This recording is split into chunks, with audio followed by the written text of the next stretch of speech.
木木，娘不会死了吧？死了是他报应，谁让他先扔下爹，还要把咱们骗去卖了？你们快过来帮忙搜他身子。对，咱家所有家当都在他身上，可不能让他醒来卷走了。宋景迷迷糊糊间，先是听到耳畔传来叽叽喳喳交谈声，而后感觉到7、8只小手在自己身上摸来摸去，吓得他浑身一个哆嗦，抖得清醒了过来。睁开眼睛，看见了身边围着蓬头垢面、身着破烂、骨瘦如柴、双龙双凤4胞胎。是的，是罕见的双龙双凤4胞胎。他们小名分别叫金、木、水、火。金木水火此时正做贼似的忙着对宋景上下其手。宋景还没有反应过来，金木水火见他陡然睁眼，4双手都吓得同时停下了。晶晶，我的眼睛好像出问题了。我也是，我怎么看见娘眼睛正盯着我看？晶晶，情况不妙啊！晶晶，晶晶哪里还听得见叫唤？她此时大脑轰鸣，忘记了思考。不知道过去多久，金木水火亡魂皆冒连滚带爬，拨头就跑，边跑边大叫：快跑！啊！爹爹啊！恶婆娘要卖我们啊！宋景一脸懵逼坐起，看了看被吓得魂不附体、仓皇而逃的金木水火，又扭头打量四周，赫然发现这里是一条干涸的河床，河床的泥土全部龟裂出手掌宽的裂纹，许多动物也在河床晒成了干尸，岸边的丘陵更是一片荒芜，看不见任何绿色草木，只能看见结群的乌鸦不时在头顶盘旋飞过。但这都不是重点，重点这是哪？他不是死了吗？宋景清楚记得自己带队抗震救灾，可就在救人的危急时刻，意外发生了，他与手底兄弟被突然坍塌的隧道活埋了，一块大石砸在他的头上。他更清楚明白，脑浆迸裂并且失温3小时以上，即便他自己是军医，有自救的本事，也难逃一死。疑窦刚起，一段不属于他的记忆恰在这时强行涌入他的脑海。很快，宋景就弄明白了是怎么一回事。原来他穿越了，穿成同名同姓大号国吉安府府乡县田溪镇萧家村秀才萧衍之的原配，金木水火的养母宋景。1个月前，本就干旱2年的西北地区雪上加霜，突如其来夜半一场大地震，将大号国1/4江山都给震没了，四处可见断壁残垣和废墟，百姓更是伤亡无数。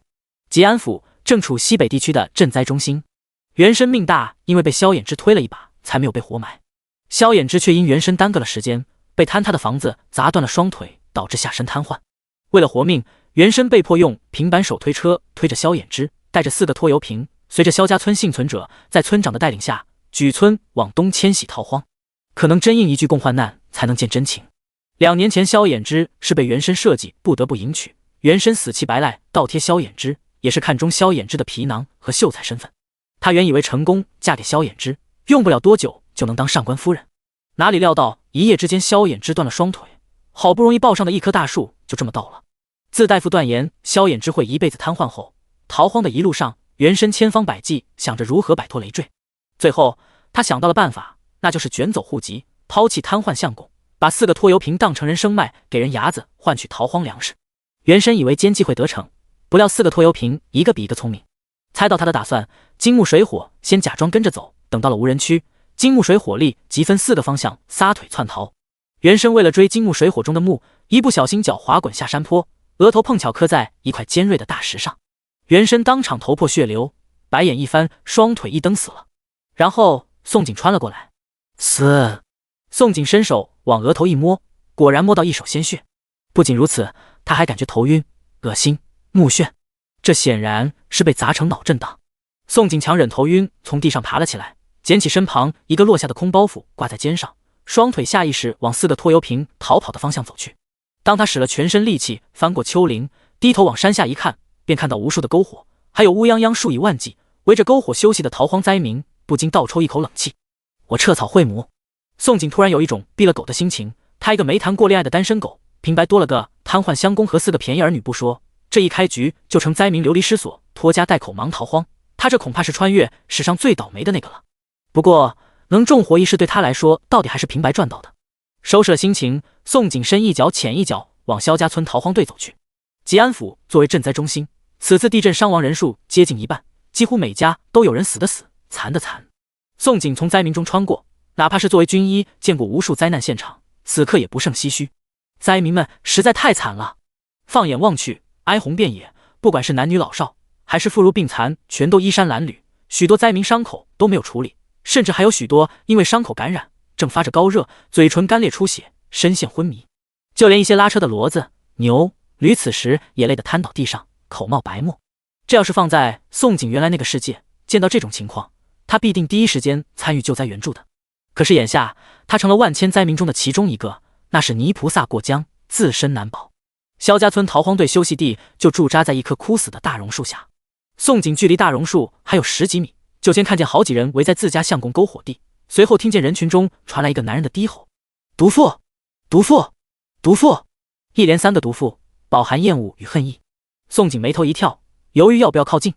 他有种直觉，这男人嘴里骂的毒妇是自己。事实上，他还真的没有猜错。低吼的男人正是断腿不能动，并且高烧昏迷2天，刚醒来的便宜相公萧衍之。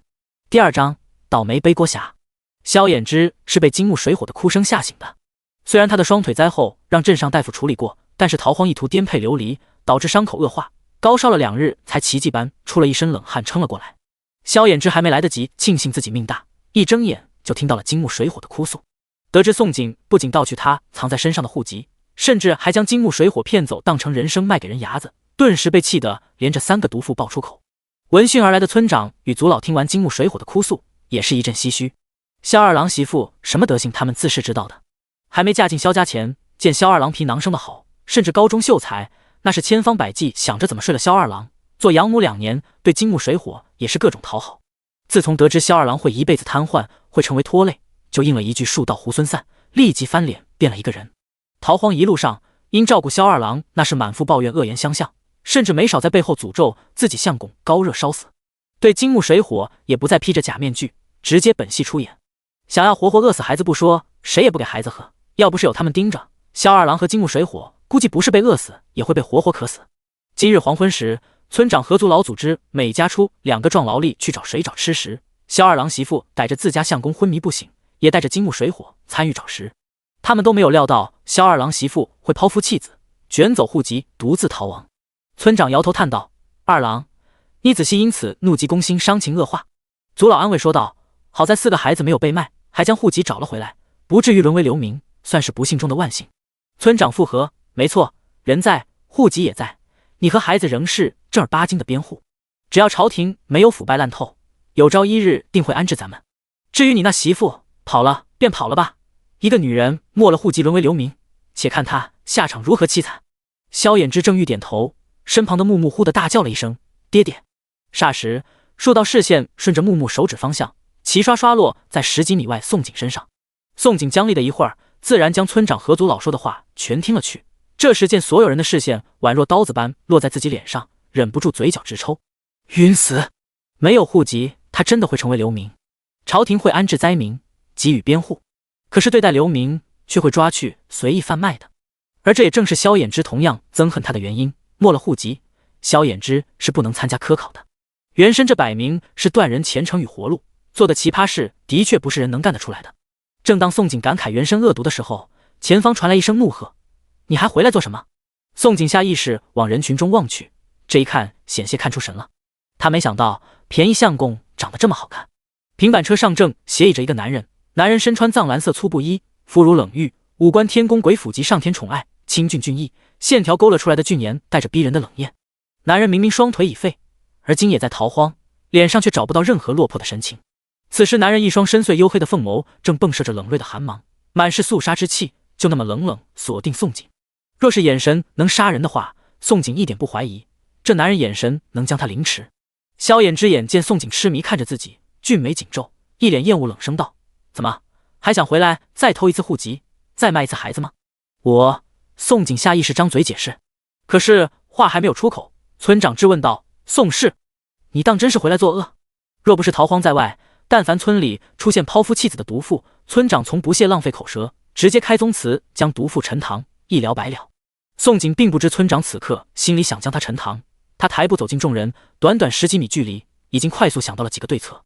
当距离众人7、8步的时候，他停下了步子，不卑不亢，不紧不慢地说道：“村长、族老，事情已经做了，我便不想再解释什么。可这事真不能全怨我，萧衍之要负一半责任。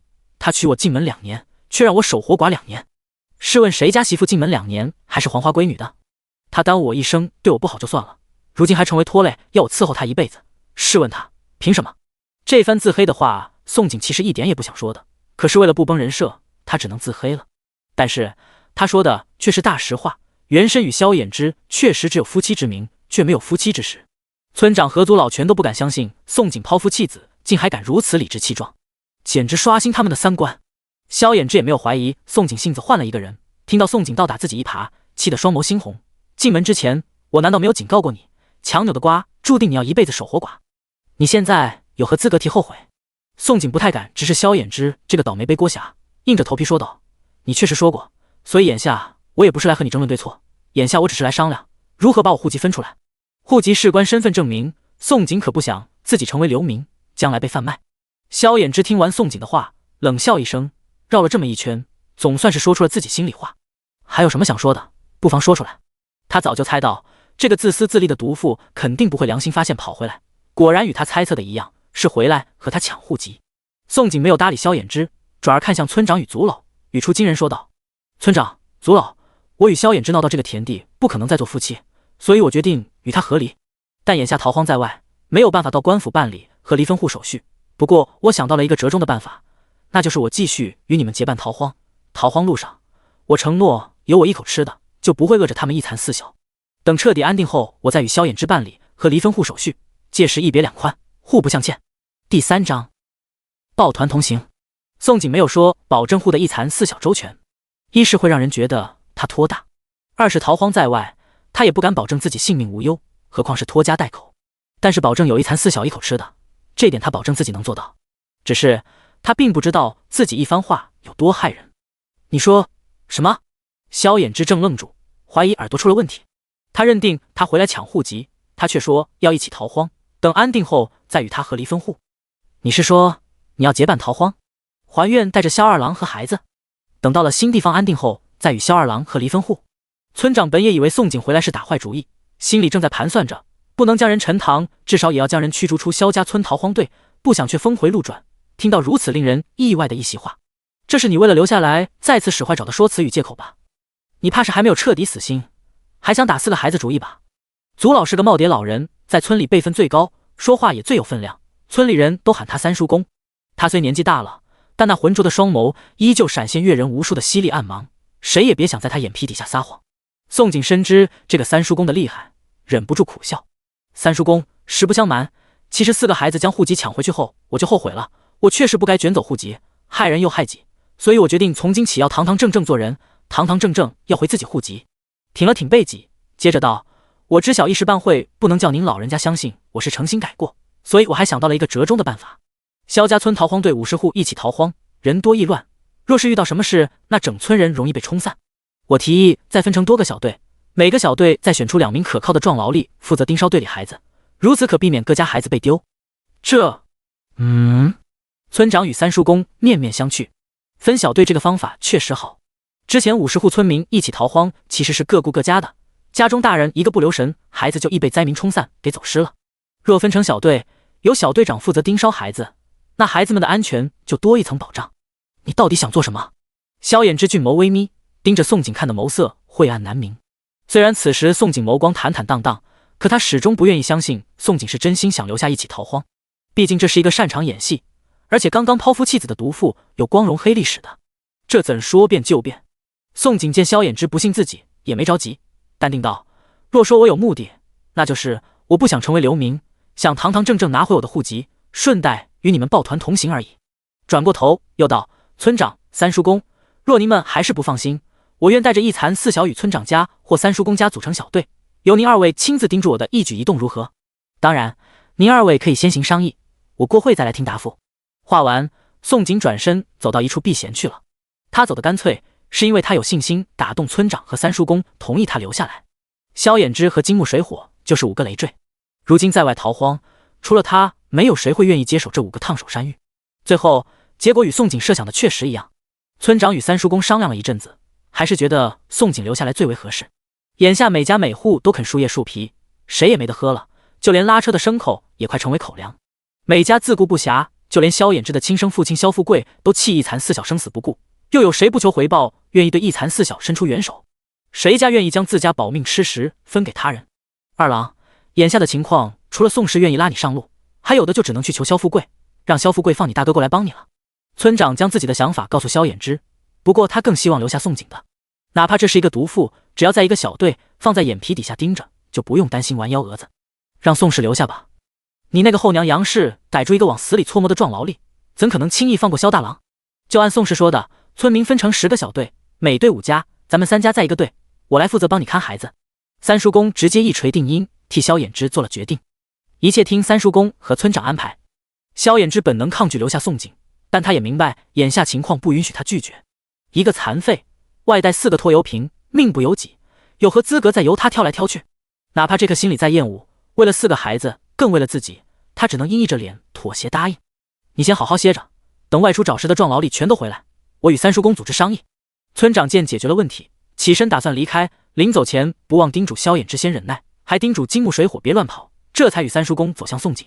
谢谢三叔公，谢谢村长给我留下的机会，您2位放心，逃荒路上有我一口吃的，就绝对少不了萧衍之与4个孩子的。当听到自己被留下，不会成为流民，宋景立即笑逐颜开，大松口气。只要不会成为黑户，等逃过这次灾荒彻底安定后，那他就是边户良民，可以在这个古代落户安身立命了。至于萧衍之与金木水火待不待见他有何关系，眼下不过是抱团组队逃荒而已。行了，先别歇着，你家眼下没吃没喝，明日还要赶路，你还是趁着天色还没有完全黑透，赶紧去找吃找水，别去迟了，届时连树叶树皮都没得捡了。村长虽不喜宋景，临走前还是不忘记提醒了一句，毕竟一家6条人命，可别明日人就给饿死了。哎，我这就去。宋景原本没有觉得饿，经过村长这一提醒，立即感觉自己又饿又渴。目送村长与三叔公走后，他转身回到自家篝火地。萧衍之与金木水火见他走了回来，全都阴沉着脸。我去找吃的，大概1个时辰后回来。宋景不想留在这里继续看冷脸，将包袱扔在萧衍之身旁，再从平板车上拿了一个麻袋和4个水囊，便转身大步走了。第4章空间线。宋景身为军医，在部队没少训练，自然知道如何荒野求生。可当他走了5、6里路，翻过几座丘陵，眼前依旧赤地千里，寸草不生，也不禁头疼了。在原来世界荒野求生，好歹还有个山林、岛屿什么的，只要有潮湿的地方就能弄出水来。可眼下简直与沙漠找水相差无几。水，我要水！宋景心里无声呐喊，脑子里想的是如何找水，只要找到水源，自然就能找到吃的。然而下一刻，他以为自己出现了幻觉，因为他的面前出现了海市蜃楼。不对，不是海市蜃楼，是一座古木参天、树木葱茏的大山。大山上倒挂灵泉飞瀑，瀑布从高山上泻下来，激起一片水雾，烟雾袅袅。灵泉落下撞击的清脆水流声，宛若9天之上传来的仙音。瀑布底下是一口浅潭，浅潭泉水清澈剔透，泉中各类野生鱼儿在欢快的畅游。潭边是一片近10亩林田，林田上长满奇花异草、野菜、野生红薯。此时，无数彩蝶正围着奇花飞舞，勤劳小蜜蜂也在欢快采蜜。惊见此景，宋景吓得不轻，死命的揉眼。可当他再次睁眼，大山依旧矗立眼前。眼前的大山、灵泉瀑布、林田都不是幻觉，也不是做梦。莫非？宋景大脑灵光一闪，随后心跳加速，全身上下毛孔都忍不住扩张狂喜。作为各种金手指网文荼毒多年的忠实读者，自然不会蠢的还问这事啊，这大山哪里来的近乎白痴的问题？他这摆明不仅穿越，还附送空间，而且这一送就是送一座大山、10亩林田和取之不尽的灵泉瀑布。宋景很想仰天狂笑，老天爷待他不薄，有了这些，哪怕外面环境再恶劣，他总算是饿不死可不死了。10亩林田上长着许多野菜和野生红薯，大山上的野味山货和草药也是多不胜数。宋景沉思一会，还是决定先装灵泉，然后再摘些野菜和挖些红薯回去即可。拿着水囊来到了水潭边装灵泉，宋景也因此看清了自己的模样。这个丑女人是我。宋景一脸嫌弃看着水中的女人，虽然逃荒在外的女人没一个好看的，但眼前的女人也实在太丑了。洗干净脸后，因此暴露在外密密麻麻的雀斑脸，差点没把他的眼睛给闪瞎了。前世有一颗小痘痘都能嚷上半天的他，这可有些无法接受自己的惊世丑颜。还好五官长得不错。宋景盯着自己看了半天，总算发现自己五官长得其实挺精致的，尤其肤色白皙如玉，面容和前世的自己有80%相似，不由得松了一口长气。只要五官好看，那这张脸就还有得救。宋景拍了拍自己的丑颜，安慰了一下自己，收拾收拾心情，然后开始干活。他先是喝了整整1水囊的灵泉，把自己身体缺失的水分和力气全补了回来，然后才将4个水囊装满灵泉。等到4个水囊再也装不下，他又提着麻袋去摘野菜。林田上长着的野菜种类几乎应有尽有。宋锦只摘了马兰头、鸡肉菜、蕨菜、水芹菜、马齿苋5类，每一类都摘了一捆，整整装了半麻袋才罢休。考虑到野菜不抗饿，将野菜全装进麻袋，宋锦又去挖野生红薯。红薯可以饱腹，吃一碗野菜汤，再吃一个红薯便可以撑一天。哇，好大个的红薯！宋锦用手扒拉开一颗红薯根下的泥土，看见一窝窜又大又讨喜的红薯，忍不住惊呼出声。不愧是空间产物，随便挖一颗，最后洗收25个碗口大小，约莫30斤红薯。有了这25个红薯和半麻袋野菜，一家6口至少可以5、6天不会挨饿了。宋锦没敢挖太多红薯，1日之内收获太多，容易给自己招来灾祸。将红薯用泉水洗干净，装入麻袋。见瀑布边有一颗鱼钱，他又去撸了半麻袋的鱼钱。会撸半麻袋鱼钱，一方面是考虑到鱼钱也是饥荒中的粮食，不仅可以生吃，味道甘甜，还可当水果。另一方面是鱼钱形似树叶，可以为野菜红薯打掩护。外面哀鸿遍野，饿殍遍地，所有灾民都在啃树叶树皮。这个时候，他若只带野菜红薯回去，实在太打眼。直到麻袋再也装不下，宋锦这才心满意足，将麻袋和4个水囊暂时放在空间内，心头默念一句出去，便出了空间。外面早已漆黑一片，天空宛若被墨汁泼了厚厚一层黑色。也正好天黑，才没有人看见宋锦凭空出现。由于来时路上做了记号，宋锦是照着记号回去的。回去一路上遇到了不少找食往回赶的灾民，但他没有遇到任何危险，而且灾民们都有收获，甚至有些人身上水囊还装了水。突然看见宋锦一个人落单，并且两手空空，他们比宋锦更紧张。灾民们全都担心宋锦身后突然窜出人来将他们的水给抢了，于是有多远躲多远。宋锦见灾民远离自己，虽然心中奇怪，却也不在意，反而求之不得。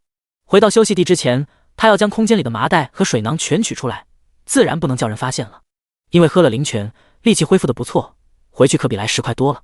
大约半个时辰，宋锦终于翻过了最后一个丘陵，往山下一看，看到了熟悉的篝火。回头看了一眼四周，见没有灾民，这才将空间里的麻袋和水囊取了出来，然后右肩扛起麻袋，左肩挂上4个水囊，脚下生风往自家篝火赶去。金木水火等了又等，足足等了2个时辰，也没有看见宋锦回来，不禁急红了眼。趁着萧衍之闭眼休息那刻，金木水火围在一起，小声议论这件事。婆娘果真跑了，不回来了，说去找吃都是骗人的。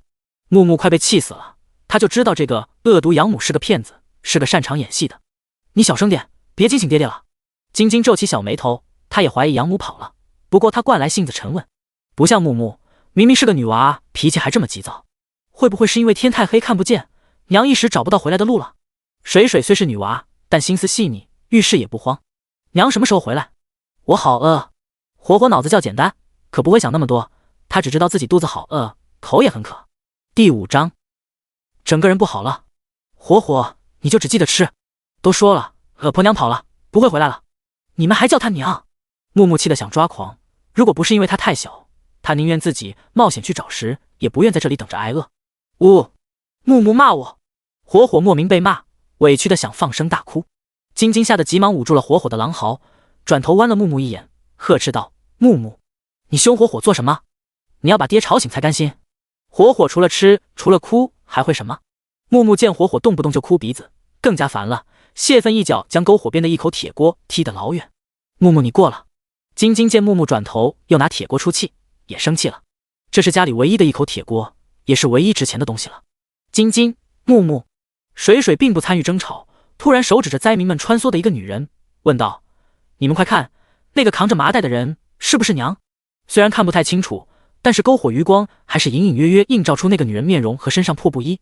水水觉得那个女人就是养母。火火听到养母回来，立即止住哭声。晶晶与木木也齐齐转头。当女人越来越近，面容越发清晰，晶晶、木木满脸不可置信。他们一直以为这女人跑了，没想到真回来了，还找到了满满当当的水和食物。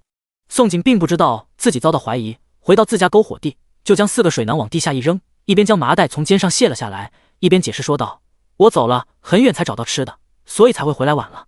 金木水火做梦都没想到宋锦会主动解释自己晚归的原因。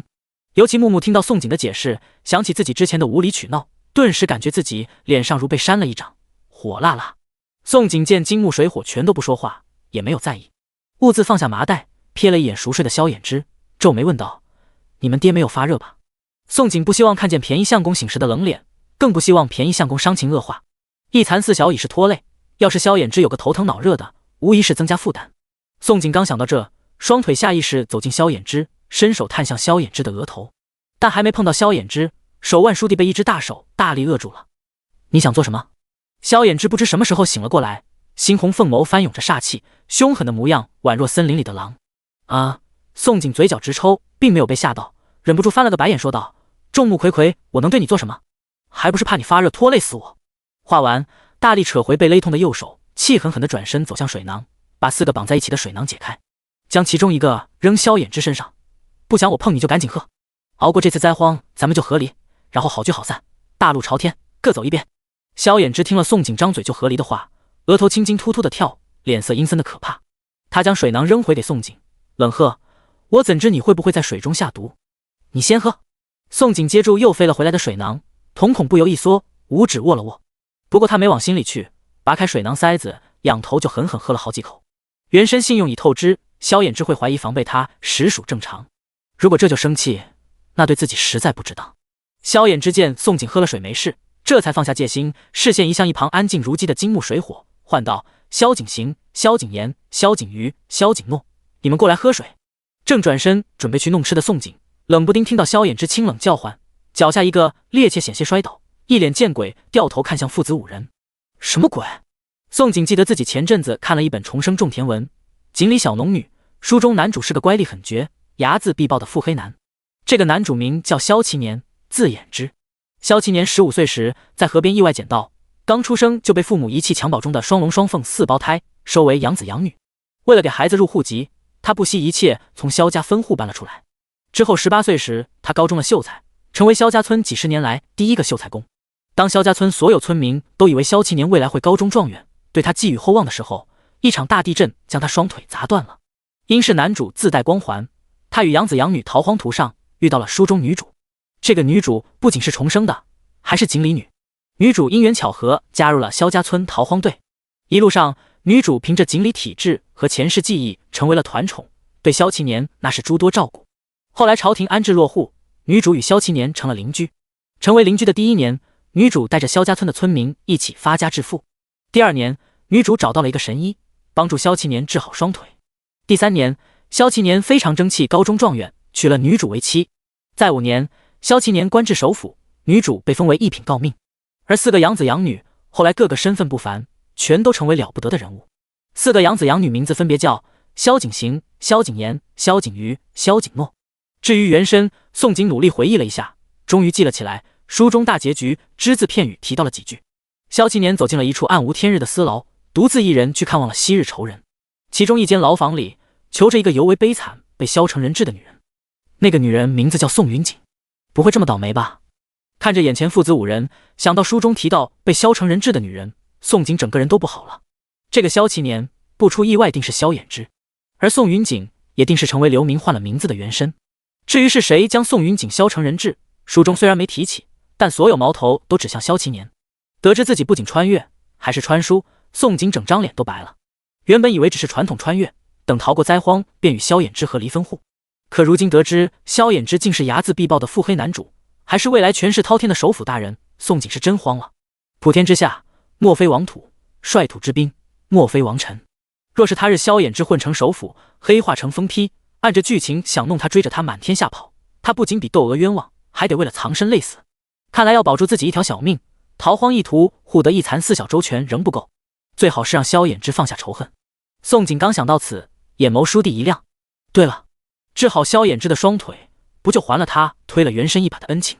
两人互不相欠了，到那时又何愁他不放下心中怨恨，一笑泯恩仇？弄不好萧衍之还会感激他。第6章被盯上。一残4小并没有发现宋景异样，正轮流排队喝水。2日滴水未沾，金木水火并没有敞开肚皮多喝。他们虽年仅5岁，还是虚的，可他们懂得克制，深知一口水可以救命的道理，仅喝了4、5口解渴便忍住了。金木水火喝过之后，萧衍之也接过水囊，当灵泉流入喉中那一霎，深邃凤眸闪过一抹异色。这水竟是山泉水？不对，比山泉水好喝不知多少倍。活了20年，萧衍之从未喝过如此甘甜、如此奇妙的山泉水。一口山泉水入喉，立即生出一种醍醐灌顶的感觉。萧衍之感觉自己原本昏昏沉沉的脑袋瞬间如拔开云雾般清明了，具病如抽丝沉重的身体也宛若吃了什么灵丹妙药，身体能量神奇在恢复，整个人都变得轻松起来。为了证实自己怀疑，他又喝了好几口，确定自己感觉没有出错。萧衍之落在宋景身上的视线带了几丝探究，宋景并不知道林泉引起了萧衍之的注意，兀自忙弄吃食。他打算煮一锅野菜汤，烤6个大红薯。他将那口被踢得老远的铁锅拿了回来，架在火上，再往锅中倒了半水囊灵泉，然后解开麻袋绑口。当他解开藤条，露出麻袋内的鲜嫩鱼前，掏出6个碗口大小的新鲜大红薯和一扎鲜嫩野菜，萧衍之眉心狠狠跳了一下，金木水火眼睛也都看直了，一个个吞咽着口水，恨不得扑过去将大红薯抢了生吃。逃荒1个月，大半月每日吃的是难以下咽的干粮，后来啃树叶树皮，吃的他们全都肠道堵塞拉不出来。大红薯如今在他们眼里那就是行走的美食。宋景先将6个大红薯扔进了火堆里烤，而后又将野菜放入铁锅去煮。正当金木水火肚子忍不住正呱呱叫那刻，他从麻袋里捧出一捧鱼钱，往萧衍之怀里一塞，说道：“这个可以生吃，你与孩子先吃点填下肚子，一会再吃野菜汤和烤红薯。”为了证明鱼钱没毒，他还抓了几片鱼钱先啃了起来。萧衍之低头看着怀里的鱼钱，双眸幽深宛若寒潭，思绪汹涌。逃荒1个月，这女人吃喝全都是先紧着她自己，总是害怕自己会先饿死在逃荒路上，不仅自私的将吃食都背在身上，从不离身，就连她与孩子都防贼般防着。每次她与孩子想要吃喝，都形同乞讨，如街上要饭。一个自私自利的女人突然变得大方，行为前后迥异，萧衍之怎么想都觉得这女人在憋着坏。不出意外的话，这女人仍想趁着逃荒彻底摆脱他这个残废。今日的大方不过是想麻痹他，好趁他哪天不妨再将户籍偷了远走高飞。真以为他那么好糊弄，拿些吃喝就能让他放下戒心上当？萧衍之眉眼间说不出的阴翳，心中对宋景的憎恨不减反增。他不动声色将目光移向金木水火：“你们过来分下去吃吧。爹爹，你也一起吃。”金木水火很有默契，一人只拿走一些，故意留下一份。萧衍之见怀中还剩下一份鱼钱，心中一暖，但随之是更加心疼孩子。眼下孩子正长身体，可因为跟着他食不果腹。萧衍之本想说不饿，出口却是：“好，爹也吃。”金木水火见萧衍之拿起一片鱼钱放入口中吃了起来，瞬间笑了，都兴奋的忙将手中的鱼钱往嘴里塞。一残四小在分吃鱼钱的时候，宋景这边的野菜汤也煮好了，他先尝了一口，因为没有盐巴，野菜汤没有味道。不过好在野菜是空间产物，而且汤水还是灵泉所煮，野菜汤反而保留了独特的清香与甘甜。刚吃完鱼钱，立刻又有一碗野菜汤喝，金木水火眼底藏不住激动，可没有经过萧衍之点头，他们不敢伸手接过宋景递过来的汤碗。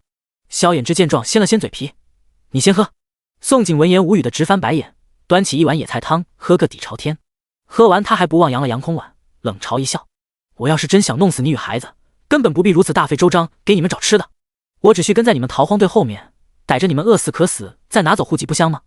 宋景说完，气恼放下空碗，刚转身就突然听见村长家篝火的传来敲锣声，随后又听到村长的叫喊声：“萧家村的各家男人都过来听事，有事宣布。”宋景正好心累，不愿看一残四小的脸色，将麻袋搬上平板车藏好，丢下一句道：“红薯应该要烤好了，待会弄出来别烤焦了，我去听一下，若是不敢吃，那就等我回来。”不出意外，村长应该是要商议分小队的事。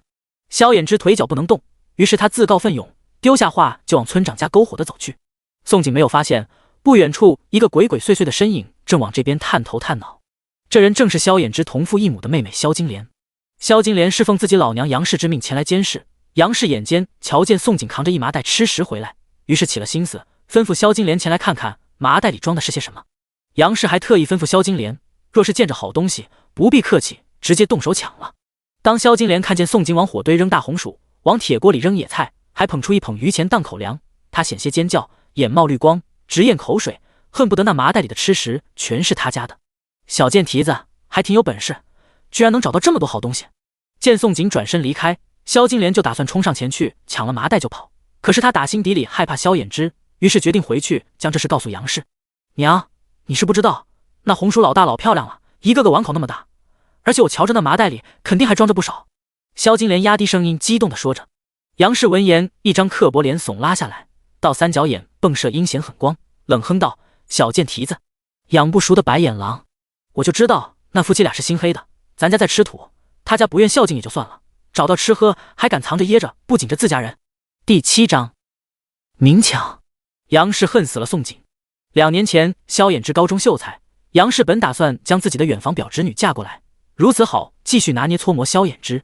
殊不知一个不留神，竟被隔壁宋家村猎户之女宋景设计一出当街金牛，硬是抢先摘了桃子。萧衍之当街与宋景抱在一起，想不负责都不行。2人成亲那日，杨氏是恨不得生啖宋景皮肉，每时每刻都在算计怎么找机会搓磨夫妻2人。奈何宋景天生就像是他的命中克星，只要他敢找事，宋景就敢让娘家人把他往死揍。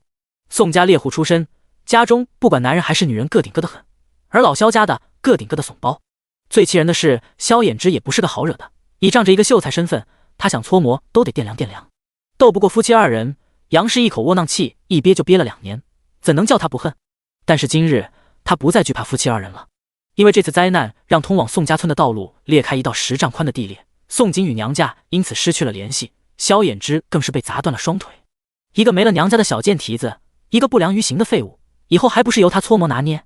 娘，那小贱蹄子正好去村长家那边听事去了，眼下各家男人都不在，咱们去把吃的给抢了。萧金莲看着自己娘阴狠的脸色，就知道自己不用再挨饿了。逃荒1个月，老萧家因为人多且贪吃没节制，以至于半月不到就将干粮吃个精光，被迫啃树皮树叶。今儿更惨，连树叶都没得吃了。杨氏说的吃土也却是真话。老萧家上上下下11口人，虽有4个壮劳力，但是除了萧大郎，其余3个男人都不愿意外出找食。萧大郎一人找回来的吃食根本不够一大家子分，更别说有存余。今日萧大郎是连树叶和谁也没找到，只挖回来一些观音土。观音土少量吃了不会饿死人，但是吃了拉不出来，却会把人活活憋死的。萧金莲不想吃观音土被憋死，但又想不劳而获。杨氏从地上爬了起来，拍了拍身上的尘土，冷笑说道：“叫上老3家的一起去，这大红薯咱们吃定了。小贱蹄子敢不给，正好新账旧账一起算。哎，我这去叫3嫂。”萧金莲激动去喊人。老萧家当家男人萧富贵一共娶了2个女人，原配周氏，续弦杨氏。原配周氏死后，扔下2个拖油瓶，大郎萧宜年，二郎萧其年，萧衍之。杨氏在周氏死后1个月进门，先后生下2男1女，老3萧永泰，老4萧永康，老5萧金莲。萧金莲口中的3嫂是老3萧永泰的妻子钱氏。钱氏原本还在逼迫自己4岁儿子大胖吃观音土，听到自家小姑说老2家找到野菜红薯，二话不说就将手中观音土给扔了，甚至无比嫌弃，很踩几脚。儿子，咱娘俩不用再吃土了，娘带你吃大红薯。钱氏兴奋地拉上大胖。大郎萧宜年的妻子徐氏捡柴禾回来，刚好撞见杨氏、萧金莲。钱氏带着大胖气势汹汹离开，皱眉问自己2个女儿：“你们乃去哪里？”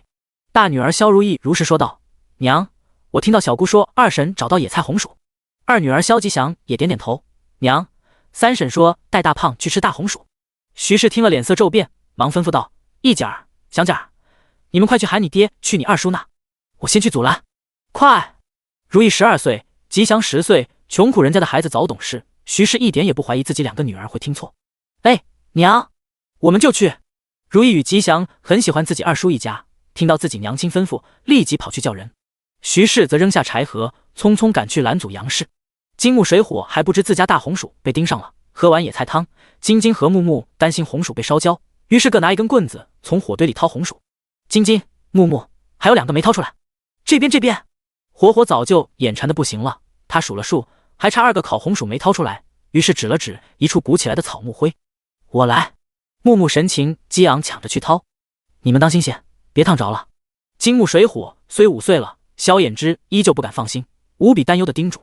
但好在木木还是挺机灵的，没有被火烫到，将6个烤红薯全掏了出来。只是木木正打算将其中1个烤红薯拿给萧衍之的时候，手中捧着的烤红薯却被一只小胖手抢去了。抢木木红薯的正是大胖，大胖抢过烤红薯就直接一口咬去，也不怕被烫死。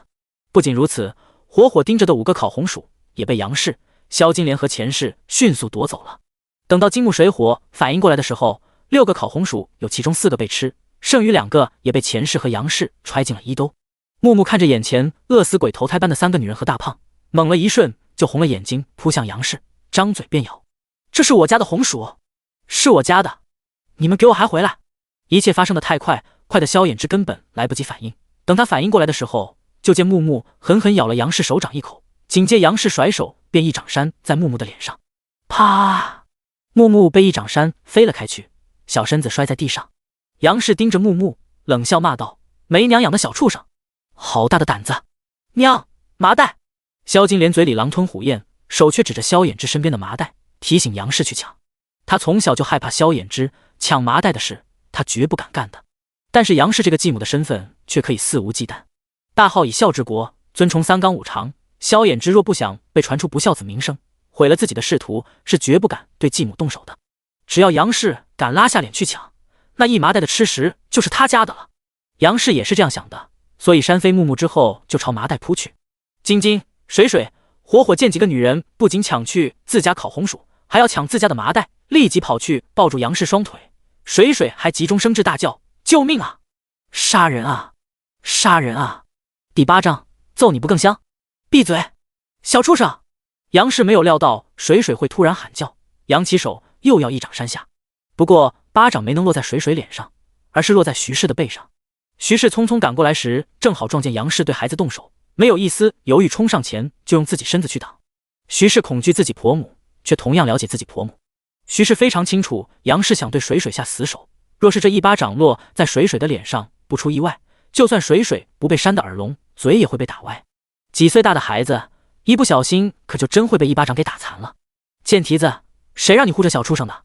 杨氏见自己一掌没能如愿将水水的嘴给打歪，快气炸了。待看清阻拦他的竟是平时任由他搓磨，大气不敢吭一下的徐氏，爪子抓住徐氏的长发就猛力往后一扯。啊！徐氏猝不及防被扯得惨叫一声，身子往后一仰，跌倒地上，眼泪流了出来。可即便痛得麻木，他也不敢还手。这10多年来，一姐儿与祥姐儿没少被杨氏打骂。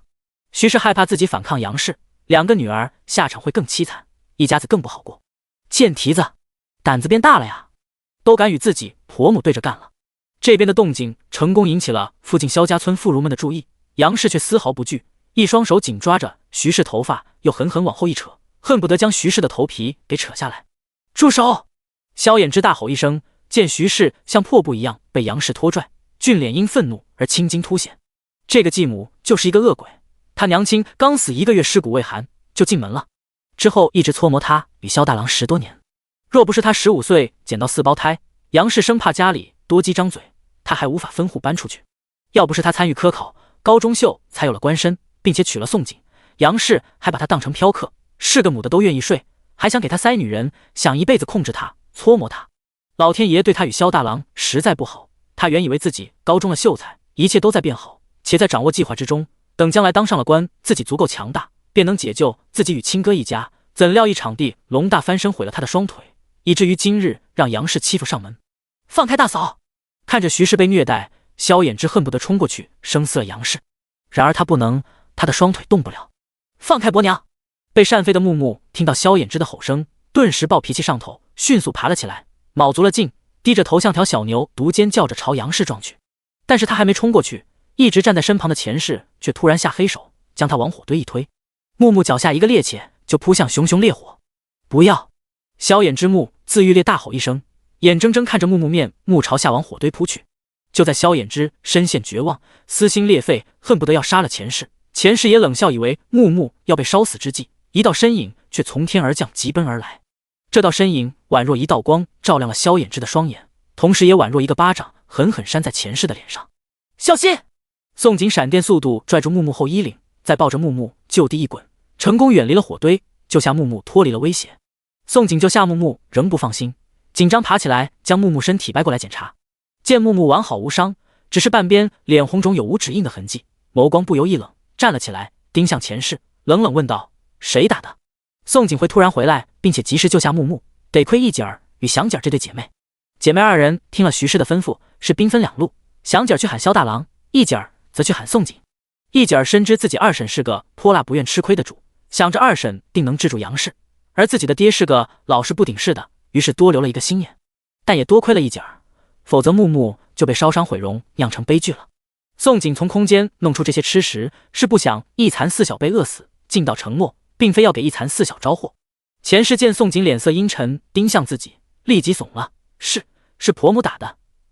怎么着？你还敢揍自己婆母不成？钱氏见自己对木木下黑手没有成功，生怕宋锦和萧衍之会记恨上他，以后会找他秋后算账，于是想着祸水东引推到杨氏身上，让宋锦去找杨氏互撕。宋景看着钱氏这个蛇蝎般的女人，忍不住笑了。谁说我非要揍杨氏这老钱婆了？我揍你不更香吗？原身嫁给萧衍之2年，杨氏与钱氏这对婆媳总是千方百计找原身不是婆母的错处，想逼得萧衍之休掉原身。2年来，原身没有亲自对杨氏动手，而是找娘家出头，就是因为杨氏顶着婆母长辈这个身份仗势欺人，原身害怕自己一旦出手，反而落个恶习的名声而臭名远扬。钱氏、杨氏、萧金莲此刻都以为宋景仍旧不敢对他们3人动手，而且没了娘家支撑翻不起浪，3人才如此有恃无恐。可是钱氏与萧金莲似乎忘记了，论辈分，他们还得喊宋景一声二嫂。二嫂真动手揍你，还需要顾忌吗？杨氏更忘记了，如今是在逃荒，谁有这个气力去管你那点婆媳官司？逃荒在外，打劫杀人，饿极了人吃人都不算新鲜事，儿媳婆母打架互殴，更是连笑料都不算，别人都不带鸟你一眼的。宋景若是不逮着这个机会好好收拾3个女人一顿，3人都以为他是纸老虎好拿捏，觉得他的东西好抢呢。杨氏本还在抓扯徐氏的头发不放，这刻见宋景突然回来，还一副要揍钱氏的模样，吊梢眼一眯，冷笑道：小贱蹄子，你还以为自己还是在萧家村？还以为你娘那个贱人能护着你吗？杨氏很是不满钱氏祸水东引，可眼下他们是一家人，必须沆瀣一气。老五、老3家的，今日咱们就跟这小贱蹄子好好把新账旧账给清算清算，教教他如何做人儿媳的。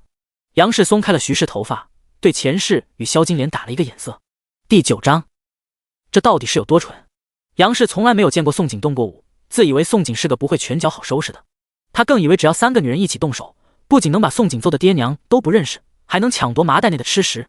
可他做梦也没想到，宋景不仅会拳脚，还是个硬茬。宋景见杨氏不时盯着麻袋看，一边捏着拳头，一边不屑地笑：啊，是该好好清算清算。吃了我6个大红薯，打了大嫂，对木木下黑手，还想抢我麻袋，总共4笔账。又道：你抢谁不好，非要抢我，真以为我的东西那么好抢的吗？说完也不等杨氏反应，几个大步就冲到萧金莲面前，直接抬腿一脚便将萧金莲踹飞。萧金莲跌出去1丈远，砰一声趴在地上啃了满嘴泥，这回是真正的吃土了。呜！萧金莲是直接踹懵了，想不明白自己为何先被踹了，不是说好先揍钱氏的吗？先揍他娘杨氏也可以啊，还讲不讲武德的？不过宋景很快让他如愿看见杨氏和钱氏被揍，是揍的没有更惨，只有最惨。宋景左手提起钱氏衣领，右手啪啪啪连扇钱氏10数掌，没一会就将钱氏扇得惨叫连连，脸肿成猪头，凄惨的模样简直连他的爹娘都认不出来。至于杨氏，宋景同样是一脚踹飞尖叫冲过来要挠他脸的杨氏，然后骑在杨氏的身上，摁住杨氏的头，砰砰砰就往地上死磕，凶残揍人时都不带眨眼的，而且速度快的是将人狠揍完一顿，彻底解了气。萧大郎、村长、老萧家的全部男人才堪堪赶至，萧家村的妇孺病残也才刚围过来。当所有人看清被揍的爹娘不认识，惨叫哭喊的杨氏与钱氏，是倒抽一口冷气。村长怒道：都啥情况了？你们这些妇人还在这打架斗殴，想被赶出逃荒队不成？宋景闻言是好心的纠正村长：村长，这可不是打架斗殴啊，您可要为我家做主啊！是杨氏先跑来我家抢吃的，他们仨不仅抢食，还打孩子，打徐大嫂，尤其钱氏还下黑手把木木推向火堆，要不是我跑得快赶回来及时，木木是差点就被毁容活活烧死了呀！声音又突地拔高，假装哭道：他们这是蓄意谋杀，存心把我往死里逼呀！我一个弱女子带着一残4小逃荒本就艰难，还要遭婆母欺负，老天这是不让我活啊！啊呸！你是弱女子吗？没瞧见我都快被你揍死了吗？杨氏听了宋景这一番话，是气得险些一口血吐了出来。早闻的小贱体啊，这是把他要说的话给抢了呀！若是灾民们将这番话都听了去，岂不都站在小贱蹄那边转而攻讦他了？失策了呀！千算万算也没有算到小贱蹄会拳脚，还先反咬他一口。村长，事情不是这样的啊！村长你可别相信他说的话啊！他说老妇抢吃的，老妇能抢他啥了？就凭他一个女人带着残腿老二和4个孩子，还能找到啥吃的？想污蔑老妇也得拿出证据给大家伙瞧瞧啊！杨氏说出的这番话不可谓不狠毒，摆明了我不好过，你也别想好过，更是吃死宋景不敢将麻袋内的吃食公之于众。那麻袋的东西藏好了就是粮食，没藏好可就是祸端。如今多的是灾民，是连一口吃的都找不到。若是宋景敢把麻袋内的吃食公之于众，今夜就算萧家村的灾民碍于同村人不会抢夺，就是其他村的灾民也会忍不住动手哄抢。钱氏听了杨氏的话，心里是忍不住叫绝，不得不佩服杨氏的狠毒。冷笑一声，说道：“对，你说我们是来抢你吃食，口说无凭，你把吃的拿出来给大家伙瞧瞧啊！”转过脸，视线有意无意看向村长身后的老萧家3个男人，哭喊道：“村长，我与婆母、小姑是听说二嫂要抛夫弃子，卷走户籍，独自逃跑，这才过来问问二哥怎么回事。可是二嫂不分青红皂白就揍了我们仨呀，甚至还污蔑我们仨抢夺吃食，真是冤枉啊！”前世同样吃死宋锦，不敢将麻袋的吃食公之于众，才敢说这番话。他这话看似对村长说的，可是暗里却一再重复提醒众人，萧二郎家有吃的。果然，萧富贵、萧永泰、萧永康视线纷纷看向萧衍之身边的麻袋，就连萧家村的妇孺病残，甚至不远处其他村的灾民，全都往麻袋张望。前世成功转移了众人的视线，让众人的注意力全都放在麻袋上。萧家村的一个妇人惊讶说道：“快看萧二郎身边那个麻袋，瞧着真装着吃食啊！就是不知道装的是啥，瞧着也不重，该不会是树叶吧？”此话一出，萧家村的妇孺病残不仅没有站在宋锦这边去攻讦杨氏前世，反而一个个眼冒绿光，脸色闪现着贪婪。其他村的灾民更是因为听见这妇人说的话，好奇围了过来。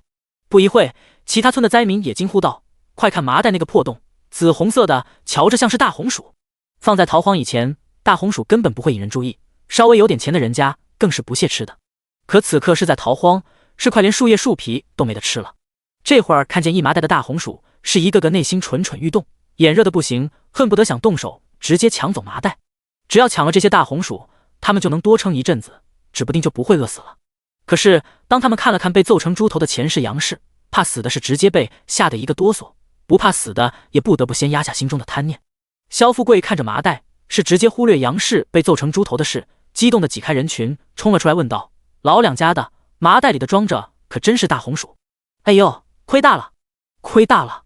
宋氏能找到大红薯，那就一定知道红薯地啊，能长红薯的地方，指不定还能找到水啊。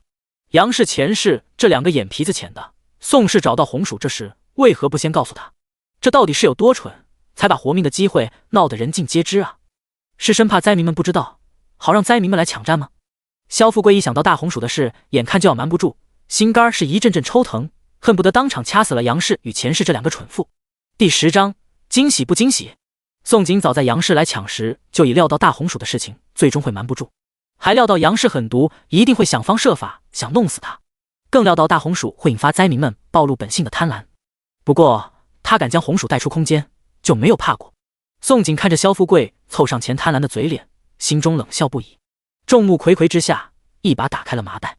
村长，这就是我家最后的吃食，不仅有大红薯，还有野菜、鱼钱、4囊水。不过这都不是我找的，而是我走了近10里地，运气好遇见一伙走镖的，然后用我的嫁妆一个金头面换回来的。顿了一下，手指着杨氏，又厉声道：“他一来就带人抢了我6个大红薯还不满足，甚至贪婪的企图将我家仅存的一点活命粮食给霸占。前世更是心黑，想杀死木木。2人心思不可谓不狠毒。杨氏与前世不是都断定他不敢将大红薯公之于众吗？萧富贵不是想知道大红薯来由吗？现在看见他当众打开麻袋，再听了他说的红薯来由一番话，惊喜不惊喜？意外不意外？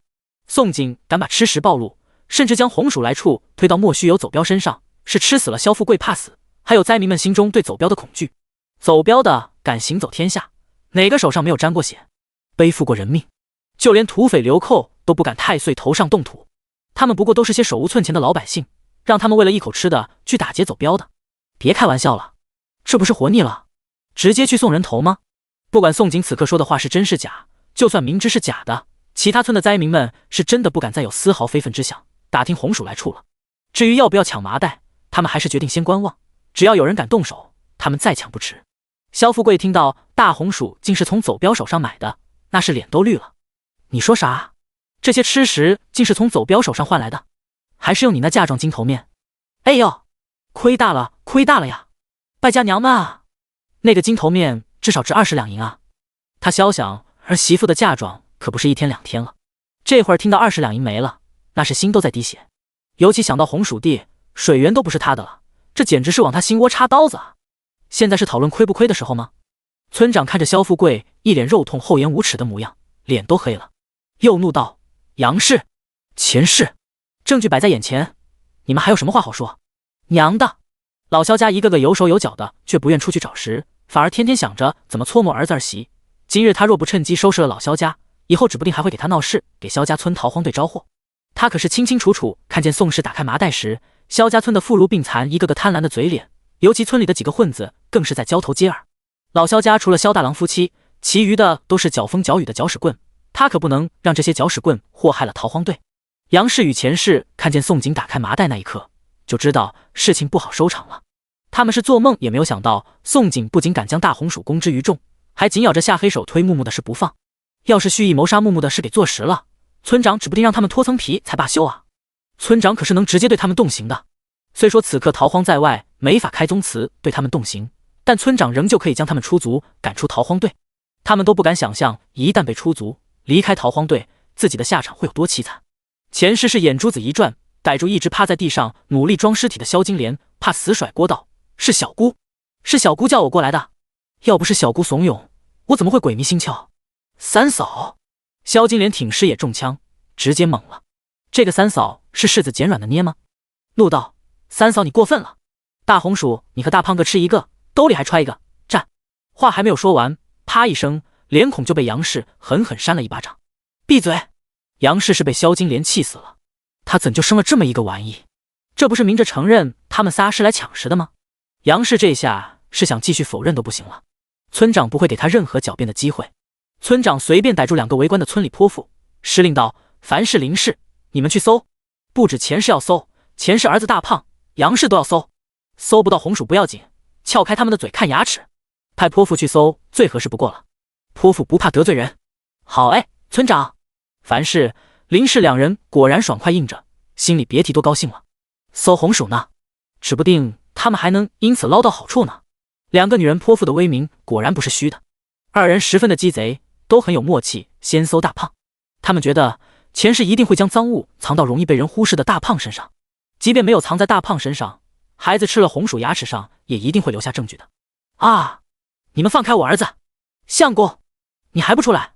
钱氏确实在宋景打开麻袋那一刻，就将兜里被压扁的红薯趁人不注意藏大胖身上了。他甚至还让大胖逃走，可是大胖显然脑子不太正常。大胖不仅没逃，还傻乎乎站在原地看着自己娘的猪头脸傻笑。钱氏想救大胖，宋景却突然挡在他的身前，吓得他只能向萧永泰求救。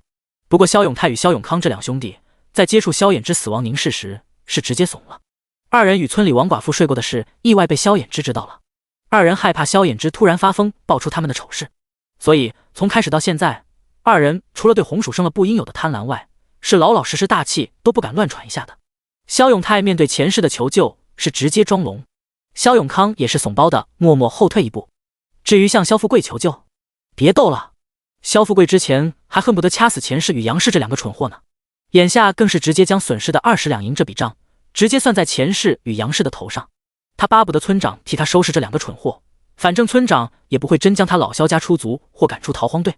他好歹是秀才爹，冲着这层身份，村长也不敢将他老萧家怎样。第11章，茅坑里点灯。不得不说，萧富贵简直是村长肚里的蛔虫。村长还真的不能将老萧家出族或赶出逃荒队，并非村长敬萧富贵是秀才爹，而是顾虑到萧大郎夫妇还有一姐儿与祥姐儿。杨氏一直搓磨萧大郎夫妇，夫妻俩也不敢反抗，全是因为杨氏手中抓着户籍。萧大郎夫妇逃荒前都没能分户出来，如今逃荒在外，更加不可能分户。村长若是将老萧家赶出逃荒队，反而会害死萧大郎夫妇。哎呦，大家伙快看了，红薯在大胖裤裆内，娘的呀！在搜赃物的樊氏拉下大胖的裤子，突然大叫一声，还无比夸张，作势想吐。要不是可以看见红薯皮，樊氏都要以为大胖裤裆内的橙色物是一坨屎。因着樊氏灶门大的像铜锣，在场的所有人的视线都齐刷刷落在大胖身下。随后哄笑声一片，一个妇人大笑道：“哈哈，见过搞笑的，没见过如此搞笑的。”村长听到周围的哄笑声，瞪着钱氏，怒道：“钱氏，你这恶心的玩意，藏什么地方不好，非要藏孩子裤裆，你也不怕恶心死自己？见过极品的，没见过如此极品的。”村长也被钱氏给恶心到了。哎呦，大家伙快看，大胖被人扒下裤子都不知反抗，居然还在笑，不会是个傻的吧？林氏也突然来了这么一句。众人闻声一看，还别说，大胖当真一个劲在傻笑。钱氏先是自己被骂恶心，如今儿子也被笑是傻子，对着林氏目眦欲裂怒吼：“放屁！我儿子才不是傻子，你儿子才是傻子。然而都不用林氏回骂，钱氏下一瞬就被狠狠打脸，而且还是被他儿子打的脸。嘻嘻，娘好玩，娘好玩。大胖见钱氏目眦欲裂的模样，这会儿不只是傻笑，还自个傻乐。钱氏见状是气得险些一口血吐出来，恨不得打死自己傻儿子，回炉重造。其实在半个月前，他就发现大胖脑子不太正常，眼瞅着老二家河边随手捡的金木水火模样不仅长得好看，还一个比一个聪明伶俐，他是越瞧着大胖越是奶哪不得劲。果然没有对比就没有伤害。当木木跑去撞杨氏的时候，他想都没想就直接对木木下黑手，甚至在那一刻心里恨不得金木水火全死光光。看着自己儿子此刻傻了吧唧的模样，钱氏是越想越伤心，越伤心心里就越恨，一双眼睛仿佛淬了毒般，视线逐一扫过林氏、金木水火、宋锦。钱氏毒蛇般的目光最终停顿在宋锦脸上，心中所有的怨恨也随之全记在宋锦身上。宋锦察觉到钱氏毒蛇般的目光，不悦地皱皱眉，对着樊氏与林氏突然道：“樊婶、林婶，你们快去搜我婆母，别让她接触任何人。钱氏最好别犯蠢找死，若把她惹急了，下次就不是揍成猪头这么简单。”哎，这就搜杨氏。樊氏与林氏听到宋锦提醒，是迅速放开大胖，然后一起左右夹攻，一个人拉扯住杨氏，一个人对着杨氏上下其手。你们这两个千人骑的、万人睡的贱货，放开我！杨氏当然不允许樊氏与林氏搜他身子，那是什么难听话都说得出口。樊氏与林氏可是村里有名的泼妇，敢骂他们，毁他们声誉，这无疑是茅坑里点灯，找死！村长也听不下去，转头就厉声道：“樊氏、林氏甭搜了，直接揍！3个女人都别放过，不把他们仨揍一顿，他们仨还以为开不了宗祠，我这个村长就奈何不了他们。”思来想去，村长还是觉得把老萧家的几个女人往死揍一顿最简单，只要狠揍一顿，就不怕人不老实。樊氏与林氏听了村长的话，是高兴的快疯了。娘的呀，村长这是明着给他们撑腰啊！杨氏骂他们骂得如此难听，不揍回去是傻子。哈哈，好低啊！林氏，先揍杨氏，往死揍！樊氏与林氏二人看着杨氏，宛若嫖客看到了娼妇，流口水的模样向杨氏扑去，然后是砰砰砰砰砰把杨氏往死踹的声响。钱世美看见杨氏被踹一脚，嘴角就猛抽一下，身子也直抖一下。萧金莲则是突然惨叫一声，白眼一翻，直接吓晕了。不过萧金莲即便不省人事，最终也没能逃过被踹的命运。最后3个女人全都一起晕了，杨氏与钱氏是被踹晕的。3个女人被老萧家的3个男人拖回自家篝火地。村长让萧富贵拖杨氏，萧富贵还不乐意，20两银要不回来了，红薯地河水源也没法找了，麻袋里的吃食可不能没他的份。村长哪里会不知道萧富贵打着什么主意，怒瞪着萧富贵骂道：“怎么，你真仗着自己是秀才爹，我就不敢动你是吧？”瞥了一眼闷不吭声萧大郎夫妇，又道：“滚回去把你家几个女人给看好了，再敢欺负二郎家，胆敢放他们出来闹事，让杨氏搓磨萧大郎一家，别说你只是秀才爹，就算你是官老爹，我也一样把你老萧家给出足了。”村长何时对萧富贵撂下过如此狠话？萧富贵生怕再惹怒了村长，不得不老老实实认怂。见萧富贵夹着尾巴逃了，村长是觉得自己快被累死了。不过事情还没有完全解决，还有更大的麻烦等着他处理，可没时间歇着。老萧家虽是被他收拾了，可围观的萧家村妇孺病残，还有其他村的灾民却一个都没有少，全都围着不愿意散去。萧大郎夫妇、如意吉祥姐妹俩因为担心萧衍之也没有离开，一家人始终闷不吭声站在一旁，想着等人散了再找萧衍之说话。宋景见村长责备的目光总算落在他脸上，摸着鼻子笑道：“村长，我也不想给您惹来麻烦的，这不是答应了您和三叔公不能饿着父子5个吗？”村长，合着闹得这么一出，全怪他。宋景见村长脸色在一点点变绿，很之机又急忙补了一句道：“不过村长您放心，接下来我知道如何处理，您老一旁歇着就行。”第12章换逃荒物资。宋景的处理方法就是将麻袋内的吃食和灵泉拿去换物资，与其留下这些招货，还不如换些逃荒物资，反正他有空间，吃喝暂时不用愁。眼下最缺的是银两和物资。宋景记得书中萧衍之与女主逃荒接近1年，朝廷才安置落户。如今正值7月，炎炎夏日，衣裳穿一件还没事，可是到了冬天，遇到极寒天气，小兵何时带呢？而且逃荒路上随时可能会遭遇到各种危险，物资是越多越好。宋景走到萧衍之和金木水火的跟前，蹲下了身子，小声地说道：“红薯，水是保不住了，只能拿出去换其他物资。既然决定与男主处好关系，以后逃荒一路省心些，宋景觉得自己很有必要从此刻开始。萧衍之和金木水火刚被老萧家欺负，此刻内心一定最为脆弱。只要这时他主动对一残四小示好，一残四小一定会因此而感动。萧衍之盯着宋景面容，不咸不淡地应了一句：“东西是你找的，你爱怎么处理便怎么处理。”让萧衍之感动是不可能的，对宋景的憎恨少了一分是真的。他救下木木这个恩情，他不可能当作没看见。那行。宋景嘴角抽搐了一下，转瞬又看向金木水火。自从木木被救下后，金木水火就很有默契，一直站在萧衍之的身边，不哭不闹，安静如鸡，好生奇怪。不过眼下他没有时间去理会金木水火的异样。看着围观不愿散去的其他村灾民，他站起身，大声说道：“我知道你们之中有许多人都在打着麻袋的主意，但我要告诉你们的是，我敢与走镖的打交道，就不是个怕事的。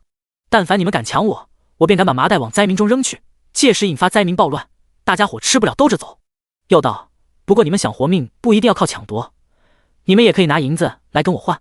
没有银子，可以拿你们从家里带出来的柴刀、镰刀、菜刀、斧头、锄头、铲子、棉衣、被子、平板车等等，只要能换的，我都愿意和你们换。”宋景很清楚，有村长坐镇，萧家村的村民是绝不敢抢他的。眼下他需要解决的是其他村的灾民。其他村灾民们原本是真想抢宋景的，可这个听到宋景说的一番话是惊呆了。一个瘦得皮包骨的男人不可置信，问道：“没有银子你也愿意换？”一个妇人觉得家中棉衣可以拿出几件，也问道：“棉衣也可以吗？能换什么？”“当然可以换。”宋景笃定语气道：“棉衣、被子等物一件可以换2个红薯，刀具、农具、平板车一件可以换1囊水。我会拿出18个红薯3囊水出来换，直到换完即止。先到的先得。不过你们最好安静些，别再引起那些不知情的灾民的注意，否则谁也讨不到好处。至于余钱可解可，他要留下来，让村长拿去分给萧家村的灾民。都是一个村逃荒的，能帮就尽量帮。野菜也要分6份，村长加1份，三叔公加1份，自己加2份。凡事林氏2人帮了他的忙，也要各1份。剩下的1个大红薯，就让萧大郎带回去给萧富贵。并非宋景是圣母，而是萧大郎夫妇暂时无法从老萧家分户出来。若是萧富贵最后什么也没捞到，事后一定会因此迁怒萧大郎夫妇，而他会给自己家留2份野菜，其中有1份是给萧大郎夫妇的。若是让萧大郎把野菜拿回去，估计是连一口汤都没得喝的。1件棉衣被子换2个红薯，1件刀具农具平板车换1囊水，你这未免也太贵了吧！灾民们听了宋景说的话，有一小不爱占便宜的是觉得宋景在狮子大开口。他们其实都听得出来，宋景要换的不仅是防身用的，还是防寒用的。可是真贵吗？一点也不贵好吗？现在要换的是空间产物和灵泉啊！宋景盯着那一小部分灾民，嗤了一声道：“嫌贵的可以不换，我没逼着你们换。我还是那句话，先到的先得，换完即止。人真恶极的话，别说几件物资，那是连媳妇孩子都要卖。原身不就想过卖孩子换粮食吗？这些灾民还敢讨价还价，不过就是想多占点便宜罢了。但是便宜岂是那么好占的？”之前那个妇人见宋景不是个易吃亏的主，是急忙先喊道：“我换，我愿意换，我拿出2件棉衣和你换4个大红薯，我这就回去拿棉衣，你一定要给我留着啊！”这妇人家里有老人孩子，她想着人都快饿死了，还留着几件破棉衣做什么？还不如换吃的，撑过去1天是1天。有了第1个愿意换食的，就会有第2个。瘦得皮包骨的男人闻言也急忙喊道：“我用平板车和你换1囊水，你也给我留着，我去推车过来。”平板车手推车其实在逃荒时很鸡肋，说它没用吧，又可以拉人拉物资；说它很有用吧，其实真的可有可无。如今到了这个地步，灾民们还有什么物资？不过是一些衣物被子，直接背着走便是了。我用斧头和你换1囊水。第2个人一出声，原本还嫌贵的灾民都害怕了，他们都害怕吃食被抢光，轮不到自己，是一个个抢着大喊：“我用被子换你2个大红薯，等着我啊！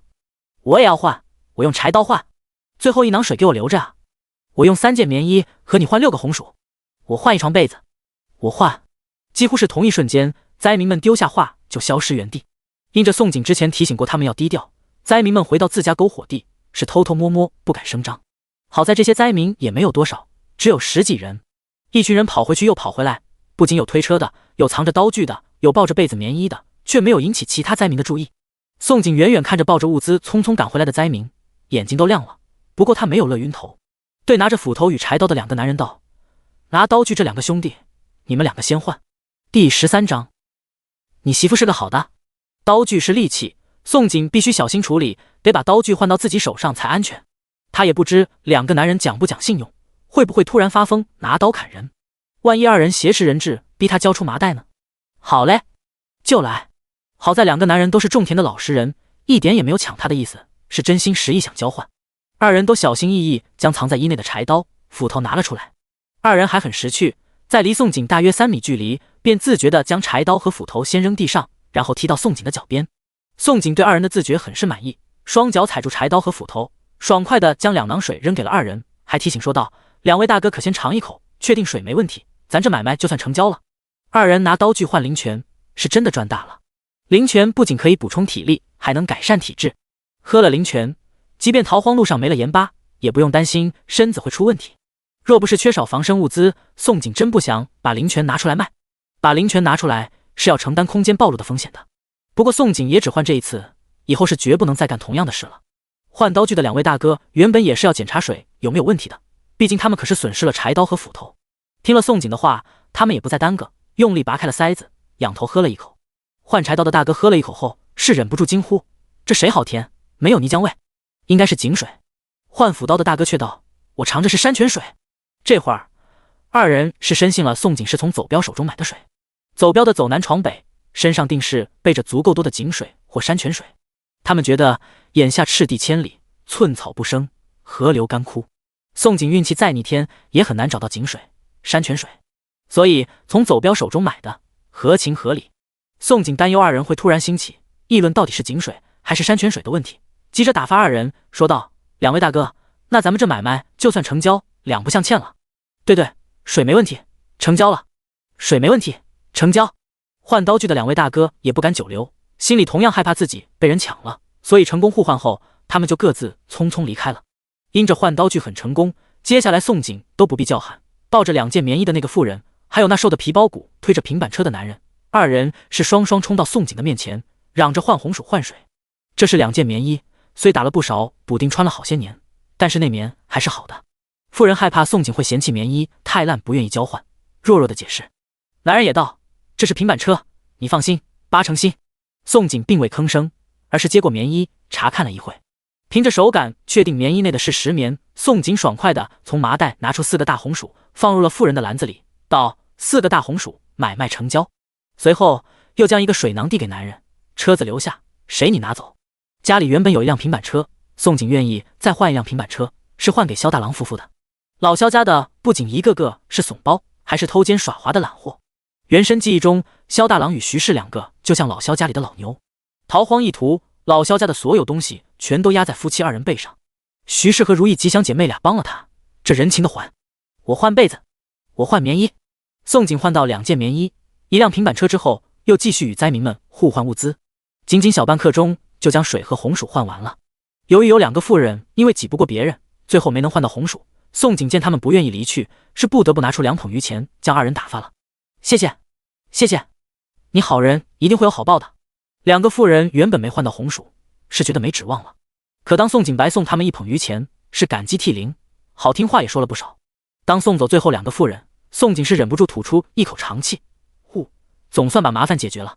然而长气还没有吐完，一直在旁边歇着的村长是不以为然的剜他一眼，道：“你确定麻烦解决了吗？”“莫吧。”村长觉得宋景最后就不该把鱼钱白送给2个灾民，导致围观的萧家村妇孺病残，一个个犯红眼症了。若不是他坐镇，萧家村的妇孺们不会这么老实。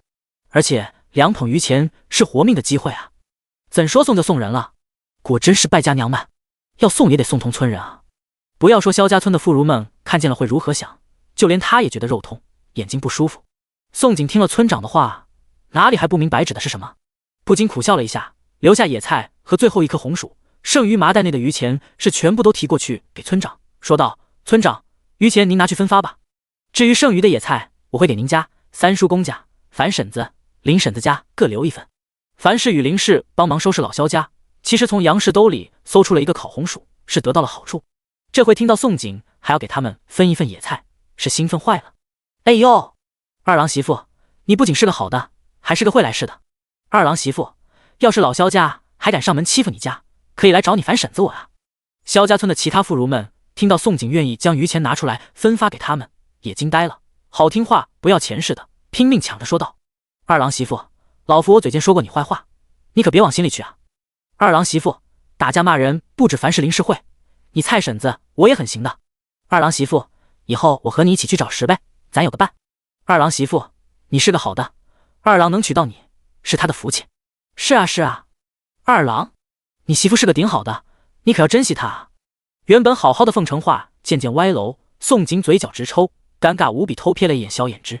当看见萧衍之依旧无动于衷，面沉如水的模样，他是偷偷吐了口气。还好这个男人连装都不屑，不给别人任何误会的机会，以后他要求与他和离，应该就没人会再攻讦他了。第14章收获满满。宋景送神班把萧家村的妇孺病残们给送走，野菜也分给村长。凡事临事的时候，三叔公与村里壮劳力商议分小队的事也正巧结束。宋景虽不知道三叔公如何分的小队，但村长临走前还是提了一句，他家与村长家、三叔公家在一个小队，至于另外2家也是村里叫他是不惹事的。宋景听了是松了口气，组队什么的最怕遇到猪队友，若是遇到糟心玩意，那真能给气死。另2家若是好带，他是不介意一起组个队的。送走了村长，宋景再回来的时候，果然看见萧大郎夫妇正与萧衍之说话。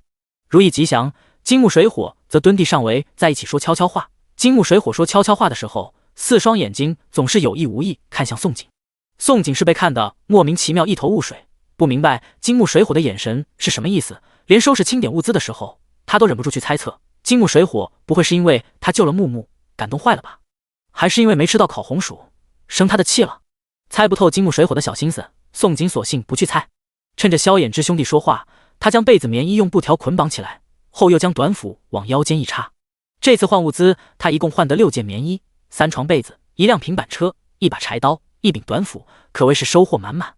宋景最为满意的是短斧，短斧开了刃，锋利又趁手。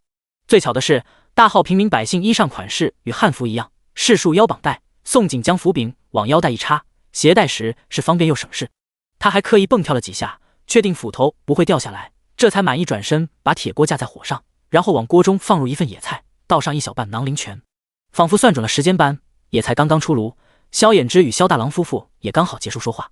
萧大郎柔声交代道：“二郎，你早点歇歇，有事记得让孩子去叫我。”萧衍之脸上是难得一见的柔和，也担忧叮嘱：“大哥大嫂，你们回去记得按着我交代的话告诉萧富贵，他若敢再放任杨氏搓磨你们和孩子，我不介意让他少2个儿子。逃荒路上让萧永泰、萧永康出点什么事，最容易不过了。”宋景耳间听到萧衍之的话，是瞬间秒懂萧衍之想做什么，不过他假装没有听见，是喊道：“大哥大嫂如意吉祥，我煮了野菜汤，你们吃了再回去。”听到宋景叫唤，萧大郎夫妇先是一愣，随后不安地看向萧衍之，直到萧衍之点头，2人才敢从宋景手上接过野菜汤，还叫上了如意吉祥。一家4口吃野菜汤时，徐氏看着自己2个女儿饥不择食的模样，眼眶红了，到了嘴边的话是生生咽了回去，最后千言万语化成了一句感谢：“弟妹，谢谢你。”徐氏会挺身而出，是害怕萧衍之与金木水火被杨氏欺负，他想都没有想过萧小2郎家的食物，更没想过因此得到什么。萧大郎见自己媳妇红了眼眶，是愧疚的安慰：“等明日我找到了吃喝，再害弟妹，你不要有负担。”宋景闻言是忍不住想训人，叹息道：“大哥大嫂，你们说什么还不还的话，就是在拿我当外人，这话听着挺伤人，以后可千万别再说了。不过有些话不管中不中听，我也觉自己有必要对你们说上一说。”顿了一下，又道：“你们一味的忍让杨氏，只会让杨氏变本加厉。若是不想自己被欺负，你们就不能怕事，甚至还要比杨氏狠。只有自己够狠，杨氏才会怕你们。”杨氏能搓磨萧大郎夫妇10多年，全是因为杨氏看出萧大郎夫妇是软弱怕事的。但凡夫妻2人敢反抗一下，就不会一直助长杨氏的气焰。杨氏为何会2年不敢招惹原身？还不是因为原身有胆量让自己娘家替他出头。宋景没管2人听了他的话如何震惊，又从新换的平板车上抽出1把柴刀，映射萧大郎手中，严肃地叮嘱：“这把柴刀，大哥随身带着防身用，万不能让老萧家那几个抢去了。还要切记，逃荒路上丢命都不能丢了这刀，丢刀等于丢命。”并非宋景吓唬萧大郎夫妇，而是宋景知道接下来的逃荒路会有多艰难。西北干旱2年，颗粒无收，朝廷从不赈灾。大地震是1年后，朝廷才愿意安置逃荒灾民，可见大号的朝廷多腐败，皇帝有多么无能。朝廷指望不上，灾民就只能各凭本事活下去。能在几百万几千万的灾民中最后存活下来的，绝对是最狠的。宋景记得最后与女主一起安置落户的萧家村灾民中，从未提及过萧大郎夫妇和老萧家。由此可知，萧大郎夫妇与老萧家不是在逃荒中与萧衍之走失了，就是遇难了。既然他穿到书中，还与萧大郎夫妇成为亲人，那就是缘分一场。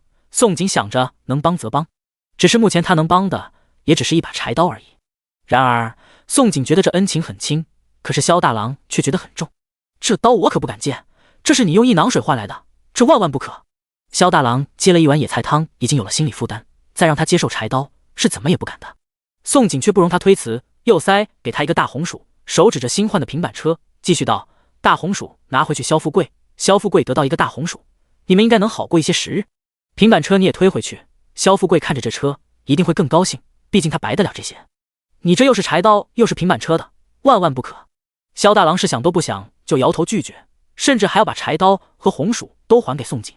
萧衍之见状是急忙出声制止：哥，宋景让你拿着便拿着，柴刀是让你路上防身用的，有了这刀我也放心些。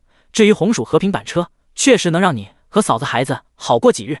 萧衍之也没有料到宋景会愿意把柴刀和平板车送给他大哥，他不得不承认，他心中对宋景的怨恨似乎不知不觉中又减少了一分。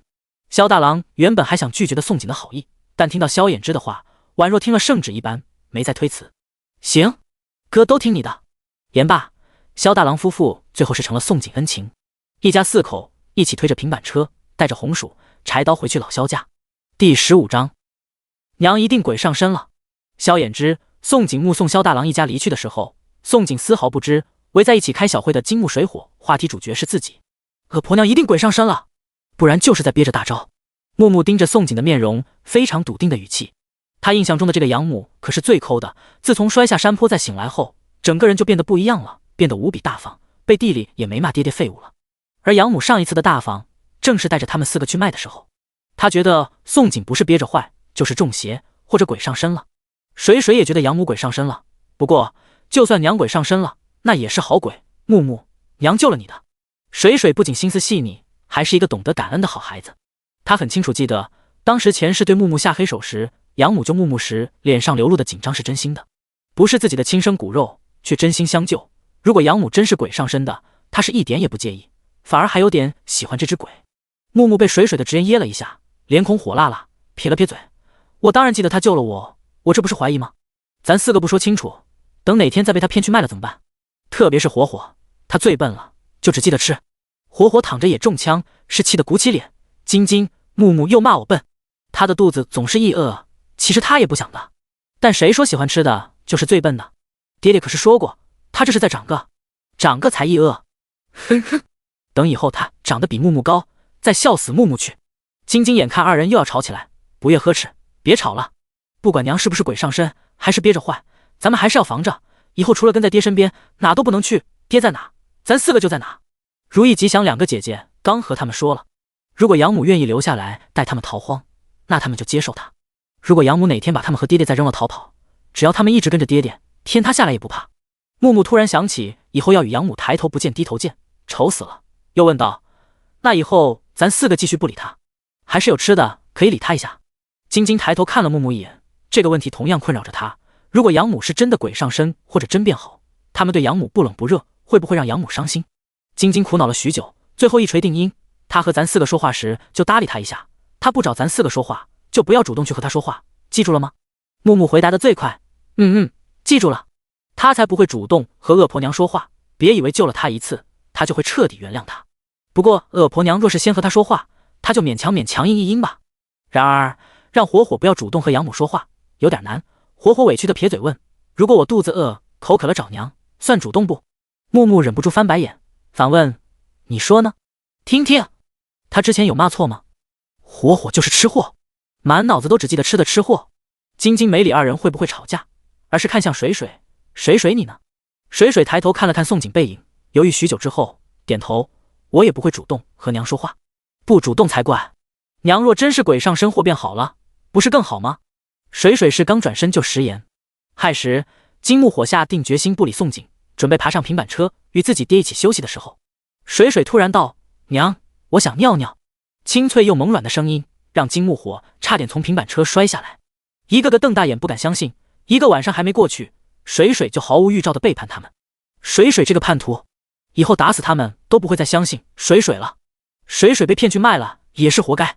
水水可没空理会三人心里小九九，眉眼弯弯，又冲着因他之前叫唤而一脸懵圈的宋景唤了一句：“娘，我要尿尿。”水水觉得被鬼上身的养母一点也不讨厌。啊，你要尿尿？哦，好。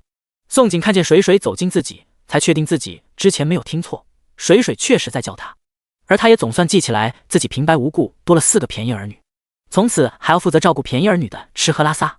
不过他确实没有当娘的经验，不知道之前原身怎么伺候孩子拉撒的，是带孩子远离灾民的地方，还是就地解决？宋景苦恼了一会，最后在地上挖了一个坑，汗颜解释：夜深了不安全，就不走远了，你就地拉吧，拉完我把土填回去就行。宋景想着萧衍之应该不会让他带着水水走的，不如就让水水在萧衍之眼皮底下解决。水水看着地上的新坑，更加确定这个养母是鬼上身的。以前的养母听到他们要尿尿，是直接语气不善一句：“自己去尿，离远一点。”而且养母也不会如此讲究。谢谢娘。确定娘换了一个人，心中有了属于自己的小秘密，水水是高兴坏了，欢欢喜喜拉下裤子就尿，尿完又欢欢喜喜跑回平板车去。宋景并不知水水小心思，记起了一事，对平板车上的萧衍之问道：“你要出宫吗？要的话最好今夜解决。村长说明日卯时就得上路，有时才会停下。”萧衍之闻言俊容疼的涨红，语气不善：“不用。”刚出口又矛盾的补了一句：“你就木木还有帮助大哥的事，我记住了。等逃荒上路，他就会知道这个女人是不是真心留下。倘若这女人是真心的，他不介意逃荒后给她一份和离书，还她自由。可若是这女人是演戏，他也不介意让她成为流民。”啊！宋景没有想到萧衍之态度转变这么突然，是懵了。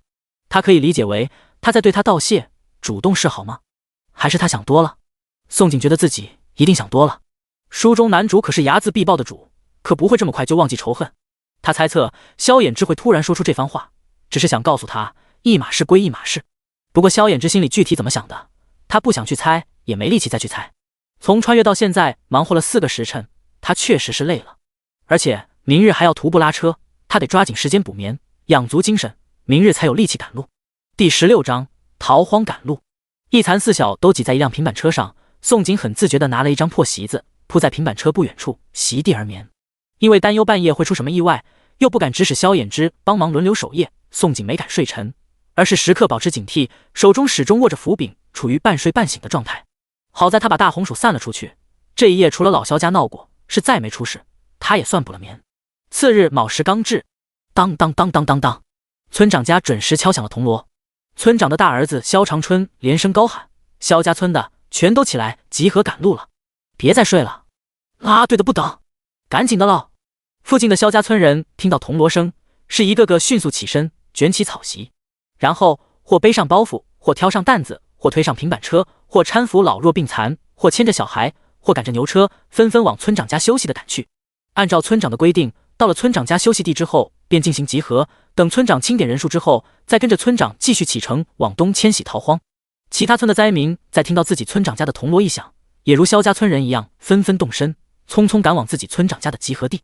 宋景卷起破草席，将早就捆好的物资堆在萧衍之的背后，铁锅麻袋再往车上一绑，一切准备妥当。宋景往四周看去，接着就被眼前景象震惊到了。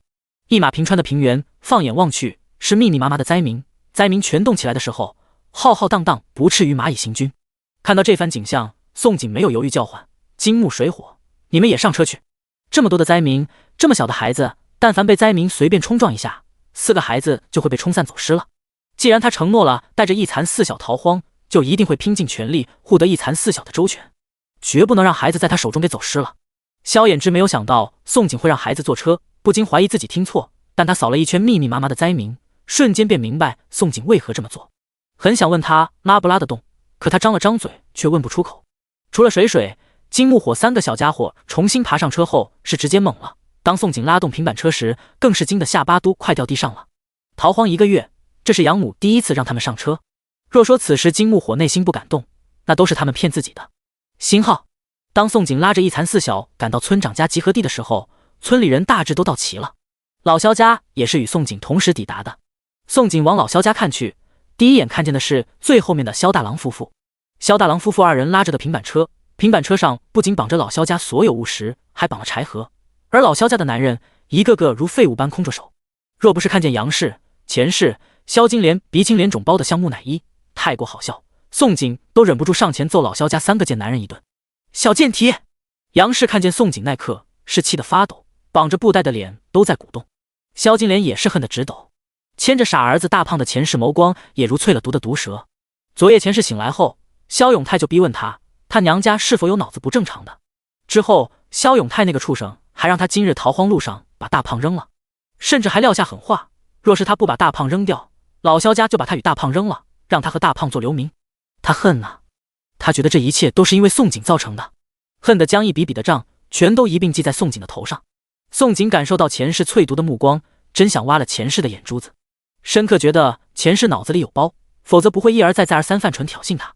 村长为避免萧家村有人掉队，是面色严肃带着自己的大儿子萧长春亲自一家家点名，点完人数，当当当敲了3下铜锣，然后清了清嗓子，大声说道：昨夜三叔公给各家分好了小队，也和各家壮劳力说了分小队的好处，每个小队也选出2名小队长，但是有了小队长帮忙盯梢，并不表示你们可以不顾自家孩子。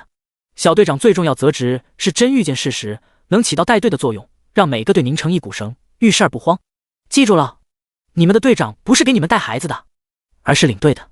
逃荒上路，一切遵从队长指示，你们队长的指示便是我的指示。喘了口气，又重复每天必要的叮嘱：逃荒不易，大家必须要互相扶持，团结一致，看好自家老人孩子，护好自家粮食与物资，紧跟队伍。最后警戒，逃荒路上不准无故生事，更不能惹事给村里招祸。言罢，当当当，村长又敲3下铜锣，高喊：找到你们的队长，按照分队集合，然后依次出发。一句出发落下，萧家村50户人家都按照昨夜三叔公给的组队编号找到自己的队长，然后迅速各队集合，按着组队编号依次出发，离开平原，上了官道后一路往东走。宋景家、村长家、三叔公家还有2户人家分在一队，走在了村里的最前面。许是村长、三叔公的刻意安排，为了照顾萧大郎夫妇，老萧家和另外4户人家分在2队，是紧跟一队的后面。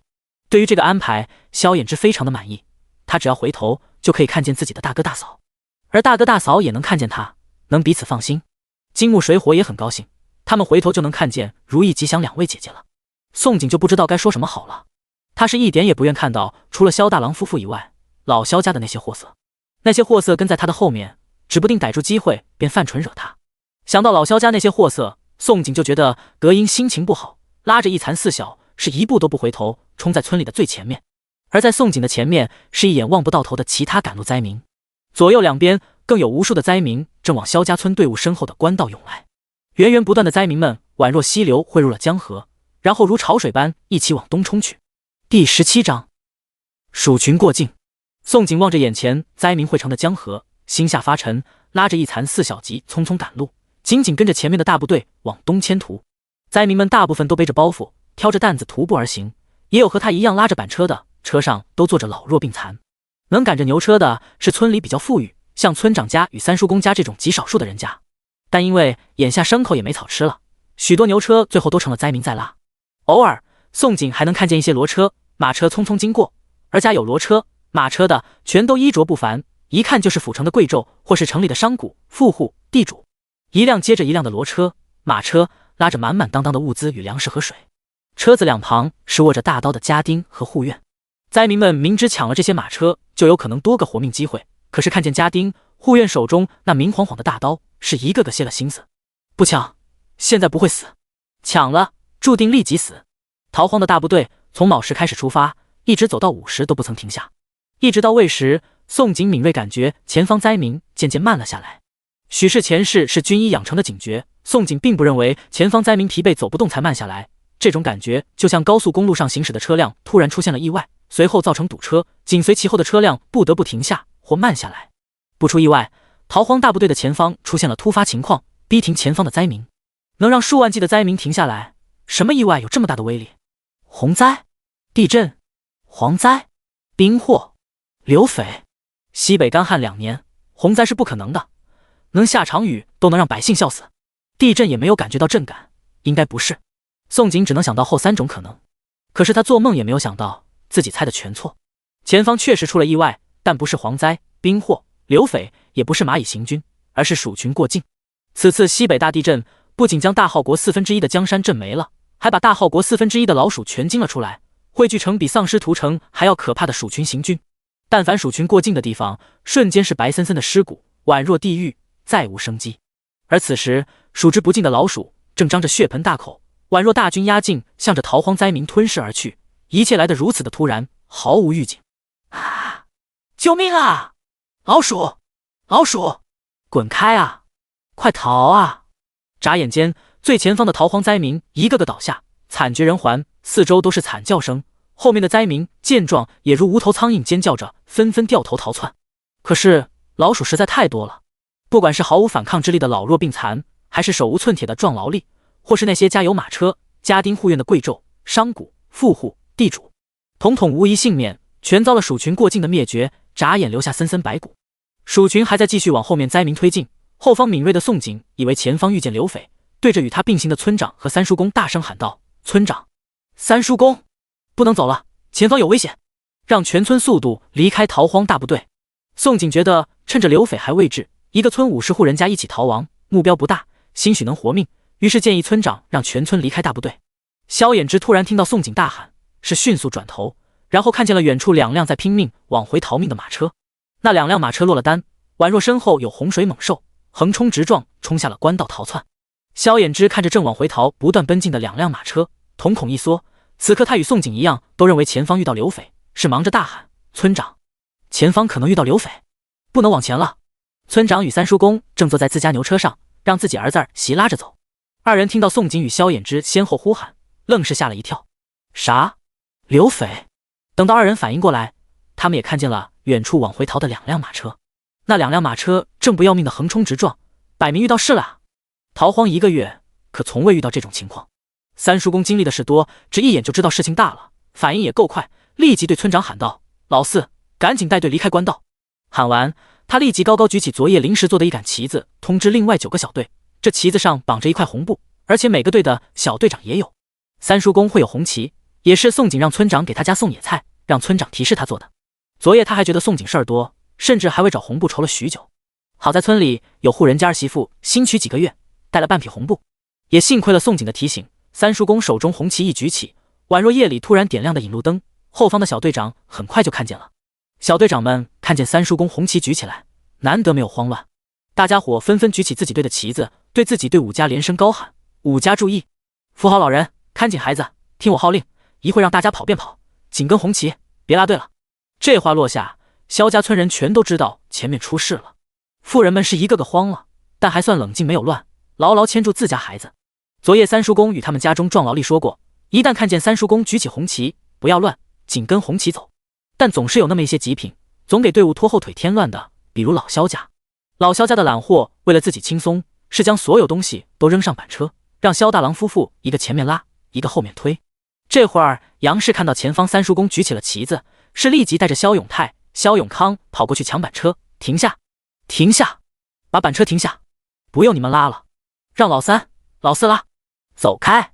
萧大郎与徐氏被抢，哪里还不明白杨氏是卸磨杀驴？杨氏这是把他们当牛使完后，就想在逃荒路上把他们扔下。萧大郎与徐氏想到这些年给老萧家当牛做马，夫妇二人是一阵难受。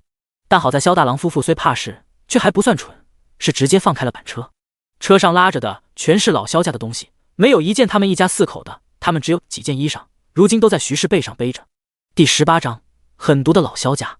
老萧家这边在忙着抢板车，宋景那边已经第一个拉着一残4小开始亡命逃亡了。第一队在萧家村最前面，自然第一时间发现远处如大军压境，是要灾民的鼠群。快跑！是鼠群，往左边跑！宋景第一时间发现如潮水涌来的玩意竟是老鼠，吓得他差点肝胆俱裂，大喊了一声。扭头见左边是一马平川的平原，他拉起一残4小就冲在最前面，带头狂奔。第一队其他4家同样被黑压压数之不尽的老鼠吓得亡魂皆冒，也是拔腿便跑。牛车不要了，扔了跑，跟上宋氏！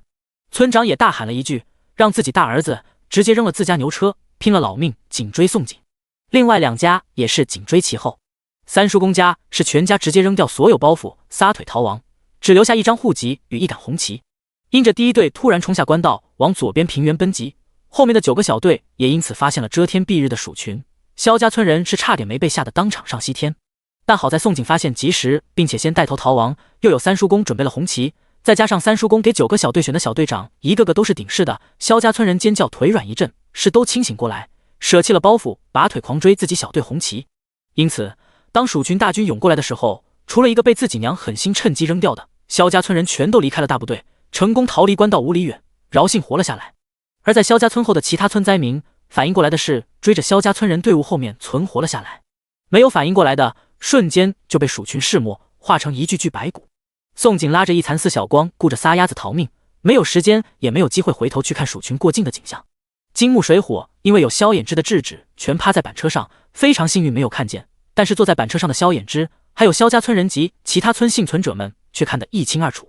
当看着数以万计的生命瞬间被蜀群噬没，化作一堆堆的肉血和白骨，所有人是忍不住肚子翻滚想吐。可因为忙着逃亡，大家伙是一直强忍着，直到远离官道20里，彻底危机解除，村长出声让停下，众人才一个个停下狂吐起来。不知吐了多久，众人想起自己家丢掉的包袱，不管是萧家村人还是其他村人，是一个个哭天抢地。苍天啊，老天这是不让人活啊！我家是一点东西都不剩了呀，虽说侥幸活了下来，可是啥都没了，还不如死了呀！糟瘟的老天爷啊，这是要逼死人才甘心啊！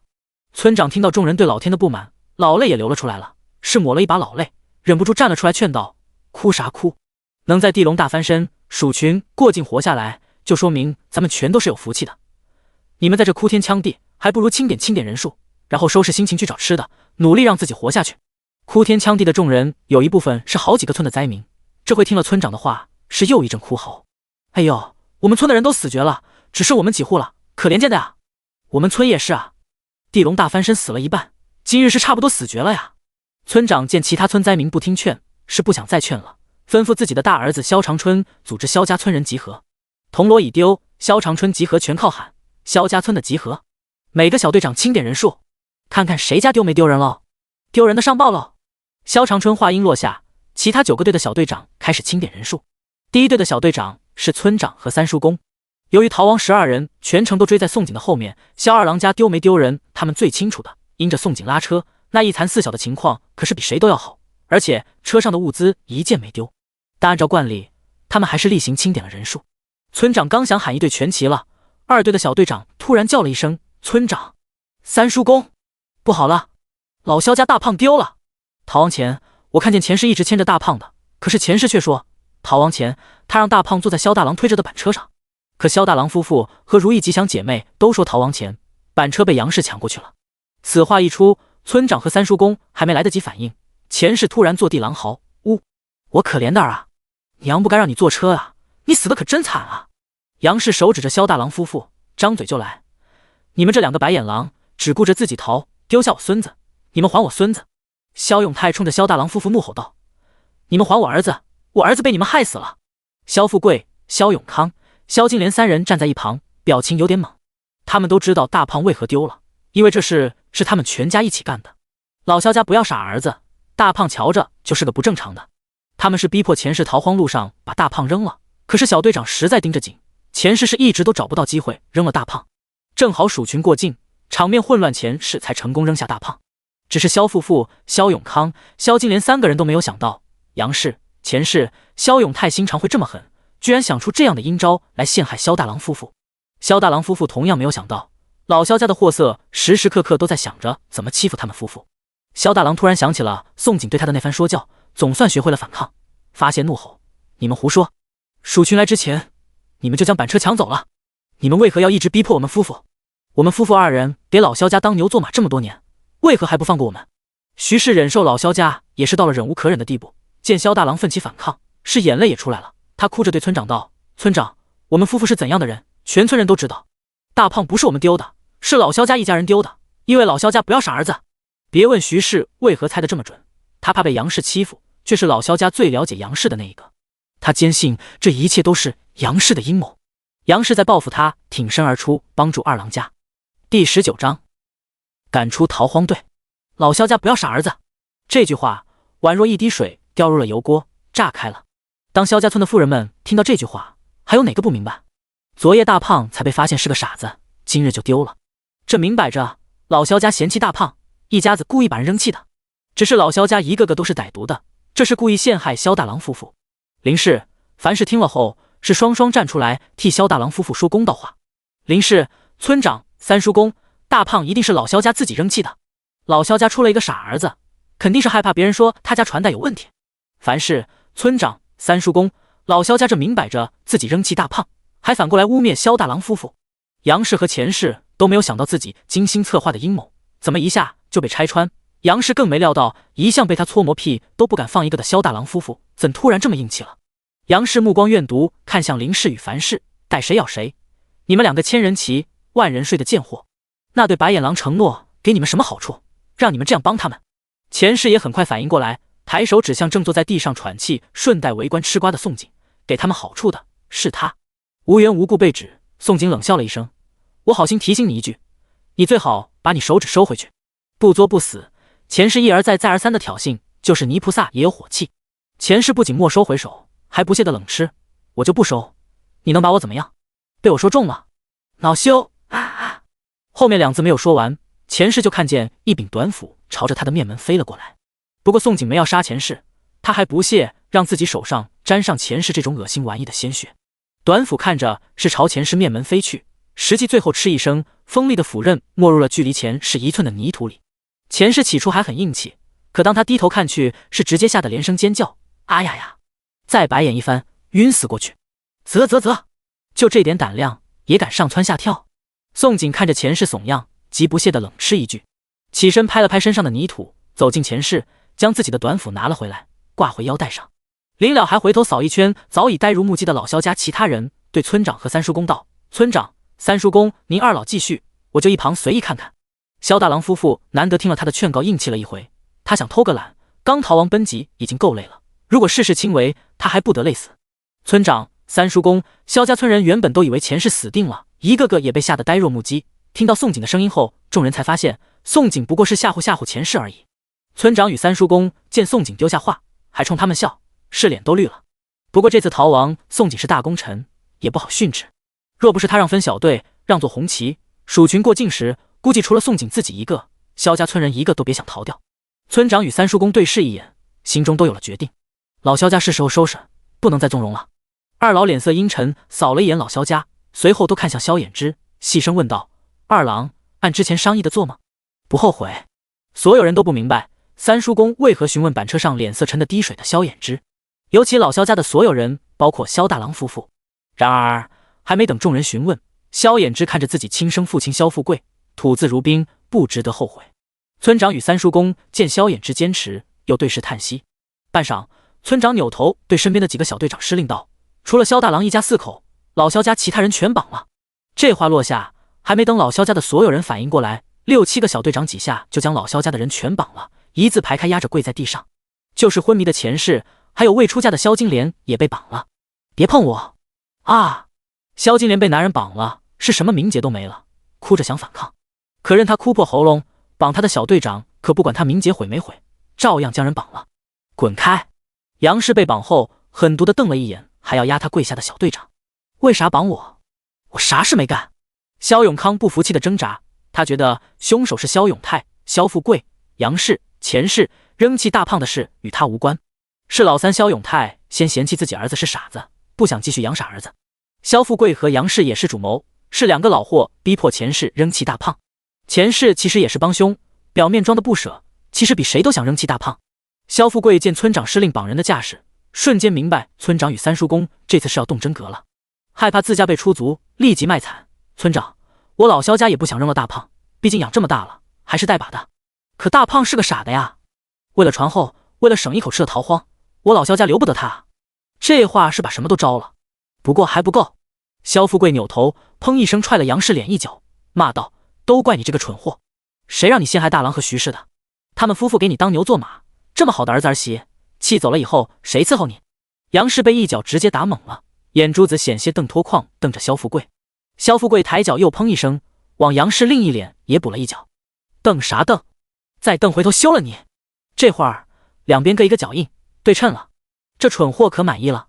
杨氏第一脚被踹懵，第二脚是直接被踹醒，目眦欲裂：“萧老狗，你居然敢踹我！张牙舞爪就与萧富贵互撕，但手被绑了。杨氏是像疯狗张嘴就咬萧富贵耳朵。村长与三叔公早就看腻了二人互撕戏，面沉如水，静静等待二人互相撕够了才出声。三叔公不耐烦地道：“好了，萧老狗，现在再装模作样太迟了。早知如此，何必当初？”村长对着那6、7个绑人小队长，语气强硬又施令：“搜他们身子，把老萧家户籍本找出来给萧大郎夫妇。今日我就让老萧家这群老鼠屎滚出逃荒队。”第20章发死人财。萧金莲听见要被搜身，还要被赶出萧家村逃荒队，白眼一翻，晕死过去。完了！萧永康也身子直抖，吓得脸无人色。萧富贵被杨氏咬了耳朵，顾不上疼，以为自己听错，一脸不可置信回头：“村长，你啥意思？”杨氏闻言啐了一口在萧富贵脸上，冷笑：“萧老狗，你个孬种，这都听不明白？他们要抢走户籍本，给那白眼狼住嘴！再敢骂一句孬种，老子休了你！”萧富贵之前踹杨氏不过是盐苦肉计，这回杨氏刻意戳他痛处，是真怒了，一脚踹翻杨氏，不屑地哼道：“户主明示我，就算他抢走户籍有个屁用！”一旁的萧永泰感觉自己猜到了什么，没等村长说话，小声提醒自己的蠢爹：“爹，抢了还真有用，他是长子，只要咱家全死了，全村人又愿意作证的话，对他们夫妇就有用。”啥意思啊？萧永泰不提醒还好，越提醒萧富贵越迷惑。就是你们在鼠群过境时全死了。萧衍之突然出声，打断了萧永泰，黑眸幽深盯着萧富贵，又道：“等朝廷安置落户，村长与三叔公会如实向官府禀报老萧家遇难人数，换新户籍时，大哥会顺理成章成为新户主。”他的话绝对好理解，就是几岁小孩也听得明白，相信萧富贵一定听得懂。啥？萧富贵听明白了，总算反应过来，目光惊悚瞪向萧衍之：“你个逆子，是你想的阴招是吧？我可是你老子，你连你老子也设计，你这是想让你老子当流民吗？”这个儿子脑子聪明的不像他的种，长相也一点不像他，心狠起来是连他都感觉害怕。萧衍之被骂逆子，脸色无动于衷，仿佛被骂的人不是他，气不死自己亲爹似的，冷冷一笑：“自打我娘死后，你哪天当过我爹？如今想起来自己是我爹，晚了。打从你纵容杨氏那天起，就该想到自己有天会是这种结局。你个畜生！”萧富贵听了，气得身子往后仰，但祸害1000年，哪能这么容易倒？连喘了几口粗气，是又活了过来，扫了一圈在场的所有人，最后定格在村长与三叔公身上，不死心道：“村长、三叔公，你们可不能听这畜生的呀！离开了逃荒队，没了户籍，这让我老萧家怎么活啊？”三叔公置若罔闻。村长冷哼一声：“怕了，早干嘛去了？我没警告过你，别让我瞧见你老萧家的蠢妇没事找事。几次三番，我没给过你机会，现在才知道害怕。二郎说的没错，晚了。”言罢，不由分说，右手一挥，小队长们接到指示，是一哄而上，立即动手搜老萧家户籍本。负责搜萧富贵身子的小队长3几下就摸到了户籍本，不过一时拿不出来。村长，户籍本在他身上，缝死了。村长听了，眉头都没皱一下，衣服扒了，把户籍本缝死在衣上。村里人大都这么干。很快，萧富贵被当众扒了上身衣裳，内衫被扯烂，不仅老脸丢尽，就连老萧家户籍本都到了萧大郎手上。萧富贵差点被气吐血，一阵狼嚎：“还我户籍本！老天啊，你们不能夺走啊！”村长是一刻都不愿再见老萧家这些糟心玩意，当即又是施令又是警告，把这些糟心玩意赶走，从此再无老萧家。全村人给我记住了，日后逃荒路上谁敢不听话，这就是下场。逃荒本就艰难，只有互相扶持，团结一致，才有机会活命。此次鼠群过境死了数万人，对萧家村人来说是一次血淋淋的警告。萧家村人若不吸取教训，也学老萧家村无故生事，最后死在逃荒路上也是自己活该。又因村长的命令落下，萧富贵、萧永泰、萧永康、杨氏4人被村长2个儿子和2个小队长直接撵着走。钱氏和萧金莲2个女人一直昏迷，也被抬着离开。一家6口宛若被押解流放的犯人，在众目睽睽之下被驱逐出萧家村逃荒队。村长为防老萧家再跑回来，还命自己儿子将老萧家赶出5里地外。老萧家所有人一直被赶出5里地外，村长的2个儿子才把他们丢下。直到一家6口真被丢下，老萧家清醒的4人，除了杨氏，其他3个男人一个个都悔青了肠子，惊恐绝望。尤其萧长春把他们扔下的地方是一马平川的平原，等天色一暗，仿若一块遮天黑布笼罩而下，阴森又恐怖。萧富贵回头打量一眼四周，差点被吓尿。想到自己沦落到这般田地，全是家里几个蠢货造成的，抬手啪啪对着杨氏和萧永泰一人甩了一个巴掌。都怪你们几个蠢货！现在户籍没了，还被赶到这种鬼地方，一家子一起完蛋。这下全满意了。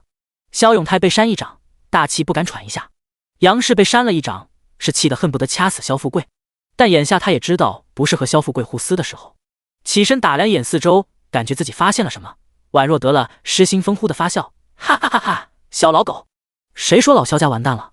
我告诉你，老萧家不仅没完，还能因此发一笔横财。娘在说啥胡话？一个劲发抖的怂货萧永康觉得自己娘被吓疯了，不然怎么说出这种疯话？杨氏扭头问萧富贵：“萧老狗，你还记不记得咱们逃亡是从哪个方向？”不等萧富贵回答，他又抢先说道：“你不记得，我可记得。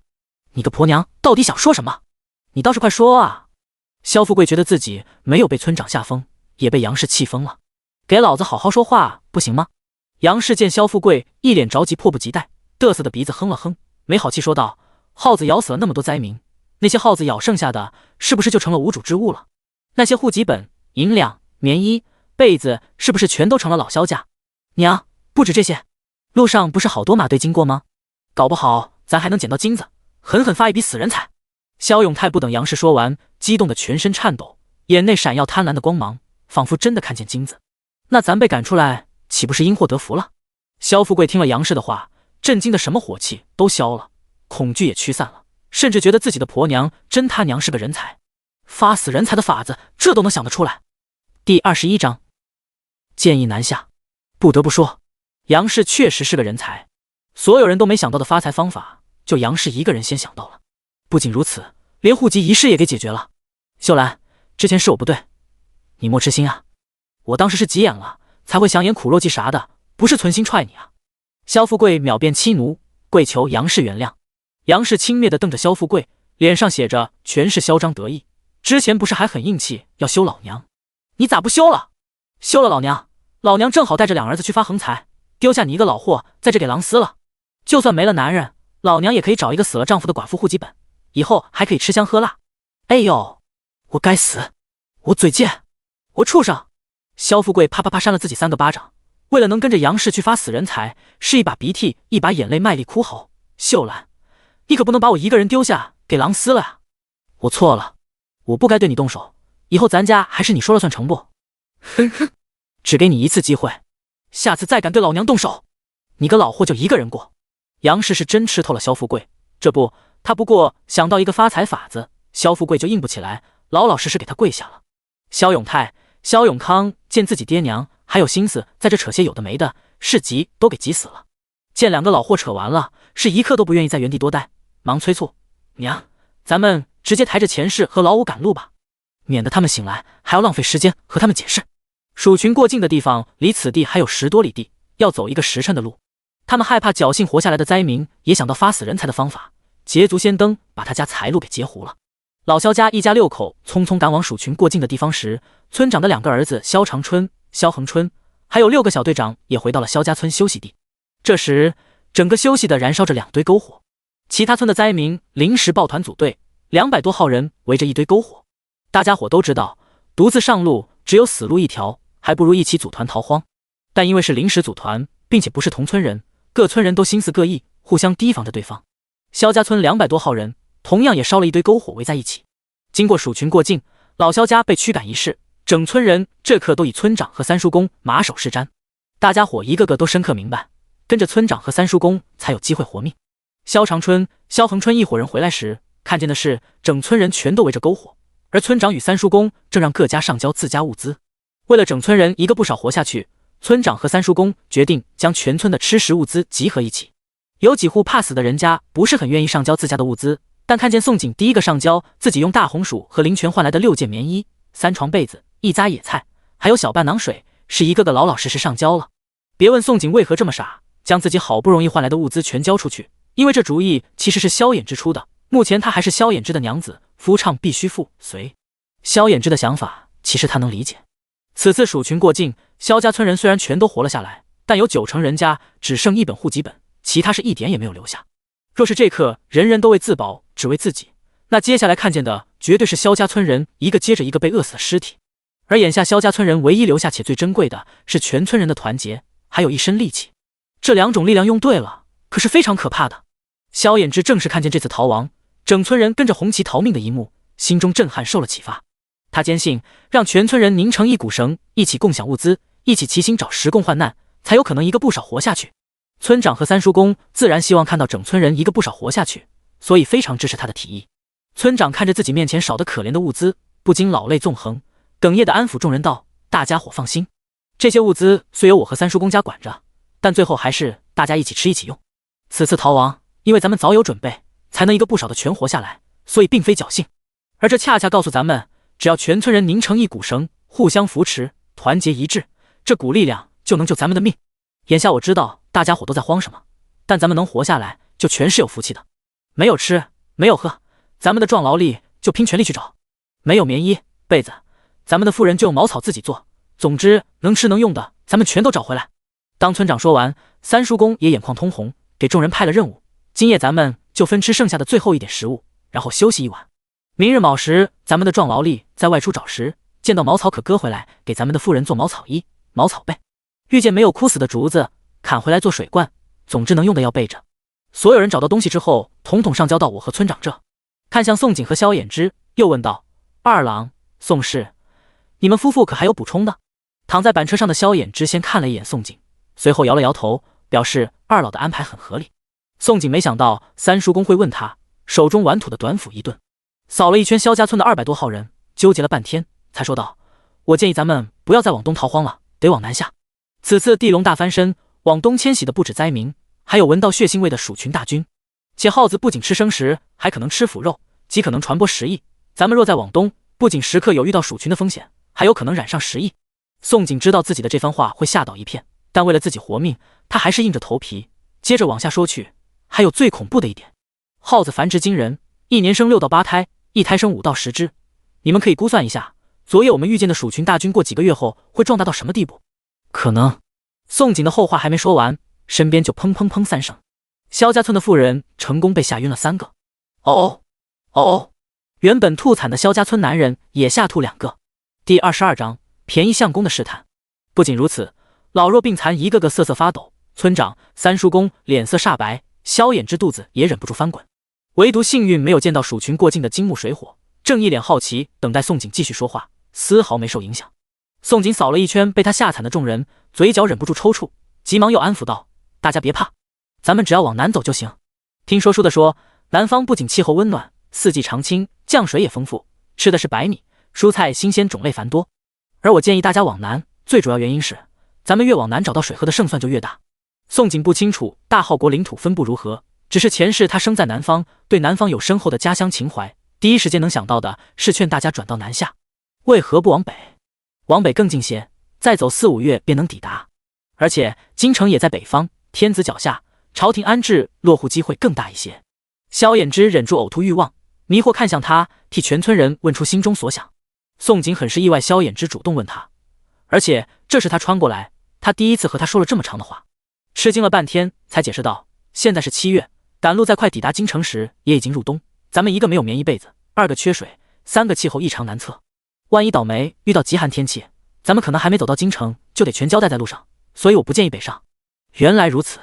萧衍之听了颔首，俊眸盯着宋景，内心久久不能平静。在听到宋景说出鼠群过后可能会有食疫，其实他第一个支持转到南下，会故意试探问为何不北上，只是发现宋景不仅真心变好了，说话也变得条理清晰，有理有据，虽和以前一样泼辣，但睿智却不在男人之下。这是一件很惊悚的事情。同一屋檐下相处2年，他发现自己一点也不了解这个女人。宋景可不知道他此时心思，而是想起一件事，慎重的又对众人道：“咱们南下还是有一个很重要的地方需要提防。鼠群过境时，除了咱们这几百号人，其他灾民可能也有一些侥幸活下来，但他们很有可能被耗子咬伤。万一他们也转到南下，咱们可能会遇上。一旦他们染上食疫，咱们的风险也会增加。所以我建议要注意5点：第1点，与他们保持一定的距离；第2点，咱们上路需要用布巾掩住口鼻；第3点，找到的水即便再渴，也要等烧开再喝；第4点，找食的时候看见死掉的耗子不要靠近，还要赶紧离开；第5点，一定要时刻叮嘱自家孩子，若是看见天上飞禽掉落，千万别好奇去捡。萧家村的妇人们恐惧听完往东逃荒的危险，之后又恐惧听完南下注意事项5点，是一个个害怕的哭了起来。凡是和林氏在泼辣，这会儿也是忍不住哭着骂天：苍天啊，南下也这么危险，那咱们还有活路吗？早问的老天爷，躲得过地龙大翻身，逃得过鼠群过境，这后面怕是抗不过10亿啊！村长见妇人们一个个面露哀怨，想训斥众人一顿，但见其中一个也有自己媳妇，是哀叹了一声，安慰众人：先不说10亿发生没发生，就算真发生，只要咱们按着宋氏说的去做，团结一致，一定能一起抗过10亿。三叔公也出声鼓舞大家士气：老四说的对，只要咱们团结一致，就一定能撑过去。而眼下是把吃的分下去，先撑过去，今晚再说。长春、恒春，把吃食分下去吧。萧长春和萧恒春两兄弟领命，把装着全村人最后一点活命吃食的麻袋打开。麻袋里装着的并非粮食大豆，只是树叶、树皮、树根。最好的就是宋景给的一扎野菜马齿苋，而宋景上交的半囊灵泉，三叔公没让拿出来分喝。对于200多号人来说，那半囊灵泉一人一口都不够，还不如等最需要的时候拿出来救命。一麻袋的树叶、树皮、树根和野菜分摊开223份，每人实际到手就是半颗马齿苋、11片树叶、2块树皮、2节树根。当宋景从萧长春手中接过这所谓的活命粮食，差点暴走，直接原地消失进空间，把空间里的大红薯全挖了出来，把灵泉引流出来。但最后他在萧衍之探究的注视下，是后脖一凉，清醒过来。娘的，他差点忘记一句话：冲动是魔鬼。等明日吧，等明日有机会进空间，他一定弄得大家伙出来，让所有人饱吃一顿真正的粮食。宋景原以为一夜很容易过去，可心里有了挂念，才发现一夜无比煎熬。好不容易熬到了卯时，村长儿子找来一个梆子，梆梆梆敲响，催促村里所有壮劳力外出找食。宋景立即从破草席爬起，短斧麻袋带上，便交代着萧衍之和金木水火：我去找食，这次可能会去很远的地方，你们放心，我不会趁机扔下你们独自一个人跑的。丢下话也不等一残四小说话，转身就跟着村里壮劳力走了。水水望着宋景离去背影，目露担忧，瘪着小嘴想哭：爹爹，娘给咱们找吃的，会不会遇到危险啊？木木感觉自己心口有些堵，也扭头看自己爹：爹爹，我上次没有给他道谢，他会不会生我的气？萧衍之面对2个女儿的问题，第一次陷入了沉默，发现自己竟回答不了。他也不知道宋景会不会遇到危险，会不会认为木木不懂得感恩没教好，会不会嫌弃他是拖累。然而他自己却没发现，不知从何时开始，他不仅不知不觉接受宋景留下，还不知不觉偷偷关注宋景。宋景随着萧长春带领的全村壮劳力一起离开了休息地，然后跟着众人一起翻过丘陵，再走了近10里的荒地，约定好了集合时间和地点，便与萧大郎往右边荒山走去。身在古代，原本她一个女人不好单独与一个男人待一块，会传出不好的话来。但萧大郎也不放心宋景与别的外男一起找食，只能选择跟着他。正因为萧大郎一直跟着，宋景是一直找不到机会进入空间，很是郁闷。第23章，高兴的晕了，找不到机会进空间，就没办法进去把吃的弄出来。与萧大郎在荒山挖树根半天，宋景是急得嘴巴冒泡，很想直接将萧大郎敲晕，方便省事。但最后宋景放弃敲晕萧大郎，他若想将空间内的吃食弄出来，还得有个人证来证明是他在荒山找到的食物。宋景苦恼了半天，想到了一个最烂的借口，憋红脸对正在挖树根的萧大郎说道：大哥，我去茅草丛那边割茅草，和找找看有没有野鸡蛋，瞧着茅草长得这么浓密，指不定藏了野鸡，咱们分开行动，既能省时，找到吃的机会也更大一些。萧大郎回头见宋景憋红脸，又看了看100米外浓密的茅草丛，以为宋景是要避开他出宫，一脸尴尬，红着脸点头叮嘱道：好，注意点安全，遇事。哎，大哥，我知道。宋景一刻都等不及，不等萧大郎叮嘱完，就100米冲刺朝茅草林跑去。萧大郎看着是更加坚信他想出宫，而且还很急。宋景冲入茅草林，回头见萧大郎没再往他这边看，是一刻也不耽搁，立即进入了空间。这次他没敢再挖野菜、红薯，也没有装灵泉。一次不会让人起疑，可是2次、3次拿出同样的东西，别人就是傻子也会猜疑。所以宋景这次选择进入大山里找食，而老天爷对他绝对是真爱。宋景还在进山口，就看到7、8只野鸡，野鸡窝里还有数十颗野鸡蛋。这要是再往深里走，岂不是多得他能吃腻？这些野鸡还不怕活人，看见宋景也没有逃窜。于是野鸡倒霉催的，即便再能飞，也没飞出宋景的手掌心，一只只全被宋景活捉了。哈哈，你们都是我的啦，连毛都是我的。宋景是连野鸡身上的毛都不放过，心里暗暗决定，回去后便和村长三叔公谈条件，野鸡毛他要留着自己做棉衣或被子。捉了8只野鸡给萧家村人一口吃的，自私点要了鸡毛，可一点也不过分。钱实在不对，有了功劳也会奖励。这次让村长、三叔公奖励点鸡毛算客气了。收获8只野鸡，宋景乐得见牙不见眼，把野鸡翅膀折了，然后脚全绑了，麻袋一套。8只野鸡同装一个麻袋，野鸡们是差点没被捂死，冤得要命。宋景可没空管野鸡捂不捂死，转身又去捡了野鸡蛋，一共捡了48个野鸡蛋。捡完后惊讶地发现，这些野鸡蛋还全是双蛋黄，一个个大的出奇，这可把他高兴坏了。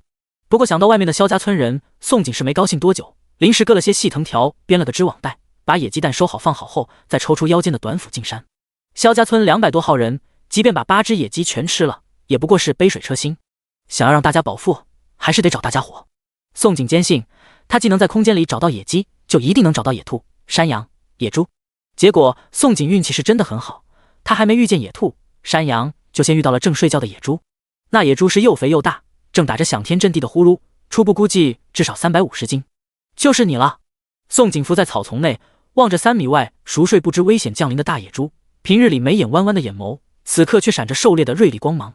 野猪力大，他要么智取，要么盲干，如要盲干，只能一斧头毙命。直接毙命，猪血就会被浪费；不毙命，要活捉野猪难度大。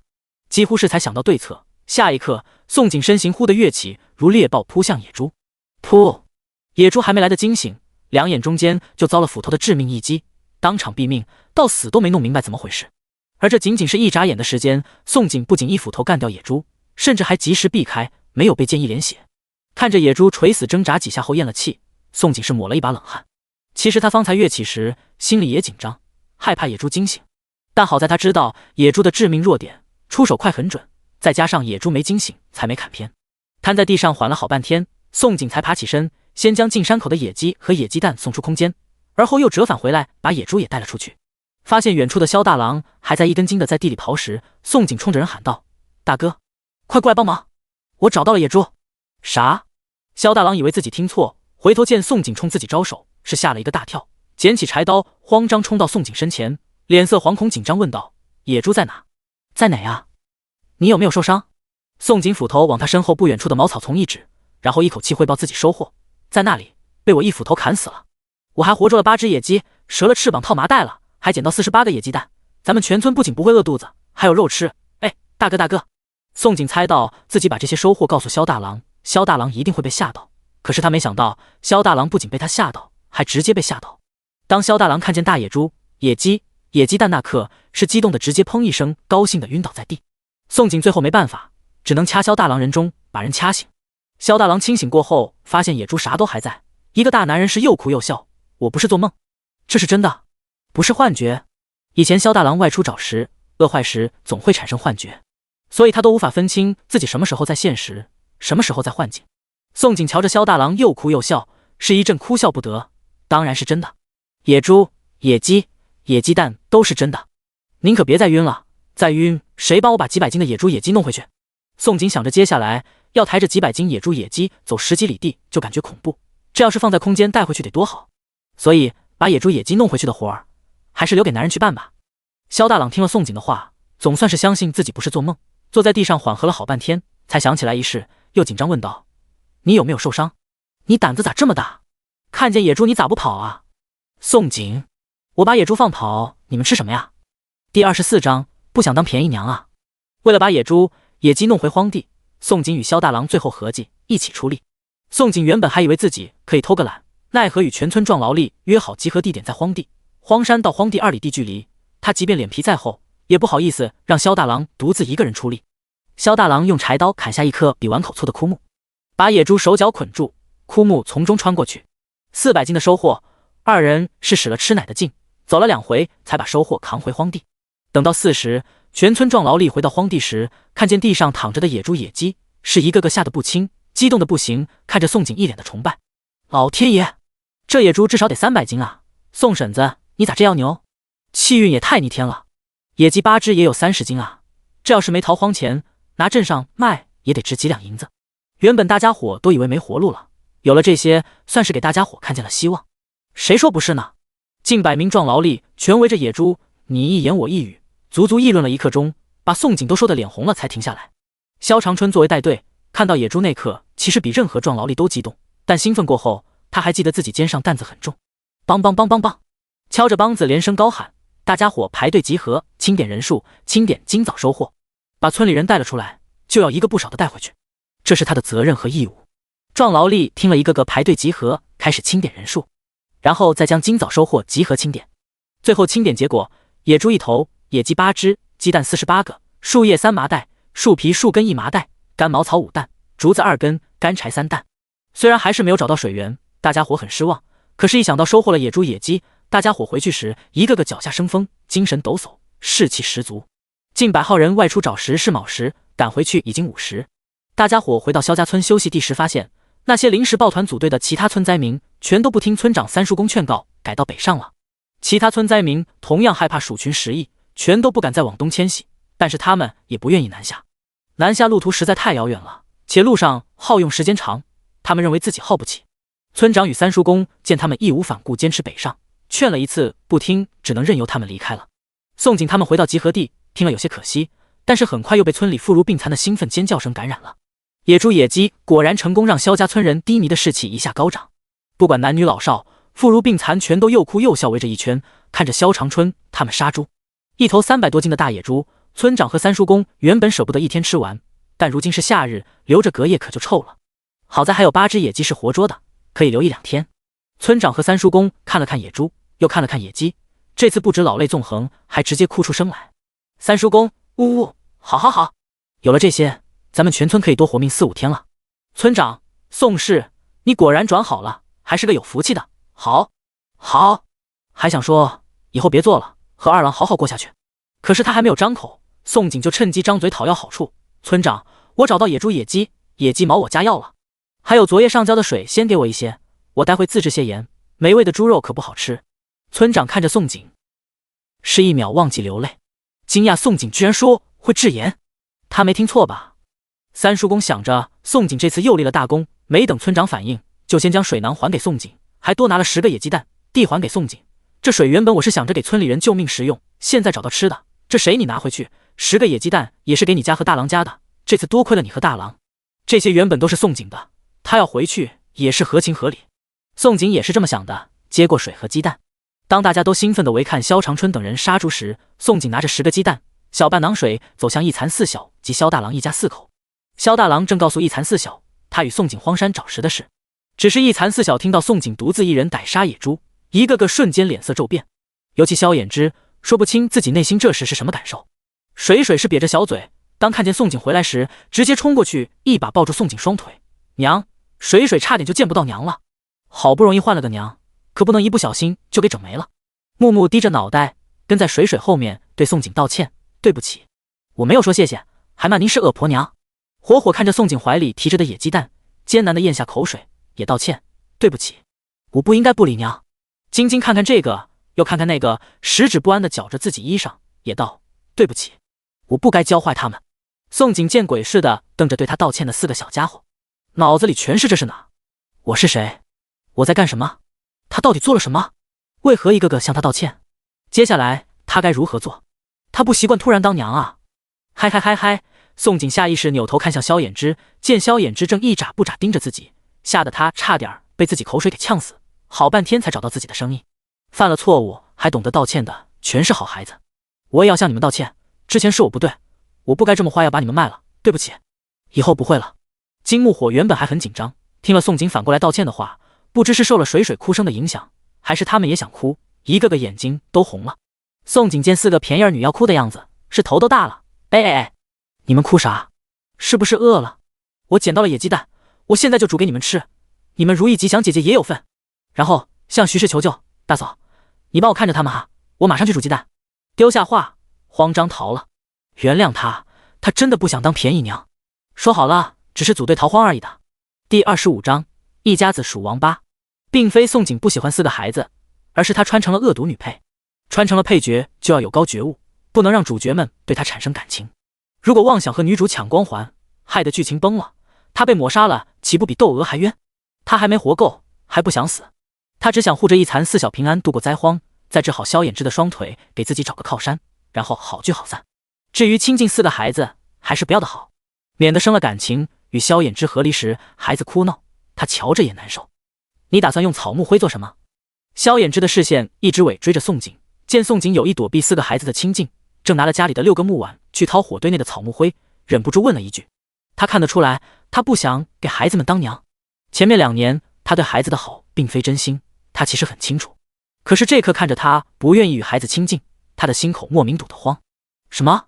宋景没想到萧衍之会突然和他说话，是又惊吓了一回。不过对于这位男主，他没往自己脸上添金，只以为他仅是好奇他在干什么，愣了一会就解释道：哦，我正打算用草木灰提炼假盐。假盐是？萧衍之其实只想知道他为何不愿意与孩子亲近。宋景眨了眨眼，你不知道假盐吗？我还以为你能高中秀才什么都知道呢。心里坏笑了下，不等萧衍之说话，又道：其实我也不知道假是什么玩意，不过是娘家老爷告诉我的。他说没有盐巴时，可以用草木灰提炼假盐代替食用，至于提炼的方法也是老爷教我的。娘家老爷已经仙逝，而且娘家人如今也不知道什么情况，把这事推到老爷身上，萧衍之想问也没有地方问去。萧衍之没有听到答案，还反而被宋景笑话，心情更加不好了，闷闷地哼出一句：看来是我孤陋寡闻，学识浅薄了。宋景听了深以为然，点头：你确实还要多读书，杂学也应该多看看，将来是要当首辅的，若不趁早多读些书，如何多做利国利民的事？萧衍之又挨了一刀，是郁闷的直接不想说话了。宋景也没空再搭理他，等了一会见他没再问了，便转身继续捣鼓他的假盐。草木灰内含碳酸钾，宋景会决定提炼假盐，一是因为没有味道的猪肉他吃不下，二是害怕萧家村人长久没盐吃，身体会出问题。对于逃荒在外的人来说，一旦身体出了问题，那等于是一脚踏鬼门关，离死不远了。虽然他的灵泉可以救命，但是不能随便拿出来也是麻烦。没有办法，他只能希望用灵泉提炼出来的假盐还能保持灵泉的奇效。他把6个木碗一字排开，都装上大半碗干净的草木灰，然后依次往木碗内倒灵泉。当灵泉完全超过草木灰表面，他再找根干净的小棍子搅动碗内草木灰，加速溶解草木灰内的假盐。等到碗内加了灵泉的草木灰全部溶解，他又开始过滤净液。他去板车内翻找出穿越醒过来带回来的空包袱，摊开当成绿布，罩住家里唯一的铁锅，再把6个木碗内的净液缓缓倒入罩着绿布的铁锅内。为了去除杂质，他反复过滤了3次，直到杂质全处理干净，铁锅内的绿液澄清透明，这才将铁锅架在临时用石头搭建的火炉上烧大火加热蒸煮。因为不想浪费灵泉，而且还答应了给6个孩子煮野鸡蛋吃，他又将10个野鸡蛋全部放入了铁锅中去煮。蒸煮过程中，他不断地用小棍子小心搅动锅内的绿液，防止沉淀，直到野鸡蛋煮熟，铁锅内的绿液也所剩不到原来1/10，才算是大功告成。娘，是不是野鸡蛋煮熟了？水水看见宋景停了火，立即像只欢愉的小兔子跳到宋景身边。娘，我们是不是可以吃了？火火也跑了过来，看着锅内的野鸡蛋，眼冒绿光，还抹了一下嘴角的口水。娘，娘。木木和晶晶原本心里有许多话想说的，可是一靠近宋景2人就忘词了。还是如意吉祥2姐妹不尴尬。二婶，我等您野鸡蛋等着流口水了。二婶，我也是哦。宋景看着一下围过来嗷嗷待哺的6个孩子，又是惊喜又是惊吓，忙不迭把锅里的野鸡蛋一个个分下去，嘴里不忘记叮嘱，还很烫，你们小心点吃，别着急，晚些咱们还野猪肉吃，饿不着你们。金木水火从来没有见过养母如此紧张，他们是一个个高兴坏了。看来他们的养母不是变好了，就真的是鬼上身换了一个人。可不管是变好还是真的鬼上身，只要真心对他们好的就足够了。如意吉祥姐妹2人看见金木水火高兴，他们也跟着高兴，是一边吃一边咯咯的笑。而如此温馨的场面，让板车上的萧衍之停留在宋景身上的目光更加频繁了，也让旁边的徐氏、萧大郎一阵鼻酸。原本2人还很担心如意吉祥被杨氏打骂，心里生了阴影，以后不愿意和人相处。这会儿见如意吉祥脸上洋溢的笑脸，2人是狠狠地松了一口气。徐氏甚至心里暗暗诅咒老萧家一家6口最好全死在逃荒路上，永远也别再出现他面前。只是祸害1000年，何况老萧家还是属王八的，哪会让徐氏那么快如愿？自从杨氏想到发死人财的事之后，一家6口是一个个想钱想疯了。前世和萧金莲醒来后，起初是接受不了自己一家子被赶走，等听到萧永泰说他们老萧家因祸得福，可能会捡到金银财宝，赶往蜀群过境的官道时，他们是比谁都要跑得快，毕竟有可能捡到金子，谁不喜欢？不过婆母，咱们先是等了1个晚上，现又等了1中午，那些死耗子啥时才走啊？前世看着远处在啃着灾民残余血肉的耗子，双腿都在打摆子，真是急死他了。原以为一过来就能捡到金银珠宝，哪里知道还有几百上千只老鼠反常的没有追随鼠群大军离开。第26章祸起。几百上千只老鼠，比起之前的鼠群大军来说，不过是九牛一毛。但只要老鼠们一哄而上，要将老萧家一家6口团灭，也只是眨眼间的事。老萧家除了杨氏一个是胆大的，其他的个顶个怂，哪里敢上？是一个个伏在干草丛中，动都不敢动一下，有尿还得憋着。他娘的！萧勇太急得骂娘，他憋尿憋得快翻白眼，憋屈骂道：“娘，要不咱拼了？说不定耗子有肉吃，不会注意咱们。”杨氏瞪他一眼，没好气道：“急啥？耗子没吃了，肯定会走。”萧永泰，我就是急啊，我憋不住了。钱氏立即扭头扫了萧永泰下身一眼，相公，要不你直接尿裤子上？啥？萧永泰以为自己听错，他娘的，这是他媳妇吗？以后那啥他不觉得恶心？不过他真没听错。钱氏又道：“相公，你忘记了，那些马队拉着一车车满满当当的，好衣裳能少吗？你先尿裤上，回头找了好衣裳给你换上。”其余几人一听，纷纷点头赞成钱氏的话。萧永泰听了惊了，瞬间觉得自己媳妇真他娘是个人才，这样的办法都能想到，与他娘杨氏真是乌龟与王八，呸，是半斤与8两。难怪杨氏与钱氏能婆媳和睦，合着这真是不是一家人不进一家门。萧永泰拿2个婆娘没办法，最后只能撅起屁股直接尿裤上了。刺鼻的味儿瞬间冲击6人的嗅觉。萧永康与萧富贵紧挨着萧永泰趴着，是差点没熏死过去。2人还害怕自己衣裳沾惹上，默默地往旁边挪动，有多远躲多远。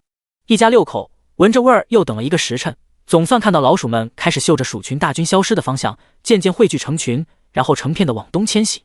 钱氏看着密密麻麻的老鼠从眼前经过，想到很快就能捡到金子，是激动坏了，心急喊道：“婆母，相公，耗子跑了！”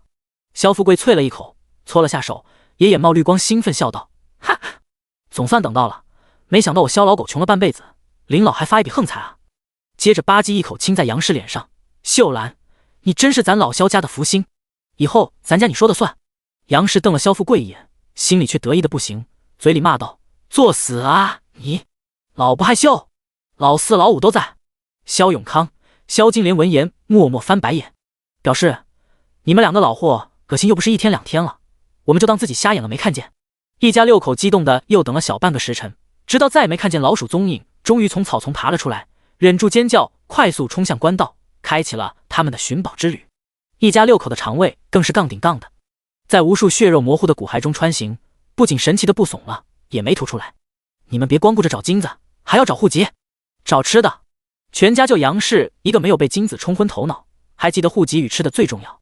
他很清楚，没有户籍就会成为流民，成为流民，即便老萧家众人找到再多金银珠宝，到最后也可能保不住。但有了户籍，他们就是良民，等于多了保障。他也清楚，没吃的随时会饿死，找再多金子死了也带不走。哎，婆母，知道了。娘放心，我知道。哈哈，娘，我找到了1两银子，我找到一把大刀。哈哈，不止一把，好多大刀。原来那些家丁护院都死绝了哈！一家6口一边大笑，一边疯狂寻宝。寻了1个时辰，收获巨大。萧金莲钻进一辆马车后，居然真的翻找到一个首饰盒，里面躺着一只黄金打造的金钗，还有30几两碎银。啊！只是他还没来得及高兴，就撕心裂肺，先惨叫一声。原来是一只眼睛通红的老鼠突然从车厢顶上跃下，张开尖锐的牙齿咬在他拿着首饰盒的手背上。老鼠咬上便紧咬住不放，任由萧金莲尖叫拍打，也想撕下一块肉来。砰！萧金莲害怕的直接从马车上滚了下来，尖叫连连：“啊呀！滚开！滚开啊！救命啊！娘救命啊！”然而这只老鼠闻到了血腥的味道，就像闻到鱼腥味的猫，哪怕被萧金莲拍打掉地上，还是再次扑到萧金莲身上。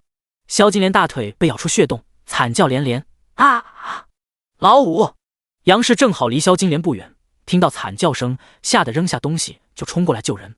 娘俩一起合力拍打老鼠，总算将老鼠打飞落地上。老鼠见势不妙，迅速逃窜了，朝着萧富贵方向冲去。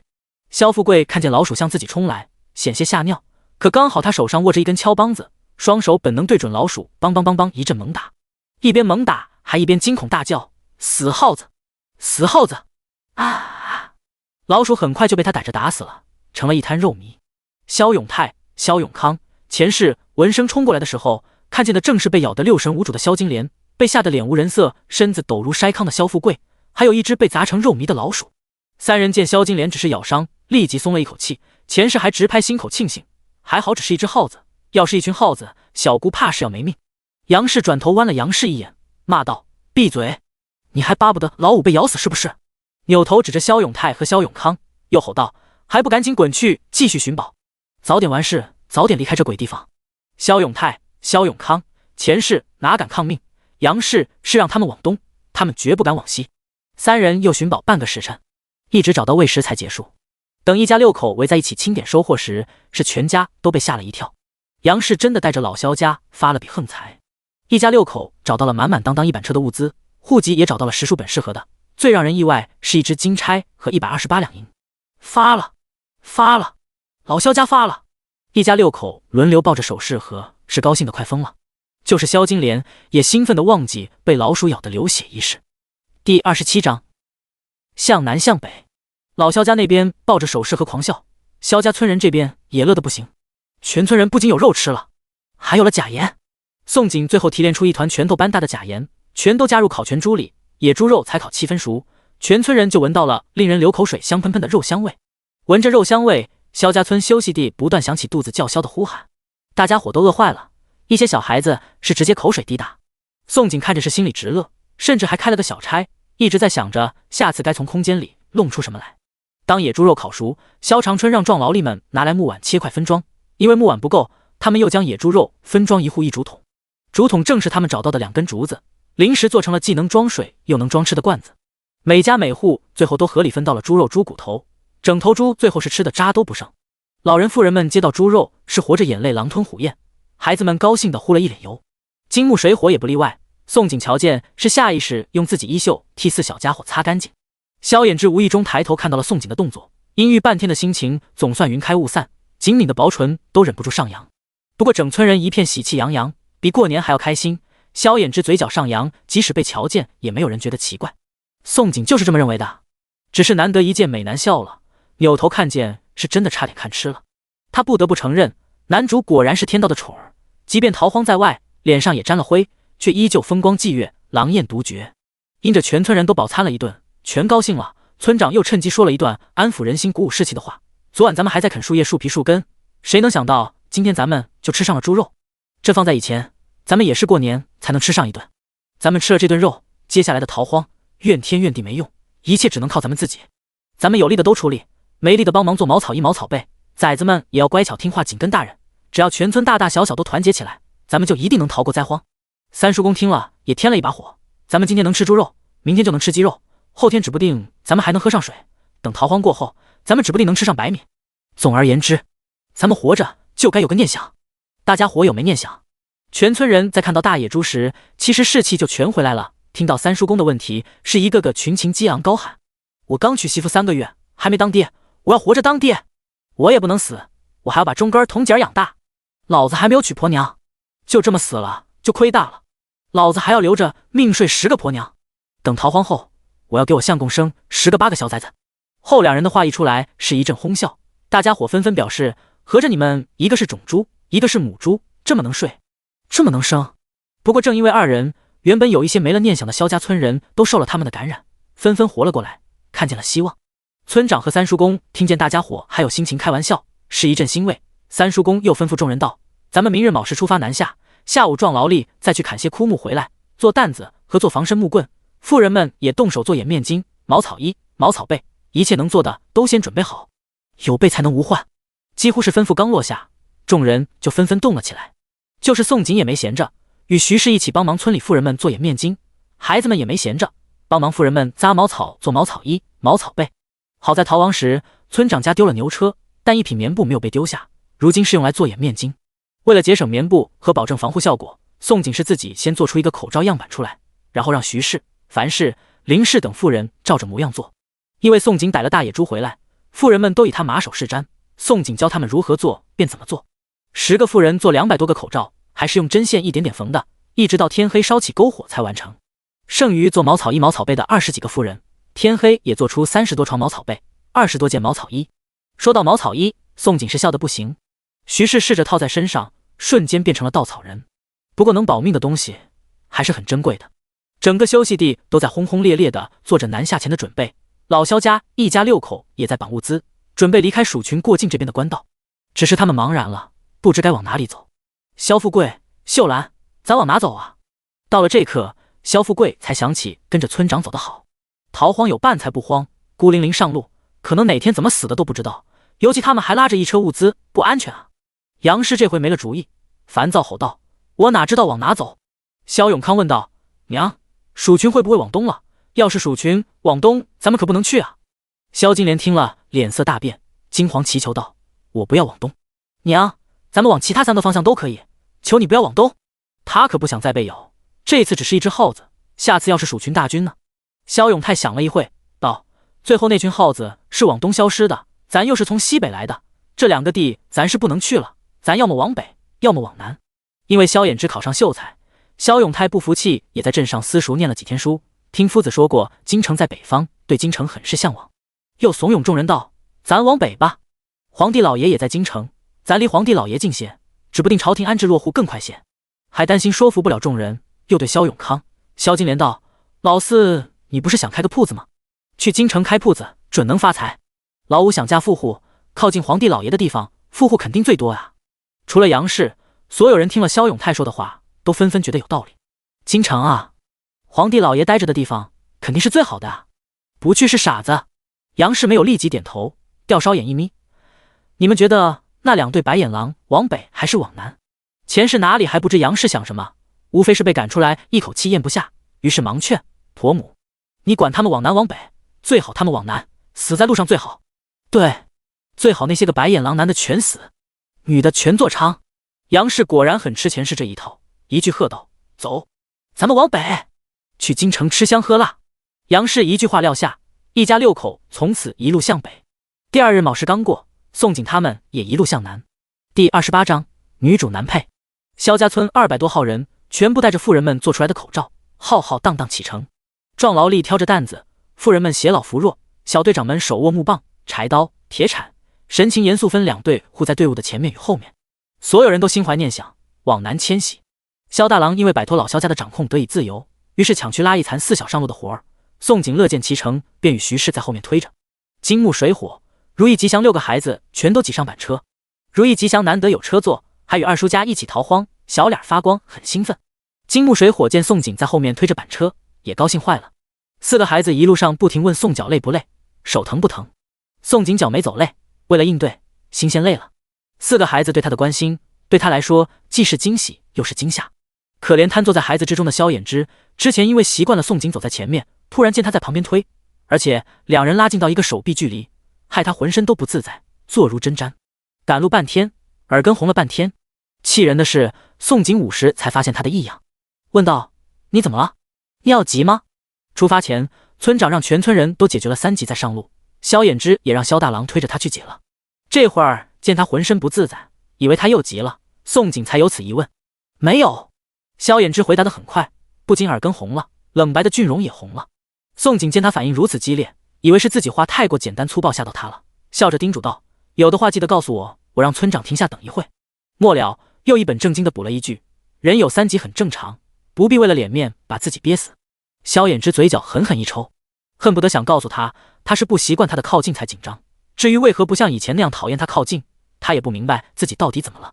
宋景浑然不知萧衍之的心思，见他郁闷不说话，也就没有再问，而是转头打量四周环境。这是他前世的习惯，每经过一个地，他都会观察，并且心里把参照物默记下来。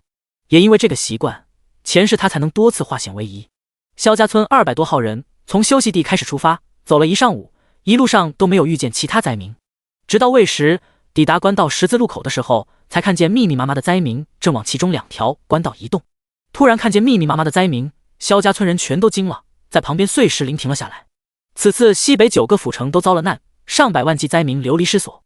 宋景他们遇到的被蜀群害死的灾民，只是吉安府的，还有上百万计其他府城灾民像蝗虫一般涌向北方、南方。而此刻他们看见的，正是其他8个府城聚拢而来的灾民。而他们抵达的十字路口，刚好是通往4个方向的分岔口。宋景他们都不识路，怕走错，所以先停在路边观望，还与灾民保持距离。这么多的灾民，随便几个染上10亿的灾民混入其中，这恐怕全交代路上啊！村长看着密密麻麻从眼前走过的灾民，想起宋景之前说的10亿，不寒而栗。若10亿一旦发生，所有灾民又全聚在一起，这接下来得死多少人？宋景、萧衍之、三叔公看着也心下发沉。原本以为南下的灾民只是少部分，大部分会北上，现在看来南下的丝毫不比北上少，甚至更多。宋景脸色沉重，对3人说道：“不管如何，咱们都要南下，绝不能北上。鼠群咬过的灾民很可能已经汇入灾民之中，不管是往南往北10亿都可能会发生，但往南一线生机的可能更大。至少遇到小冰和极寒天气，南方气温没有北方冷是一定的。”萧衍之、三叔公、村长3人正想点头，身后却突然传来一道年轻男性低沉磁性的声音：“这位小娘子为何坚持南下？能否告知在下，方才老伯为何会提到10亿？”4人都没想到谈话会被人偷听，惊讶转头，却见萧家村逃荒队侧方10米外，不知何时多了7个人。为首的男子年龄约莫20岁，五官俊朗，身姿挺拔，虽穿灰黑布衣，站在人群之中却光明晃耀，如鹤立鸡群。他的身后是3个护院打扮，脸上满是杀伐之气，腰挂短刀的男人。而他的左侧，宋景瞳孔突地一缩：“女主！”宋景相信自己绝对看到了女主，别问他为什么，因为第一直觉他感到了威胁，这股威胁来得很突然。女主浓女打扮，肩上挂着一个包袱，在他的身后是他的祖父祖母。萧衍之没有发现宋景的异样，冷冷盯着为首的男子，问道：“你们是谁？打听这做什么？你们是从哪个府城来的？”为首男子似乎没料到瘫在板车上的萧衍之才是4人之中主事的那个，表情明显怔了一下，但很快他又笑着对萧衍之拱手作揖：“在下赵钱，清安府人士，身后3位是家中护院，身旁的这位是沈玉姑娘，另外2位是沈姑娘的祖父祖母。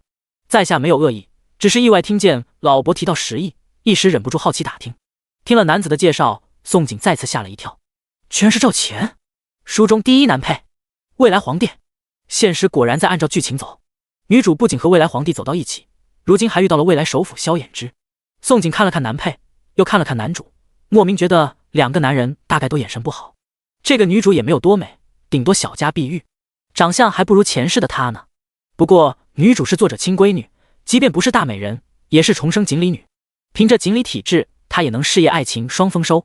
萧衍之见赵钱没有恶意，并且言行举止谈吐不凡，也不好言语得罪了人给自己村招祸，于是也回手作揖了一下，道：“在下萧其年，字衍之，吉安府人士。10亿的事不过是我们随口一说，未发生的事当不得真。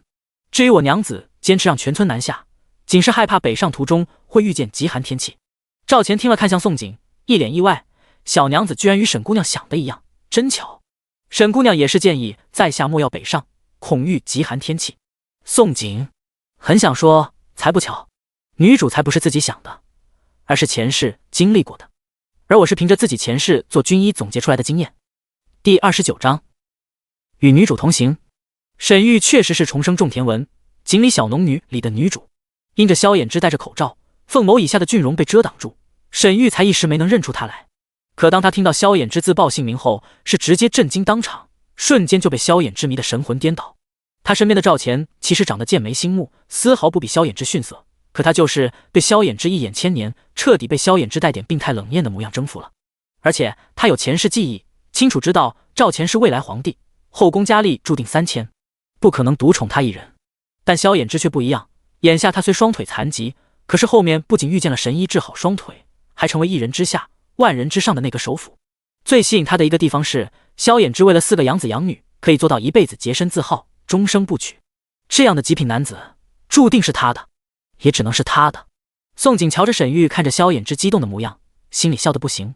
得了，男主女主相遇了，接下来组队应该没他什么事了。不过这似乎不影响他去抱未来皇帝大腿。未来的95至尊啊，这粗大腿是粗的没谁了。宋景转眸看向赵钱，仿佛看见了数之不尽的金银财宝和财神爷，眉眼弯弯说道：“若赵公子不是非要北上，还是听沈姑娘的建议南下比较好。毕竟女主不仅有前世记忆，还有做梦预知的能力，跟着女主走就对了。”忽地想起了一事，转身对萧衍之、三叔公、村长低语了一阵。不等3人拦阻，宋景又转回身去，笑着对赵钱道：“赵公子，沈姑娘，你们只有7人吗？若是你们不介意，可以和我们组队一起南下，路上作伴安全些。”他不仅看上了赵钱的粗大腿，还看上了赵钱身后的3个男人。他从3人下盘看出来了，这3个男人可不是什么护院，而是常年刀口舔血的死士。这种死士能以一敌百，要是拐进队伍，可以保护全村人也不一定。他还看上了女主锦鲤体质，放着女主这么好的资源不利用，岂不是太蠢了？萧家村人正缺水喝，搞不好女主进队，村里人立即就有水了呢。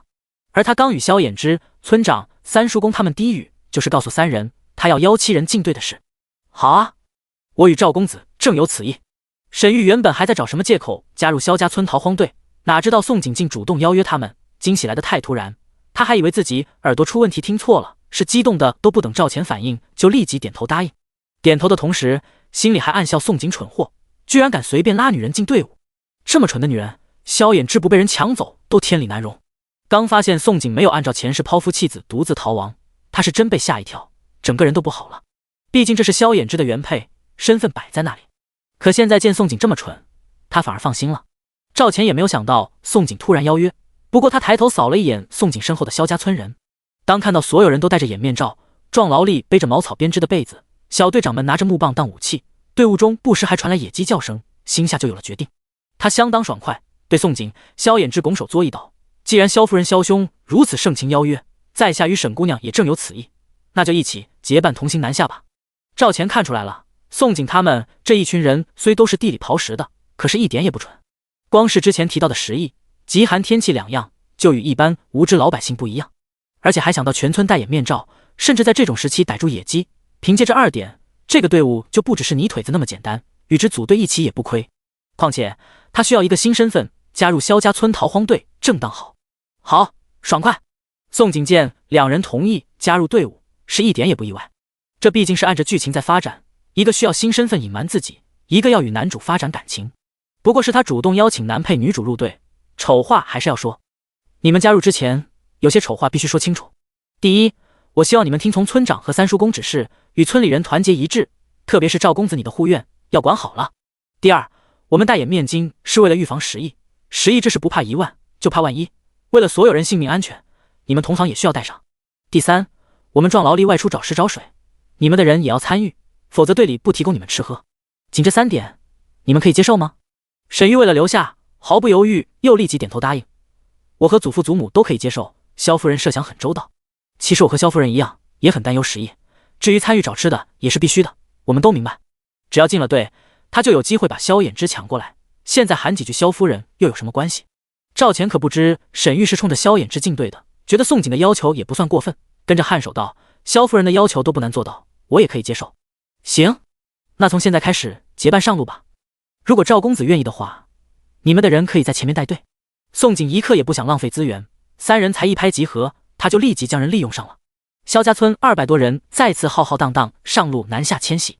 不过这次队伍的最前面加入了赵钱、沈玉7人。当宋景再回到板车后帮忙推车时，萧衍之脸色难看，问他：你为何让他们进队？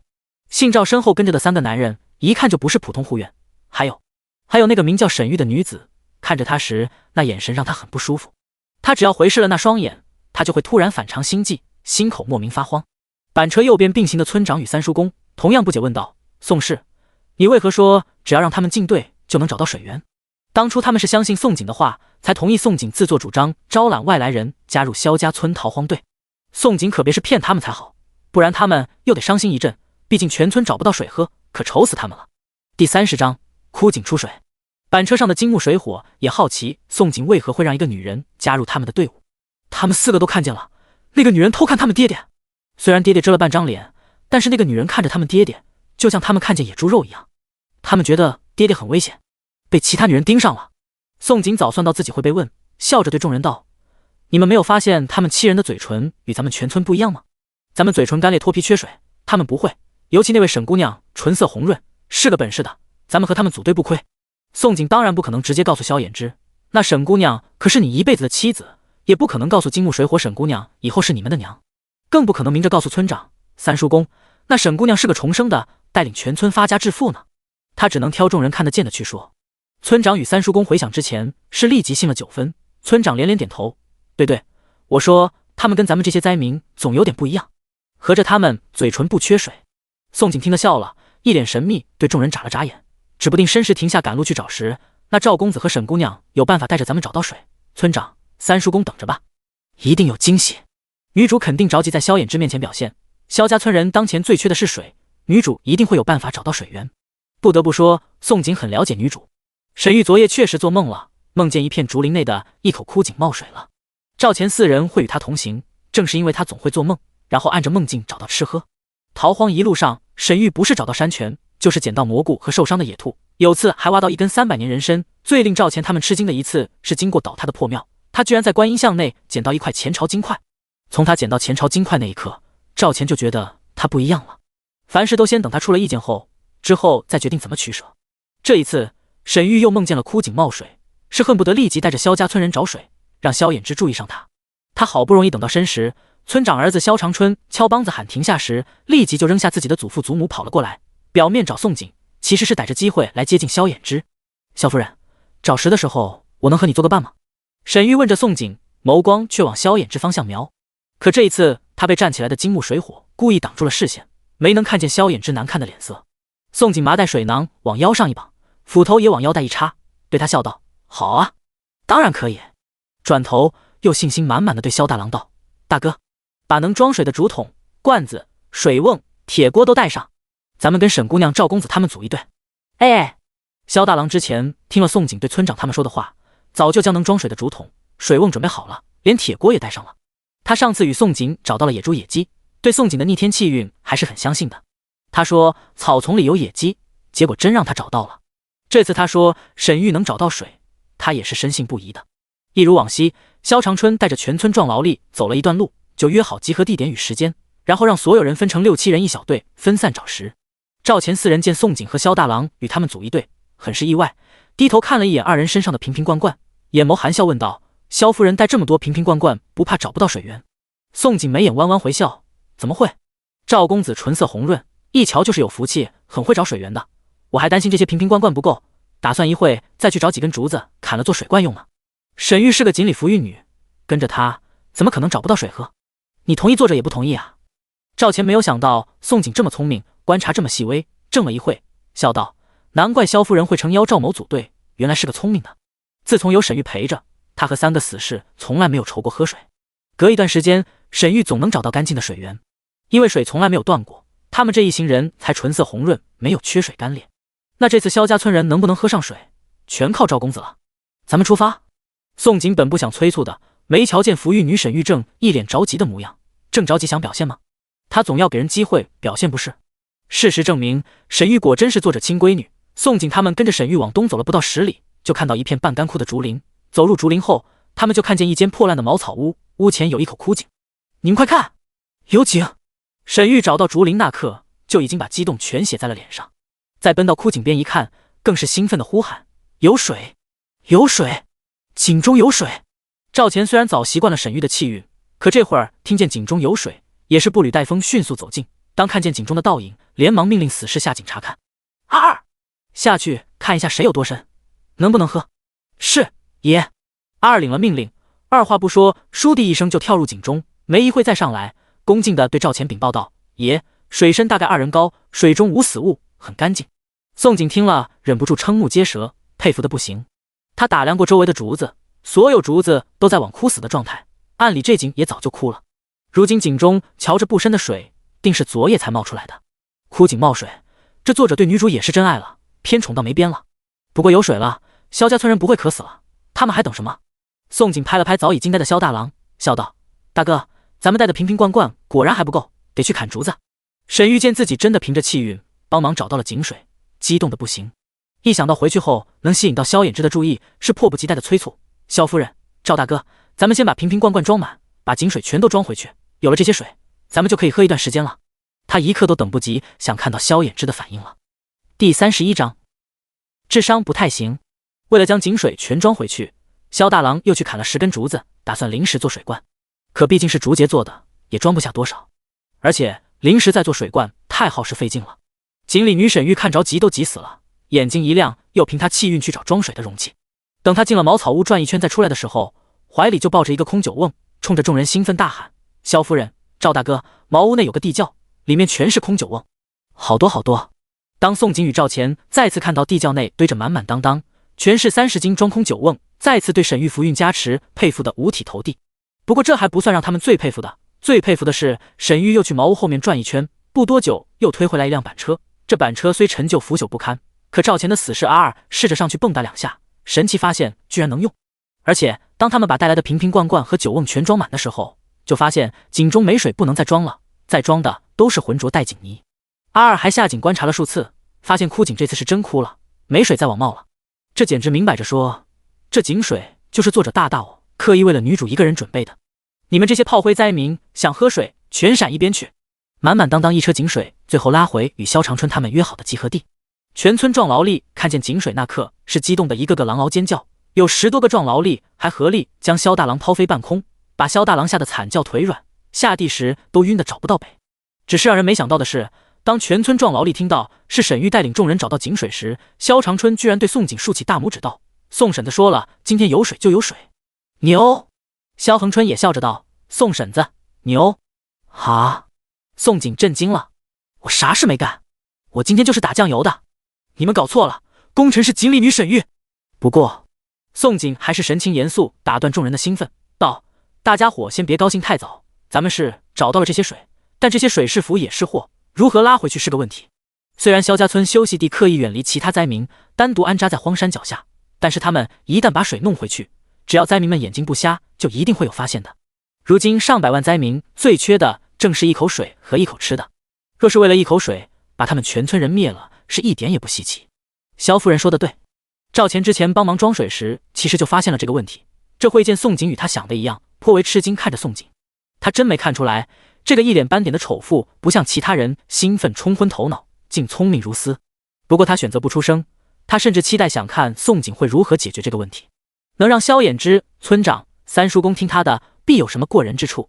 宋景没有看见赵钱饶有兴味的眸光，看着一旁被喜悦冲昏头脑的沈玉问道：“沈姑娘，你有何办法把这些水弄回去，又不引起其他灾民的注意？”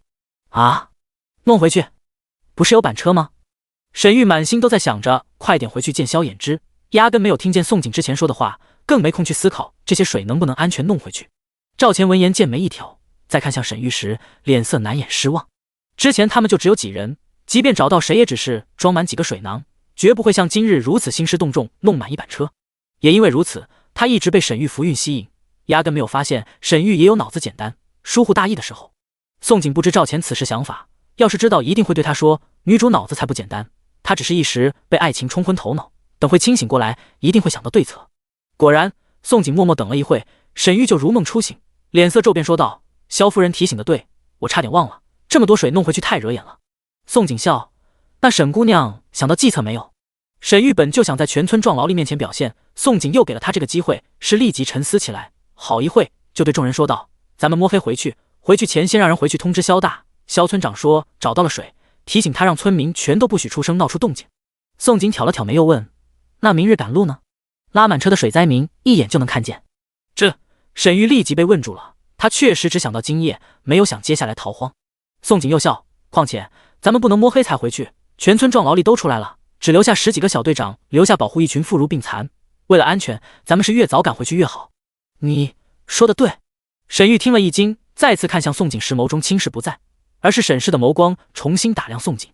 他惊悚发现，他之前瞧不上的这个女人并不像个蠢的。萧长春看见沈玉满脸憋红的模样，就知道沈玉是想不出什么好法子的，转头就对宋景说道：“宋婶子，你出主意吧，不管是何法子，我们都听你的。萧长春是带队的，而且还是村长的大儿子，将来可是要继承村长之位的，他的话不仅能代表村长，还能代表全村壮劳力。”宋景也看了出来，女主是真的想不到对策了，忍不住一阵失望，又看向赵钱，眉眼浅笑：“赵公子呢？你一定有办法对吧？这可是未来的95至尊，聪明睿智自然不在话下。萧夫人，你没有法子？你一早就带着这么多瓶瓶罐罐准备装水，显然早有准备，不可能没想到办法呀。”赵钱一脸惊讶，心里笑得不行。他是有办法，不过他不想说，他想知道宋景会想出什么办法，会不会与他想的一样。宋景不满地撇撇嘴，叹息道：“我这不是想着3个臭皮匠顶个诸葛亮，想多听听大家的意见吗？这话没毛病。不过诸葛亮是谁？大号什么时候出了一个智囊？很厉害的人物。”宋景可没时间跟赵钱掰扯历史，转头对沈玉道：“沈姑娘，我是想到了法子，不过我想知道，倘若由我来做主，你会生气吗？”第32章，看他如堪宝藏。宋景没想夺了女主光环，奈何这个女主不太争气。他给过沈玉展现自己的机会，可是沈玉却想不到两全其美的办法。被抢了光环，也就怨不得他了。其实这方法一点也不难。按宋景的想法，做人别眼皮子浅，别尽是只看得见眼前，人要懂得高瞻远瞩，未雨绸缪，居安思危。没等沈玉回答他的问题，看向赵钱说道：赵公子，我要借用你的3个护院，帮我去灾民中找富户、商贾、马队过来买水。咱们不需要留这么多水在身上招货，留个3、4天的量就成，省点喝能坚持5、6天。5、6天后没水了，我会再想办法。咱们用一部分水与富户们换取银两和粮食。如今银两不值钱，趁着银两贬值，咱们能换多少就换多少。落户后的生计不比逃荒轻松，样样需要钱。咱们手里抓住钱，将来落户才不慌。至于换来的粮食，咱们全村人分散缠在腰上，衣上一遮就不会被发现了。剩下的水也分散1人1竹筒别在腰上，灾民们都是腰上挂着水罐，如此咱们就不会成为另类。好。阿2、阿3、阿4随萧夫人调遣。几乎是宋景的话音刚落，赵钱立即就赏脸第一个给了回应。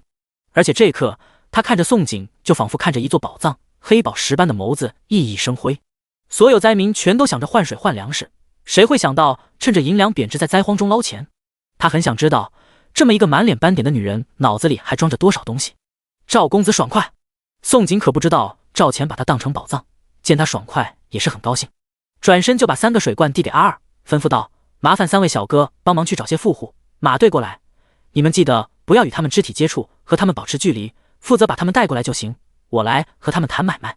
阿2、阿3、阿4可不放心留下赵钱一个人，一脸为难看向赵钱。见赵钱冲他们点头，阿2这才接过宋景递过来的水罐，带着阿3、阿4转身走了。阿2、阿3、阿4虽是赵钱的死士，却是从小被当成斥候训练的。宋景让他们找富户马队，他们确实去找了，不过找的不是商贾富户，而是找的清安府一位姓盛的举人。这位盛举人祖上3代都是当官的，而且官声在清安府风评很不错，连着3代都是清官。阿2、阿3、阿4想着，便宜那些富户，还不如便宜同个府城来的盛举人。这么想着，3人就走向盛举人家休息地。不过3人距离休息地10米外，看守盛家营地的其中一个护院就立即大喝一声：站住！你们是什么人？这是盛家休息地，非盛家人不许靠近。盛家护院看见了阿2、阿3、阿4腰挂的短刀，甚至还见3人步伐矫健，立即拔出自己腰间的大刀，一脸戒备。阿2轻蔑地瞥了护院的大刀一眼，将自己手中的3个水罐往护院身前一扔，冷声道：告诉盛举人，想买水跟着我们走。护院诧异地看着滚到自己脚边的水罐，捡起拔开其中一个塞子，往水罐内一看，见罐内是剔透的清水，不禁面色一变，急忙道：你们等等。护院丢下话，让其他护院守着，自己就拿着水罐迅速进了盛家营地的其中一个帐篷，告诉了盛举人门外有3人要卖水的事。盛举人最近正为喝水一事急着嘴巴冒泡，盛家几房人加上管事、丫鬟、家丁、护院，加起来上上下下70多张嘴要水喝，可谓消耗巨大。昨日盛家就断水了，这回一听有人要卖水，是不管不顾，立即跟着护院出来，身后的管事是怎么拦都拦不住。老爷，莫要轻信啊，就怕那些人是盯上咱们的粮食啊。盛家管事听了护院对阿2他们的描述，觉得阿2他们很危险，追在后面是一直苦苦相劝，要是他们要抢咱们粮食，直接抢就是了，为何还要白送3罐水过来？盛举人也害怕自己家被盯上，可是他稍微用脑子想了一下，立即就觉得阿2他们可能真的诚心来卖水的。盛举人跟着护院匆匆走出营地，一眼就看见了傲然屹立、一身杀伐之气的阿2他们，是吓了一跳。他也感觉到了阿2他们身上的危险气息，不过没等他说话，阿2就不耐烦地先丢下一句：想换水，你亲自去和萧夫人谈，可以让你的人跟上，别弄出大动静。说完扭头就走，阿3、阿4跟上。盛举人看着阿2他们的背影，是直接懵了，好半晌才回味过来，一咬牙对管事说道：我带人跟上去看看，你看好营地。丢下话，不再理会管事如何拦阻，带了5个护院就迅速跟上去了。盛举人心里清楚，要是阿2他们真要动手，他这里的所有护院都不够他们3个拿来祭刀的。阿2他们知道盛举人跟在身后几10米，是一次都不曾回头，一直走在前面。盛举人是越跟着越心惊，他原本以为换水距离很近，哪里知道走了10里地还没到地点。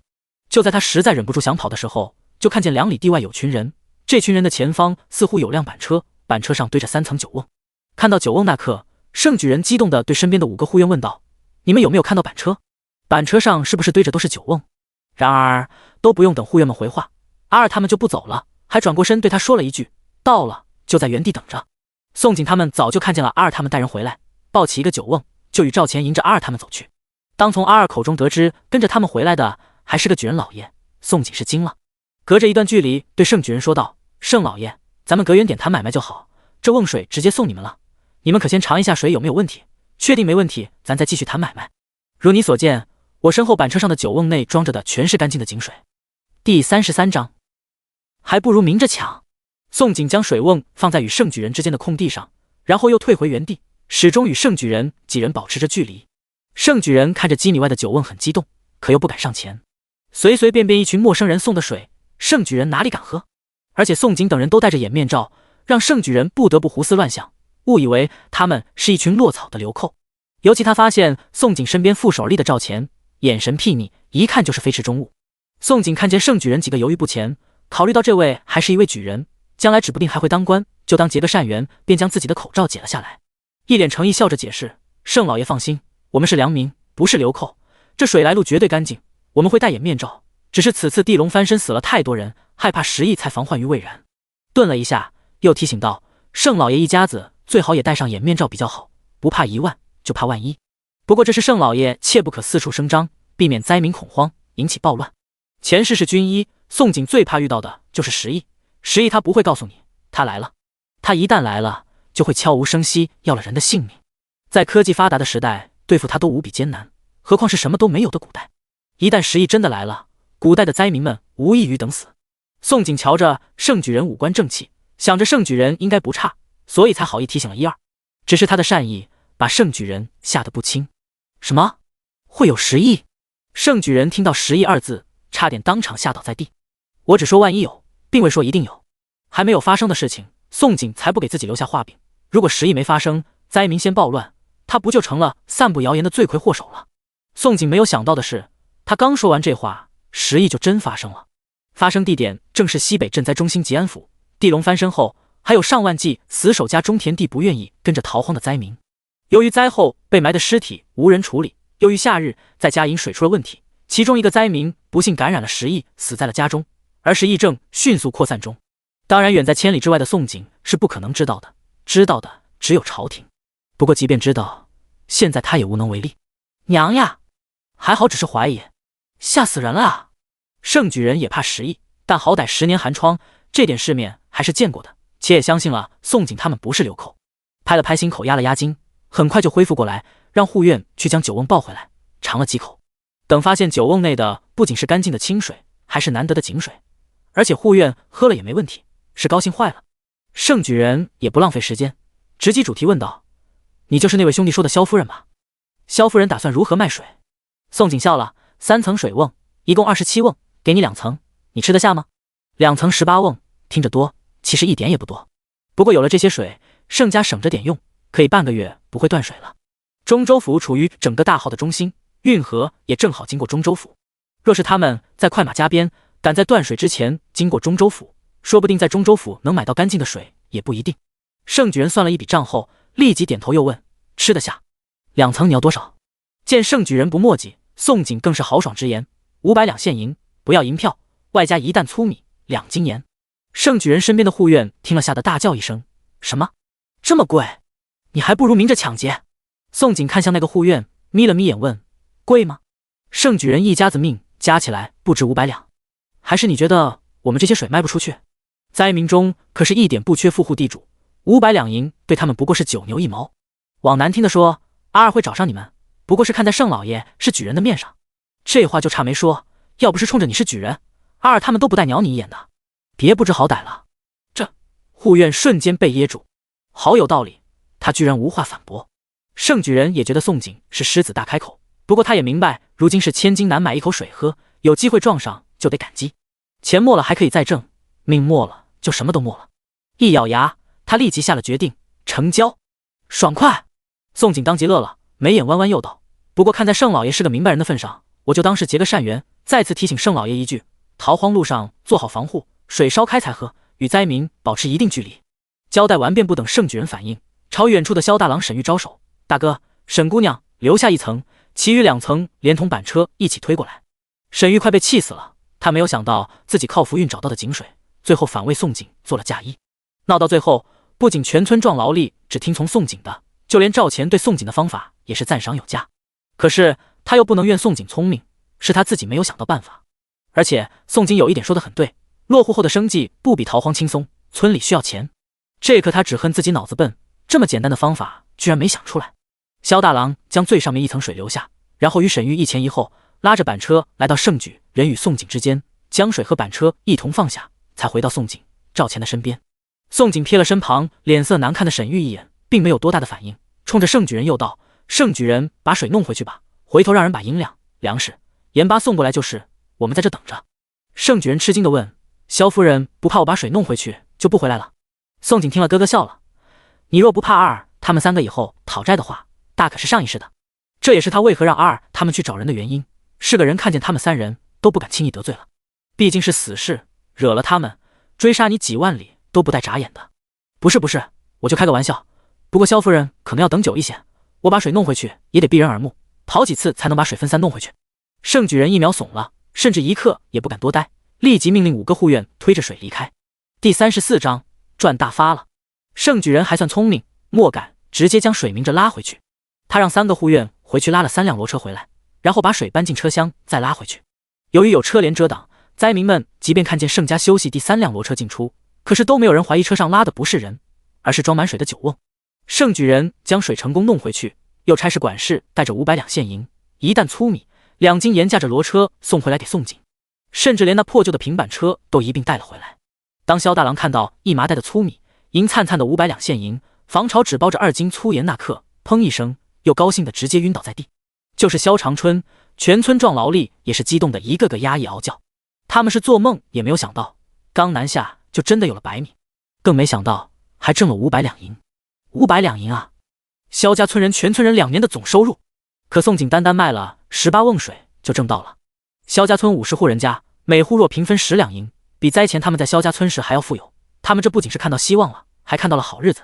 宋景就是他们萧家村的福星。萧长春满眼崇拜看着宋景，哽咽道：“宋婶子，多亏了您，还是您想的周到。有了这些银子，咱们全村都有希望了。”宋景急忙摆手：“你们谢错人了，咱们该谢的人是沈姑娘，是沈姑娘带领咱们找到了水，咱们还要感谢赵公子，感谢阿2、阿3、阿4。他啥事没干，不过就是动了下脑子而已，功劳不是他的，他可不敢要，要了他心里会膈应。”萧长春他们听了宋景的话，是听话的，纷纷前去对着沈玉、赵钱4人一阵鞠躬道谢：“不用谢，不用谢，我即加入萧家村逃荒队，以后就是一份子，这是我应该做的。”沈玉立即又惊又喜，他原本心里还很不舒服，觉得自己给宋景做了嫁衣，但是又见宋景不抢他功劳，是百感交集。此刻他看着宋景都不觉得那么讨厌了，甚至觉得萧衍之若不愿意弃了宋景，他不介意做平妻，与宋景一起共享一个夫君。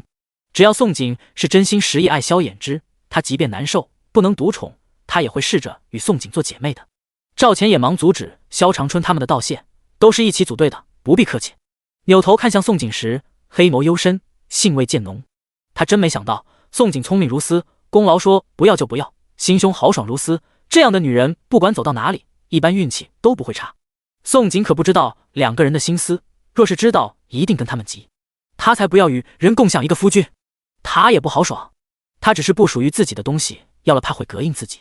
他安安静静站在一边，看着萧长春他们道谢，看着沈玉高兴，等见天色差不多了，这才将萧大郎掐醒，让大家伙拉着板车上的井水和大米赶回休息地。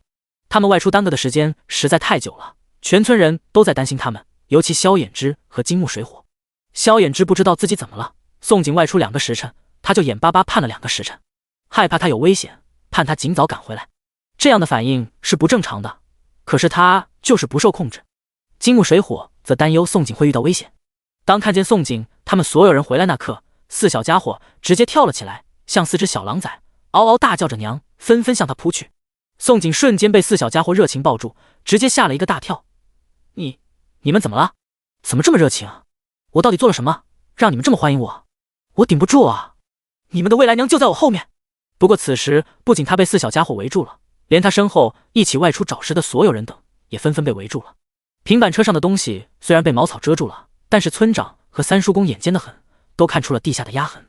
为了避免这边的轰动引起远处灾民们的注意，村长颤抖着身子，立刻回头对众人道：“全都不许发出声音，看到什么都不许喧哗。”崽子们捂住嘴！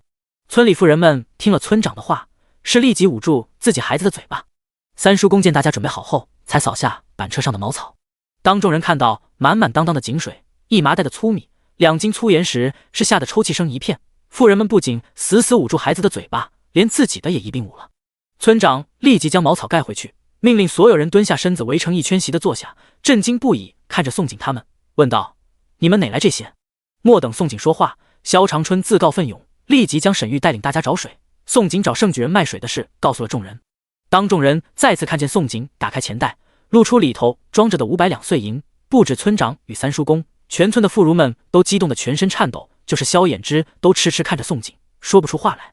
宋景把钱袋扎了回去，将银两递向村长和三叔公，说道：“村长、三叔公，这些银两留着逃荒后全村落户用，由您二老保管。”村长、三叔公直接怔住了，都不敢接，深觉烫手。这些水是沈玉找到的，他的祖父祖母就在旁边，而这些银子也是宋景换来的，找盛举人买水还是赵钱的人帮忙的，全村的壮劳力却都没有出一份力，连装水都没有帮忙。这所有一切都归功于沈玉、赵钱、宋景3人。村长、三叔公不敢接这些银两，而是双双看向沈玉的祖父祖母。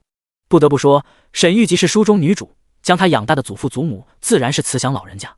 沈老爷与冯氏疼女主沈玉是真疼进骨子里。二老看出沈玉很喜欢萧家村人，沈老爷笑道：“若是熬过了这次灾荒，指不定我们祖孙几个会与村长们一起落户同一个地方，届时说不定就是同村人。即是同村人，玉姐儿不过是做了自己应该做的，银两中公很应该。”村长和三叔公听了这话，是松了一口气，对沈老爷的深明大义很是感激。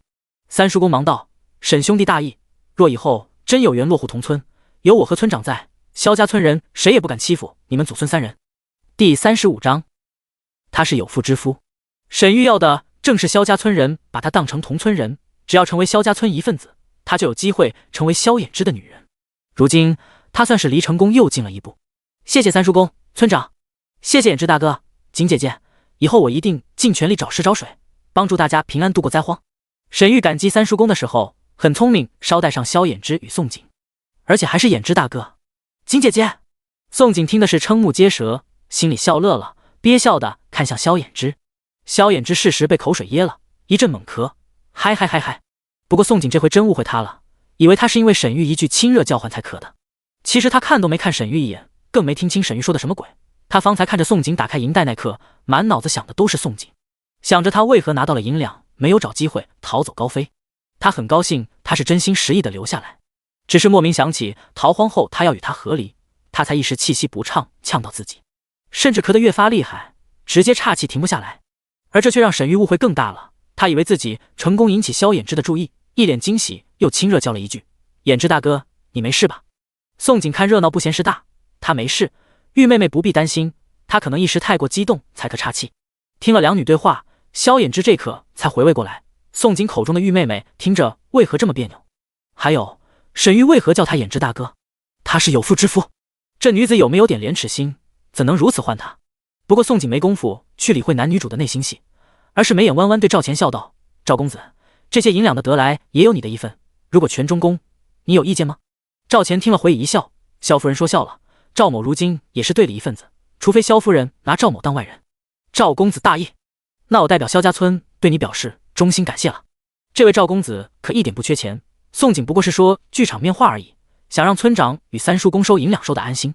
他将银两再递给村长和三叔公，二老却互视了一眼。三叔公说道：“宋氏，银两给二郎收着吧，二郎是咱村的第一个秀才，是全村的希望，将来萧家全族能不能兴起，全指望他了，让他收着，全村人很放心。”其实最大的功臣是宋景，村长与三叔公看事情还是很分明的。要不是宋景，全村指不定都成了蜀群大军的口粮，而且也不会南下遇到沈玉轻易找到水源，更不会想到拿水去换粮食换银两。宋景是萧家村的恩人，虽然之前抛夫弃子很恶毒，但是功过相抵，他们早就原谅他，现在不仅完全信任他，甚至打心里还希望他与二郎好好过下去。那行吧。宋景听了也不再纠结，又将钱袋递向萧衍之，把银两给他收着，不仅全村放心，女主也会开心。萧衍之从头到尾都没看钱袋一眼，只盯着他道：“你收吧，你会拳脚带在身上安全些，接下来几千里路不知还会遇到什么危险，而且我现在相信你。”最后一句他没有说。怎么兜转转一圈，又重新回到我这？宋景看着送不出去的钱袋，一阵无语。他不想收下这些银两，因为这里头沾了女主的光。好吧，你们一个个嫌弃铜臭味，我不嫌弃。宋景想想又觉得萧衍之说的对，还有几千里路要赶，放在村里任何人身上都不安全。好不容易换来的银两，别最后没了，哭都没地方哭去。收下了钱袋，趁所有人不注意收入空间，对村长三叔公笑道：“村长，三叔公，今日收获巨大，咱们把所有野鸡全杀了煮鸡肉粥，犒赏大家一顿。”顿了一下，又道：“放心，以后吃的绝对不会断。”有个空间，又有了钱粮，宋景是心里踏实，一点也不慌了，人也变成豪横起来。村长与三叔公也很高兴，三叔公立即吩咐下去：“行，咱们今天全村吃野鸡粥，长春、恒春去杀鸡熬粥，白米放多些，别舍不得。妇人们去做粮袋，咱把粮食分开携带。大郎带壮劳力去做水罐，水罐做越多越好。赵公子的3个小个与小队长们负责看守，别让其他灾民靠近咱们。”都不需要宋景提醒，三叔公几句话就安排得妥妥帖帖，将所有人分工下去。不管是妇人还是壮劳力，全村人听了三叔公指示，是一个都没有光顾高兴，竟全部纷纷动起来。赵钱看着一瞬间鸟兽散各自忙活的萧家村人，直接震惊了。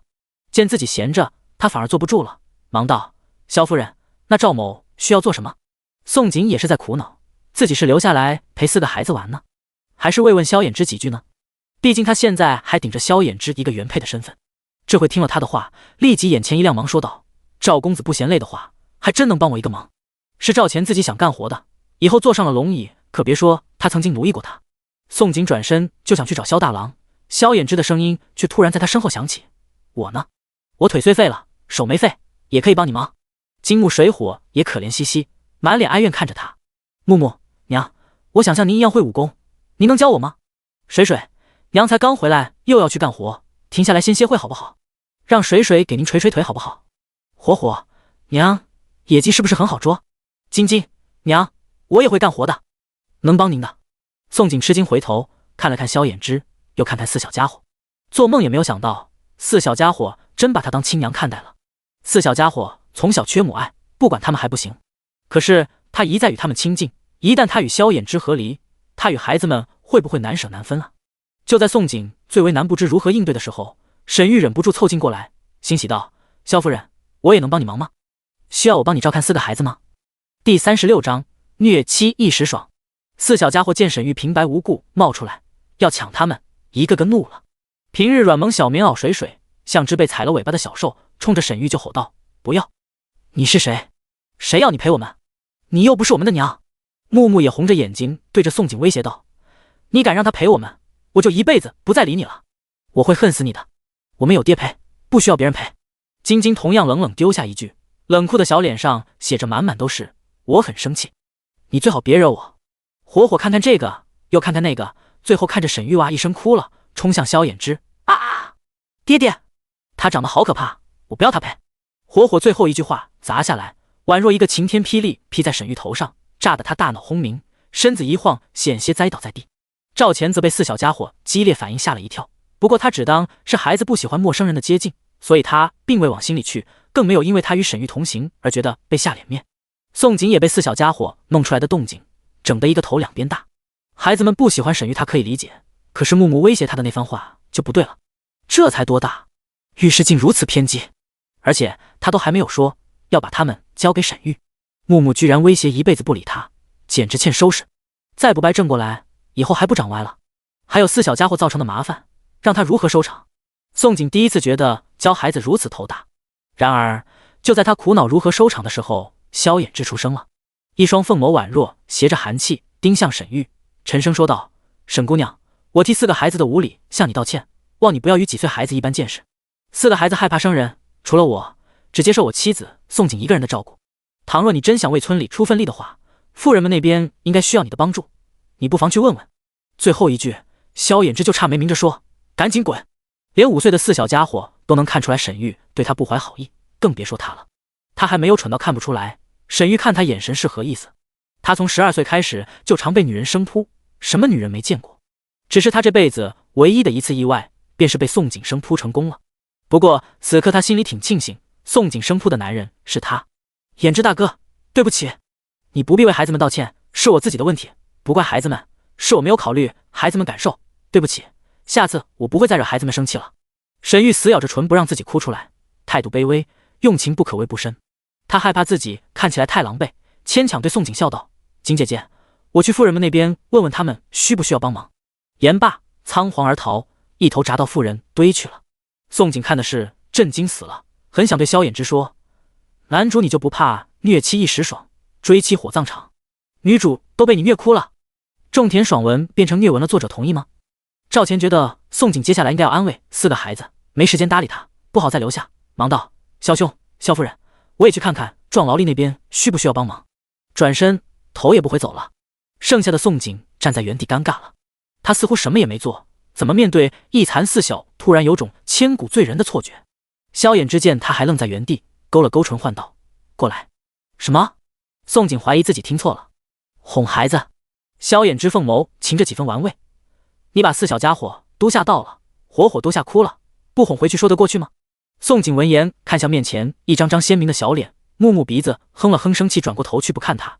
水水瘪瘪嘴，一脸委屈，晶晶一脸傲娇，看着他默默不说话，活活哭红鼻子。4个孩子都很讨他喜欢。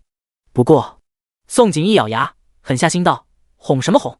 惯的你们不是打算一辈子不理我吗？我求之不得。”丢下话，没看4小家伙瞬间见鬼般的脸色，转身挺直背脊朝萧大郎大步走去。只是越走脚步越快，4小家伙把他当亲娘，让他惊喜的同时更多是惶恐。他不想和孩子们发生感情，一旦牵扯上感情，他就会舍不得离开他们。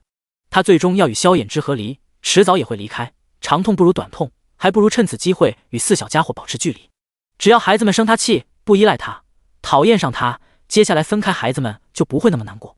希望萧衍之能明白他的用心良苦，猜到他这么做的原因才好。娘！水水看着宋景离去背影哭了，他看出来娘要疏远他们。我再也不理你了。木木冲着宋景背影哭着骂道，他好气，明明是娘的错，为什么不愿意哄他们？晶晶红了眼睛，不让眼泪落下，死死憋着。他不明白，他都接受宋景当他们的亲娘了，为什么宋景又不愿意了？爹爹，活活爬上板车，趴在萧衍之身上，泣不成声。萧衍之确实猜到宋景是趁机疏远孩子，正因为猜到了，他更不能接受，这恰恰说明他是打定主意要与他和离。一旦2人和离，4个孩子注定跟他。他选择远离孩子，确实在为孩子好，只是他为何要坚持和离？是因为他双腿残了，被大夫判了死刑，治不好了，他才和离，打算另嫁他人。萧大郎做水罐的地方离萧衍之躺着的板车并不远，大概20多米的距离。宋景很快就走到了，身后4小家伙的哭声他隐约能听见，但他强忍着不准自己回头去看，在萧大郎他们做水罐的竹子堆里挑选几根大小合适的竹子。赵钱见他没有安慰4小家伙，很是意外，看他又是挑竹子又是挑绳索的，很是好奇地问：“你用竹子做什么？”宋景扔给他一根竹子，说道：“赵公子不是想要帮忙吗？那帮我削竹箭，竹箭越多越好。”队伍里除了他手上一柄短斧，萧大郎一把柴刀，剩余就是2把菜刀、3把锄头、铁铲，防身武器实在太少了。想来想去，他决定做弩箭。如他说的一样，不怕1万，就怕万一。万一路上遇流匪了，兵祸了。总之，防患于未然。在有时间的时候，提前将一切准备好，遇事才不慌。还有最主要一个原因，弩箭也能给摊着的萧衍之防身用。第37章，便宜相公的心思。为了将弩箭做得轻巧好用，宋景让赵钱将竹箭也削得细枝尖锐锋利。因是竹子做的，杀伤力定是不够的，但宋景不需要多大的杀伤力，他只要能见血就行。前次在空间找野猪时，他意外看见了一颗见血封喉。见血封喉又名箭毒木，树枝呈乳白色，把它涂在箭头上，用以射杀野兽或敌人。一旦叶枝经伤口进入血液，一箭就能秒杀。若是以后真遇到流匪、兵祸，涉及到生命，宋景不会对敌人客气，一点也不介意将树枝涂箭头上。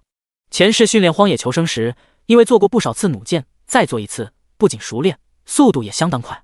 赵钱才削好9根竹箭，宋景就将弩弓做好了。你怎么会做这个？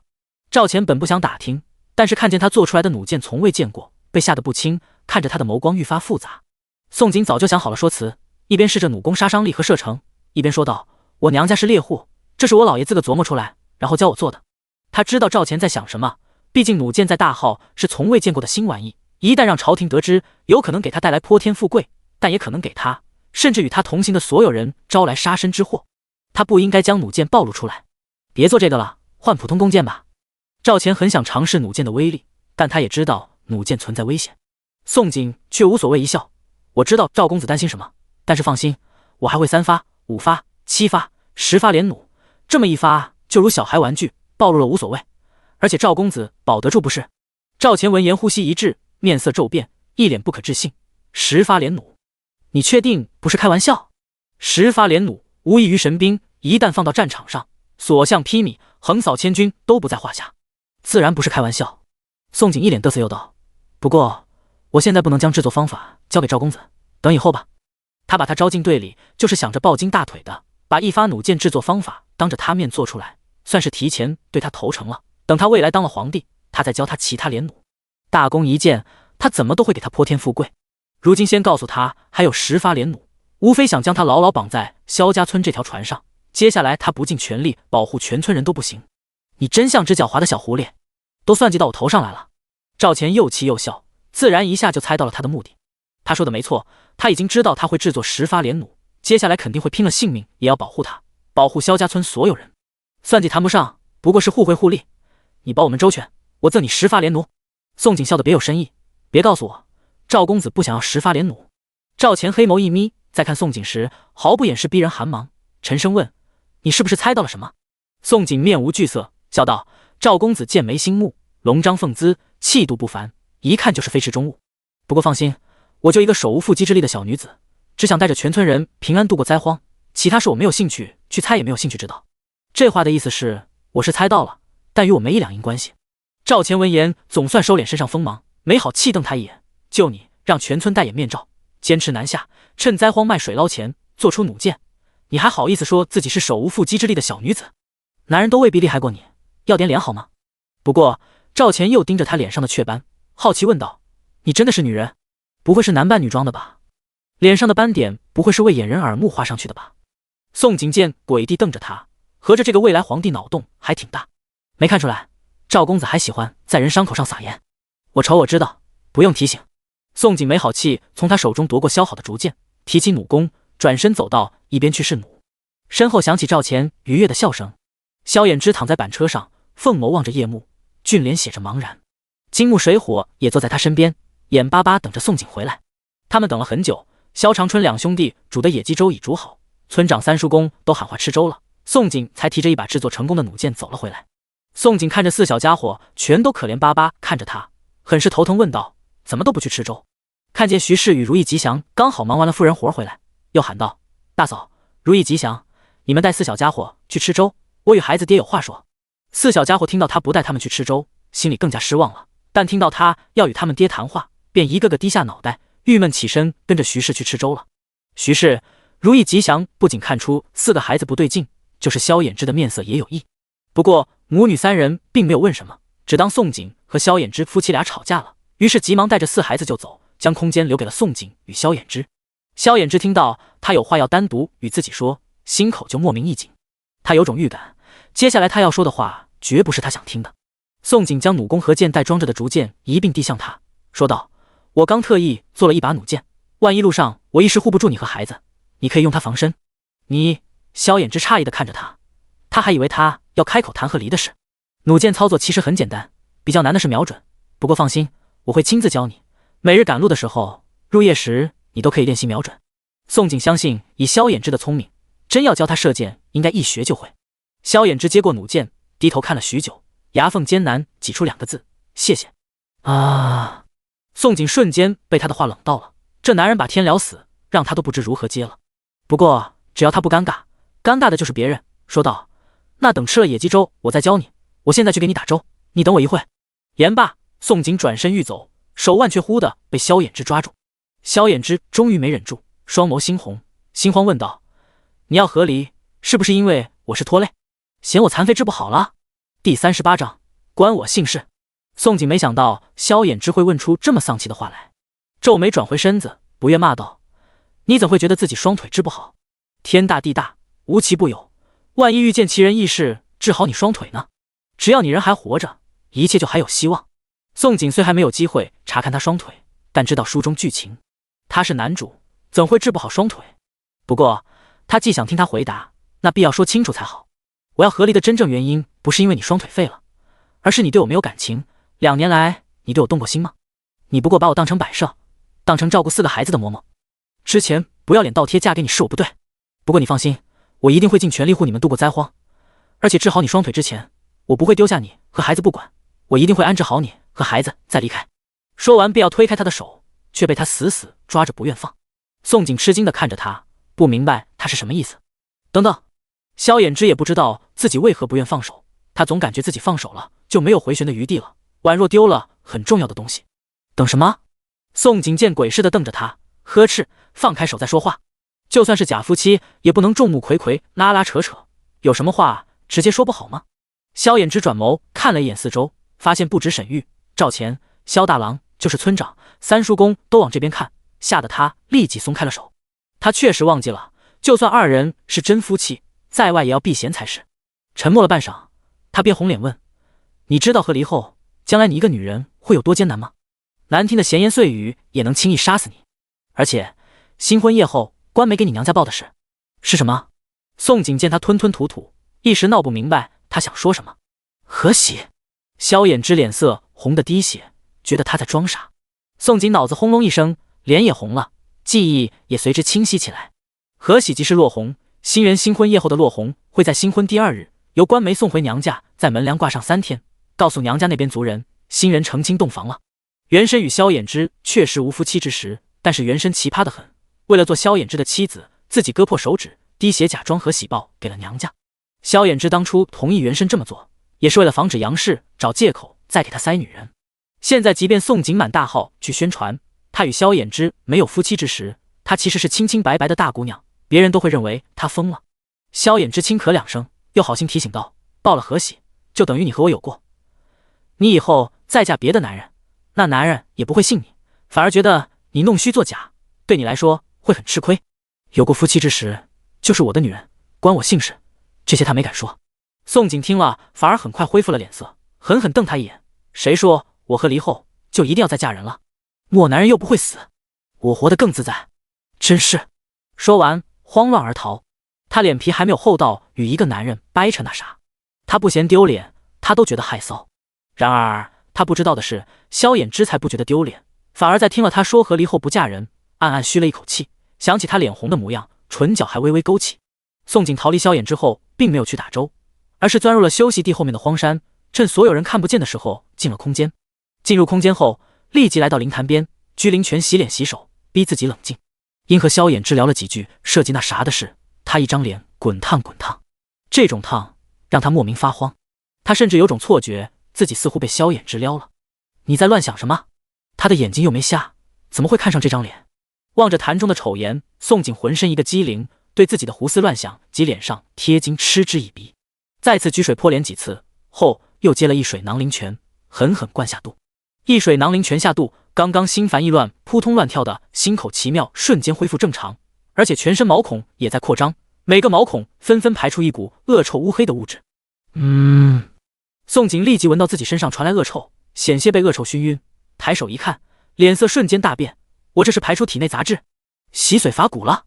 一直知道灵泉的神奇，可没想到大量喝下还有如此功效。宋景狂喜，连忙脱掉衣裳，尖叫跑到下游，跳入浅潭，狠狠地将身上的污垢洗刷干净。原本逃荒在外，蓬头垢面才合理，可这可他顾不上了，身上排出的杂质实在太臭了，不洗干净他都不敢出去见人。宋景洗了近半个时辰，发现自己身上杂质排干净了，这才上岸将原来的脏衣服穿上，只是回头往坛中一看，整个人彻底懵掉了。坛中的女人不再像之前那么辣眼睛，脸上密密麻麻的斑点居然少了一半。咦，不仅杂质排干净，连脸上雀斑也淡了许多。宋景一阵狂喜，狂喜自己不用辛苦祛斑，斑点就不见了一半，狂喜灵泉的奇效，他要是一直喝下去，1秒变美人不就成真了？狂喜过后，他又很快冷静下来，逃荒在外，这时变美不是好事。接下来他还是不要喝灵泉为妙，淡斑还是等以后再说。不过他可以让萧衍之多喝灵泉，灵泉会对他的双腿有大益处，将来他替他治疗双腿也能轻松些。想到这里，宋景立即装了一水囊灵泉挂腰上，而后想到4个家伙可怜巴巴的小脸，又决定去找点野果子。宋景不找不知道，一找吓一跳。山上不仅有各式各样的水果、人参、灵芝、草药、毒药，10亩林田里居然有水稻、小麦、黄豆、花生、土豆、甜玉米。玉米棒大的一个有半斤重，土豆一颗产7、8个。发了，发了，我发了！宋景高兴的都不想出空间去了，只想立即在空间里搭个屋子，然后留在空间过完一辈子好了。有了这些，他还出去做什么？就在他险些被高薪冲昏头脑的时候，他又突然一个机灵醒了过来。不行，承诺过的事就要做到。况且500两银在我身上，要是我消失了，还不真成了骗子？宋景想到自己会被戳几两骨，不禁打了个恶寒，迅速摘了10个奈子揣袖里，急忙出了空间。第39章，便宜相公很贤惠。宋景刚回到休息地，福玉女沈玉立即逮住机会，笑着迎了上去。景姐姐，4个孩子哄好了吗？你能帮我与孩子们传话吗？我真不是故意吓他们，我只是觉得他们长得可爱，才想与他们多接触。沈玉伤心死了，她原以为与4个孩子处好关系，她与萧衍之发展感情就能水到渠成，哪里知道4个孩子不仅嫌弃她，还骂她丑。她哪里丑了？宋景才是真丑好吗？伸手不打笑脸人，宋景也笑着回应，我吃完野鸡粥就去哄他们。不过你让我说的话，最好还是你自己找机会亲口与他们说比较好。与孩子接触你得慢慢来，之前我可是花了1年时间才让他们与我说话。这话倒不是假话，原深兢兢业业花了1年时间才让4小家伙接受他。原深虽是刻意讨好孩子，可却是掏心挖肺想着怎么让孩子开心，从来没有想过靠谁。沈玉却想靠他一口吃成大胖子，未免太可笑了些。想当人后娘，心里就该有点数才是。沈姑娘，我先去吃粥。宋景丢下话，就越过沈玉去找萧长春。他弄来的野鸡和大米没道理，别人都吃了，就他不吃。好在萧长春很知机，粥煮好就第一时间将他家那份用6个竹筒装好了。而他家与萧大郎家的鸡肉分量也是最多的。村里人看见萧长春装鸡肉，也没有人敢说什么。要是没有宋景，他们别说吃鸡肉大米，吃土都有可能。宋景是村里的大恩人，恩人就该特殊待遇。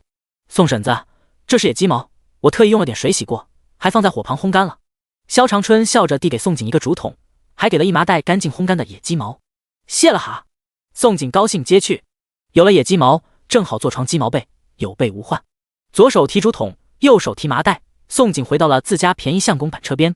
萧衍之见他脸色已经恢复正常，心里有点小失落，不过看见他手中提着的麻袋，勾了勾唇问，野鸡毛打算用来做被子。宋景虽早已有了心理准备，像往常一样和他相处，但听到他声音，心跳还是不听话地漏拍了一下，强装镇定应道，鸡毛暖和，好过茅草被。萧衍之朝他伸手，你吃粥吧，被子我来做。宋景一惊，你还会做被子？4小家伙听不下去了，他们是空气吗？他们坐在板车旁边的地上，娘看不见他们吗？还不赶紧哄他们？水水闷闷道，娘不是知道爹爹很会针线活吗？我们身上穿的衣裳都是爹爹做的，爹爹可会做衣裳了。木木也得意地炫耀道，爹爹不只会做衣裳，还会做饭、砍柴、洗衣、种地，啥都会干。哼哼，这么好的爹，你还不快点将我们哄回去，哄好了我们，爹爹就会喜欢你了，让你一辈子当我们亲娘了。宋景可不知木木心思，已经被萧衍之的能耐震惊得说不出话。书中只说萧衍之很会读书，可从来没有提过他这么的贤惠。不过也不难理解，他15岁就当了4个孩子爹，一个人独自养大孩子，被迫学针线活，这些也是正常的。鸡毛提上来给我吧，很快就能做好。萧衍之捕捉住他震惊的表情，虽有点迷惑，但心里却忍不住小窃喜。只要他想起来他的优点就好。宋景好半晌才回过神，辛苦你了。将麻袋搬上了板车，偷偷塞给他5个奈子和1个水囊，低声叮嘱，我刚在荒山摘的野果子，大哥家4个，你自己吃1个，另外谁也给你，你和孩子以后路上渴了就喝，不必省着，没了喊我要。转身又走到4小家伙面前，蹲下了身子，1个孩子塞了1个奈子，藏起来吃，果子就1人1个，不能叫人看见了。果子空间多的是，可是他不能全村人都给，暴露空间秘密就不好了。娘，哇！4小家伙看着手中的野果子惊呆了，也高兴坏了。娘哄他们了，还是拿果子哄的？娘不会不要他们了？嘘，不要出声，偷偷吃。看着孩子激动的神情，宋景有些后悔自己冲动哄孩子了，可是看着4小家伙一脸欣喜高兴的面容，心不免又软了。萧衍之低头看了看手中清香扑鼻的山奈，又转头看了看一脸幸福的4个孩子，再次落在宋景侧脸的眸光，心口一震，悸动狂跳不止，一股止不住冲动，想让他不要与他和离。想大声告诉他，他想试着和他处处看，让他给他一次机会。可是就在他想张口那刻，理智又如一盘冷水浇熄了内心刚燃起的炽热火焰，战胜了冲动。他可能一辈子残废，不能自私留下他的。只是就在他做好被子，暗暗下定决心将来放他自由的时候，却在宋景近距离叫他瞄准射箭时差点破功。他的脸离他的脸只有5指距离，他的呼吸不时吹拂在他脸上，他的心跳声那么清晰，他挨近的身子那么柔软。好在宋景变身教官的时候，就会变得六亲不认，铁面无私，不管他是谁，更不管二人什么关系，带住他犯错就骂，而且骂人还很凶悍。你看哪里？看我做什么？是我脸上有金子，还是我脸上斑点很好看？我教了你多少次了？就是3岁小孩都教会了，你还不如3岁小孩是不是？侧风向风力，胳膊稳住，3点一线，最后一次。然而每一次的最后一次都不是最后，而是一直重复到亥时。等次日卯时赶路，宋景又继续教他移动瞄准，一路上把他骂得狗血淋头才罢休。如此反复教了5天，他被他骂得怀疑人生，不仅累得没有力气再想过二人合离的事，更没有时间去想乱七八糟的事。等他完全学会，终于得到他肯定声音时，已是10天后。10天赶路，途中都没有发生什么事，但到了第10天，萧家村逃荒队所有人都知道大事降临了。赶路的灾民时不时有人倒下，倒下之后就再也起不来。第40章灾祸降临。灾民倒下后症状，身子先是抽搐不止，随后口中不时喷血，吐血不久就毙命不起。第一个灾民倒下没有人注意，灾民们只当他是饿晕。接着第2个倒下，灾民只是侧目，仍旧当成又饿晕一个。第3个倒下，还是没有人怀疑。当灾民倒下越发频繁，人数越多，并且口吐鲜血，数十万人逃荒大部队传来灾民尖叫声越来越多，灾民们才终于察觉不对劲，彻底恐慌了。啊，相公，相公你怎么了？别吓我呀！孩子他娘啊，你怎么狠心丢下我啊？月姐儿，你咋了？别吓娘啊！老伴，老伴，呜，爹，爹，您醒醒啊！不管是逃荒大部队的前方，还是大部队的后面，一声高过一声的惊恐声、哭喊声此起彼伏。萧家村队伍最前面的赵钱见状，迅速倒回来，脸色难看，告诉了众人噩耗。倒下的灾民全都是吐血症状，死后尸体呈紫黑色，怕是真染了10亿。阿2、阿3、阿4也紧随他后面，脸色苍白。谈及10亿，不管是谁都会闻之色变。10亿就像收割生命的死亡镰刀，不知何时就会挥向众人，容不得他们不怕。沈玉虽有前世记忆，同样被吓得6神无主，慌张跑了过来。胭脂大哥，景姐姐，村长，三叔公，要不咱们先停下几天，脱离大部队先避一避。等10天，沈玉没有再做梦，也没有找到一滴水、一口粮，对队伍没有任何贡献，根本没有借口接近萧衍之。于是此刻他着急想表现，想抢在众人前头出主意，借此吸引萧衍之的注意。只是他的话还没有说完，萧衍之就冷声打断：你是想说等所有灾民全死光，咱们再继续往南吗？沈玉没想到自己竟被萧衍之骂了，立即红了眼眸，忙摇头：衍之大哥，我不是这个意思，我只是想等做梦后看看有何良策。宋景乃能不明白沈玉在想什么，眉头皱成3根黑线，不过他没有理会二人，而是转头问道：赵公子，距离中州府大概还要多少天路程？赵钱闻言看向阿2，阿2立即说道：大概还要10天路程。他们全程不紧不慢地走，不像圣举人，圣举人害怕买到的井水不够喝，是全程加速赶路，早已脱离了逃荒大部队，离中州府很近了。圣举人有骡车赶到中州府要近半个月，他们再快也要20天，还要这么久？宋景听了脸色也变得难看，喃喃道：10天时间，灾民们可能会死大半，几十万灾民全在逃荒路上，没有医药，没有朝廷援助，赶不到中州府，只有死路一条。即便赶到，10亿扩散迅速，就算潜伏期6到8天，灾民拖着病体赶到了中州府，若是中州府不愿打开城门，知府为求自保不愿出手救援，或者无力救援，灾民还是一样只能等死。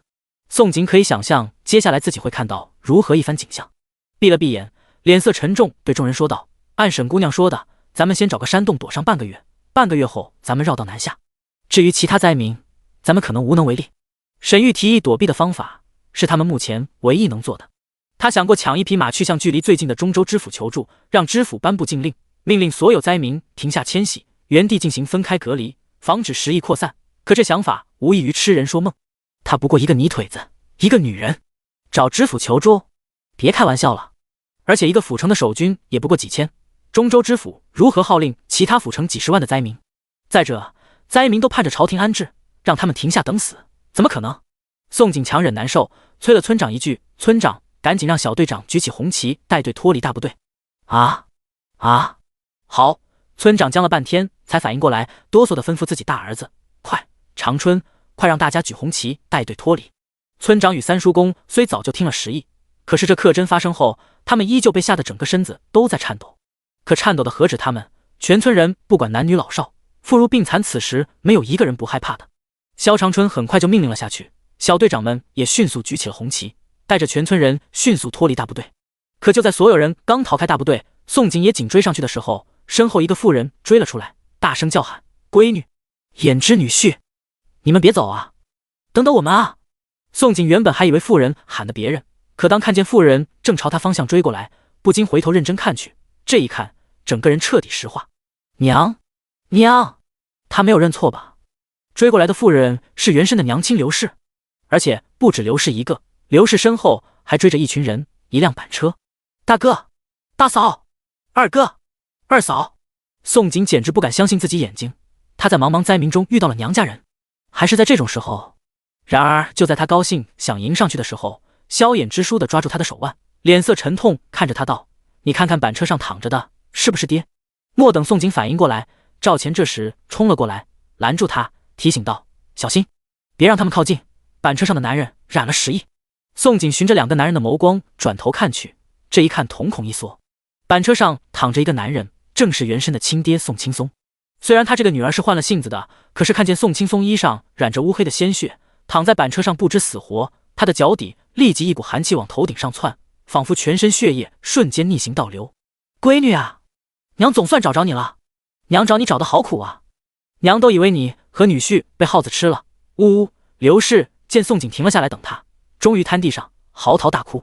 原来宋景与娘家能在茫茫灾民中遇见并非巧合，自从地龙翻身后，两边失去联系，宋家这边就开始想方设法追寻宋景。宋家追到了蜀群过境的官道，没有看见一个活人，这又往南寻找。一家人开始不知该往北还是往南，巧的是他们全家选择志同版决定，这才阴差阳错往南。而往南找宋景的一路上，他们只要遇见吉安府来的灾民，就逢人打听，宋青松这才染上10亿。刘氏这回能看见宋景，也是因为萧家村突然举起红旗脱离大部队，这才引起了他的注意，否则几十万的灾民中，即便宋景离他再近，一家人也有可能擦肩而过。第41章分开。宋景看着板车上染了10亿生死不知的宋青松，转过身又扫视一圈萧家村200多号人，一咬牙将500两银从空间取了出来，塞进萧衍之手里。我可能要对你食言，抱歉，我要去救我娘家人，不能再与你们待在一起。倘若15天后我没有在这里等你们，你们不必再等我，跟着村长他们南下。看着手中的银两，萧衍之哪里还不明白宋景想做什么，抬头眸色沉痛看着他，一定要分开。宋景点头，必须分开，10亿容不得玩笑，我娘家人必须全部隔离，我带他们单独去另一个地方。假若15天后我未能出现，说明我也不幸染上10亿，到时你和孩子只能靠自己了。他虽是从另一个世界来的孤魂，可是他占据原身的身体，还继承了原身的记忆。冲着这2点，娘家人他必须救。萧衍之一眨不眨盯着他的面容，五指暗中握了握，被迫点头：“行，我与孩子这边有大哥大嫂在，你不用担心。你照顾岳父一定要时刻小心。”顿了一会，他闭了闭眼，声音嘶哑：“我与孩子等你20天。”他不想他走，可是他知道自己留不住的，也不能留。萧家村200多条性命，他与宋景都不能自私的让娘家人加入萧家村逃荒队，他只能心里希望他活着，不要死了。宋景没想到他愿意多等自己5天，怔了一下，鬼使神差的承诺道：“好，20天后，如果我和娘家人都侥幸活着，陈实就在这里等你们。”转过头，又对4小家伙语重心长叮嘱道：“你们4个小崽崽要乖乖听你们爹的话，记住不能离开你们爹爹的视线范围，知道吗？”4小家伙泪水眼眶打转，看着他就是不说话。宋景又忍不住对他们说了一句承诺：“下次我回来，一定给你们带好吃的果子，还带玩具。”害怕再看4小家伙瞬间崩溃的脸色，宋景忙转身走到萧大朗夫妇面前，托孤似的交代：“大哥大嫂，我娘家人染了10亿，我不能不管不顾。我不在的这段时日，孩子与二郎就拜托你们了。若是我回不来，麻烦大哥大嫂带他们走。弟妹放心，我和你大哥一定照顾好二郎和孩子。”徐氏很想劝宋景别走，因为宋景这一走，或许会与二郎天人永隔。可是若换成是他娘家染上10亿，他也会离开萧大郎的，所以他才没有劝宋景留下。宋景告别萧大郎夫妇，又去与村长、三叔公交代如何防疫的话。临走之前，不忘记给赵钱画大饼。赵公子，我不仅会做那个东西，还会做比那个厉害100倍的玩意。你若是愿意赌一把，请等我20天。若是20天后我回不来，你可以随时离开队伍，我不怨你。不过这20天内，请你尽全力保护所有人。你说的真的？不会是给我画的大饼吧？赵钱明白宋景说的那个是指10发连弩，但比10发连弩还厉害100倍的玩意，这牛皮给他吹上天的，让他怎么相信？大家保重，20天后的辰时，此地相见。宋景没时间去管赵钱信不信，回头冲着萧家村所有人挥了挥手，便朝自己娘家人跑去。然后当着萧家村所有人的面，他与嚎啕大哭的刘氏抱在一起，后又奔到宋青松身边，不顾生命安危检查宋青松身体，最后还说服娘家人，带着娘家人拉着宋青松离开了所有人的视线。离开的时候不曾回过头一次，义无反顾的模样伤透了4小家伙的心。娘！当宋景身影消失，4小家伙已经哭得泣不成声。他们虽小，可他们很聪明，他们知道老爷病了，而且这种病会传人，一旦被传上，人有可能会死，而他们的娘不知道会不会因此死掉。徐氏听着4小家伙的哭声，双眸通红，哽咽地安慰萧衍之道：“二郎，弟妹吉人天相，他一定会活得好好的。”萧衍之在宋景不顾一切冲向刘氏时，心口一阵窒息，直到宋景带着娘家人消失，冷白的肤色是连最后一点血色也消失殆尽。听到徐氏的安慰，萧衍之强迫自己恢复正常，对村长和三叔公说道：“村长、三叔公，按照我妻子说的做，所有人先找山洞躲避20日，在山洞20日，所有壮劳力除了找水找食，还要跟我学射箭。”宋景离开前，不仅在10日内教会了他射箭，还做了50把弩箭，趁着有时间，他要教会村里男人，让所有人都有自保的本事。况且他要给自己找事情做，不找事做，他觉得自己可能会疯。村长和三叔公原本还很担心萧衍之，看见萧衍之还能挺身而出安排，总算放下心来，立即命令萧长春带队，让所有人远离官道，与宋景背道而驰。沈玉与自己祖父祖母跟着萧衍之板车不远处，激动的唇角的窃喜都藏不住。走在前方的赵钱无意中回头瞥见，不禁皱起眉。当他顺着沈玉的视线落在萧衍之身上，立即茅塞顿开。他刻意慢了下来，等到沈玉靠近，突然说道：“所有人心情低落，沈姑娘心情瞧着却挺好。”怎么会？这个时候谁有心情？沈玉脸色骤变，惊骇地看着赵钱。赵钱是他的第2选择，如果萧衍之不能成为他男人，他才会选择赵钱。虽然成为3000后宫中的其中一个不好，可是至少会有享之不尽的荣华富贵。以他的锦鲤体质，若是成了赵钱的女人，即便不能成为皇后，贵妃是当定的。现在赵钱问题这么怪，不会是看出他看中萧衍之吧？赵钱盯着他骤变的脸色，面色冰冷，又问道：“沈姑娘，我赵某最痛恨一种人，你知道是哪种吗？”哪种？沈玉大热天的，背脊竟冒出冷汗。小偷！赵钱牙缝里慢慢挤出2个字，然后不管沈玉什么反应，大步流星又走回前方。赵钱是何人？他会看不出来沈玉为何而笑？原本他与沈玉同行，友谊应该深厚才是，可是沈玉趁着宋景不在暗亏宋景相公，行为不够光明磊落，是他最为痛恨并且不耻的。第42章，这就很有意思了。沈玉此时的行为，就与那些搬不上台面的富户小妾一样。赵钱最痛恨的正是小妾，他的亲娘就是死在小妾之手，而他如过街老鼠一般，从出生开始就隐姓埋名，藏了20年。他本非池中物，如今却沦落到逃荒，全都拜那个小妾所赐。爷，阿二见赵钱身上裹挟的寒气，不安问了一句。赵钱摆了下手，道：“没事，只是有点失望。原本以为沈玉是个福玉女，将来能帮他成事，没想到是个心思肮脏的。这种女人，他不会要。”阿二看了一眼面无人色的沈玉，立即明了，没有再问。他们这位爷睿智过人，定是发现了沈玉恶心人的地方，否则他们也不会如此气愤。让你打听的事，打听的如何？赵钱又问了一事。阿二回头看了一眼后面萧家村人，说道：“宋的娘家确实是猎户，3代清白，不过他老爷3年前去世了。那意思是，弩箭是不是他老爷琢磨出来的，就不得而知了。宋能不能做出10发连弩也是个谜。”赵钱俊眸一眯，又道：“还查到什么？”阿二死事秒变八卦男，说起这个就好玩了。半个月前，宋不仅偷户籍，独自逃亡，还想把4个孩子卖了，逃跑失败回来，整个人就变了，不仅洗心革面，带着全村人一个不少渡过蜀群过境，还神奇成了领袖，带着全村转到南下，之后卖水换粮的事也都有份参与。阿二为何会打探这么清楚？全是村里的泼妇樊氏、林氏的功劳。两个女人每日都把宋景做的大功劳挂在嘴边，她不想知道都不行。樊氏、林氏见阿二喜欢听八卦，是带住他就说。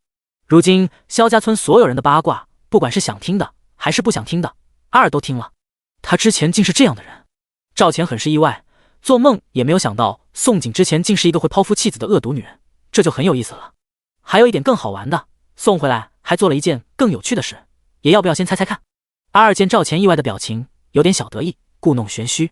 然而当他看见赵钱脸色慢慢变黑，立即老老实实道：宋要求萧落户后和离。和离？赵钱之前是意外，这刻是真的吓了一跳。宋景不仅抛夫弃子，还离经叛道。虽然大号准开女户，可是主动和离的女人是少之又少。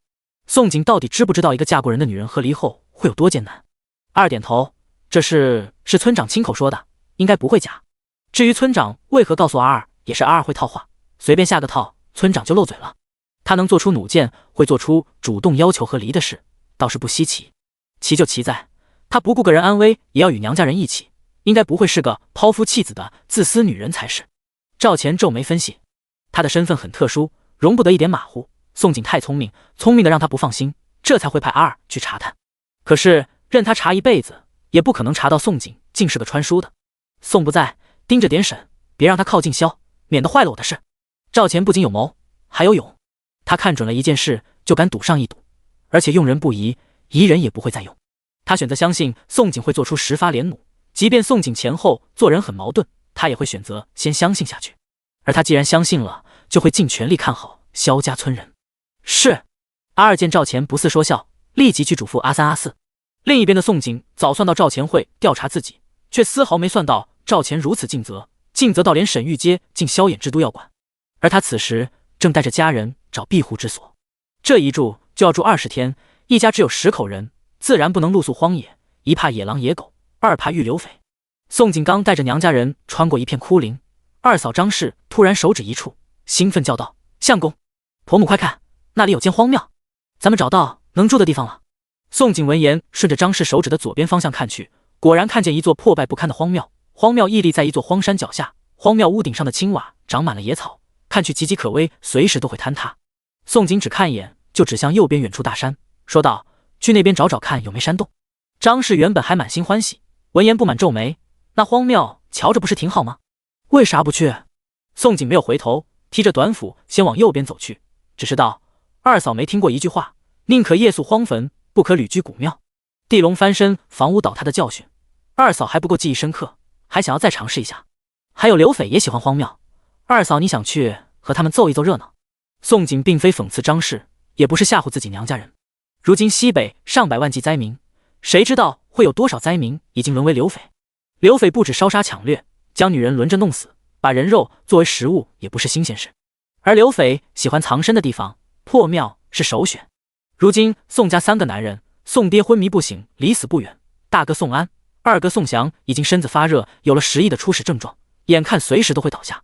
另外的2个侄子和1个侄女都是6、7岁大，连自保都不能。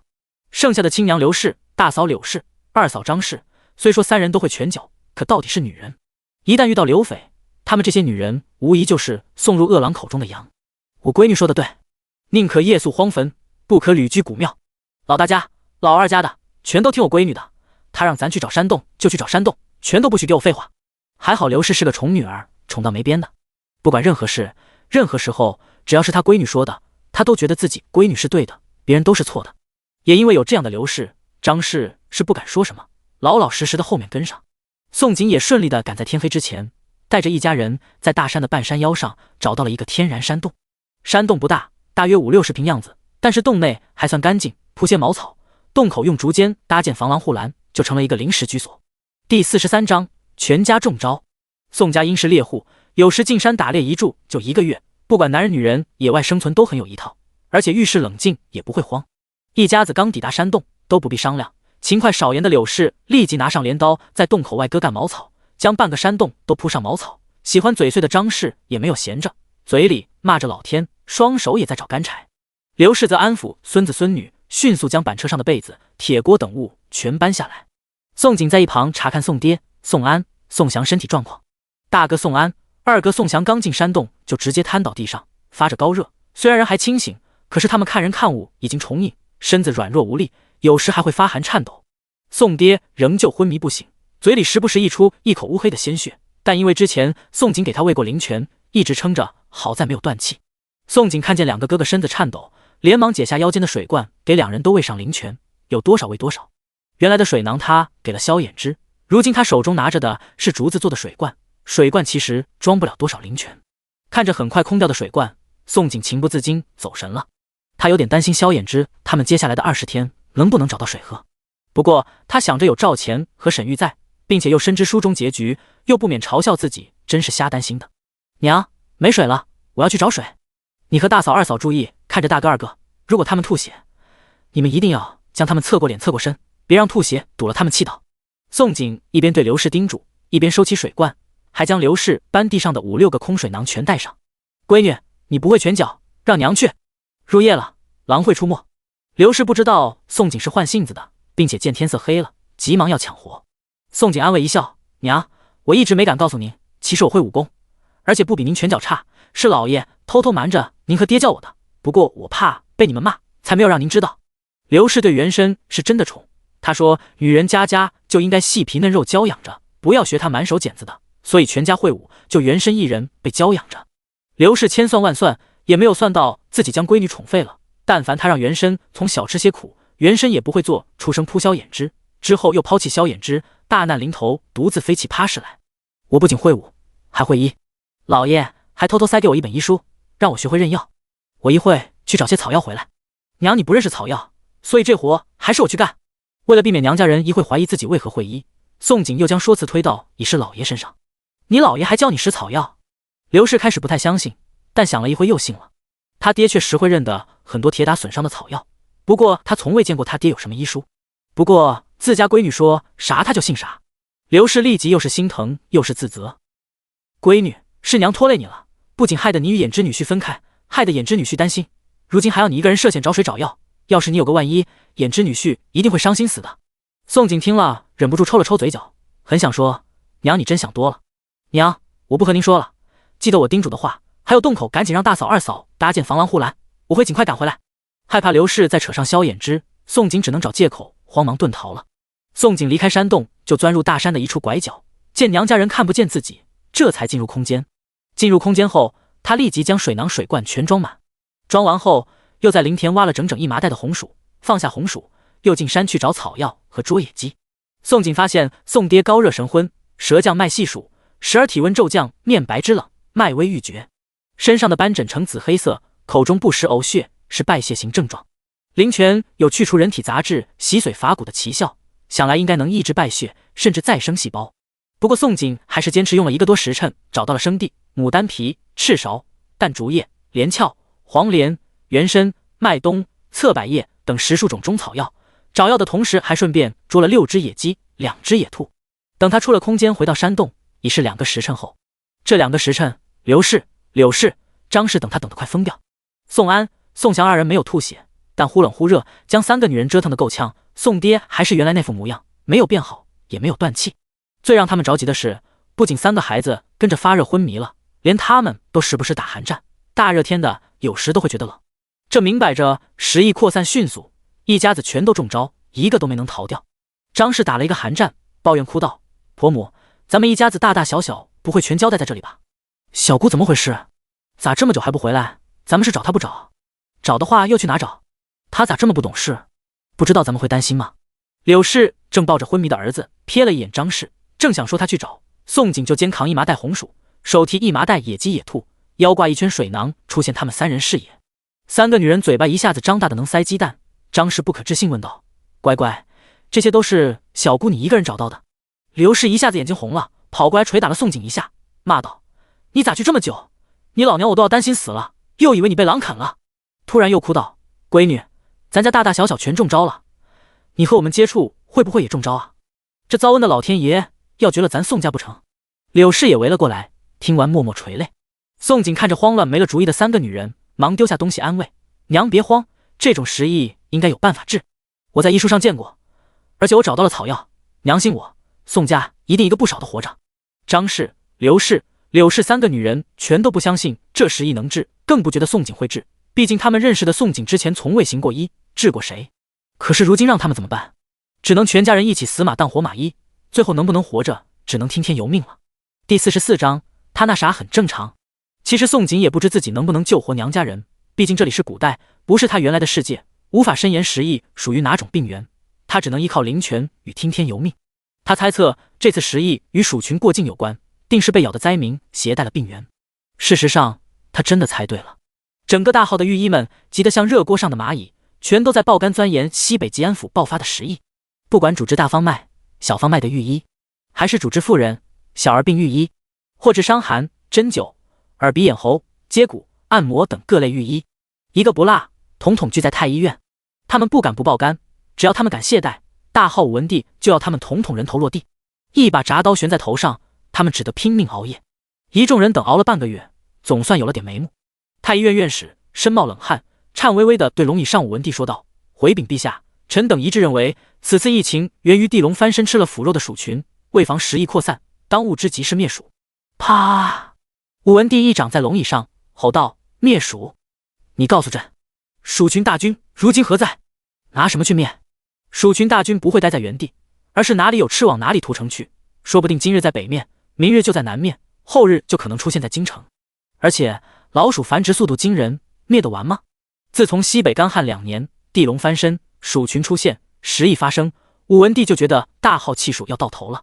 先不说上百万计的饥民，他要如何安置？就说鼠群大军与10亿，仅此2样便能让大号百姓灭绝，这无疑就是大号的末日。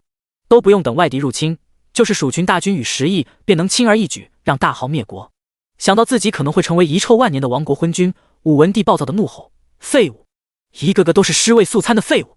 让你们给朕出主意，就是这么出的。”文官之首，当朝首辅林居正听了走出队伍，不紧不慢道：“陛下，臣以为当前应下旨拦阻西北灾民北上迁徙，严防染上10亿的灾民涌向京城。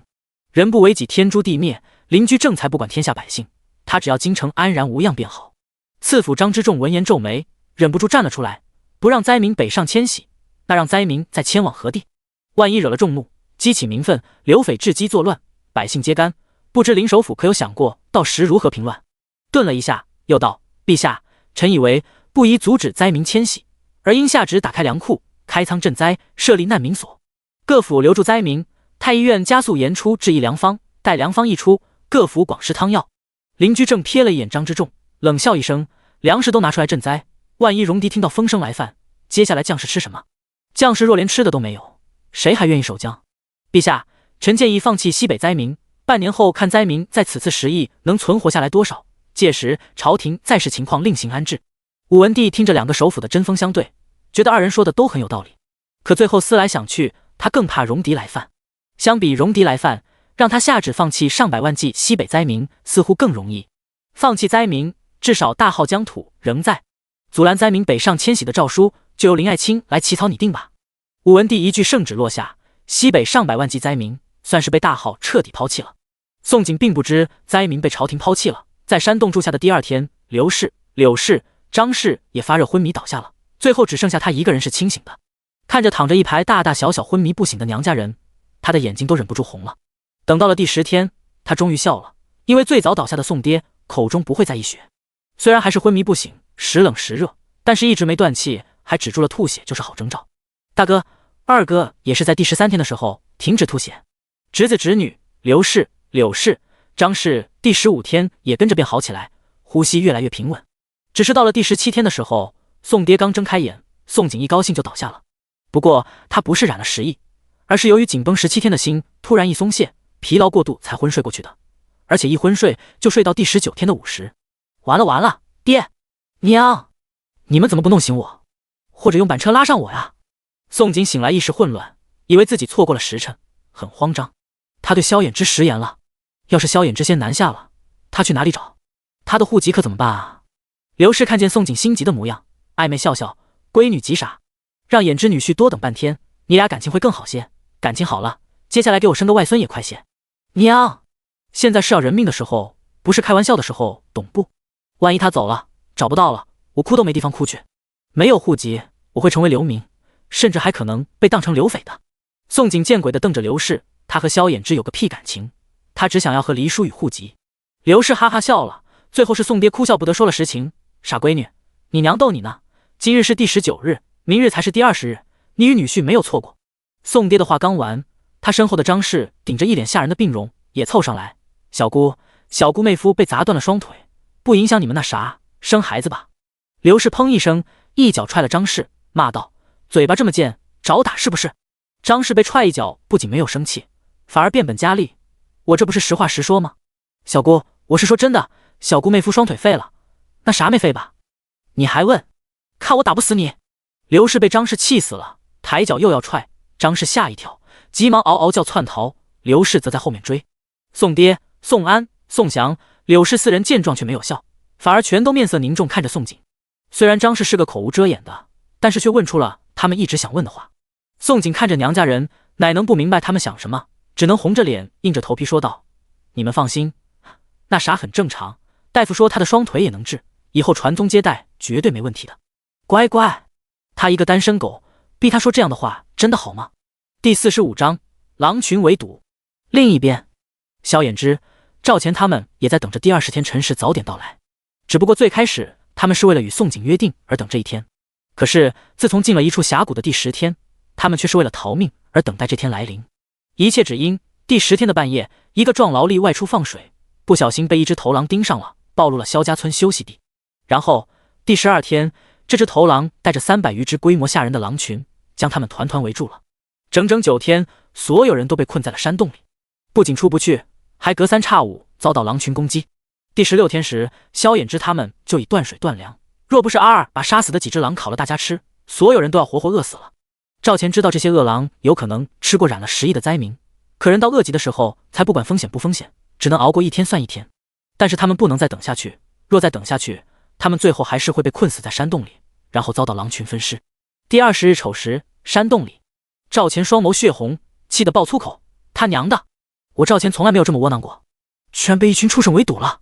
萧兄，今夜必须带着所有人杀出去，不杀出去就全部等死。那是300多只恶极的野狼，不是兵匪。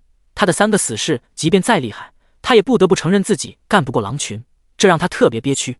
萧衍之也很心急，他与宋景约好辰时见，若是他们一个都没出现，宋景会不会觉得他们南下不等他了？然后他就从此与宋景天人永隔了。急归急，他还是逼迫自己冷静下来，镇定说道：赵兄，当前应帮助阿二冲出去，到约定地点找我妻子。若是我妻子她挺过10亿，他娘家一家人能帮助我们脱困。宋家全家都是猎户，不管男女全都是会武的，而且常年进山打猎，对付狼群应该有一套，一旦拉回来，不失为一助力。虽然这刻他心底里不愿意让宋景回来涉险，可是他有种莫名的直觉，若是宋景回来，他一定能救大家脱困，而且他自私的想知道他是否安好。萧衍之看着剩下为数不多的竹箭，又道：这些竹箭还能撑2波狼群围攻，希望我妻子能提前到约定地方，节省些时间。赵钱烦躁下令：阿二，一会我们这边吸引头狼注意，你趁机冲出去。原本他只是想赌一赌，没想过这一赌差点连自己性命也搭上。可到了这一步，开弓没有回头箭，他只能听萧衍之的建议，把希望全寄托在宋景娘家人身上了。是，爷。阿二领了命令，准备伺机而动，冲出山洞。沈玉听到前方萧衍之与赵钱的对话，急得跳脚，挤出妇人堆，冲到2人身后，大声问道：衍之大哥，景姐姐她和娘家人能活下来吗？阿二会不会白跑一趟？沈玉娇颜垂泪，满脸担忧模样，心里却恨不得宋景永远不要回来。若是宋景得了10亿死了，他就能光明正大接近萧衍之，再也不会被赵钱说成小偷了。他也不必再与宋景共享一个男人，委曲求全做姐妹了。如果宋景死掉，萧衍之就只能是他一个人的。可一旦宋景没死，回来救了所有人，萧衍之与宋景的感情急速升温，到那时就没他什么事了。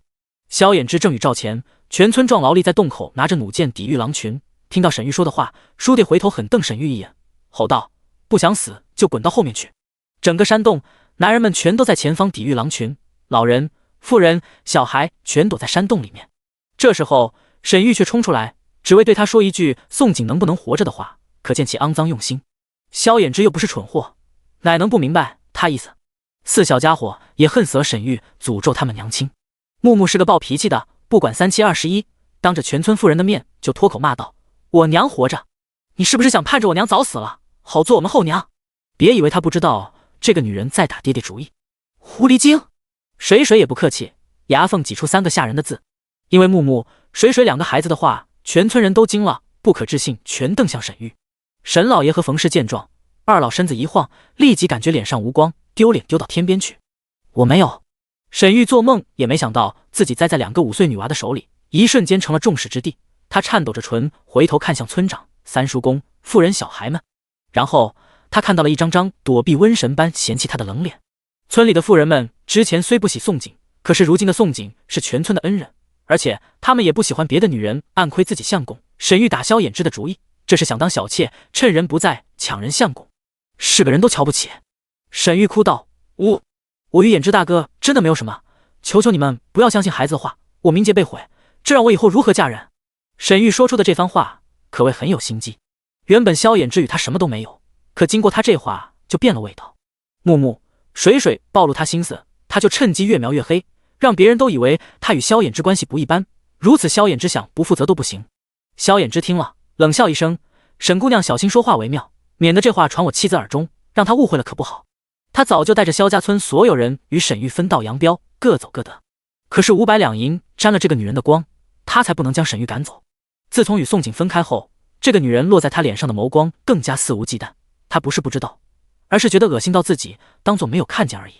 赵钱见一波狼群又要冲过来，忍无可忍，对沈玉大吼一声：“哪里凉快，滚哪里去！没看见我们都在防狼吗？”赵钱这刻觉得自己丢脸极了，无比后悔与沈玉同行。他都忍不住怀疑沈玉脑子有包，否则众人生死攸关的时刻，他的脑子里怎么想的居然是肮脏阴私，想着抢别人相公。第46章吸引头狼。萧衍之他们那边惊险万分，宋景与娘家这边一点也不知情。因为空闲1天时间，宋景亲自动手做了9个竹蜻蜓小玩具，3个竹蜻蜓给侄子侄女玩，剩下6个则留给4小家伙和如意吉祥。之后以放水为借口，瞒着家人偷偷进空间摘果子。原本宋景只想摘几个苹果哄4小家伙，可是想到萧家村人不知有没有吃的，便冒险摘了2麻袋。他想着如今正值8月，苹果成熟期，他若说是偶遇一棵野生苹果树，整棵树的果子都给他撸光了，即便是他娘家应该也不会怀疑。摘了苹果后，他又凭着记忆找到了那棵之前发现的箭毒木。考虑到此次10亿灾民死亡一定很多，若是中州府知府还拒开城门，接下来很可能会引发暴乱抢掠，刘匪趁机作乱，百姓揭竿而起都不一定，他必须做好防范。若是真遇到威胁生命，对待敌人，他绝对不会手软。拿了2个水罐，小心的在箭毒木树上取了整整2罐毒液，然后再小心的封死塞子，单独收起。弄好一切后，宋景才提着毒液和苹果出了空间。夜晚的时候也没有闲着，带着娘家人一起做弩箭、削竹箭。宋爹和刘氏看见宋景做出来的弩箭时，震惊死了。原本看到他去放个水回来就多了2麻袋的苹果，本就吓得不轻。再看见宋景做出来的新武器，他们不免担忧，宋景是不是他们的亲闺女？莫不是仙女或妖怪吧？不然怎么运气这么好，放个谁也能变出2麻袋果子？果子瞧着一个个芬香扑鼻，鲜嫩欲滴，不像干旱地产出来的。弩箭也是，虽说是老爷教的，可是老爷已逝，这死无对证啊。不过自己的闺女华成辉他们也认得，这是不会错的。2人最后只能选择相信自己闺女真的运气好，是个有福气的。2人还不能怀疑自己闺女，否则闺女就要被当成妖怪烧死了。因着宋景摘的2麻袋苹果，还有一家人连夜削的竹箭和做的10把弩箭，第20天卯时，一家人在上路的时候，板车是拉着满满当当的。然而宋景做梦也没有猜到，他满心打算预留着备用的竹箭和毒液，才刚到与萧衍之约定地点，就立即使用上了。阿二虽在赵钱、萧衍之帮助下成功冲出了山洞逃了出来，可还是被头狼发现了。头狼是300余只野狼首领，那智商是成精了的。头狼见阿二逃出来，很聪明，带着大部分狼群攻击萧衍之他们，却令40-50只野狼去围追阿二。野狼奔跑速度又快，而且数量不少，阿二被追得很是狼狈，好几次身上挂彩，被狼群追出了火气，想停下来大杀四方，和狼群拼了。可是想到他们的爷还等救命，只能拼了命10几里奔疾前往约定地方。好在宋景与娘家人是卯时出发，抵达约定地点还未到辰时，万幸的遇见了阿二。阿二很是狼狈，一路疾奔，一路回头与狼群厮杀。当他瞥见宋景，二话不说就放弃杀狼，撒腿疾奔，直接将狼群带到宋景一家人的面前。他想着，如果宋家连40-50只野狼都灭不了，回去山洞也是送人头的。我撤草会母。宋景被阿二身后的狼群吓了一个大跳，爆了一句粗口，被迫提起短斧，带着娘家人冲着狼群迎了上去。宋家除了刘氏一个留下护着3个孩子，张氏、柳氏、宋爹、宋安、宋祥也被迫掏家伙杀狼。还别说，张氏、柳氏2个女人迎向狼群的时候，身影英姿飒爽。宋爹他们3个男人默不吭声杀向狼时，也是威风凛凛。就是张氏嘴碎的时候，很破坏美感。娘呀，居然杀不死！杀不死我再补一刀，看你死不死！宋景一斧头爆了一只狼的脑袋，回头骂道：阿二，你捅了人家狼窝，还是偷了人家狼崽子？他还以为回来迎接他的是4小家伙兴奋模样，哪里知道迎接他的是群恶疯的野狼，而且这些野狼数目惊人，居然40-50只，算是少见的大规模狼群了。噗！阿二短刀一刀刺穿一条狼的脖子，再一脚踹飞，呸了一口骂道：不是我捅了狼窝，而是这群畜生先盯上所有人，你看见的只是一小部分，还有200多只畜生正等着你收拾，你相公也正等着你去救。什么200多只？宋景砍死一只野狼，停了一下，怀疑自己听错。但是现在不是聊天的时候，40-50只野狼也要时间和性命去拼杀。7人是花了差不多小半个时辰，最后一只野狼才死在阿二短刀下，并且7人身上多多少少挂了彩，衣上和脸上溅满狼血。快跟上！路上说。阿二抹了最后一只狼的脖子，提了刀就立即在前面带路。宋景和娘家所有人都知道事情的严重性，立即拉着板车跟上，一路急奔。10几里要半个时辰赶路，他们愣是用了小半个时辰就赶到峡谷。所有人还来不及喘气，就跟着阿二趴在谷坡往山谷低头看去。所有人立马看到头狼正带着200多只野狼围堵着一个天然山洞，山洞口有用竹尖做了防狼护栏，但是根本抵不住狼群的推进。萧衍知他们的情况十分的危急，狼群随时都可能扑进去咬了所有人。宋景快速观察的地形，分析了对策，很快有了主意，将板车上自己藏着的2罐毒液还有竹剑、弩弓全搬了下来，对所有人吩咐：娘找棵树，带孩子爬树上去，其他人全部换弩箭，所有竹箭沾上这些毒液。等会我先出去吸引头狼，爹你们在谷坡远程射杀。阿二，你在我吸引头狼时，趁机将1罐毒液和竹箭送进山洞去，让所有人冲出来，与我们前后绞杀狼群。不过切记提醒众人，别射到自己人了，这毒液叫见血封喉，一不小心射中人就会当场毙命。阿二立即摇头：我跑得快，我去吸引头狼，你去送毒液。他觉得自己是死士，送死的活给一个女人抢了，他会很没面子。不，吸引头狼这活还真得要我去干，你们谁也完成不了，别问我为什么，按照我的计划去做。宋景会坚持自己去吸引头狼，是因为他有空间，如果跑不掉，他还不会躲进空间吗？让阿二去会很冒险，若是平白丢了性命，岂不可惜？第47章，比狼还凶残。不管是阿二还是宋景娘家人，全都不愿意让宋景去涉险。宋景态度却很坚决，众人见劝不动，只能眼睁睁看着他去吸引头狼。头狼很聪明，他会分配任务，如隐蔽、包抄、佯攻、侧攻，而且最累的主攻任务他会留给自己。宋景若想干掉一个狼群，最先要干掉头狼，把这个首领干掉，狼群就会被震慑。为了成功吸引头狼注意，宋景滑下了山谷，逮住一只落单的瘸腿老母狼干掉，然后拖着母狼的尸体大咧咧地走了出去，冲着头狼叫嚣，大声喊话：嘿，畜生，看这边，看看这是谁，是不是你老母亲？当谷坡上娘家人看到宋景拖着母狼尸体对着头狼叫嚣喊话，是一个个呼吸都忘记了，脚底寒气直往脑门上窜。就是阿二也瞠目结舌，这哪是单纯吸引头狼注意，这分明是挑衅，对头狼赤果果的挑衅，简直比头狼还要嚣张，还要凶残。狼群后方的头狼果然被宋景突兀的叫喊还有他身边的母狼尸体给吸引了，慢悠悠转过头来，锐利冰冷的死亡凝视落在宋景脸上。狼是群居性极高的物种，他们有家人，有兄弟姐妹，有父亲母亲，宛若小部落。好巧不巧，宋景干掉的瘸腿母狼居然真是头狼的老母亲，这简直就是杀母之恨啊！这个仇结大了。头狼看着宋景，又看看母狼，彻底疯了。嗷呜！头狼成功被惹怒，仰头嚎叫，召唤众狼。接着他放弃了围攻山洞，带着200多只野狼大军，迅如闪电朝宋景席卷涌去。宋景见状，吓得忙丢了母狼，撒腿就跑。开玩笑，要是不跑，被200多只野狼追上，都不够分尸的。其实挑衅头狼时，他也很害怕的，不过是倚仗身有空间，才如此胆大包天。嗷呜！狼的奔跑速度达到50以上，而且耐力惊人，宋景眼看就要被追上。好在右边古坡上的娘家人被吓得肝胆俱裂，并没有忘记他的交代，而且一个个剑术不错，噗噗噗噗，染了毒液的剑矢纷纷朝着头狼和追在最前方的野狼射击。砰砰砰砰，一波箭矢，野狼成功倒下5只。头狼瞬间气疯了，他又发现古坡上有人对他的狼群大军放冷箭，可杀母之仇不共戴天，他必须报仇，所以紧追宋景不放。宋景没办法，只能玩命狂奔。阿尔因此看到了这么一番惊人景象：一条线山谷下，一个女人在前狂奔，200多只野狼大军在一只头狼的带领下紧追不舍，距离在不断缩小。阿尔心中很是震撼，不敢相信这是一个女人敢干得出来的事。宋景让他对女人这个名词立即改观，让他明白女人狠起来可以比男人还要凶残。但现在不是他震撼的时候，而是生死存亡紧张的时刻。阿尔迅速从古坡滑下山谷，带着毒液和500支竹箭，趁机冲向山洞。宋景这边感觉到头狼距离自己不到3米的距离，头狼已经对他张开獠牙跃起扑来，他立即冲进之前观察过的盲区，躲避娘家人视线，一下消失进了空间。等头狼反应过来自己扑了个空的时候，脖子就挨了一斧头。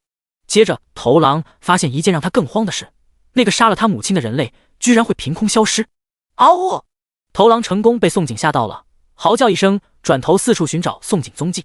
可等他再看见这个人类的时候，人类已经拿着斧头朝他脑门砍来。噗！头狼脑门又被砍了一斧头，鲜血四溅。但他没死，宋景的斧头只是让他更加狰狞而已。不过他被宋景震慑到了，忍不住防御后退。就连他带领的野狼大军也闻到了危险气味，纷纷刹住脚步，没了之前的气势。宋景整个人躲在死角，提着染血短斧现身出来，与头狼隔了大概5米的距离对峙。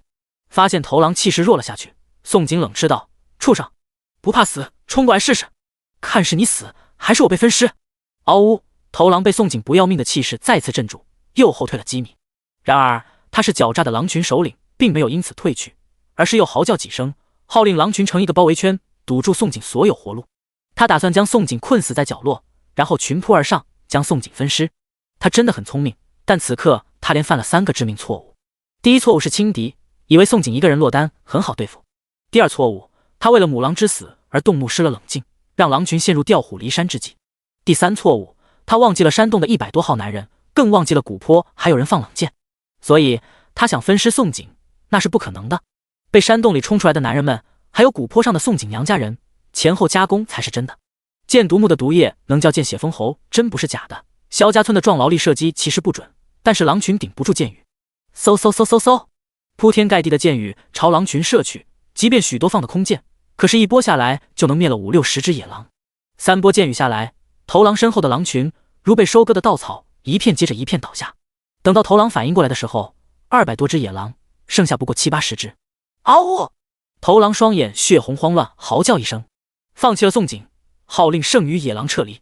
宋景和娘家人看见，哪能允许？娘家人已从古坡下来，绕道拦阻在野狼逃窜的前方。虽然娘家人数不多，仅5人，可是这5人常年与狼打交道，山上摸爬打滚多年，剑术了得，就没有一个会放空箭的。野狼不倒则已，一倒就是5只。5人每人一箭，5、6波箭矢下来，70、80只野狼，最后被收割接近一半。而且5人一点也不笨，一边放箭，一边急奔后退，不给头狼带剩余的野狼反扑的机会。爹，头狼留给我！被头狼堵在角落的宋景，这时也由斧头换成了弩箭，染了毒液的箭头瞄准了头狼。头狼看到弩箭，瞳孔一缩，终于意识到害怕，嗷叫一声，立即要窜逃。但是晚了，头狼原本离得宋景就近，而且宋景一开始就想好了怎么逮杀他。再者，宋景剑术不说百步穿杨，要伤到头狼皮肉也是可以的。噗！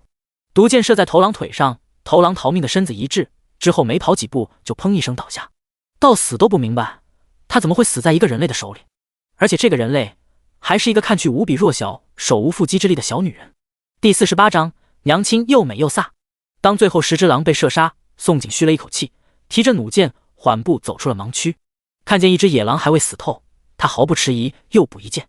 这时的他浑身染着狼血，伫立在200多只野狼尸体间，衣摆随风而动，英姿飒飒，光明晃耀。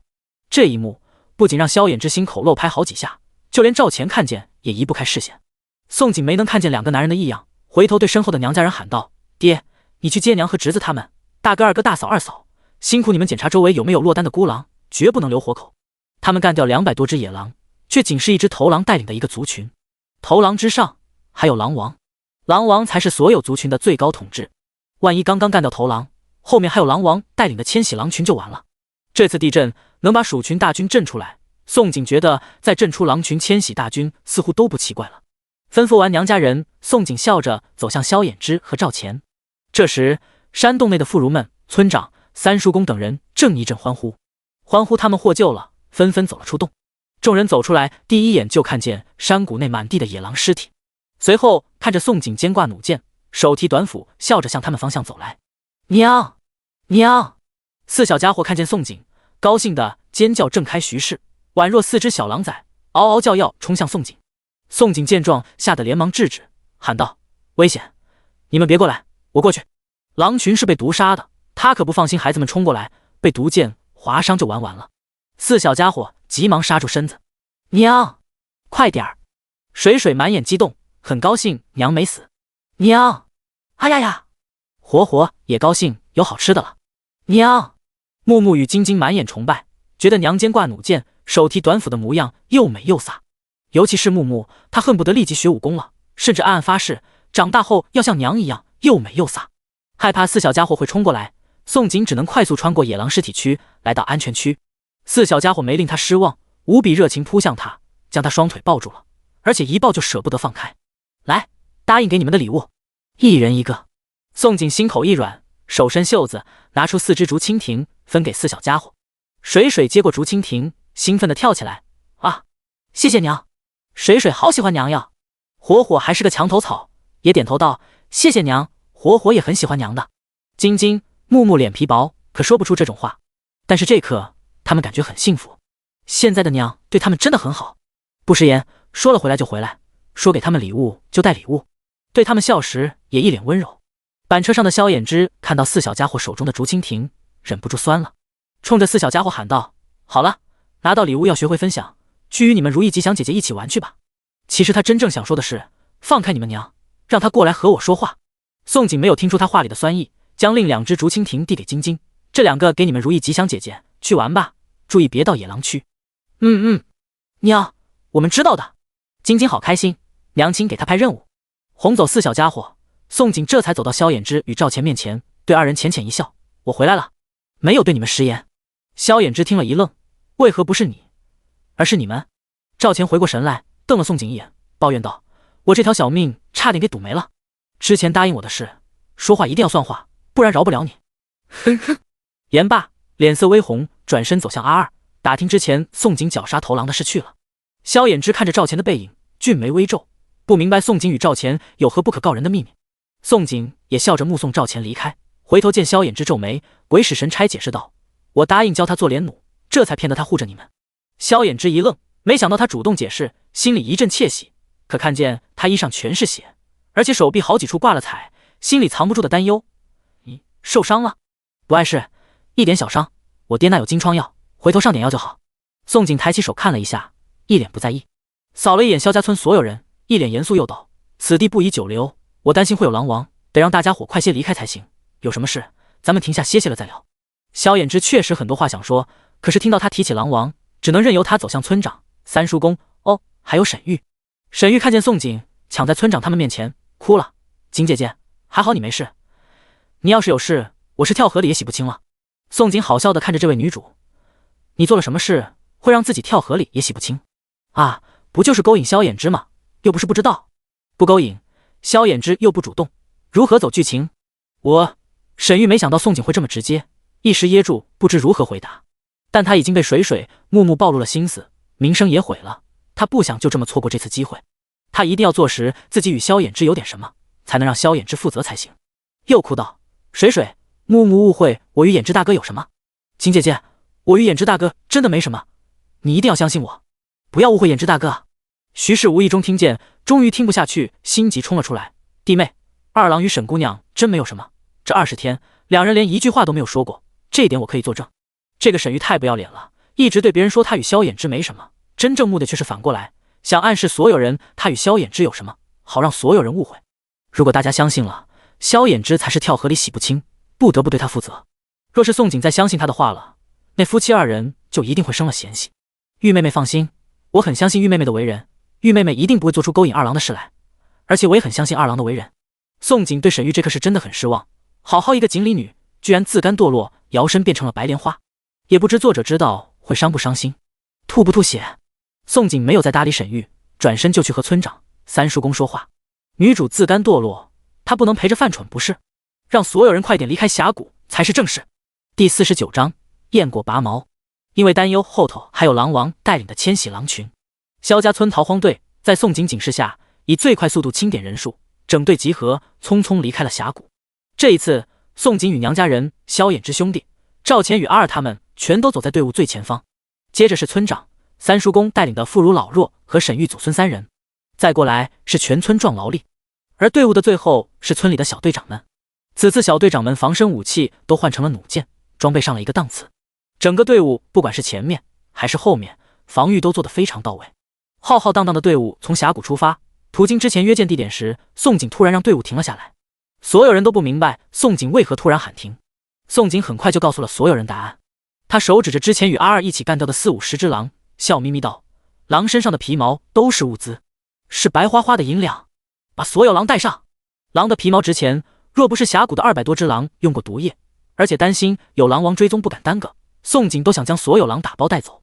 好在还有这40-50只狼是干净的，宋景是一点也不想浪费放弃。”赵钱看见宋景只会壮劳力带走狼尸，一脸震惊。萧夫人英勇的时候巾帼不让须眉，敛财的时候也验一句雁过拔毛，恐怕也就只有这个女人一边逃荒一边想着怎么路上捞钱了。果真是个聪明绝顶的，所有人都没有想到的，他却想到了。赵钱发现宋景整个人宛若一座宝藏，对他越往深的了解，他给他的惊喜就会越多。萧衍之听到赵钱对宋景的夸赞，眉心狠狠一跳，但想起一事，还是柔声提醒道：“带走狼尸会不会留下气味？你不是说可能会有狼王出没？”宋景闻言想了一下，不吝啬赞了萧衍之一句，眉眼弯弯道：“你说的对，我必须再防一手才行。”说完，他让壮劳力留下一头狼的尸体，然后将见独木的毒液用木棍涂抹在狼尸身上。他想着，只要狼王用鼻子碰了，总能沾到嘴上，狼王不想死也得死。只要狼王一死，狼群就会瓦解，他们就安全了。萧衍之听到他反夸自己一句，嘴角微勾，看着他眉眼弯弯、心情愉悦模样捣鼓毒液，视线更移不开了。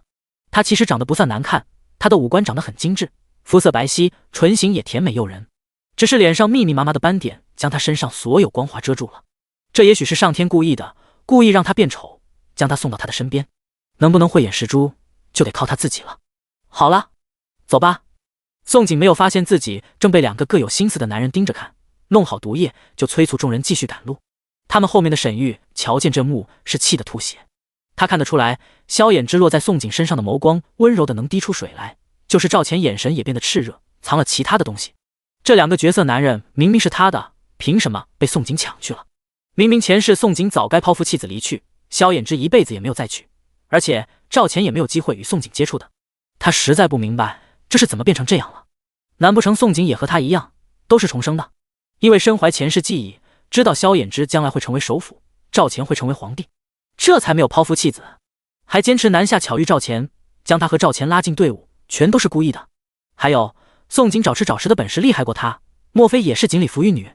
沈玉想到这里，整个人便也生寒，意识到威胁。都是重生的服玉女，宋景还是萧衍之明媒正娶的原配，他拿什么与宋景抢萧衍之？不行，他一定要找个机会试探宋景，只要试探就知道宋景是不是重生的。沈玉哪里会想得到宋景不是锦鲤女，而是熟知剧情穿书的。一个重生女试探一个熟知剧情穿书女，确定自己不是在搞笑。萧家村逃荒队带上40-50头狼尸，又继续浩浩荡荡赶路。一群人上了官道，刚赶路10几里，大家伙就在路边看见几具染了10亿的灾民尸体。因为宋景治好了娘家人，萧家村逃荒队有了底气，大家伙看见尸体不再像之前那么恐惧。不过宋景告诉大家伙，10亿会突变，为防万一，大家伙赶路还是很小心，只要看见尸体都尽量远远绕道躲避。可是连着赶路8天，接近中州府，看见死亡的灾民越多，最后密密麻麻到他们没有地方可躲，不得不停止了前进。一路赶来，他们看见的全是死人，连一个活人也没有看见。唯一看见的活物是饿得只能啃食灾民尸体的野狗。看着眼前炼狱般的景象，大家伙一个个忍不住哽咽哭泣，就是宋景、萧衍之、赵钱都红了眼睛，心情低落，一路上没有人再愿意说话。等到2天后，他们绕道抵达中州府府门外，看到中州府紧闭的城门，还有府门外密密麻麻数之不尽的灾民尸体，所有人都吐了，就是宋锦也忍不住吐了又吐。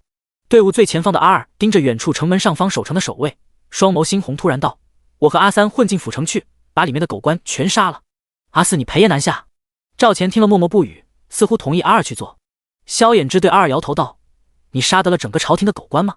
宋锦却持不同意见，对几人沉声道：“其实这不能全怪中州知府遇到时疫，知府为保城内的百姓，他只能自保紧闭城门。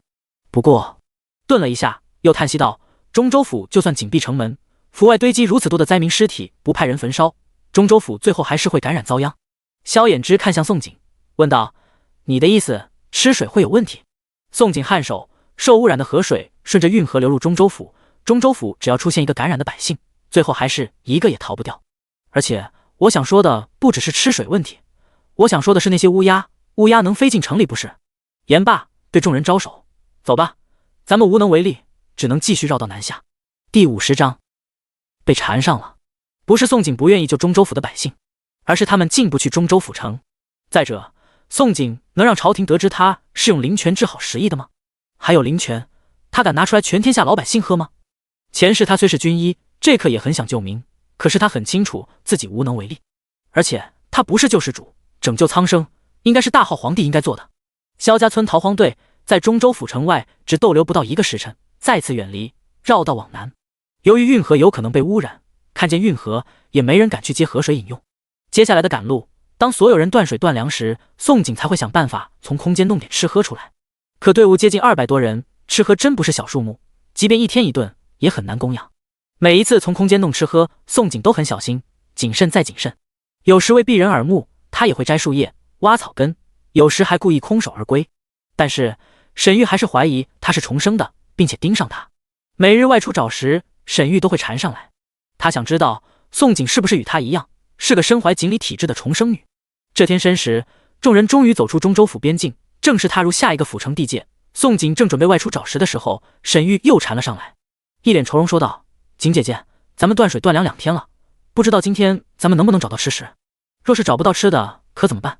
老人孩子饿着肚子赶路，怕撑不住。”宋锦正将水囊绑腰上，听了沈玉的话，勾了勾唇笑道：“找不到就只能尽全力去找，实在真的找不到，只能冒险找老鼠洞，挖挖看有没有蛇类，再不行，真快渴死的时候，咱们只能借自己尿喝了。”哼，宋锦哪会不明白，最近沈玉总是暗中盯他，即便他与娘家人一起外出找食，沈玉都会跟上来。沈玉原本是与赵钱同行的，为何不去与赵钱他们一起找食？还有，沈玉半个月没做梦，真没办法找到吃的，还是不想找？这个女主真的不太聪明，眼神根本不会藏。宋锦轻而易举就识破了她的居心。锦姐姐，你说什么？尿！沈玉听到宋锦说出让众人喝尿的话，整个人惊了。宋锦很认真冲他点头：“对啊，喝尿至少可以让大家伙再撑个4、5天，4、5天可以走很远的路。只要到了别处，咱们就一定能找到吃喝。”锦姐姐，你是说真的，不是开玩笑？沈玉这下糊涂了，不免怀疑自己是不是想多了。或许宋锦不是重生的，只是因为他自己重生了，前世才与今生不一样。宋锦心里笑得不行，拍拍沈玉肩膀，吓唬道：“虽然尿的味道有点冲，但真能救命。”言罢，就与沈玉错身而过，跟上宋爹、宋安、宋祥、萧大郎一起外出找食了。然而这天，宋锦运气偏偏好到能吓死沈玉。好巧不巧，宋锦发现了一个山洞，钻进1人高的山洞，里面却天宫鬼府，一条地下河蜿蜒曲折。地下河不大，顶多算是宽5米、深1米的浅溪。重点是河水清澈干净，没被污染，不仅所有人喝不完，还能在河里沐个浴呢。快去通知所有人，把休息的转移到这里来。宋爹尝了一口地下河水，发现甘甜清凉，立即命令宋安、宋祥回去通知逃荒队所有人。1个时辰后，萧家村逃荒队所有人扎营山洞外。大家伙不仅看见了山洞内的地下河，还喝上了干净甘甜的地下河水。宋氏，你真是萧家村的大福星啊！村长三叔公激动的老泪纵横，直接对着宋锦鞠躬。宋锦可不敢接受2人的大礼，着急躲开了，忙道：“村长、三叔公，你们这是想让我折寿不成？不就是找到水源吗？”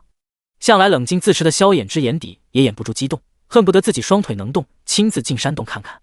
赵钱更开心，从山洞里钻出来后，就直接冲着萧衍之好横大笑，喊道：“哈哈，萧兄，赵某要沐浴，你要不要一起来？”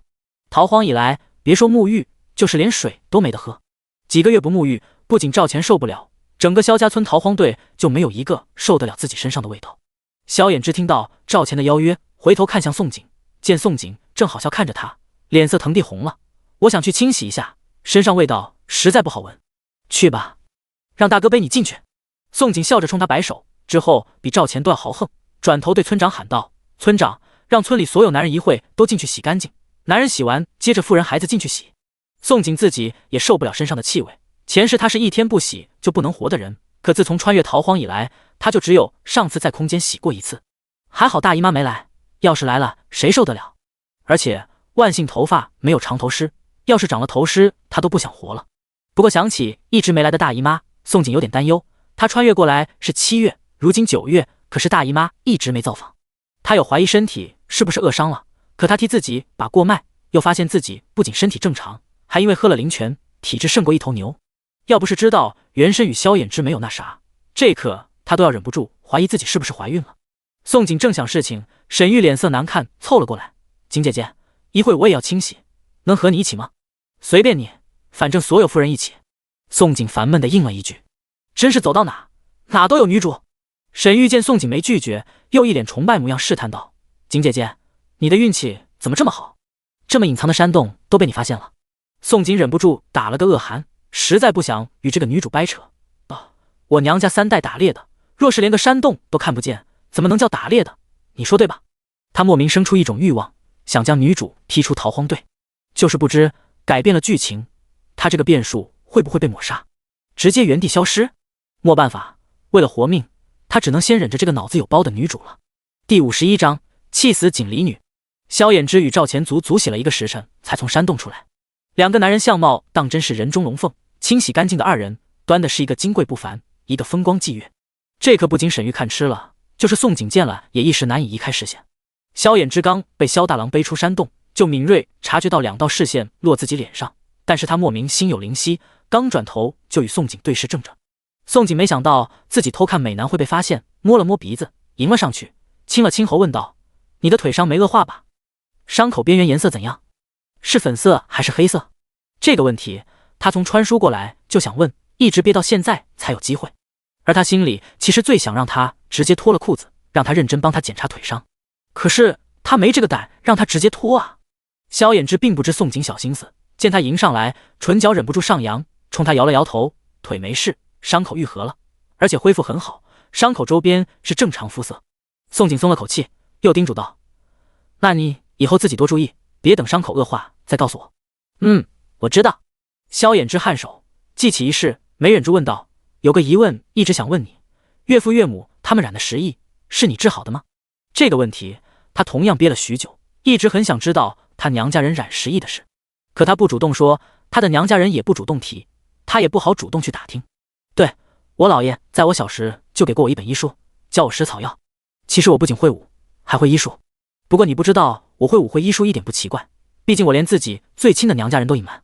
宋景早就算到他会问，也没有什么不敢说的。之前怎么应对娘家人，现在怎么应对他便是了。不过这个话题不能再继续，否则容易露馅。其实只要认真细想，就会发现他的话漏洞百出。倘若原身真会医术，当初萧衍之被砸断双腿，原身又何必将自家的银两花光去请大夫？况且治疗10疫，他是用灵泉治好的。灵泉这个秘密，即便是再亲近的人，也不能随便暴露。宋景害怕萧衍之脑子太过聪明，很快反应他话里漏洞，急忙从板车上翻找出4小家伙干净的衣裳，趁机遁逃。我去给孩子们清洗，你头发等我回来再帮你搅干，还有脏衣裳等我回来一起洗，不要叫大哥帮你。萧衍之刚想脱口而出说不必，听了他的叮嘱，耳根一下红了，应道：我等你回来。成亲2年，夫妻2人脏衣裳一直都是分开各洗各的。虽然这不是他第一次主动开口要帮他绞头发和洗衣裳，可这却是他第一次心悦他的亲近。宋景拿了4套孩子衣裳回到娘家板车边，4小家伙如意吉祥，自从有了他娘家人一起上路，再也没有与萧衍之挤一辆板车，而是与3个侄子侄女挤在一起玩。刘氏见宋景走过来，立即对板车上所有小崽子们大喊道：小崽子们，你们一个个臭烘烘的，快下来洗刷刷，你们娘帮你们洗香香了。虽然4小家伙都不是宋景亲生的，可是刘氏对待孩子却一视同仁。4小家伙也能感觉到他的善意，自然喜欢亲近他，还一口一口姥姥的叫：好爷姥姥，好耶，可以洗香香了，我要姥姥抱我下去。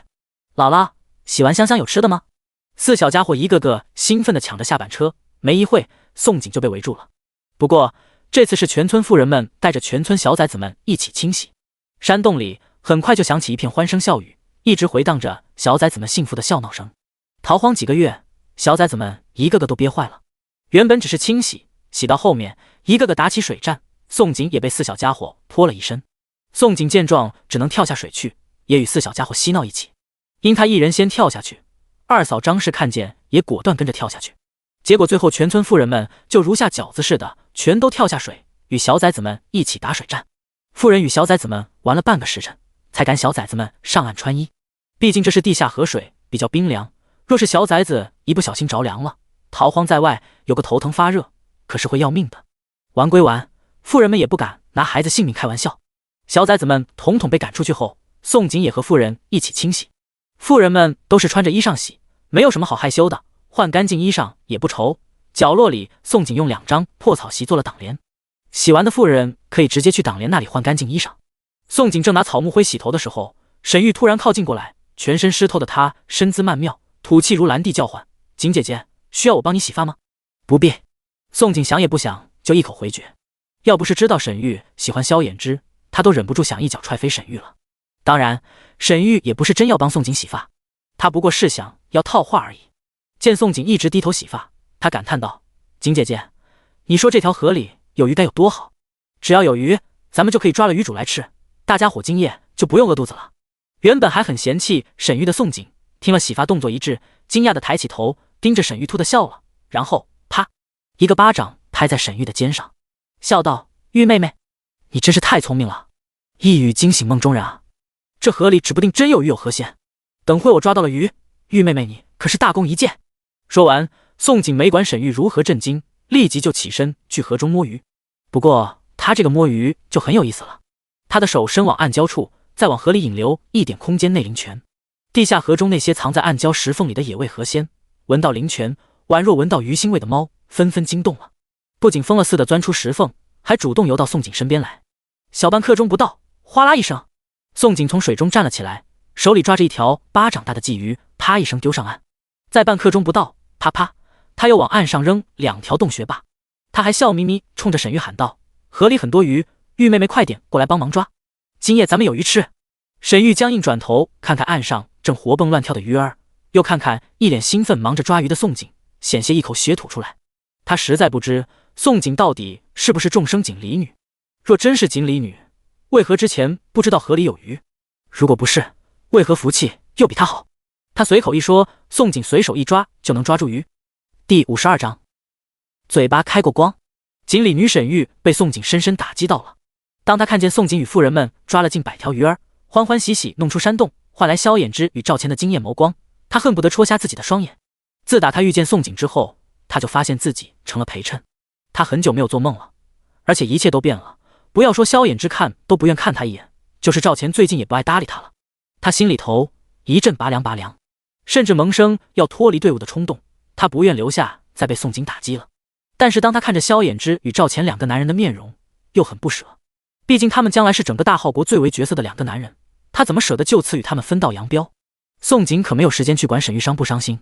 河里其实不止上百条鱼儿，只是宋景不愿将鱼种灭绝，这才抓的上百条鱼儿就弄出山洞，扔给萧长春他们这些壮劳力去处理。这一次，整个逃荒队看见鱼儿的反应，比第一次他带回一头野猪还要激动，尤其赵钱对他更加好奇不已。赵钱与萧衍之进入山洞清洗时，其实有让阿尔他们几个试着抓鱼，可是阿尔他们别说抓到一条鱼，是连只蝌蚪都没有发现。有个事我很好奇。赵钱看着宋景，眸光愈发炽热，问道：“为何我与萧兄都没有发现河中有鱼？”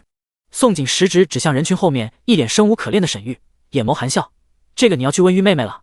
玉妹妹跟我说河里有鱼，我才去抓的，谁知道越抓越多，我怀疑玉妹妹嘴巴开过光，只要出自她的金口，一定灵验。”哼，赵钱想打听他如何抓的鱼，他会如实告诉他才奇怪。萧衍之原本也很好奇鱼儿怎么凭空冒出来的，听到宋景提到这里边又有沈玉的功劳，好奇立即变得索然无味。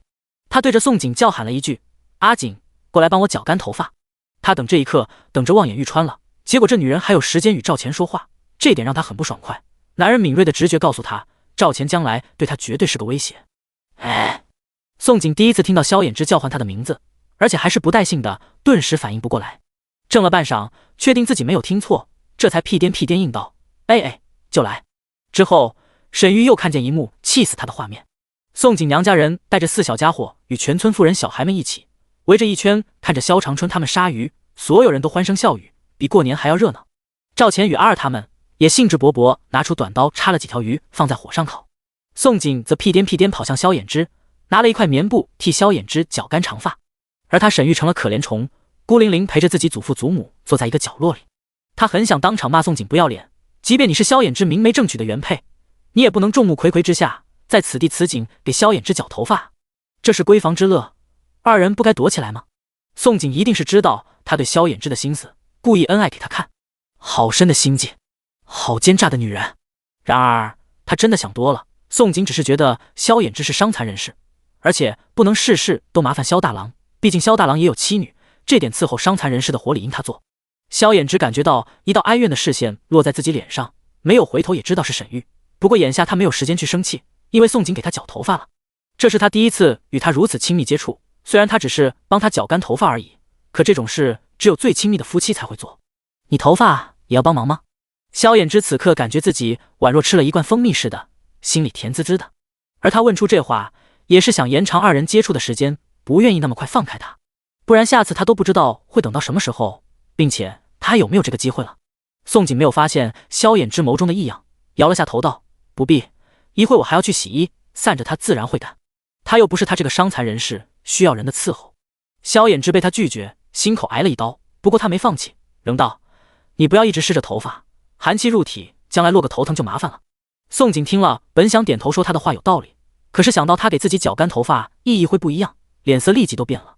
今见萧衍之转头看着他时，眸光深邃温柔，心口不由一颤，佯装怒道：“我会医术，你觉得我会让自己头疼吗？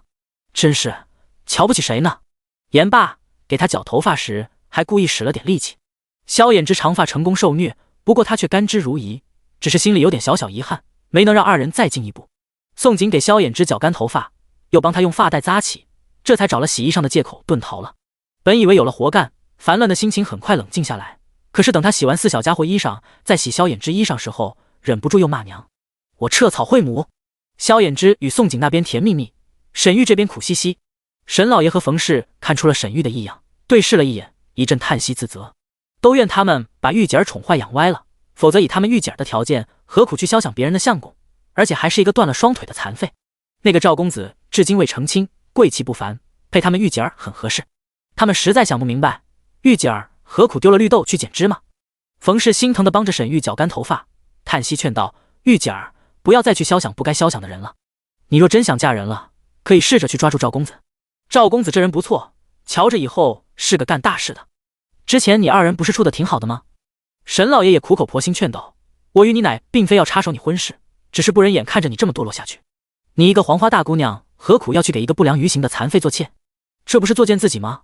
若是你死去的爹娘知道你想给人做妾，还不气得从坟头爬出来？”第53章，心眼为何这么大？沈玉原本就很难受，听了沈老爷与冯氏劝他放弃萧衍之的话，更伤心了。她是锦里重生女，外貌不说倾国倾城，至少美貌远胜宋景1000倍。可如今她看上的2个男人都看上宋景，这让她无法接受。但是没到最后，鹿死谁死还未可知。前世宋景是个消失的人物，她始终相信今生萧衍之与赵钱都将是他的。沈玉黯然伤神1个时辰不到，又重新活了过来，而且当天夜里她如愿做梦了。只是这次她做的是一个很恐怖的噩梦，她梦见数以万计的流匪将萧家村逃荒队所有女人，包括她自己，给轮着弄死了。小崽子们也成了流匪的锅中食，男人们全都死得一干二净，不仅萧衍之，就连有二他们保护的赵钱都没能活下来，一个个死状惨烈。这个噩梦把他吓坏了，夜半躲起人，一个人呜咽哭泣。宋景、赵钱、阿二、阿三、阿四全都耳力惊人，即便睡下了，可一直都是处于高度戒备、半睡半醒的状态。4个男人发现是沈玉在哭泣，厌烦的互看一眼，便选择当作没看见，继续睡回去。宋景睁开眼，看见沈玉埋头哭得瑟瑟发抖，皱了皱眉，爬起身向沈玉走了过去。他深知这是一个会做梦的锦鲤女，若不是做了什么预警的噩梦，绝不会夜半惊哭，还哭得那么压抑。为什么哭？沈玉正被自己噩梦吓得魂不守舍，忽听头顶上方传来一句，吓得他一个大跳，惊恐抬头。当看见来人是他最讨厌的宋景，眼泪倏地止住了，还哭得这么伤心绝望，做噩梦了。宋景见自己还有治疗小儿惊啼的本事，在沈玉身边坐下来，一脸哭笑不得。沈玉泪眼汪汪，内心一阵矛盾纠结。他不知道要不要将这个噩梦告诉宋景，可是不说出来，所有人都要死。可若是告诉了宋景，万一宋景想出法子再救所有人，他岂不是又给人做嫁衣？老天爷，他这是上辈子欠了这个女人的，所以这辈子到哪都是为了给宋景做陪衬。不愿说就别再哭，扰大家睡眠。宋景见沈玉半天憋不出一句话来，不客气呵斥一句，起身就要离去。景姐姐等下。沈玉见状吓一跳，急忙拉住宋景，委屈哭着问道：呜，如果我说出噩梦，景姐姐会相信吗？顿了一下，又着急解释：我做的梦很灵验的，但凡我梦见的事情一定会发生的。你先说说看，等我听了后才要选择相不相信你。宋景也不是真要走，只是吓唬沈玉而已。对于这个女主，他可没有什么耐心。沈玉憋屈死了，可当他扫了一圈，浑然不知灾厄即将来临，仍在熟睡的萧家村人狠狠一咬唇，便将自己做的噩梦一五一十告诉了宋景。宋景听完沈玉的噩梦，脸色沉得滴水，久默不语。景姐姐到底相不相信我？好歹吭下声啊！沈玉说的口都要干的，结果宋景愣是不给他一丁点的反应，知不知道他快急死了。相信，不过这事不要再告诉其他人，否则别说我没提醒过你。你被当成妖怪烧死也是你活该。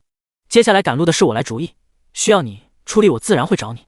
宋景心里还是挺安慰的，这个女主虽脑子有包，但是关人命时还是挺善良的，还好没有黑化成黑心莲。景姐姐的相信我。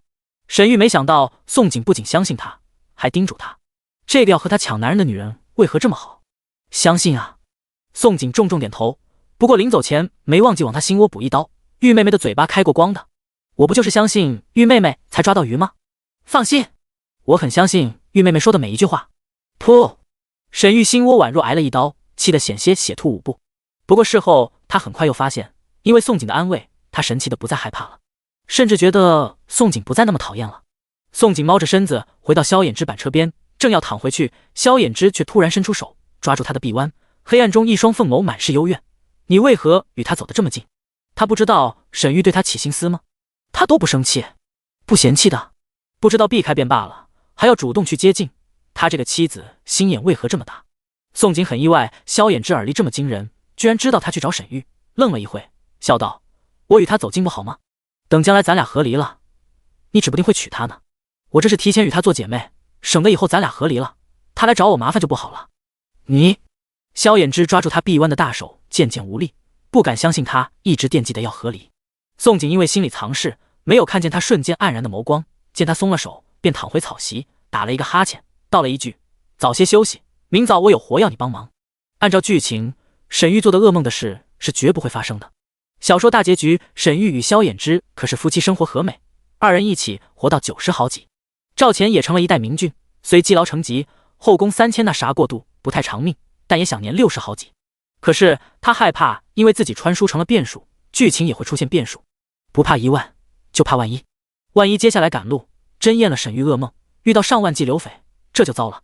萧衍之不知道宋景与沈玉谈话内容，见宋景躺回草席，还用背对着他，一阵心凉。灵夜他还满心欢喜，以为二人已经进了一步，他应该明白他的心意。谁知道他张嘴闭嘴还是要和离。他到底为何和离？嫌他双腿残废？怨他2年对他没感情？可他不是亲口跟他说双腿能治好吗？而且若说他现在对他没感情，他就不会同意让他帮他绞干头发，他也不屑几次3番碰触他的手。你到底为何坚持要和离？莫非是生我气，还是怨我没有对你直言？你在等我表明心意？萧衍之一脸忧伤地望着宋景的背，心里无声地问着。第54章，野火气太大。天边刚露雨堵白，梆梆梆梆梆，萧长春拿着敲梆子敲响，叫醒萧家村逃荒队所有人。然而这次萧长春并非让众人起身赶路，而是宋景有话对众人说。因着宋景数次成功带领萧家村脱离险境，村长三叔公此次选择站在他的身后，不再发言。二老这段时间疲于奔命，感觉自己身体大不如前，带队逃荒这事应该交给有实力的年轻人。有武力又有能力让所有人信服的宋景更适合做队伍的领袖。虽然让一个妇人站出去带队，会让村里男人矮了一头，很丢男人脸面，但二老是真服宋景。不说全村妇孺以宋景马首是瞻，就是赵钱都与宋景关系不错，他的娘家也是全会武的。况且二老觉得宋景是个大福气的，由宋景带队，萧家村逃荒队一定能平平安安，事事顺遂，活到落户。因此次事情太严重，二老选择退居幕后，让宋景站出去。宋景也没有推诿，直接挺身而出。200多道视线落在自己脸上，换个人都能紧张，宋景却没有一丝惧意，而是一脸沉重对众人说道：此次召集大家伙，是想告诉大家伙，接下来赶路可能会比之前还要危险。咱们虽挺过地龙翻身，躲过鼠群大军，抗过了10亿，战胜了狼群，但这些都是天灾，接下来咱们可能会遇到人祸，比如刘匪趁机作乱，百姓揭竿而起，灾民易子而食。刘匪会烧杀抢掠，无恶不作，百姓揭竿会引发战火，灾民易子而食，咱们的小崽子们会成为他们的头号目标。接下来的赶路，咱们处境更艰难，甚至可能会因此有人丧命。但我希望接下来大家伙全都照着我说的去做。咱们停一天不赶路，我与娘家人、大郎、二郎、赵公子、阿二等人做弩箭，尽可能让所有男人一人一把弩箭防身。壮劳力负责找食做水罐，食物能找便找，找不到不强求，可以到了下一个地方再找。但水罐一定要多，好不容易遇到一条地下河，可不能浪费了。另外，从今起，阿三、阿四负责在前方侦察探路，发现前方情况不对，立即返回。还有，妇人姑娘们全都换上男人衣裳，没有男人衣裳换的，尽量将自己整丑了。最后，也是最重要的，咱们的小崽子们要看好了，记住，真遇事了，死都不要放开小崽子的手。天灾一躲，人祸难防。宋景对众人说这么长串一段话，也是为了防患于未然。不管沈玉的噩梦会不会应验，提前防范准不会错。否则，等真的遇到了上万计刘匪，他们这200多号人估计死得很惨。整个队伍真正会武的没有几个，其余人都是拖累。大家伙都知道接下来处境艰难，听了宋景的话，没有一个不害怕不重视的。赵钱听了宋景的安排也没有异议，转头就对自己死士叮嘱道：阿三、阿四，你们2人带上水和吃食，1刻钟后出发，发现前方不对，立即返回。阿二、阿三、阿四从小被训练成斥候，侦察探路是他们最拿手的绝活，派他们探路再合适不过。不过赵钱是再一次感叹宋景惊人的敏锐，除了他，无人得知他的3个死士被训成斥候。宋景到底是如何发现阿二、阿三、阿四擅长侦察追踪的？宋景自然不会告诉他，是从3人习惯看出来的。阿二、阿三、阿四每到一个地方，眼睛很自然观察周围景物，然后印记下来。妇人们今日看紧小崽子，继续做茅草被，壮劳力就按我之前吩咐，各自去忙。见大家伙都没有异议，宋景立即让大家伙散了。整个逃荒队100多号男人，弩工还缺一半，要用的竹箭数目也很可观。弩工就宋景一个人会做，可谓任务巨大。大家伙各自散开之后，萧大郎、娘家人、壮劳力立即去砍竹子。他们扎营的地方刚好有一片竹子，因为有地下河，竹子没有干枯。正因为竹子神奇没有枯死，宋景才发现山洞与地下河。约莫半个时辰，宋景便与娘家人、萧衍之兄弟、赵钱阿二们一起做弩箭。萧衍之双腿虽不能动，也没能闲着，默默帮忙削竹箭。他忧伤了一夜，很想对宋景表明自己心意，但是看了看自己双腿，又神色黯然忍住了。这次做一发弩工，宋景亲自教了宋爹还有赵钱阿二制作方法。他还试着杠来一根木头，花了半天时间做了一把3发连弩样板模型，丢给赵钱。赵公子，我说到做到了，这只是初具模型，还有很多改进空间。哦，赵钱接过3发连弩模型，激动地嗷叫了一句。虽然宋景给他仅是一具模型，却是给了他成事的信心。现在的大号气数已尽，早晚群雄逐鹿，能者居之，他赵钱将是那个能者。阿二也很替自己爷开心，他们也有了3发连弩、5发连弩，甚至10发连弩，以后这天下就注定是他们爷的了。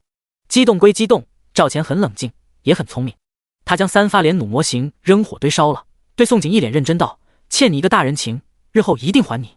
不过除了我这条命不能给你，其他的你要什么我都可以满足你，包括什么？宋景很认真等他说下句。赵钱看着他眨巴眼眸，愣是半天才挤出一句：包括数之不尽的金银财宝。哈，等的就是赵公子这句，将来我能不能吃香喝辣，就看赵公子了。宋景啪一声，重重地拍在赵钱的胳膊上，笑得见牙不见眼。未来皇帝大腿成功抱上，宋景想象自己横着走的模样，笑得一口白牙明晃明晃。你，赵钱胳膊被他豪迈拍了一掌，整个人懵了，正看着宋景欢快笑着离去的背影，久久失神。阿二看看失神的赵钱，看看宋景，又扭头看看平板车上的萧衍之，暗暗叹息。他觉得自己发现了什么，可是他不知道应不应该劝。先不说宋景是个有妇之妇，而且丑的能闪瞎人眼睛，他们爷一旦成事，一旦坐上那个位置，绿肥红瘦什么女人没有，宋景是不可能有任何机会的。还是不要劝了，他们爷应该是逃荒在外，没有女人火气太大，才会生这不该有的心思。第55章应验。萧家村逃荒队百里之外，大号国最惊险的一线天狼牙山。称之最惊险，一是因为此地两壁悬崖，仅有一条往南的官道穿梭而过；二是因为一线天内兴起了一个流匪山寨，名叫狼牙寨。狼牙寨内汇聚了上万计流匪，不管是往来商户还是马队，再或是灾民，只要是个活物经过一线天，狼牙寨内的上万计流匪只要逮见便烧杀抢掠，女人抢来轮着发泄，孩子抢来做锅中食，男人抢来以杀取乐。阿三、阿四潜伏在高处，低头看着狼牙寨内被轮着弄死的上百具女人尸体，被活生生扔下锅的孩子，还有被乱刀分尸的男人们。二人恨得双眸猩红，恨不得冲下去将流匪屠杀干净。可是他们只有2人，势单力薄。阿三对阿四比了一个折的手势，二人身影很快便消失于夜色，如来时一样，来无影，去无踪。卯时，萧家村逃荒队浩浩荡荡继续南下。整个逃荒队所有人都听从宋景的安排，壮劳力挑着物资，肩背弩箭。妇人姑娘们或穿男人衣裳，或将自己弄得蓬头垢面，小崽们则牢牢牵着妇人手。4小家伙如意吉祥也老老实实坐在宋景娘家人的板车上。宋景同样换上萧衍之的衣裳，沈玉也厚着脸皮找赵钱借了一套衣裳换上。队伍卯时开始出发，申时途经一个荒村的时候，宋景他们不仅遇到赶回来的阿三阿四，还赶上了之前的逃荒大部队，数十万的大部队，因为10亿最后只存活下来不到3万人。而这2万多灾民会滞留在此，是听说一线天狼牙山已被上万计流匪占据，这才一个个全部停在荒村边上的荒地，3日不敢再往前。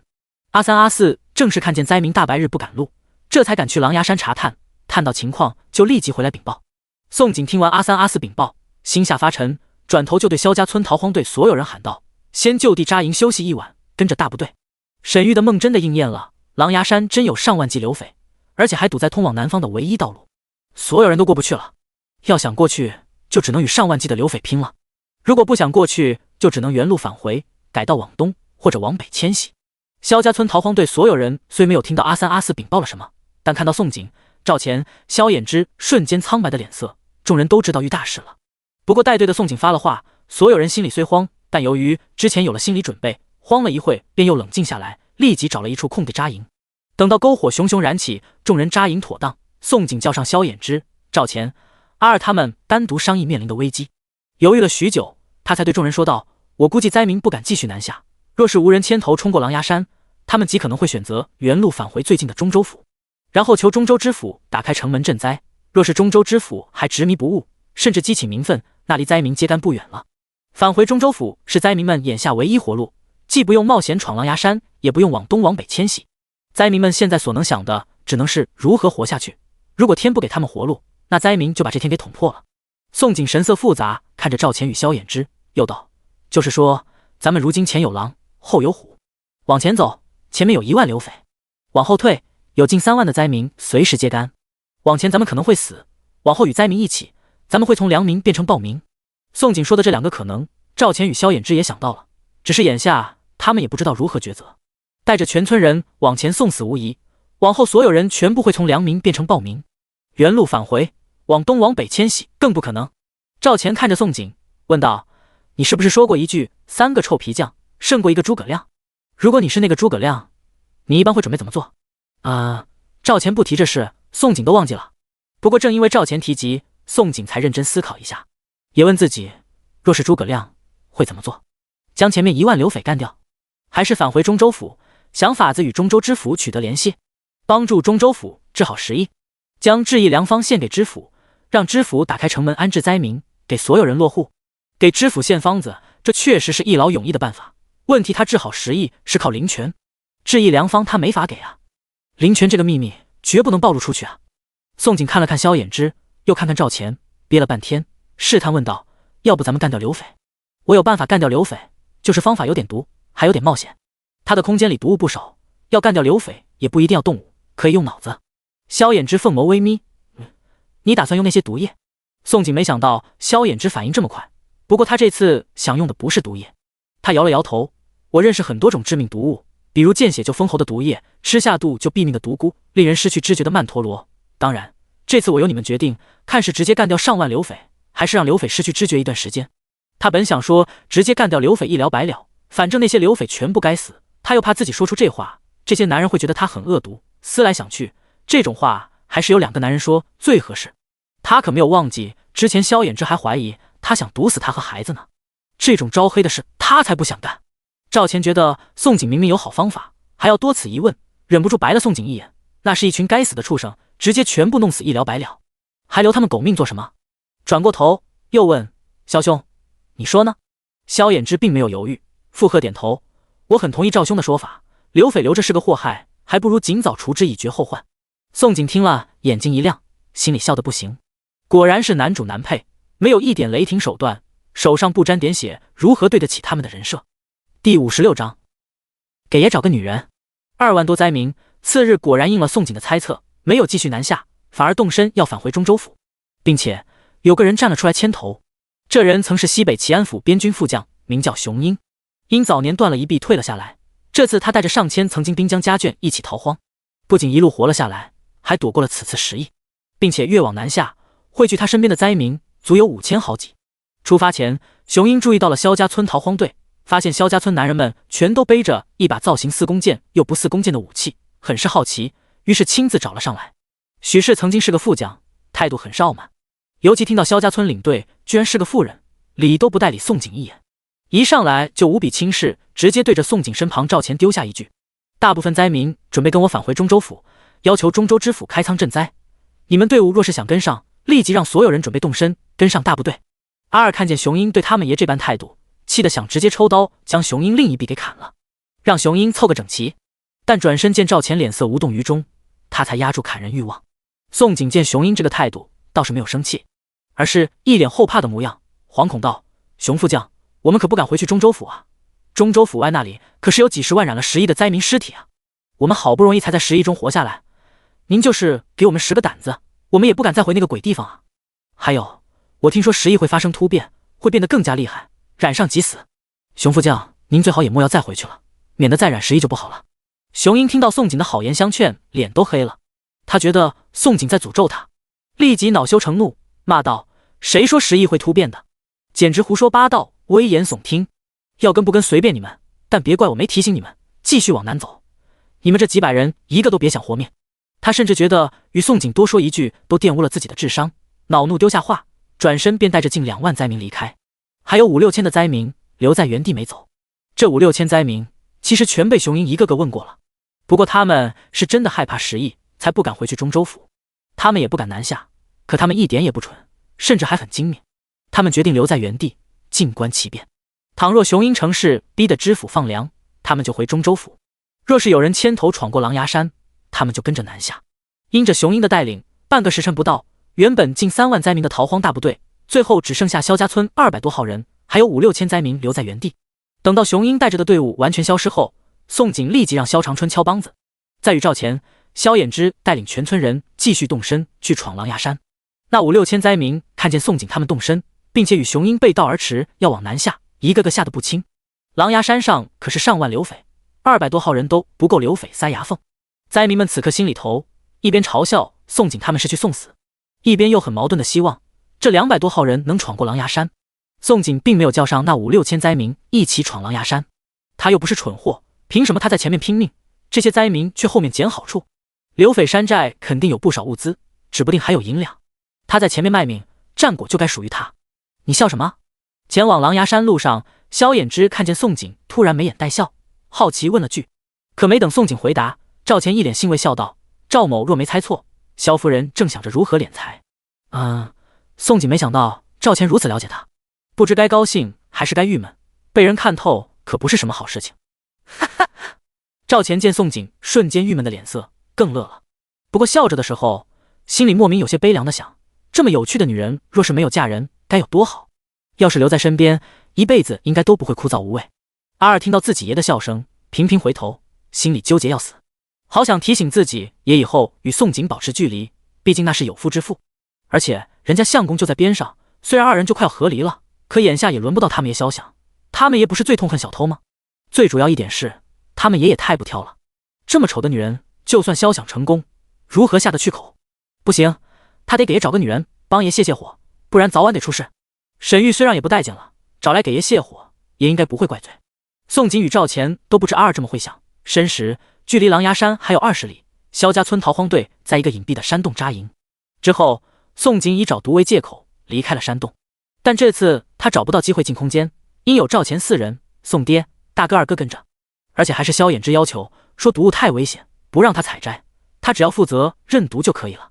宋锦当时听了险些吐血，最后他只能带着7个男人在山里兜兜转转。山里自然没有找到毒菇，不过宋锦还是找到了几株治疗风寒的草药。闺女，找不到吗？天要黑了，眼看天色渐黑，宋爹见宋锦带着众人将整座山都找遍了，都没有找到所谓的毒菇，也跟着着急。原本听见闺女说要毒死上万刘匪，他心里边并不同意的。这毕竟是手上沾血，虽然刘匪该死，但他仍不想自己宠爱的闺女脏了手。可是谁让这是他的闺女？闺女想做啥就随着他吧。应该是找不到了。不过爹啊，你们能不能先回？我想那啥。没有借口进空间，宋锦只能厚着脸皮，当着赵钱的面用最烂的借口。行，我与赵公子先走几步，你好了再追上来。宋爹听了立即反应过来，忙与赵钱离开。闺女要出宫，他们都是些男人，怎能跟着？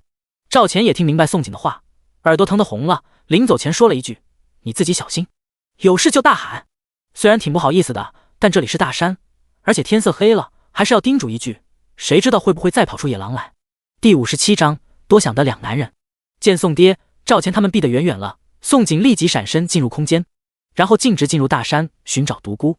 因记得毒菇生长习性，没用多长时间，宋锦就顺利找到了自己想要的毒菇，拿着麻袋便开始采摘。幸好毒菇不少，能看见的宋锦全都给摘了，最后摘了满满一麻袋。虽然是蓬松的一麻袋，但宋锦掂量了一下重量，觉得要弄死上万刘匪应该够了，将麻袋口绑好，这才出了空间。因为担心宋爹和赵钱会起疑，宋锦还故意让他们等了许久。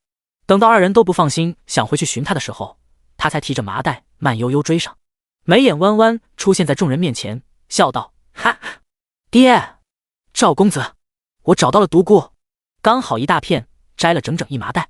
一边说着，一边解开麻袋绑口，将里头的毒菇显摆了出来。赵钱凑前看见麻袋内白色毒菇，不禁吸了一口凉气。心里虽然奇怪宋锦的气运为何这么好，出个宫就找到毒菇，而且一摘就一麻袋。不过他没有怀疑宋锦是从空间弄出来的，只是皱眉问道：一麻袋的量够不够？若是不够，还要多采摘一些，否则没能弄死刘匪会很危险。他们只有一次机会，不成功便成人。若是刘匪没能弄死，反而打草惊蛇就更麻烦了。宋爹也附和：闺女，赵公子说的对，刘匪人数太多，这点怕是不够。宋锦想了一会后道：毒菇都在这里了，能看见的我都采摘了，不过这些就算不足以让刘匪快速毙命，但也能让刘匪腹痛难忍，无药可解，只有待宰的命。而且咱们还有毒箭。那行，实在弄不死，大不了再补一箭。赵钱听到毒箭，回想之前比刘匪还要恐怖的狼群都被他们毒箭干掉了，也就放心了些。刘匪胜在人数众多，要是全都倒下，即便不死也不足为惧。7、8人再说了一会话，便提着毒菇匆匆往回赶。回到山洞，宋锦又将毒菇捣碎成末，装进空的竹罐内。一旁的萧衍之看着他小心翼翼在捣毒菇，眼皮突突的跳，几次张嘴想劝他别碰毒菇，但终究强忍下来。而他想起之前自己误会他想毒死他与孩子的事，忍不住后悔。若是宋锦真想弄死他与孩子，实在太简单了，一碗毒菇汤就能送他与孩子去西天。萧衍之见宋锦装好毒菇碎末，打算跟着赵钱去狼牙山，急忙拦阻：阿锦，余下的事你不要再参与，让赵兄与二他们去做。这件事他们只让宋锦娘家人知情，其他人是一概不知，他们刻意隐瞒了所有人。可这次是去杀人，虽说刘匪罪该万死，但萧衍之不想宋锦脏了自己手，将来传出不好的名声。赵钱也出声制止宋锦：萧夫人老实等着，真有好东西我给你带出来。这是个爱敛财的女人，她哪能不知她打什么心思？但是这种脏活却不能让她一个女人去碰，否则将来传出她利用毒菇干掉上万刘匪，全天下都会叫她毒妇。她可以不要名声，她不能不提醒。哈，那就辛苦赵公子了。宋锦见两个男人阻止自己，心里有点小可惜，不过他也没想执意要跟去，只是手痒想过把捞银子的瘾罢了，将装着毒菇的竹罐全递给赵钱，笑得见牙不见眼：赵公子一定要全虚全以的回来。赵钱接过竹棍，本就打算转身离开，听了宋景后一句，忽地怔住了。他活了20载，从未有过女人对他说过这样的话。爷，我来拿。阿二见赵钱争冲的表情，就感觉大事不妙了。他们爷从小就孤苦伶仃一个人，除了他们，从来没有人关心过爷的死活。宋景一句无心的客套话，搞不好会让他们爷胡思乱想。好在赵钱没有乱想，怔了一会，便对宋景与萧衍之点头道：“萧兄，你们也要小心。”虽然从小到大，除了阿二他们，没有一个人关心他的死活，但是赵钱很清楚，宋景只是把他当成一起逃荒组队的好兄弟。问题，阿二不这么想。等主仆4人离开了山洞，趁夜前往狼牙山，半路上，阿二实在没忍住，试探说道：“爷，我听说京城有种能祛斑的胭脂膏，等落户后也可以买来送萧夫人。”赵钱听着阿二阴阳怪气的话，顿时俊眸一眯，脚步停了下来。他是谁？是精明睿智的未来95至尊。阿二真正意思他哪能听不出来？不过赵钱没有要阿二的命，只是动怒了。我真想要的女人，绝不会用偷用抢这等肮脏手段。等这事结束，自己领罚100鞭。再有下次，绝不轻饶。是。阿二颤巍巍应是。这是他们爷第一次这么动怒，不过阿二觉得自己的试探值了。他们爷这话的意思是，他没有肖想，没有和离的宋景。至于宋景和离后，他们爷会不会肖想，阿二就不得而知了。这会儿阿二真的快愁死了，他甚至暗暗祈求老天保佑，最好宋景一辈子都不要与萧衍之和离了，否则他们爷哪天真对宋景动了真心，冲动将人娶回来，爷又坐上那个位置，这可如何是好？一个曾经嫁过人的瑕疵女人，如何能当一国之后？其实这可不止阿二想多了，山洞内的萧衍之也想多了。他敏锐地感觉到赵钱看着宋景时，黑眸发亮，隐藏着欣赏。见草席上躺着的宋景还没睡，他没忍住问道：“阿景，赵兄的身份他与你谈过吗？”若是宋景最后不顾一切要与他和离，他想知道赵钱值不值得他的托付。宋景正打着哈欠，听到他的问题，瞌睡被吓跑了大半。没有啊，怎么突然想起问这个？他居然没对你说。萧衍之很意外自己会得到这样的答案，他为什么要与我说？宋景也被萧衍之的问题弄得一头雾水。萧衍之想到赵钱没有对宋景表明心意，唇角没忍住上扬，忙道：“没有，我只是随便问一下，早些睡吧。”他可不想再谈及赵钱，过多引起宋景对赵钱的注意，对他并非什么好事情。第58章，收获上千两。宋景总觉得萧衍之怪怪的，在山洞等待赵钱他们回来的日子里，莫名其妙总找机会与他说话，而且他发现萧衍之有怂恿4小家伙故意缠他的嫌疑。娘，你累不？水水给你捶捶背。娘，火火给你捶腿吧。娘，您能教木木武功不？娘，您可不。宋景看着4小家伙一个个渴望的眼神，只能逐个满足4小家伙的愿望。后来他又发现娘家人刘氏、张氏、柳氏看他眼神也不对劲。等到要外出找食的时候，他被3个女人逮住了。刘氏责怪的脸色，逼问：“我听4小家伙说，你之前要抛弃衍之女婿，还要卖了4小家伙换粮食。”张氏一脸训导的模样，啧啧道：“小姑，你这样做人可不行，怎能做这么恶毒的事呢？你若不喜欢捡回来养的孩子，可以和小姑妹夫生一个呀，不对，生一窝都行，但不能卖孩子。”少言的柳氏也难得苦口婆心：“小姑，以后好好珍惜小姑妹夫的双腿，若是治好，将来一定给你争个诰命。”宋景一听这些话，就知道事情不妙了。虽早有心理准备原身抛夫弃子的事会被娘家知道，等真被骂他，才感觉头发一阵发麻。后来刘氏、张氏2个女人每天在线教他做人，宋景很怀疑是萧衍之怂恿孩子干的事，可是他没有证据。他想去责问萧衍之，但想想纸中包不住火，他不可能一直瞒住娘家人的。就算他想瞒住，村里的凡事林氏都会传给他娘家人听，只能默默挨骂，而且被逼承认错误。一直等到3天后，赵钱他们回来才被解救。宋景看到赵钱，仿佛看到了财神爷与救星，屁颠屁颠迎了上去：“赵公子，你们总算回来了，我等你们等的花儿都谢了。”沈玉也心急的奔进：“赵公子，那些刘匪还在狼牙山吗？”因为宋景警告过沈玉，不许将自己的噩梦说出去，否则会被当成妖怪烧死。沈玉才老老实实的好几天没有出来做了，一直忍耐等待宋景处理刘匪的事。宋景没有告诉沈玉如何处理刘匪，可沈玉一直留意着赵钱他们。宋景对整个萧家村逃荒队声称，赵钱他们是去前方狼牙山查探情况，沈玉却觉得赵钱应该是去干大事去了。因为赵钱、阿二他们衣上都染了鲜血，身上还有刀伤，显得有些狼狈。赵钱对着宋景和萧衍之打了一个眼色，宋景心领神会，推着萧衍之跟着赵钱去了山洞外头，发现除了沈玉一个人在张望，萧家村其他人都没往这边看，赵钱这才递给宋景一个钱袋。山寨确实有不少大刀、银枪、弓箭、棉衣被子等物资，但独孤分量不太够，刘匪倒下全没死，而且刘匪头领与500多刘匪侥幸没吃独孤，我们只能一把火把整个山寨点了，但还是让刘匪头领带着500多刘匪成功逃了。赵钱说起这个就很可惜，没有一次弄死所有刘匪，还让刘匪头领与500刘匪逃掉，刘匪头领一定还会回山寨，然后藏暗处想方设法拦路报仇的。宋景打开钱袋看了一眼，发现里面装着银子大概上千两，有些可惜。上万刘匪统共才1000两银子不到，这混得也太差劲了。听到刘匪头领与500刘匪逃了，宋景又笑了。刘匪头领赶回来拦路，咱们正好用毒箭送他一程。萧衍之皱眉，想了一会摇头，若我是刘匪头领，这时绝不会拦路，而是在一线天出口或者下一个必经之路，等对方彻底掉以轻心，再设伏报仇。我觉得第二个可能性大一些。宋景在笑，那咱们去叫上那5、6千灾民吧，咱们也来一个人多势众，大摇大摆的从刘匪头领面前经过。刘匪头领之前赶拦截，不就是仗着他有上万人吗？好计，好计！赵钱与萧衍之异口同声赞了一句。他们都只想着怎么反杀刘匪头领，却都忘记了还有5、6千灾民。那5、6千灾民利用好了，刘匪头领只能夹着尾巴看着他们大摇大摆的过去，如此他们就能不动一刀一枪的安全过去，是吧？我也觉得自己很聪明，一点不比你们差。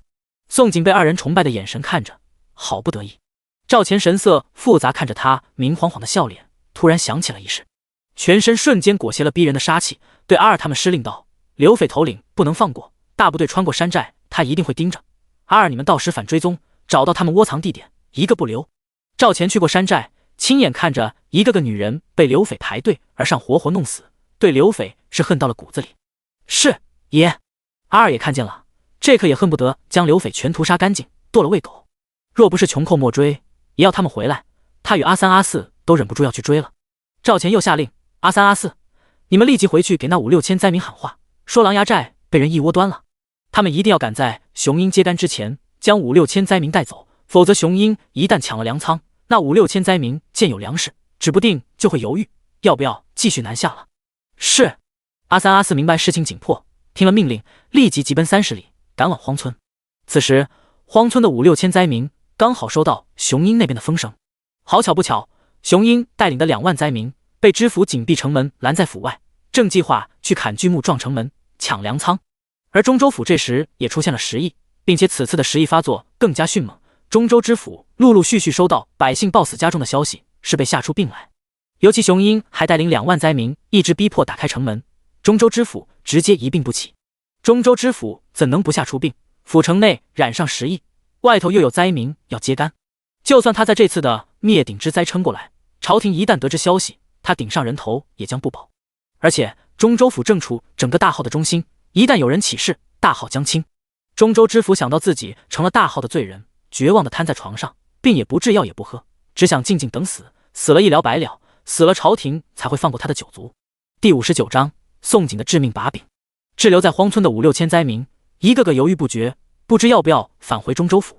若回中州府，便是参与了造反，一旦朝廷重兵压阵，他们就是暴民，最后会被一个个处死。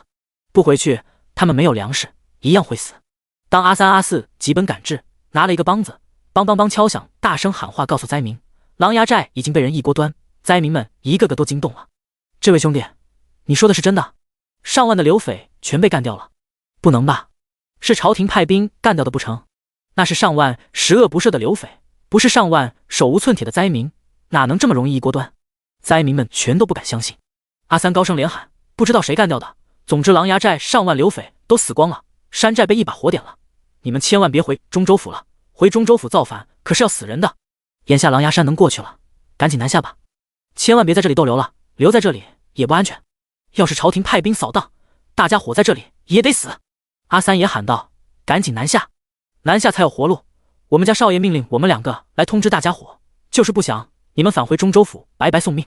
先不说造反会被朝廷处死，就是中州府内也染了10亿，里头死人了。大部分灾民听了阿三阿四的话，纷纷觉得好像真是这么一回事啊。如果南下有活路，谁还愿意冒险去中州府？都是良民，谁愿意去造反将来被处死？何况中州府已经沦为毒地，万一染上10亿就死翘翘了，吃再多粮食也白吃啊。不过他们还是不太相信上万刘匪已经死了。有人喊道：“我去狼牙山打探，若是真的，回来喊大家伙南下。”这人话刚喊完，也有人直接跳出来：“我也去。”第二个人站出来，接着就有第三、第四、第五，最后接近上百灾民结群，匆匆赶往狼牙山。但是他们打探是真的，想捞物资也是真的。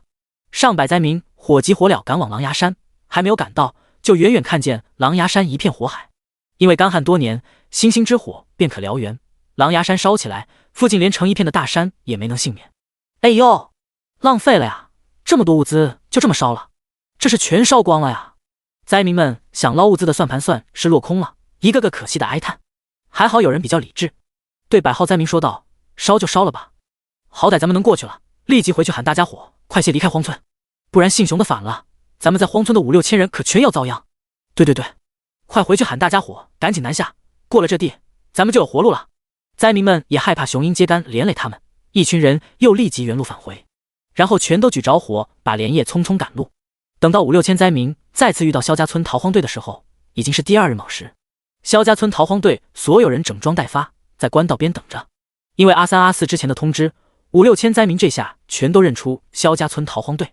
所有灾民都没有想到，这支200多人小队伍居然没死，还好心派人通知他们南下，一个个吃惊不已。在灾民震惊的目视下，宋景、赵钱、萧衍之带着萧家村逃荒队渐渐汇入大部队，然后随着5、6千灾民前往狼牙山一线天。阿2、阿3、阿4则提前出发，打算螳螂扑蝉，黄雀在后。5、6千人的大部队赶到狼牙山时，大火已经逐渐熄灭，狼牙山寨也变成了废墟，成了焦黑的一片，宛若刚经过一场烽火的摧残。5、6千灾民看见时更加坚信是朝廷出手灭掉的刘匪，可是他们不明白，为何朝廷愿意出手灭掉刘匪，却不愿意开仓赈灾。路过一线天狼牙山寨的时候，有个妇人忍不住伤心哭道：“派兵灭掉刘匪，为何不直接开仓赈灾？咱们不想逃荒，只想要粮食啊！”妇人的丈夫大声呵斥一句：“住口！赶紧走，别给所有人招祸，议论朝廷，嫌命长了不成？”其他灾民也很想像妇人一般抱怨，但他们都知道，议论头顶上的天可是要砍头的。万一灭掉刘匪的兵将藏在哪个地方，不小心听见，他们就是有10个脑袋也不够掉的。赵钱、萧衍之耳尖听着妇人的抱怨，是暗暗都松了一口气。若有了这些灾民口口相传，上万刘匪被干掉的事，就不会有人怀疑到萧家村逃荒队的头上，更不会有人怀疑是宋景找到的独孤。宋景的名声算是保住了，只是他们遗漏掉一个人，那就是瑟瑟缩缩跟在队伍中间搀着自己祖母的沈玉。沈玉告诉宋景噩梦的是，现在看到狼牙山寨被烧焦的刘匪尸体，更加坚信这事与宋景、赵钱、萧衍之3人脱不了干系。他一听见妇人的话，顿时茅塞顿开，觉得自己抓住了宋景的致命把柄。要是这个把柄利用好了，宋景不仅会成为别人口中的蛇蝎毒妇，也会成为别人口中的娼妇。毕竟干掉上万刘匪，不管宋景有没有份参与，可是与刘匪扯上关系，这清白也会毁得一干二净。宋景在前面走着，敏锐感觉到后面一道视线落在自己身上，下意识回头，这一回头就带住了沈玉阴沉的眸光。宋景眼眸一缩，故意放慢了脚步，等到沈玉靠近，笑道：“玉妹妹，出来聊一聊呗。”莫等沈玉反应过来，手臂一伸就将沈玉拽离了冯氏。萧夫人，沈老爷与冯氏见状，以为宋景是来追究沈玉肖想萧衍之的事，吓了一跳。宋景没有理会二老，只是拽着沈玉离开队伍一段距离，逼着沈玉与他同行前进。景姐姐，你要和我聊什么？沈玉感觉此时的宋景看他眼神有些可怕，宛若能看穿他一般。宋景笑着反问：“玉妹妹啊，你不如猜一猜我要和你聊什么？”沈玉刚才如毒蛇一般的视线，宋景可是看得一清二楚。至于沈玉心里想些什么，他大概能猜到。正因为猜到才有些失望，这明明是福运加持的锦鲤女主，若是黑化拿肮脏手段来对付他，他也不必与这个女主客气。第60章，宋景报复了。这是沈玉第一次见宋景黑眸闪现狠厉，这种狠厉让他想起了头狼，而他这时才猛地记起来，宋景是连头狼都能干掉的女人。不对，她是连狼王都想干掉，比男人都要狠的恐怖角色。景姐姐，我实在猜不到啊！沈玉舌头忍不住打颤。宋景黑眸迸射着寒芒，拍了拍沈玉肩膀，逐个字牙缝挤出：“不，你很聪明，一定猜得到。不过，景姐姐，我善意提醒你一句，不作不死，且行且珍惜。”言罢，松开了沈玉肩膀，又眉眼弯弯，回到了萧家村队伍最前头。沈玉在宋景松开手的那刻，早已吓得脸无人色，甚至感觉全身脱力。尤其当他看见宋景前一刻对他还一脸狠厉，下一刻就对他一脸笑眯眯，更是被吓得背脊发凉，差点跌倒在地。他确实猜到了宋景的意思，也听明白了宋景话里意思，尤其最后一句，这是在警告他别搞事，敢搞事我就敢搞死你。沈玉惊悚发现，宋景不仅洞穿他的心思，连他想做什么都猜到了。这是一件超级恐怖的事情，这样的女人莫名让他害怕。宋景看见沈玉脸白如纸，就知道自己震慑有用了。不过他可不会认为沈玉听了他的警告就真的不作死了。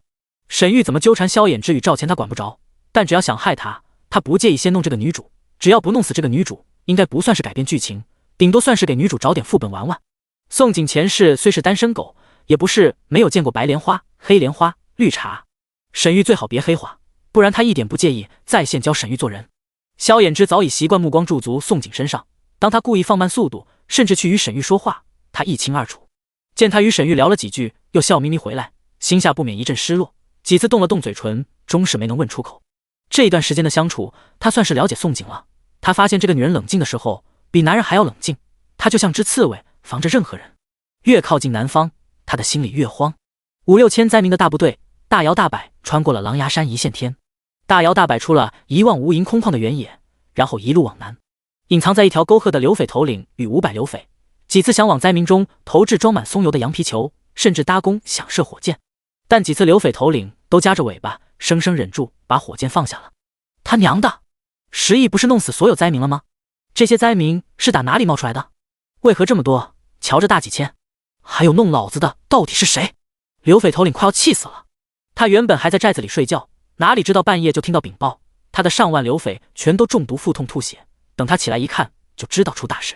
他的山寨有人潜伏进来了，而且神不知鬼不觉打扮成主夫，往大锅倒了剧毒。他虽是刘匪头子，但其实他恐惧吃白肉。如今还能与他一起的500刘匪，也是因为被他派出去盯过路肥羊的。正因为如此，反救了他们一命，侥幸活了下来。紧挨刘匪头领正准备投掷松油的一个刘匪，胆怯地问：“老大，咱们还要不要弄啊？”另一个刘匪一巴掌甩在这刘匪脸上，呵斥：“弄什么弄？没看咱们老大正想招儿？闭嘴，别吵！”刘匪头领看了看二人，咬着槽牙，气恼道：“弄不了，准备撤。留条命，他还可以东山再起。而且如今最不缺的，正是想要落草的百姓。撤！”刘匪头领喊了一句，就转身。可是下一瞬，吃！一把闪着寒光的锋利短刀抹了他的脖子，鲜血溅射的对面蒙面黑衣人一脸。这个黑衣人正是阿二。刘匪头领被阿二割断咽喉，一刀毙命，身子僵直往后倒去，到死都瞪大着眼睛，不明白自己怎么这么轻易就被杀了。老大！刘匪头领身边的刘匪吓得大喊。然而他也同样被抹了脖子。不仅如此，越来越多的刘匪被一刀毙命。快逃！这是死士！有刘匪反应过来，他们遇到的不是普通人，而是能以一敌千的死士。他们这些只有3脚猫功夫的刘匪，遇到死士只有死路一条。500刘匪如被死亡镰刀一个个收割着，他们一个个根本还没来得及看清对方的身影，就突然被抹了脖子。没有被抹得想窜逃的，也被追上一个个倒地。原本还想弄死灾民的500刘匪，小半个时辰，最后反被杀，一个不落，整整齐齐倒地。但赵钱对阿二他们下了死命令，阿二他们不留刘匪侥幸活口的机会，等到所有刘匪倒地，他们又逐个地往刘匪胸口再补一刀。有个没断气的刘匪原以为自己装死能侥幸逃过去，最后也死在了胸口一刀上。呸！阿二嫌弃身上沾着肮脏的鲜血，灭掉最后一个刘匪后，就将身上的黑衣和蒙面脱掉扔掉。阿三阿四也一样动作，脱去黑衣扔弃。他们一样觉得这些刘匪的鲜血肮脏。不过杀死了所有刘匪，他们这下是真的很解气。他们可是连着看了几天刘匪作恶，想杀死刘匪的心是憋了许久。嗖！阿二没有忘记爷的交代，招呼了阿三阿四一句。阿三阿四立即心领神会。当阿二去搜刘匪头领身子时，他们也对500刘匪搜身子，一个都不放过。最后不仅阿二在刘匪头领身上搜到3000两银票，阿三阿四在500刘匪身上也搜刮到不少碎银。这500刘匪被派出去干拦路的活，自然能捞不少油水。阿二他们将所有银子清点一下，震惊发现所有银两桶共加起来居然有3900多两。若是他们将所有银子全交给他们爷，他们也肯定一个子都不少的全给宋景。之前他们就带回去接近1000两，如今又带回去3900多两，总共近5000两。宋景这不仅是发了，还暴富了。我的天！阿三想到宋景逃荒也能暴富，震惊的直咽口水。阿二也咽了下口水，很想自私的把银子留下，毕竟他们爷将来养兵，样样都要钱。5000两虽然不多，但是蚊子腿也是肉啊。不过阿尔想想自己爷，又皱眉道：“算了，全给他吧，他开心爷也会开心。”第61章空手套白狼。阿尔当真了解赵钱，简直将自己爷的心思摸得一清二楚。当申时5、6千灾民进入新的地界永安府，停下赶路扎营安置找食的时候，赵钱将宋景叫到一边，避开所有人视线，将银票和银两一个子都不少，全递给宋景。给你，这次不少了。答应了宋景的事，赵钱是做到了，就如同他之前承诺他的事一样。哈，赵公子果然仗义，我最喜欢钱了，以后这种事多来几次啊。宋景接过银票和银两，数了数，发现居然近4000两，激动坏了。啪，又一巴掌拍在赵钱胳膊上。赵钱毫无防备被他拍了一掌，眉心颤了一下，盯着他道：“你一个女人别这么俗气，即便再喜欢钱也该矜持些，真是丢人。还好没人瞧见你见钱眼开的模样。”宋景不以为然：“嘿，赵公子不喜欢钱吗？不喜欢把你身上的钱全给我，我是多多益善，绝不嫌多的，而且脸面又不能换银子。”赵钱听了直接噎住，半晌声音低沉：“我就算把身上的银两全给你，你敢收吗？”宋景没有想到赵钱会这么问，诧异抬头：“为何不敢收？赵公子还想不想要10发连弩了？难道赵公子想一毛不拔，直接想骗走我这门绝世手艺不成？”顿了一下，一脸惊悚：“你不会真的这么打算的吧？不会是仗着我们关系铁，想空手套白狼？我告诉你，亲兄弟还明算账，这个未来皇帝莫不是个铁公鸡？他还指望10发连弩让他接下来躺赢呢？胡说八道些什么？”赵钱真被宋景鄙视的眼神气死了，怒红脸丢下一句：“放心，日后连弩的事少不了好处给你。”言罢，匆匆离开了。嘿，居然恼羞成怒，看来是被我猜中了。想空手套白狼，想得挺美。因为赵钱掩饰的极好，宋景一点也没有发现他的异样，收起钱袋时还冲着他的背影鄙视了几句。很不巧，赵钱耳尖听到了，他脚步一顿，有种冲动想倒回去跟他掰扯掰扯，但见萧衍之正远远看着他，他又放弃了，面色凛冽，径直走向阿尔他们。只是他正打算与阿尔他们去找时，沈玉笑着朝他走了过来，唤道：“赵大哥，我能与你们一起找食吗？”沈玉被宋景警告吓坏了，不敢再将目标放萧衍之身上，他思来想去，还是退而求其次，决定选择赵钱。即便将来赵钱会后宫3000，以他的锦鲤体质，也一定深得恩宠的。将来等他当上皇后、贵妃，再来收拾宋景不迟。宋景即便能耐上天，还能与皇后、贵妃斗不成？而且将来萧衍之当上首辅，朝廷那些官员一个个见宋景长得面貌丑陋不堪，还不得死劲的给萧衍之送女人。前世萧衍之能一辈子洁身自好，全是因为没人能推波助澜。要是等他当上皇后贵妃，强硬给萧衍之塞小妾，宋景敢抗旨不接吗？呵，他都可以想象宋景将来如何凄惨了。你不是应该和萧夫人一起吗？赵钱没想到沈玉要和他结对，毕竟这个女人之前可是缠着宋景，好的跟亲姐妹似的，他都不免怀疑宋景是否与沈玉闹掰了。沈玉早就想到赵钱会这么问，也想好了说辞：“楚楚动人，我见犹怜。我原想跟着景姐姐的，不过景姐姐似乎不太喜欢我，而且我也不能再和景姐姐走得太近，以免别人误会了不好。”赵钱俊眸微眯，沉默半晌，丢下一句：“想跟着就跟吧。”果然是个上不了台面的小妾，字里行间藏不住的肮脏心思。与其让这女人去恶心宋景，还不如他带上，他倒要看看这女人玩什么把戏。谢谢赵大哥。沈玉见赵钱同意让他跟着，一脸雀跃。赵钱果然还是被他吸引的，之前骂他小偷，大概是生气他去勾引萧衍之，嫉妒了。毕竟男人都爱面子，何况赵钱还是未来皇帝，而且萧衍之如今双腿残废，不良于行，是个男人都无法忍受自己心悦的女人不爱自己，反爱上一个残废。沈玉一路跟着赵钱、阿二他们，一路上自己往自己脸上贴金，陶醉不已。阿二不时回头瞥一眼沈玉，眉头一直皱着。他之前本计划着将沈玉塞给他们爷泄泄火，可是眼下都不需要他出手，沈玉就自己倒贴上来了。也不知道是不是因为倒贴，他觉得沈玉贱如娼妇，上不了台面。真难怪他们也不喜欢，男人都有劣根性的，越是得不到的女人才越想得到。宋景虽丑得辣眼睛，但问题宋景胜在脑子聪明，举手投足落落大方不造作，哪像沈玉这般小家子气。沈姑娘，你运气好，这次咱们该往哪儿找食？阿尔虽不喜欢沈玉小家子气，但还是勉强接受让沈玉帮他们爷泄火，免得他们爷早晚沦陷了。只要爷出长人事，应该就不会再肖想宋景了。他们爷至今还是童子鸡，阿尔觉得这样不好，早晚憋出病。沈玉可不知道阿二准备把他塞给赵钱做通房，见阿二主动问话，美滋滋的手指一个方向，西面那座山，我直觉那边兴许能找到吃的。沈玉昨夜确实做梦了，梦见山上长有一棵野栗子树，树上结满栗子，栗子不远处的石缝间还汩汩流出山泉。这一次他要用自己的锦鲤体质证明优势，让赵钱知道他的好，也要让萧衍之知道放着他那么一个绿豆不要，去捡个宋锦这个芝麻是多么愚蠢的事。爷，咱们去西面试试。阿二还是挺相信沈玉气运的。赵钱闻言停下了脚步，回头看了一眼志在必得的沈玉，沉默了一会道：走吧，沈姑娘前面带路。若是沈玉只是结队，他倒是不介意利用沈玉的气运，毕竟是沈玉自己自愿的，他又没有逼迫，没有白白浪费机会的道理。赵大哥放心，我一定不会让大家白跑一趟，咱们一定会找到吃喝的。沈玉为了证明自己，心里美滋滋，迈开莲步在前面带路。第62章，气运被吸。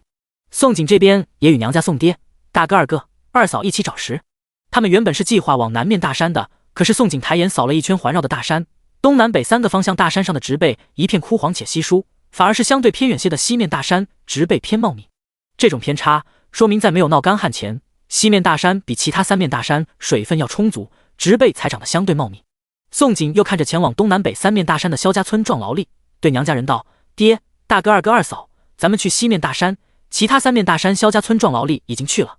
宋锦还发现一个问题，西面大山正面陡峭，普通人若想爬上西面大山，要绕远路到侧后方上山，不仅耗时长，还费力气。那5、6千灾民也没有人愿意去西面大山，大家伙都觉得没必要舍近求远。但是娘家人全都是常年山上找食的，对于他们来说，西面大山的坡度可一点也不陡峭。若是他们去西面大山，找到吃喝机会就会大许多。张氏也扫了一圈灾民，嘿嘿坏笑。那些灾民一个个脑子都不灵光，脚趾头想也知道全部挤一个地方，就算能找到吃的也是狼多肉少。小姑说的没错，咱们去西面大山，其他3面给壮劳力去捡剩下的也好。宋爹、大哥、二哥也看向西面大山，3个男人与宋锦想法一致，他们都发现了西面大山的植被偏茂密。宋爹想了一会说道：咱们带上绳索，直接峭壁爬上去，再从山顶一路往下找食，应该能赶在天黑时回来。夜晚山上会有狼和熊瞎子出没，一般他们打猎都会赶在天黑前下山。宋锦与张氏听了后，往空麻袋装满空水囊、空竹罐，大哥、二哥2人则都拿上绳索。随后一家5口剑指西面大山。来到西面大山的山脚下，一家5口直接登山。大哥、二哥常年跟着宋爹山上摸爬打滚，2人冲在最前面，一路往上攀登。2人找到能支撑1人以上重量的树木，就会甩绳索套住，绳索尾端垂下来，让宋锦、宋爹、张氏后面借力跟上。一家5口配合完美，近100米高的大山愣是让他们登了上去，并且节省了一半的时间。沈玉这边也在爬西面大山，但由于他不会拳脚，只能带着赵钱绕道到山后面再爬山。再加上沈玉爬一段路就要停下来喘几口气，于是当他按着梦境，心情美滋滋找到那棵栗子树和石缝山泉时，美滋滋直接变成惨戚戚。你们为什么会在这里？沈玉瞪着宋锦他们，身子气得颤抖。此时的宋锦与宋爹正兴奋地在接山泉，而且一麻袋的水囊水罐基本都装满了。大哥、二哥则像2只猴子爬上栗子树，手脚麻利，拿着竹竿子敲打栗子，敲打的栗子不停地正往树下掉。张氏则在地上拿着麻袋捡，一边捡一边咯咯大笑。哎呦，这栗子多的估计能捡到3麻袋，还是小姑有福气哈。二哥直男也感慨一句，小妹确实是个有福气的，好几次出宫都能找到想要的东西。于是当沈玉听到宋锦出宫都能找到栗子和山泉，觉得二哥是故意往他心口插刀，气得差点往后仰倒。他不明白宋锦为何会在这里，这里可是他梦境的地方，她是锦鲤福运女啊。萧夫人，你怎么会在我们前面？赵钱看见宋锦时，原本冰冷的眸底不禁染了笑意与好奇。咦，赵公子，玉妹妹。宋锦其实早就耳尖听到山下有脚步声了，正往这边靠近，不过他没想到来人居然是沈玉和赵钱，惊讶又补一句：你们不是在我们前面出发吗？而他这话无疑又往沈玉心口补上一刀。噗！沈玉宛若听到自己心口挨刀的声音。赵钱看着沈玉难看的脸色，又看看宋锦有点呆萌的表情，是闷笑的不行。阿二他们也一阵傻眼。沈玉满心欢喜带他们找食找到了，可是却被宋锦这个女人捷足先登，抢先挑了桃子。赵钱盯着宋锦，眸光炽热，这话不是我先问萧夫人吗？你怎会走到我们前面去了？而且这么巧也找到这里，莫不是这女人也是个大福运的？前次也是出宫找到一麻袋独孤。宋锦还没有回答，张氏拖着麻袋凑了过来，抢先问道：“你们是从后面绕上来的吧？我们一家子是直接前面潘峭壁上来的，肯定比你们要节省1半时辰啊。”说着又瞄了一眼沈玉，啧又道：“原来你们带了一个娇滴滴不会舞的，难怪在我们后面。”张氏说完还不忘记利用人力，一点不客气对阿三阿四招手道：“2位小哥，帮忙捡栗子呗。”阿三阿四愣了一下，不过他们原本就是来帮忙找食的。2人没有说什么，弯身就帮忙张氏捡地上的栗子。宋爹则将阿二身上的水囊要了过去，继续装山泉。于是沈玉总算能插上话了，他强迫自己收敛之前愤怒的表情，皮笑肉不笑：“景姐姐，你是凑巧发现这里吗？”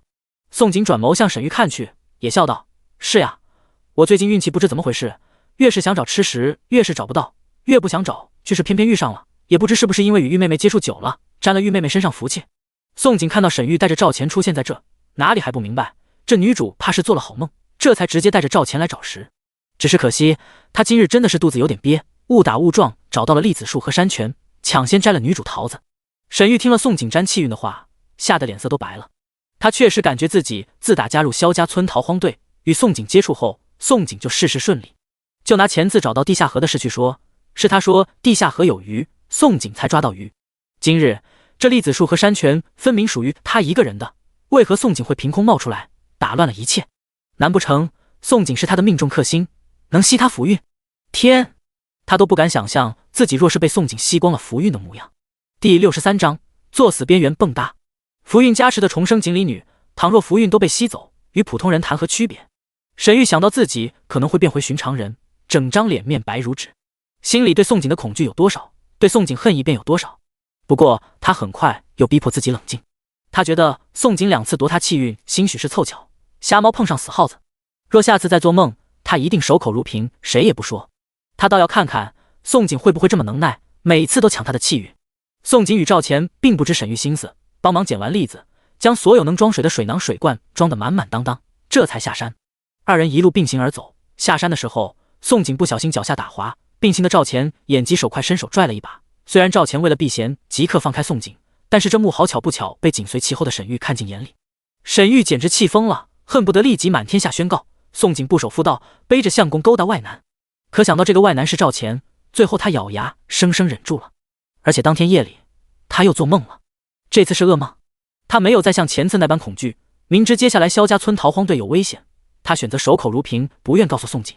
而且第2日卯时要赶路前，他还找上了正准备动身的赵钱。赵大哥，我想脱离萧家村逃荒队，你要不要一起？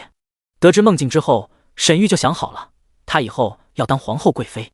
至于萧家村人，死活与他再也没有半两银的关系。即便萧衍之他实在舍不得，他也要放弃，彻底离开队伍。宋景不是很能耐吗？那就凭自己本事去护住萧衍之，护住萧家村所有人去。你脑子是不是天还没亮？赵钱忽听到沈玉要离队，以为自己听错了，很想问一句，你脑子是不是被门夹了，还是脑子有包？否则怎敢说出离队的话来？而且还约他，真以为他是谁，会再跟着他走不成？阿二也以为自己大清早没睡醒，产生了幻听，一脸不可置信。沈姑娘难道不知一个姑娘带着祖父祖母上路很危险？日后传出沈姑娘独自逃荒，你这名声也毁彻底了吧？这是有多蠢？所有人都想着组队同行，就是那5、6千灾民都是上百人抱团，妇人们更是结伴，就是害怕日后传说不好的话，妇人们可以互相力证清白。沈玉这无疑是在作死的悬崖边缘蹦跳。赵大哥，你不愿意与我一起走吗？沈玉没想到赵钱和阿二会是这个反应，心口咯噔一跳。我不会害赵大哥的，我会叫赵大哥同行，肯定是有原因的，请你相信我。若是赵钱不与他一起，打死他也不敢脱离萧家村逃荒队。他胆敢说出离队的话，是一厢情愿，以为赵钱会像之前那般听他。阿二见自己也脸色渐沉，忙出声劝道：“沈姑娘，你最好别犯傻。萧家村逃荒队哪里不好了？一起组队有办不好吗？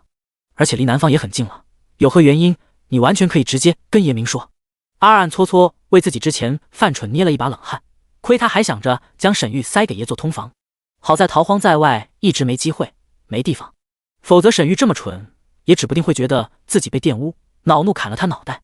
赵某与萧家村组队挺满意的，不想脱离。沈姑娘，你要走便罢，回头赵某会替你转告萧夫人。赵钱一刻也不想再与沈玉说话，他深知道这女人有未卜先知的能力，还是有气运的，但是心思太多，他不屑与之相处。赵大哥。沈玉身子如遭了雷击，不敢相信赵钱会拒绝跟他走。而这时正巧萧长春梆梆梆敲梆子，召集萧家村逃荒队集合清点人数。萧长春连声高喊：萧家村的，起来集合清点人数赶路喽！A2 A3 A4，走！赵钱丢下一句，步履带风朝萧长春方向走去，决绝的背影仿佛从未认识过沈玉。赵大哥！沈玉慌了，想不明白事情为何与他的设想不一样，更不明白为何萧衍之眼神都不带他一眼，赵钱也宁愿与他分道扬镳。为什么？而这刻他真被赵钱的冷漠决绝离去的态度吓到了。他很想为了脸面脱离萧家村逃荒队，可是他又不敢。最后他只能泪水往肚里吞，带着沈老爷与冯氏灰溜溜跟上萧家村逃荒队。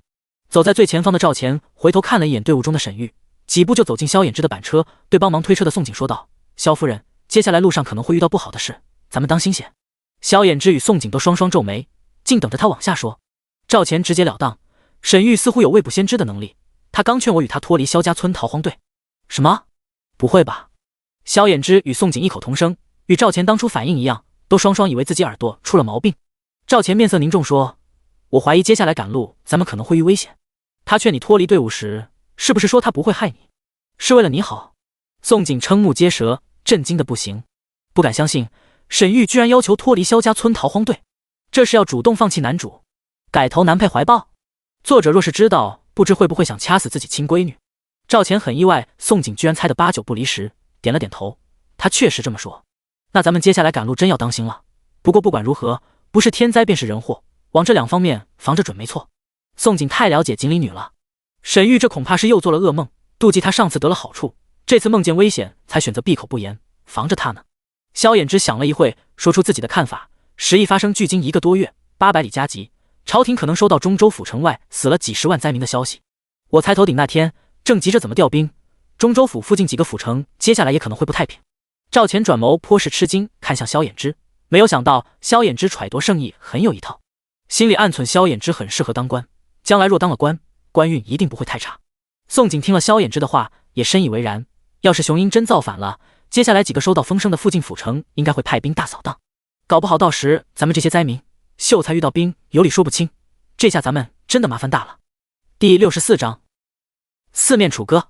大号皇宫金銮殿，啪啪啪啪啪，一本接着一本的奏折，逐本砸在跪着一片的官员身上。龙椅上的武文帝双眸猩红，宛若滴血，歇斯底里怒吼：废物废物废物，全都是废物，一个个尸位素餐的废物。武文帝实在找不着其他骂人新鲜词来骂底下跪着一片的官员了。他骂完之后就瘫坐在龙椅上，一脸绝望。他哪能不绝望？被他砸在官员身上的奏折全是噩耗，要亡国的噩耗。即便之前首辅林居正建议拦阻西北灾民北上，但那些拦阻灾民的兵将反而染上10亿，而且10亿在军中迅速扩散，那些都是守疆卫国的兵将啊！一旦染上10亿，这简直比戎狄来犯还要可怕。而且还不止这些，被拦阻北上的5、60万西北灾民死了大半，余下10万未死灾民眼下准备捅破天，揭竿而起。然而北方混乱便罢了，为何中州府也沦陷了？中州府上报，因锯开城门，城外灾民尸体堆积如山，人数30、40万。城内有没有死人，武文帝不知道，但府外有30、40万死人，中州府与灭城没区别了。这些都不是最可怕的，最可怕的是东边这回事真正玩完了。蜀群大军疯了，屠完一座城，又接着下一城。2个月不到，蜀群大军发展壮大1倍，已屠城3个府城。这是天耀王大号，武文帝这是注定要遗臭万年，即将成为亡国昏君。次府张之重抬头看见武文帝绝望的模样，叹息一声，挺身而出：陛下，事已至此，臣建议趁着北上灾民还未揭竿，下旨让各府打开粮仓，开设难民所，广施粥棚与汤药，安抚灾民。东边派30万重兵前去灭蜀，中州府调临近府城守军驻守，严令百姓居家，禁止百姓外出。附近府城全设关卡，严防染上10亿的中州百姓扩散到其他府城。若有南下未染10亿侥幸活下来的西北灾民，臣建议陛下能下旨给予安置。大号以4面楚歌，南方是大号最后一处净土，实在不能再逼得南下的西北灾民揭竿了，否则一旦烽火燃起，大号将……说到最后一个亲字，张之重声音已哽咽，说不下去。张之重是南方人，他的宗族全在南方，他实在不希望大号灭亡，更不愿意看见南方也陷入绝境。瘫在龙椅上的武文帝听到张之重谏言，这才如梦初醒，随之后悔万分。若是当初他听了次府张之重的建议，就不会有今日了。想起这个，武文帝猩红双眸迸射杀气，盯向林居正、林爱卿：“你呢？有何良策？”林居正因为之前的谏言，害得大号四面楚歌，实在害怕。但他在官场摸爬多年，实在狡猾。臣以为大号落到今日境地，皆因时疫而起。倘若解决时疫，灭蜀与灾民皆干，便能迎刃而解。太医院院士忽听到这话，吓得身子一颤，心里很想大骂：“好你个林奸臣，干啥不行，甩锅你第一！”当武文帝的视线落在太医院院士身上那一刻，太医院院士感觉自己后脖发凉，向上人头不保，颤巍巍道：“陛下，太医院所有御医已经加紧钻研良方，只是此次时疫会突变。”啪！武文帝又一奏折砸在太医院院士脸上，吼道：“废物！朕不想再听这废话。限你太医院1个月，1月后治疫良方出不来，你太医院也没必要存在了。”林居正又道：“陛下，臣还有一建议，北上10万灾民口粮不是小数目，长久吃下去，国库迟早空虚，一旦戎狄来犯，臣以为这时可以适当提高南方百姓赋税，同时下旨令士族、官员、商贾、大户捐赠，共同抗灾。臣愿意带头减扣未来3年俸禄。”张之洞听了，心里嗤笑：“好你个林奸臣，减扣未来3年俸禄！这时候你不仅摘得一干二净，半两银没掏，还落个牵头捐款的好名声，真当所有人都是蠢的？”张之洞忍无可忍：“陛下，万万不可增加百姓赋税。原因臣方才已说，南方真不宜再出事了。若是惹得百姓民怨沸腾，跟着揭竿而起，届时狼烟迭起，四面烽火，敢问这罪责谁来担？林首府来担下吗？”张之洞今日能爬上赐府这个位置，揣度圣意，自有自己一套。眼下武文帝最害怕的是成为亡国昏君，只要提起丹泽2字，武文帝就会死死咬住上次林居正祸害大号的事不放。果然，武文帝听到丹泽2字，瞪着林居正眸中的杀气更浓，猛地想到邻居如今滔天权势，心又凉了半截。原来他确实昏庸，听信奸臣谗言10数年，大号才走至今日。可是现在才后悔，迟了。最后他宛若一下老了10岁，悠悠下旨传朕旨意，太医院1月内研出治疫良方，北方各府开仓赈灾，开设难民所，广施粥棚与汤药。太子亲率30万兵马前往东边灭蜀，救百姓于水火。中州府调兵驻守，严防流匪伺机作乱。附近各府设过路关卡，严禁中州百姓外出扩散。南方各府广开城门，安置南下西北灾民，给予落户安置。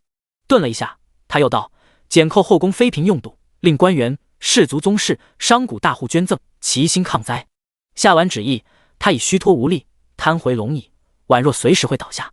张之洞听了圣旨，激动地伏在地上，忽地高喊：“陛下英明，吾皇万岁万岁万万岁！”这个昏君总算认认真真听了他一回，这下大号总算有救了。其他官员反应过来，统统伏地下，颤巍巍齐声高喊：“吾皇万岁万岁万万岁！”武文帝听着下方的呼声，嘴角凄凉讽刺地笑了：“英明？不，他昏庸，错信奸臣与错宠奸妃10数年。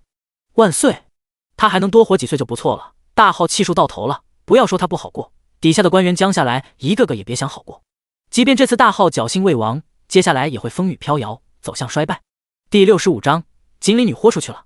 萧家村逃荒队紧随5、6千灾民，连着赶路10天，距离永安府城只剩100里。整整10天，不管是赵乾、萧衍之还是宋璟3人皆面色凝重，一切只因他们得知了中州府的消息。之前跟随雄鹰返回中州府的2万灾民，有3000灾民还未抵达中州府，就恐惧城外的几10万尸体，以及朝廷事后清算，临时反水，拒绝继续跟随雄鹰，揭竿撞城门。3000灾民等雄鹰城门外喊话3天，见中州府依旧城门紧闭，临时在一个姓姚的百户带领下，彻底与雄鹰闹掰。然后这3000灾民跟着这个姚百户连夜兼程赶路，总算追上了宋璟他们这边的大部队。而宋璟他们从这个姚百户口中得知，雄鹰撞开中州府城门后，就与府城内3000守军直接开干，直捣中州府粮仓。另外，姚百户还说，中州府内爆发了10亿，连中州知府都疑似染了10亿。中州知府不知姚百户这么会传，若是知道，一定大骂姚百户信口开河，胡说八道。他分明是气出病的，而他不治病，是因为他只有选择自己死，族人与民生，乌纱帽才得以保全。因此，在雄鹰撞开城门那天，中州知府撑着一口气，与中州同知带着3000守军玩命抵抗，最后不小心死在雄鹰刀下。中州知府很怂，但他不笨，他觉得与其病死，还不如死前再捞点好处，永保乌纱帽与族人。当他看见雄鹰，便主动冲了上去谈判，然后假装愤恨对着雄鹰乱砍，气得雄鹰当场砍了他的脑袋。于是他这位中州知府不是染石意而死，而是奋勇杀敌，惨死在暴民大刀之下。赵钱、宋璟、萧衍之听了中州知府的英勇事迹，佩服的不行。这个中州知府保命本事在大号称第二，应该没有赶成第一。梆梆梆，赶了一天路，萧长春见前方灾民停下来休息，也敲响了梆子，让萧家村逃荒队所有人停下休息。赵钱、宋璟停下后没有再去找食，而是在萧衍之板车边坐下来，很是忧心。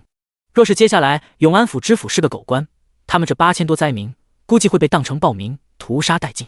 还有百里，你们到底怎么打算的？宋璟实在没法说出口，只带着萧家村逃荒队先躲进深山，做一段时间山顶洞人，等风头过去再继续南下。可是叫上那8000多灾民一起躲深山，不仅目标大不说，灾民们也不可能躲几个月。为今之计，所有灾民只有摸黑悄悄经过永安府，赶往下一个府城再谋活路。赵钱、萧衍之2个男人此时心里头想的与宋璟想的一样，2个男人也忍了多天，没敢说放弃8000多灾民，毕竟那是活生生的8000多人命，而且这8000多灾民全都没有使坏抢夺别人，若他们明知前方有危险，却不仅是灾民，只为自保，那他们与中州知府有何区别？萧衍之沉声道：明夜摸黑赶路，叫上那个摇摆户，灾民若是愿意跟上便跟上，不愿意跟上我们也尽力了。赵钱扔掉手中把玩的干草，点头附和：我们不是畜生，不能只顾自己。原本他们可以独善其身，让萧家村所有人先躲起来，可是得民心者得天下，如果面临这么一个难题，就要扔下灾民，那他也不必去争那个位置了。宋璟看着2人欲言又止，最后一咬牙道：行吧，带上8000灾民，萧家村逃荒队就会面临危险，他得去做些准备防一手。离开2个男人之后，他去找了村长三叔公说这件事，将2老吓得差点晕厥过去后，他又叫上阿尔他们帮忙清点竹剑。沈玉看着宋璟差使阿尔他们清点竹剑没去找时，很是不安，心下一动，走进宋璟，试探问道：景姐姐，你们不去找食吗？清点竹剑这是准备做什么？宋璟听了沈玉的声音，回头眯了眯眼：你猜？景姐姐，我怎么可能猜得到你们想做什么？沈玉整个人瞬间不好了，他最怕的就是宋璟每次和他打哑谜，每次一猜就准没有好事。宋璟拍了拍他的肩膀，意味深长：玉妹妹，你是聪明人，你猜得到。赶路10天，沈玉选择做隐形人10天。不仅宋璟，赵钱也在等沈玉主动实情相告。虽然他们大概能猜到接下来会遇到什么危险，也计划好了应对之策，但是沈玉愿不愿意明说又是另外一回事。不过沈玉说与不说对于宋璟影响不大，说了当提前预警，不说也没关系，真遇见事时他再靠拳头靠脑子，活人总不会被尿憋死。沈玉见宋璟丢下一句转身就走，莫名又遍体生寒，他有种不祥的预感。宋璟那自信的眸光仿佛在说：我什么都知道，你说不说也没什么大不了。天，难不成宋璟已经猜到接下来会发生什么，所以才过来清点竹剑？万一这次又让他带着萧家村逃荒队顺利渡过难关，接下来还有他什么事？赵钱会不会也被宋璟抢走？她是重生锦鲤女，不是来给宋璟做陪衬的。不行，这一次绝不能再让宋璟抢先摘了桃子。想到此，沈玉立即向赵钱跑了过去，心急道：赵大哥，我有事想对你说，很重要。他决定了，赵钱不愿意离队，那他至少不能给宋璟拐跑赵钱的机会。拯救所有人的功劳，他要先抢了。赵钱颇是意外看了沈玉一眼，然后对萧衍之点了下头，才跟着沈玉去了一边。不过沈玉没打算远离萧衍之，他甚至想让萧衍之听到，所以2人其实没有走多远。赵大哥，我其实从小就与别人有些不一样，我能梦到好与不好的事情，而且全都应验。沈玉这次是真舍得豁出去，他觉得若想当皇后贵妃，至少要让赵钱明白她的价值，她的价值就是锦鲤体质，这是宋璟几辈子都修不来的福气。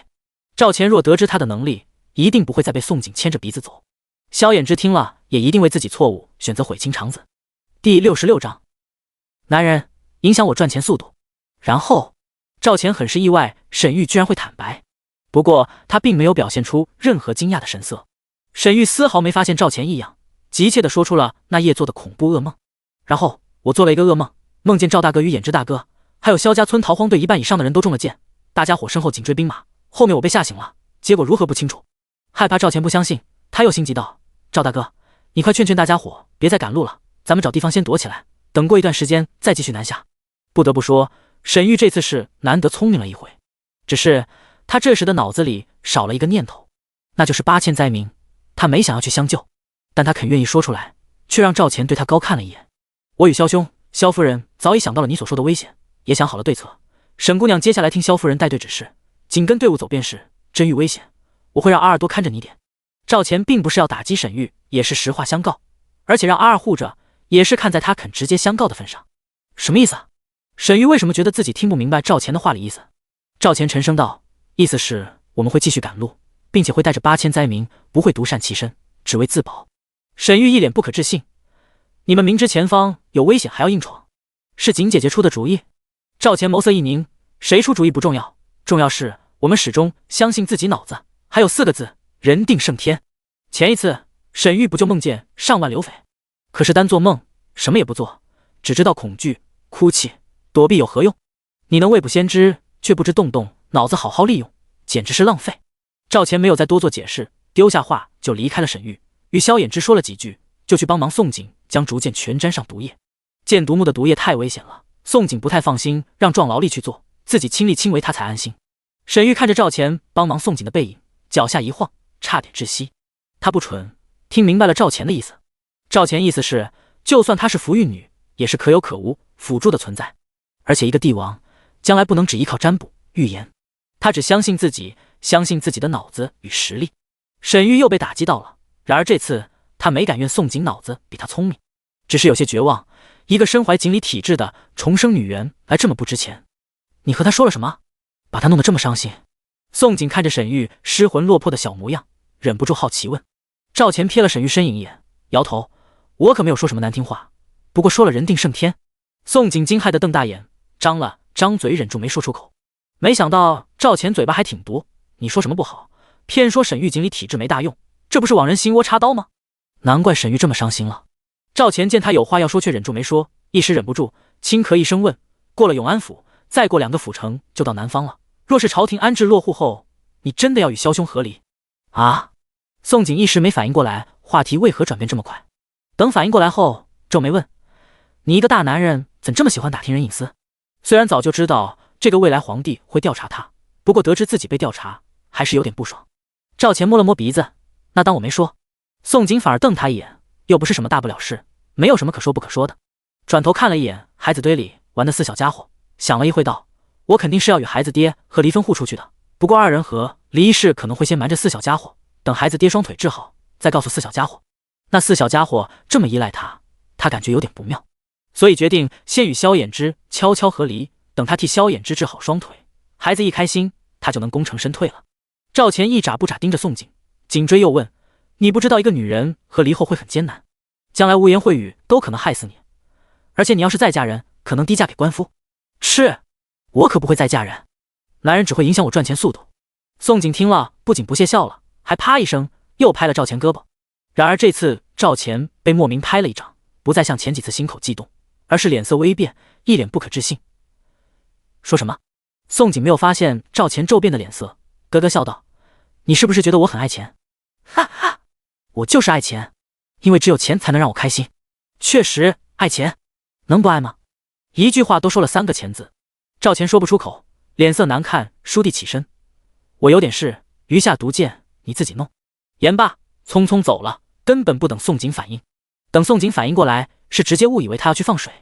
二他们见赵钱一个人匆匆往僻静的地方去，自然是自己爷到哪就护到。可当阿二他们看见赵钱先是傻愣愣地在原地转一圈，而后暴躁一脚踢飞一块石头的时候，是一个个蒙圈了。他们爷这是怎么了？刚不是与宋景甜甜蜜蜜的面，怎么一眨眼就生气了？可当他们一脸懵时，赵钱突然大喊一句：阿二过来！阿三阿四听到赵钱喊话，是吓得头皮一阵发麻，双双同情地看向阿二。阿二不敢不过去，小心翼翼地问：爷怎么了？赵钱倏地转头盯着阿二，将阿二盯着差点想跪下的时候，他声音嘶哑道：你们也不小心喜欢上一个女人，那个女人却说她只爱钱不爱男人，怎么办？阿二吓得咚一声跪下了，颤巍巍地说：爷，这个事我不敢替爷做主呀。完犊子了，他们爷果真被宋景那个丑妇拐跑了，这下怎么办呀？不对，他们爷这是被拒绝了。阿二又惊悚了，不敢相信他们爷被一个丑妇拒绝了，而且还是用钱来拒绝他们爷，这完全是侮辱。他们爷哪里不好了？宋景有何资格嫌弃他们爷？知道他们爷的身份吗？说出来怕是能吓死你。第67章要离啊！阿二打心底不愿见宋景成为他们爷的女人。二很清楚，赵钱一旦动了心，就绝对是认真的，而赵钱也一定不会让宋锦没名没分的跟着，指不定还会将宋锦欢欢喜喜娶回家去做正妻。他们爷是谁啊？这正妻之位岂是谁都可以觊觎的？等爷回到那个地方，搞不好那些人没一个会允许宋锦存在。阿二看着赵钱，这一刻简直操碎了心。劝说吧，怕爷恼怒；不劝，又是纵容爷犯错。阿二觉得自己真的好难，思来想去半天，最后还是认为哄爷开心最重要。要不爷试试对他暗示下身份？阿二觉得宋锦若是知道他们爷身份，还不得高高兴兴的赶着倒贴？要知道，他们爷身份一旦公开，全天下未嫁姑娘、皇室宗亲、高门贵女都会上赶着生扑他们爷。宋锦这种又丑又嫁过人的瑕疵品，能得他们爷喜爱，真是8辈子修为的福气。赵钱听了阿二建议，想起之前自己试探过宋锦，摇头。他把我拉进队伍，还猜到我需要10发连弩，甚至看出你们是死士。你觉得他没有猜到我身份？一说起这个，赵钱就觉得头疼。宋锦这个女人太聪明了，除了脸上有斑，似乎全身无缺点。唯一有的缺点是很爱钱，但若说她爱钱，她又坚守自己底线，不属于她的一文钱也不屑去沾手。世间怎会有这种无弱点的奇女子？爷，要不等她和离了，再徐徐图之。阿二决定先拖一天是一天。如今在逃荒，宋锦因为聪明，才能光耀四射脱颖而出，成功骗走他们爷视线。等到落户后，四周都是环肥燕瘦，他们爷一旦清醒过来，指不定就没有宋锦什么事了。如果最后他们爷还是坚持喜欢宋锦，他与阿三阿四也只能认了。这件事你给我守住嘴，眼下还不能让他知道。赵钱有自己坚持的原则，即便他再心悦宋锦，也不屑去做小偷。他赵钱还没有沦落到用卑鄙肮脏的手段，而且他觉得感情应该是干净圣洁的。萧衍之的视线其实一直都尾随赵钱与宋锦，生怕二人哪天看对眼，更怕赵钱脑门一热，突然向宋锦表明心意。当他看见二人一边沾毒箭，一边有说有笑，宋锦甚至还一掌拍在赵钱胳膊时，不由得瞳孔一缩，全身血液宛若瞬间逆行倒流。但他没有资格发怒，2年前他就主动到他身边，是他错将明珠当榆木，如今才发现他的好，一切却晚了。他双腿已残，能治好的机会很渺茫，即便能遇到神医，也不知要等到何年何月。他是一个前程渺茫的残废，他该给他和黎叔，放他高飞。可是要他就这么眼睁睁看着宋锦转投别的男人怀抱，心口宛若被人生生挖了一块肉，窒息的有些难受。当宋锦忙完回到板车边的时候，萧衍之忍着心口窒息的难受，将一纸和黎叔的给了宋锦。这是你要的和黎书，先给你。其实和黎书他早在2年前二人成亲的第2日就已准备好，一直没给他，是发现他没有亏待过4小家伙。之前他只偷走户籍，没能偷走和黎书，是因为他把和黎书夹在自己书袋装着的书籍内，所以他才没有发现。若是当时他能发现和黎书，想必就不会偷户籍，更不会把孩子当人生去卖掉。你说真的？宋锦怀疑自己听错，但见他递过来一张对折的主旨，才相信自己耳朵没毛病，激动地接过去。然而当他满心欢喜打开主旨，低头一看，瞬间一脸懵逼。和黎书上写的都是些什么鬼？为何字认识他，他不认识字？萧衍之将和黎书递给宋锦，就紧盯着他表情，见他流露出惊骇见鬼的模样，不解问道：怎么了？和黎书有问题？不是我。宋锦可不敢说自己不认识和黎书上画的蚯蚓，折起和黎书，嘴角直抽，又道：没事，我只是有点意外你这么突然，我去找找村长，三叔公交代一下明夜赶路的事。丢下话，宋锦就匆匆去找村长。三叔公，他不认识大号的文字，总要找个认识字的人看看。这和黎书似乎有些年月，虽然知道萧衍之应该不会骗他，但是找村长、三叔公看过才能放心一些。村长、三叔公得知宋锦来，请求他们帮忙看和黎书，二老是被狠狠吓了一个大跳。他们最近看见萧衍之与宋锦处得极好，都以为二人冰释前嫌，重修于好了，没想到夫妇二人竟是貌合神离，这怎能不吓他们一跳？宋锦指着和黎书，哭丧着脸：村长，你能不能帮忙念念？前世他也算是寒窗20年，哪想到来到大号，居然一个字都不认识，成了彻底的文盲。说说这气不气人？冤不冤？原身应该是识字的，却不知怎么回事，他似乎没有传承原身认字的记忆。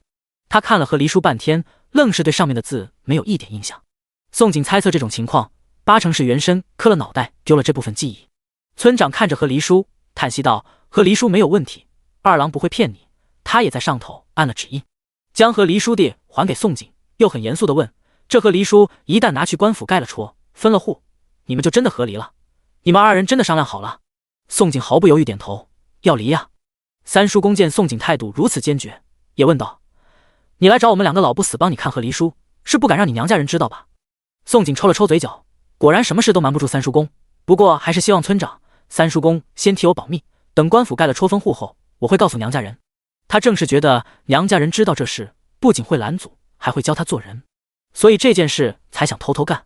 只要木已成舟，娘家人不认也得认。而他如此有恃无恐，也是想着娘家人全都宠着他，顶多生气个几日就好了。唉，随你们吧。村长、三叔公见宋景义无反顾，没有再劝。清官难断家务事，这是萧衍之与宋景夫妇的事，他们实在管不了，也插手不得。二老只能希望萧衍之与宋景和离后，不要哪天互相后悔便好。第68章杀良冒功。翌日卯时，8000灾民刚准备启程赶路，就被姚百户敲锣叫住了。姚百户之前在卫所手底带过百兵，还算了解官府一套。当阿二他们找上他，告诉他永安府可能会将8000灾民当暴民屠杀殆尽，吓得他不得不带头站了出来，阻止8000灾民赶路。而他一点没怀疑阿二他们说的话，主要有2个原因。其一，他只一眼就看出来阿二他们腰上的佩刀很不一般。其二，他知道一些知府为了上条会坏事做尽，比如杀良冒功。雄鹰在中州府报起，杀了中州知府，他们这些侥幸活下来的灾民被当成暴民，便一点也不稀奇，且合情合理。灾民被杀死不仅不可惜，对永安府知府来说还会是大功一件，是他飞黄腾达的踏脚石。姚百户害怕永安知府真会杀良冒功，忧心大喊：“大家伙听我说，咱们现在赶去永安府，指不定会被永安府趁机当成暴民全杀了。咱们要赶路，也得是深夜悄悄摸黑过去，还不许发出声音。假若现在就赶路，赶到永安府城门外，刚未天黑，永安知府若是发现了灾民，肯定会趁此机会弄死所有人。”有个灾民听到姚百户的喊话，吓得大骂：“糟恩的狗官，咱们都是良民，百般艰难才得以活了下来，他却想着杀咱们冒功，这是想逼得咱们也学雄鹰揭竿吗？”姚百户怕的就是8000灾民生气突然暴起，急忙劝道：“别说胡话，民不与官斗，咱们惹不起还躲不起。咱们只要申时动身，守军犯困的时候摸黑过去，到下个府城、下个府城，一定会遇到好的知府，打开城门收留安置咱们。咱们要留着命，以后过好日子。”一部分灾民原本还很冲动，想与永安府开干，但好在之前跟着姚百户的3000灾民也纷纷跳出来劝说，最后8000灾民愣是全都消停下来，静静等待申时才开始赶路。阿三、阿四还是提前1天出发，当二人神不知鬼不觉赶到永安府，果然发现城内在调兵遣将，而且永安府知府还亲临现场监督视察。阿三、阿四看到这幕，哪里还不明白永安府的知府果然是个狗官。二人先杀死2个外出的守军，穿上守军的铠甲，混进守军大营，几番周折，兜兜转转，总算天黑时混进了知府常去的迎春楼，然后给正在女人身上耕耘的永安知府脖子送了一刀。阿三、阿四离开迎春楼的时候，迎春楼的老鸨吓得尖叫大喊：“啊，快来人啊，快来人啊！知府大人被杀了！”原本永安知府是悄摸摸的来迎春楼泄火，被老鸨一喊，这下永安府可热闹了，要杀良冒功的知府大人死了，被人一刀抹了脖子死了，而且死时还光溜溜趴在迎春楼的女人身上。守军大营瞬间乱套了，原本忙着杀良冒功的6000守军分出4000，挨家挨户追查杀死永安知府的凶手，余下守城的2000守军一个个心乱如麻。要杀良冒功的知府都死了，他们这些守军哪能不乱？当8000灾民申时赶路，丑时守军最易犯困的时候抵达永安府城外，守军也没有怀疑永安知府的死与灾民有关。妇人孩子全部捂住嘴，宁愿死都不许发出声音。记住了，8000灾民但凡有家眷的男人，心里害怕的同时，一个个不忘记重复叮嘱自己的家眷。毕竟这是从酣睡的守军面前悄悄摸过去，万一惊醒里面的守军，即便守军只有2000，可一旦被发现，灾民就会死人。他们到底是手无寸铁的灾民，并且8000灾民有大半都是妇孺病残，毫无反抗之力。所有人都明白处境很危险，包括赵钱、宋景、萧衍之3人。但这次萧家村逃荒队，所有会用弩箭的男人选择了殿后。萧家村虽是拿命在冒险，但经过几次灾难活下来，萧家村的男人们没有一个临阵脱逃，全都听从宋景的指挥。8000灾民都没有趁手的武器，只有他们手中的弩箭可以远程射击，能为所有人争一条活路。他们同样害怕，但愿意挺身而出。宋景让萧家村会弩箭的男人全都隔5米站一人，结成一道500米长的防护线。一旦发现城里冲出守军，他就会毫不犹豫让众人放箭。当萧家村的男人们弩箭全对准城门，姚百户立即带领8000灾民从他们防护线穿过去。所有灾民都知道要紧闭上嘴，不能发出一丁点声音，唯独一个妇人害怕会捂死自己2个月大的婴儿，没有听从叮嘱，作死拖了后腿，以至于逃荒大部队才过去一半人，那2个月大的婴儿就哇声大哭。霎时8000灾民前进的脚步乱了。宋景听着婴儿迭起的哭声，差点骂娘。可现在不是后悔骂人的时候，没办法，他只能带着萧家村的男人们与守军开干了。不错，开干了。城内有个守军听到了婴儿哭声，立即冲着天上射了一支信号箭，提醒了2000守军。于是城门打开了，冲出骑着骏马、手持大刀长枪的2000守军。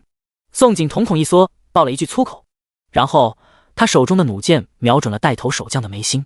宋景这回是真的生气了，若是不弄死这个带头的守将，他会不爽快。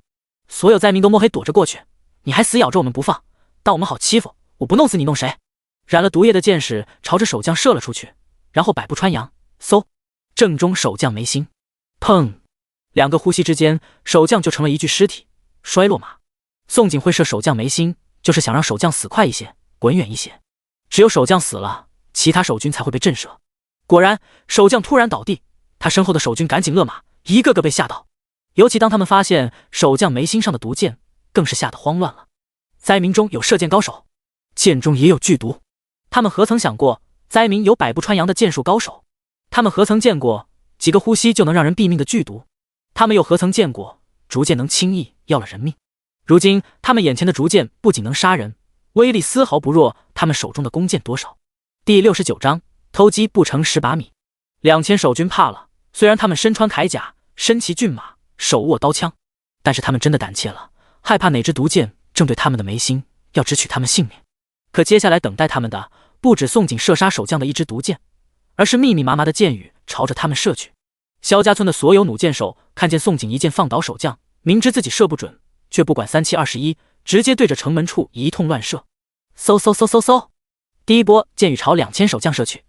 2000守军虽穿着刀枪难入的铠甲，但是架不住箭雨，而且他们的脸暴露在外面，总有一不留神就会擦伤见血，并且身下的马匹不可能穿铠甲。啾啾啾啾，凄切尖细的马叫声此起彼伏，紧接砰砰砰砰砰，一匹接着一匹的骏马倒下，一个个守军也跟着倒地，5、6个呼吸死了数十匹马，数十守军。然而这还没有完，第一波箭雨之后又紧追第2波、第3波。2000守军害怕毒箭，只能防护，根本没有一个人敢不怕死的往前冲。而宋景因为明知会有一战，早给萧家村所有弩箭手每人分发了50支毒箭，100多弩箭手，数千毒箭，若是全用在2000守军身上，足够2000守军喝一壶。快撤，快撤，撤到城内！守军从来没有这么窝囊过，他们总算害怕了，丢掉毒死的战马，连滚带爬，赶紧往城内逃去。他们不得不怕呀，对方不讲武德。如果说之前只是一个百步穿杨的剑术高手，那现在就是有预谋的围杀。灾民中有人知道他们要杀良冒功，并且一早提前准备好了毒箭，等着喂他们。灾民们甚至可能揭竿了，他们这些守军很有可能最后偷鸡不成蚀把米。一旦揭竿的灾民伺机闯入城去，他们这项上人头都不必等灾民收拾了，朝廷都能砍了他们的脑袋。朝廷得知事情，肯定会说：你们是守军，却主动打开城门迎暴民入内，统统该死！关城门，快关城门！所有守军都想到一处去，逃进城内就忙不迭去关城门。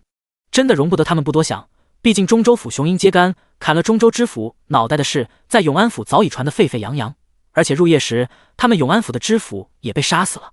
这是阴谋，一场蓄意的阴谋。咱们走！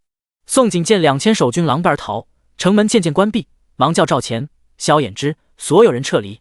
赵兄，先将这话射旗杆上。萧衍之并没有与萧家村的妇孺们先离开，也没有参与射击，而是在宋景干掉守将时心生一计，让萧大郎把他书袋内笔墨拿出来，然后在一块破布上笔画银钩，写了9个气势凌厉的大字：永安知府杀良冒功，死！狗官最怕暴露丑事，这9个字一旦被永安府城内的百姓得知，永安知府这个狗官一定引起民愤，最后株连9族。城内的守军看见这句话也一定会被震慑，为了项上人头，一定不敢再追。好！赵钱看了一眼破布上面大字，眼前一亮，忙接过后就将破布射上城墙上方最高的旗杆上。于是9个大字瞬间在永安府城墙上飘扬。府城内的守军们、百姓们想不看见都不行。走！宋景很想问两个男人，那蚯蚓一般的字到底写的什么鬼？但现在不是他好奇的时候，而是让所有人趁机撤离的最佳时机。2个时辰之后，8000灾民，一个不少，成功远离永安府60里，奇迹般全部活了下来，虚脱瘫坐在荒野上。这是灾民们活了半辈子最为刺激惊险的一次。不能停，还要继续走，赶紧离开永安府地界，赶往下一个府城。摇摆户让8000灾民休息了半刻钟，又催促继续赶路。有个老妇实在走不动了，哭着哀诉：呜，我走不动了，遭恩的老天还要折磨咱们到什么时候？自从地龙翻身以来，危险就没有消停过，不要说老少病残，年轻壮劳力都要撑不住了。另一个妇人也被感染了，哭道：呜，下个府城的知府别是个狗官才好，要是再来一次，真要死人了。摇摆户扶了这些妇人都在忙着逃命了，居然还有力气哭天抢地的。可这些妇人说的是大实话，他只能高声大喊，赶紧赶路，赶到明日午时都给撑住了。实在走不动的老人孩子，自家壮劳力背上走。这次能活下来，灾民们都知道这个摇摆户是真心为大家活好，听到他的叫唤，即便再累也不得不重新爬起来继续赶路。萧家村逃荒队这次赶路一直在队伍的最后面。沈玉看着队伍前面带队赶路的宋景，眸光暗淡，一脸生无可恋，又被打击了。他亲眼看见宋景冲在第一个百步穿杨射杀冲出来的守将，连眉头都没有皱一下，而他却像个金疙瘩，让阿尔保护着。他认输了，单凭胆识、谋略、勇气这3点就足以让宋景光耀四射，盖住他所有光华。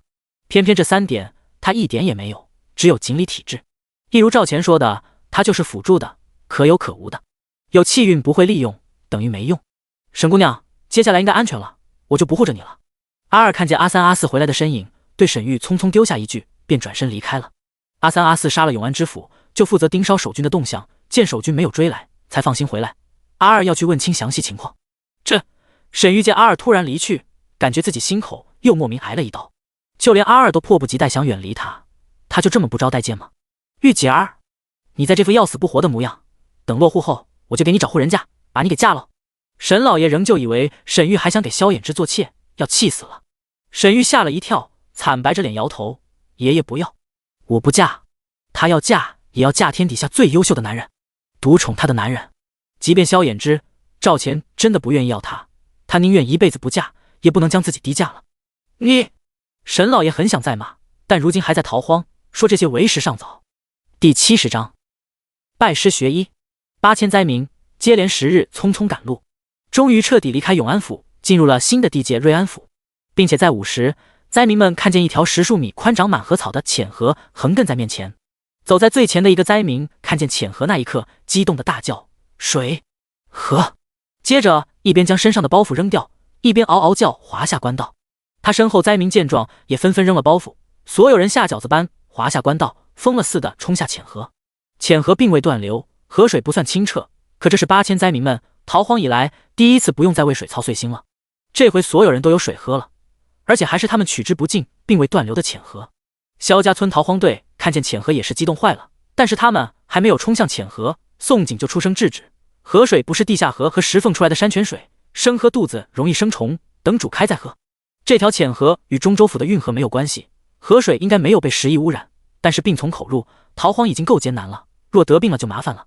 前面灾民已经下了浅河喝水，他想拦阻已来不及，毕竟这是第一次见到取之不尽的能喝的河水，谁都会激动。萧家村逃荒队所有人听到宋景说河水生喝肚子会生虫，吓了他们一个个刹住脚步。以前宋景让他们煮开水再喝，是因为提防感染食疫，如今生喝河水肚子会生虫一说，真是耸人听闻，见所未见。而且以前西北未干旱时，村民也没有少喝河水，一个个都是这样活过来的。不过大家伙想到宋景带着他们一路活了下来，是让干啥他们就干啥。当8000灾民扑往浅河喝水，只有萧家村逃荒队一个个拿东西去装水。沈玉听到宋景说喝水肚子能生虫，心里嗤笑的不行。昨晚他有梦见河流，但他记起赵钱打击他的话，才忍住没说。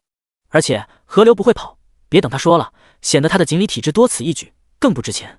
可宋景出尽风头，抢了他光华还不够，居然什么话都敢乱说，他能不笑吗？他都等不及宋景哪天被人打脸，狠狠的打脸。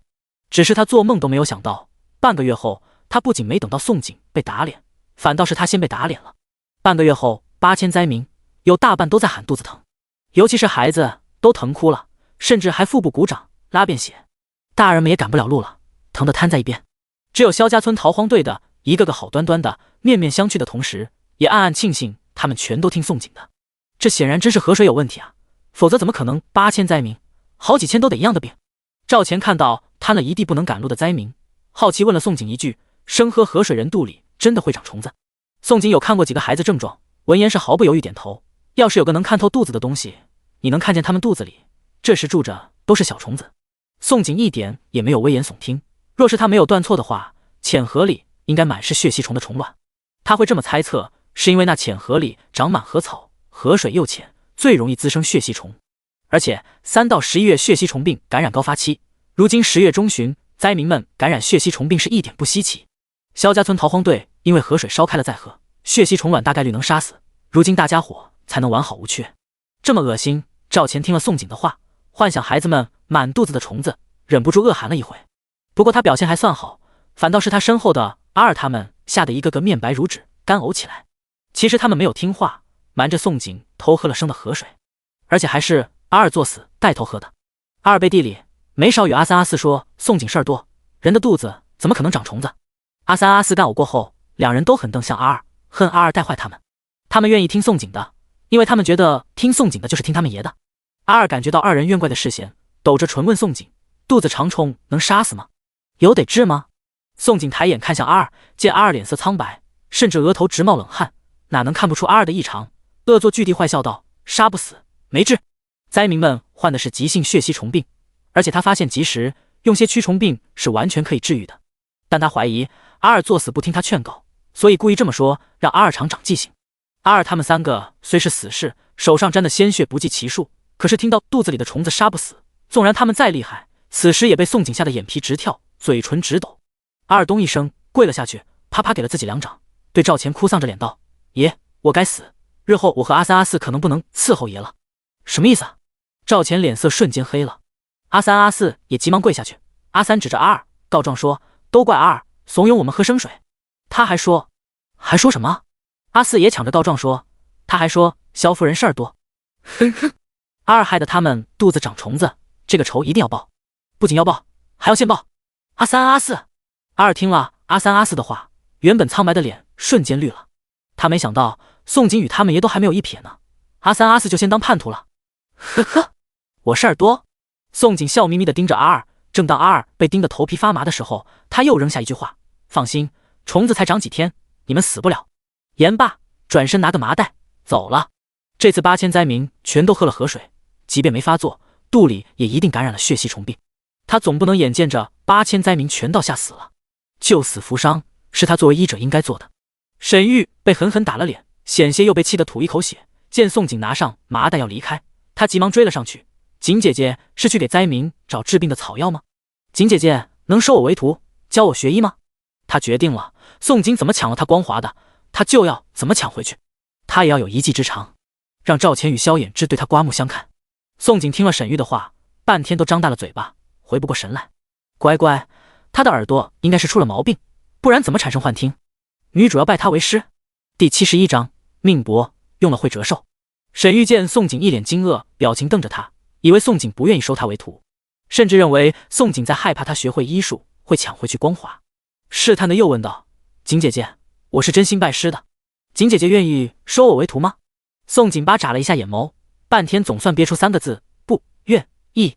语气不容置喙，果断干脆。开玩笑，医术岂是随便一个人都能传的？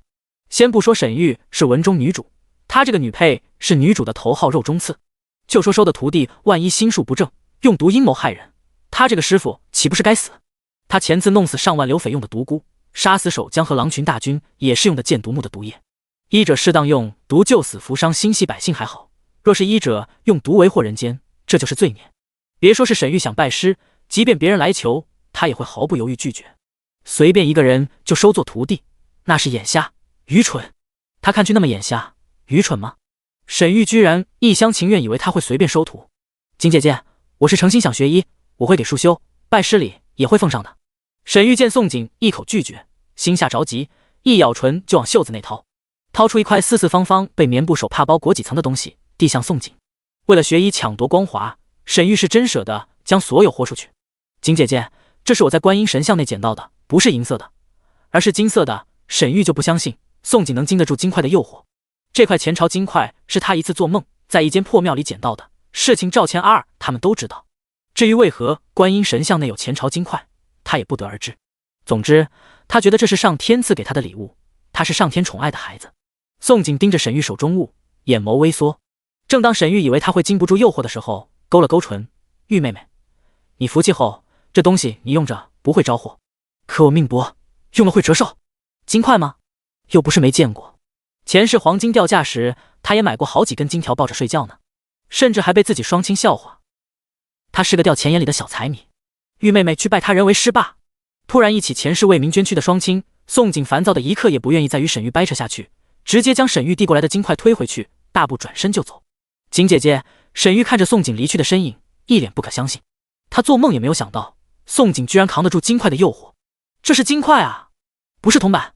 宋景为何不心动？不是没见过黄金的泥腿子吗？是个人如何能抗拒得了黄金？而且还是金块，为何宋景瞧不上眼的模样？宋景才不管沈玉此时想什么，直接与宋爹他们前往附近的山头找草药。找不起草药时，他又会找借口将宋爹他们支开，进入空间大山去找。但是8000灾民人数实在不是小数目，宋景与娘家人花了3天时间找药，把附近5座大山能用的草药全部搜刮干净。再加其中1座大山刚好有山泉水，总算是每个灾民都有机会分喝1碗汤药。8000灾民都认识宋景，他射杀永安府守将救了所有人一事，人人都记忆深刻。尤其有5、6千灾民还是曾经一起经过1县天狼崖山。萧家村逃荒队2次帮助，他们一个个心知肚明。虽不知宋景弄的汤药能不能治好他们的病，但他们摊着动不了就是等死的命，还不如死马当活马医，赌一赌，兴许有奇迹。宋景派出萧家村逃荒队的壮劳力与妇人去给灾民们喂药，他则端着1碗汤药递给板车上的萧衍之，叮嘱道：不管长霉长虫，萧家村所有人都要喝1碗，以保安全。自从萧衍之给了和离书，宋景便有意与萧衍之保持距离，凡事都会先找萧大郎帮忙处理。萧衍之也知道宋景在刻意远离他，后悔的同时只能强忍难受。接过宋景递来的汤碗，艰难挤出2个字：谢谢。难得从萧衍之口中冒出这么真诚的2个字，宋景惊了，瞠目结舌，瞪着低头喝汤药。萧衍之半晌自个乐笑了：不必客气，你休息，我去给4小家伙喂药。不容易啊，未来皇帝、未来首辅的金大腿都给他成功抱上了，这后台关系硬的没谁了。日后他将生意遍布大号，成为大号首富，在古代横着走便指日可待了。宋景端着汤药前去找4小家伙时，满脑子都在美滋滋计划落户后怎么发财的事，心情愉悦的模样让难看的雀斑脸不禁明亮变美了几分。另一边树下坐着的赵钱正好捕捉住宋景明晃晃的笑脸，有些迷惑，扭头就问肚子疼却强忍着的阿二：阿二，我感觉他脸上斑点似乎少了许多，是我看错还是记错？赵钱记得2人初见时着实被宋景的惊容吓了一跳，不过如今他觉得宋景脸上的斑点也挺可爱的，留着也挺好，让他印象深刻的女人才显得与众不同。阿二这颗肚子疼的想骂娘，哪有心情去看宋景？而且他最不喜的就是宋景的惊世丑颜，看都没力气看宋景一眼，闷闷道：爷看错了，他脸上斑点一颗没少，我瞧着是长得更多了。完犊子，他们爷中毒太深，果真被宋景迷得神魂颠倒的。宋景脸上的斑点明明多得辣眼睛，他们爷却产生幻觉说斑少了，是吗？阿三阿四，你们说。赵钱没忘记阿二背地里说宋景坏话的事，犀利的目光又盯向同样瘫坐地上的阿三阿四。阿三阿四觉得自己很累，被阿二祸害的肚里生虫不止，如今阿二作死，还要他们收拾烂摊子。阿三脸上满满求生欲，爷没看错，我瞧着斑点确实少了许多。阿四点头如捣蒜，很聪明，选择闭着嘴不说话。若是宋景脸上斑点一颗没少，那也是阿三说的，与他无关。赵钱又狠狠瞪一眼阿二，冷冷道：若有下次，再加100鞭。上次的100鞭他可一直还惦记着，只不过他确实心悦宋景，才一直没找阿二算账。第72章进入小冰河期。8000灾民喝下宋景配制的汤药，仅半天就明显看到效果。最明显的一个效果便是腹痛男人惨哭的小孩子都不哭了，耐抗些的大人们也能行动去找食了。不过这不代表将血吸虫全杀死了，后面宋景又连续熬了2日量的汤药，让8000灾民服下，直到第3日，灾民们总算大难不死，不仅一个不少神奇活了下来，甚至能赶路了。看着恢复如常能赶路的灾民，赵钱又看向宋景，眸光更加炽热。宋锦果然是个宝藏女人，越是挖掘，惊喜越多。她不仅擅长领兵，还擅长医术，胆识、谋略一点丝毫不差于男人。虽有些爱财，正因为她爱财，才显得她个性鲜明。如此女人简直太适合她了，更适合去那个地方了。萧衍之看着宋锦的眸光，则是愈发暗淡。自从宋锦拿走贺离书后，他没有在他脸上找到一丝伤心的表情。越靠近南方，他似乎愈发开心了。他这真的是把他弄丢了。一路无话。半个月后，即11月，北方寒风凛冽，白雪皑皑。宋锦预言的极寒天气果然来了。北方气温大幅度下降，一夜之间进入了小冰河期。不仅护城河一夜结冰，就连一个小村落也遇到了超强寒流风暴。只一瞬间，整个村200多个活人与家畜全化成冰雕。一具具被化成冰雕的村民姿势各异，有在淘米的，有在浆洗的，有在给孩子沐浴的。只要是个人看见，都会吓得汗毛直立。很显然，所有村民根本来不及反应，一瞬间就被超强寒流风眼给冻住。而且不止如此，整个大号的气温还在骤降之中。北上侥幸活下来10万西北灾民，虽然被朝廷安置住进了难民所，有了膨胀遮风挡雪，还有火堆、棉衣棉被，可是风眼周围千里，气温低的能将所有一切结冰。难民所内的西北灾民同样一夜冻死几千人。于是又一轮新的灭顶之灾降临在武文帝的头上。噗！裹着丝绸锦被，烤着炭炉，依旧瑟瑟发抖的武文帝终于吐了一口鲜血，再也撑不住了。陛下，可要保住龙体啊！赐府张之重一点也不愿意递上折子，可是寒流风眼就在整个大号的头顶之上，接连几天冻死的人实在太多了，他不得不报。天耀王大号，亡国昏君这个头衔是要扣死在朕头上，摘不掉了啊！1个多月，太医院还是没能研出治医良方，军中死了几万人，若不是张之重命令染上10亿的兵将进行隔离，尸体焚烧，死的人一定会更多。太子带领的30万兵马前往东边灭蜀，结果老鼠没灭死几只，倒是损兵折将近10万。中州府暴民揭竿，虽然最后暴民全被斩杀，可是中州府已经成为一个毒地，里面的百姓没有治医良方，也只有慢慢等死的份。西北早已被地龙翻身，震成了废墟，活人都看不见几个。整个大号只有南边没有传来噩耗。南边如何了？可有南下的西北灾民侥幸活着？武文帝如今只想看见一丝奇迹，哪怕只是一个南下的西北灾民侥幸活着。回陛下，南边的各府已经做好了迎接安置灾民的准备，就等灾民能赶至。臣就怕这极寒天气，南边也会受到影响。张之重忍不住红了眼睛。中州府城外堆积的南下灾民尸体几10万，恐怕是所有南下的灾民都死绝了。张之重已经不敢抱希望了。陛下保住龙体，大号如今全指望陛下了，陛下可不能倒下呀！张之重看着武文帝灰败惨白的脸色，很是心酸。这个昏君若不是错信奸臣林居正，错宠奸妃，贤后也不会被害死，大号也不会走至今日。可是时至今日，再抱怨也没有用。是朕对不起皇后，当初皇后就提醒过朕不宜安于享乐，绝望的时候，武文帝总算记起了已故皇后。陛下，这是万不可提，宫外的事，微臣会鞠躬尽瘁，死而后已。宫内还请陛下保住龙体，万不能再轻信他人。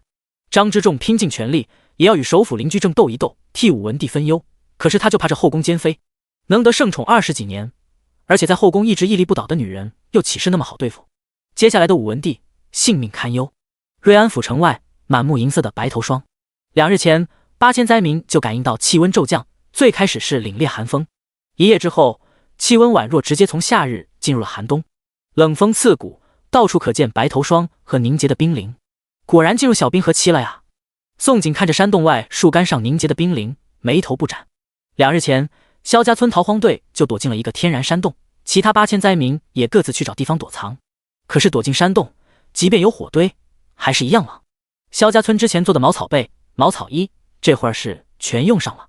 不过全村人都很自觉，原本属于宋锦的物资兜兜转转还是回到他手上，棉衣棉被一件不少。就是连身体大不如前的村长三叔公也选择盖茅草被，与自己儿子挤一起互相取暖。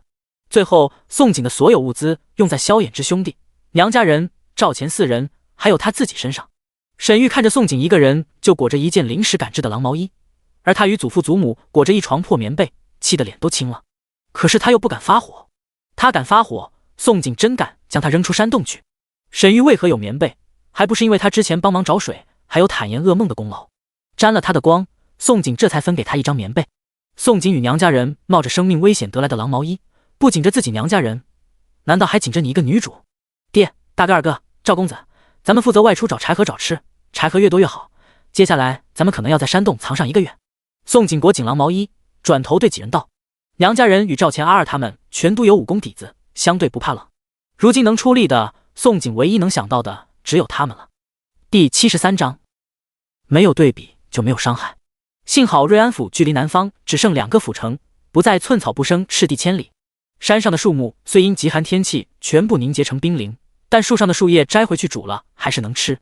接下来的极寒天气里，宋景每隔3日就会与宋爹、大哥二哥、赵钱阿二外出找柴禾找树叶。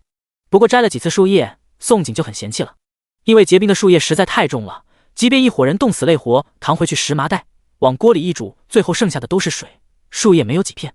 200多号人食不果腹半个多月，宋景决定去掏老鼠洞。当然他不是饿到想吃耗子，只不过想着蛇类喜欢窝藏在老鼠洞穴，而且蛇类正冬眠，最好抓了。最主要，蛇皮、蛇蜕、蛇毒全部是药，是白花花的银两。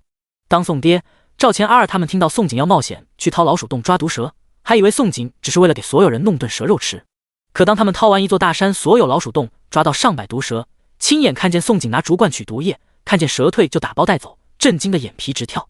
他们瞧着哪还不明白，即便极寒天气面临绝境，宋景无时无刻都能想到敛财的法子。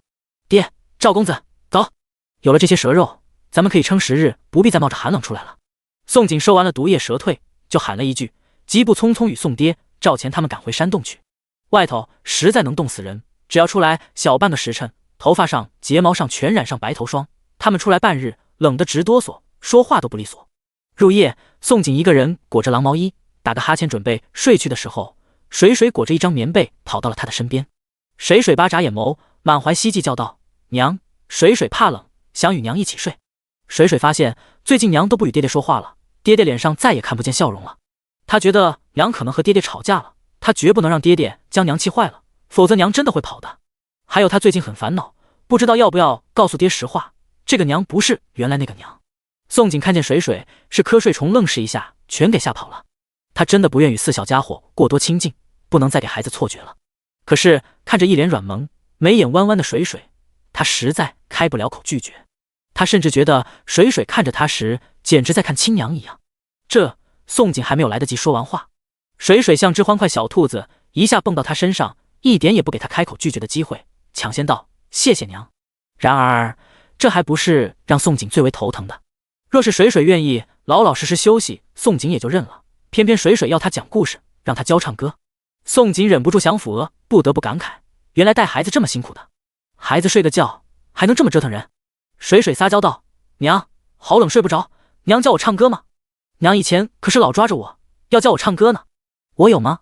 宋景努力回忆，愣是想不起来原身曾经教过水水唱歌的一幕。他怎么感觉水水话里有坑？水水不会是骗他的吧？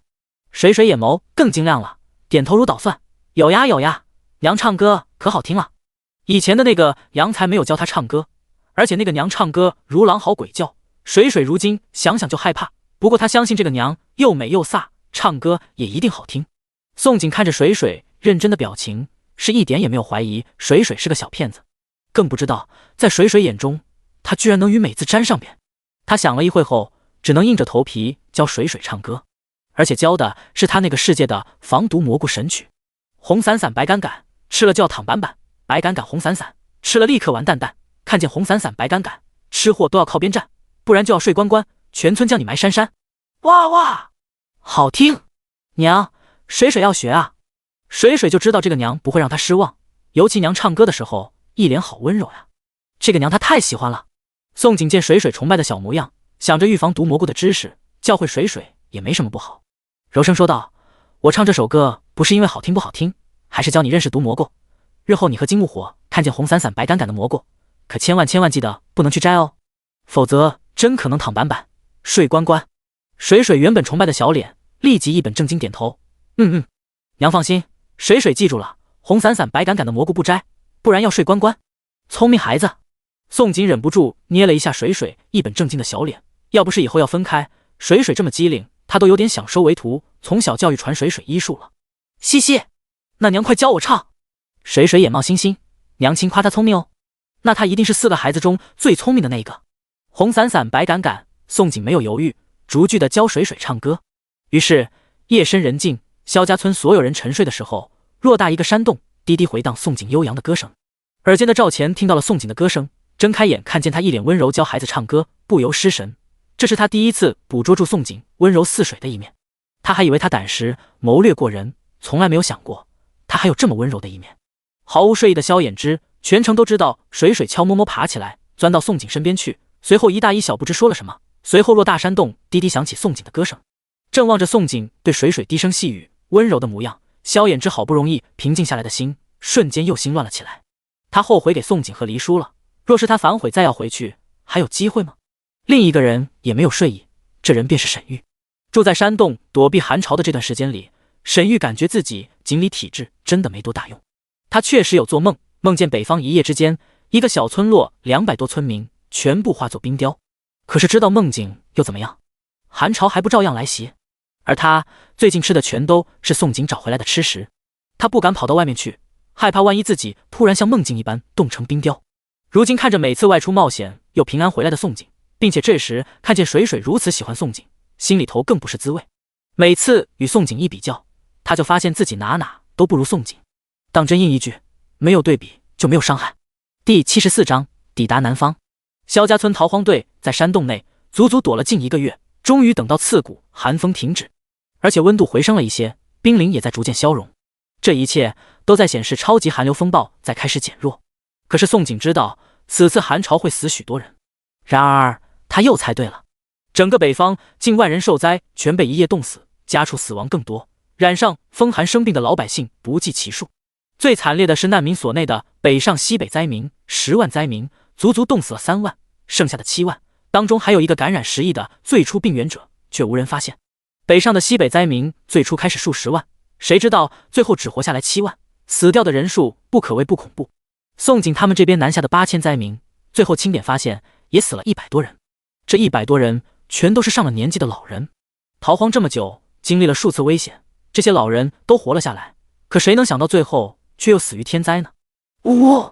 老天，这真是想灭绝了咱们所有活人啊！一名冻死老人的儿子跪在自己父亲尸体前，哭天抢地。另一个灾民也哽咽哭道：咱们到了南边，若是朝廷不愿安置，咱们可往哪里去啊？这灾民话音落下，荒野上就响彻100多已死老人的家眷嚎哭声。哭声一直持续了近1个时辰，100多已死老人才被抬下一个临时挖出来的巨坑一起埋了。灾民们没想将老人们单独分开埋葬，是想着老人死在外地，与其他人葬一起，在下面也好有个伴，互相有个照应。对于8000灾民来说，如今大家伙都是一起南下的同伴了。萧家村逃荒队所有人安静等待8000灾民安葬好老人，动身继续南下时才跟上大部队。问题如今11月底，即便极寒已经过去，可到底还是入了冬。大家伙穿着毛草衣，虽然不会那么容易冻死，但是大家伙迁徙依旧艰辛，真正的饥寒交迫。而且接下来的2个府城全都在外设立的拦路关卡，不让灾民靠近府城，这让8000灾民一阵绝望。大家伙都幻想过接下来的2个府城，即便不愿意打开城门安置他们，至少愿意施粥给他们一口吃的，谁知等来了却是这种结果。8000灾民经过2个府城就哭嚎2场，然后继续南下迁徙。赶路1个月，小年夜前夕，8000灾民终于如愿抵达了南方第1个府城。是的，真正的南方。府名南安府。南安府城门是开的，而且府外搭了粥棚与棚帐。当8000灾民看见南安府城外搭建的粥棚与棚帐，全都激动疯了，宛若在长久的黑暗中看见了一束光。逃荒这么久，他们总算等到了朝廷的援助，8000灾民怎能不激动？太好了，瞧着南安府外的粥棚与棚帐，咱们落户有望了。萧家村逃荒队所有人同样高兴坏了，除了老萧家，萧家村可是全村一个不少赶到了南安府，他们总算等到了朝廷安置的一天。好巧不巧，南安府的一知府正好是次府章之中的门生。当他站在城墙上方，远远看到密密麻麻数以万计的灾民，先是吓了一跳，随后是激动坏了。2个月前，他就接到张之重800里急件，一早就吩咐命令下去，打开城门准备迎接西北灾民。可是他除了最开始安置了一批人数不多，仅有2000不到的商贾、马队、富户、举人等条件好些的灾民，愣是等了2个月也没有再看见一个灾民。他原本以为南下几10万灾民只有2000人存活下来，其他都死绝了，没想到今日他竟看见接近上万活生生的灾民，渐渐出现在南安府城外。许通判、金同志，赶紧帮忙安置灾民。如果这次迎接灾民的事情办得好，一知府离上条京城也不远了。这是他的老师给的机会。他老师张之重甚至暗示了，陛下正盼着南方传好消息，这门差事他可要办得妥妥当当、漂漂亮亮才行。许通判与金同志两个是聪明人，这差事办好了，一知府一旦高升，他们全都有好处。不说知府一直空悬下来，二人有一争机会，跟着上条也不是没有可能的事。因着一知府的命令，安排很快准备就绪，知事主簿们负责登记，守军们负责发放棉衣棉被、施粥、维持秩序等事。当当当当当，摇摆户见城内匆匆走出几百人影，并且为首似乎是府城的知事主簿，激动地敲响铜锣，红了双眼，高声连喊：大家伙放心，南安府的知府是好的，那些知事主簿们守军来给咱们安置的。宋锦也回头对萧家村的所有人笑着喊道：大家伙把自家户籍拿出来准备好，一会不要拥挤，各家派一个户主登记，其余人原地等着，咱们一定落户有望，知府会安置咱们。宋锦此时也无比开心，他不仅完成了护送一残四小艰巨任务，还救了娘家人，保下全村人一个不少走到最后，甚至额外帮助8000灾民。最重要，他终于可以分户出去了。他等这一天实在够久了。萧衍之看着宋锦眉眼弯弯的小脸，心里一时说不清是何感受。他既想落户，又怕与宋锦分户，害怕二人关系覆水难收。他觉得宋锦真的一点也不担心和离后的影响，凭他能力与娘家人也实在不必愁苦生计这件事。户籍你给我一下，我去登记。宋锦见大家伙都在准备户籍，他也笑着对萧衍之伸出手。萧衍之看着他伸过来的手，冷白肌肤的俊脸连最后一点血色也消失殆尽。他很想说我不想分户，可当看着他一脸期待，笑得见牙不见眼，他忍着心口窒息的难受，将户籍拿了出来。你先与我娘家人一起，我去登记完就来。宋锦虽不认识大号字体，但是登记户籍又不需要他，因为满脑子想的都是落户的事。宋锦并未注意看萧衍之惨白的脸色，接过户籍就直接带着萧家村人去排队办登记的事。第75章落户登记1。8000灾民如潮水般激动地朝着南安府城门涌去，知事、主簿也在几百守军的护送下匆匆出了府城，迎接8000灾民。8000灾民全部聚集一起，可不是小数目，密密麻麻的阵仗愣是将知事、主簿吓了一跳。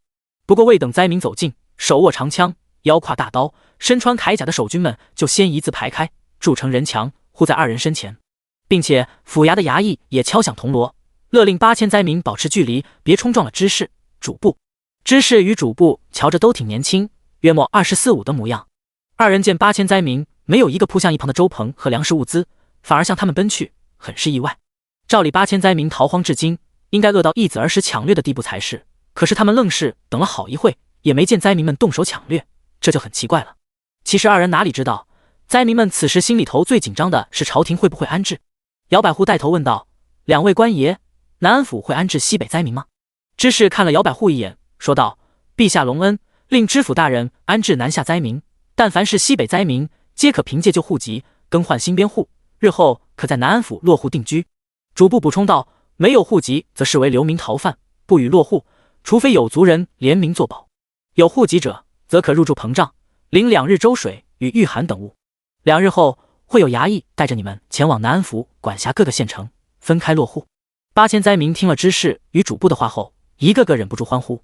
但是很快就有人冷静下来，愁苦问道：落户需要缴纳银钱吗？如果需要的要多少？逃荒在外，我们身上所剩银钱不多了呀。而且8000灾民90%是地里刨食的泥腿子，能有几个钱？累死累活一年，能存个5、6两银子，都是能干的人家了。知事自然知道灾民的穷苦，耐心解答道：知府大人、同知大人、通判大人考虑灾民逃荒不易，已命各县由原先3两银钱统一降至到2两。若是有人没银钱的，最好这2日找他人借或想其他法子，否则2日后分到各县没银钱也落不了户。办理落户收银钱是历朝历代定下的规矩，一知府可以打开城门安置灾民，甚至为了灾民减少一部分银钱，但一知府不可能坏了规矩。一些全部身家加起来不到2两银的灾民，听到落户需要2两，直接哭了。老天爷，本以为逃过灾荒以后就能过上好日子，可这好日子还没有过上，全身家当都得先掏个干净，这以后的生计可怎么办啊？可是哭天抢地有何用？还不如想办法找人借银钱先落户了再说。于是不够银钱办理落户的灾民纷纷开始想法子找人借钱。村长，三叔公听到好些灾民没有银钱安置落户，叹息的同时，也为萧家村暗暗松了一口气。宋景早就为全村人挣了500两银，若加上赵钱、沈玉、宋景娘家人3户，整个萧家村一共53户，53户落户费用106两，剩下的近400两，估计够用。办完户籍落了户，并不表示朝廷就会免费分房子、分田地了。房子、田地这些都得灾民自己掏钱，朝廷只会廉价租售。落户后的生计才是最为艰难的。若是没钱租不起房子，买不起田地，灾民只能去做佃农。佃农可比贫农还要穷困。当当当当，衙役又敲响了铜锣，连声高喊：“开始登记户籍，每家户主过来排队登记，领粮食、领御寒衣物就行。其他人先附近候着，别过来凑热闹挤一堆。”衙役话一落，知事、主簿就各坐在一张案桌前，择笔做登记。萧家村的众人还是排在队伍的中间。排在队伍最前面的是萧大郎，过来村长与三叔公，然后是宋爹、宋景、赵钱、沈老爷。为何萧大郎会排在萧家村最前面？因为他不是户主，他要想证明自己是萧富贵的儿子，就必须萧家村人作保，村长、三叔公才这么安排，紧跟他身后。其他同样死了自己家里户主的8000灾民，也是在找人作保。等轮到萧大郎办登记，已经是1个多时辰之后。知事看着户籍本，又看看萧大郎，皱眉问道：“这户主不对吧？户主呢？户籍莫不是你冒用其他遇难灾民的？”户主萧富贵，54岁。萧大郎瞧着30模样，因为户籍是从萧富贵手中抢来的。当知事这么一问，萧大郎顿时一脸紧张，慌乱摇头：“不是冒用的。”村长与三叔公早料到萧大郎会恐惧，村长忙走上前，拿出自己家户籍、村长任职书、萧家村族谱，递给知事道：“官爷，我是萧家村的村长，我身后这位是萧家村的族老，我可以作证，这户籍确实是大郎的。不过老萧家6口人，外加一个孩子，没能逃过鼠群过境，被鼠群给吃了。大郎是户主的长子，我也可以作证。”三叔公也拿出自己家户籍本递上。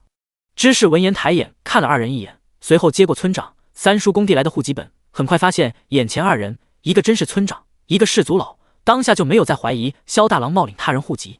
登记的时候，知事顺带还提醒萧大郎一句：2日后分到各县办理新户籍，记得让县衙将户主更改成自己名字。末了，又指着周鹏和御寒物资，自己去领粥、领御寒等物。等萧大郎有惊无险离开，然后就是村长、三叔公、宋爹登记。3人登记完，总算轮到了宋景。知事接过宋景递来的户籍，打开看见户主名与户籍本上的一个特殊官戳，瞳孔不由一缩，一脸诧异地问道：“你相公竟是2年前西北吉安府科考小3员，他人呢？为何不自己过来登记？大号但凡考上秀才、举人，一切有官身的人，本家户籍上都会盖上识别官戳，以防他人谋害人命、冒领官勋。”第76章落户登记2。知事低头看着上面特有官戳，声音都带了丝紧张。他不得不紧张呀，县市、府市、院士连拿一甲的小3员，这是个有希望与全大号各府竞争考上举人、状元的人物，可别逃荒路上死了。若是死了，南安府明年秋闱岂不是损失一个人才？这种人才若是没死，并且落户南安府，将来一飞冲天，南安府名气也能飞上几个阶次啊。他眼下双腿受了伤，过不来。宋景不认识大号文字，所以没有发现自己手上拿着的户籍与他人有所不同，更没有联想到这户籍还能证明有官身的人的身份。萧衍之如今仅是个秀才，在大号却是个有官身的。眼下虽是最低等官身，但像他这种小3员、一甲秀才，每年不仅可以领到朝廷发放的8两银子与粮食，还可问服徭役。见到知县不用下跪，县令不可以对其用刑。即便将来考部中举人不能为官，也可以教书、出书，长袖善舞些，还可以充当平民和知县中的调解员，解决官民之间的纠纷。婚丧嫁娶、逢年过节，还可以凭借一手好字写春联对联。总之，得到官身后，可以过上相对体面的生活的。宋景想到原身偷户籍的事，一阵汗颜，忍不住心里吐槽：原身你偷谁户籍不好，偷本有暗戳的，就不怕谎言被识破，偷鸡不着蚀把米。知识听了小3员不良于行，忍不住一阵失望，一脸可惜道：小3员双腿受伤，能不能治的？影不影响明年秋闱？不良于行，身有残疾的人可不能参加科考。能治，肯定能治了。他双腿没多大问题，明年上半年就能好，绝不会影响明年秋闱。宋景可是主攻外科手术专家，经过他手底救治的人不知多少，比萧衍之还要严重的断臂再植手术他都做过好几次。不过知识这话题是不是跑偏了？怎么登个记还扯上萧衍之腿伤和秋围去，难不成芝士看上萧衍之小三元身份了？真的，能治好便好。芝士是真的看上了萧衍之，听到宋景说萧衍之双腿能治，这心情一阵七上八下的。得知小三元双腿能治，是高兴的忙将萧衍之的户籍信息另外登记。若是知府大人得知南安府落户一个小三元，不知得高兴成什么样。南安府明年秋闱，指不定因此杀出一匹黑马，让南安府名号一次打响。宋景看着知事另拿一本子登记，就知道萧衍之真被看上了。知事大人，今日不办户籍，只是登个记。见宋爹离开，宋景拿出和离书递给知事，又道：我的户籍信息是不是也要另外登记在册？倒是办理新户籍好办一些。什么？知事一时不知道宋景递过纸张是什么，迷惑接过去。当打开一看，见是一纸和离书，知事的脸色一言难尽，不可置信问道：你确定与小三元和离？宋景正想点头，知事又问：你们是一路逃荒至今吧？小三元为人有问题，是他逼你和离，不然你怎么舍得放弃以后的荣华富贵不要，将原配位置拱手让出？将来当官夫人当诰命不好，如果是品性不良的小三元，将来即便高中状元，赐福可不敢重用。不是，宋景一时噎住，不知道怎么回答。这个知识太能脑补了，回答萧衍之人品有问题，断人前程等于杀人父母的话，他可实在说不出口。宋景只能对知事解释道：是我与他没有感情，二人性格也不合，是我单方面要求和离的。知事紧盯着宋景，企图在他脸上找到一丝撒谎的痕迹。不会是小三元威胁你，你因为恐惧所以故意隐瞒真相吧？你别怕，实话实说便可。如果真是小三元逼你，我会给你登记，不仅登记，还要在刚登记的萧衍之名字上画上一笔。宋景听了知事的话，愣住了，很想说你这个知事脑洞这么大，真的好吗？想了一会，宋景说道：知事大人，我们二人和离，真的是我这边单方面要求，只是我想单独开女户自己过。知事仍旧不信，大号是准开女户，但是和离的女人少之又少，如果不是小三元为人有问题，你怎能如此坚持和离？不是，其实是我不想继续给他养4个拖油瓶，我不想继续给人当养母，养母难当。宋景说完这句，差点爆粗口。知事听了宋景的话，眨了几下眼睛，这才低头重翻阅萧衍之户籍，果然让他发现萧衍之4个孩子是收养的。如果真是如此，宋景不想给人白养孩子也是人之常情。知事沉思了一会道：行，我给你登记，不过他日小三元高中状元，你可就要错失荣华富贵了，所以我劝你最好不要逞一时之气。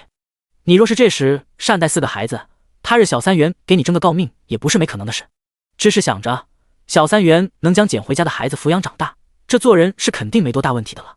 宋景想也没想，就道：知事大人，我不是逞一时之气，我也不要什么诰命，麻烦知事大人帮忙分开登记我户籍信息便是。行罢。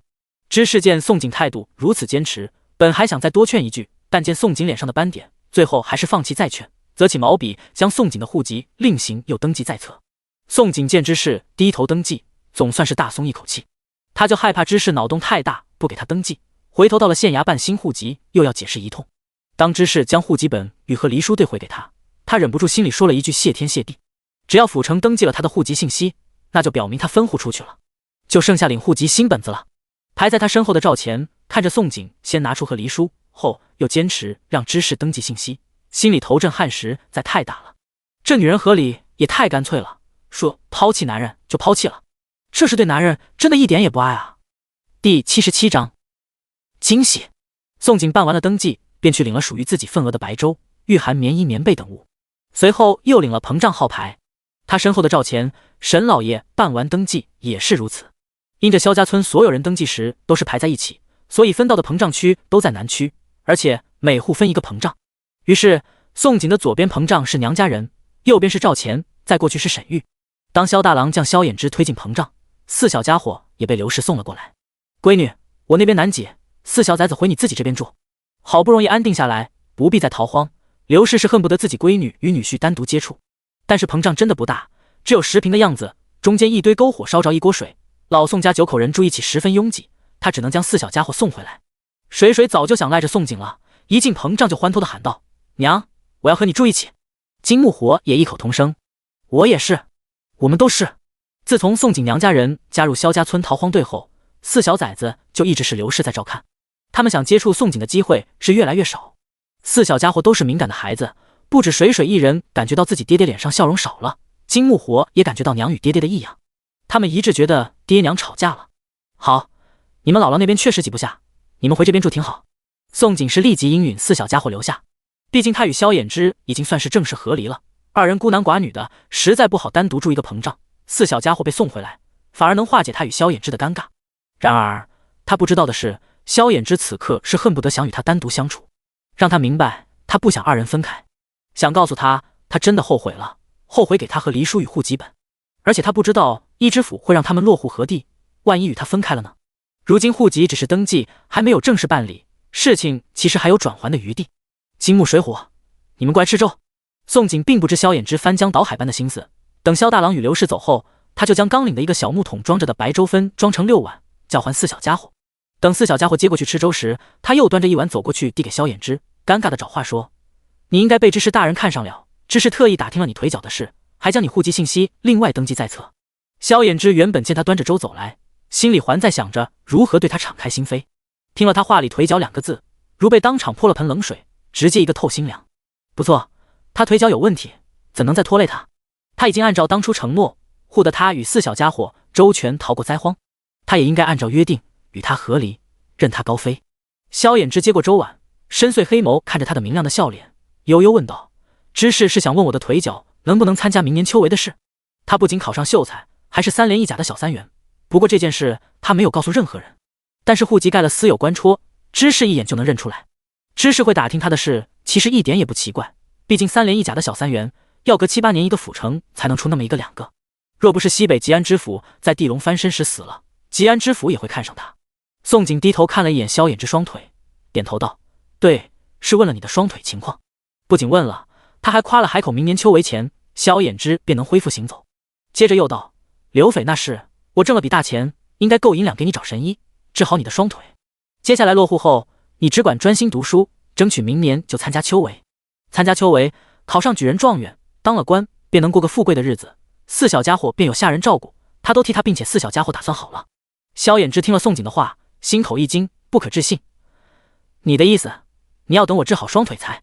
宋景眨了眨眼，笃定点头：“对，逃荒路上我不是和你说过，落户后等治好你双腿，安置好你和孩子，我再离。”开字宋景没能说出口，因为他发现水水蹲了过来，巴眨着乌黑的大眼睛等着他往下说。水水吃完了。宋景抽着嘴角：“你娘和我说话，你娘不是给你们几个做了玩具吗？先一边玩去。”萧衍之这可是激动坏了，害怕自己听错了，看见水水突然冒出来，忙着想将水水支开，想再听宋景说一次。他若没听错，他是说等他治好双腿再离开。这简直太好了！找神医治好双腿，至少要半年时间，他有半年时间对他表明心意。如今分户便分户了吧，之前他嫁过来，他没给他任何承诺，甚至冷待了他2年，是一场错误的姻缘。若是等他治好双腿，高中状元，他又愿意给他一次机会，他一定视他如珍珠。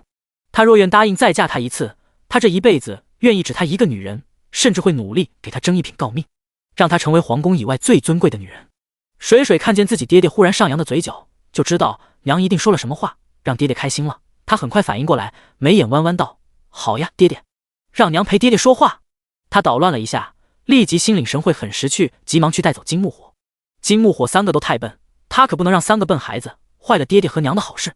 走走走，别吵爹娘说话。金木火刚巧吃完粥，也正想凑到自己爹娘身边，就被水水拦住了。不仅拦住，木木是直接被拽走了。水水觉得木木比火火还要笨，火火虽然只记得吃，但木木不仅笨，脾气还不好。若是让木木再惹娘生气，他们4小家伙就会没娘疼，又成了无根的草了。啊！宋景看见水水像只小松鼠一样，一会平白钻出来，一会又消失，嘴角是抽了一下又一下。萧衍之见4小家伙离开，可不想再放弃这次机会，俊脸掩不住的急切，追问：“你是说等我治好双腿再离开吗？”宋景点头：“是啊，我会等你双腿治好了再离开。”第78章疯狂买。宋景有种直觉，萧家村逃荒队有可能会被分到同一个地方落户。接照剧情，锦鲤女是带着萧家村幸存者一起落户一个村。眼下只要有锦鲤女沈玉在，作者就会千方百计将沈玉与萧衍之凑成官配。结果又被宋景猜对了。次日午时，衙役敲着铜锣，将萧家村逃荒队全喊了出来，大声地对众人说道：“知事大人特意让我来通知你们，你们萧家村53户一起分到永福县的狠黑村，正好有足够空房子与荒田荒地。你们想办法准备足够银钱去狠黑村安家，别错过这个好机会。宋景听到狠黑村3个字时，是忍不住张大了嘴。果不其然，不仅全村人分一个地方落户，连村民都舍不得改变。知是这么特意安排，一个可能是冲着萧衍之小三元身份，提前替萧衍之未来铺路。若是萧衍之日后真的当了官，身后至少要有宗族。另一个可能是种田文做着的操作。这巧合多得让他说不出话来了。萧衍之听到宋景及娘家人都分一个村里，心里更开心了。虽然沈玉这女人也分一个村挺膈应人的，不过他当作看不见就好了。衙役说完话后，就给萧家村每家户主分发一个号牌，户主凭此号牌前往永福县后，就可以登记落户，办理新的户籍本子。8000灾民在膨胀住了2天后，全都领到了号牌，然后分往各县。南安府一共31个县，每个县平均分大约256灾民。不同的是，分往其他县的灾民，到了该县之后，又会被拆分到各村，每个村只分3、4户灾民。这种拆分存在很大弊端，只有几户灾民去一个村落户，很容易被本地村民欺生。像萧家村这种整个村一起迁户分往一个地的，还是大号史上头一回。辰时，8000灾民在不同的衙役带领下，纷纷动身，正式分道扬镳。萧家村逃荒队也在3个衙役带领下前往永福县。阿二很会来事，给3个衙役各塞了1两银子，打听到了永福县情况与狠黑村的村民来历。衙役说，永福县百姓小日子都过得相对不错，算是南安府能排前3富裕的县。至于狠黑村的村民来历，衙役支吾了半天，最后小声地说了，原来不是狠黑村天很黑，更不是人长得黑，而是人的命黑。就是住在狠黑村的人全都不长命，基本只能活到40、50岁。狠黑村怀疑被人诅咒，村民也因此得来。如今狠黑村空置了近60户空房子，只是因为村民们都搬出狠黑村，在村外重建了房子，重新买了田地开荒。老村这才便宜了萧家村，让萧家村全村迁一个地。宋景听了狠黑村的由来，脸都绿了。这些书上可没有写，至少狠黑村的人活不长命，宋景才不相信是什么诅咒，甚至断定与吃水和空气有关，要不是吃水金属矿物质超标，再不就是空气污染。而书上没写，肯定是作者本人自己都不知道。按着书本剧情，萧衍之高中状元娶了女主后，就会将女主与4小家伙带去京城。萧家村村民指不定早就被作者忘记得一干二净。年28这天，萧家村全村200多人终于抵达了永福县。永福县知县早已收到了知府的命令，接收萧家村。当衙役带着村民出现县衙，就立即派了书吏登记办理户籍。因为办理户籍、买田买地买房要银钱，宋景在出发之前就将500两银给了村长，让村长分发下去。为了避免银钱外露，村长还将银钱全部打乱，碎银中都掺上铜板。2名书吏以为逃荒来的灾民身上银钱顶多办理户籍，是让邱县城的一个小妾娘家地主管事在衙外候着。2名书吏觉得这些逃荒的若是买不起狠黑村的田地房子，一定愿意去县城小妾娘家做佃农。书吏态度轻慢喊道，办理户籍2两，房子3间的2两，5间带院3两，7间带院4两，荒田1两1亩，荒地1两2亩。村长掰着指头算了算，惊悚发现办户籍、买小房、1亩田、2亩地居然就要用去6两银。这要不是宋景给大家伙提前挣了500两，这回全村人大半都得给地主家做佃农去。村长算了一笔账之后，立即对村里人喊道，家里穷且人少的可以买小房，荒田买1亩，荒地可以买2亩。家里有银钱人又多的可以选大房买，重点是房子要合理分配下去买，全村人都得有房子住。一会买房子时，大家伙都合计，别乱选了。房子有大小，全村人总得商量好，至少每家都得住上房子。不过村里人都很清楚这回事，家里穷且人员少的是选了3间房的买，田也只先买1亩，地买2亩。宋景让娘家人挑最大7间带院的房子买，日后3个侄子侄女长大也要单住，房子是越大越好。另外荒田荒地也让娘家人各买了10亩。娘家人一个个都是能干的，耕种这么点田地实在不难。赵钱则选了5间带院的房子，荒田荒地各买2亩。他会买田买地是为了避免人怀疑，另外还有他也想体会一下耕种的乐趣。沈玉因为自己有金块，沈老爷那边也有不少积蓄，底气很足，不仅选了5间带院的房子，还买了5亩田10亩地。宋景最后一个办理户籍，买田买地买房子，因为他不想被娘家知道他今日要离京叛道，所以等宋爹走后才开始办理新户籍。因为之前之事做了登记，宋景只是说明了一下合理原因，书里没问什么，便替他在合离书上盖了戳，然后还给他办理了分户。当2本新户籍递到他手中，宋景一开心人也豪横起来。他帮助萧衍之买了5间带院房子，没买田地。萧衍之腿伤弱治好，明年就要参加科考，不需要耕种。至于宋景自己，自然是买，不仅买了7间带院房子，还买完了狠黑村剩余的所有荒田荒地。第79章出安定。当宋景眉头也不带皱一下，一口气支付80多两银，然后欢欢喜喜收起房契、地契、田契，转身就出了县衙。两个书吏嘴巴是张大的，足以塞下鸡蛋，久久忘记合上。老天爷，这群真是逃荒的，咋都这么有钱？其中一个书吏实在没有忍住，说了一句：“逃荒的不都应该是穷的卖儿卖女卖自己吗？这群逃荒的却没有一个缺钱的，不仅办了户籍，全都买了房子，还买了田地，每家每户至少花了6两银子以上。而且让他们做梦也没有想到的，最有银钱的居然是最后一个满脸斑点的河狸妇人。这妇人竟一个人就将狠黑村剩余的荒田荒地全买光。咱们这回都看走了眼，这些逃荒的能活下来都是有本事的，而且里头还有个小三元，8成是得了知府大人的青眼，这才整个村落户永福县。咱们得提醒陈家别去招惹这些逃荒的，免得知罪了知府，咱们要完。”另一个书吏深以为然地说道：“陈家正是邱县城的小妾娘家，陈家因为有个女儿给县城当小妾，再加上是地主，在永福县是横着走，就连知县对陈家也是被逼得睁只眼闭只眼。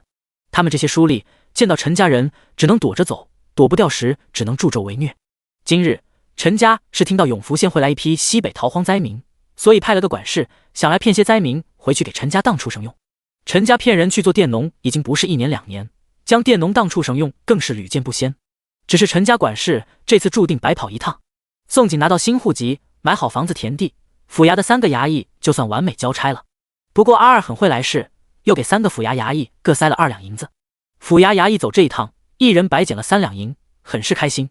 临走前不忘记叮嘱知县，将萧家村所有人一个不少带往狠黑村。知县哪敢不办好知府大人交代的差事？府衙衙役转身刚走，立即就命县衙衙役带着萧家村所有人赶往狠黑村。萧家村200多人浩浩荡荡前往狠黑村的一路上，无数永福县的百姓见了都指指点点。因此西北逃荒灾民落户永福县狠黑村的消息不胫而走，很快就在永福县炸开锅，传得沸沸扬扬。萧家村所有人走了大概1个时辰的路程，宋景二嫂张氏逮住一个衙役，就问道：“差爷，狠黑村离县城是不是很远？不会住在山沟沟里头吧？”虽然老宋家全家是猎户，最喜欢就是大山，但今时不同往日了。老宋家买了田地，直接从猎户变农户了，自然希望靠近县城好些。不远，走路1个时辰就能到长水镇，长水镇到狠黑村也是1个时辰，狠黑村更不是山沟，放心吧。衙役没敢瞧不起张氏，很耐心的回答。他们听书里说了，这群逃荒的里头有个小三元，得了知府的青眼。小三元落户永福县，也是永福县的运气，可别瞧不起人，把人给得罪了。2个时辰的路程，离县城真的不远。黄昏时，萧家村所有人终于抵达了狠黑村进村口的一块石碑前。衙役突然手指路口右手边山脚下新村子，对众人说道：“那边的村子是从狠黑村搬出去的原村民，你们外地来的最好不要主动去招惹他们。”又指着脚下的路说：“这条路进去3里就到狠黑村。”言罢，衙役继续带着所有人又走了3里地。没多久，萧家村所有人都看见了狠黑村。当所有人看见狠黑村的荒芜与杂草，张氏嘴碎冒出一句：“老天爷，这些房子还能住人？可别住1晚上就给他了。”闭嘴，什么话都敢乱说。刘氏见张氏嘴碎没节制，又往张氏身上踹一脚。新买的房子还没有住上，而且年28要讨吉利，张氏的嘴巴却贱得可以，刘氏都恨不得拿针线给他缝上。不必再逃荒，甚至有个遮风挡雨的地方，就应感谢老天爷垂怜了。宋景也放眼望去，整个村子所有房子都是泥坯建筑，墙体开了裂，屋顶瓦片碎裂了许多。带院子的房子因为荒了多年，院子内长满了比人还要高的杂草。不过有房有地有田，宋景真的很满意了。好日子都是人过出来的，不是上天给予的。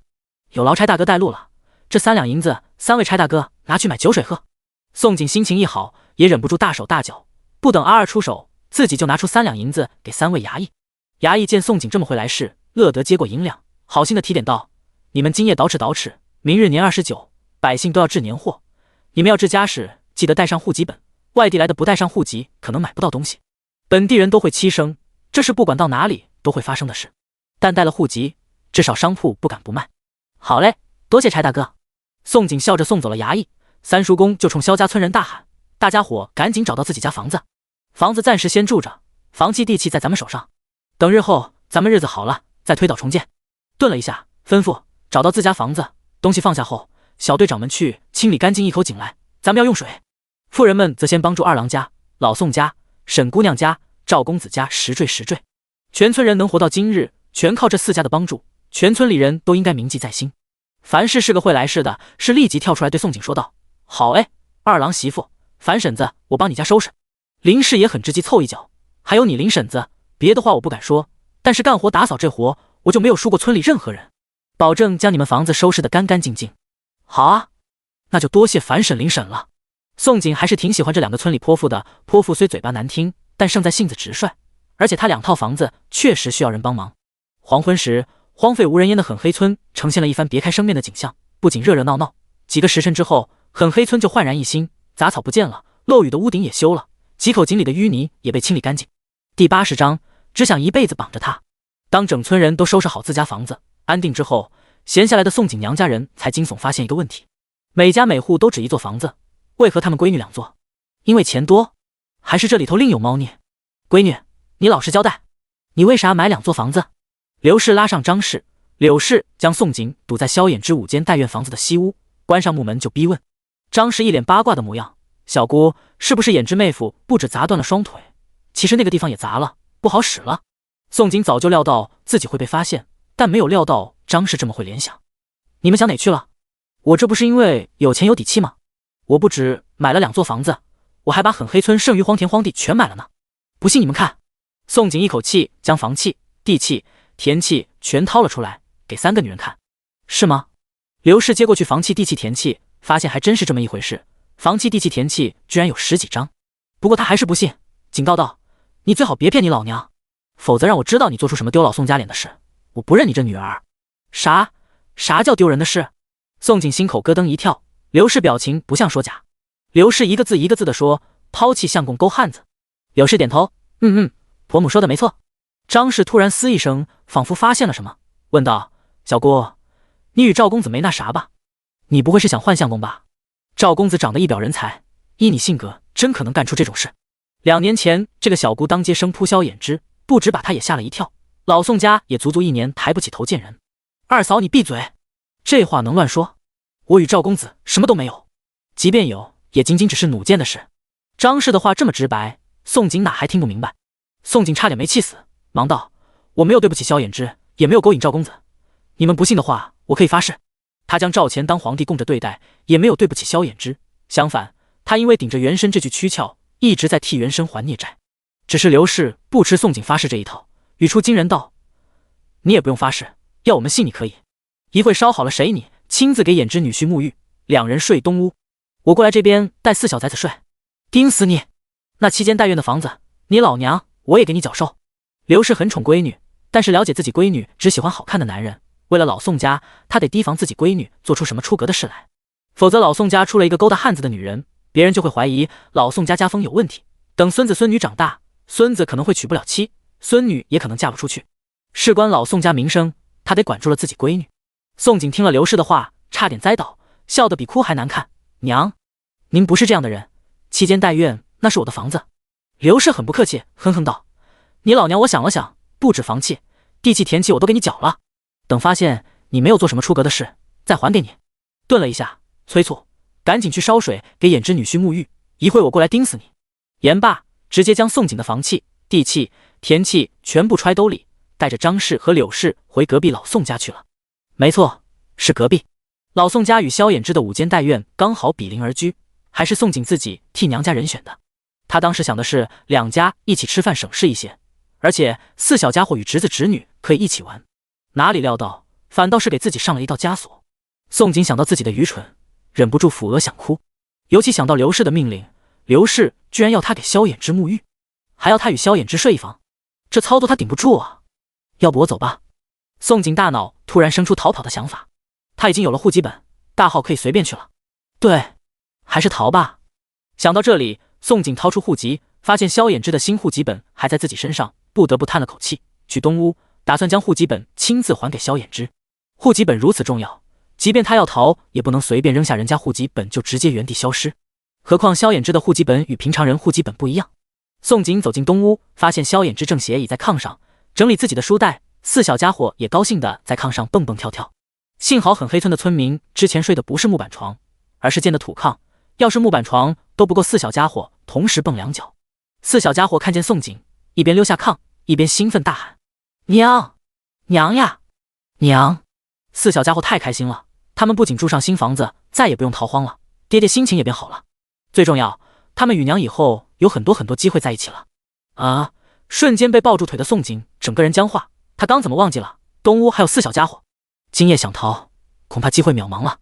你们4个先出去院子里玩吧，我有话与你们娘说。最激动的人其实是萧衍之，他终于找到了一个时机，可以与宋景好好谈谈了。水水恨不得爹娘以后腻歪一起，第一个反应过来，好的，爹。然后不等另外3个笨孩子反应，推着就走，走，出去，不要打扰咱爹娘。看着四小家伙的背影，宋景一下尴尬了。不过他记了起来，自己只是来还户籍的。我的户籍已分了出去，这是你的新户籍，你看下有没有问题？宋景虽不识大号字，但是认得出萧衍之的户籍与他的不一样，所以没有给错户籍本。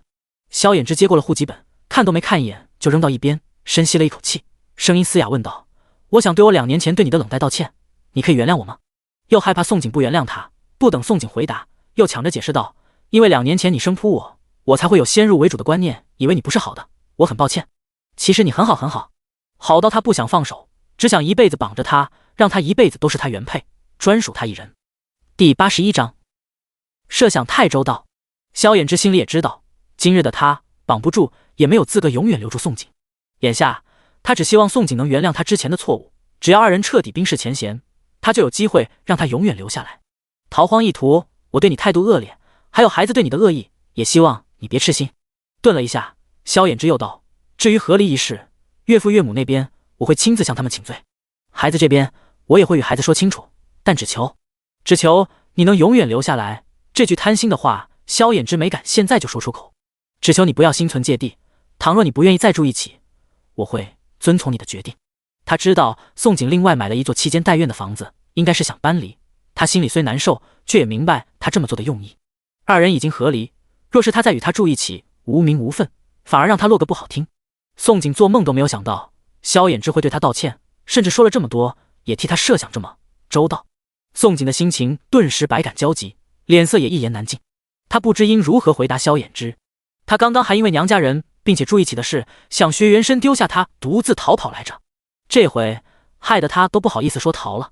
萧衍之见他正望着他不说话，记起一事又道：“你的嫁妆我会补偿回你。灾前我有写精益破题技巧与5篇策文，明日你带去县城找书肆卖了，明年秋闱书生们很需要，这些应该能换回不少银两。”说完，将书袋内灾前写的精益破题技巧与5篇策文拿了出来，递向宋景，希望他收下。2人和离，男方本就该如数归还女方嫁妆，他的嫁妆是一个金头面6匹棉布，当时值20两。萧衍之这么做，其实是希望2人不好的过去让他过去，一切从头再开始。那个，你……宋景低头看着他递过来的一沓纸张，实在不知该说什么好。其实要论萧衍之对错，说他全错的话，他也挺倒霉的。好端端回个家也能被原身当接生扑亲了一口，之后不得不半推半就娶个没有感情的女人回家。若说他没错，明明早就写好了和离书，却一直拖着不给原身。他若是早给了和离书，原身后面也不会变得如此自私恶毒。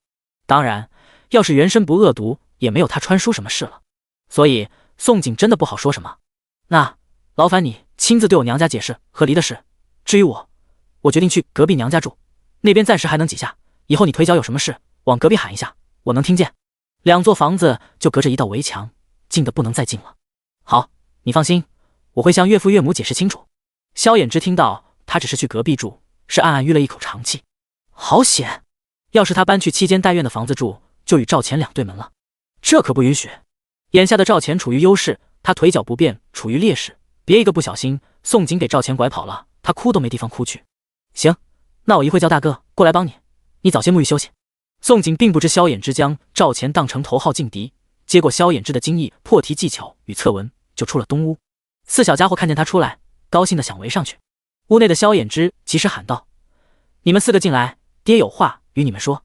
”4小家伙原本还很高兴，听到自己爹的话，立即直觉到不对劲，尤其水水总觉得爹娘有事瞒着他，小脸一下垮了。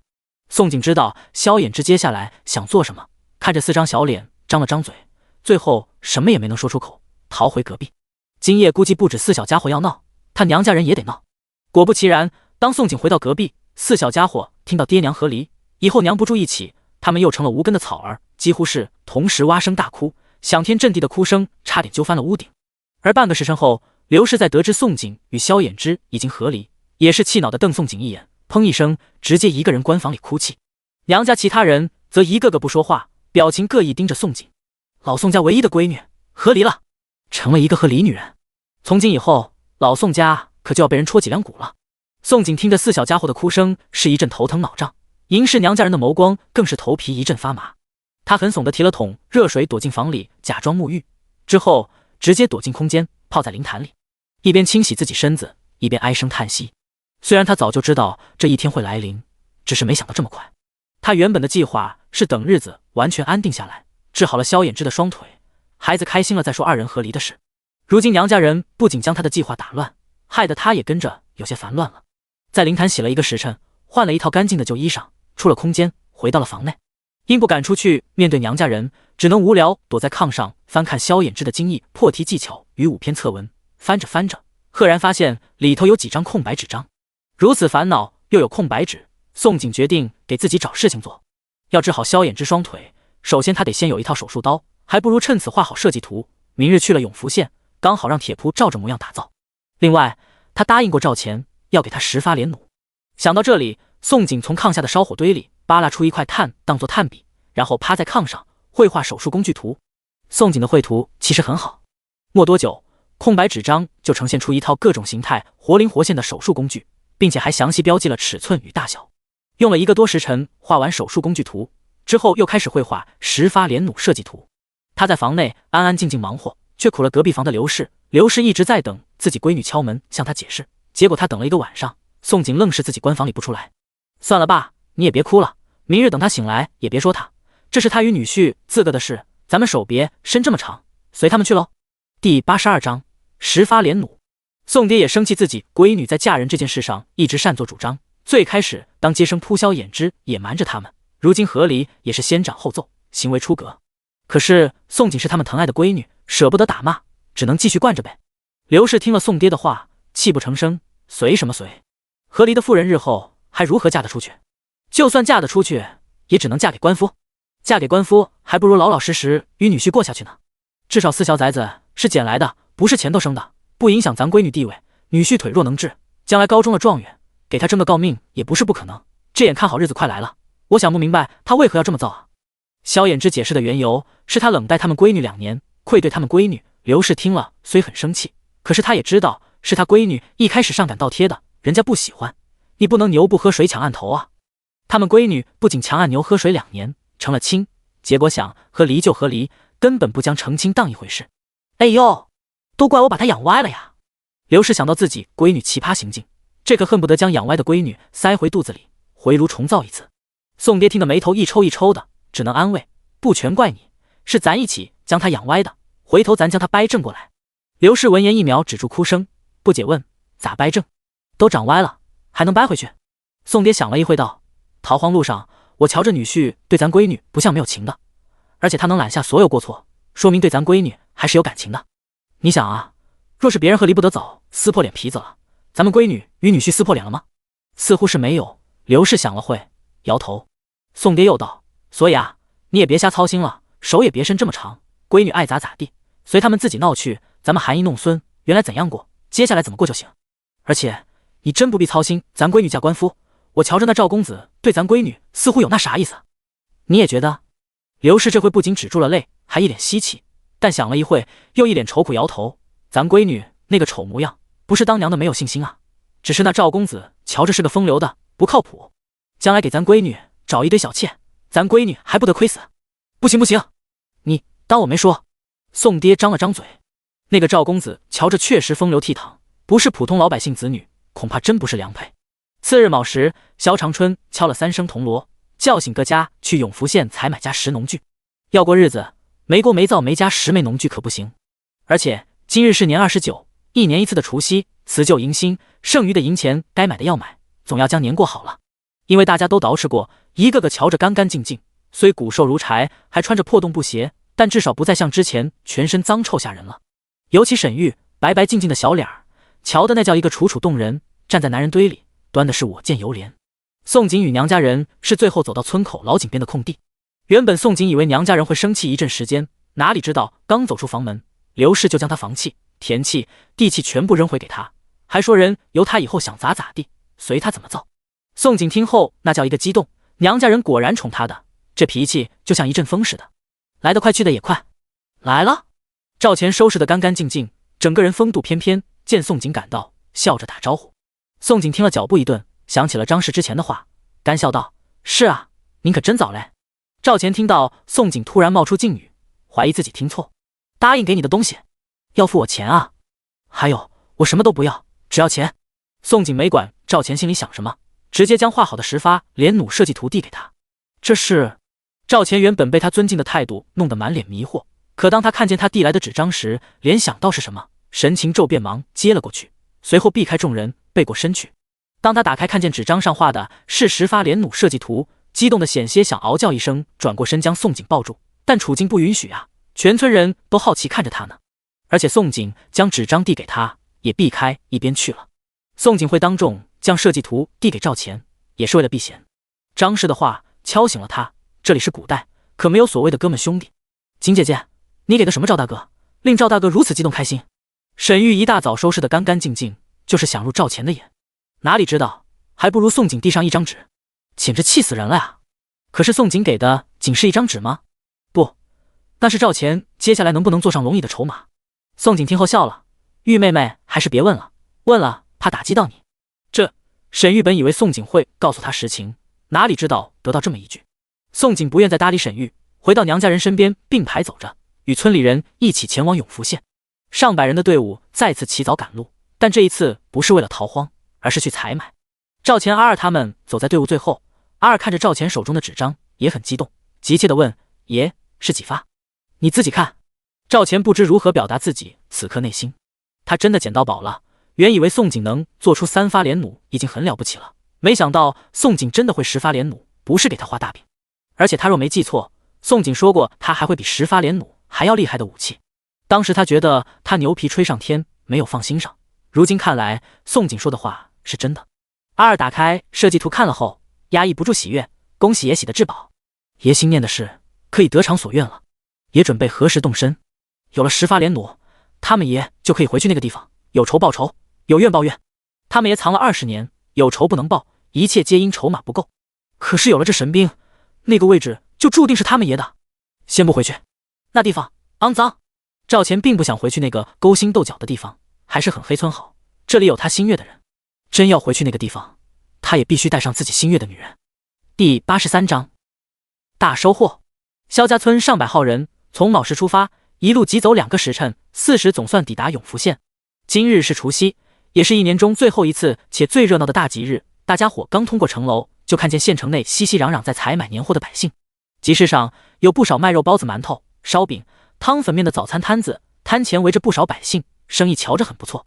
萧家村人刚逃荒而来，大家伙从昨日就空着肚子，饿得前胸贴后背，但是肉包子一个要4文钱，大家伙舍不得买，只能忍着饥饿匆匆走过，买100个肉包子。沈玉见萧家村人宁愿咽着口水走过香味四溢的早餐摊子，想在赵钱面前表现一回，出手无比阔绰，一出手就掏出1两碎银，要给每个人买1个肉包子。结果他千算万算也没算到自己会闹笑话。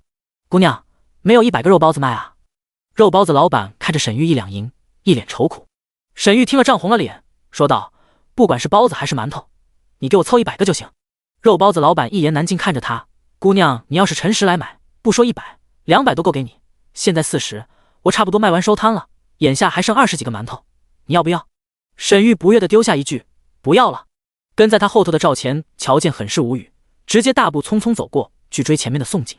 早市摊子过去是老百姓们摆的地摊，一眼望去琳琅满目，全是卖鸡鸭鹅、蔬菜萝卜鸡蛋，竹编筐子更有卖桌椅的，其中还有卖福字春联的。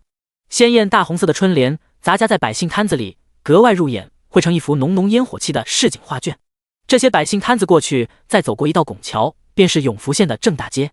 正大街约莫宽3丈，道路铺设的是难能一见的青砖，街道两边是打铁铺、粮铺、杂货铺、布庄、酒楼、客栈、钱庄、当铺、胭脂铺、药铺、书肆等等。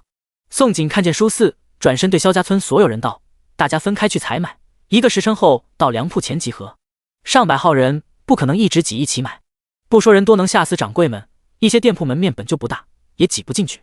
萧长春听了宋景的话，是立即喊话让大家散了，几家聚一起买。赵钱因为想跟着宋景，没有离开，沈玉也想跟着赵钱，所以留了下来。于是宋景、宋爹、大哥、二哥、萧大郎、赵钱、阿二他们、沈玉刚好凑成10人组。宋景实在不想沈玉跟着，但是他也不好赶走赵钱，没办法，他只能任由赵钱、沈玉跟着进入了书肆。书肆是书生们最爱的地方，宋景走入进去，瞬间就感觉到书香之气扑鼻而来。入目所及，里头全在书本、画卷、诗词、壁画、文房四宝等类。不少书生正站在书架前翻阅书本，就连看铺的一个书童手中也捧着一本书在读阅。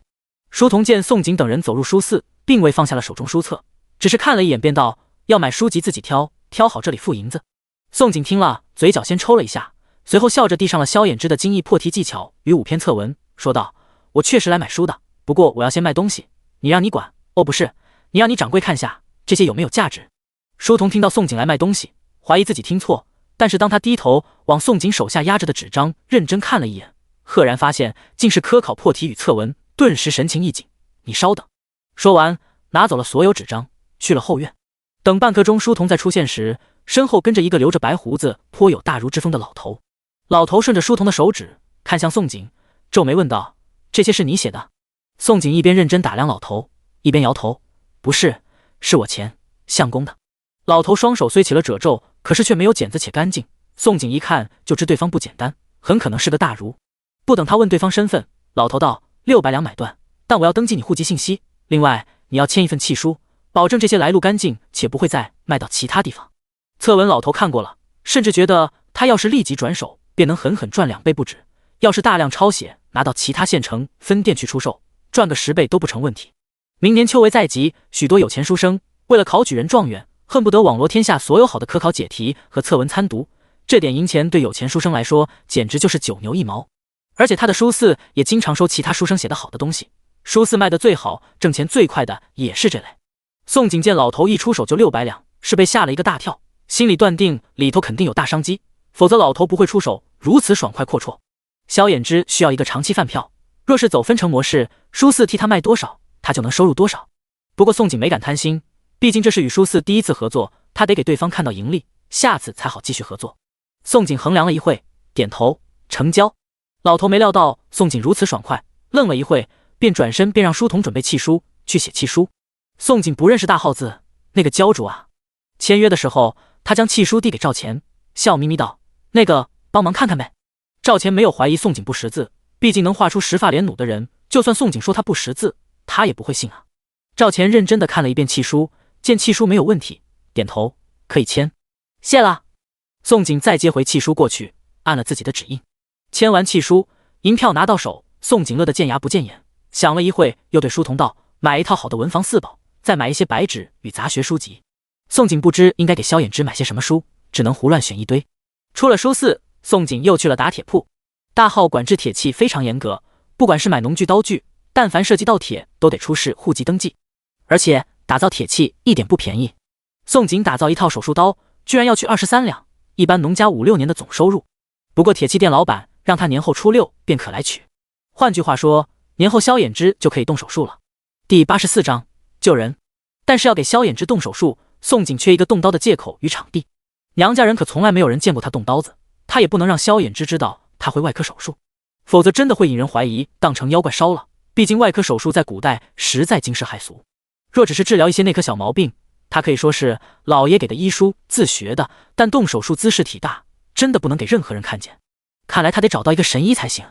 景姐姐，你刚那纸画的都是什么东西？好生奇怪，像刀不像刀，像剪子不像剪子的。出了打铁铺，沈玉忍不住好奇，又问宋景。宋景画的玩意，他见都没见过，好不容易打消掉宋景重生的念头，再次燃起。类似仵作们验尸的工具，你没见过一点也不奇怪。宋景真不想搭理这个沈玉，觉得沈玉很烦人，甚至后悔当初将沈玉招进逃荒队。如今他想耳朵清闲都不容易。景姐姐，你弄那鬼东西来做什么？你以后要当仵作吗？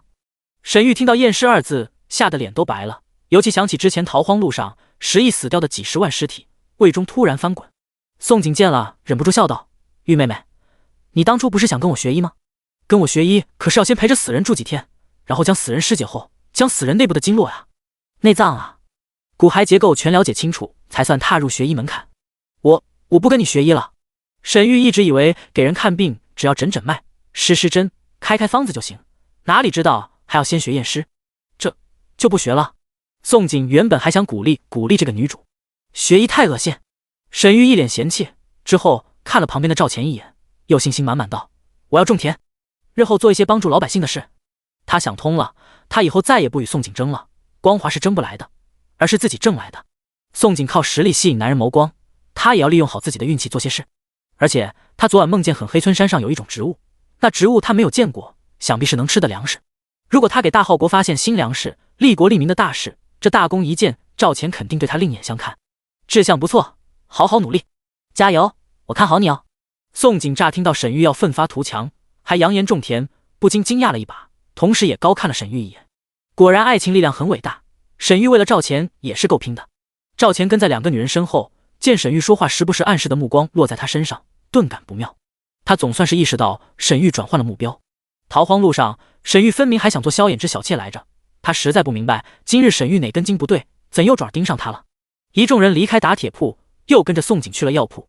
宋景想找借口为萧衍之治好双腿，自然要让所有人都知道他到了药铺找过神医。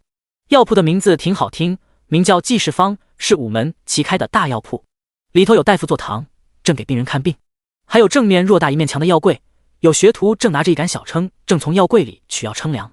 宋景等人刚走进济世方，就有药童上前问道：“你们是来抓药，还是看病？”看病右边排队等待，抓药这边。宋景摇头，直接问道：“我们不看病不抓药，只是想打听，你们这里最厉害的大夫能不能医治因意外受伤不良于行半年的患者？”药童听了后想了一会道：“你们等下，我去问问周大夫。”周大夫正是济世方的坐堂大夫，药童刚来济世方不满2个月，并不知周大夫会不会治不良于行的患者，于是想去问周大夫。可是药童还没有走到周大夫那边，正排队等着治病的一个老妇人突然呼吸不畅，直翻白眼，宛若患了什么急症，眼看马上要断气的模样。老妇人眼看就要栽倒在地，她身边的丫鬟吓得慌乱尖叫：“啊，老妇人，老妇人怎么了？大夫啊，大夫快来啊！”宋景突听病患队伍中闹出的动静，转眸看去，这一看就知道怎么回事了。没等周大夫反应过来，他已经朝老妇冲了过去，喊道：“我能救你们老夫人，把你们老夫人交给我！”说完，不等丫鬟反应，一把抢过老妇人，让老妇人背靠自己，然后双手穿过老妇臂弯，交叠顶在老妇人腹部，再用力向老妇人的上腹部冲压。宋景对老妇人腹部重复冲压10数下之后，老妇人噗一声，一口恶心的浓痰飞了出来，落在地板上。等到老妇人喘过气来，是心有余悸，惊呼：“哎呦，差点憋死我了呀！”老妇人其实是被一口痰堵了气到，所以才会突然呼吸不了。要不是宋景施救及时，并且将浓痰弄了出来，老妇人真可能会一命呜呼。随身丫鬟见老妇人不仅活了过来，还有力气说话，是吓得一阵后怕哭喊：“老夫人，您没事了？您刚吓死奴婢了呀！奴婢都以为您……”周大夫听到这边动静，匆匆赶过来。不过等他赶来时，看到的是老妇人成功被救活，还是被一个很年轻、满脸斑点的小娘子给救的。而且这个小娘子的施救方法还很奇怪，她行医近20年，见没见过？你刚救人的是什么法子？周大夫难掩震撼，他不得不震撼。一般被赌气到的患者，10个有9个会活不了。但是今日他看到了前所未见的奇迹。宋景放开老妇人，看着周大夫，笑着回了一句：“用的是腹部冲击的办法，不过解释起来太麻烦，我可以直接示范教你们济世方。其实法子叫海姆立克法，利用腹部的冲击，把堵塞在老妇人气管里的浓痰冲出来，在宋景原来的世界很常见，属于常识范畴。至于他为何说要教济世方，也是想与济世方处好关系，以后借用济世方场地，还有借用周大夫名义替萧衍之治好双腿。只要让大家以为是济世方出手，就不会有人怀疑他的古怪了。”第85章，便宜不好占。宋景毫不藏私，当场就在济世方让老妇人的丫鬟做示范，传教周大夫海姆立克法。示范2遍后，转头问周大夫：“周大夫，你能医治双腿意外受伤不良于行半年的患者不？”周大夫原本还沉迷海姆立克法的奇妙之中，忽听宋景这么问，好半晌才回过神，回答：“能不能治要摸过腿骨才知道。”周大夫是坐堂大夫，却也是济世方的2掌柜，医术真不差。不管是妇人病、小儿病、伤寒、针灸、接骨，他都有涉及。宋景听到周大夫涉及骨科，眼睛亮了，我想请周大夫年后出诊，帮忙看看患者情况，可以吗？因为避嫌，宋景一直没看过萧衍之的腿伤，不知他的腿骨情况如何，需不需要再做其他腿骨固定的准备。周大夫本想说自己从不出诊给人看病，可是想到宋景刚把可以扬名立万的海姆立克法交给他，想了一会道：可以，但我这边坐诊到年后初3。那行，初3我让人来接周大夫，给萧衍之治腿伤不急一时，并且接下来是新年，大家总得将年先过好了。又与周大夫约定时辰，宋景转身就离开济世坊。那个被他救下的老妇人突然追了上来：哎，小娘子别着急走啊，等等老身啊。老妇人其实是正县尉的老娘吴氏，这几天她因为食不知味，今日闲着无聊突然兴起，叫上自己的丫鬟一起出来找好吃的，因为没买到想吃的，又刚好路过济世坊，于是走进来想看下大夫。他本来身子骨健朗，哪想到一口痰差点要了他老命，要不是因为凑巧遇到宋景，他的老命就要交代在这里了。咦，是老夫人？老夫人还有什么事吗？宋景前世救人就跟吃家常便饭一样，救完吴氏他就放开，基本将人给忘记了。吴氏见宋景不仅没有谢恩所报，似乎还不将自己救人一命的事放心上，原本他想用钱还了救命之恩，见了宋景反应后临时改了主意，小娘子救了老身一命，咋说走就咋走了。老夫人不必客气，不过举手之劳而已。对宋景来说，这真是举手之间小事一桩，可是对于吴氏刚经历生死的人来说，又岂是小事？吴氏一脸盛情邀约道：小娘子，老身家其实就在附近不远，你去老身家坐坐呗。说完打量宋景身上的衣着，只看一眼就觉得宋景一定很穷，而且他发现宋景身后的所有人有2个年轻的一男一女，长相出众，但穿着也不好，还有一个瘦得很不正常，一看就是穷的没得吃，随时能当街晕倒那种。吴氏打量一圈后又撑腰道：走，去老身家坐坐。老身家很近，就几步路。老夫人真不必记心上，我真的是举手之劳而已，还有实在抱歉，我去买年货，今日真没有时间去老夫人家，改天吧。宋景当初救吴氏时根本没想过要报答，况且若不是因为有吴氏，他恐怕还请不到周大夫出诊，以后恐怕也借不到济世坊这场所，所以他算是索要了报答了。好说歹说，宋景总算推掉吴氏的盛情，转身走了。吴氏看着宋景的背影，对自己家丫鬟道：年后初3你来打听清楚，问一下周大夫小娘子住哪里。既然宋景不愿意去郑家，那他自己去宋景家。宋景并不知吴氏没有放弃还恩，带着众人开始采买。一众人先去买了几对箩筐，然后去了布庄买布买棉花。大家伙盖的被子与身上穿着的棉衣，还是南安知府救济的。要过日子了，总不难再穿成灾民模样，一切得从头添置。我买10匹棉布，3匹革布，2匹粗麻布，20斤棉花。宋景指着一堆挑出来的布匹，将布庄掌柜吓得眼皮狠狠跳了一下。开始掌柜还以为宋景一众人是一群穷鬼，尤其当他得知宋景他们是昨日传得沸沸扬扬逃荒来的，他还刻意为难，让宋景他们出示了户籍才可采买。他哪里知道宋景不出手则已，一出手吓他一跳。然而不止宋景出手阔绰，宋爹说我与我闺女一样，10匹棉布，3匹革布，2匹粗麻布，20斤棉。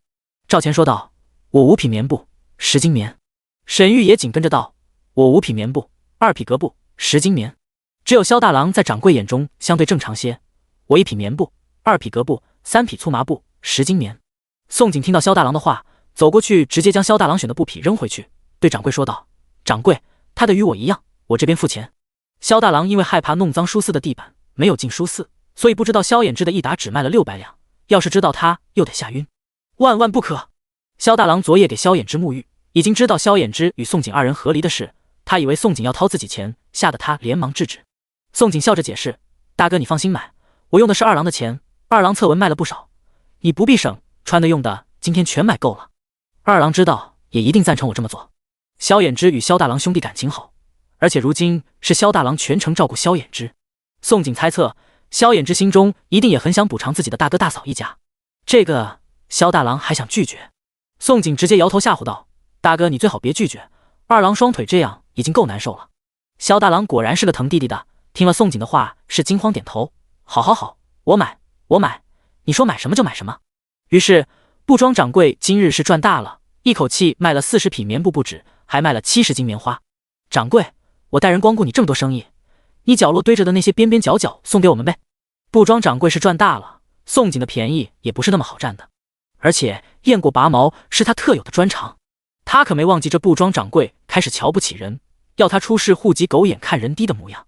再者，这些碎布拿出去还可以做布鞋、钱袋等。哎呦，行，那3麻袋边角就白送小娘子了。希望小娘子以后多来铺里光顾了。布庄掌柜虽有点心疼，但谁让宋景今日是他铺里的大主顾呢？第86章，谁娶谁福气。买到了布匹棉花，宋景他们又去了杂货铺。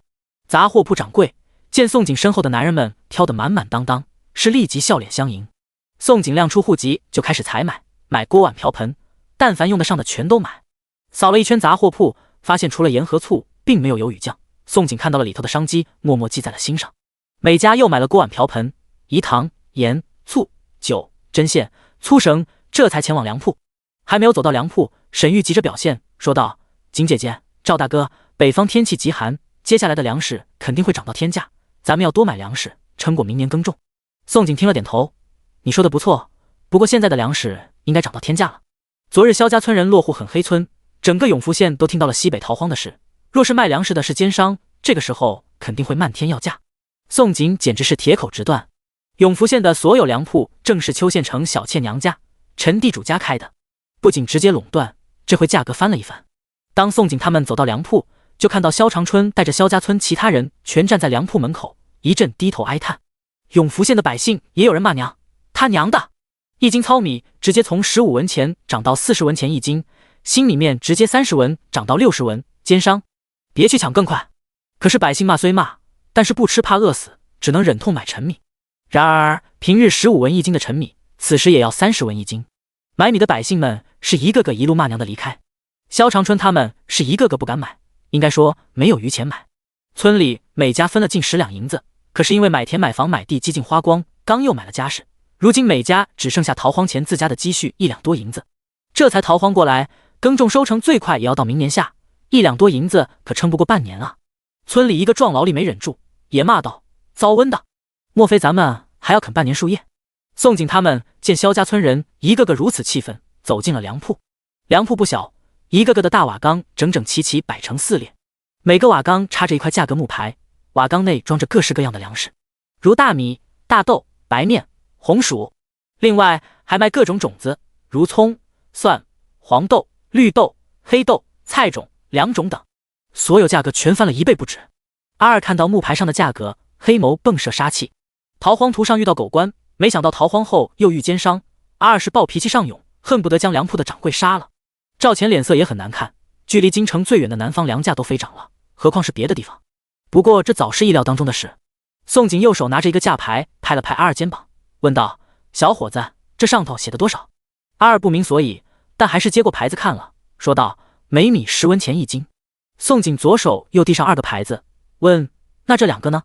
阿二觉得宋景在逗他，却接过照着念：“红薯5文钱一斤，黄豆4文钱一斤。”宋景接回牌子，眉眼弯弯，转身朝粮铺外的萧家村人喊道：“进来吧，所有人都买梅米、红薯、黄豆。梅米有黄曲霉，吃了容易中毒。百姓们虽不知道黄曲霉，可都知道吃梅米久了人会得病，所以梅米才会卖不出去，粮铺也没涨价。”宋景却不担心梅米买回去会让萧家村人中毒，他自有办法让梅米变成能吃的白米。当粮铺的掌柜看到萧家村将近上百人分批进入粮铺，要买角落瓦缸内的梅米，脸色一个劲的后悔。他后悔梅米没涨价，这刻他是想卖又不想卖，故意问道：“这位小娘子，你们买梅米可以，就是我得提醒一句，梅米卖出去，你们的人出了什么事，可不关我粮铺的事啊。”宋景假装没有看见掌柜悔青肠子的脸色，很认真的表情道：“掌柜的放心，我们都明白，粮食出了门就肯定与你们粮铺无关了。”掌柜怀疑宋景没听懂，皱起眉直接挑明又道：“梅米不干净，吃多不好，一般百姓买梅米回去是喂鸡吃的，总之我提醒过了，你们怎么买是你们的事了。”宋景咧开嘴笑了：“掌柜，实不相瞒，我们是逃荒来的，连土啊虫子啊都吃过不少，身子都不知残成什么样了，只是不是过年来了吗？我们想吃顿米饭，但你其他米又贵，我们买不起，只能买梅米了。你们是逃荒来的？难怪我说怎么这么面生。”掌柜的是陈家管事亲弟弟，名叫曹真旺。曹真旺听到宋景他们是逃荒来的，脸色又变了一回。他可是听自己哥说了，这群逃荒来的挺本事的，不仅没去陈家做佃农，还买田买地买房，全村人都落户很黑村。只是他不明白，为何他哥说的与他所知的不一样。若是这群逃荒的真有钱，也不至于明知梅米可能吃死人还买，看来是积蓄要用光了。曹真旺总算没有怀疑宋锦让全村人买美米的用心，立即让铺里帮忙的小二卖米。萧长春他们都知道美米吃多了不好，可是他们是相信宋锦让他们买美米的用意。逃荒一途，他们已经养成了一种先听后问的习惯。此刻，他们觉得宋锦会医，一定有什么方法可以去霉，所以一个个心领神会，忍住好奇，排队开始买美米、红薯、黄豆等类。之后又听从宋锦的吩咐，买了粮种与黄豆种，准备明年耕种用。上百号人买了粮食，出了粮铺，后来又去买了红纸、铁锅、水缸、桌椅，每家买了1斤猪肉，租了3辆牛车，拉着满满当当的东西，赶回很黑村的路上，宋锦才告诉众人答案。回去后，我会调些药水给大家泡过美米，晒干就可以吃了。原本用盐水洗美米还是能去一部分霉菌，但宋锦空间有灵泉，灵泉的妙用灭除霉菌，自然是小菜一碟的事。你当真是个会过日子的，谁娶你谁服气。赵钱听了宋锦的话后，实在没有忍住，当众夸了一句：宋锦实在太适合他了。就是他不知道自己是否产生了错觉，他觉得宋锦刻意与他保持距离，来回的路上都不愿意再与他并行走一起了。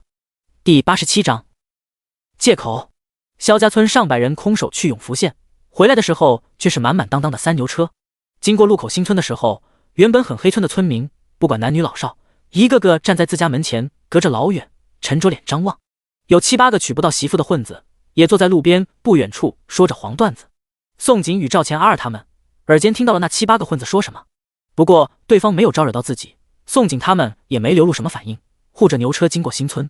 当宋锦他们回到很黑村，已经是下午申时，留在村里没外出的所有人听到声响，是立即从家中冲了出来。妇人是帮忙将牛车上的东西卸下来，然后每家分拣开。小崽子们见状，一个个嗷嗷叫，围着牛车直转，一脸好奇兴奋。只有4小家伙排排坐在自家院门槛上，如霜打的茄子。看见宋锦回来那刻，是一个个分不清眼泪鼻涕，人影哭泣小模样，好不可怜。然而他们却都忍住没有奔向宋锦，更忍住了叫唤娘的冲动。你们！宋锦瞧见4小家伙排排做可怜模样，真不知该拿4小家伙怎么办。狠下心不管吗？4小家伙除了最开始几日怨恨他把他们当人生活人祭祀卖了，对他冷脸，但后来都改了。可万一管了4小家伙，他这是怕要被缠上了呀。他最害怕的就是与孩子们生了感情，而这正是当初他为何疏远孩子的原因。4小家伙见宋锦正愣看着他们，却不愿意走近，是更伤心了。想起宋锦不要他们了，一个个怂拉着脑袋起身，闷不哼声排队回西屋去了。西屋原本是收拾干净给宋锦住的，如今宋锦住去娘家，4小家伙也不想与萧衍之睡了。4小家伙生自己爹爹气了，他们觉得是爹爹没留住娘，把娘弄丢了，他们又成了无根的草了。别人有娘疼，他们又没有了。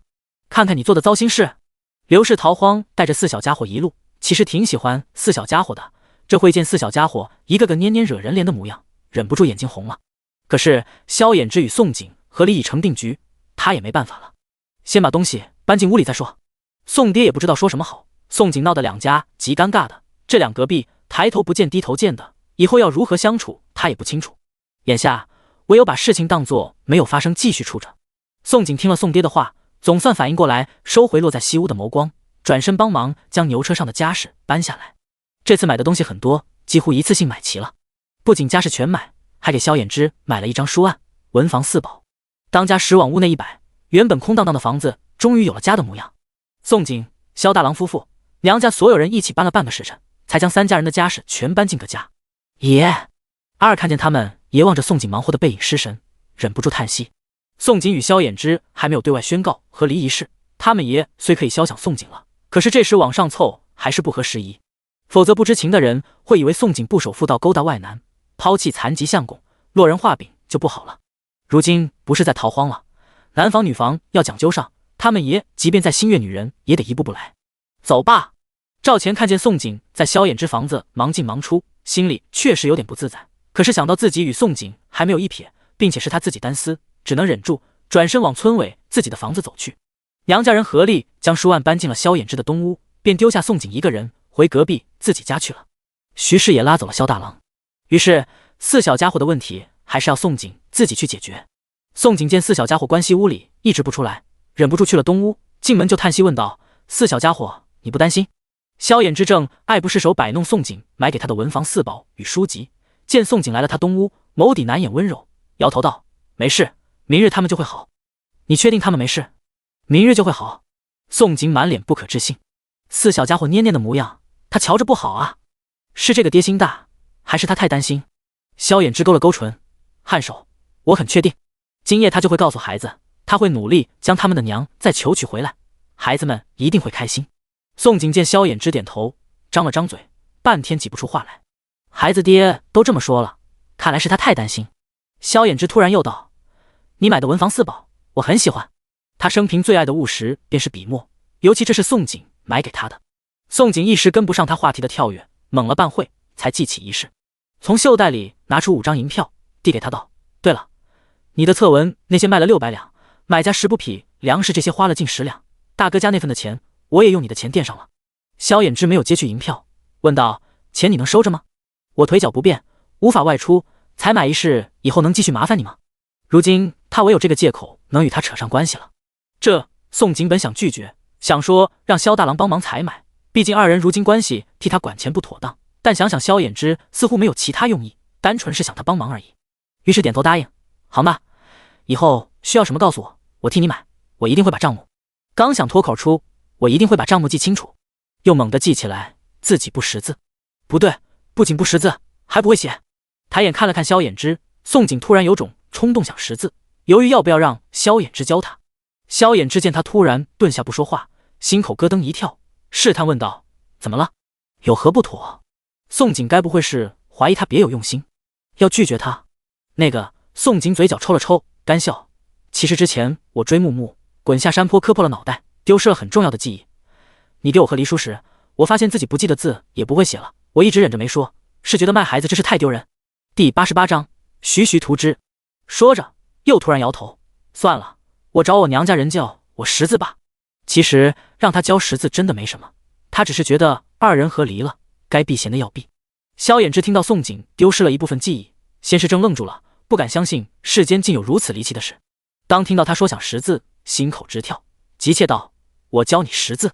害怕宋景会拒绝，忙又道：我躺着实在难受，4小家伙也到了启蒙的年纪，我正想教他们识字，不如你与他们一起学，简直太好了，连老天都在帮他。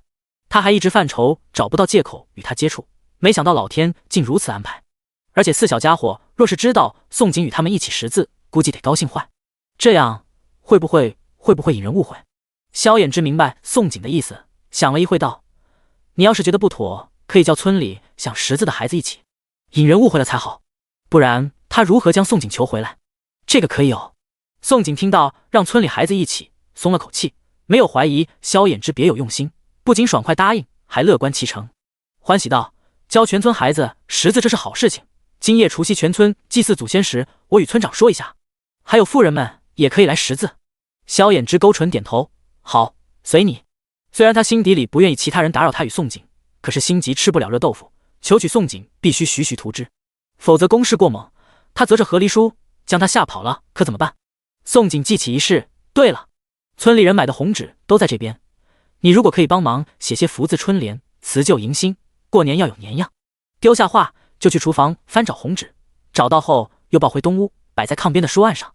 为了方便萧衍之读书写字，书案就摆在炕边上。萧衍之看着红纸，眼底藏不住的激动，俊容一笑：行，福字春联我来写，很快就能好。那你写，我用下厨房将全村人买的煤米处理一下，还有准备一下祭祀用品。叮嘱完，宋景就离开了东屋，回到厨房。全村人买的煤米都让宋爹搬进了萧衍之的厨房，宋景也没有怀疑宋爹别有用意，觉得正合心意，若是在娘家用灵泉处理煤米反而不方便。进了厨房后，宋景挑起新买的木桶，去村口的老井挑了2担井水，之后就关在厨房里，将全村人买的煤米带进了空间，一袋袋扎稳袋口，再扔下灵坛泡着。出了空间，又将挑回来的2担井水倒入了大铁锅，烧给4小家伙沐浴用。要过年了，4小家伙一把鼻涕一把泪的模样，宋景实在无法当作没看见。若是他原来的世界，崽子们都喜欢过年，甚至大中午就将自己洗得干干净净，从头到脚穿新衣。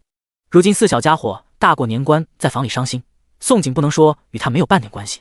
隔壁西屋，木木听到厨房又突然传来动静，以为是萧大郎，伤心道：水水，娘最疼你，你去求娘不要丢下咱们好不好？4小家伙正缩在炕上伤心哭泣，尤其水水哭得最大声。水水伤心啊，好不容易换来的一个好娘，结果莫名其妙又给整没了。娘说不要他就不要了。金木火三个笨孩子惹娘生气，他可以理解，可是他没有做错事，他是好孩子啊，为何娘连他都不要了？水水觉得都是金木火的错，生气道：都怪你们是坏孩子，惹娘生气了。火火觉得自己很冤枉，委屈哭道：我只是肚子饿，我没有想惹娘生气，他只是吃的比较多，可是这不是他能控制的，最多以后他少吃些好了。是我错，我没有管好你们才惹娘生气。晶晶一直把自己当成大哥哥，听到水水指责，他哭着揽下所有过错。木木看看这个又看看那个，哇一声大哭，全怪我，我是坏孩子。木木好后悔自己曾经骂娘是恶婆娘，惹娘生气了，可是没有后悔药。我以后再也不敢了，水水你去求娘，不要丢下咱们，我保证以后再也不惹娘生气，都只听娘的。木木一边抹泪一边认错祈求。水水见木木是诚心认错，伤心摇头，现在去求娘没用了，娘真不要咱们了。虽然他不太懂和离是什么意思，可是他却知道娘应该是与爹爹还有他们断绝关系了，就是不要他们了，他们哭了求了，娘就会回来了吗？不会了。娘娘啊！火火听了水水的话，突然撕心大喊，响天震地的哭声简直要将屋顶掀了。咣当！厨房里正忙着烧水且准备除夕祭祀贡品将买回来的猪肉焯水的宋景，听到西屋传来火火大哭声，手中锅铲一个手抖，掉落大铁锅。宋景忍不住想去西屋，但他刚踏出门槛的脚又收了回去。他没有想过给四小家伙当娘，要是这时他去劝孩子了，就是变相默认接受孩子了。对不起了，宋景心里暗暗道了一句，忍住了之前的冲动，又回到了厨房继续捣鼓猪肉。东屋的萧衍之听到孩子的哭声，手中毛笔抖了一下。虽然之前他对宋景说孩子不会有事，可是他比谁都清楚孩子们很伤心。他也不想与宋景和离，可是不和离，他与宋景之前的姻缘是错误的。隔壁老宋家，刘氏听到一墙之隔传来能掀屋顶的大哭声，忍不住心疼叹道：这四小崽子怎么又哭了？这都哭了一天一夜了，咋这么能哭呢？宋爹摇头：你别管了，闺女在那边，况且孩子忘性大，伤心几天应该就没事了。孩子一时间没了娘，难受是应该的，哭个几天应该就会慢慢接受事实了。只是四小崽子的哭声听着实在让人于心不忍，甚至让身为宋景娘家人的老宋家都生出一种罪恶感。刘氏探长了脖子往隔壁瞄了一眼，怨道：咱闺女干的都是啥事啊？四小崽子这哭声听着让人心里堵得难受啊。第89章营胜一。宋景等美米泡了半个时辰，就进空间查看。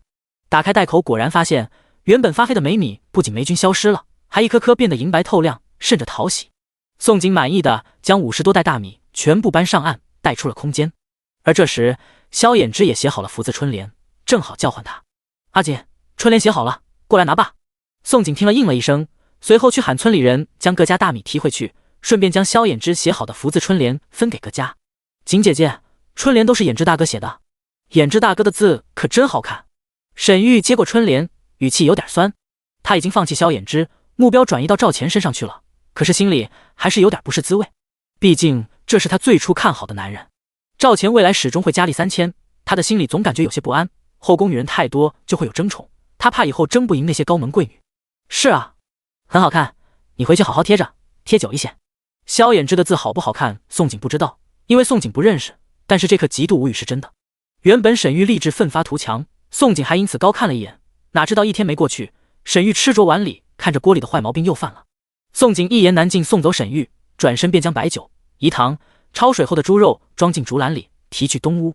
祭品给你准备好了，我去叫大哥大嫂过来帮忙给孩子沐浴和贴春联。祭祖地点我让村长到你这边，祭祖完后全村人一起商量一下识字与将来营胜耕种的事。宋景将竹篮放在书案上，强忍住去哄四小家伙的冲动，不等萧衍之反应，去喊了萧大郎夫妇帮忙，之后又去找村长。村长听到祭祖地方换到萧衍之房子那边，丝毫没有意见。行，二郎腿脚不便，而且以后全村指望他光耀宗族，选他那边合适。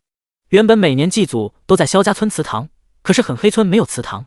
离开村长家，宋景就回了娘家，提了热水进屋，又在空间灵坛洗漱泡上澡，结果一不小心泡着澡睡着了。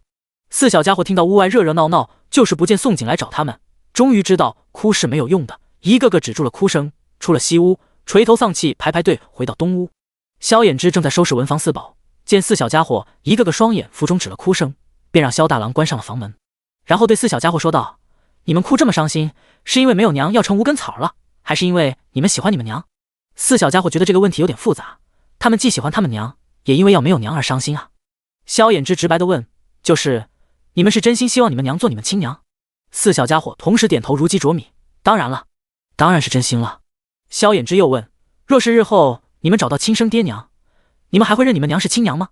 四小家伙从来没有想过找亲生爹娘这个问题，顿时四双眼睛大眼瞪小眼。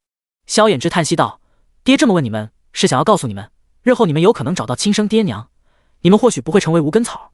你们娘要分开，并非因为你们，而是爹这边问题，是爹把你们娘弄丢了，爹会想办法把你们娘再娶回来。不过你们以后不要再造成你们娘困扰了，明白吗？四小家伙还是不明白，但是他们听懂了一句话，他们爹说要把娘再娶回来。水水眼睛一亮，爹爹，你是说真的？你要将娘再娶回家？萧衍之点头，爹是这么想的，不过你们娘估计很难再娶。太好了，好爷！四小家伙却高兴坏了，他们才不管日后会不会找到亲生爹娘，他们只要爹再把娘娶回来就行。宋景在空间泡着灵泉，一不小心睡着，等到被刘氏叫醒出了空间，就惊悚发现出大事了。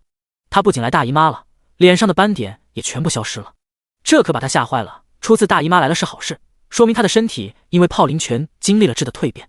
可是斑点突然消失就不是好事了。闺女，要祭祖了，你咋起这么久？不会睡着了吧？可别着凉了呀！刘氏在屋外担心地喊着。娘，我马上就来。宋景慌里慌张收拾大姨妈。古代可没有姨妈巾，只有布袋和草木灰。宋景一边爆粗口，一边收拾干净，之后又慌里慌张拿个木炭死命往脸上点，不伪装不行，秒变美人，别人不把他当妖怪才奇怪。等确定脸上斑点恢复原样，宋景心虚出了房。好在刘氏看见了他的模样，瞥了一眼没有起疑。老宋家其他人也没有注意他脸上的异样，等他出来后，就一起到隔壁萧衍之的院子进行祭祖。此次西北地龙翻身，死了太多人了，萧家村也死了不少人。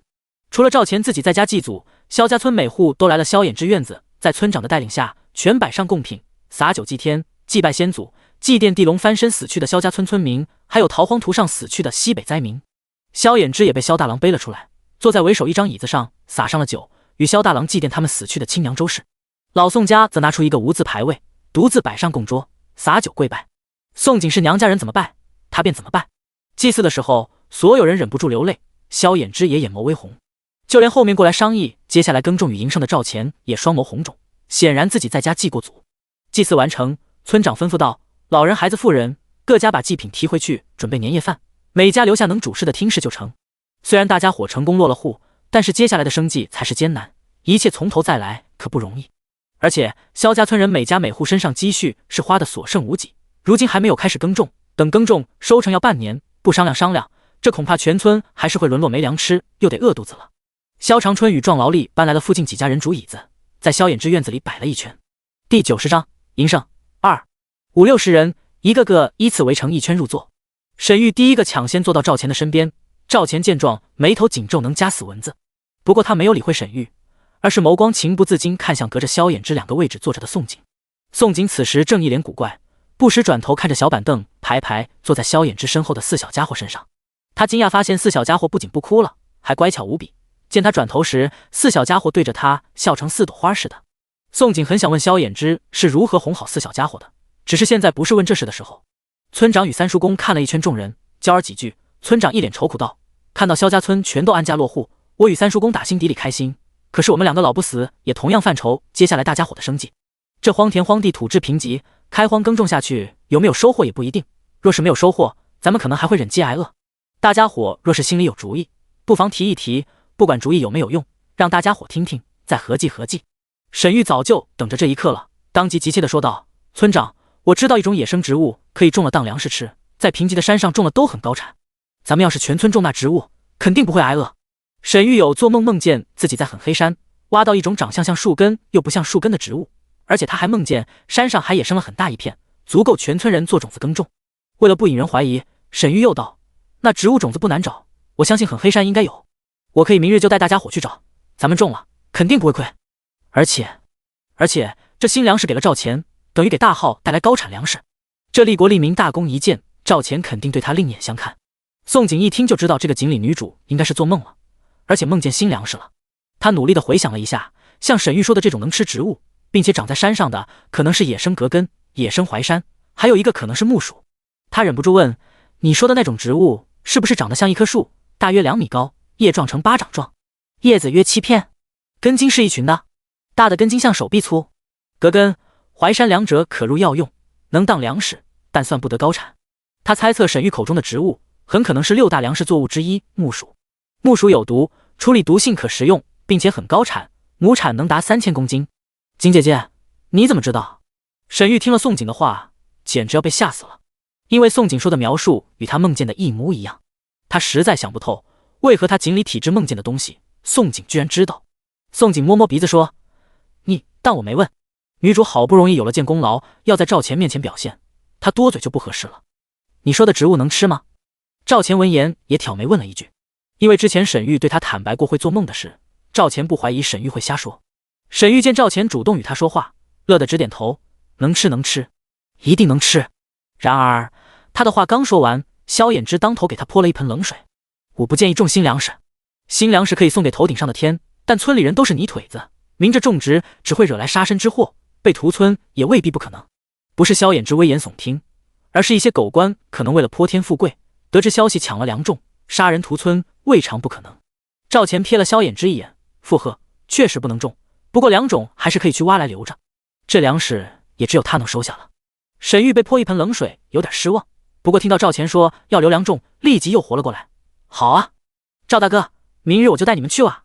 他总算做了一件能帮助赵钱的事了，实在太好了。那宋氏，你有好点子吗？村长与三叔公的心情被沈玉刺激的一阵七上八下的，最后他们还是把眸光落在宋景的身上。宋景扫了一圈萧家村人，沉思一会说：点子我有很多，不过眼下咱们最需要的是挣钱，有钱就不愁饿肚子，耕种也可以慢慢来。至于赚钱的点子，我也想好了，我准备开调料作坊，咱们的村民都可以到作坊干活，我会付钱大家伙。顿了一下，说道：咱们的田地不能荒，田里种水稻的同时可以养鱼，荒地可以种其他可以来钱的东西。不过具体详细的我还在策划中，但田地可以先进行开荒，开完田地我会告诉大家具体种什么了。萧衍之听到宋景要开调料作坊，直接怔愣住了。你说的调料作坊可是主食的加料？赵钱也问道：是不是类似海这种东西？宋景点头，没错，是各种各样美食的不同调料，届时要人力磨香料，全村人会有活计干，而调料卖出去，咱们就会立即有收入了。至于调料如何卖出去，我会想好法子，一定不会给村里招祸的。宋景还想开个榨油坊。在永福县采买的时候，宋景发现大号没有玉米、花生，连辣椒都没有。大号百姓吃的是昂贵的猪油，连豆油都没有，加辣用的是无猪鱼。不过开榨油坊，现在的他可能真保不住，生意还需要从小开始做起。金姐姐，你脑子怎么这么好？沈玉听了宋景要开作坊，并且给全村人找了活干，又忍不住郁闷了。为何他总是与宋景想不到一处去？他想着给全村人找个增产粮食，可为何没想到要给村民挣钱？他都不与宋景争光华了，为何宋景张张嘴，光华总是能盖过他？宋景听到沈玉酸溜溜的话，嘴张了张，回道：我这是缺钱缺的。这人一缺钱了就想得多，玉妹妹你不缺钱啊？萧衍之此刻内心也很复杂，宋景一出手就是要挣大钱，他可怎么办啊？他莫名感觉压力好大，看来他得赶紧治好双腿。高中状元，哪怕没有宋景有钱，也要有权势帮助他守产业。第91章正面交锋。宋氏，你真是我们萧家村的大福星啊！村长与三叔公听到宋景为全村人生计要开作坊，激动的老泪纵横，站起身来要对宋景弯身鞠躬。村长、三村公，你们怎又来这个？宋景见状急忙躲开，让2个老人给他鞠躬，这里他可受不起。村长、三叔公见宋景迅速躲开，不受他们理，只能作罢，只是转身便与萧家村的所有人说了长长一段铭记宋景恩情，不能恩将仇报的一段话。众人临散前，宋景又与村长、三叔公说起让全村孩子向萧衍之学识字的事。二老听了，再一次激动抹泪。萧衍之是小3元，原本开私塾教人，本可以收束修，萧家村的小崽子们可以免束修学识字，白占了天大的便宜。村长、三叔公哪能不高兴，自然乐观其成。虚时，大家伙欢欢喜喜散去时，赵钱也准备起身离去。萧衍之突然出声：赵兄别急着走，先陪萧某喝杯小酒，稍会几家一起吃年夜饭。言罢，不止赵钱，就是刚起身的宋景都停下脚步，不可置信回头。萧衍之勾了勾唇，对争冲的宋景柔声道：我与赵兄只喝一小杯，不会影响腿脚，你放心。这话说的不知情的还以为2人并未和离，甚至感情很好。宋景总感觉萧衍之留下赵钱有事，但是他没有证据。争冲片刻，一脸莫名其妙，转身去了厨房。刘氏见四小家伙终于不哭不闹，反而更加心疼了，不仅在萧衍之厨房煮年夜饭，还邀上徐氏一起，扯不给三家小崽子们做新衣新鞋。宋景进入厨房，看到的就是徐氏、大嫂柳氏、二嫂张氏在做新衣新鞋，刘氏在做年夜饭，侄子侄女四小家伙如意吉祥，正开开心心围在一起吃饴糖。萧衍之见宋景进了厨房，让萧大郎在院子里摆上四方桌，等赵钱坐下，又斟了一杯酒推到赵钱面前。赵钱同样有种直觉，萧衍之是有目的性留下他，坐下并不喝酒，也不主动说话。萧衍之见状轻笑了一下，问道：赵兄这是防着萧某不敢喝？赵钱俊眸一眯，不明所以，萧兄何出此意？萧衍之紧盯着赵钱面容，笑道：逃荒一途，萧某诚心当赵兄是兄弟，赵兄仗义相助萧家村，萧某也铭记于心。不过萧某觉得赵兄并未诚心相待，不如让萧某来猜一猜赵兄身份如何。不等赵钱回答，又看向赵钱身后阿二他们，语出惊人道：阿二、阿三、阿四应该是赵兄的死士，能被驯养出斥候本事的死士，其主人非富即贵，且赵兄对弩箭与新粮食如此上心，若不是心怀大志的将门虎子，便是流落在外的皇室公孙。萧衍之刚说到这里，枪枪枪，阿二、阿三、阿四已经抽出短刀，剑拔弩张。不过赵钱适时抬手阻止了阿二他们，牙缝冷冷挤出几个字：萧兄继续。萧衍之脸色丝毫未变，依旧勾唇说：20年前，一代贤后产下狸猫，当日被赐予白绫含鱼而死。赵兄莫非是那只狸猫？啪啪啪！赵钱忍不住拍掌，叹息笑了：萧兄当真适合朝堂。萧衍之听了，并未因为自己猜中而自得，反而眸色瞬间冰冷：赵兄相助萧家村有恩不错，害得萧家村不前也是真。赵钱的身世一旦被朝廷得知，注定腥风血雨，萧家村人日后要么富贵，要么一个也别想活。萧衍之又叹息道：你最不该的是心悦他。赵钱不仅身世被拆穿，心思也被直接抖出来，感觉被人狠狠打脸了一般，神情骤变。我也是男人。萧衍之见赵钱脸色，更笃定自己没有猜错。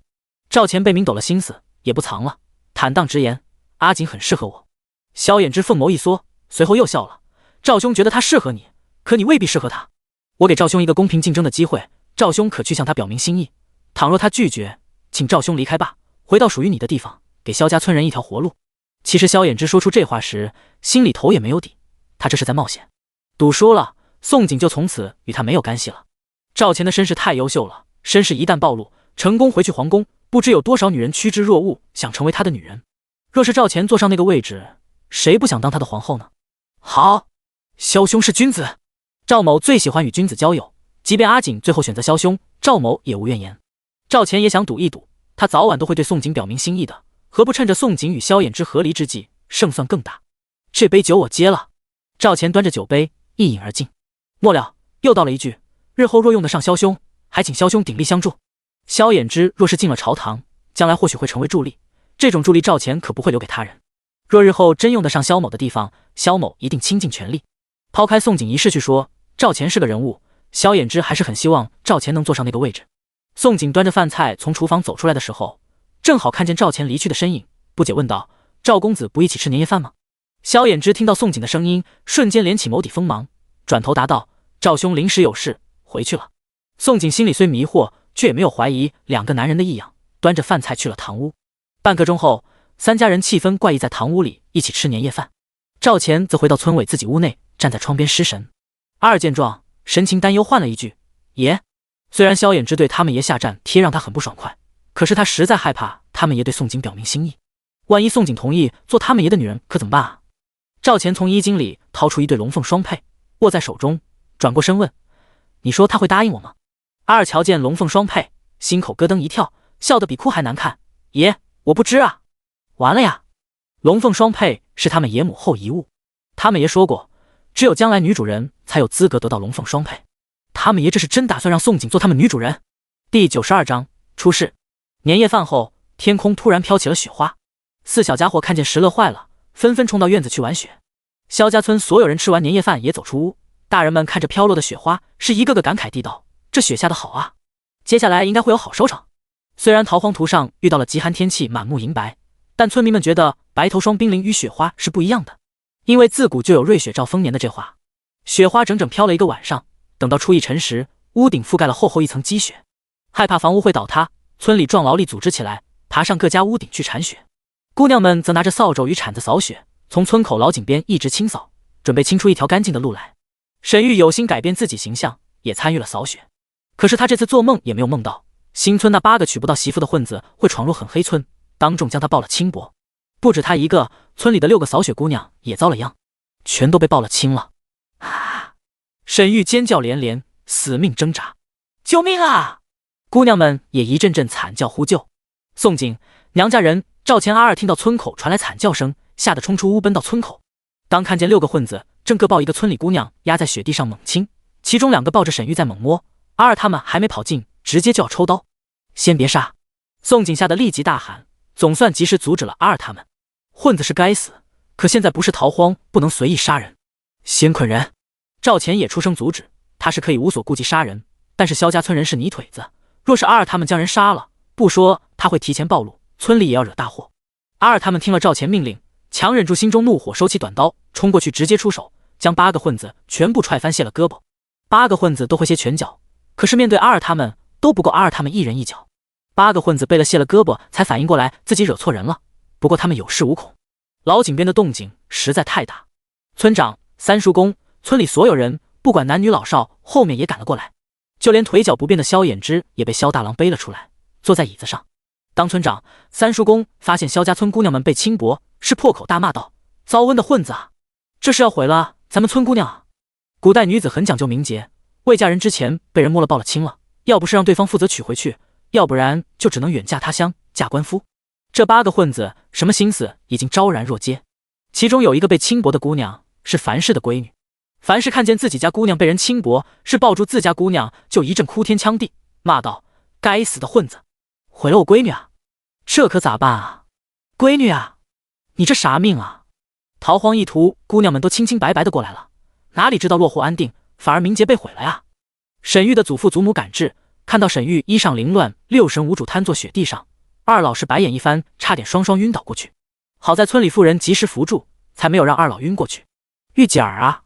冯氏心疼的将沈玉抱在怀里。其他姑娘的爹娘看见自家姑娘被轻薄，也是抱着闺女，一阵哭天抢地，气不过是直接抡起竹肘铁铲，冲过去对着8个混子就一顿毒打。8个混子被打得嗷嗷叫，可是他们丝毫不惧。其中一个叫吕大才的，甚至出言不逊道：“别打了，你们姑娘我们一个不少全娶回去，当姑奶奶供着总行了吧？”沈玉听到吕大才的声音，是立即惊醒过来，猛地发现轻薄他的人其中一个就是吕大才，尖叫道：“我不要嫁他，我不要嫁混子！”他不明白，她是锦鲤女啊，这次为何没有做梦预警？而且她被轻薄的一幕，好死不死被赵钱与萧衍之都看见了，这让她怎么办啊？她不要嫁给恶心混子，她要嫁赵钱，她要当皇后贵妃。宋锦也不明白剧情怎么变成这样了，书中并没有混子轻薄姑娘们一事。正当宋锦百思不得其解的时候，沈玉突然爬到赵钱身前，哭着祈求道：“赵大哥，我不要嫁混子，我还是清白的，你娶我好不好？哪怕是给我一个妾的名分也好，只求赵大哥救救我啊！即便是赵钱的妾，将来也是妃嫔。”你说什么？赵钱做梦也没想到沈玉想给他做妾，而且还是他最讨厌的称呼。沈玉垂泪看见赵钱瞬间阴沉的脸色，急忙改口：“赵大哥，我不要名分也可以，做你侍婢也行，只求你救救我，我不要嫁混子。”赵钱脸色沉得能滴出水来，有些慌乱看向宋锦，他都还没有向宋锦表明心意，沈玉这是给他惹麻烦。沈玉等了半天没等到赵钱答应，反而看到赵钱神色慌乱，看着一边的宋锦，一阵绝望。他想不明白，为什么他看中的2个极品男人最后都爱上宋锦？宋锦就真的这么好？他沈玉就这么不值钱吗？沈玉好生绝望哀求：“赵大哥，我真的还是清白大姑娘啊，求求你收了我，侍婢也行，你找别人收你吧。”赵钱反应过来，是直接拒绝了。而他说出这句，其实也在暗示旁边还有一个男人值得沈玉去求。沈玉是瞬间秒懂了，这别人除了萧衍之还能是谁？沈玉不想放弃赵钱，可是又怕赵钱坚持不收他，立即爬起来冲到宋锦身前，一脸乞求道：“锦姐姐，求求你让我做衍之大哥的妾吧，我不能嫁给混子，更不能远嫁官夫，求你让衍之大哥收我啊！”宋锦正想着事情想得出神，突然听到沈玉冒出吓人的话，不免怀疑自己听错。萧衍之差点被赵钱气死了，他觉得赵钱是故意的，故意报他下战帖之仇。赵钱果然狡猾，沈玉将目标转移他身上，宋锦如今又与他和离了，还不得回一句爱娶谁娶谁啊？以他对宋锦最近的了解，宋景真可能说出这样的话来。第93章，好大的威风！萧衍之害怕宋景一时嘴快，给他塞小妾，吓得他选择先下手为强，急忙发誓：我萧衍之一夫不娶二妻，更不纳妾。此话落下，所有人视线纷纷落在他脸上。衍之大哥，沈玉听了身子一个趔趄，险些跌倒，脸白如纸。他想不通为何赵钱与萧衍之都不要他，他都卑微到尘埃，甘愿做妾做侍婢了，为何都不愿意收他？玉姐儿，你还要作践自己到什么时候？冯氏见自己疼爱的孙女作践自己，求着去给别人当妾，甚至送上门倒贴给人做妾作婢，人家还不愿意收，差点被活活气死。扬手狠狠啪一个巴掌落在沈玉脸上。沈老爷也忍无可忍，拽着沈玉就走。回去，回头就把你嫁官夫。呜，爷爷，我不要嫁官夫。沈玉不愿走，但沈老爷与冯氏这次是铁了心，硬是拖着他离开。宋景看着祖孙三人离去，眸光冰冷，盯向八个混子。八个混子如此有恃无恐，胆大包天，跑来轻薄萧家村姑娘，除了想白捡媳妇外，应该还有其他目的。宋景对全村人说道：姑娘被轻薄一事，我建议报官。只是他的声音刚落，村长立即摇头阻止：不能报官喽，报官要去县衙对薄公堂，姑娘家去了县衙，名声才是真正的毁尽了。宋景很想骂一句无知，可是这里是古代，古代女人宁愿死也要守名节。八个混子听到宋景让去报官，当真被宋景的狠绝吓了一个大跳，可随后听到村长的话，吕大才是乐笑了：把我们几个放了，回头我们聘礼还能给多些。否则什么？你往下说句试试。阿二直接抽出短刀，刀尖指着吕大才的裤裆，让你们全部断子绝孙，信不信？啊！别！吕大才看着阿二手中闪着寒光的短刀，吓得下身一凉，害怕阿二把他老二给切了，再也嚣张不起来。萧衍之见沈玉被拖走后，暗暗松了口气，冰冷眸光落在八个混子身上，他们应该是受人指使，若不是他们村长，就是背后有人。宋景也怀疑八个混子如此有恃无恐前来不简单，很明显是蓄意的。萧家村男人好歹100多人，围攻的话一人一棒锤能将八个混子打死，可这八个混子明知危险还敢前来，可不是胆大包天这么简单了。宋景扭头对阿二他们说道：把这群狗东西押到我村尾房子去，杀不得，报官不得，可让这群王八犊子生不如死的毒药宋景多的是，押到我那边由阿二他们去审，别弄脏你房子。赵钱出声阻止，他可是知道宋景狠起来时真的不介意手上沾血，一点不在意名声的。宋景想了想，没有坚持，对村长又道：这件事除了村里人知道，就剩这八个混子知道，既然不能报官，为了姑娘们，咱们全村人只有烂在肚子里了。至于八个混子，我们会处理好，只是姑娘们回去要安抚好看好了。宋景就怕姑娘们想不开，觉得自己脏了，自个闹自杀就不好了。村长觉得纸总是包不住火，很忧心事情还是会传开，但又不想自己村好好姑娘嫁给混子和官夫，只能说道：我会叫村里人把事情烂在肚子里。村长一句话落下，姑娘们这边安抚工作便由村长、三叔公去解决。宋景、赵钱、萧衍之这边则审问收拾八个混子。吕大才8人被丢进赵钱的院子，不等阿二他们动手，就吓得大喊：你们想做什么？知不知道我们有人罩着？我告诉你们，得罪了我们身后的人，不要说只是几个姑娘，你们全村人都别想在狠黑村住下去。此话一出，其实与交代没区别了。哦，看来你们身后的人来路不小啊，居然还有这个本事让我们住不下去。阿二刀背先是拍拍吕大才的脸，随后刀尖一划：老实交代，否则让你们全都断子绝孙。吕大才脸孔被划了一道口子，鲜血流了出来，差点被吓尿。可是想到背后的人，底气又来了，嗤笑道：说出来能吓死你们。陈地主家知道吧？永福县最大的主，邱县城的岳丈。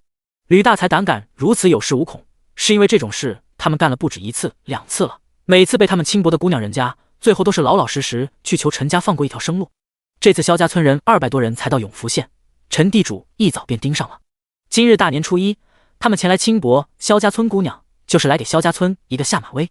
宋景听到背后之人居然只是个地主，气笑了：妈耶，我还以为是多大的主，原来只是一个地主，好大的威风。不过说，那个狗地主为何让你们来轻薄我们村姑娘？不老实交代，我不介意让你们眼瞎耳聋成哑巴。说完这话，宋景瞬间一脸戾气，仿若换了一人。吕大才之前听宋景要报官，心里对宋景就有些发怵，这会见宋景的脸色简直比阿二手中的短刀还要可怕，心口咯噔一跳，慌乱答道：你们想在狠黑村落户，却没去陈家拜码头，陈地主生气了，吩咐我们来提醒提醒。陈地主家不仅有钱，产业涉及酒楼、酒肆、粮铺、客栈、赌馆、当铺等。陈地主还饲养了上千打手，并且有县城撑腰，在永福县可谓是横着走。知县还差1年就满任期，很快就能调走。离任前不想惹事，只求自保，这才让陈地主无法无天。宋景、赵钱、萧衍之听完吕大才的话后，三人皱眉互视了一眼。赵钱对着二他们一声令下，把他们废了，扔回新村去。对付陈地主这种恶霸，只有手段比这更狠。至于为何要废8个混子，自然是不想村里姑娘们被轻薄的事传出去。另外也是给陈地主回句话，能逃荒活下来的又岂是好惹的。二他们早就想动手了，听了命令，根本不等吕大才他们反应，几下就卸掉8个混子的下巴，随后全都是一刀割了舌头，废了脚筋手筋。吕大才他们是打死都不敢相信他们被废了，不仅手脚不能动了，连嘴也说不了话了。第94章离开。大年初一，8个混子染了血，宛若8条死狗堆在板车上，被扔在新村路口。很黑村的原村民见状，宛若见鬼，吓得尖叫。村长吕正业看见自己村的8个混子被废，也被吓得脸无人色。要不是他的大儿子吕广贵搀扶住，吕村长真的要吓晕。这次只是警告，再有下次直接死。二他们临走前还不忘记对吕村长撂下狠话：作孽啊，吕大才你们全都是自作自受，做什么不好非去做陈家狗腿子。吕村长其实非常痛恨吕大才他们烂泥扶不上墙，但是吕大才他们好歹都是吕氏宗族子孙，如今全被废掉，这口气真的很难咽下去。可是不咽他也得往下咽。爹，这可咋办啊？吕广贵害怕自己爹心软，要揽下养活吕大才他们的活。你问我，我怎知咋办？吕村长也烦死了，吕家村不可能白养8个废人，可不养又不能眼见吕大才他们活活饿死。吕村长烦躁又道：先养着，指不定陈家正学摸着找什么法子找这群逃荒的麻烦。我瞧着这群逃荒的有点本事，搞不好手上全都染过血，先让他们斗去。陈家壮大的时候，吕氏宗族不少姑娘被陈地主养的打手祸害了，一口窝囊气，吕村长憋了10多年，是恨不得有出头鸟站出来收拾陈家。因为村里姑娘被轻薄，萧家村人全都没有了拜年的兴致，都窝回个家。可是被轻薄的其中2个姑娘，一如宋景预料，寻死觅活，拿剪子闹着要自杀。最让人意外的是沈玉的祖父祖母收拾包袱，要带着沈玉离开狠黑村，打算去其他府城定居。不过沈玉不愿走，他对萧衍之与赵钱仍抱着希望。离开2个男人，他如何做首府夫人，如何做皇后贵妃？沈家门口，沈老爷拽着沈玉，生气怒吼：你走不走？不走，我们2个老不死自己走。沈玉名声被毁，再留在萧家村，将来也只能嫁官夫。可是远离他乡这事便无人知晓，毕竟他们刚从西北逃荒而来，南方人一个不认识。去了南边其他府城，只要萧家村人不说沈玉被混子轻薄的事，就可以瞒住了。爷爷，我不想走。沈玉哭得梨花带雨，死攥着院门不放。这刻他很想大声告诉自己祖父祖母，将来赵钱会成为皇帝，萧衍之会承当首辅，是天底下最优秀的2个男人。玉姐儿，你就这么作践，要给人做妾作婢，甘愿一辈子伏低做小？冯氏忍无可忍，难听话骂了出来。外头随便一个男人都胜过你看中的2男人1000倍万倍。你看中的2男人，一个残废，一个猪油萌新，除了长了一张好看的脸，有什么值得你如此作践自己？萧衍之没来沈家，所以没听见这话。闻讯赶来，沈家的所有人全都一清二楚听到了冯氏说的难听话。赵钱闻言，脸色瞬间阴沉。二他们脸色也很难看，他们爷在他们心中是最好的，被人骂猪油萌新，换谁听了谁不爽快。宋景听了也忍不住扶额，心疼沈玉2个呼吸。赵大哥，沈玉与冯氏纠缠的时候，无意瞥见赵钱，脸色一喜，可是回想起冯氏刚骂的难听话，脸色又瞬间白了。赵钱本想转身便走，但念在结识一场，劝道：你跟你祖父祖母离开萧家村吧，别的地方或许更适合你。他是不可能收沈玉做妾的，萧衍之也不愿意。沈玉在萧家村名声已经烂臭了，若不想嫁官夫，只能远走他乡。赵钱是诚心希望沈玉去别的地方重新开始。赵大哥，你让我离开。沈玉想过赵钱会拒绝他，但没有想过赵钱竟叫他离开萧家村。言尽于此，赵钱不想再说什么，转身头也不回，直接离开了。二他们也转身跟上。村长、三叔公本想开口留下沈家祖孙3人，但最后叹息一阵，站了好一会，什么也没说出口，也走了。二老也觉得沈家离开萧家村确实是眼下最好的选择。去了别的地方，沈玉被轻薄一事就不会有人得知，将来沈玉指不定可以高价。村民们见村长、三叔公离开，也纷纷跟着散去了。最后只剩下宋锦与娘家人留在原地。刘氏想拽着宋锦离开，刘氏可不想劝沈家祖孙3人留下。先不说逃荒路上沈玉在他闺女为何离时勾引他女婿的事，就说冯氏说的那番话，就让他很生气。他作为萧衍之的岳母，都没有骂过萧衍之是残废，背后道人长短，他很不屑，所以他不想自己闺女与沈玉再接触。爹娘，你们先回去。宋锦没有跟着娘家人走，反而让娘家人先离开。那你快点回家。刘氏见拽不动宋锦，只能丢下一句与宋爹他们一起走了。冯氏得知自己骂的难听话，让萧家村所有人全听了去，涨红了脸，松开了沈玉，拉上了沈老爷，走去了一边。于是宋锦与沈玉香隔了7步距离，相对而立。锦姐姐，你也是让我离开吗？沈玉不明白宋锦为何留下来，可是他现在不喜欢宋锦，甚至心里有些埋怨。他埋怨宋锦没有抛夫弃子离去，不然萧衍之就是他的。他更埋怨宋锦有了萧衍之，还要勾引赵钱。宋锦盯着沈玉的脸孔，沉声道：我能猜到你心里此时想什么，无非是觉得萧衍之与赵钱不收你，都是我存在的原因。可是你不从自己自身找问题吗？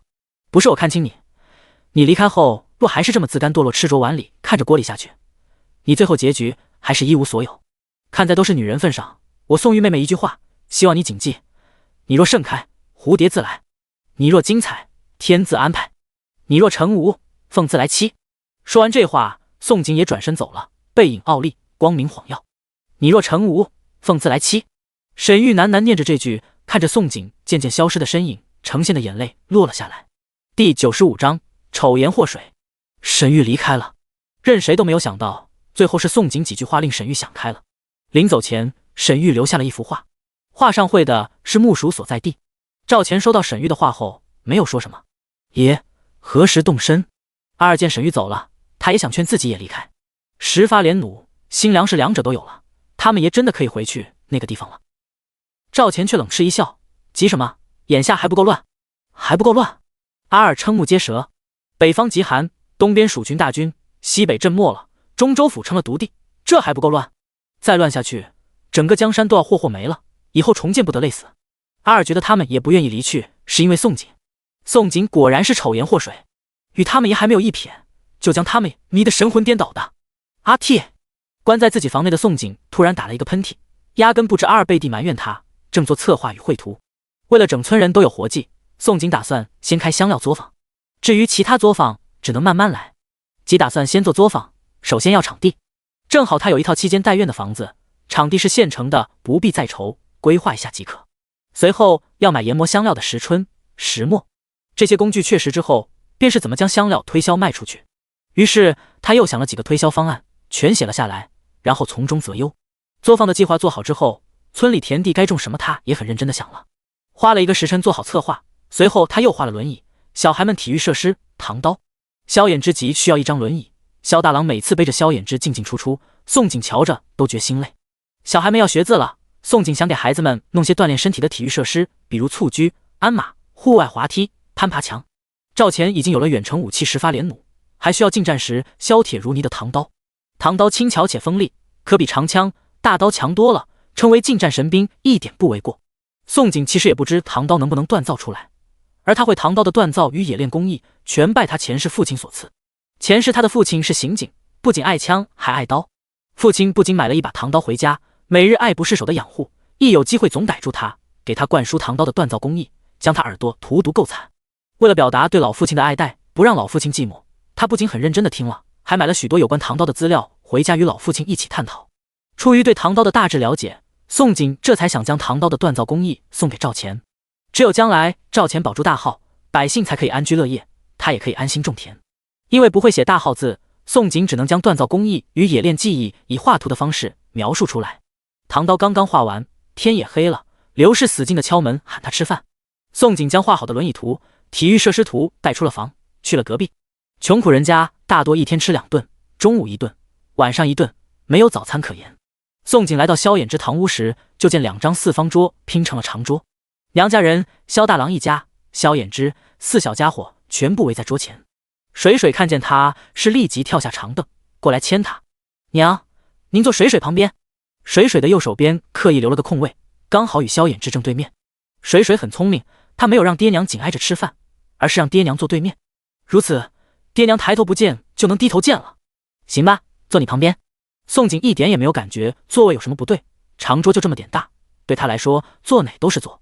至于水水仍喊他做娘，他想过阻止让四小家伙改口，可想到让四小家伙改口喊他阿姨，感觉又有点怪怪，最后他也不知该让四小家伙喊他什么，索性也不管了。娘，您吃。木木见水水如此表现，也从桌上陶盆里抓起一个最大的红薯递给宋景。晶晶、火火两崽子见水水、木木抢了所有活，心下好着急，但是他们记住爹爹的叮嘱，他们不能给娘亲造成困扰，所以两崽子生生忍住跳下长凳的冲动。宋景看着木木眼巴巴捧着红薯的紧张模样，接过了红薯，想起一事，问道：你之前不是一直想学武吗？我可以教你，不过你要有思想准备，我下手挺狠的，才不管你几岁，更不管你是谁。木木闻言直接怔愣住了，娘是说要教他学武功？宋景转过身，将手中的图纸递给娘家大哥二哥，说道：大哥二哥，你们会做木工，这些活就交给你们做了。说起这事，宋景觉得娘家人有点奇怪，娘家人不仅会武会打猎，木工、瓦工、泥匠，似乎许多活儿都会做。大哥宋安接过轮椅图低头看去，不一会，宠溺的笑容应道：放心，小妹，这轮椅我能做出来。二哥宋祥也打开体育设施图认真看了起来，半晌也抬起头笑道：小妹，这个活简单，包在二哥身上，一定给你整得漂漂亮亮。宋景闻言咧开嘴笑了，那辛苦大哥二哥了。前世他是独生子女，可没有兄弟姐妹，没想穿书过来，平白多了两个哥哥。记忆中这两个哥哥一向少言寡语，存在感很低，但是二人真的很疼原身，只要原身让他们做的事，两个哥哥一定有求必应。因着有孩子们在场，这次三家人气氛还算融洽，吃过简单的红薯配白粥。晚饭结束后，萧衍之很想张口留下宋景，让宋景单独向他学写字，但是他知道现在不是心急的时候，只能任由宋景回去隔壁。四小家伙看见萧衍之忍着不留宋景，一个个搬了个小板凳到院子里，然后排排坐，双手托着小下巴，望着隔壁，一脸愁苦。他们真要愁死了，他们娘似乎一点也不知道爹的心思啊。他们爹也是，分明很想将他们娘再娶回家，可是又忍着不告诉娘亲。水水，要不咱们告诉娘亲，爹心里很喜欢娘的好不好？木木性格急躁，让他眼睁睁看着自己爹温水煮青蛙的方式求娶娘亲，他实在忍受不了。第96章进山。不好！水水想也不想便一口拒绝，教训的语气对木木说道：爹爹说了，不许我们打扰到娘亲。正因为这个，木木才急。可是爹爹这样，啥时才能把咱们娘娶回家？木木觉得爹爹眼下最应该大声对娘亲大喊一声：我心悦你。水水虽然不喜欢木木的问题，可听了木木的话后，乌黑大眼睛突然一亮，狡黠的笑道：我有办法让娘知道咱爹心思了。丢下话，也不管另外三个猛调的笨小孩，奔进东屋。水水看见萧衍之，立即麻溜爬上炕，软萌笑道：爹爹。水水还不想睡，您能教水水画画吗？水水想给娘亲画一幅画，然后送给娘亲。怎么想起画你们娘？萧衍之闻言挑眉，但脑里莫名闪现一幕幕那些让他记忆深刻的画面，突然异动了，又道：行吧。言罢，萧衍之拿出了新纸、文房四宝，然后研墨绘画。然而他一下笔就收不住了，一张接着一张陶黄图上有关于宋景的画卷，渐渐生成，各种神态的宋景在纸张上一个个浮现，有他生气朝他扔水囊的画面，有他像一道光救木木的身姿，有他为救娘家人头也不回决绝背影，有他肩挎弩箭，手提短斧，一身染血，伫立几百狼师中飒爽英姿，还有他百步穿杨射杀守将一幕，还有一张接着一张画卷，各含一个故事，故事每到萧衍之停不下笔，等到他停笔时，才发现不知不觉已到子夜，四小家伙早已在炕上呼呼大睡。萧衍之看着案桌上5、60张画卷，只留下一张宋景给四小家伙擦嘴角的画卷，其他画卷则被他收起卷起，全部藏进了书袋。画卷刚刚收好，水水突然醒来，揉了揉眼：爹，您画好了？萧衍之闻声转头，挑眉盯着水水，沉声问道：你故意让爹画你娘，其实是想将爹画的画给你娘是吧？爹。水水没想到自己的小心思会被自己爹猜到，吓得小脸一摆。萧衍之一看水水的脸色，哪能不明白，沉默许久，才叹息道：爹会努力把你们娘再娶回来，但你们真不要给爹添乱。而且表明心思这种事，他不想假借孩子之手，他想自己来。可是水水想说，那要等到什么时候？没有可是。萧衍之又道：记住了，你还小，大人的事小孩不要管。宋景并不知萧衍之与水水背地里还有这么一出，在自己房里睡了一个美觉，初二的大清早，宋爹、大哥、二哥进山砍树做轮椅与体育设施的时候，他则带着三个嫂子徐氏、张氏、柳氏进山采挖天然香料和草药。狠黑村后有一座大山，因为南方不缺水，山上不仅长了沈玉说的木薯，天然香料也不少，草药也多。提个麻袋就能采摘的野生香料，如胡椒、木姜子、麻藤、香叶、紫苏、山楼、吴茱萸、草果、薄荷、肉桂等20多种。能采的草药也有车前草、鬼针草、夏枯草、金银花等数十种。弟妹，这个也是草药，能卖钱？徐氏见宋景拿镰刀去砍棕榈，惊了。棕榈不是用来做蓑衣的吗？徐氏是第一次听到能药用。宋景点头，是的，大嫂，这棕榈全身是宝，不仅可以做蓑衣，棕榈花还可以吃。棕榈的叶鞘纤维收集下来，除去鬃毛，晒干后就成中药。棕榈能收敛止血，能治女性崩漏。徐氏听得一愣一愣，不过他想起一事，不安问：弟妹，我这月事有点不正常，你能不能帮我看看？其实徐氏还想以后能给萧大郎生个儿子，古代生不出儿子会被人笑是吃绝户，一辈子抬不起头来。以前他被杨氏搓磨不敢反抗，其中最大的原因是因为他没能生出儿子，是吃绝户。幸好萧大郎是个好的，不仅没有嫌弃过他，对他对两闺女如意吉祥也很好。大嫂，我给你把脉看下。宋景听了徐氏的话，是瞬间秒懂徐氏意思，立即丢下了镰刀，就给徐氏把脉。经过把脉，发现徐氏有些崩漏和营养不良外，大问题没有，当即道：大嫂，你这个能治，我等会就给你找药回去，煎好给你吃。不过你若想给大哥生儿子，需要等上1-2年，大哥饿伤了，得先给他补好身子，至少养个1年。萧大郎动不动就晕倒，甚至骨瘦如柴，这是在老萧家没有落心给饿伤的，后来逃荒更是把身子熬垮了。不过营养跟上，还是能养回去。徐氏听到宋景相告，立即红了脸。我明白，生孩子这是急不得。不说萧大郎饿伤，逃荒半年多，吃的树根树叶，村里所有人几乎都饿伤了。徐氏自然知道这2年不是生孩子好时机。宋景又道：大嫂，你放心，大哥我也会找些药给他调理，一并给你们煎好，再给你们服用。要治疗萧大郎的恶伤，灵泉其实最好。灵泉改善人体质，洗精伐髓，治疗萧大郎这种恶伤，估计几碗灵泉就足够。弟妹，谢谢你。徐氏立即红了眼眸，心中全是愧疚。宋锦与萧衍之和离，她作为大嫂却没能帮上忙，心里头一直过意不去。大嫂，别谢来谢去的，不过举手之劳。宋锦见徐氏也来这一出，头皮发麻，急忙阻止。他最近真的被村长、三叔公谢怕了，这谢来谢去多了，对他来说真的是一种负担。因着徐氏与萧大郎的情况，回去前宋锦刻意给夫妇2人找了些补气血的中药，打算结合灵泉一起煎煮，掩人耳目。午时，宋锦与3个嫂子一人各挑4麻袋的香料与草药回了家。说来也是巧，初2这天正好雪后天晴，回到家，宋锦立即就将草药、香料暴晒在院子内，打算等洒干后都用时春捣了。不过这20几种香料品种仍不够，要做香料作坊，自然要从药房进货，将各种所有香料备齐。会采这些香料，不过是能省钱则省。第97章治腿1。午饭过后，宋景又在萧衍之与4小家伙的目送下，回娘家给萧大郎夫妇煎了药，给2人喝下，就关进房里。娘家人全都不知宋景关房里做什么，只当他又在捣鼓画什么。宋景确实在空间捣鼓。林田里有野生艾草、半枝莲、松兰，他准备将这3类中草药种子全摘了，带出去给村里荒地种植。半枝莲种植的好，1年可收割4次，亩产1500斤。松兰可以预防治疗瘟病，且1年可以割叶2次，挖根1次，亩产500斤。艾草种下去，如韭菜般永久性任割，1年也可割4、5次。这3类中草药，任何一类种植都可以给萧家村人带来收入。萧家村每户虽买了田地，可是接下来要交田税、赋税、徭役等税。萧家村若是没有收入进账，不说温饱是个问题，交不上税，恐怕真要过不下去。宋景拿了3个麻袋，分摘种子。摘种子是慢工细活，宋景在空间里忙活到刘氏在喊吃晚饭。晚饭过后，又一头扎回空间再摘。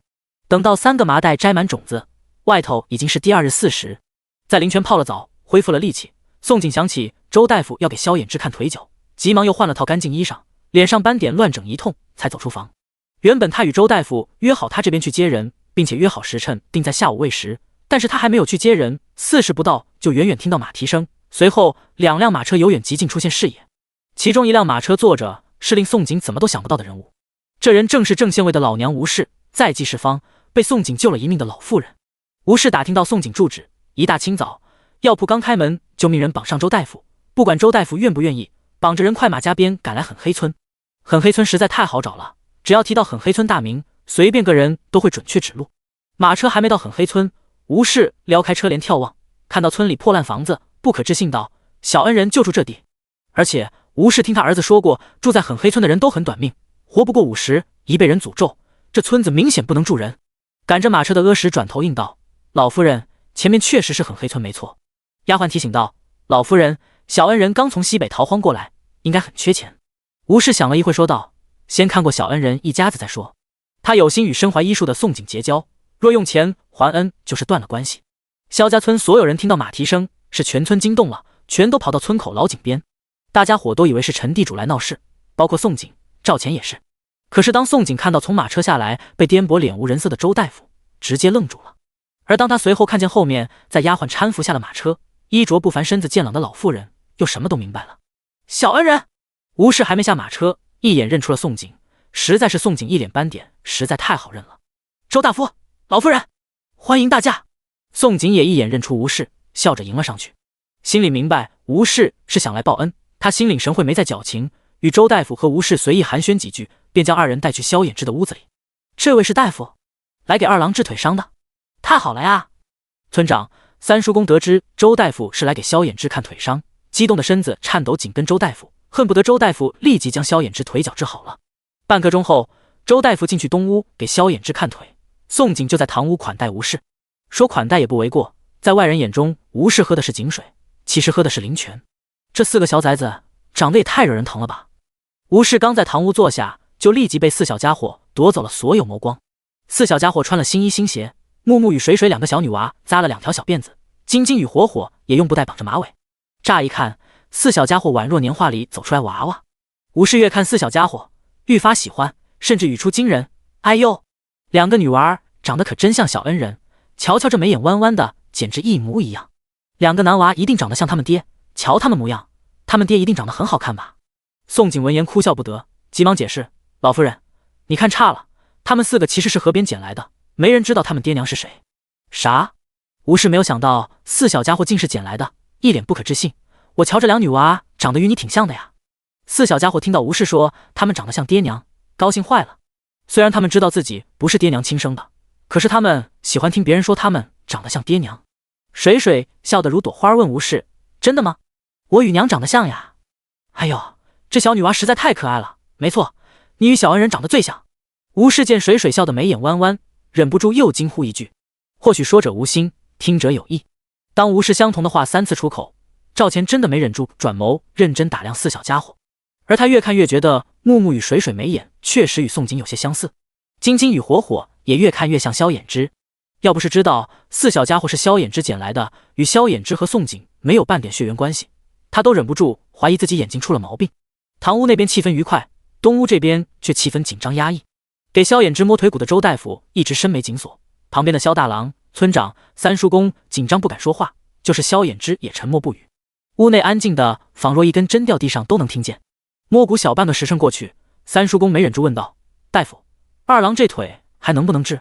周大夫抬眼看向萧衍之，见萧衍之容貌不凡，并且屋内还有书案与文房4宝，忍住没有当场说实话，这个真不好说。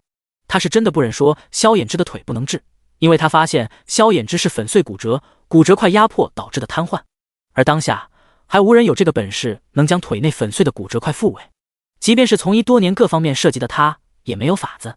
第98章治腿2，不好说的意思是有治好的可能吗？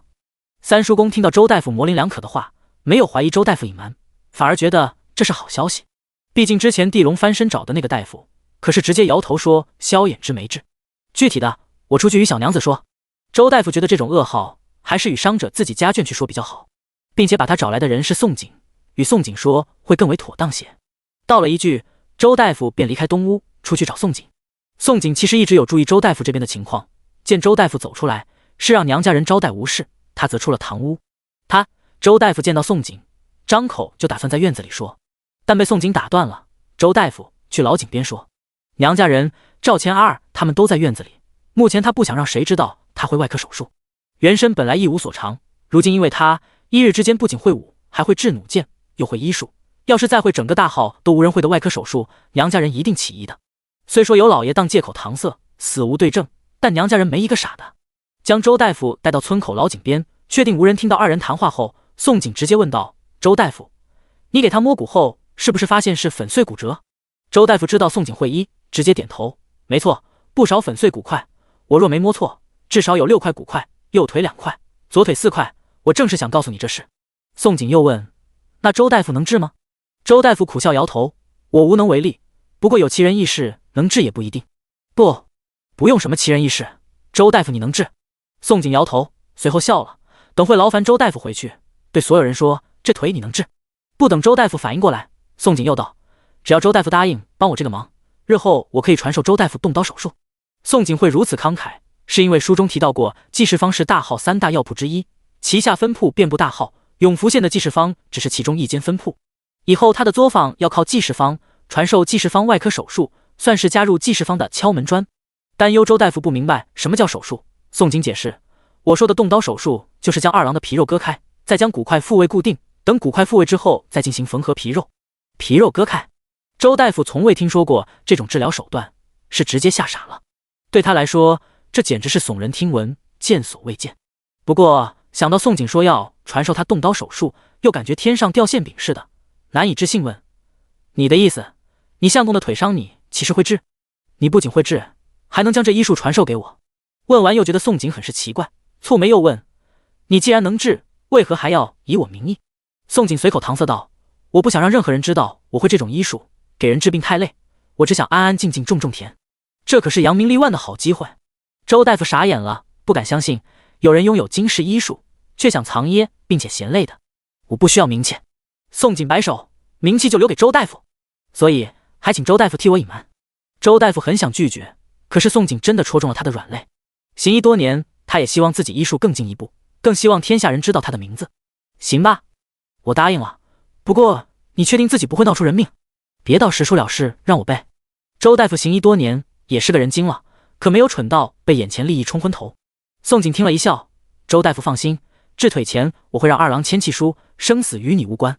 而且日后我若传授你手术，你出师替别人手术，也必须要病人签了契书才可以给人动刀。”“咦，你这点子不错。”周大夫听到契书，瞬间感觉自己脑子还没有宋景好使。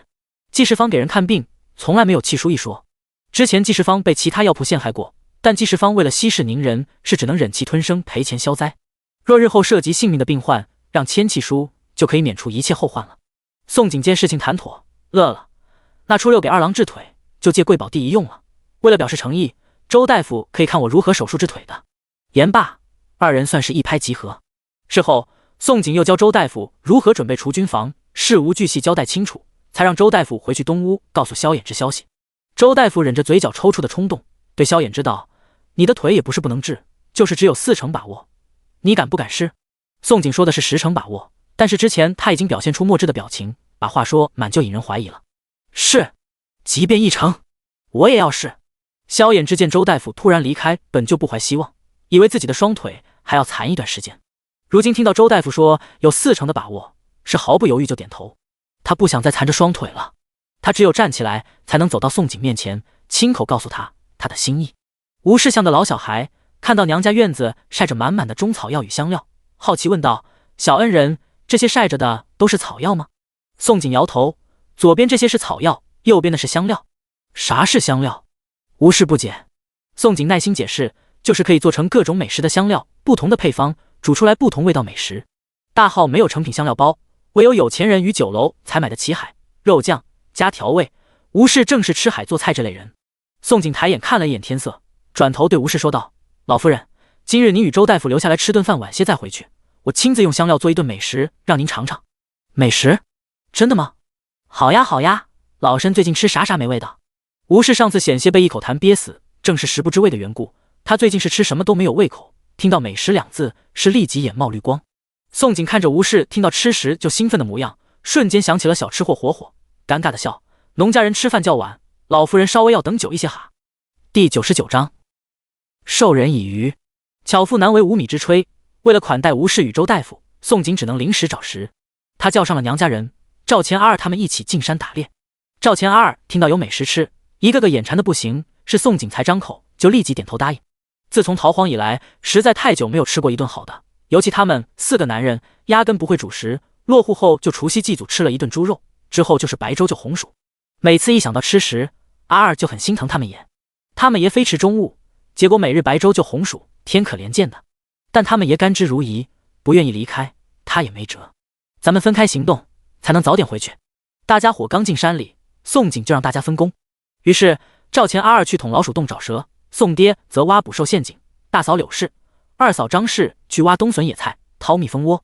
宋景则逮到一只竹鼠，扒了皮切成肉块，趁所有人不备，偷偷给肉块浇了灵泉，等着宋爹每挖好一个陷阱，他就插上尖锐的竹尖，然后每个陷阱都扔几块竹鼠肉。前次在地下河，宋景发现鱼儿可以闻到灵泉味，这次他相信浇了灵泉的竹鼠肉也一定能吸引山上的野味，而他的想法确实是对的。当赵钱他们抓了10数条毒蛇，柳氏与张氏挖了半箩筐冬笋、半麻袋野菜、3窝蜂蜜，宋爹也挖到第5个陷阱时，最开始挖的3个陷阱都传来野物扑腾的声音。所有人听到声音都赶到陷阱处去看，这一看可把张氏乐坏了，赵钱阿二他们也傻眼了。第1个陷阱200斤左右，野猪1头；第2个陷阱野兔2只，1只野山羊；第3个陷阱3只野鸡，野兔1只。我滴乖乖，小姑你到底放的啥诱饵？咋这么厉害？这些野物全中邪了吗？张氏一边乐颠下去陷阱捡收获，一边哈哈大笑。而张氏这个问题，赵钱也很想知道。宋景摸了摸鼻子，笑得高深莫测的模样。二嫂，你还真说对了，我确实往肉中抹了一种可以让野物迷失的诱料。这话出口，是一个个深信不疑。在所有人印象中，宋景不仅会医，还很会用毒，捣鼓些让野物迷失的药，似乎再正常不过。因着前面3个陷阱收获不少，宋景将陷阱内的收获打包带走，便让大家伙回去。当1头野猪、1只山羊出现很黑村，萧家村全村人不管男女老少都围住萧衍之院子，并且一个个眼热，咽着口水。宋景看着200多个伤的村民，莫名发愁。最后他对村长道：村长，让全村人帮我田地开荒吧。我与娘家人所有田地加起来刚好100亩，把100亩田地平摊分下去，每户开荒2亩，得银1两。话说完，他就当众掏出50两银递给村长，又道：这钱可以先发下去，就当是给大家伙提前预支工钱。至于猪肉，大家伙若想吃，1斤8文钱。宋景不可能再养着全村人，授人以鱼不如授人以渔。好，村长没有想到宋景会让全村人开荒。接过银两时，老泪不要钱似的掉。感激涕零好一阵之后，是按照宋景说的去做。转过身就对全村人说道：从今日开始，全村帮忙宋家开荒，每户分下去开荒2亩，每户得银1两。这50两银我先替大家伙管着，田地整好后让我看过，才可从我这里领回银子。至于野猪肉，想吃的可以自己买，没钱的可以先到我这里预支。村长其实也不希望全村一直等着人救济，毕竟再这么下去，全村人以后都会养成不好的习性，会直接养废了。村长，我家不急着吃肉，我家现在就去开荒。村里泼妇林氏听到开荒2亩得银1两，激动坏了，当即带头喊道。一个壮劳力也附和道：我家也不急吃肉，我家也去开荒。有些考虑到家中老人孩子，并且手上还有几百文钱的，是道：我家称1斤猪肉。萧长春也想给自己老爹村长吃些肉，也道：宋婶子，我家买2斤。三叔公儿子听到萧长春的话后，也跟着说：我家也2斤，给老爹补补身子。看着村里人的反应，宋景心里很欣慰，满意极了。转身就让萧大郎与宋爹忙活杀猪宰羊宰鸡宰兔，让阿3阿4去搬来石磨。收拾8个混子的时候，他看见赵钱院子里有旧石磨。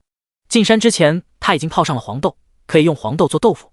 小恩人，你弄石磨这是准备做什么？吴氏看着宋景进山一趟就弄回来这么多吃食，早就震惊的瞪大眼珠。而当他看见宋景合理接济村里人这件事，更加坚定与宋景结交之心，准备做几道豆腐菜让老夫人尝尝。宋景笑着解释：豆腐是什么？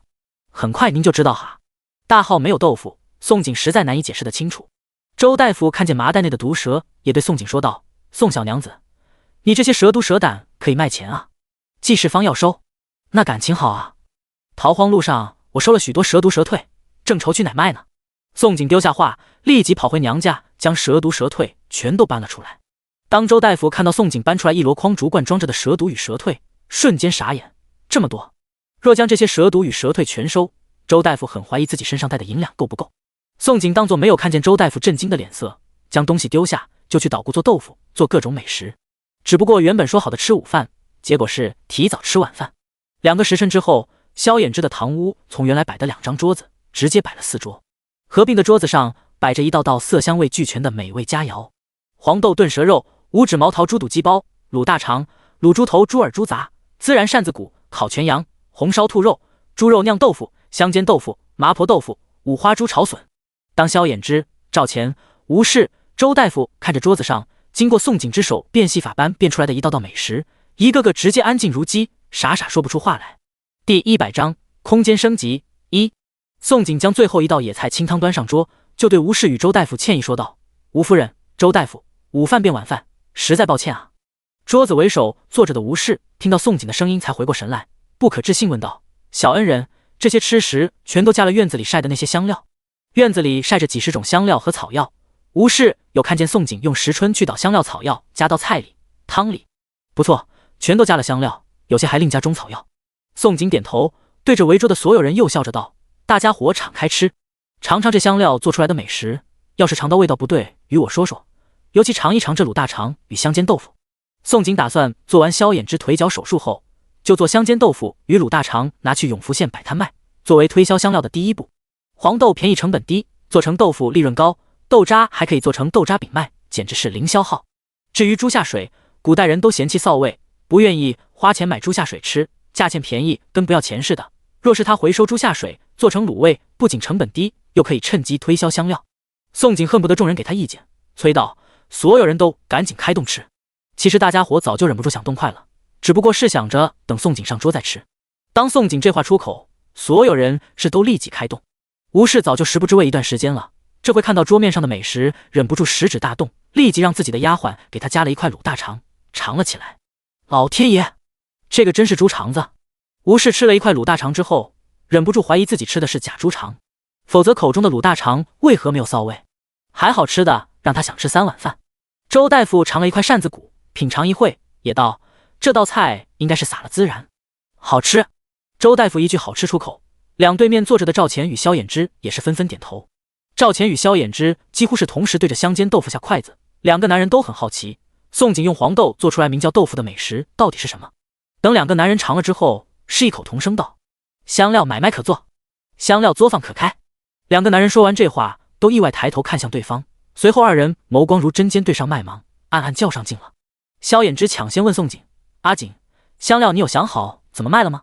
宋璟没想到萧衍之突然来这么一句，愣了一会说道：“我准备元宵灯会摆摊卖香煎豆腐与卤大肠，先让百姓们知道香料是什么。”萧衍之又道：“要让百姓记住香料，我们可以给各种不同配方的香料取名字，比如卤猪肠的香料与烤羊肉的香料两者不同，分开纸装，分开取名。至于取名与写字这些，我来帮你。”这个可以啊，我正愁苦这个。宋璟确实犯愁接下来卖香料如何区分，毕竟他自己不会写字，他总不能见一个顾客要介绍一下这什么香料，做什么美食的吧？这个写字活儿让给萧衍之去做也挺合适的。赵钱看着萧衍之三言两语就抢去一个活儿，也不甘示弱：“阿璟，我与阿二几个闲着也是闲事，摆摊可以叫上我们几个，脏活累活你可以随便差事阿二他们。”宋璟很想拒绝赵钱的好意，这个是未来皇帝，差事他帮忙摆摊他可不敢。若是日后传出什么赵钱摆摊卖皮相乱七八糟的话，满朝文武会不会把他抽筋扒皮？萧衍之见赵钱如此狡猾，勾唇斜似一笑：“赵兄如此俊朗，且未娶妻，你不怕去了街上被女人生扑？”赵钱已从阿二口中得知宋璟之前嫁给萧衍之就是生扑的，听了萧衍之的话，脸色微变了一下。不过他是谁？怔了一会，呵呵一笑：“萧兄放心，萧兄所说的事应该不会发生在赵某身上。”眼看两个男人还要互相针锋相对下去，为首的吴氏听明白宋璟想在元宵那天要摆摊，心下有了主意，想了一会道：“小恩人接下来是打算做香料买卖，元宵要去永福县摆摊吗？”这个好，我儿子应该可以帮小恩人弄个好摊位。还没有等宋璟回答，又转身对家丁阿石吩咐道：“阿石，小恩人接下来要磨香料，应该要很多石磨和石春，你明日让卖石磨石春的掌柜送东西过来。”吴氏决定了要与宋璟结交，所以想出力帮助宋璟。宋璟听见吴氏对阿氏吩咐，哪还能不明白吴氏结交他的心思？不过他没有拒绝吴氏的好意，爽快笑着说道：“那摊位与石磨石春的事就劳烦老夫人了。”周大夫想到日后宋璟要教他动刀手术，宋璟算是济世方的人了，也抬头道一句：“济世方有各种香料草药，你若需要，可以去记事坊买，不用担心货源会断这个问题。太好了，多谢周大夫。1日之内，不仅摊位问题解决，连原材料的问题也给解决了。宋景实在乐疯了。老夫人，周大夫，大家伙全都不要停下，吃菜吃菜。宋景太开心了，立即又喊大家伙继续吃饭。这一顿饭吃了1个时辰，且吃得尽兴。天近黑时，吴世林上马车准备回去时，塞给宋景4个红封与1对玉佩。阿锦，4个红封是给4个小崽子的，这对玉是给你的，不是什么值钱的东西，相识一场便是缘，且你还救了老身一命，东西你可要收下。宋景看到手上的玉佩，很想回拒了，可是他还没来得开口，手中的玉佩莫名颤动，接着宋景就感觉握着玉佩的右手掌心莫名发烫。宋景被突然滚烫的玉佩吓了一个大跳，不明白玉佩怎么会发热，不过他莫名有种奇异的感觉，觉得太佩也许与空间有关系。为了研究个原因，他收下了红封，也收下了玉佩，然后送走了吴氏与周大夫。周大夫临走前本想要付他蛇毒蛇退的银两，但想到他以后要去记事坊买香料的原材料，就没有给了，而是让他到时候直接抵扣。第101章空间升级2。宋景回到房中，就迫不及待进入空间，摊开了掌心。一如预料，玉佩瞬间被空间吞噬，直接从他手中凭空消失了。随后右手掌心多了一道白光云纹，白光云纹在掌心闪现了几下，就隐没了起来。哈哈，难道这就是传说中的空间升级？宋景欣喜抬眼打量空间，可是很快就发现空间并无改变，林田、大山、瀑布还是原来模样，没有一丝变化。难不成是时间流速变了？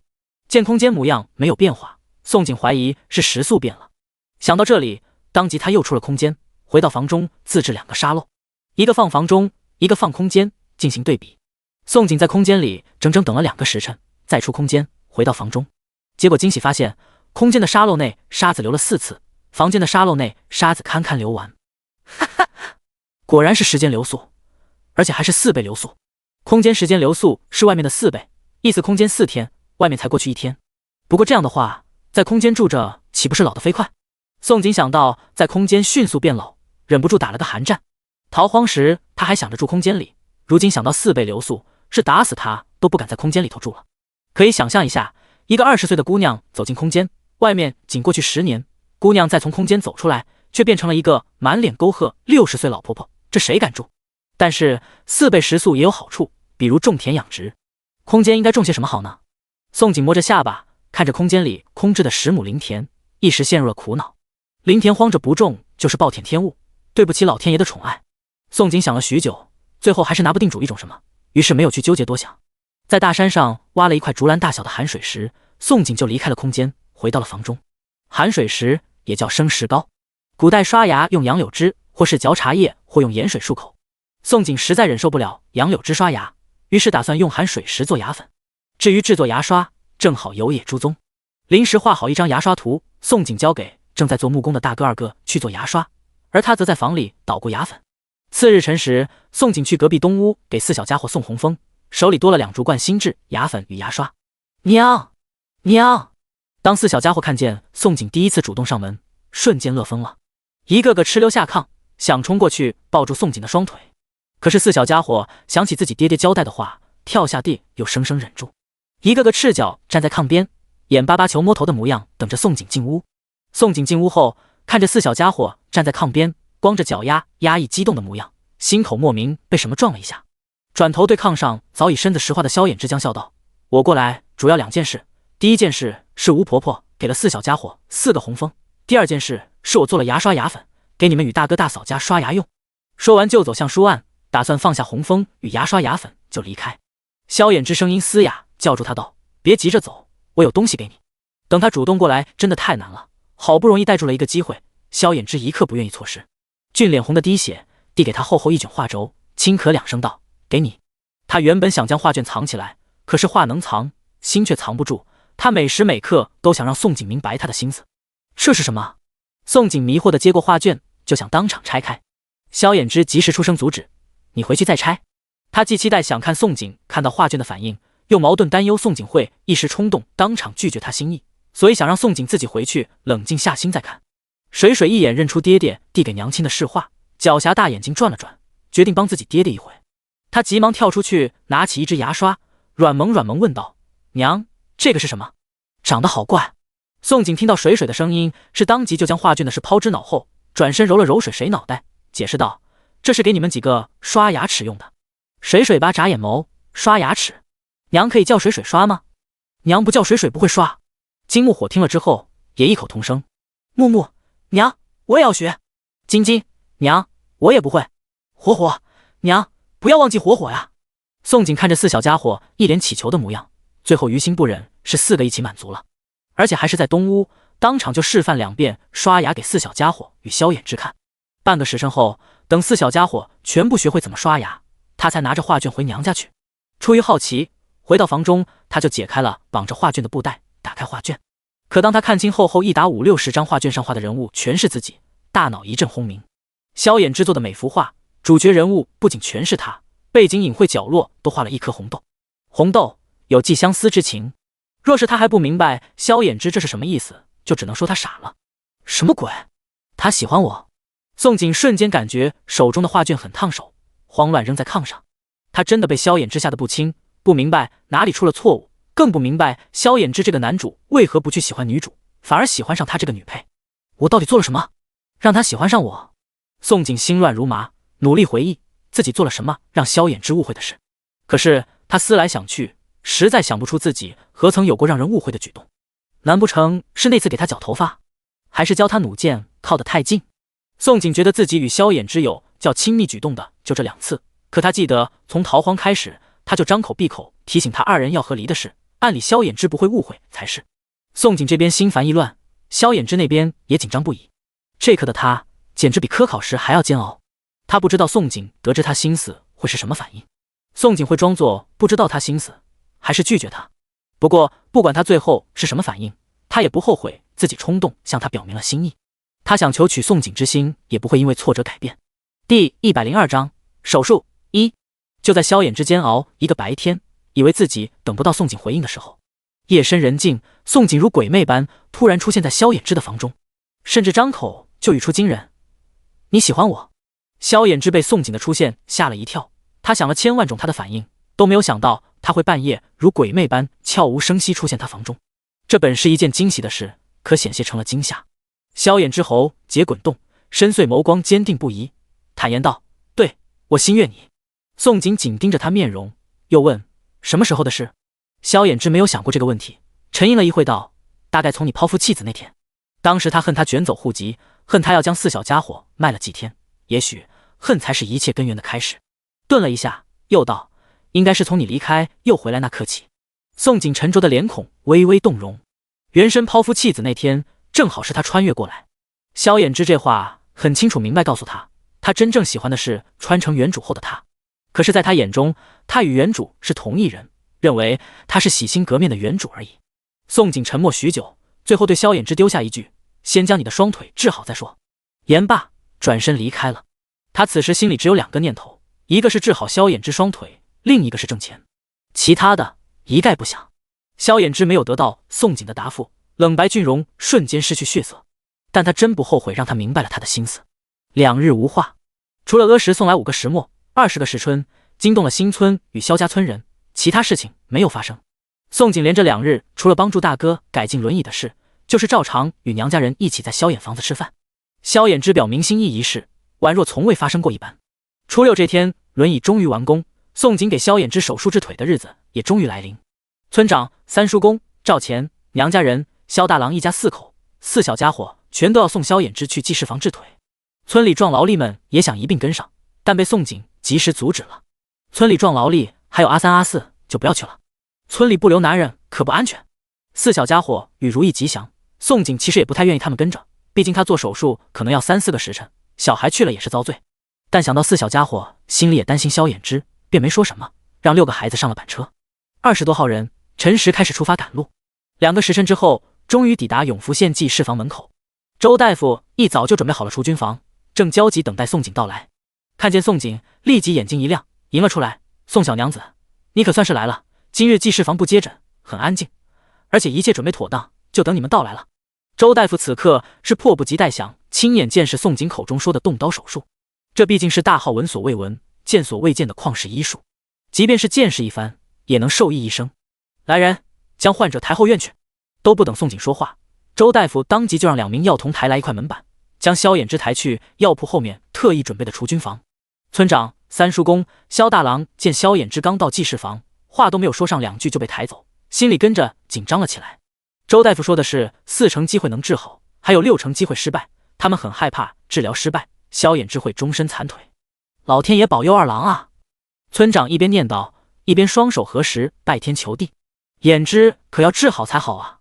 刘氏望着萧衍之消失的身影也很担忧，他打心底其实是希望萧衍之能治好双腿，如果能与他的闺女重修旧好，就再好不过了。旁边的赵钱很不错，不仅长得好看，人品也没什么问题，而且他看得出赵钱喜欢他的闺女的紧。可是他总感觉赵钱不是寻常百姓的儿子，不知根不知底，他无法放心。宋景要找借口离开，转身就对所有人说道：爹娘、村长、三叔公，你们不必紧张，周大夫作为医者才不敢将话说太满。周大夫说是4成，其实他有7成把握，二郎的腿一定能治好的。说着拿出1两银子给大哥送安，说道：大哥，你去给买些肉包子回来，治腿可是慢活，没几个时辰是出不来的，不仅孩子们要吃，大人也要吃些东西填填肚子。还莫等宋安离开，他又自顾说道：爹娘，我想趁二郎治腿时去街上看看香料能不能卖到酒楼什么地方去，你们不用担心我，我问完后就会回来，你们看好4小家伙。所有人都知道他元宵准备要卖香料，找推销香料借口离开再合适不过。去吧去吧，不过要早点回来，一定要赶在衍之出来之前回来。4小崽子，我给你看着。刘氏果然不疑有他，有了刘氏这话，宋景后来是堂而皇之离开记事房，确定赵钱与阿二没有怀疑，这才去了打铁铺，付了银两，拿上手术刀具，绕小巷子到记事房后门。宋小娘子，快进来。周大夫一早就按他吩咐打开了后门，在后门处等着他。宋景提着手术刀，还未进去就先问道：你用了我说的臭麻子花，确定他昏睡过去了吗？周大夫点头，放心，他现在毫无知觉，而且我是按照你说配方炮制的麻沸散，且按你说的分量，保证不会出错。那行。听到萧衍之已经昏迷，宋景提着手术刀就跟着周大夫进入了除菌房，然后在除菌房外间换掉了身上的外衣，穿上周大夫按他要求准备用艾草熏过的白色除菌罩衫，梳好头发，罩上除菌帽，戴上遮面巾。周大夫也按照他的要求，与他穿上同款除菌罩衫，罩上除菌帽，戴上遮面巾，与他一起走进了里间。为了手术照明，里间点燃了几十盏油灯，灯火通明。宋景走进去看见的正是萧衍之沉睡在一圈灯火之间的一幕。他走过去摸了萧衍之的脉搏，按了按心窝，确定这个男人真的不省人事，才敢开口对周大夫说道：周大夫，你去帮他把身上衣裳裤子脱了。第103章手术2。宋景吩咐周大夫给萧衍之脱衣，他这边则背过身去将全套手术工具还有缝合羊肠线用烈酒进行消毒。原本消毒应用碘酒，但眼下宋景没有提炼碘酒，只能拿烈酒先凑合使用。只是当他忙完消毒，转过身，不小心看见治疗床上只有一张白布遮了那啥地方的萧衍之，大脑轰一声炸响。虽然前世他救人见过不少男人身体，可是眼前这个男人2日前才对他表明心意，顿时让他觉到视觉冲击感太强烈了。周大夫放下萧衍之的衣裳，转过头问道：宋小娘子，接下来我要帮忙做什么？宋景闻言一个机灵回过神来，轻咳几声道：先给他双腿消毒。语落，他也先净手，然后将手术工具、羊肠线、棉花纱布、外固定夹板等物搬到了治疗床边。等周大夫用烈酒给萧衍之双腿消毒后，他才开始给萧衍之摸骨。不能透视，他只能凭借自己医术经验摸骨找骨折的地方。只不过摸骨摸到靠近大腿，他多年当医的心理防线差点土崩瓦解。好不容易找到了骨折位置，宋景烫手般松开，脸颊滚烫，拿起了一把手术刀，割开了萧衍之右腿皮肉。周大夫也算行医近20年了，可当他看见宋景连手都未曾抖一下，突然下刀割开萧衍之右腿皮肉，鲜血沿着刀缝溢出，血肉淋淋的一幕，顿时吓得不敢看，甚至胃中一阵翻滚。这就是京式动刀手术，可是对他来说太过血腥。宋景见周大夫要吐的模样，无比严肃说道：忍住可别吐了，如果害怕，以后如何给人手术？睁大眼睛看着。说罢，拿了棉花吸去鲜血，然后开始繁琐的手术。宋景割开萧衍之右腿皮肉，用其他工具撑开后，发现骨干果然粉碎骨折，血弓被破坏，粉碎骨块移位，旁边神经损伤严重，骨折之处呈畸形愈合。见此，宋景开始像修复师修复工艺品般，开始将移位的骨块一块块复位，等复位后才开始缝合。这就是缝合术。周大夫看见宋景用羊肠线如补衣裳一般，将原本割开的皮肉一层层缝合，满脸激动与崇拜。当初怎么割开的，就怎么原封缝回去。宋景回了一句，就不再说话，专心致志地缝合。人的皮肉用手术刀割开容易，但缝合回去却繁琐不易。仅给萧衍之医治右腿，宋景从割开到缝合，上金疮药，夹板固定一系列动作完成，花了将近2个时辰。之后再用同样方法治疗左腿，整整4个多时辰才将萧衍之双腿手术完美结束。因为全神贯注，且站了4个时辰给萧衍之成功手术后，宋景身子还是有点虚脱，额头、脸上、后背全是汗。肢体的本能，他解开遮面巾，拿了一条干净棉布就擦脸。擦完脸，便对正给萧衍之穿衣的周大夫吩咐道：“周大夫，首尾你来收，我出来太久得回去，否则引人怀疑了。”言罢，也没有怀疑自己脸上有什么不对，去了外间脱掉除菌罩衣、除菌帽，将手术刀收进空间，就匆匆从后门离开。永福县正街上，宋爹、大哥、二哥、赵钱、阿二正兵分几路，挨家挨户寻找宋景。实在是因为宋景离开太久，并且城门天黑就要宵禁关闭，容不得他们不担心宋景出事了。二，去查一下那个狗地主的铺子有哪些。赵钱与阿二从客栈出来，因为没有找到宋景，站在巷子口，脸色阴沉的能滴出水来。他怀疑宋景失踪与陈地主有关，于是命令阿二去查陈地主的产业。是，爷。阿二心里很不喜宋景将来做他们的女主人，可是见自己爷焦急难看的脸色，丝毫不敢表露出不愿，当即转身便离开。宋景从记事坊后门巷子离开，刚走到巷子口处，就看到赵钱一个人身子倚着巷子墙。他以为赵钱是出来放水，等了好一会，见赵钱没有动作，才走过去，一边靠近一边打招呼：“嘿，赵公子。”赵钱正因为宋景失踪一事心烦意乱，即便感觉到巷子内有人走过来，他也没有回头去看，直到听到对方熟悉的声音，才惊喜转头。可是当他看见眼前灵秀逼人、眉眼如画、肤如凝脂、宛若仙子一般的绝色女人，顿时整个人懵了。赵钱站直了身子，一脸不解，皱眉问道：“你是谁？你出来。”宋景刚想问赵钱是不是出来透气，听到赵钱的话，到了嘴边的话硬生生咽下。而当他看见赵钱用陌生人眼光看着他，这才猛地记起来，他一不小心因为擦汗，竟将脸上的伪装也一并擦掉了。他太急于赶回来，所以疏忽大意了。那个宋景傻眼了，当下不知道该让赵钱知道他真面目好，还是装作不认识好。你如何得知我姓赵？赵钱见宋景痴迷望着他，紧皱的眉头简直能夹起一只蚊子。他看了一眼幽深的巷子，突然想起萧衍之对他说的话，他不免怀疑眼前的女人想生扑他，这才这妖巧出现在幽静无人的巷子。那个，不好意思，我认错了人，我以为你是吉兆那个赵公子。宋景见赵钱一脸戒备的模样，抽搐了几下嘴角，丢下一句话，就匆匆从赵钱面前离开。到了街上，看到胭脂铺，是立即闪身进去。他原本想告诉赵钱实话，可是他不想与赵钱过多接触。他什么都没做，萧衍之就喜欢上他，已经让他很烦恼。万一赵钱是个爱颜色的，看上他现在容貌就不好了。他可没有忘记书中对赵钱的描述，这是一个后宫3000的男人，虽是明君，但是来者不拒，周旋3000佳丽之间，那是雨露均沾一个不落。然而他不知道的是，就算他隐瞒，赵钱事后还是意识到不对劲。当宋景从面前匆匆走过，冷静下来的赵钱还是怀疑他的身份。为何这女人声音与阿锦这么像？想到这里，赵钱大脑突生了一个更大胆的想法，立即就去追宋景。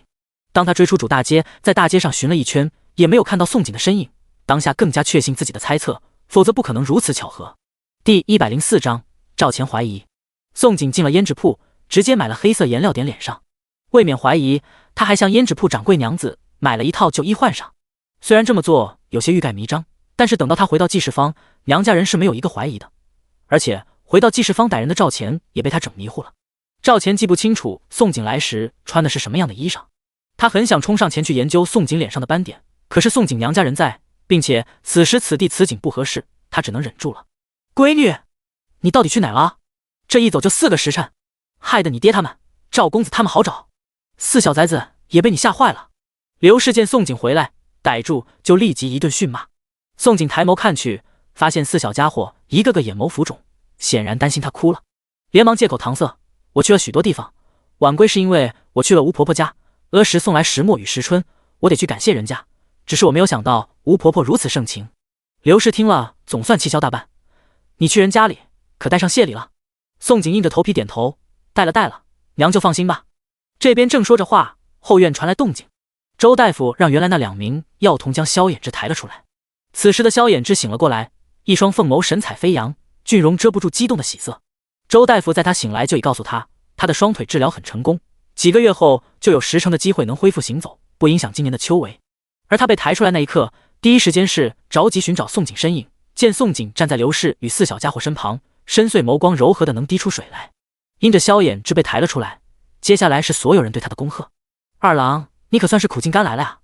焦急等待大半天的村长三叔公看见萧衍之完好无损被抬出来，立即围上前去，恭喜二弟！萧大郎与徐氏红了眼睛，恭喜萧兄！赵钱也上去道贺，衍之啊，这腿总算是治好了，日后可以行走了，可得争气些。刘氏同样上前道贺。虽然萧衍之成了前女婿，可是萧衍之一出来就着急寻找宋景的眸光，被刘氏逮了个正着。若是这刻萧衍之对众人说他对宋景没感情，打死刘氏都不相信的。衍之，恭喜！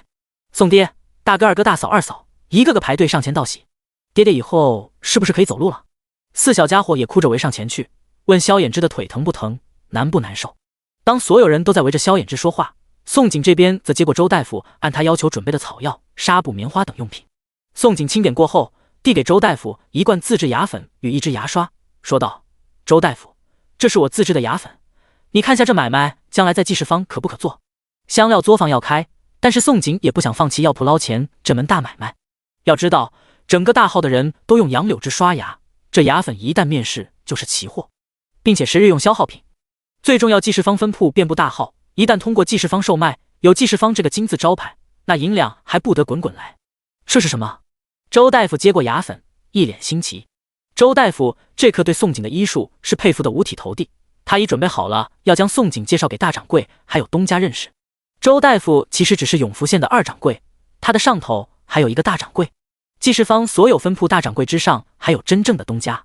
宋景见周大夫低头就要用嘴去尝牙粉，解释说道：这是刷牙用的牙粉，只要用刷子沾点牙粉刷牙就能将牙齿刷干净。不仅如此，我这牙粉是中药配方，用了可以防牙痛防蛀。我先试试。周大夫听了神情一紧，拿起牙刷牙粉，丢下一句话就冲去后院。等小半钟之后，他再出来，脸上全是狂喜之色。不过他是2掌柜，买卖这事他决定不了，于是说道：这件事太大，需要等东家决定，等大掌柜来了药铺，我介绍你与大掌柜认识。你放心，你叫我动刀手术这事，一旦让大掌柜得知，离你与东家认识也不远了。宋景听了笑了，好，不急，我等周大夫好消息。牙粉只是他赚钱的第2步，而且他真的不担心牙粉入不了济世坊东家的眼。后面与周大夫再聊了几句后，宋景就让大家伙回去，再不回去就要天黑关城门宵禁了。20多人如来时那般走路赶回去。不过之前是白日赶路，如今是点了火把。20多人的队伍，宋景与宋爹走在最前，之后是萧大郎拉着的萧衍之板车，娘家大哥二哥帮忙推车，村长三叔公紧随其后，赵钱与阿二走在队伍最后面。此时赵钱满脑子浮现的都是巷子里遇到的那个绝色女人，他觉得宋景就是那个绝色女人，就是他现在没有证据。阿二见自己自从宋景回来就心事重重的模样，忍不住问道：也有烦心事？赵钱沉默了半晌道：我在巷子里遇到一个长得很好看的女人，她不仅知道我姓赵，还与阿锦声音很像，我怀疑她是阿锦。阿二闻言怀疑自己听错，抽了抽嘴角，问道：爷确定没有听错？宋景丑得让人不忍直视，怎么可能是个美人？与美人2字沾不上边好吗？肯定是他们爷遇到大美人，因为大美人声音与宋景很像，他们爷才会误会了。赵钱见阿二怀疑的眸光，皱眉道：你觉得我会将声音认错？如果连自己心悦的女人声音都认错，还谈什么心悦？阿二见自己爷脸色渐渐阴沉，吓了一跳，忙解释说：爷，我不是这意思，只是这天下之大，不仅有人声音十分相似，连相貌相似的人也很多。打死阿二，他也不会相信宋景是自己爷口中遇见的美人。赵钱见阿二还是不信，脸沉的滴水，不过他相信自己直觉，冷声道：等回到狠黑村，我一定会证实我不会认错人，尤其不会认错阿锦。第105章宋景的答复。一路无话。2个时辰之后，宋景他们总算回到狠黑村。留守的村里人听见动静，纷纷举着火把跑到萧衍之院子里来。村里人从村长口中得知萧衍之治好双腿，日后有望如正常人行走，震惊喜悦过后，是一个个上前轮番恭贺萧衍之。当村里人全部恭贺一遍，萧衍之东屋总算安静时，已近子时。萧衍之体内麻沸散药效也刚刚好过去，疼得他视线模糊。宋景皱眉看着嘴唇苍白如纸，额头冒着冷汗的萧衍之，转身对萧大郎夫妇说道：大哥大嫂，你们也回去歇歇，接下来3天是非常时期，我亲自守着二郎。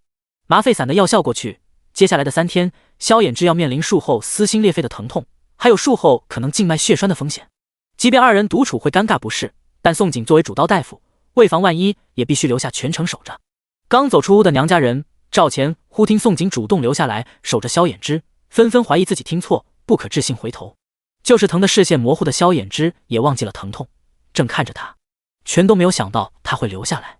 宋景见所有人被吓一跳的反应，嘴角抽搐说道：“周大夫说二郎卧床半年时间太长，容易术后风险，极有可能一不小心还会把小命给交代，让我盯着他3天。”刘氏以为宋景留下来是因为开窍了，听了他的话一阵失望。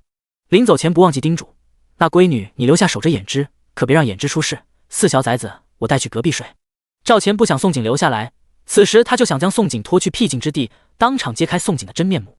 但是他看了一眼萧衍之，暗暗握了握五指，忍住欲望离开了。当东屋最后只剩萧衍之与宋景2个人，萧衍之能听见自己心跳的叫嚣。他很清楚记得宋景说过，等治好双腿，他就会给他答案。宋景特意留下来，是不是要给他答案？阿景，我去煎药。就在萧衍之忍不住开口时，宋景抢先扔下一句，随后转身一头扎进厨房，而且一进厨房就是半个时辰。萧衍之煎熬得望眼欲穿那刻，宋景才端着防血栓止疼汤药进来，将汤药递给他，又抢先说道：“先把药喝下，喝了疼痛会减轻些。”萧衍知道了嘴边的话，再一次卡在喉咙声咽了下去，心里7上8下接过汤药。他以为喝完药2人就能静下来，好好说清楚。可是刚喝完，宋景又伸手一把接过汤碗，转身走了。等他再出现，肩上挂着一张被子，右手推着轮椅，左手提了一张板凳。未等萧衍之明白过来，他一边摆弄轮椅凳子，一边打着哈欠道：“我睡轮椅，你若疼得受不住，或者尿急了叫我。”丢下话，根本不给萧衍之反应的机会，往轮椅上一坐，双脚往凳子一放，被子往身上一盖，背过身去闭上眼。其实宋景是故意的，他故意不给萧衍之开口说话的机会。萧衍之的双腿做完手术，但是他还没有想好接下来如何答复他。他不知道自己对萧衍之是什么感觉，可是他心里又很清楚，每次这男人抓他手，并且当他看见这个男人身体且给他摸骨时，他就会脸红心跳失常，体内的荷尔蒙和多巴胺飙到最高值，两者不停给他大脑传递亢奋与欢愉的信号。而这两者医学上解释，这是对异性渴望的提示。显然他对萧衍之并非铁石没有反应的，他不清楚这是原主躯壳的反应，还是他自己要玩的节奏。他没有想过与古代男人谈感情，尤其还是与男主。萧衍之本应该是女主官配，若是他与萧衍之在一起，他真的不知道将来会发生什么事。沈玉虽离开，剧情也变了，但是他没有忘记这是一本书，有千万种不确定因素，他不敢拿自己命开玩笑。好不容易多活一世，他不想随便给做没了。眼下顺其自然似乎才是最好的选择。萧衍之并不知宋景的心思，因为喝的汤药中加了些安眠的中草药，他正望宋景半个时辰不到，就昏昏沉沉睡了过去，并且半夜的时候，萧衍之当真因为术后疼痛发了高热，一直梦呓昏迷不醒。宋景给他用失眠布退热，喂退热药，魏灵泉给他穴位按摩，一直折腾到接近天亮，萧衍之烫人的身体才渐渐恢复正常。但时不时总能听到他梦呓出声，有时大喊宋景的名字，有时喊着4小家伙的名字，有时又大喊别走2字。宋景见他身体已经退热，却一直沉于梦魇醒不来，皱眉又给他喂灵泉，但还是无济于事。萧衍之似乎自愿囚困于梦魇出不来，甚至越喊越大声：“不要，你回来！”宋景坐在炕边，听着萧衍之的呓语，紧皱了眉头，犹豫要不要扬手给萧衍之一个巴掌，把他给打醒。不过最后他还是没有下手，而是又去厨房重新换药煎药。萧衍之一直沉于梦魇到第2天子夜才醒过来，醒来睁开眼，正好看见宋景坐在他身边，神色复杂，正盯着他看。再一次语出惊人问：“你想听我答复？”萧衍之梦魇2天，宋景听到他叫唤他名字不下10次，看来对他是认真的。未等萧衍之回过神，宋景盯着他道：“3年，3年之后一切自有答案。”书本落户3年之后，萧衍之才高中状元，但是现在因为他，萧衍之刚落户双腿就提前治好了，足足提前了3年。接下来的剧情会不会按照书中发展他不知道，但是他必须提防着，也许接下来会因为他出现无数的变故。阿景，萧衍之再一次听到模棱两可的答案，心口咯噔一跳，想说什么。宋景打断他：“3年之后，你要是还是心悦我，我答应你，未尝不可。”他处事向来干脆，不喜欢拖泥带水，既然他对他有意，他对他也不是铁石没有感觉，他也不会矫情。第106章，我不愿意。3年之后，你要是还是心悦我，我答应你，未尝不可。萧衍之没有因为这句而欣喜，因为这话充满着宋景对他怀疑与不信任。若是宋景信任他，他只会回答好与不好。宋景说出3年之约，其实与婉拒他没有区别了。阿锦，别走！眼见宋景起身就要离开，萧衍之心口一阵窒息难受，迅雷不及掩耳的速度扼住他的手腕，出于本能猛力一带。宋景哼了一声，瞳孔扩张到极限，不敢相信自己被壁咚了。他被壁咚了，被萧衍之壁咚了，被男主壁咚了。只不过这个壁咚有点不一样，萧衍之在下，他在上。阿锦，萧衍之冲动将宋景带入怀后，才意识到自己做了什么，慌乱想解释，却不知该解释什么。听到身下萧衍之声音，宋景眨了一下眼眸，总算回魂了。他推开他禁锢在他身上的双手，慌乱跳下地，然后站在炕边，恼怒瞪着萧衍之，不知如何发泄胸腔的怒火。阿锦，对不起，我情不自禁才……萧衍之不说话还好，越说话，宋景脸颊越发滚烫。想到这个男人刚对自己做了什么，宋景恶狠狠地瞪他一眼，以后再敢乱来，我就把你手剁了喂狗。丢下话，慌乱逃了。不逃不行啊，他差点就与萧衍之亲上了，二人鼻尖都碰上了。只要想到二人方才的画面，他就一阵心乱如麻，全身血液宛若倒流了一般。平日瞧着君子作态，没想到是个不显山不露水的。宋景躲回厨房后，就进入空间，泡在灵泉一阵骂娘。不过越骂声音越小。他其实有看见萧衍之将他圈入怀里时，凤眸一瞬间流露的慌张，这明显是后怕他会恼怒。宋景在空间泡了一个时辰，才病恹恹出了空间，回到萧衍之厨房。只不过他回到厨房没多久，一支竹箭嗖一声从窗棂飞进了厨房，夹带着一张竹纸钉在地上。宋景在竹箭带着破风声飞进厨房那刻，全身一紧，但转过身看见是熟悉的竹箭，还有一张纸，立即就猜到这是赵钱的手笔。他迷惑地捡起纸张，低头看去，果然看见纸张上画着他不认识的蚯蚓。这是叫我出去？不会是怀疑我了？虽然不认识纸张上面的字，但是宋景能猜到赵钱是叫他出去。至于出去做什么，八成与他在巷子里暴露真面目有关。果然不是个好唬弄的主。宋景嘀咕了一句，就将纸张丢灶台烧了，拔上竹剑去应约。因为不知赵钱纸张写的地点是哪里，宋景只能凭直觉去找人。结果他还真瞎猫碰见死耗子蒙对了，赵钱约见他的地点就在村口老井边。赵钱负手而立，站在老井旁，阿二、阿三、阿四站在旁边。宋景一见面就尬笑：“赵公子，您大半夜将我约出来，所谓何事？”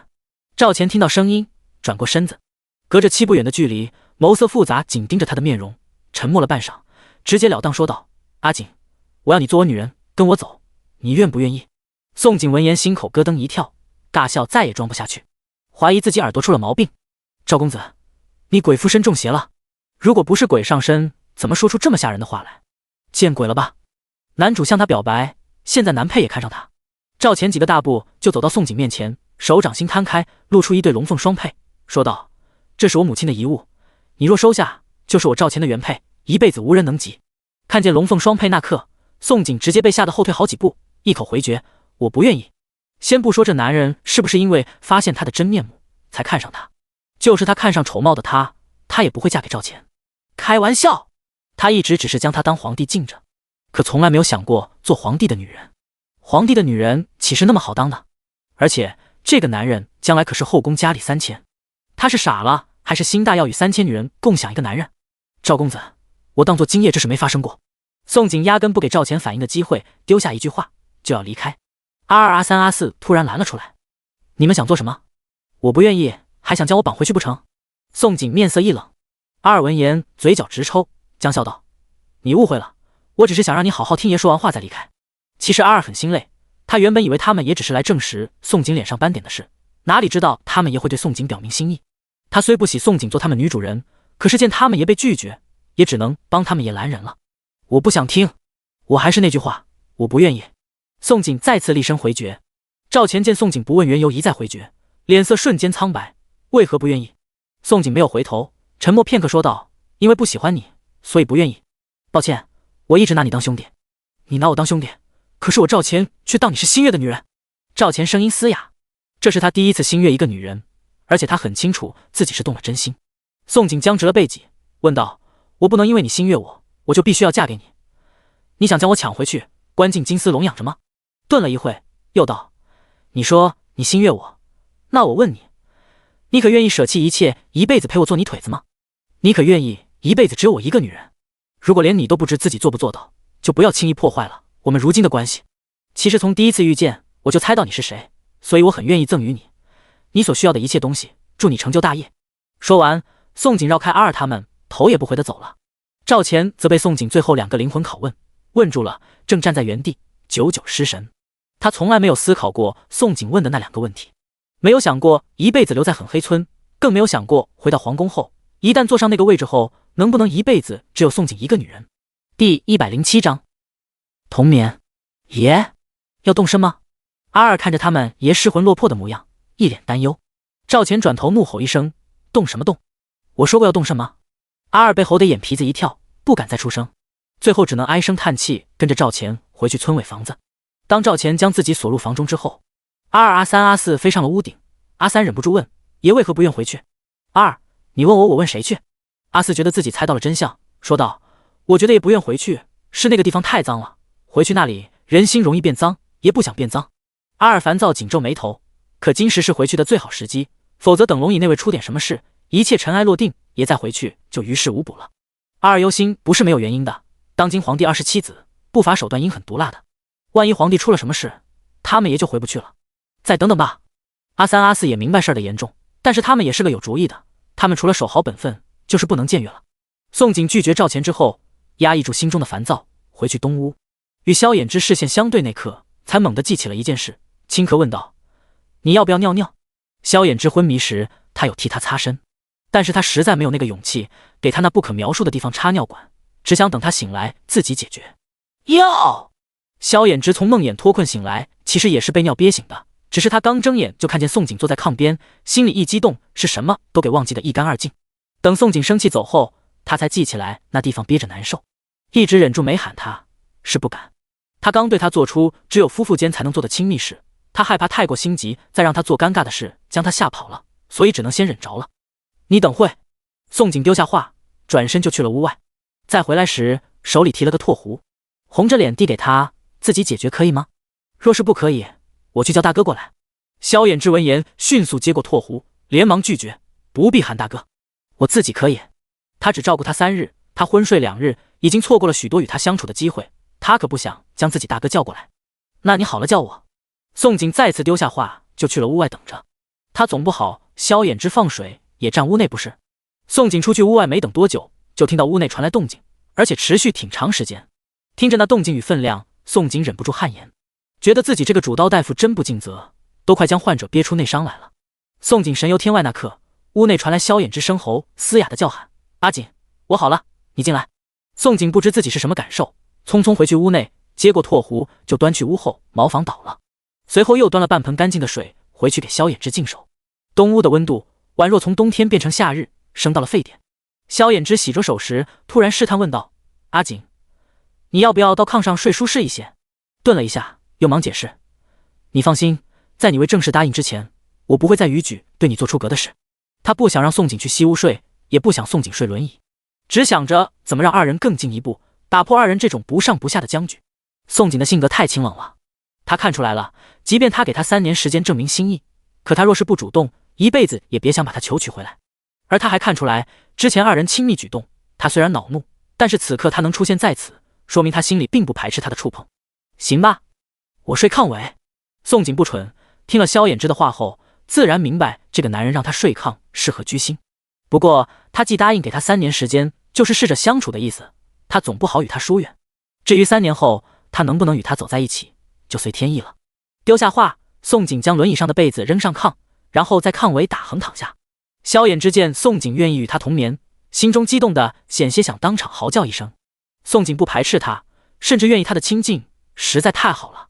许是因为长时间给萧衍之双腿动刀，后又连着2夜未眠，宋景倒在萧衍之的炕上就沉沉睡去，睡得昏天暗地，并且萧衍之心疼不愿惊醒他，宋景一直睡到第3天50都未醒。4小家伙趴在窗外看见，可乐坏了，他们爹娘睡一起了，这是不是说他们爹很快要将娘亲再娶回家了？4小家伙真的想多了，一溜烟跑回去告诉了刘氏，活活跑得最快，进门就大喊：姥姥，姥姥，娘和爹爹睡了。刘氏、张氏、柳氏正在浆洗衣裳，宋爹大哥二哥正在做攀爬墙。6人听到火火这话，全部同时停下手中举动，嘴巴张大。不过很快刘氏就反应过来，急忙丢下手中活儿，问道：“火火，你胡说个啥？你们娘和爹睡了？知不知道这个睡字很多种意思？他们闺女虽是和离的身份，但也要名节的。若是前女婿想要他们闺女，就必须给他3媒6聘，把他闺女娶回去。他的闺女可不能这么没名没分给前女婿睡了。不行，我去看看。”刘氏想到自己闺女可能吃亏了，准备过去隔壁。宋爹及时将他拉住了，很是无语地说：“你急啥？你不是一直想让前女婿与闺女重修旧好，一直将闺女塞回去隔壁？他们睡了不正合你心意，你咋这么矛盾？”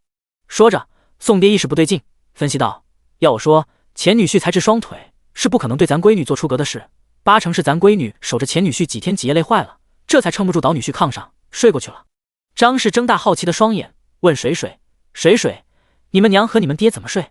盖一张被子不？”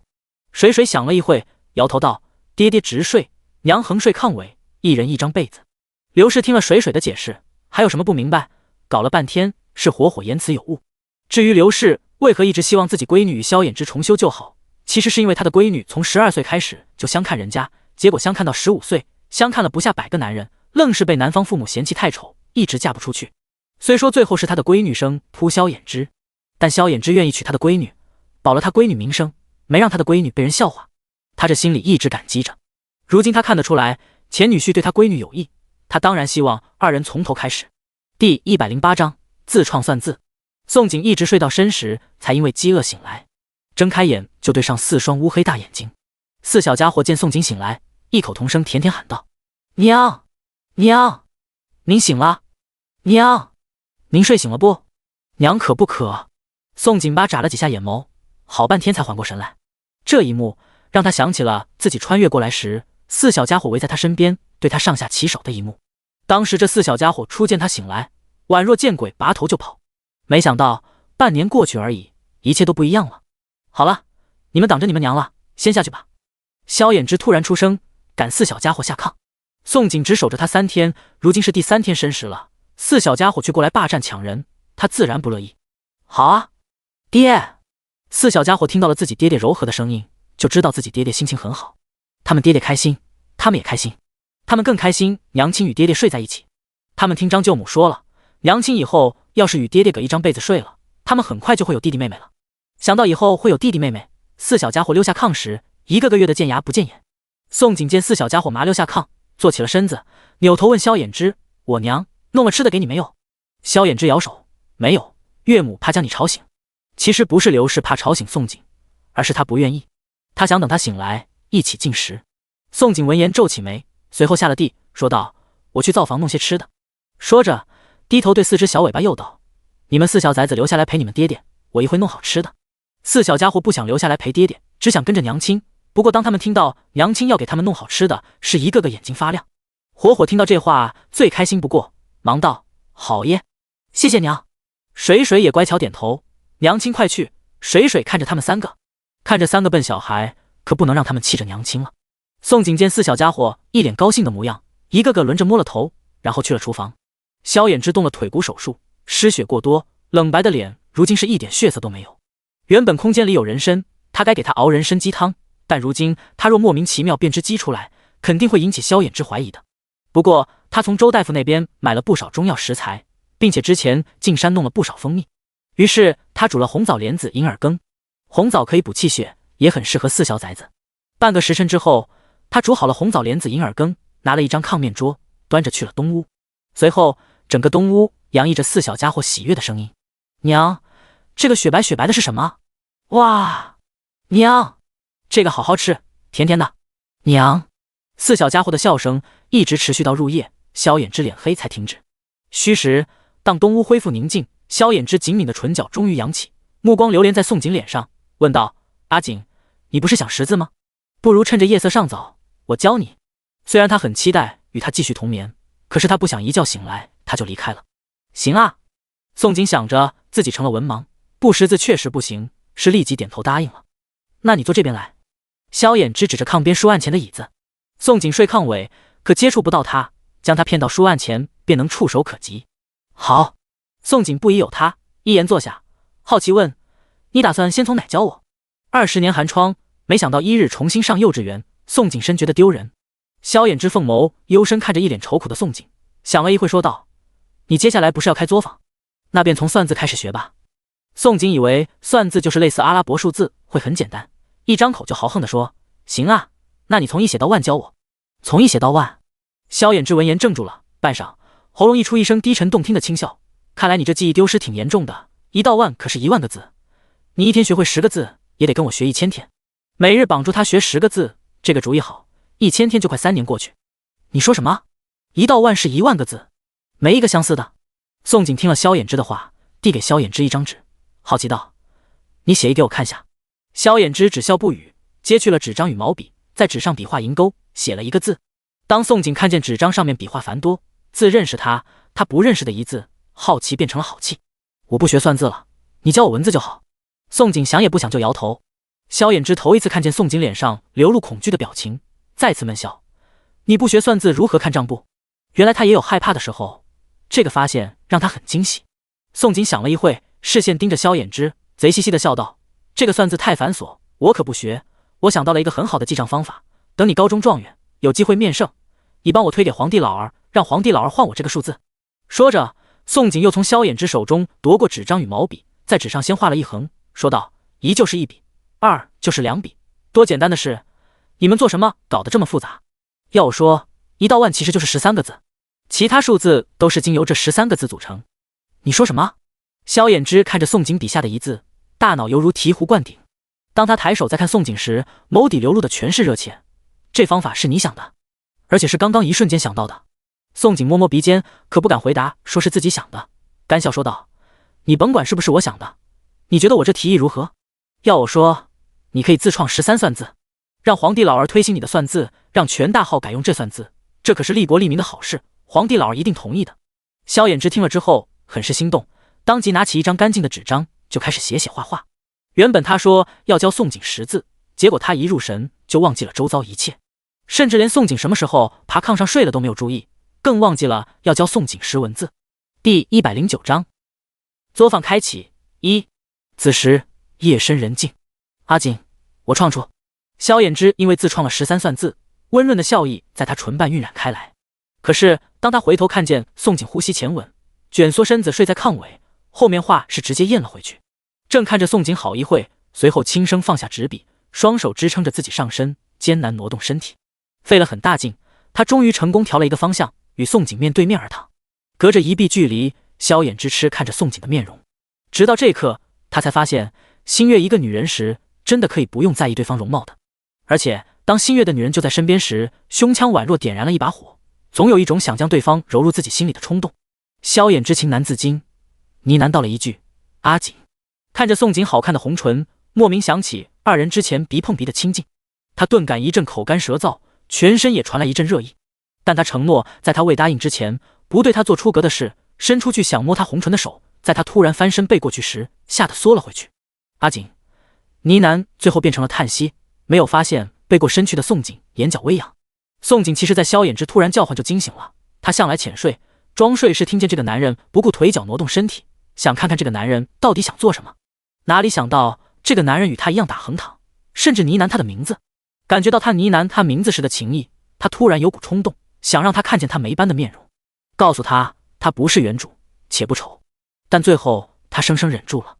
一夜稍纵即逝，变得短暂无比。萧衍之第二天醒来时，炕上的家人早已离开，一同被子也带走了，并且萧大郎夫妇也应了宋景的要求，出现在东屋。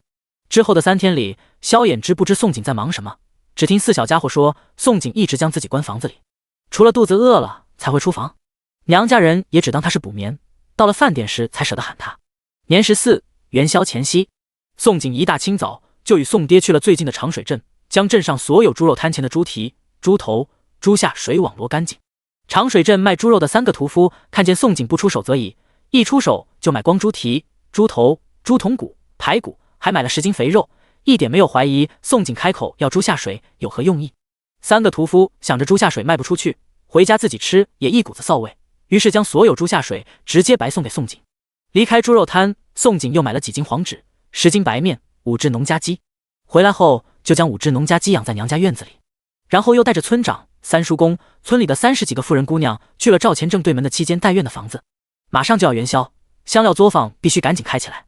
他指着堂屋里石春与自己采摘的几十种香料，对村长三叔公说道：“村长，三叔公，一磨的香料1斤8文钱，难磨的10文，一户人家只能选2种香料。”然后又指着凉带的黄豆说道：“黄豆按干的计钱，磨1斤2文钱，石磨有5个，妇人姑娘可以决定是磨黄豆还是磨香料。”村长掰着手指计算，惊道：“一个人若是1日磨10斤香料，岂不是1天100文？1个月就3两银子？”三叔公也一脸惊悚：“黄豆1天磨100斤，1个月岂不是6两银子？”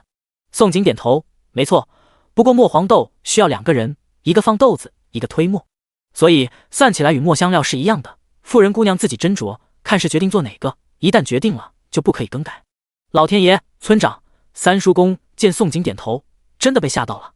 要知道，壮劳力给人做泥瓦苦力活，1个月最多500文钱。往常一户人家1年收入撑死就7、8两银子，本市些1年积蓄也就存个5、6两。宋景居然跟他们说，妇人姑娘磨黄豆香料1个月可以进账几两银子，这怎能不将他们吓一跳？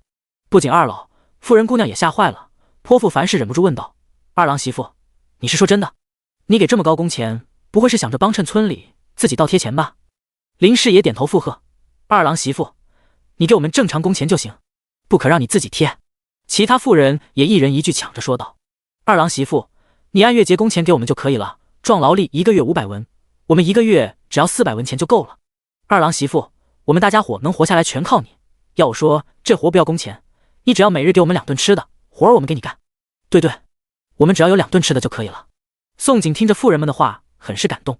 没想到村里妇人们一个个全是淳朴良善的，能与这样淳朴良善妇人们做同村邻居，他实在很高兴。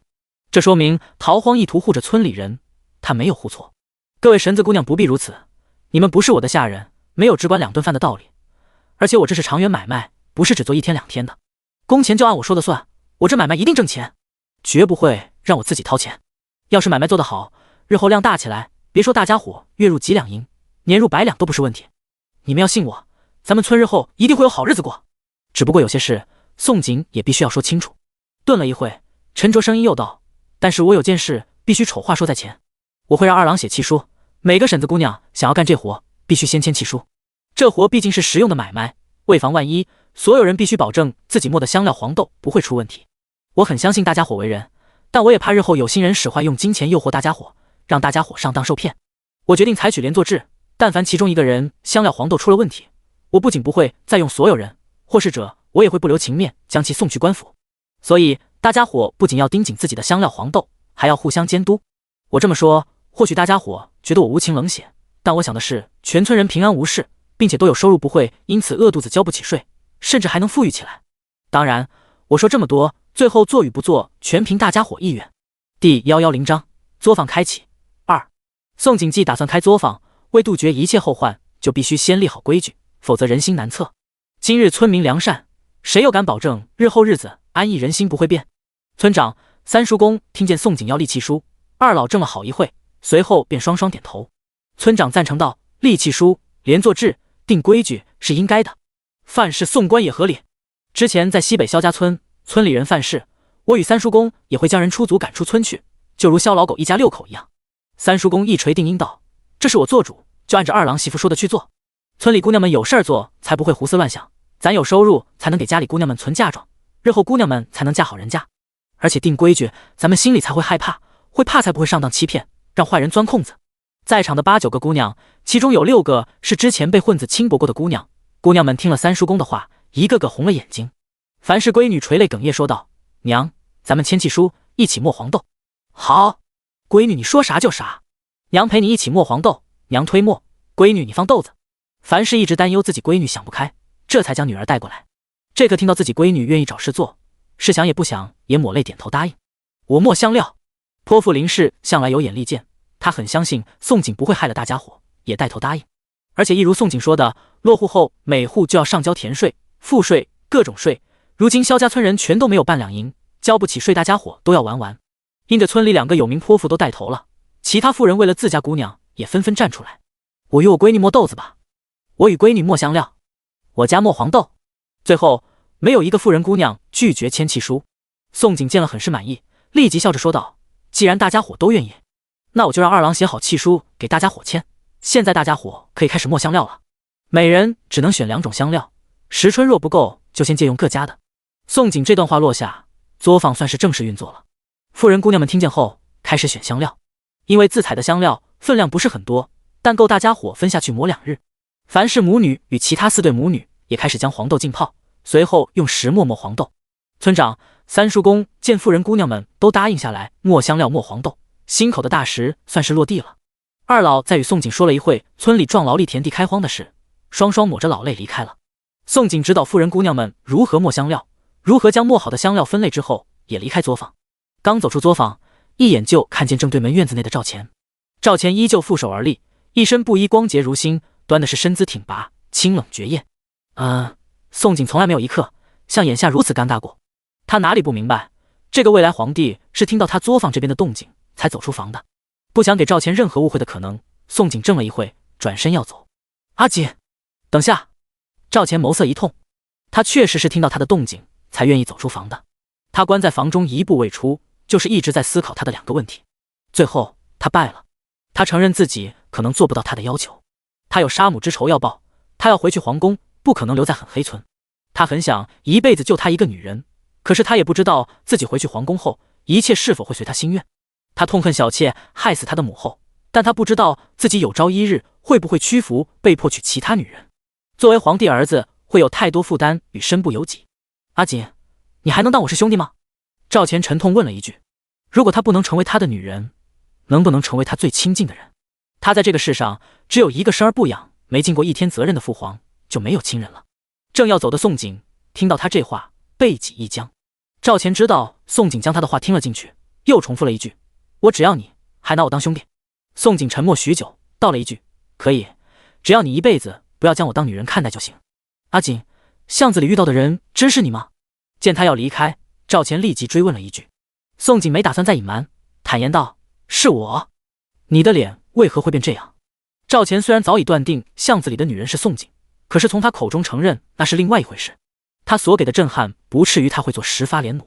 赵钱一直想不通，一个人的斑点怎么可能莫名其妙就没有了？他让阿二打探过了，宋景从小就一脸斑点，因为嫁不出去才生扑萧衍之，当时萧衍之刚好高中小3元。宋景早已想好了说辞：“我小时候中了奇毒，奇毒我自己解了斑就自动消失了。”说完，宋景头也不回地走了。涉及到医术，赵钱实在对这方面不懂，是相信了宋景的话。藏在屋内，但是听力惊人的阿二、阿三、阿四听到宋景承认自己是他们爷巷子遇到的美人，3个人吓得嘴巴张大的忘记怎么合上。尤其阿二手中的茶杯当一声落在桌上，阿三、阿四震惊也不相上下，2人棉布擦刀的动作停了。他们3个都幻想不出没有斑点的宋景会是个什么模样，能从他们爷口中吐出很好看3个字，想必是美得不可方物的大美人了。阿二不愿意相信，忙问阿三、阿四：“宋景和爷说的话你们听清了吗？他说她是巷子里的美人，我一定听错了对不对？”阿三、阿四愣了半晌，随后很有默契，一脸同情地看着他。阿三坏笑：“阿二，你那100鞭看来是逃不掉了。”阿四点头：“不止100鞭，是200鞭。我看你还是老实的背着鞭子到爷面前负荆请罪吧。”阿三乐道：“你背地里说了这么多宋景坏话，还误导了爷，爷可是一直记着账的。”阿二刚想说话，顿时感觉一阵后背发凉，转过身就见赵钱不知何时已回屋，正铁青着脸色盯着他。阿二1秒认错：“爷，我错了，我去找鞭子。”第111章。阿锦，你该对我负责。因不会写契书，加之要给萧衍之换药，宋景直接去了隔壁。宋景临近院子前，从空间取出之前摘的苹果，提着走进东屋。4小家伙这回一个个变聪明了，看见宋景进屋，立即惊喜接去果子。不等宋景反应，麻溜全跑了，还将屋门关上了。因为张舅母告诉他们，不能妨碍爹娘造娃，要多给爹娘独处。他们不明白造娃是何意，但肯定是爹娘只要关一个屋子，他们就能有弟弟妹妹。宋景看见屋门被水关上，一阵哭笑不得，不禁怀疑是不是炕上的男人怂恿的。不过即便4小崽子不关门，为给萧衍之换药，他也会关上。转头对上那双深邃满是柔情的凤眸，轻咳2声说道：“我来给你换药，另外找你帮忙写契书和香料写明，术后每隔3日需要换药1次。萧衍之昏迷时曾换过1次，如今第2次换药时间其实已过2天。”你说换药？萧衍之正狂喜他过来东屋，胡婷换药先是怔住了，但随即唇角微扬。换药好，二人又可以发生些什么？宋锦眼尖看见这男人勾唇，脸上传来一阵热意，避开他烫人的视线。周大夫交代，3天换一次药，以免切口感染。萧衍之想到接下来将发生的一幕，期待的同时又心口漏拍。好，你腰带自己解开，闭上眼。要给这男人脱裤换药，他若一直盯着他看，让他怎么换？只不过他这话却让萧衍之僵直了身子。解开腰带那刻，不禁脸孔充血，那地方也情难自禁传来一阵热意，但他不觉得难为情。对心悦女人，其本能反应，没有什么好羞耻的。只是这惊喜来得太突然，他的心口宛若要跳出胸腔，忍不住有些失控。宋锦见萧衍之解开腰带，并且闭上了眼眸，任由他宰割的模样，深深吐了一口气，转开脸翻开他外衫，心乱如麻摸到他的中裤，胡乱往下拖。可中裤似乎存心与他作对一般，拖了半天没能扯脱下来。等到他成功替他脱去裤子，胡乱遮住他那不可描述早已失控的那啥地方，宋锦大冷天出了热汗，萧衍之全身也滚烫如火炉，没敢睁眼看他。东屋的温度再一次骤升，且延续了半个时辰。等宋锦给萧衍之换好药和纱布，替他穿回中裤，双腿脱力有点站不住，想逃出屋去。可以了，宋锦道了一句就想逃，手腕却被一只大手扼住了。萧衍之凤眸藏不住令人心惊的欲念，声音嘶哑低沉：阿锦，你看了我身子，是不是该对我负责？嫁给我，孤男寡女关一房中，并且做了夫妇才能做的亲密事，她就是他的女人了。他就是不想负责，也别想再赖掉她。你想的挺美。宋锦听了萧衍之的话后，实在没忍住笑出声，而且气氛因为他这一笑倒是不再尴尬了。宋锦笑着扔下几句：赶紧松开我的手，系好你腰带，起身帮我写契书，我要去准备明日元宵灯会摆摊的事，没时间与你掰扯。萧衍之恨不得想一辈子不放开手，不让他离开，但宋锦命令他干活，只能松开。好，契书一事交给我，自己女人交代的事总要做好了。他与他才几日，进了何止一步，求娶他还得水到渠成，不能心急。宋锦交代了几句契书的事后，还有说了各种美食所说的香料配方，又去拿来买的黄纸交给萧衍之裁剪。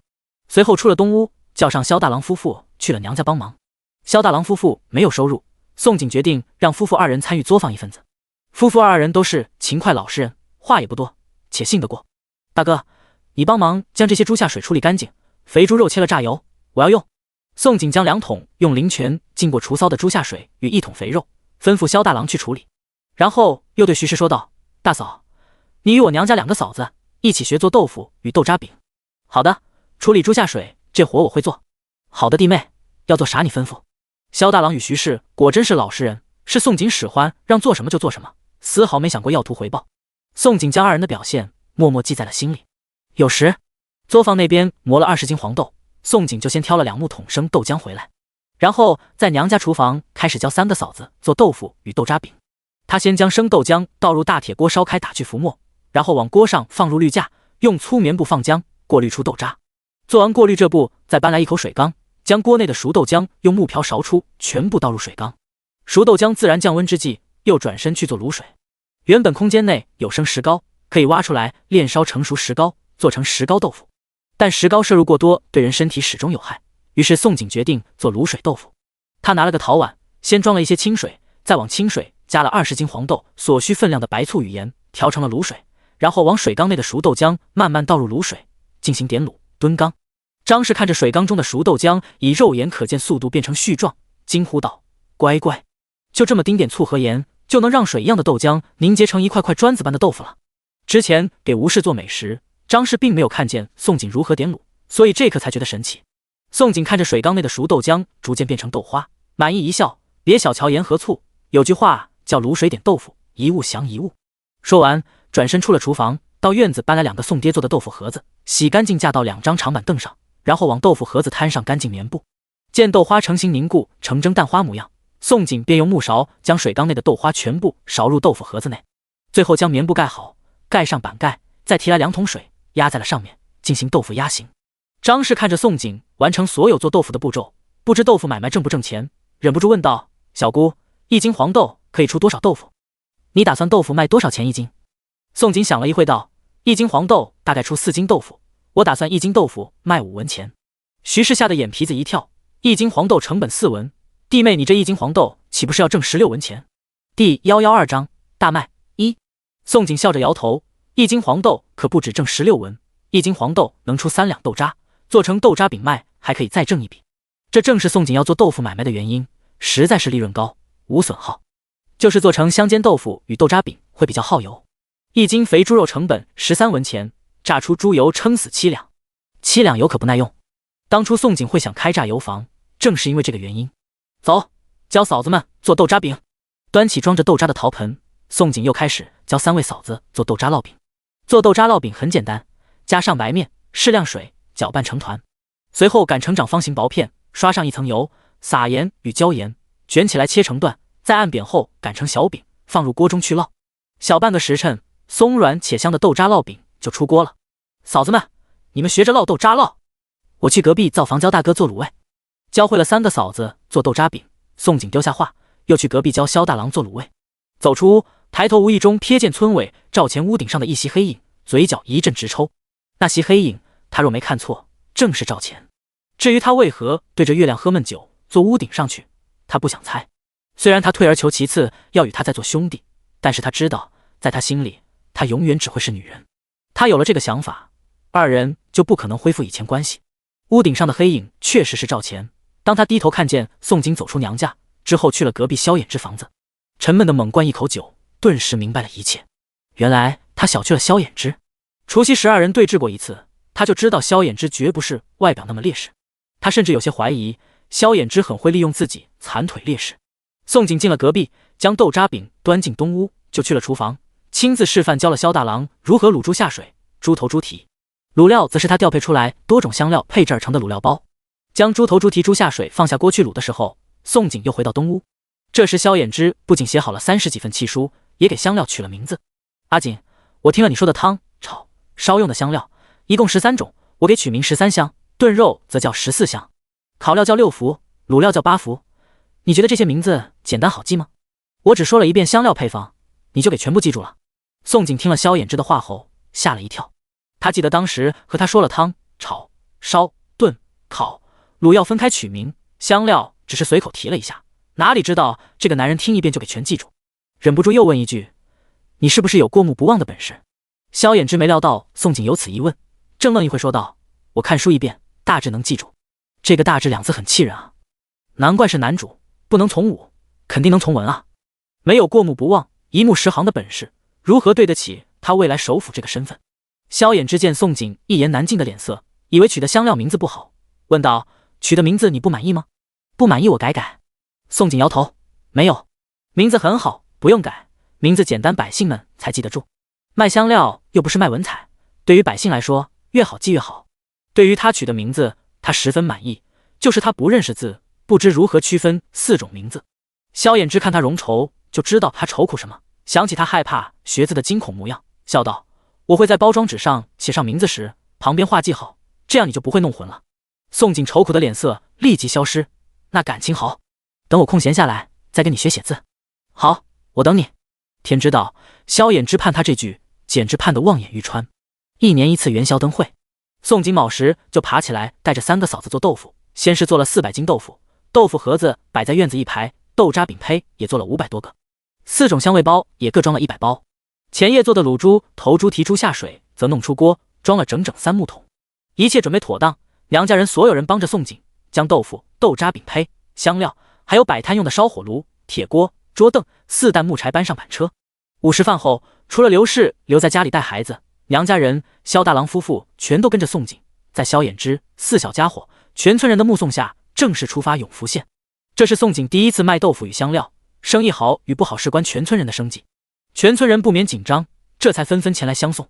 宋景一伙人推着板车，刚走出新村路口，就被石碑旁边的赵钱与阿尔吓了一跳。赵钱看着怔住的宋景，摸了一下鼻子，沉声道，我们闲着也没事，来给你们当护卫。这个借口他自己都觉得很烂，毕竟以宋景与娘家人身手，哪里需要什么护卫？他不过是控制不住自己双腿，想趁着还在很黑村时珍惜与他相处的机会罢了。娘家人都知道赵钱对宋景的心思，面面相觑，看着赵钱顿时不知说什么好。宋景很想拒绝，但最后且相信了赵钱一回，说道，那辛苦赵公子了，作坊会有赵公子一份子，随你走吧。赵钱哪里需要份子钱，听到宋景疏离的话，说了一句，便转身与阿二先走在前方。因着赵钱的突然加入，气氛很是尴尬。一路上，所有人沉默不语，默默赶路。一直到了申时，大家伙终于抵达了永福县。看到满街的红灯笼，还有街上有人在耍杂技，胸口碎大石，气氛才得以缓解。大家伙刚过了拱桥，来到主大街，就看到阿石拿着一个摊位牌站在主大街入口处。阿石看见宋景，立即笑着迎了上来：“宋小娘子，你可算是来了。我们老夫人让我给你送摊位牌打金旗，你们就摆主大街进口这个位置。”宋景顺着阿石手指看去，看到是黄金地段，顿时乐笑了：“吴婆婆这是找了个好位置，实在太好了。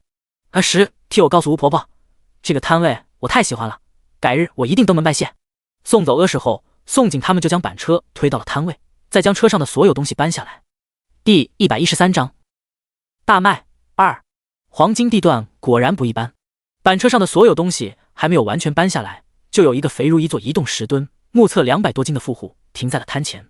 富户嗅了嗅鼻子，发现是宋景搬下来木桶飘来的肉香，凑了过来问道：“你们卖什么东西？怎这么香？”宋景没想到这么快就遇到了一个吃货，立马就要开张，当即打开桶盖，笑眯眯迎客：“卖卤肉。”桶内的卤味实在太香太诱人了，桶盖才打开，富户先嘶了一声，再吞着口水问：“这不就是猪肠子吗？这能吃？”“没错，正是卤大肠，不仅能吃，绝对美味。”宋景可不会觉得猪下水上不了台面，当即叫萧大郎摆上一张桌子，然后3桶卤味逐一摆上桌，桶盖逐一打开。当富户闻到3桶卤肉飘来的香味，终于禁不住诱惑，直咽口水，问道：“这个可不可是尝？”“您是第一个客人，自然可以尝鲜。”宋景笑着道了一句，搬来垫板与菜刀，用长竹筷从桶中夹出一截猪大肠，切了一小段，用小竹签插上递给富户。富户接过小竹签，先是意外小竹签的心思巧妙，而后试探地将猪大肠放入口中。当他咬上一口的时候，猪大肠肥而不腻，独特好吃的味道顿时充斥他的味蕾。富户原本只有一条线的眼睛瞬间扩张到最大，随后一如宋景意料，一脸震惊问道：“你这卤大肠怎么卖？”宋景乐道：“论斤卖50文钱一斤。”富户听到宋景喊的价格，吓了一个大跳，猪肠子3文一斤都没有人愿意买来吃，你这莫不是觉得我人傻钱多好唬弄？宋景闻言气笑了：“客人你信也不信，只要我在这里卖几天卤大肠，从今往后猪大肠会涨成天价，不仅比肥肉还要贵几倍，甚至可能买不到。我卖的是味道，这道菜放酒楼一斤至少300文钱，客人觉得我这道菜能进酒楼吗？”这个富户胖成这般，山珍海味肯定没少吃，酒楼客栈也定没有少去。宋景自信，别说50文，只要好吃，就是1两银，这富户也会买。富户确实如宋景猜的一样，山珍海味没少吃过，而且去了酒楼都是几两银的出手，才将它吃成移动石墩。50文对他来说简直不值一提，他不过是知道猪大肠便宜跟不要钱似的，心里头才不舒服，觉得宋景把他当冤大头。但听了宋景的话后，富户突然觉得宋景说的话好有道理，他居然无法反驳。一道菜的价值在于味道好不好，而且这卤大肠若进了酒楼，绝对会是招牌菜，配酒的新吃食。给我称2斤猪大肠。顿了一下，富户视线往卤猪头猪蹄看一眼，又道：“这2个也各称1斤是下。”“好嘞，客人稍等片刻。”宋景立即手脚麻利，按富户需求切了2斤猪大肠，猪头猪蹄同样各1斤，然后各用1张房由黄纸包起来。富户准备付银两时，宋景又道：“客人想不想买1包我做卤肉的配料回去？”客人买回去不仅可以自己卤猪大肠、猪头、猪蹄，还可以卤鸡、卤鸭、卤鹅、卤牛杂，卤各种素食。富户付银子的手一顿，不可置信：“卤味配料，你要公开卖？”不难怪富户吓一跳，毕竟这涉及做卤味的配方。但宋景不怕别人偷师学去，因为香料各自含量不同，差几克的味道就差之千里。有的香料放多几克就会腥与苦涩，别说美味，不难吃就不错了。宋景拿出1包写着8福香料的香料包，说道：“没错，客人要不要买回去试试？1包配料可以卤10斤食材，且很划算，1包50文钱，1斤香料可以分装10包。”宋景计算过成本，1斤香料利润300文左右，1包配料可以卤10斤肉，除了肉还可以卤其他。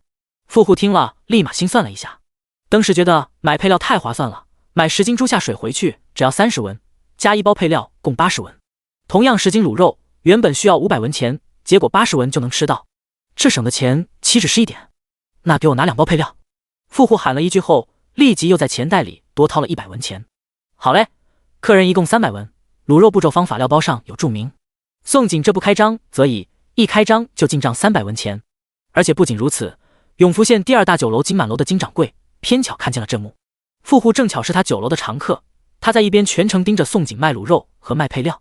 等富户走后，好奇凑了过来，他不动声色让宋景切了一段猪大肠尝了一口，尝了过后立即眼前一亮，随后一出手就买了2斤卤大肠，各1斤卤猪蹄猪头，并且也买了2包卤料，准备回去给酒楼掌厨研究研究。金满楼最近缺新菜式，并且被对面陈地主的酒楼抢了不少客人，他正着急上火。客人一共300文。宋景接过铜板就扔进萧大郎捧着的收钱篮子。当萧大郎看见仅小半刻钟，篮子里突然多了600文钱，险些又想晕过去，但是经过宋景的灵泉调养，他没能如愿晕倒。宋景看见萧大郎双腿打摆的模样，哭笑不得说道：“大哥，以后你就一旁负责收钱，收的钱多了你就不会再晕了。”娘家人赵钱阿二在架炉架锅烧火，一切全部准备妥当后，都围了过来。当赵钱看见篮子里的600文钱，俊眸一缩，不过他没有说什么。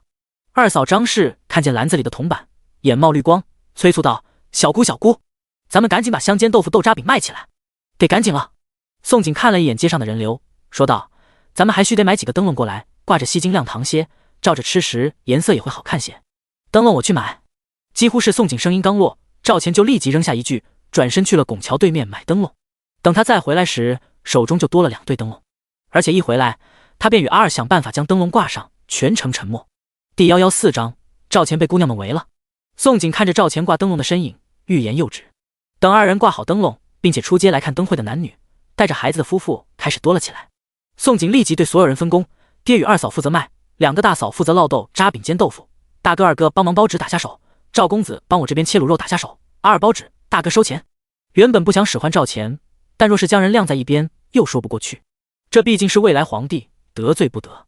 赵钱听到宋景让他帮忙，明显怔了一会，但他不会再一厢情愿的以为宋景这是释放什么暗示，会叫上他，大概是不想晾着他罢了。宋景的话落下，2个大嫂徐氏、柳氏开始一人煎豆腐，一个烙豆渣饼。当这2样吃食放入锅中，不一会就飘出浓郁的香味，香气扑鼻的味儿可把街上那些被自己爹娘带着的孩子们馋坏了。娘，那是什么？月儿要吃。一个女娃手指着柳氏正煎着的豆渣饼。哎呦，这小女娃长得跟年画走出来似的。小女娃，你指的这个叫酥香豆饼，旁边那个叫黄金豆腐。张氏很会来事，不等女娃爹娘问话，就先介绍上了。女娃一听这诱人名字，使劲拍着自己娘的胳膊，喊道：“娘，月儿要吃。”孩子爹迫于无奈，问道：“酥香豆饼怎么卖？”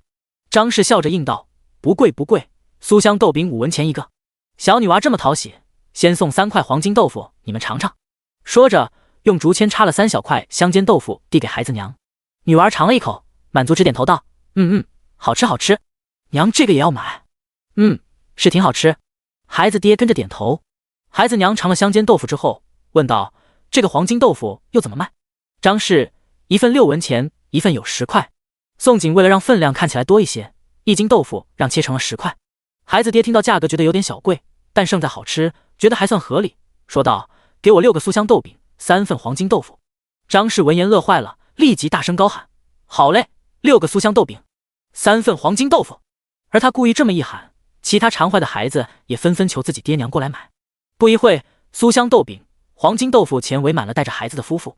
最开始这些夫妇都是因为满足孩子，结果是他们的口食之欲也被成功勾起来，一个个抢着喊道：“我要3个酥香豆饼，3份黄金豆腐！我要10个酥香豆饼，快点儿！我要5个酥香豆饼，2份黄金豆腐！”这些夫妇闹得动静不小，引得越来越多人买。宋爹、大哥、二哥这些打下手的，顿时一阵手忙脚乱。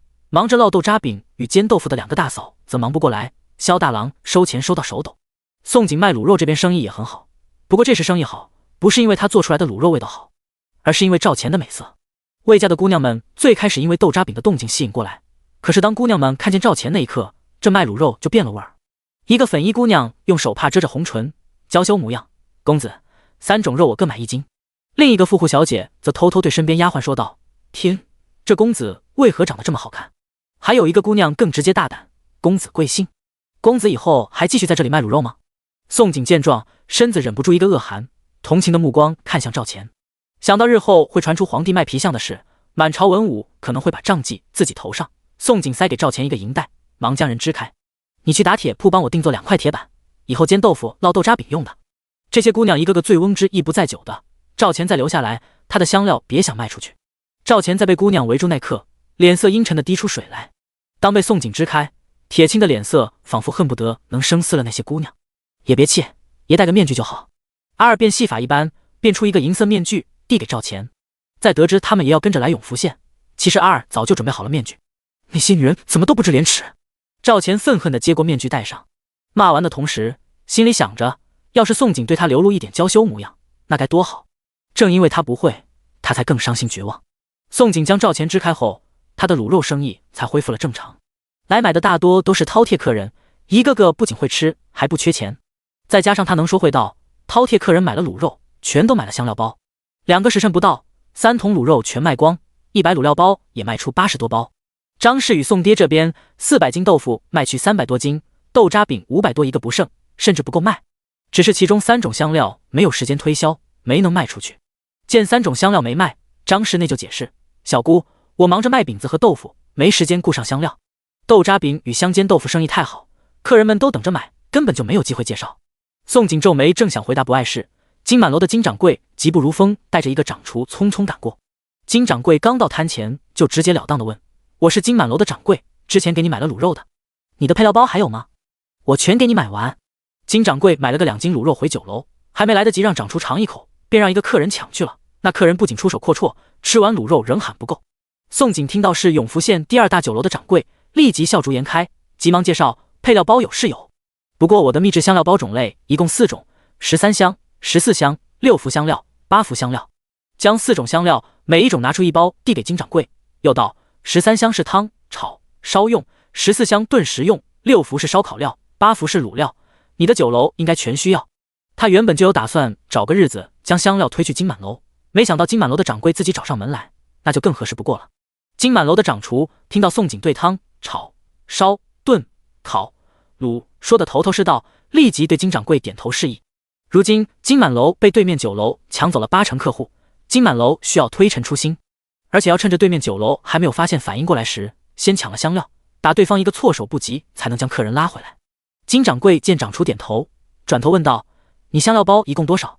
宋景一听金掌柜这话，就知道买卖有戏，当即将装着所有调料包的箩筐抬了出来，笑得见牙不见眼。320包，一共16两银，首次买卖打个折扣，15两银即可。顿了一下，不忘记画大饼，要是买卖愉快，我可以承诺不给永福县第1酒楼卖香料，保你金满楼生意不会被抢。宋景可一点没忘记那8个混子轻薄村里姑娘的事，那个陈地主的仇不是不报，只是时候未到。第115章，宋景是他女人。宋景在想，要不要趁机搞垮第1酒楼。萧家村刚逃荒落户，就被陈地主盯上，平白毁了村里6个姑娘。虽然8个混子已经成了废人，但真正的罪魁祸首却是陈地主，这口气宋景可咽不下去，这个仇也必须要报。而且陈地主知道混子被废，还不知正打着什么主意要对付萧家村。想到这里，宋景看着金掌柜，计上心头。在金掌柜犹豫要不要将300多包香料买下时，宋景语出惊人：金掌柜，你想不想把酒楼扩大经营？要是想，后日我再来摆摊时，给你带来一种新香料，教你金满楼一道招牌美食。你说什么？你还有招牌美食要给金满楼？金掌柜本就很意外，宋景仅用香料便将朱大肠化腐朽为神奇，发现香料这里边的大商机，这才着急赶来买香料。没想到这后面不仅还有惊喜，宋景还说要将新美食给他的金满楼，狠狠被吓了一跳。掌厨也吓得不轻，忙问道：你的意思还有比你卖的卤肉更好的美味，而你愿意将新美食方子卖给金满楼？宋景勾唇笑道：两者不一样的美食不能相提并论，但是我说的新美食，整个大号没有人见过，更没人吃过，保证会让金满楼成为整个大号头一家。这话出口，金掌柜与掌厨都同时抽了一口冷气。金掌柜想确定自己有没有听错，你说的可是真的？比真金还真。宋景语气笃定，顿了一下，又道：不过我要后日才能再来摆摊，具体事宜要后日见面再详谈。今夜金掌柜可先将我箩筐内这些香料带回去。4种香料可不要小觑了，它们本是我主推香料，可做出主打菜品与特色菜品，你的掌厨若用得好，足够你金满楼生意经久不衰。4种香料，一天变出一个新花样美食也不是没可能，就看掌厨的人会不会用。好好好，我买，新香料和招牌美食可一定要留给金满楼啊！金掌柜激动坏了，连忙掏出15两银递给宋景，甚至害怕给迟了，宋景就反悔了。他会有此急切举动，其实一点不奇怪。毕竟永福县的酒楼不止他一家，谁先抢到香料，抢到招牌美食，谁是赢家。天上掉下来的好机会，金掌柜若不抓紧就是蠢货。宋景见金掌柜急着付钱的举动，也很满意。他看得出来，这个金掌柜不仅有敏锐的眼光，手段也算磊落。至少金掌柜没想过要用烟砸手段夺取他香料。最后400包香料因为金掌柜全部售罄。宋景送走金掌柜，身后的娘家人萧大郎夫妇，刚回来的赵钱阿二都被他手中的银两惊得不轻，一个个呆如木鸡。所有人此时脑里只有一个念头：宋景这钱太好挣了。不说篮子里的银两，单单是他手中的15两，就是农户2年总收入。可他一天就挣到了。过去许久，赵钱忍不住问道：“你400包香料实际成本多少？”宋景怔了一下，答道：“磨料、人工与原料成本大概4两。”赵钱听了，俊眸再次一缩。香料售价50文一包，400包即得20两，扣除成本，净赚16两。这香料若是大量售卖，简直是暴利买卖。宋景真的就是一座宝藏，无时无刻都在给他意外与惊喜。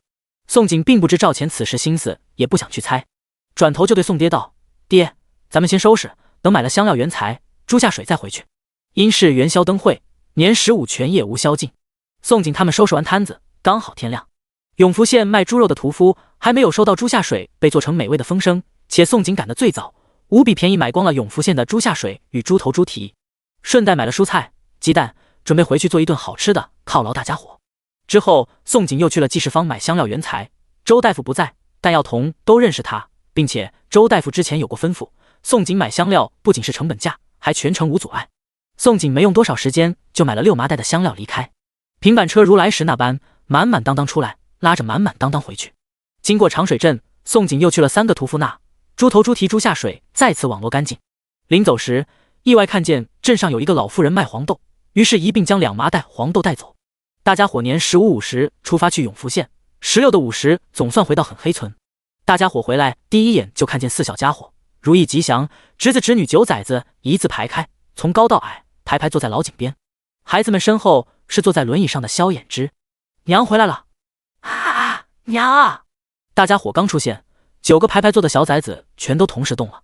4小家伙撒开腿100米速度朝宋景扑过去，如意吉祥也扑向徐氏，侄子侄女也朝陈氏、柳氏奔跑过去。宋景双腿被抱住那刻，心中一暖，任由4小家伙抱住了自己双腿。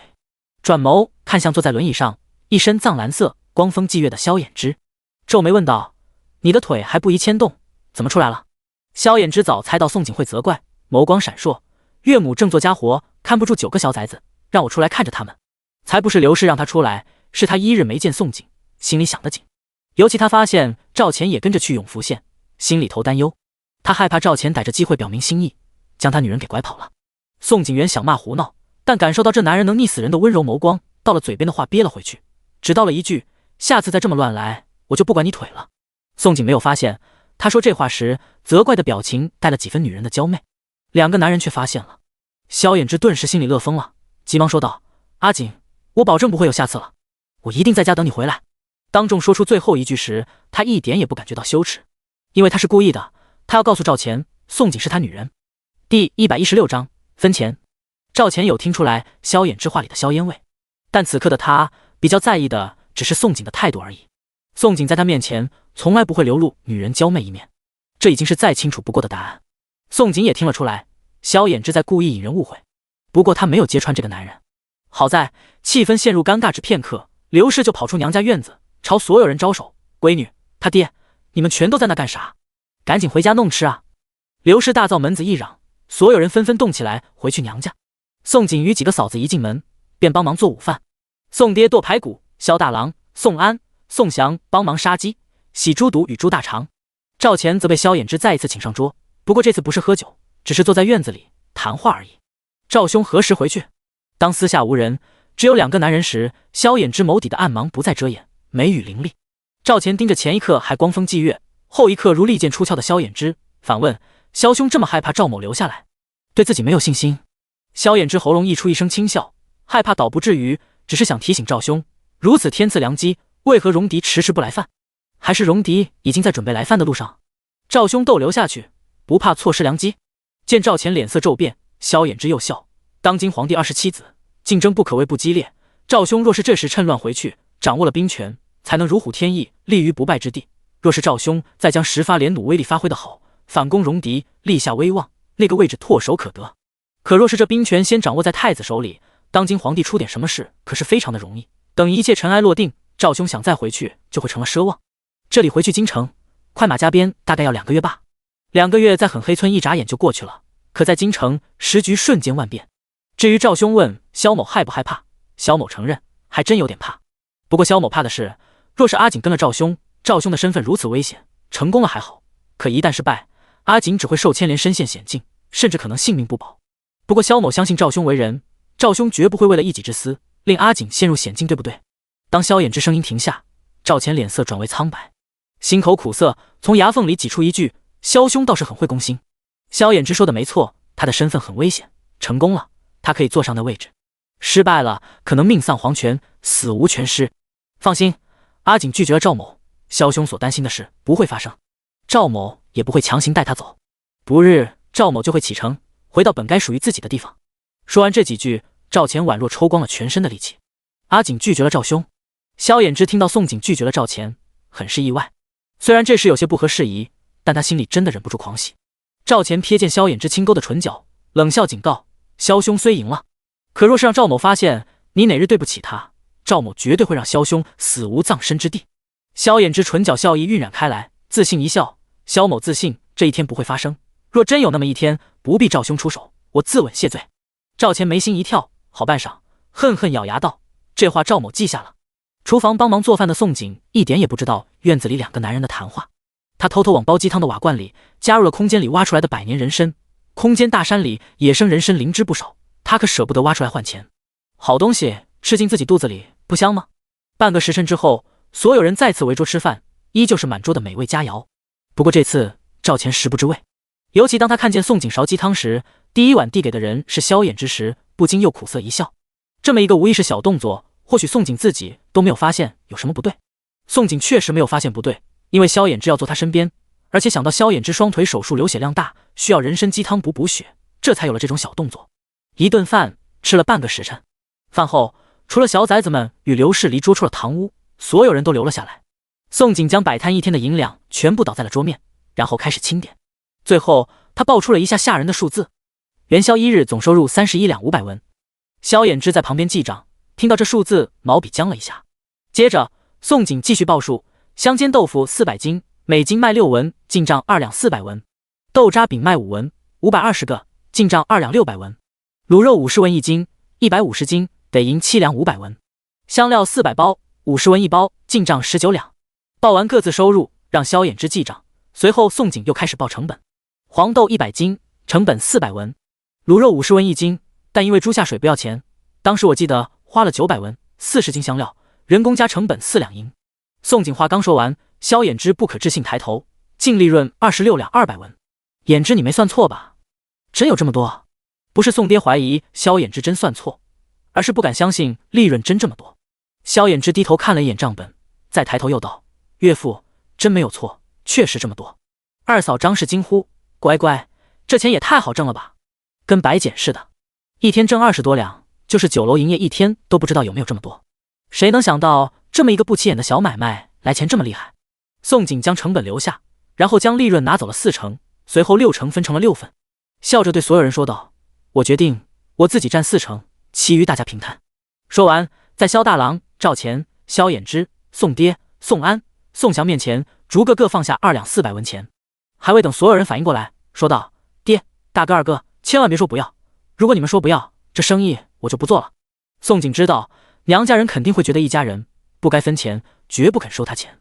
萧衍之猜到宋锦转过头会对自己说什么，吓了一跳，忙将钱推了出去，抢先道：不用分给我，以后我挣钱了全部交给你。第117章贴身之物。赵钱也将银两推了回去，脸色不甚好看：我什么也没做，这钱不用分给我。而他这话出口，宋爹、宋安、宋祥、萧大郎动作如出一辙，刷刷刷刷，全将银两如数推回到宋锦的面前。宋爹责怪道：一家人分啥钱？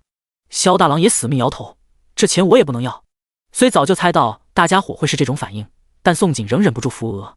最后他将银两收了回去，说道：这样，接下来我可能做牙粉，开美颜坊，这些银两当成大家伙投入新作坊的启动本金，等挣钱了，每年年尾我给大家伙分份子钱。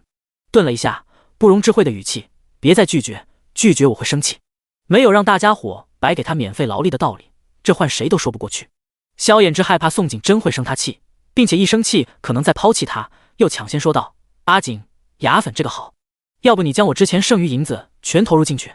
他想着日后他的人，他的钱，他的一切全是宋景的，眼下左手倒右手没差别的，只要宋景开心就好。不等宋景说话，转头又对萧大郎夫妇说道：大哥大嫂就按阿景说的投入新作坊，如意已经11岁了，大哥大嫂要开始替他打算。二弟，这萧大郎与徐氏从来没有想过帮助宋景需要什么回报，若是宋景让二人接受收钱是绝无可能的，可是只要是萧衍之开了口，二人才会听的。夫妇二人一脸为难，对视一眼，好半晌，徐氏红了眼眸，一脸感激道：弟妹，谢谢你。二人虽老实，可是也不蠢，自然知道宋景想帮扶他们夫妇。大嫂别说客气话，这些是您和大哥劳力换来的，我不过是把你们应得的工钱替你们投入作坊而已，没有大家伙，作坊靠我一个人可开不起来。赵钱也害怕宋景真生气，这女人一旦生气可不好惹，她可没有忘记自己向她表明心意，她险些就要与她一刀两断，是个心狠的。直接从袖兜里掏出一个锦缎钱袋，扔给宋景，说道：我也加银两。锦缎钱袋里面装着5张100两银票和一些碎银。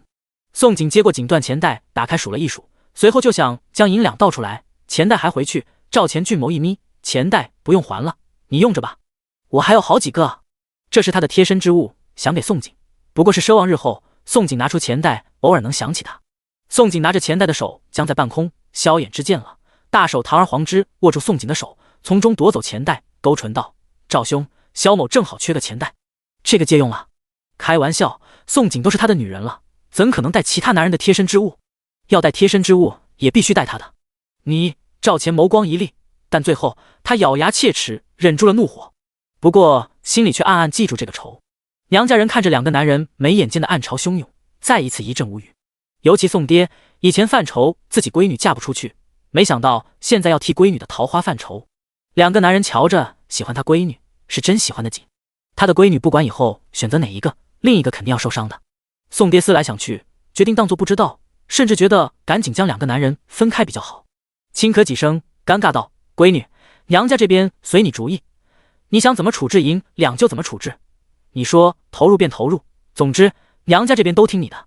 宋爹这话落下，事情就算敲定下来了。半个钟后，赵钱铁青着脸色回去他房子，萧衍之则拿着锦缎钱袋把玩。宋景看着萧衍之清扬的唇角，哪能猜不到这男人用心，只是他没有想到这男人对他占有欲这么强烈，居然有胆子敢跟未来皇帝叫板。宋景离开娘家堂屋之前，扔给萧衍之几斤黄油纸，让他继续帮忙裁纸，并且写新香料包名字。他则带上写好的契书，推着新进的香料与黄豆去了作坊。宋景到作坊的时候，一眼就看见村里妇人姑娘们都在堂屋磨香料，樊氏与另4对母女在院子里磨黄豆。磨了2天香料，姑娘妇人们一个个都完全上手了。咚咚咚咚的石春敲击声形成了一首别样的声乐。樊氏他们也在卖力的磨黄豆。宋景把板车推进作坊，就拍手大喊：婶子姑娘们，赶紧出来，出来领工钱了。妇人姑娘们其实都知道他摆摊回来了，不过他们全都听了村长的指示，不能主动问买卖如何，更不可能去村口等，所以妇人姑娘们全都在静静等待宋景来作坊，告诉大家消息。当大家听到宋景的叫喊，是立即丢下石春石墨，跑到了院子。宋景等到所有人集齐，看着神色比前几日好了一些的姑娘们，笑着告诉大家好消息，告诉大家2个好消息，咱们作坊挣钱了。之前大家伙磨的香料和做的豆腐都卖光了，而且不出意外的话，明日我还会签下一个香料大单子，保证以后大家伙每天都有香料、黄豆磨。宋景没有说谎，接下来他要给金掌柜的新香料就是火锅底料，要教金掌柜的美食便是火锅。火锅作为新奇吃食，届时一定会引起永福县轰动。若是金满楼将火锅做起来，一锅6人量火锅，火锅底料需要1斤左右。要是生意火爆，金满楼一天翻桌子100-200桌的话，一天就要消耗100两斤火锅底料。而且除了火锅，金满楼还需要其他4味香味，他自己也会在摆摊。这3者加起来，以后一天卖个200-300斤香料，绝对不在话下。另外还有一点，他还可以把他的豆腐推给金掌柜做配菜，简直是一弹3秒，太好了呀！二郎媳妇，香料真的卖完了， 400包香料一天全卖完了。林氏听到消息，高兴坏了。二郎媳妇，那豆腐也卖完了吗？凡事做的活是磨黄豆，自然比较关心黄豆的问题。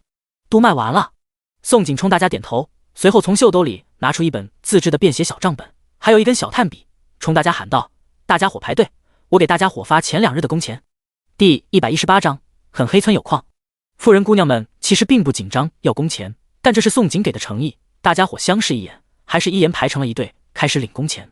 因着富人姑娘才干活2个小半下午，并且买卖才开始做，还是日结，工钱听着并不多。樊婶子共磨黄豆42斤，共84文。宋景一边报着账本的数字，一边点了84个铜板递给樊氏。樊氏母女看着手中的铜板，双双喜极而泣。84文对如今财大气粗的宋景来说，真的不值一提。可是对于眼下连80文都拿不出来的萧家村人，那简直是笔巨款了。而且这只是樊氏母女辛苦2个小半下午的工钱。萧月如一磨香料5斤，共40文。宋景念完名字，又点了40个铜板给村里被混子轻薄的姑娘。当这姑娘接过铜板，是对宋景直接鞠躬，哽咽感激道：谢谢宋婶子，我以后一定卖力干，卖力挣钱。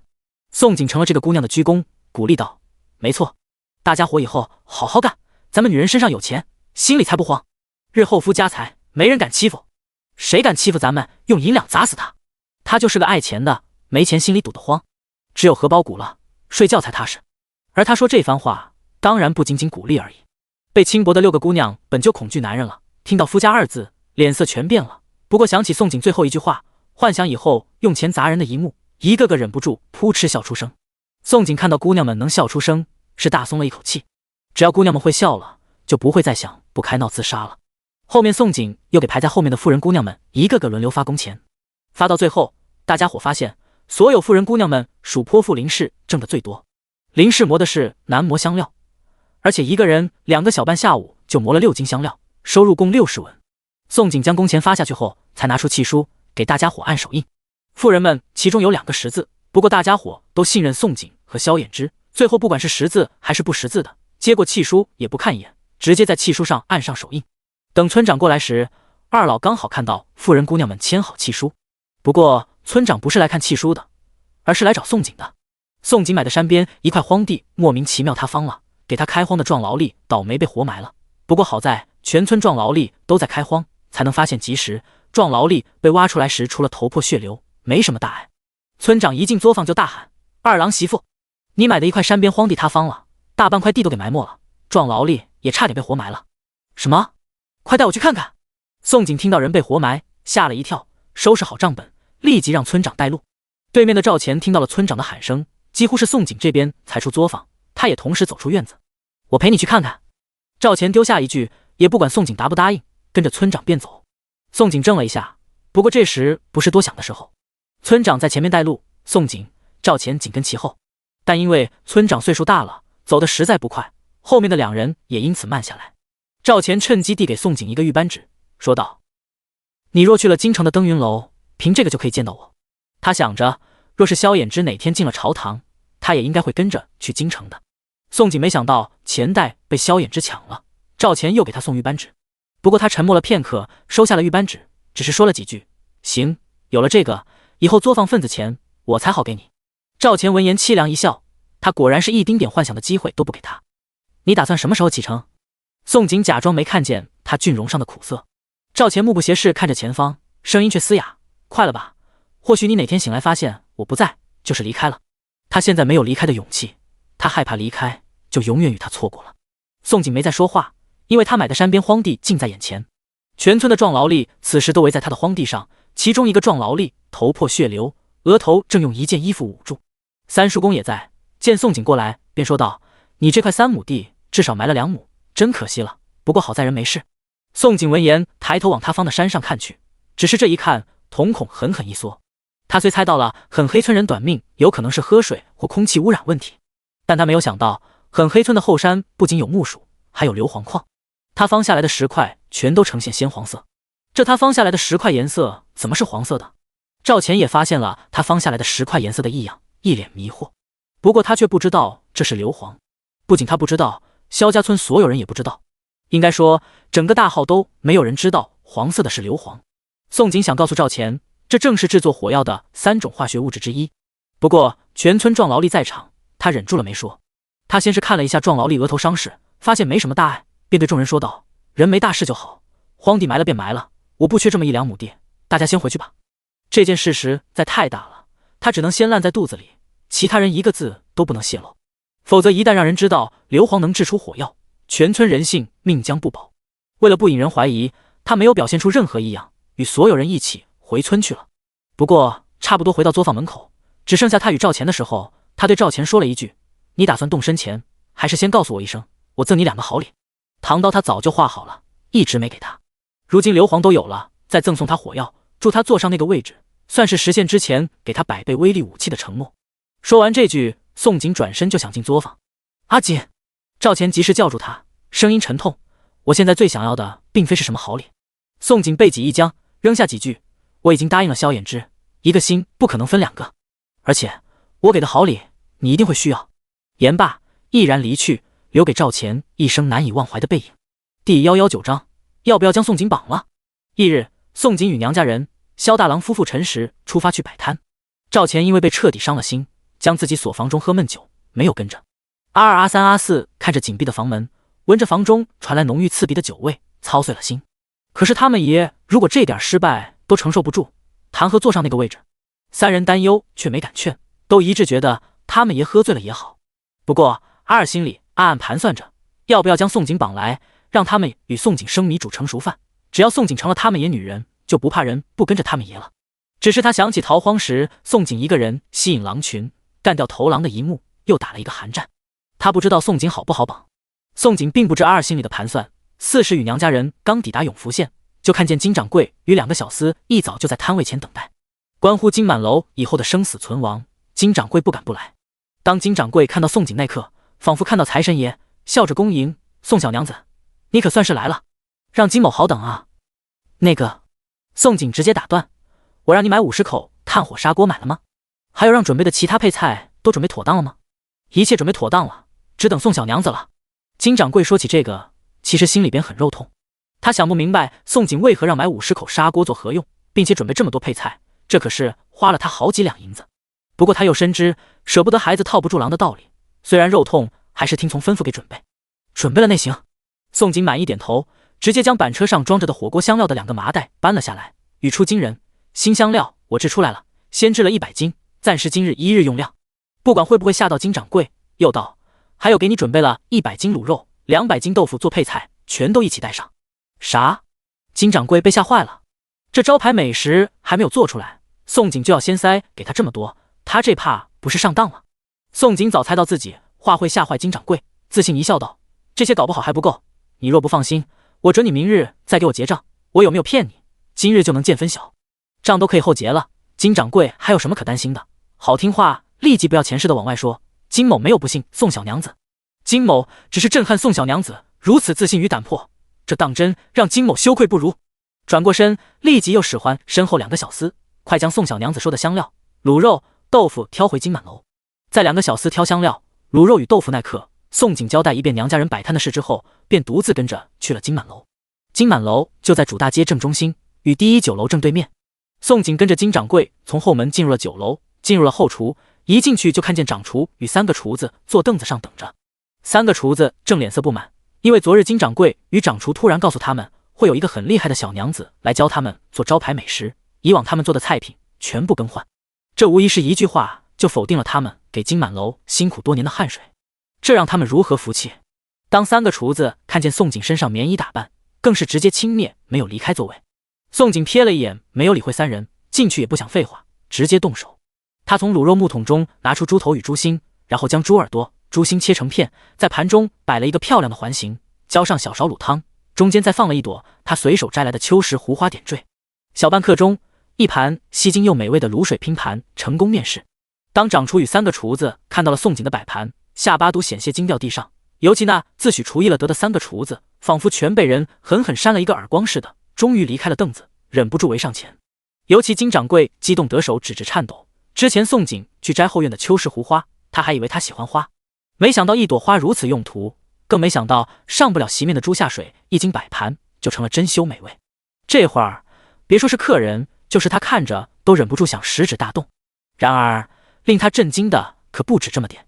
宋景拿了一个长方形盘子，摆盘切成段的猪大肠，上面放了一颗盐碎、香菜、点缀，猪大肠立即成一道旖旎的风景。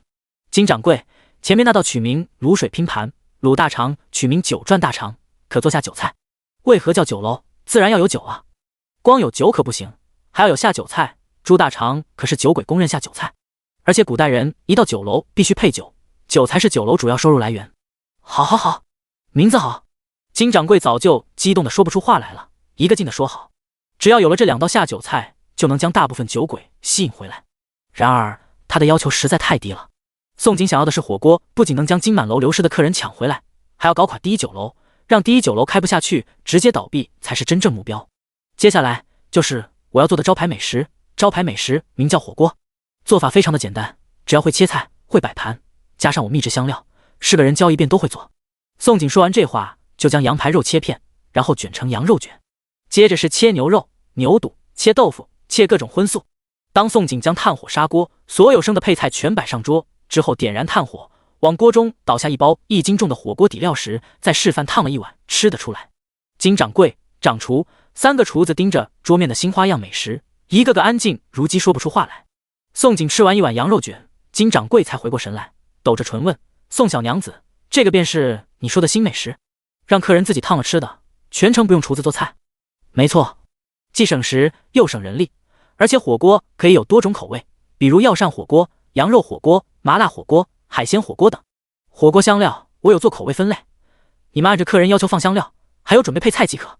宋景勾唇一笑，又问如何？是不是很简单，很新奇？从来没有见过，更没有吃过。这话其实不等他问，在场所有人脑海里浮现的全是这些字眼。火锅何止省时，是既简单又不需要厨子，直接点说，只要有1包香料就能做出人间美味。第120章，火锅出名了。都不必宋景暗示，金掌柜很会来事，立即从袖兜里掏出1张面值500两的银票，递向宋景。宋小娘子，你这个火锅香料，金某想买独家，希望你不要将火锅香料卖给其他酒楼，咱们签个契书，日后你的火锅香料只供金满楼。虽然火锅还没有开张卖，但金掌柜确信这新奇吃食一旦问世，生意一定会红红火火，客人绝对会挤爆他酒楼门槛。而且因为是新吃食，他金满楼头一家，还不是随他怎么明码标价，他就是叫上天价也没人知道，别人也不知他成本多少。契书我准备好了，你要是能接受，可以直接签。宋景早就将契书准备了，从袖兜里掏出1式2份的契书，递给金掌柜。金掌柜正愣接过契书，宋景又道，在永福县，火锅底料我承诺10年内只卖你金满楼独一家，还有日后我不给你送货，要你自己去很黑村下单子，收货的时候你要先试尝香料，试吃香料半个时辰内有问题，我担责任。可若是香料经过你的手离开了很黑村，回头出了什么事，就与我无关。宋景可不会同意将火锅料卖断，日后若是整个大号无数火锅酒楼开起来，他的香料生意订单才能永不间断。当然将来绝对会有无数山寨香料，但他一点也不担心自己的香料会被人超越，若真超越，只能承认自己技不如人。这条约，金掌柜听到宋景只承诺永福县，很是犹豫。宋景猜测到金掌柜担忧什么，指着契书道，第12条有注明，每个府城、每个县城只有1家酒楼能从我手中进货，倘若谁将我手中进的香料拿去其他府城串卖，一旦我发现，会立即取消对方进货资格。所以你不必担心永福县其他人能从我手中骗到香料，除非他们自己弄出来的冒牌货。不是我说大话，只要客人吃了一次你金满楼的火锅，就绝对吃不下别人冒牌货。金掌柜担心的正是宋景若在别的县城府城同样卖香料，第一酒楼可能会去别的县城偷进香料。但是有了宋景这句承诺，他就放心了，一咬牙立即点头，这契书我签。金掌柜这话落下，宋景不仅的银500两，还等同提前预签了每日近200斤香料大单子。事实证明，宋景并没有估算错误。当他怀里揣着500两银票离开金满楼没多久，5时饕客出来觅食，酒鬼结伴出来喝酒，准备进入对面第一酒楼的时候，金满楼的小厮拿着一个铜锣，当当当当敲响，当街大喊：金满楼隆重推出整个大号无人吃过的新美食了！金满楼隆重推出皇帝老爷都未曾吃过的新美食了！客官快来尝尝鲜了！今日但凡进入金满楼用食的客官，可赠1道新品下酒菜卤水拼盘或9转大肠。饕客、酒鬼们听到小厮的叫喊，一个个驻足，见鬼似的瞪着小厮，一个个气笑了。你金满楼牛皮吹上天了！什么吃食是连皇帝老爷没吃过的？你金满楼不怕风大闪了舌头，这话叫皇帝老爷听了去，砍了你脑袋，灭了你金满楼。小厮闻言缩了缩脖子，但想到金掌柜的交代，他又挺直了胸，怕个球！天高皇帝远的，而且小的说的是大实话。客官，你们若敢说吃过金满楼今日推出的新美食，出来小的喊你们叫爹！死！这么硬气！饕客、酒鬼们见小厮底气这么足，是勾起了兴趣。小厮叫嚣道：“不信，不信进金满楼去！若是小的骗了客官，客官再出来胖揍小的一顿不迟。”哈哈！饕客、酒鬼们闻言彻底被小厮逗乐，一个个转身。好，冲你这么硬气，我今日就去你金满楼吃，我也去见识见识是啥玩意，连皇帝老爷没吃过的。这我要是成为第一个饕客，指不定能因此吹牛一阵子了哈。下酒菜叫啥来着？卤水拼盘，九转大肠，听着名字很新奇啊。我也去瞅瞅是啥玩意。因为小厮这敲锣一喊，直接将原本要进入第一酒楼的7、8个饕客、酒鬼们全都骗进了金满楼。这还不止，后面来觅食的全听到小厮如出一辙的叫喊，一个个转到进了金满楼，而且全是5、6人、7、8人结伴的，一进去直接凑一桌。所有客人有冲着皇帝老爷没吃过这句话进去的，有冲着卤水拼盘、九转大肠2个新奇名字去的。而当第一桌饕客莫名其妙被问吃什么口味火锅，是一个个被问懵住了。他们没有听过火锅2字，而当他们随后看到满桌摆上漂亮带着秋实胡花、盐荽、香菜点缀的配菜，还有桌子正中新奇炭火砂锅里煮沸的火锅汤底，全都傻眼了。一个饕客盯着火锅咽着口水说道：“那小厮还真没吹牛，金满楼当真推出了连皇帝老爷都没有吃过的新美食，就是不知这火锅怎么吃。”金掌柜第一次也不知道火锅怎么吃，知道所有客官的困惑，当即现身一个个解答。客官们喜欢吃什么配菜，直接用筷子加入锅中自己烫着吃。咦，自己烫，这吃法有趣，有趣！饕客不仅喜欢新美食，更喜欢新奇有意思的吃法。一个酒鬼盯着赠送的九转大肠，拿起筷子夹了一段，自言自语道：“这瞧着是猪大肠吧？这能吃吗？我尝尝。”结果饕客、酒鬼们不尝还好，一尝就闭不上嘴了。老天爷，这麻辣火锅好吃，够辣够刺激，好吃好吃好吃！再给我来2份羊肉卷。饕客吃了火锅之后，觉得自己之前在第一酒楼吃的海肉酱煮的菜肴都是猪食。酒鬼尝了卤水拼盘、九转大肠后，也大喊：“小二，再加3壶酒！”不仅1楼大堂纷纷传来一声高过一声加菜加酒的叫喊，就是酒楼外决定前往第一酒楼的客官，一个个瞧见这边热闹大动静，出于好奇也转到进入金满楼。原本门可罗雀的金满楼登时宾客如云，甚至到最后发现不仅不够桌子，连砂锅都不够用了。第121章作死。宋锦早料到火锅生意会大火，但没想到金掌柜很擅长经营，这边敲锣将流失的客人全抢回来还不够，还给街上乞丐一些好处，让乞丐去整个永福县四处放风声说金满楼推出连皇帝老儿都没吃过的火锅。乞丐们把火锅的美味传得绘声绘色，听到的人是全信了。经乞丐们一传，这消息一传十，十传百，不到1个时辰，整个县城人人都得知金满楼出了新美食。有钱的富户商贾们纷纷都等天黑去占桌子尝鲜。对面的第一酒楼则成了鲜明的对比，门可罗雀。真应一句30年河东，30年河西。厨房传来乒乒乓乓打杂声，他娘的，全是废物！对面金满楼推出新美食，为何没人来告诉我？陈地主的3儿子陈朝骂完这句，面目狰狞，又将一叠菜盘子扫落地，砸了个稀碎。在他面前的掌厨与厨子一个个缩着脑袋，大气不敢喘，生怕遭殃。其实掌厨与厨子们如今都处于懵逼的状态，他们压根没有收到对面酒楼推陈出新的消息，更没想到金满楼闷不吭声弄出如此大动静，并且推出的是整个大号从未见过吃过的吃食。这刻别说饕餮客人，酒鬼们去金满楼尝鲜，就是他们这些当厨的也很想见识尝一口。陈朝阴冷如毒蛇的视线逐一扫过厨房所有人，最后落在掌厨身上，暴吼：“他娘的，还愣着做什么？还不给我赶紧派个狗奴才去查探清楚！”掌厨眼皮跳了一下，立即转身对一个小厮道：“派人去对面吃一顿，打探清楚是什么情况。”小厮领命离去，半个时辰后，一脸吃惊的模样走了回来，硬着头皮对陈朝禀报：“回三爷，对面推出的新美食名叫火锅，就是煮一锅汤，客人直接用筷子夹着配菜往锅中烫了便吃。另外还有2道新的下酒菜，分别叫卤水拼盘与九转大肠。”一锅汤，卤水拼盘与九转大肠都是啥玩意？陈朝没见过，即便听到禀报也想象不出来。小厮一脸为难，他也不知如何形容。总之被他派出去的人尝了火锅之后回来赞不绝口，形容的他都忍不住垂涎3尺。犹豫半天才又说道：那汤分4种，有麻辣火锅、羊肉火锅、海鲜火锅、药膳火锅，具体是何物，小的只听的描述。不过卤水拼盘与九转大肠都是猪下水做的。说起这个小厮，就更佩服做这2道下酒菜的人了。听他派出去的人描述，2碟上不了席面的猪下水，愣是摆盘成了人间美味。居然是猪下水！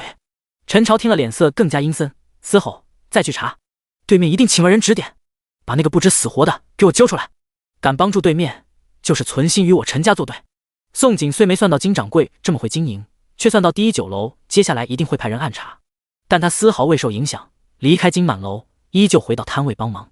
第一次摆摊有3种香料陈氏没能卖出，给他提了醒。他将原来的10包拆分成50小包售卖，价格改10文1包，利用薄利多销方式。这销售方法一改，效果立竿见影。买了香煎豆腐的客人看见白豆腐拿铁板上去煎，煎至2面金黄，再撒些香料粉，就变成了张氏口中的黄金豆腐。一个个忍不住问陈氏：豆腐上撒的是何物？张氏笑脸相迎介绍：这个叫香料，客人可以买包香料与白豆腐回去自己煎，不仅可以给家里人煎了当零嘴吃，还可以当做一道上桌菜。一个挑着箩筐的男人听了后问道：你白豆腐和香料怎么卖？张氏心中大喜，忙应道：香料10文1包，白豆腐5文1斤。男人心算了一下，并且看了1包香料分量，发现更加省钱，忙说道：那给20斤白豆腐，10包香料，我挑回去分给几家兄弟煎了，小崽子们吃。之后陆陆续续又有几个挑担子的也说：我买50斤白豆腐，30包香料，来县城一次不易，给村里人带些回去。我20个酥香豆饼，30斤白豆腐，15包香料。张氏原以为元宵过后生意会相对清冷，哪里知道几个挑担子的一张嘴就买去上百斤豆腐，笑得见牙不见眼。好嘞，客人们都先到这边称豆腐哈。宋爹觉得几个挑担子的一次购买几10斤有点异样，忍不住不安问宋锦：闺女，这些挑担子的一个个买几10斤豆腐，不会是挑回去倒手吧？在忙着卖卤肉的宋锦其实早有注意张氏这边动静，听了后反而笑了：他们挑去卖才好，他们卖的越多，往后咱们豆腐与香料才能卖得越多。眼下每日几百斤豆腐可不能满足宋锦胃口，宋锦想要的是一天卖几千上万斤豆腐，几百上千斤香料。突然记起一事，宋锦说道：爹，你们先卖着，我去猪肉摊看下。他还发现今日的卤肉生意更好了，还有好些元宵日的客人直接又来买了好几包卤料。宋锦先去了猪肉摊，果然发现之前卖不出去的猪头、猪蹄、猪下水反而都先卖光了。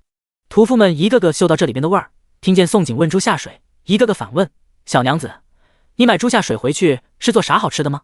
这2日是个人过来就先问猪下水，真是怪哉。宋锦笑而不语，离开了猪肉摊，转到去了粮铺。会来这里，一是想买粮买黄豆，二是想知道陈地主接下来玩什么诡计。他刚走入进去，粮铺掌柜曹真望一眼就认出他来，而且他还没有开口说话，曹真望直接轻蔑来一句：粮铺永久拒绝卖粮，很黑村。陈地主得知8个混子被废，简直气炸了。不过暂时还没有让打手去动很黑村，只是下令所有粮铺严禁再卖粮给逃荒的，甚至还撂了狠话：永福县谁敢卖粮很黑村，就要迎接陈家的怒火。陈地主一早计划好了，让人轻薄逃荒的姑娘是第1步，逃荒的3个月是第2步，毁逃荒的庄稼与房子是第3步，逼得逃荒的磕头认错给他做佃农是第4步。第122章，宋锦第一次离开。很好，那你留着慢慢卖吧。宋锦从来没有一刻如此刻气愤，但狂飙的怒火却被他按压了下去，一脸戾气扔下一句，转身就大步出了粮铺，然后去了城楼边的百姓摊子前逛了一圈，结果发现往日还能看见个别卖大米、黄豆、红薯的百姓，此时一个人影也看不见。看到这一幕，宋锦哪里还猜测不出，陈地主这是要断萧家村口粮，挨个村被警告过了。粮食宋锦不担心，他空间野生红薯不少，全挖了足以让全村人吃几个月，而且他也可以在空间种水稻，4倍时速，1个半月就可以收割。再者，金满楼敢跟第一酒楼打擂台，肯定是其他县城买粮。他气的是接下来没有黄豆，做不了豆腐。宋锦回到摊前，将事情告诉了娘家人与萧大郎夫妇。没想到他话刚说完，二嫂张氏听了很是气愤，抓起切卤肉的菜刀与出京人道：相公，公爹，咱们去将狗地主给宰了。咱老宋家何时怕过谁？宋爹闻言瞪了陈氏一眼，制止道：“胡说什么？又不是只有一个永福县，其他县城还怕买不到粮食与黄豆了？”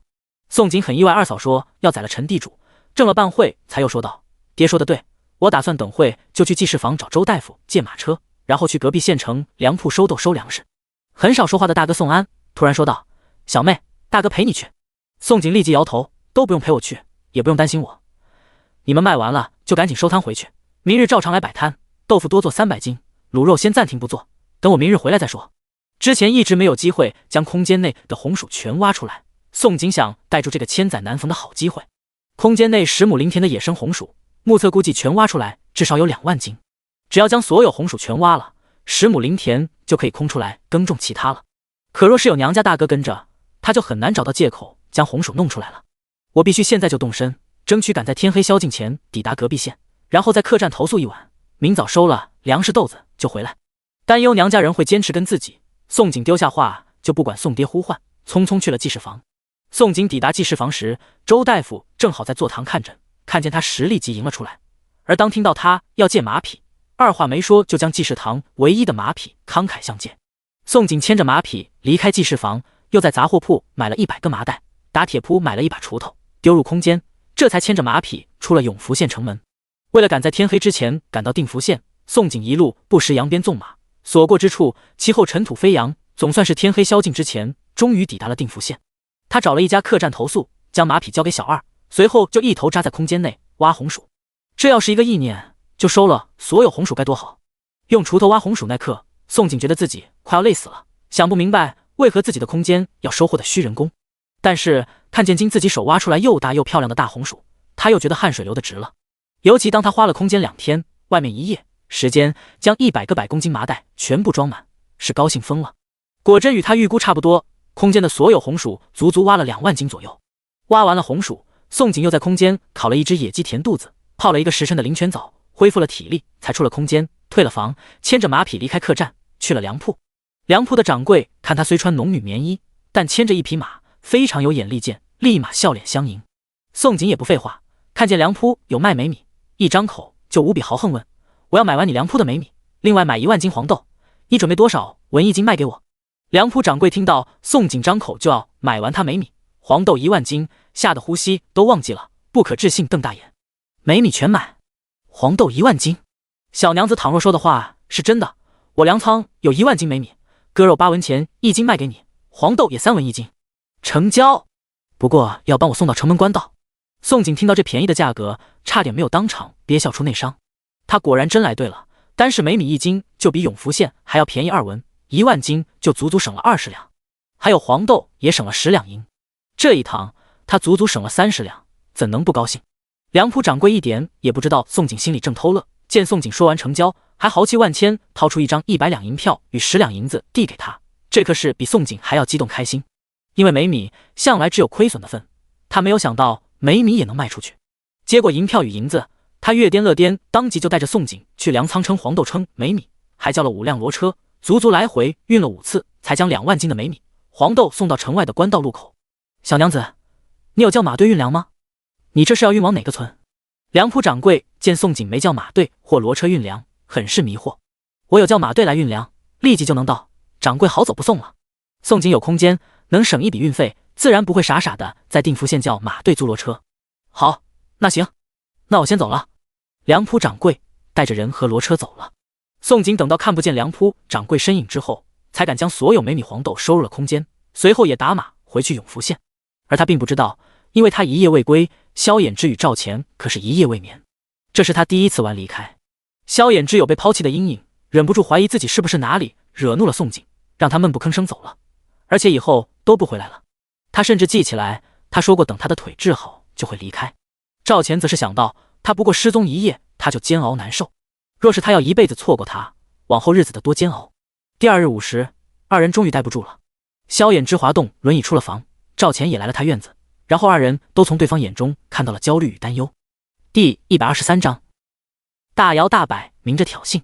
坐在院子内的2个男人，一个剑眉星眸，一个狼焰独绝，却难得没有硝烟战火。赵兄，让阿二他们去查陈地主所做恶事，重点彻查邱县城。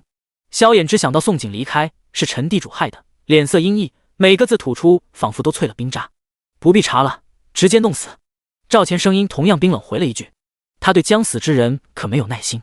萧衍之阻止，一个八品官若死了，难免怀疑到萧家村头上。况且就这么死了，岂不便宜他们了？邱县城手上绝不干净，即便他干净，萧某自有办法让他肮脏。赵兄记得让阿二带一本笔记回来。赵钱闻言猜到萧衍之意欲何为，眯了一下眼眸，忍不住问：有朝一日萧兄若入了朝堂，会不会用同样的办法对付赵某？萧衍之转眸，勾唇一笑：赵兄言重了，冲着赵兄对阿锦这份情谊，萧某对付谁都不会对付赵兄。呵呵。赵钱盯着萧衍之刺眼的唇角，冷笑两声，那神情明摆着说：你觉得我信吗？你个伪君子！宋景一直到午时才赶回永福县，为了将几万斤的红薯、梅米、黄豆顺理成章弄出来，也为了日后方便行事，他将马匹还回周大夫的时候，顺带向周大夫订货香料原材，还打听空宅子。周大夫听到他想在永福县租宅子，很会来事，立即将自己一个偏远的一进旧宅子白借给宋景。宋景接过钥匙，豪爽道：周大夫会来事，下次若有需要手术的患者，尽管来找我。哈哈，我等的正是宋小娘子这话。周大夫同样笑不拢嘴，丝毫不掩饰他想学缝合手术的想法。宋景离开记事房，就去了一进旧宅子。旧宅子比设想的还要干净宽敞亮堂，尤其是中间院子，日后大有用处，简直太合宋景心意了。宋景先将空间里的红薯、黄豆、梅米弄出空间，扔在院子里，锁上门后，先去了金满楼。金满楼欠着昨日的账，自然要去收。宋景还没有走进金满楼，就先被金满楼里面宾客如云、热闹喧哗的一幕逗乐了。尤其当他转头看见对面第一酒楼，连只苍蝇都不愿意飞进去一只，心里边更是笑开了花。宋景堂而皇之走进了金满楼，随后明着找金掌柜收银子。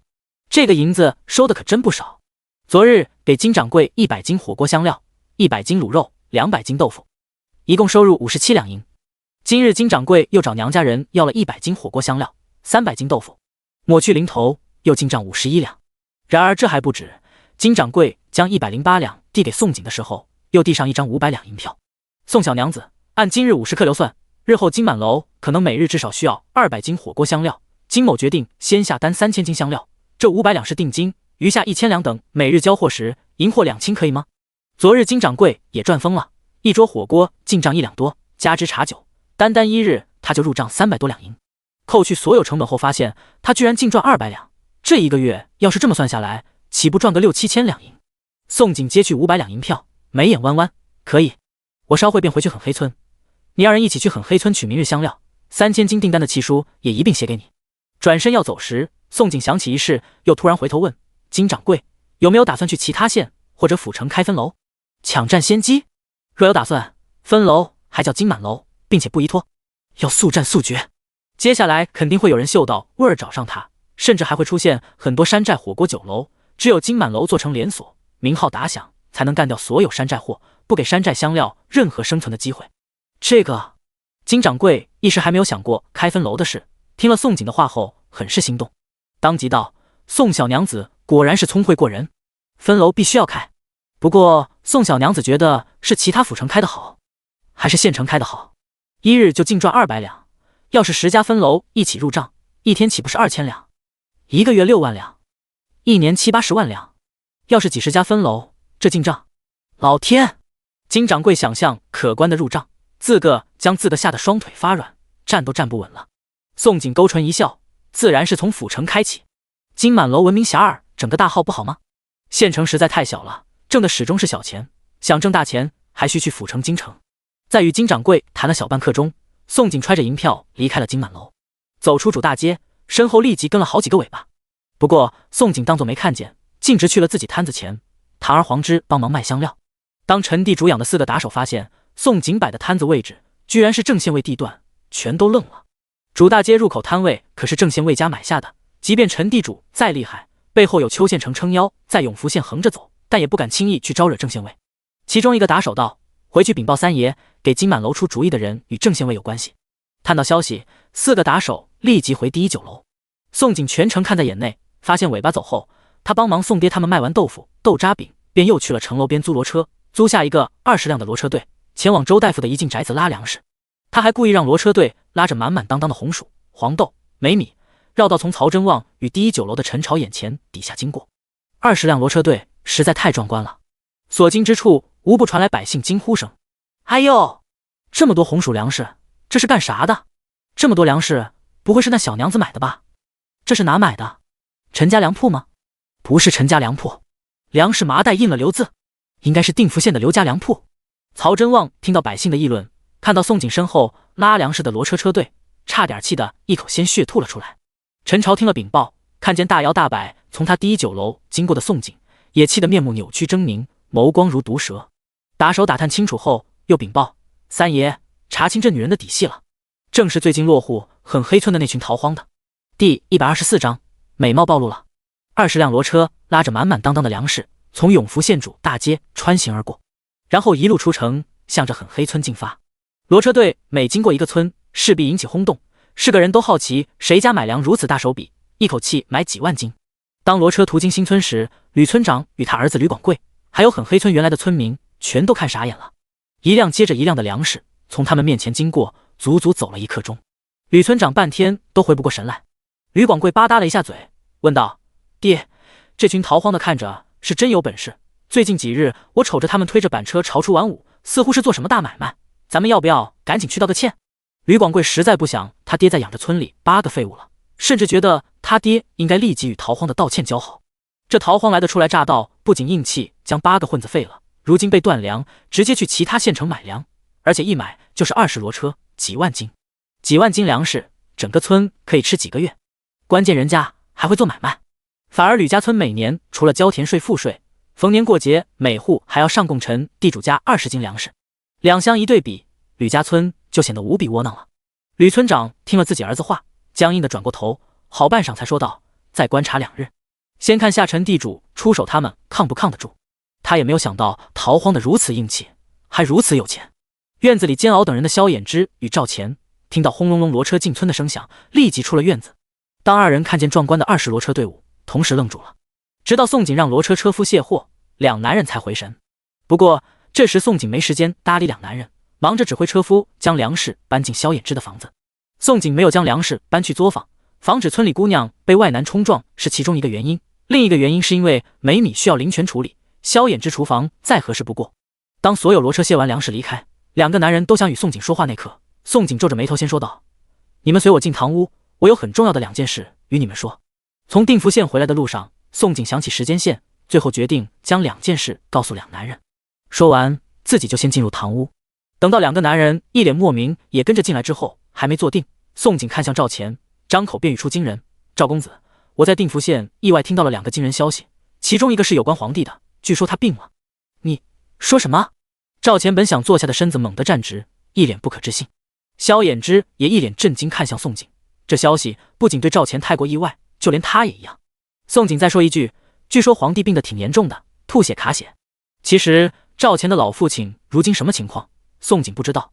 他记得书中时间线写道，3月份开始，赵钱的老父亲就因卡血很少上朝了。现在1月中旬，赵钱若不敢回去，不仅坐不上那个位置，甚至可能因此丢命。未等赵钱反应过来，他又再次扔出一个吓人的消息。还有，我还听到一个消息，镇守西北的边军发现假装商队的戎狄应该很快要来犯。应该说3月初1就会来犯，最先来犯的是戎人巫军。戎人巫军信奉巫神，讲究吉时，3月初1是戎人巫师选的进攻吉日。你这2个消息可靠吗？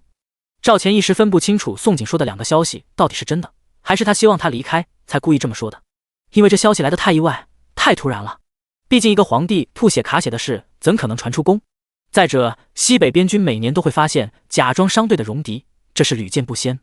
认识大半年，除了1件事，其他事我有骗过你吗？宋景知道赵钱会误解自己，毕竟这2个消息来得莫名其妙，确实欠缺说服力。你……赵钱直接被问住了。宋景除了变美一事刻意隐瞒，其他承诺过的事他都逐一实现了。他很清楚，他的话虽疑点重重，但他从不会欺骗他。阿锦，你瞒过赵兄一件什么事？旁边的萧衍之补捉住宋景话中的语病，心口咯噔一跳。2人有什么秘密他不知道的吗？宋景一时被萧衍之问住了，下意识想解释：我信你。赵钱自私，不想让萧衍之知道他与宋景之间的秘密，忍痛打断宋景，脱口出：3天后我就启程。宋景怔了一会，点头：行，3天后我会赶制出你需要的东西。3天，空间12天，应该可以做出他需要的火药。赵钱见宋景毫不犹豫点头，没有想留下他的意思，心口仿若被无情捅了一刀。可是离开这话是他自己说的，也是他自己决定的，而且说出的话就如泼出去的水，收不回去了。若没其他事了，我先回去了。赵钱一刻也不想再留在这个伤心的，他怕自己会忍不住发狂。伤心丢下话，身影极尽狼狈，匆匆离去。当堂屋只剩下萧衍之与宋景的时候，萧衍之忍不住又问：阿景，你骗过赵兄什么事？什么事逼得赵钱如此恐惧宋景说出口？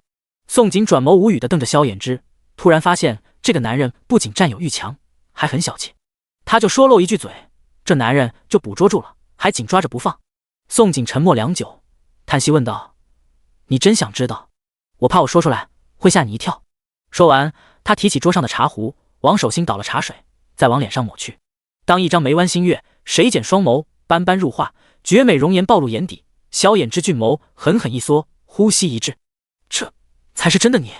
不知过去多久，萧衍之总算找回自己声音，而这时他的声音里似乎杂夹着多种情绪，有喜悦，有庆幸，有担忧。你是另一个人吗？从一开始回来的不是原来的宋景。萧衍之一眨不眨看着宋景的眼眸，发现不管宋景此时容貌怎么变化，这永远自信飞扬的眼神都是他熟悉且心悦的女人该有的眼神。第125章，我不是你原配。宋景以为萧衍之会像赵钱第一反应一样问他脸怎么回事，他没想到这男人居然直接猜测他是另一个人。其实萧衍之这么认为一点也不奇怪，打一开始他回去就行为反常，原本自私的人不再自私，原本一无是处的人突然会武功，会做弩箭，会领兵作战，会医术，会做豆腐，会做牙粉、牙刷。最重要一点，他不认识字。结合种种，只要曾经生活过一起，都会寻到蛛丝马迹，怀疑两者不是同一个人。何况原主与萧衍之同一个屋檐一起生活过2年，之前应对赵钱的谎言看来是不能再用萧衍之身上了。那个，我确实不是你原配，我只是一个孤女，亲生爹娘都死了，因为没有户籍，又意外发现你死去的原配五官与我长得极其相似，这才冒用你原配的身份，想借此落户。宋景这话相当于完全坦白了，他双亲确实为国捐躯了，他也成了孤女，只不过他不会告诉萧衍之，他是另一个世界来的灵魂。抱歉，情非得已，欺骗了你们所有人。萧衍之听完宋景的坦白，依旧一眨不眨看着他眼眸，声音嘶哑问道：你说给我3年时间，其实是因为这个缘由？原来他因为不是原来的宋景，所以才碍于身份不敢随意接受他的心意。不是同一个人，他要求结伴逃荒，要求和离，不与他同住，所有发生的一切才说得通说得过去。宋景一时跟不上他话题的跳跃，猛了一会点头：对，我不是你原配，害你心悦错对象，我们还是……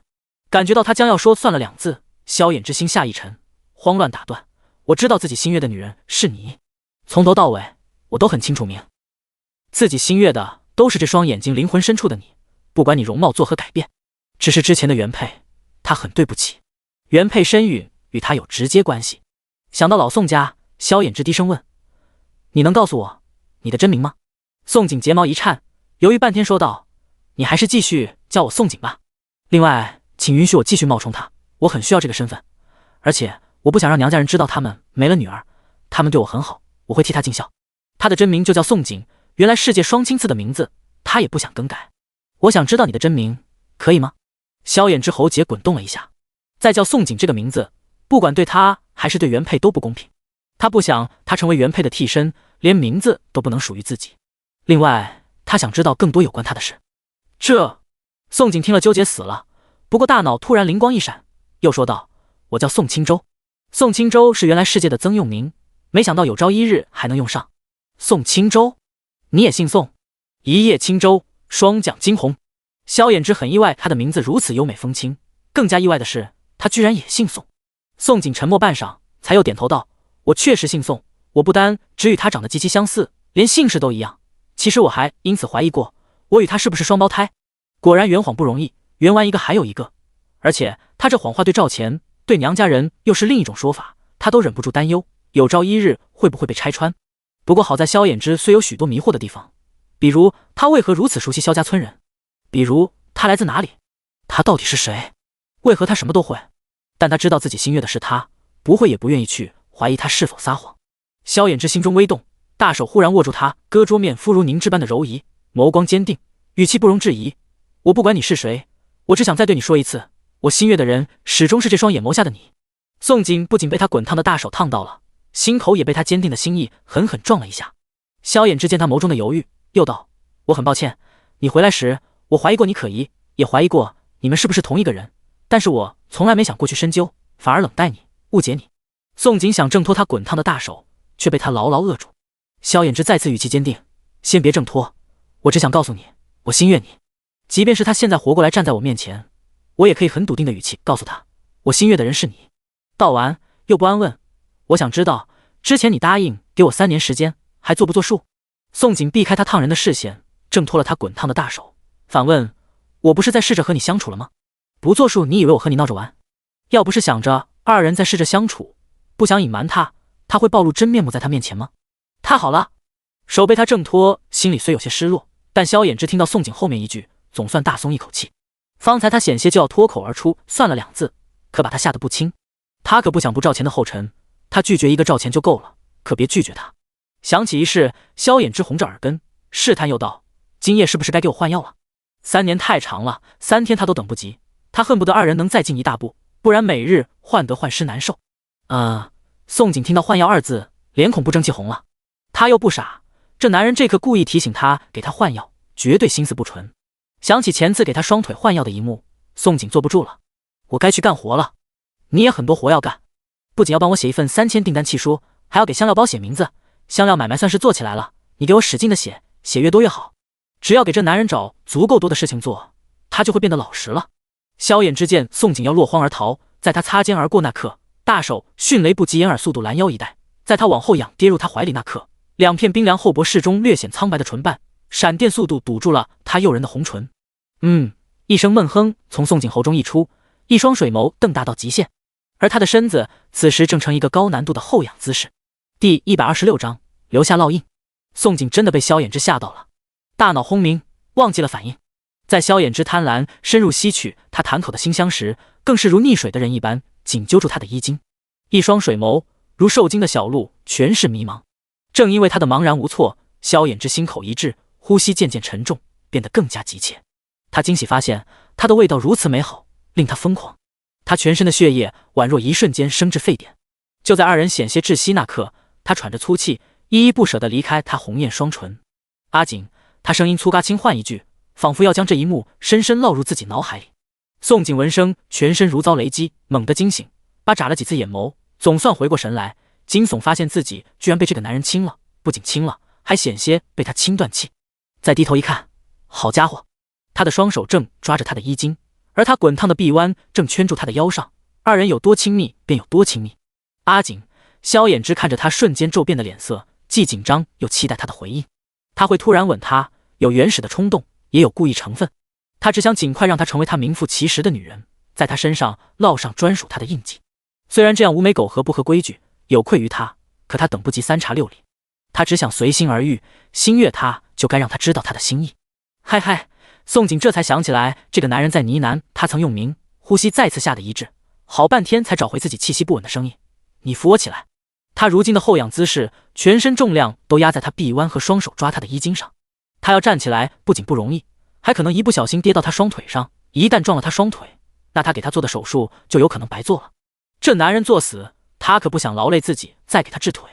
当萧衍之一言将他扶起那刻，他恼怒地瞪着他，恨恨道：把你手抬起来。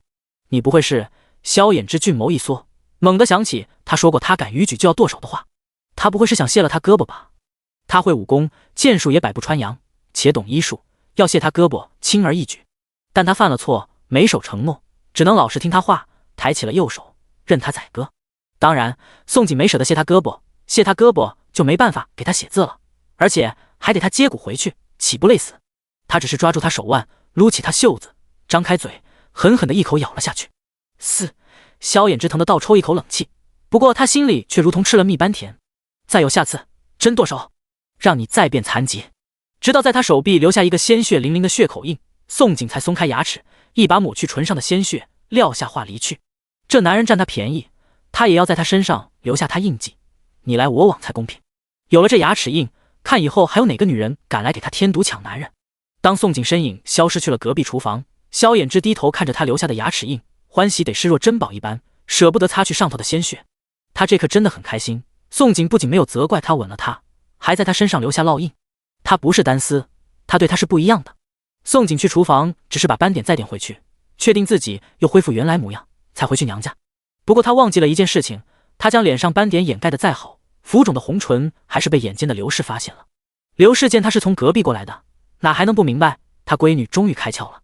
但有些事刘氏必须要交代自己闺女。当宋景回自己房中时，刘氏怂恿四小家伙去隔壁打探消息，他则跟着进入宋景房中，还关上了房门，开口就问：闺女，你是不是何衍之那个了？宋景差点没有被刘氏一句话吓死，心虚道：哪个？刘氏指着他的唇，鼻子哼哼：哪个？你们没有最后一步？宋景呼吸一滞，没有发现刘氏话中陷阱，立即摇头：没有，当然没有。那意思就是只差最后一步了。刘氏笃定的语气，还点点头，顿了一下，又一脸严肃，苦口婆心道：闺女，我不知你为啥与衍之和离，眼下我也不知你为何又与衍之亲热，但是和离了，即便心悦对方，可也该先3查6理，3媒5聘，咱不能直接跳过这一段就喜当娘，明白不？宋景正愣听了半天，似乎明白了，又似乎不明白。他怎么感觉刘氏像是让他与萧衍之保持距离，又像是催婚？果然，宋景没有迷惑多久，刘氏总算说出了心里话：你好好想明白，若决定好了，我就让你爹去跟衍之谈，衍之想拱你这个白菜，也得让他先将婚定了。说完，刘氏就要离去，吓得宋景急忙拽住：娘，我与他才分户1个月没到，不着急嫁。宋景说着这话，心里头忍不住喊完了。古代可不兴谈恋爱一说，没有经过3查6理3媒5聘，未婚男女私相授受互赠定情信物，也会被人说成是无媒苟合。啥？你俩都亲上了，睡一炕了，你还不着急嫁？你不会真打算天喜当娘了再说嫁吧？刘氏也被宋景的话吓得半死，这真是他的闺女，做的事总是离经叛道，一天一个不重样的，果真是被养歪了，脑子里想的与正经人不一样。娘，我会与他保持距离，再者我会医术，绝不会发生喜当娘一事，而且就算要嫁，我也要等他考上状元当了官，3年后再说。害怕刘氏再拿3媒5聘说事，宋景只能先哄着刘氏，只是他不哄还好，一哄险些将刘氏吓晕过去。这些话在刘氏耳中听来，他的闺女此刻想法更吓人。保持距离是没有错，错的是后2句。啥叫会医术，不会喜当娘？最后1句更吓人，他闺女居然要等到萧衍之考上状元后再嫁。这想法与之前生扑萧衍之时的一模一样，当时他闺女是想当官夫人，这次就更可怕了，还要等3年后，依他闺女一天一个样的特性，3年娃都可能抱2了。哎呦，我这心口疼！刘氏实在忍不住哀嚎一句，捂着心口就离开宋景的闺房。第127章，绑人。制作火药3大化学物质：1硫磺、2硝石、3木炭。入夜之前，周大夫让药桶给宋景送来香料原材，还有大量硝石。硝石用作中药时也叫芒硝，硝石还称焰硝，不仅做陶瓷，可用作颜料，甚至可以制造火药与制冰。当金掌柜派来人买走火锅香料，带走契书，宋景安排好作坊一切，便让自己娘家大哥2个帮他制作木球。宋景打算送给赵钱火药，再助他一臂之力。宋安、宋祥将全部做好的体育器材搬去萧衍之的院子里，一刻都没能闲下来，又按着宋景给的图纸开始制作1000木球。当所有人都忙着第2天买卖的活儿，宋景一个人去了山边自己荒地挖硫磺。然而他还没有走到荒地，就敏锐觉察到阿二在跟踪他。阿二本该听从赵钱指示去调查邱县城的，不过活儿被他推给阿三了。赵钱因失魂落魄关房中，才没有发现阿二异样。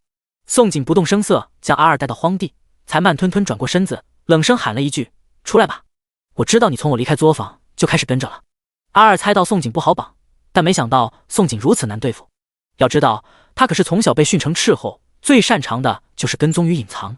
原本藏身林中的阿二不得不现身，身子暴露那一刻，心里边有些毛骨悚然，脑子正飞快想着找什么借口来搪塞。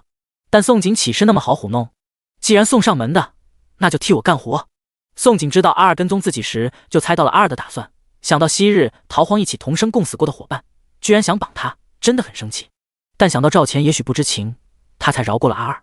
不过这么轻饶阿二，心里又不甘，所以直接差使阿二给他做免费苦力，丢给阿二铁铲与麻袋，又道：给我装土，装完所有麻袋。你说什么？阿二惊了，他以为宋景会生气，问他为何跟踪，没想到宋景让他干活。你打什么主意？我知道，但看在你们爷面子上，我不与你计较，可只一次。宋景丢下话，自己也转身开始装硫磺土。阿二郁闷地瞪着跟前的铁铲与麻袋，极不服气问道：“我们爷一定会成为天下第一男人，全天下的女人都会上敢做他女人，你为何不选他？”宋景一边装土，回头应了一句：“你也知道全天下女人都上赶了，我为何还要凑热闹？”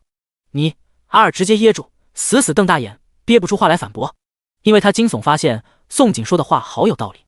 他们爷坐上那个位置或许容易，想坐稳那个位置便很难做到。只有一个女人，让一个无上权力的帝王为一个女人废除后宫，专宠一个女人，从古至今出现过几个这样的帝王？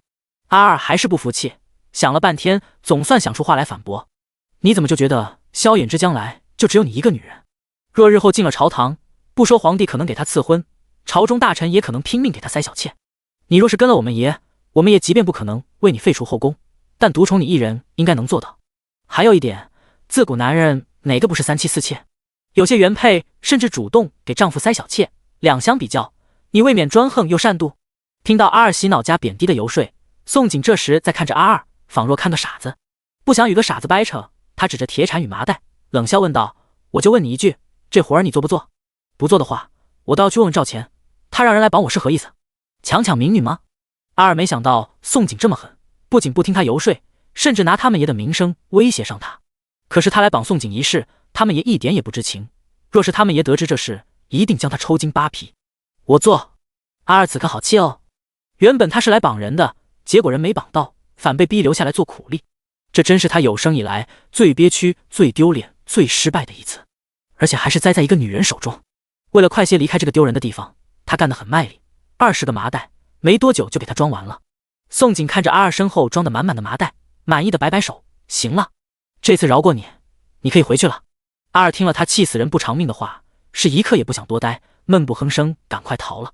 宋景等到天黑，其他荒地的村里壮劳力也纷纷回去，他才将所有硫磺收入空间内，然后回去娘家，将硝石也一并提进房中，就一头扎进空间里制作火药。他按照1硫磺2硝石3木炭的比例进行配出黑火药，随后团合成球状，再用麻布将火药团包裹数层，制成火药包。为了让火球发挥最大的威力，一灭便能灭死一片，他又将狼毒、巴豆、草乌头、砒霜制成毒药包，然后与火药包、引线一起放进新制的木球里。宋安、宋祥的木工真的极好，碗口般大的木球做成2个半球，榫结实闭合。宋景将引线一端缠在火药包上，另一端穿过木球小钻孔，然后2个半球一扣，吧嗒一声，木球无丝合缝，一个火球因此凭空现世。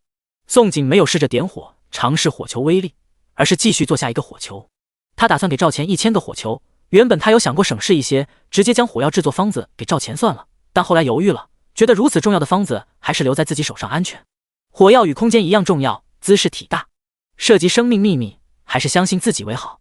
1000个火球制作并不容易，宋景一头扎入制作就废寝忘食，在空间待了足足1天，他才出了房。回到房间，刚要躺下，看到窗外的夜色，才猛地记起来自己没有给萧衍之双腿换药。说好的每3天一换药，结果每次他都推迟了。大脑里莫名闪过被萧衍之亲吻一幕，心里又忍不住一阵骂娘，犹豫要不要不管萧衍之死活了。可作为主刀大夫，因为个人原因而不管患者，他这样真的不合格。照理他应该替萧衍之查看缝合伤口愈合情况，还要开始指导他做双腿复健。第128章，不会胡来，只会真来。最后宋景还是出现在萧衍之房内，虽然他做好了心理准备，可是情况依旧失控。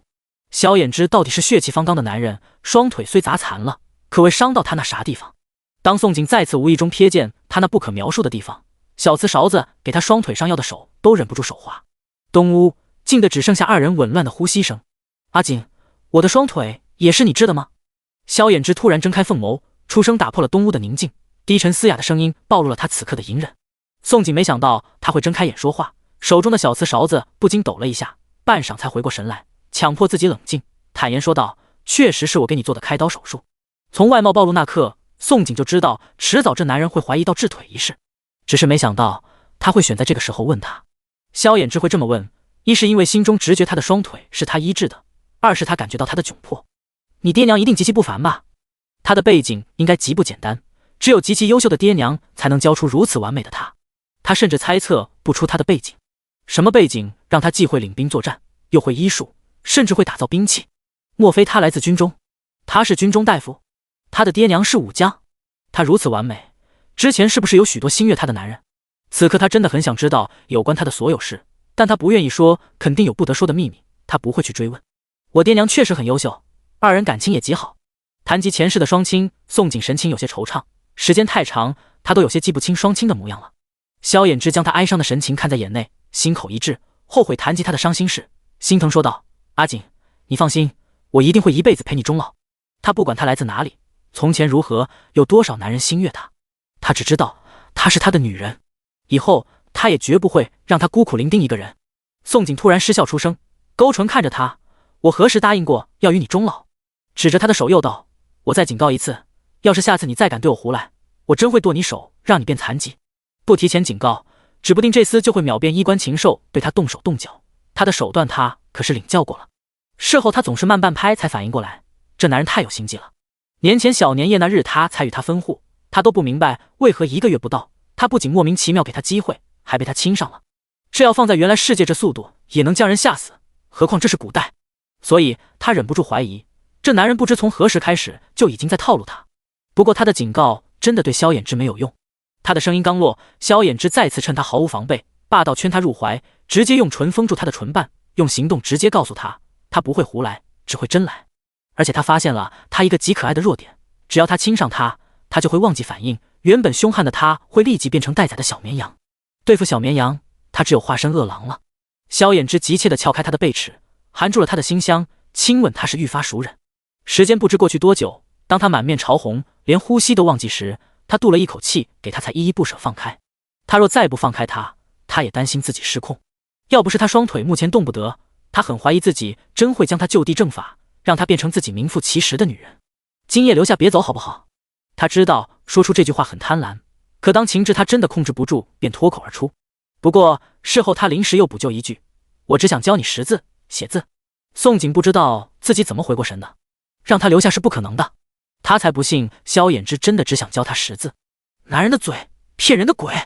宋景忽地抓住萧衍之另一只手，张开嘴，又狠狠地留下一个对称的牙齿血印，这才泄了愤，抓起纱布给他包扎双腿，一边包扎一边骂道：最后一次，再敢乱来，我就直接离开，反正我给你治好了腿，又不欠你。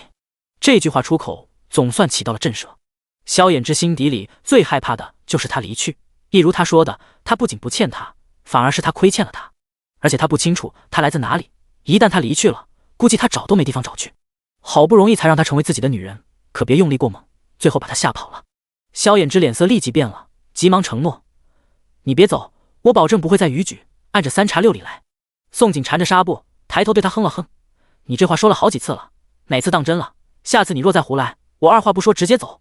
撂下话，纱布也缠好了，给他套上裤子，他便不再理他，转身走了。他悄摸摸地回去娘家，却不知道各房中的娘家人一个个耳力惊人。刘氏与宋爹坐起身子，在黑暗中对视了一眼，随后看向炕上熟睡的4小家伙。刘氏一脸愁苦，低声道：你明日找机会与衍之谈一下，告诉他若真喜欢咱闺女，让他赶紧把人娶回去，否则我真担心你闺女真的会干出喜当娘的事来。宋爹皱眉：哪有女方去让男方娶的？刘氏回道：大半夜孤男寡女关一房，没点事谁信？他们都到了这一步，还在乎谁亏谁赚？你直接问就行，问他什么意思，若真喜欢咱闺女，就不能亏待了咱闺女，早点将人娶回去。宋爹无语地道：我觉得你别瞎掺和了，闺女不是说了她会医术，不可能喜当娘吗？宋爹觉得除了村长与三叔公，村里没人知道他们闺女和离了，届时他们闺女若真喜当娘，偷偷再去官府把婚嫁登记一下就行。刘氏烦恼地猛抓了一把头发：哎呦，烦死我了，我们傻把闺女养成这样了，你说她为啥和离？如今到了这一步了，你说她为啥又不愿嫁？嫁了人何至于偷偷摸摸做贼似的？宋爹只能安慰：你别愁了，随他们闹去，赶紧睡吧。第129章，她是我女人。宋景回到房中，又扎进空间里做火药，实在困得撑不住的时候，为了节省时间，便在空间内大山前做了一个吊床，睡在空间里。第二天辰时，正当宋景准备与娘家人萧大郎夫妇出发去永福县摆摊的时候，老井边突然传来大动静，陈朝带着100打手轰轰烈烈地报复来了。100打手一个个手执斧头，凶神恶煞。陈朝得知是宋景给金满楼出的火锅主意，心中虽有些忌惮郑县尉，但不至于惧怕。郑县尉虽掌一县衙役200人，负责抓捕维护一县治安，可是陈家也有长文书的女婿邱宪成，二人都从八品，皆是知县的左右手，向来各司其责，井水不犯河水。另外，陈朝不觉得一群逃荒的能与郑县尉有多深的交情，更不认为郑县尉会愿意为了一群逃荒的与邱县成撕破脸面。更何况陈家不仅杨由打手，他今日也找了一个冠冕堂皇的理由，那就是上门讨要说法。他不仅要借此问问郑县尉为何帮助金满楼对付他的第一酒楼，还要借此机会夺了宋景手上所有香料方子。一个打手应了陈朝的要求，在老井边提起灶子就连声大喊：“很黑村的全部滚出来！”一声高过一声的叫喊，气焰很是嚣张。宋景与娘家人听到动静，放下了板车，全部沉着脸去了老井边。萧衍之、赵钱他们、村长三叔公、全村壮劳力听到动静，也随后纷纷赶至。当萧衍之与赵钱看见为首的陈朝，还有其身后手执斧头一百打手那刻，两个男人眸光瞬间如淬了冰，全身裹挟了杀气。这是咋了？这是……村长三叔公、全村壮劳力都不明白发生了何事。当他们看见陈朝身后一个个高大壮实的打手，是被吓了一跳。但到底逃荒意图经历的事儿多了，被练出了胆量，所有人很快就冷静了下来，都不必等宋景吩咐。村长大儿子萧长春见状，立即转身去通知村里的所有妇人姑娘孩子们，所屋内别出来。你们哪个才是管事的？陈朝初看见宋景身旁的萧衍之与赵钱的时候，着实被两个男人狠狠惊了一把。他没想到很黑村这种旮旯之地竟藏龙卧虎。两个男人虽穿着布衣，却品貌非凡。有一个虽然不良于行，坐着轮椅，可是只稍一眼，陈朝就有种直觉，二人绝非池中之物。他甚至觉得这群逃荒管事之人在二个男人之中。萧衍之不等宋景与赵钱说话，声音冰冷问道：“管事的是我，你带这么多打手来很黑村，寓意何为？”萧衍之会抢先出声，一是因为赵钱身份不宜暴露人前，二是因为他不想事情闹大时让自己女人去对保公堂。对保公堂这事，他的身份去再合适不过。陈朝看向萧衍之，见他不良于行，却睥睨一切的气势怔住了。好半晌，才手指着宋景问道：“他与你什么关系？”萧衍之当众宣告：“她是我女人。”说完，眸光又如利剑落在陈朝脸上，声音如冬日寒冰：“你打听她做什么？”陈朝面目瞬间狰狞，说道：“只要承认是你女人便行。你知不知她去给金满楼出主意？”萧衍之冷笑：“知道又如何？他给金满楼出主意与你有何关系？”“如何没关系？他害得我第一酒楼没了进账，把香料方子全交出来，否则别怪我弄死他。”陈朝在永福县霸道惯了，觉得谁都不敢惹他陈家，而且他弄死的姑娘两个巴掌都数不过来，说出这话时简直狂妄到没边了。“你要弄死谁？你要弄死谁？”萧衍之与赵钱几乎是异口同声，二人盯着陈朝时仿佛在看一个死人。陈朝有猜测两个男人非池中物，可是他自恃身后100打手，仍旧有恃无恐，对萧衍之叫嚣说道：“弄死你女人啊！人是长得丑了些，但我还真没有尝过丑娘子味道，不知脱去衣裳滋味。”砰！陈朝话还没有说完，被一脚给踹飞，跌出去1丈远。一个所有人都没有想到的身影，冷漠地站在陈朝面前，逐个字地道：“找死！我闺女岂容你能玷污？”这人竟是宋爹。宋爹威风凛凛的模样，踹完陈朝还嫌弃地甩飞了一下衣摆，仿佛在拍陈辉。众人还没有反应过来，宋爹转身对萧衍之问了一句：“衍之，一会人全放倒，事情交给你，解决得了吗？”萧衍之一脸感激看着宋爹，立即点头，将所有人胳膊全卸了，别见血，余下事交给我来处理。方才他的女人被陈朝羞辱了，事关男人尊严，余下的仇他必须自己报。宋爹闻言满意的点头，对自己的儿子儿媳道：“动手。”宋爹会出手相助萧衍之挣回颜面，是因为他听到萧衍之有担当，敢当众说出一句她是我女人的话来，能勇于承认他闺女身份，那离娶他闺女也不远了，他媳妇也不用再揪自己头发了。而且他还看出萧衍之在说出这话时对他闺女满满的占有欲，宛若恨不得昭告全天下人之似的，看来是对他闺女是真的喜欢得紧。宋爹一句话落下，张氏、柳氏、大哥二哥立即冲进了100名打手之中。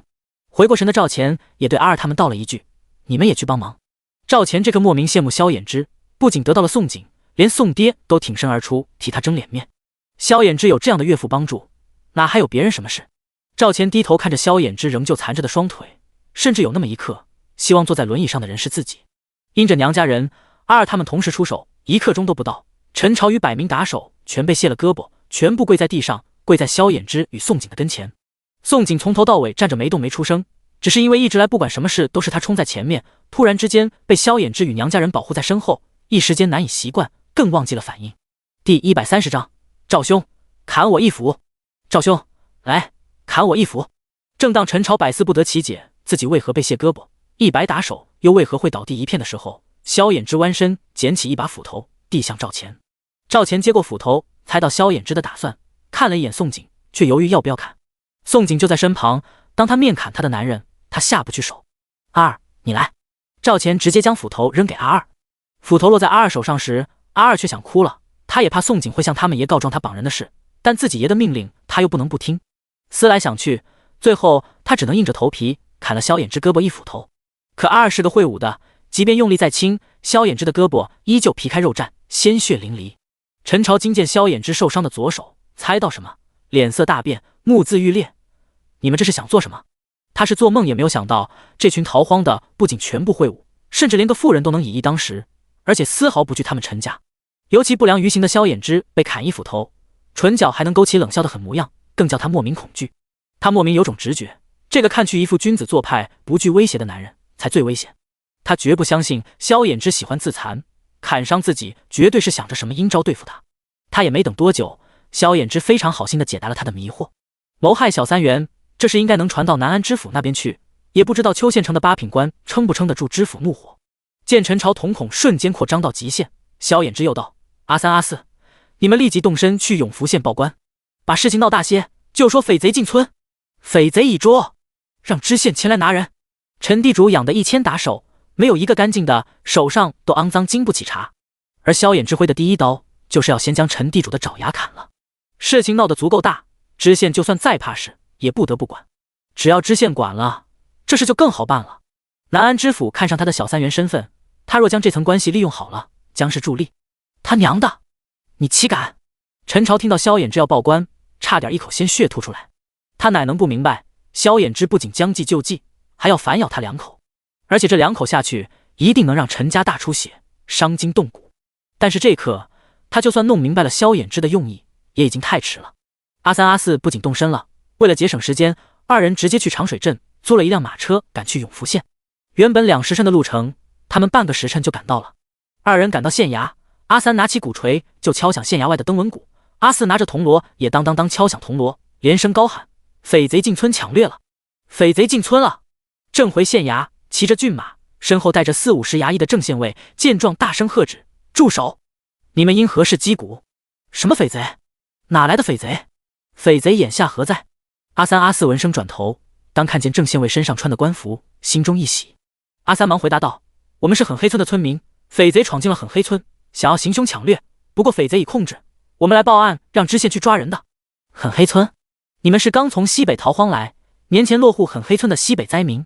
郑县尉最近听得最多的就是狠黑村3个字眼，因为狠黑村有个小恩人救了他老娘，他老娘正打算与小恩人交好，最近天天还念叨让他一起去狠黑村谢恩，想不记住都不容易。声音刚落，又补问了一句：你们村是不是有个宋小娘子？是，我们正是西北灾民，也正是宋小娘子让我们来报官的。当郑县尉主动提起宋景，阿三阿四猜测吴婆婆或许是郑县尉的老娘，2人立即点头。郑县尉正好一直想去拜访救他老娘的小恩人，如今听到狠黑村有难，当即便让2个衙役跳下骏马，转头问阿三阿四：你们会不会骑马？会就前面带路。阿三阿四没有答话，直接用行动告诉了郑县尉，他们不仅会骑马，而且骑术一流。一路上骑驾并驱的郑县尉越看阿三阿四越满意，觉得自己发现了2个当兵的好苗子。前面带路的阿三阿四可不知道郑县尉把他们当成兵苗子，一直将郑县尉与他身后几十衙役带回了狠黑村。当宋景看到2人身后跟着骑着骏马的郑县尉，直接惊了。原本他以为阿三阿四顶多带回7-8个衙役，哪知道这一带不仅带回40-50个，还把吴婆婆的亲儿子都带来了。郑县尉刚跳下马，一眼便认出了宋景。他老娘跟他说的最多的正是小恩人脸上的斑点，这简直是太好认。不过这时不是谈及谢恩的时候，只因地上跪的上百人，其中一个华成辉他都认识，陈地主的3儿子，第一酒楼的陈三爷陈朝。正因为这个，他才觉得有意思了。哎呦，陈三爷，怎会是你？你怎成了匪徒头儿了？郑县尉乐呵地问道，在抬眸扫了一圈上百打手，这是什么都猜到了。感情陈家又来抢人家方子了，只不过这次偷鸡不着蚀把米，碰到硬茬了。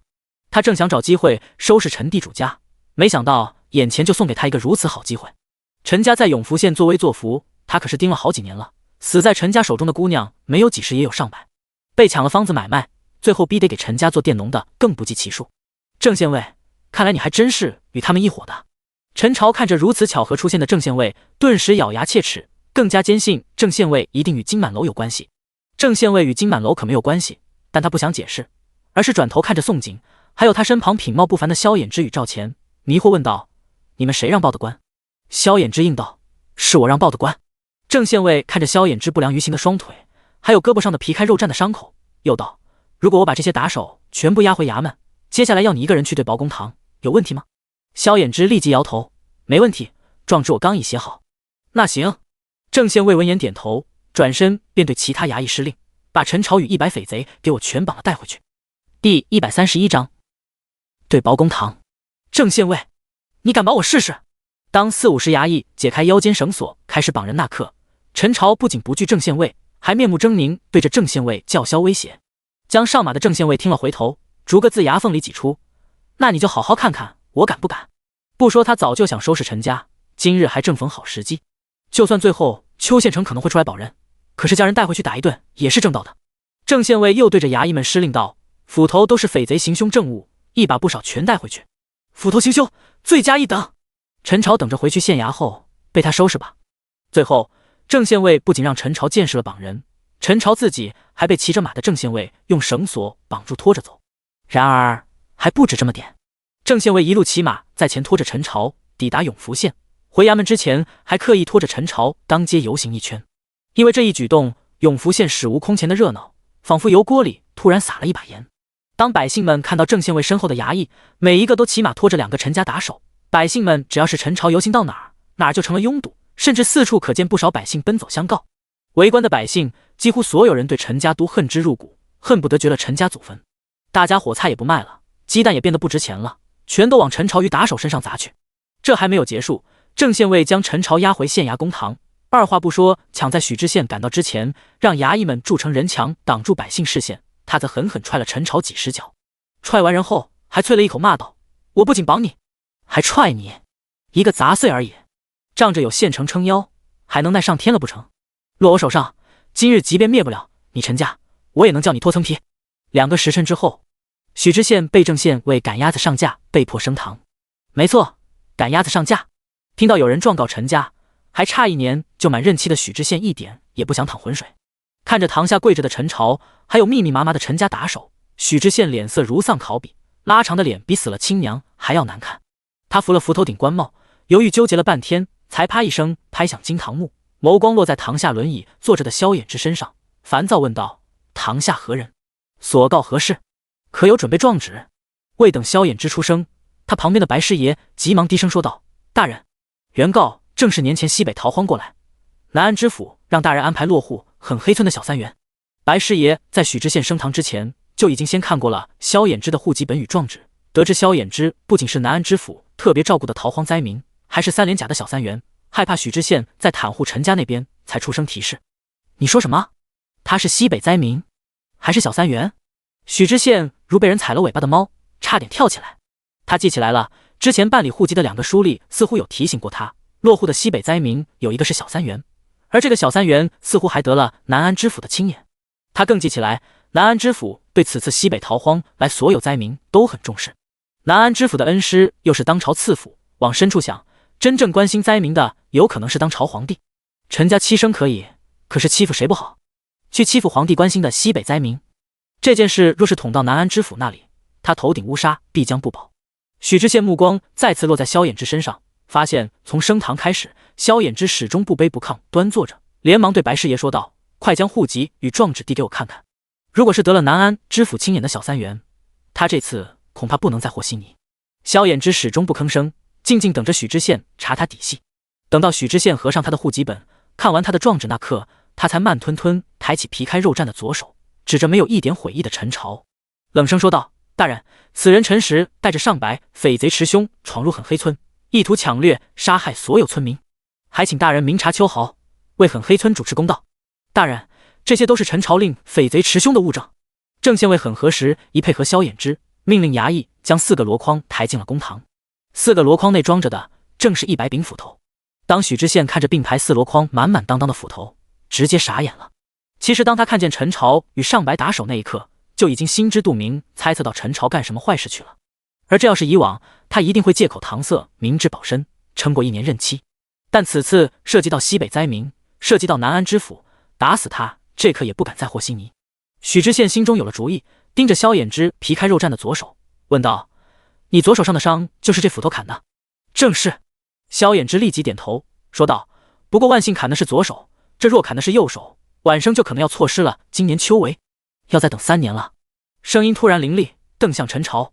最可恨的是他不仅砍伤我手，害我险些错失科考，还想杀害全村人，其心可诛。还望大人一定替晚生，替狠黑村所有村民主持公道。啊呸！大人可万不能信啊！他手上的伤可不是我砍的，是他自己让人砍的。他的目的是栽赃陷害。大人，我要反告他诬陷。陈朝听了萧衍之这一番话，是气得险些一口血吐了出来。自从萧衍之砍自己左手一斧头，他就知道自己要被人反咬一口。可是他忘记了一点，自己砍自己这种鬼话，谁会相信？所以，当他说完这话时，他就看见萧衍之嘴角勾起一抹冷笑。果然，许知县当即啪一声敲了惊堂木，突然说道：“陈朝指使100匪贼谋害西北灾民与小三元，且人证物证俱在。郑县尉，立即去陈家抓捕其他匪贼。陈朝与100匪贼先押入大牢，明日再判。”许知县知道自己这话出口，草草判案，堪称史上最为糊涂官。然而他糊涂吗？他不糊涂。他不管萧衍之手臂的伤是谁砍的，他也不想去查事情始末，他只知道陈朝惹错人了。陈朝不应该惹盗入了南安知府亲眼的小三元，更不应该招惹皇帝关心的西北灾民。第132章，傻好，有人疼。许知县是真的一点不糊涂，这才开堂就莫名其妙断案，一个是审时度势，二是他也想趁着任期满之前动了陈家，立个大功。要是拔了陈家这条蛀虫，就绝对是大功一件，搞不好他还能因此深得民心上调。要知道，整个永福县的百姓全都恨不得将陈家抽筋扒皮。许知县想到这里，想动陈家的心越来越迫切，而且速度也很快。那边让郑县尉去陈家抓人，他这边则在邱县城赶来之际立即退堂，随后躲了起来，拒绝见邱县城，更下令严禁任何人去牢里探监陈朝。邱县城听到风声赶回来救人时，县衙哪里还有许知县身影？只有白师爷留下来特意给邱县城带话。大人给邱县城留了话，陈家不该招惹西北灾民，若是惹怒了头顶上的天，咱们所有人别想活命。大人还劝县城也尽早与陈家撇清关系为妙，毕竟南安知府可以直接上达天听。白师爷这番话很直白，没有丝毫拐弯抹角，就是想让邱县城听清楚听明白。邱县城听明白了，可离开县衙时脸色也随之铁青，跟着邱县城身后的管事试探地问道：“老爷，这陈家三爷还救不救？不救的话，三夫人这边怕是要闹。”三夫人即是邱县城的小妾，陈地主女儿陈淑燕。陈淑燕给邱县城生了一对儿女，因为儿子考上了童生，母凭子贵，再加上娘家是地主，邱县城每年能从陈家得到天大好处。陈淑燕很得邱县城宠爱。邱县城想到以后少了第一酒楼的进账，咬牙切齿道：“许知县的话你不也听了？不是我不想救，是救不了。怪他陈朝自己蠢，没有查清对方底细就送上门去，怨得了谁？”三夫人问起许知县怎么说就怎么告诉他，顿了一下，又道：“还有提醒三夫人，让陈家全都老实了，先别去招惹逃荒的。这群逃荒的里头有个小三元，得了知府轻言可不好对付。”管事立即点头：“好的，老爷。”东屋，宋景先用烈酒直接淋在萧衍之胳膊上的伤口上，之后又故意不给他麻沸散，直接缝合。萧衍之知道宋景在气他自残，正趁机虐待教训他，他疼得嗷嗷直叫，却老老实实不敢有任何怨言。宋景缝完最后一针，没好气丢给他2个字：“傻子。”萧衍之被骂成傻子，不仅不生气，反而喉咙溢出一声轻笑：“傻好，有人疼。要是每次受了伤就能亲近他，他甘之如饴。不过想起一事，他又脸色沉重，一时半会可能弄不死陈朝，陈家一定会想用钱摆平。”正收着手术工具的宋景一脸戾气地回了一句：“那就不给狗地主摆平的机会。”萧衍之握住他的手，心疼问：“你是想？”宋景很多毒药，他知道陈地主在永福县也是人人都想得以诛之，可是他不想他为了几个畜生弄脏自己手，他的手应该是天底下最干净的。萧衍之猜到他的打算，对他摇头：“你把毒药交给我，这事你不要去做，我不想你弄脏自己手。”宋景原本想着自己今夜去弄死狗地主，听了萧衍之的话后，张了张嘴，最后还是从袖兜里拿出一个小竹罐，递给他，交代道：“滴几滴到狗地煮饭菜或茶水即可。”萧衍之接过小竹罐，好奇问：“这是什么毒药？”宋景实在不想实话告诉这男人，但最后还是道了一句：“能让男人兴奋死在女人肚皮上的药。”说完这话，不仅宋景自己尴尬，萧衍之俊脸也腾地红了。那个，我先回隔壁去了。为了避免尴尬，宋景忙收拾手术刀，赶紧逃了。萧衍之看着宋景逃离的身影，脸上热意许久都未能散去，一直到入夜，赵钱出现他房中，脸色才恢复如常。全都是你要的。赵钱扔给萧衍之几本簿子，转身就想离开。萧衍之出声拦阻：“赵兄，稍等，聊一聊。过2日我便离开，阿锦也选择了你，你真不必多想，我不会与你争，也争不过你。”赵钱以为萧衍之留下他，又要对他一阵攻心，是一刻也不想留下。而他也看清想清了，宋景对他没有一点情意，而他每日眼睁睁看着自己心悦的女人喜欢别的男人，这让他真的很难受。再留在很黑村已无意义，还不如彻底放开了。赵兄别误会。萧衍之将竹罐递向赵钱，说道：“萧某只想麻烦赵兄出手帮个忙，欠下的人情日后必还。”赵钱闻言怔住，很是意外萧衍之不是对他攻心，他迷惑地接去竹罐，皱眉不语，等着萧衍之后话。萧衍之对他解释说道：“这是毒药，赵兄只要吩咐阿尔他们滴在陈地主的饭菜或茶水即可。”赵钱听到毒药2字，立即就猜到竹罐是宋景的。萧衍之不良于行，除了从宋景手中拿毒药，无处可去。盯着手中的竹罐沉吟了半晌，赵钱颔首：“行，这个忙我会帮，你也不必还。”他宁愿是帮助宋景，也不愿意萧衍之欠他什么人情。不，这个忙是萧某个人名义让赵兄帮的，与阿锦无关。萧衍之态度也很坚持，他可不想宋景欠赵钱人情，所以话必须说清楚。赵钱看着萧衍之对宋景霸道占有欲的脸色，苦笑一声：“行，这个人情日后赵某讨要，希望萧兄不要食言。”萧衍之听出了赵钱话中有坑，皱眉补了一句：“我所说的还人情，不包括阿锦在内，所以赵兄莫要误会了。萧某只承诺日后真入了朝堂，只助赵兄。”赵钱闻言，漠然地看着萧衍之许久，他又自嘲地笑了一句，最后没再说什么，拿着竹罐离开了。赵钱回到村委自己房中，就将竹罐丢给阿三，吩咐阿三阿四去给陈地主下毒。可是当阿三阿四即将离去那刻，他又将竹罐抢了回去，说了一句：“我与你们一起去。”第133章，赵钱离开。赵钱与阿二他们离开狠黑村，赶去陈地主庄园的时候，宋景知晓萧衍之找他要毒药，他就猜测到最后会是赵钱出手。当第2日，陈地主马上封死在小妾肚皮上，死时那什么还卡在小妾身体里，分都分不开，无比可笑荒唐的事儿在永福县传得沸沸扬扬。那一刻，宋景更加确信是赵钱他们出的手。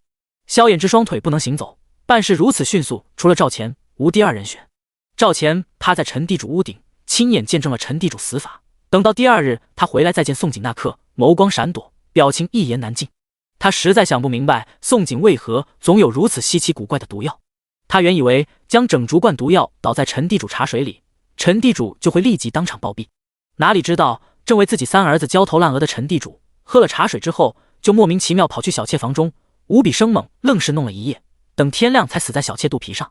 只要脑里闪过那画面，赵钱再见宋景时，整个人浑身都不自在。宋景可没有不好意思，听到陈地主猝死的风声后，后面的2日，除了关心许知县如何处理陈朝，给金掌柜定期的香料豆腐2件事外，他连摆摊也让娘家人先暂停搁置。余下2日时间里，他关在房中，一头扎进空间里，制作火药、毒药、解药。赵钱帮了忙，宋景决定在这些毒药与解药还了人情。外面2天，空间里8天，稍纵即逝。赵钱约定离开的日子终究到来。第3日的子夜，宋景在村口老井边相送赵钱。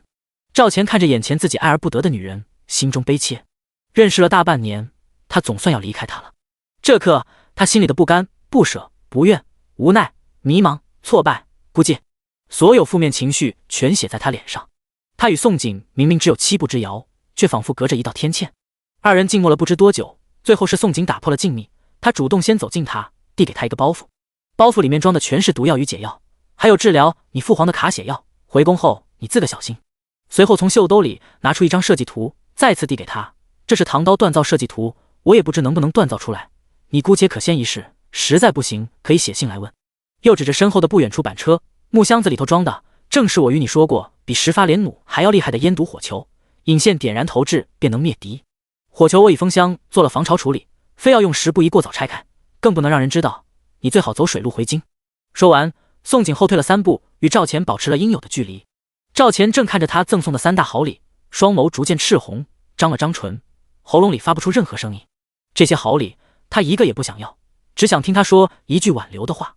要是他挽留一句，他甘愿放弃一切，包括杀母之仇。然而，他知道自己错过了。在他第一次灵魂拷问时，他没有立即舍弃一切回答他，就错过了机会。他不可能挽留。心在泣血，他仍不死心问了最后一句：若是他日萧衍之对不起你，你能不能跟我？不能。宋景皱眉，字字带血。他是他，你是你，我们只能是兄弟。赵钱听到自己心碎的声音，但最后他反而释怀笑了。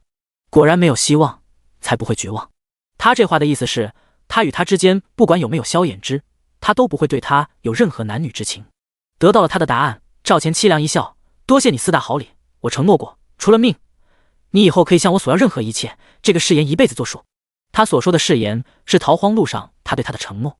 誓言太重，宋景眉心轻颤了一下。赵钱盯着他的斑点脸，声音嘶哑又问：我能再看看你真容吗？我怕时间长了，日后你以真容示人，我怕我会认不出你来。前一次惊鸿一瞥，其实他没有记住他真容的模样，他想记住他的容貌，一辈子藏于心里。宋景很犹豫，最后还是背过身去，从空间里引流了一点灵泉抹干净脸，再转回身子。当赵钱再次看见他的真容时，黑眸紧紧锁定他的脸孔，认真地将他眉、眼、唇、五官的每一道轮廓全都映入脑海中。宋景没有给他看多久，道了一句：你保重。你保重。很简单的3个字，如一把无情的刀，斩断了赵钱依恋的眸光，也挥断了他心中所有涟漪。你也保重。赵钱不知如何找回自己声音，更不知自己是如何迈出第一步。等他发现自己离开狠黑村时，伊人身影已不在。看着赵钱失魂落魄望着狠黑村方向，阿尔鼻子发酸喊了一句：爷，你真喜欢，为何不直接将人绑了带走？就算得不到对方的心，得到对方的人也好过难受。自古帝王抢女人还少吗？最后那些女人哪个不是都爱上帝王？阿尔实在无法理解他们爷为何要委屈自己成全别人。绑他啊，我想，但我不敢。虽然阿尔没有把话说完，赵钱却猜到了阿尔心中所想。醉酒的那些日子，他何曾没有冲动想过强行占有宋景，让她变成自己女人，将她绑了带走。但每次这念头刚在心头滋生，立即就给掐灭。一个他不是畜生，二个他不想宋景恨他，即便得不到，他也不愿意有朝一日看见宋景怨恨他的模样。爷，阿尔很想再劝。赵钱凄凉的脸色骤然一冷，举起了手制止。我不想从他眼中看到失望，他现在最想看到的应该是我成就霸业的模样。宋景送给他的10发连弩、唐刀、火药、解药、毒药、卡血药4大好礼，每一个都是希望他成功登上帝位。虽然眼下这些已经不是他希望得到的，却是最开始他心中所想。在没有星月宋景之前，他一心一意都想着得到神兵利器，想着回宫复仇，坐上那个位置。得不到，那就让他看我成就霸业。正望着狠黑村的方向，赵钱目光悠远。第134章，赵钱离开2。赵兄离开了。萧衍之没有去送赵钱，在院子里等着，是想给宋景与赵钱一些独处的空间。宋景点头，确实离开了。日后有机会再见，我们可能就要对他行跪礼，喊他一声陈王了吧。想到日后要对相识大半年的赵钱鞠躬跪拜，宋景心里边多少有些怅然。他对赵钱说，日后2人是兄弟，其实都是自欺欺人。2人怎可能做兄弟？先不说赵钱把他当女人，等赵钱成为天下第一男人，即便有机会相见，日后他都得对他跪着敬着。陈王？为何是陈王？萧衍之捕捉住宋景话中疑点，一脸迷惑。为何不是瑞王、端王、宣王、康王、晋王等其他？陈字代表帝王，这个字可不是谁都可以用。宋景听了萧衍之问话，这才回过神来，惊悚反应过来自己说漏嘴，连忙解释：其实我会一点占卜，昨夜我夜观天象，发现紫微星发亮，陈字又是紫微星屋宇，帝王的居处，我若没断错的话，他会封为陈王。害怕萧衍之在追问，宋景嫌弃的口吻道：说起这事，我要说你了，紫微星附近的天泉星怎么还是暗淡无光？你可是天泉星，未来做首辅的人，天泉星不亮怎么当首辅？赶紧回屋去念书，我还指望以后做首辅夫人呢。你说什么？萧衍之被宋景莫名其妙训斥一顿，本还一头雾水，可是当他听到最后一句，险些乐疯了，面露紧张问：你这话意思是你愿意嫁给我了吗？宋景脸颊一热，眨眼装傻：我说过嫁你吗？我只说我要做首辅夫人。哦！萧衍之兴奋地嚎叫一声，神色亢奋。太好了，你等我，必须等我，我一定会让你成为首府夫人。说完，他冲动地握住宋景的右手，不仅忘记了警告，还狠狠在宋景手背亲了一口，霸道说道：说过的话就如泼出去的水，你可不准食言。我现在就去温书，等我，这个首府头衔我一定拿下，我一定会让你成为皇宫以外最尊贵的夫人。他不会武，不会医，缺点许多，但是他自信科考将是他最得意拿手的。未等宋景反应过来，他难得主动松开手，没有再缠着宋景不放，立刻滑动轮椅就回屋去温书。他不得不松手，高中不了状元，那他就要再等3年。他一天都等不及想娶宋景为妻，让她成为他名副其实的女人，冠他的姓氏，哪里还能再等3年？真是傻子！宋景见自己孤零零被萧衍之扔在院子里，并且感受被他吻过的手背传来的烫意，好气又好笑。不过他没有立刻离去，见他这么努力要给他争首府夫人，他去了厨房，拿了茶壶给他盛了一壶灵泉，这才回去娘家，进了空间。空间里的10亩灵田基本全空了，只剩不到1亩灵田，稀稀疏疏长着野生玉米、花生、土豆、辣椒。原本9亩灵田，宋景是打算种植人参与灵芝等各种贵重的中药，后来经过买粮的事情后，他决定了，其他一概不种，就只种植水稻。种什么都没有粮食重要，只有囤粮他才不慌。空间高产，1亩灵田若产2000斤粮食，9亩灵田一次产近18000斤，加之空间时速是外面4倍，换句话说，外面1年时间收水稻2次，他在空间内可以收割水稻8次，可以接近收获15万斤粮食。1年时间就收获15万斤粮食，不说他与娘家人几十年吃不完。不过年产如此多粮食，前提是他得有个巨型粮仓，没有粮仓收获的稻谷可没地方放。为了将空间规划合理的利用，宋景打算在大山脚下搭建一排茅屋，做成粮仓要。说行动便行动，他先弄出1亩灵田，播到种养秧苗。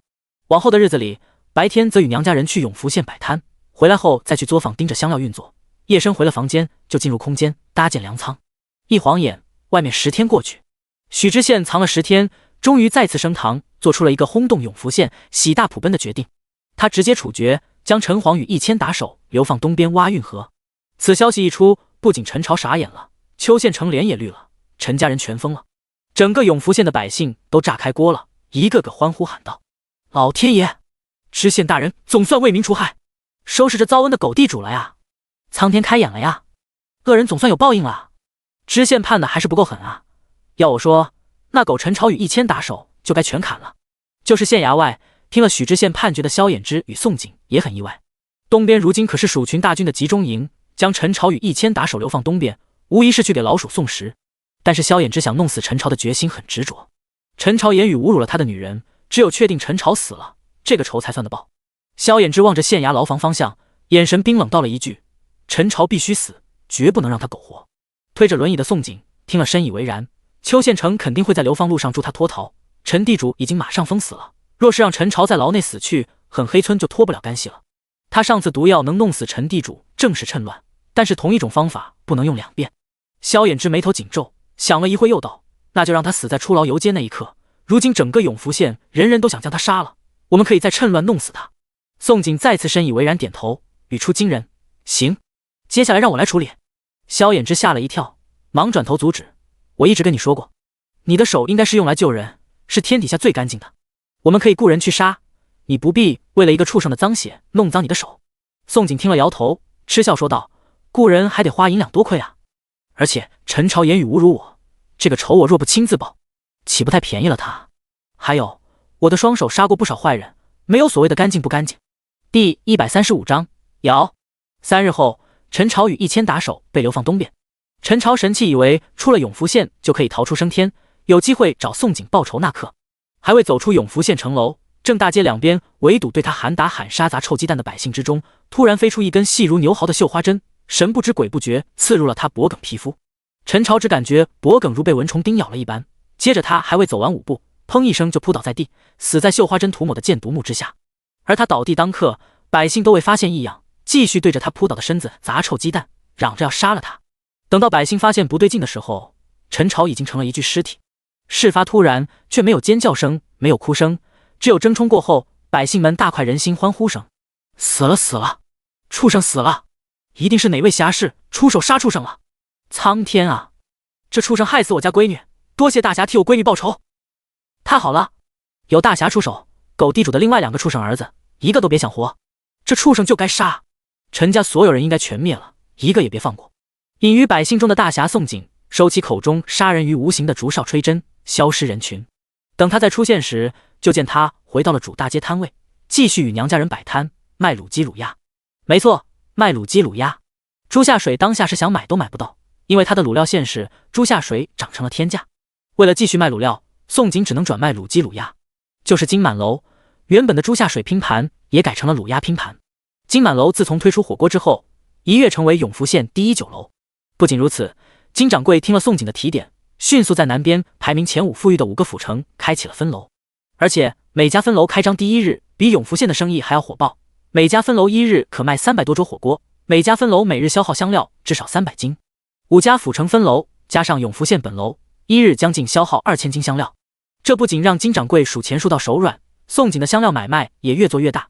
但是金掌柜这边香料净利润单日进账就600两，再加豆腐生意与零卖的4种香料收入，日利润800两。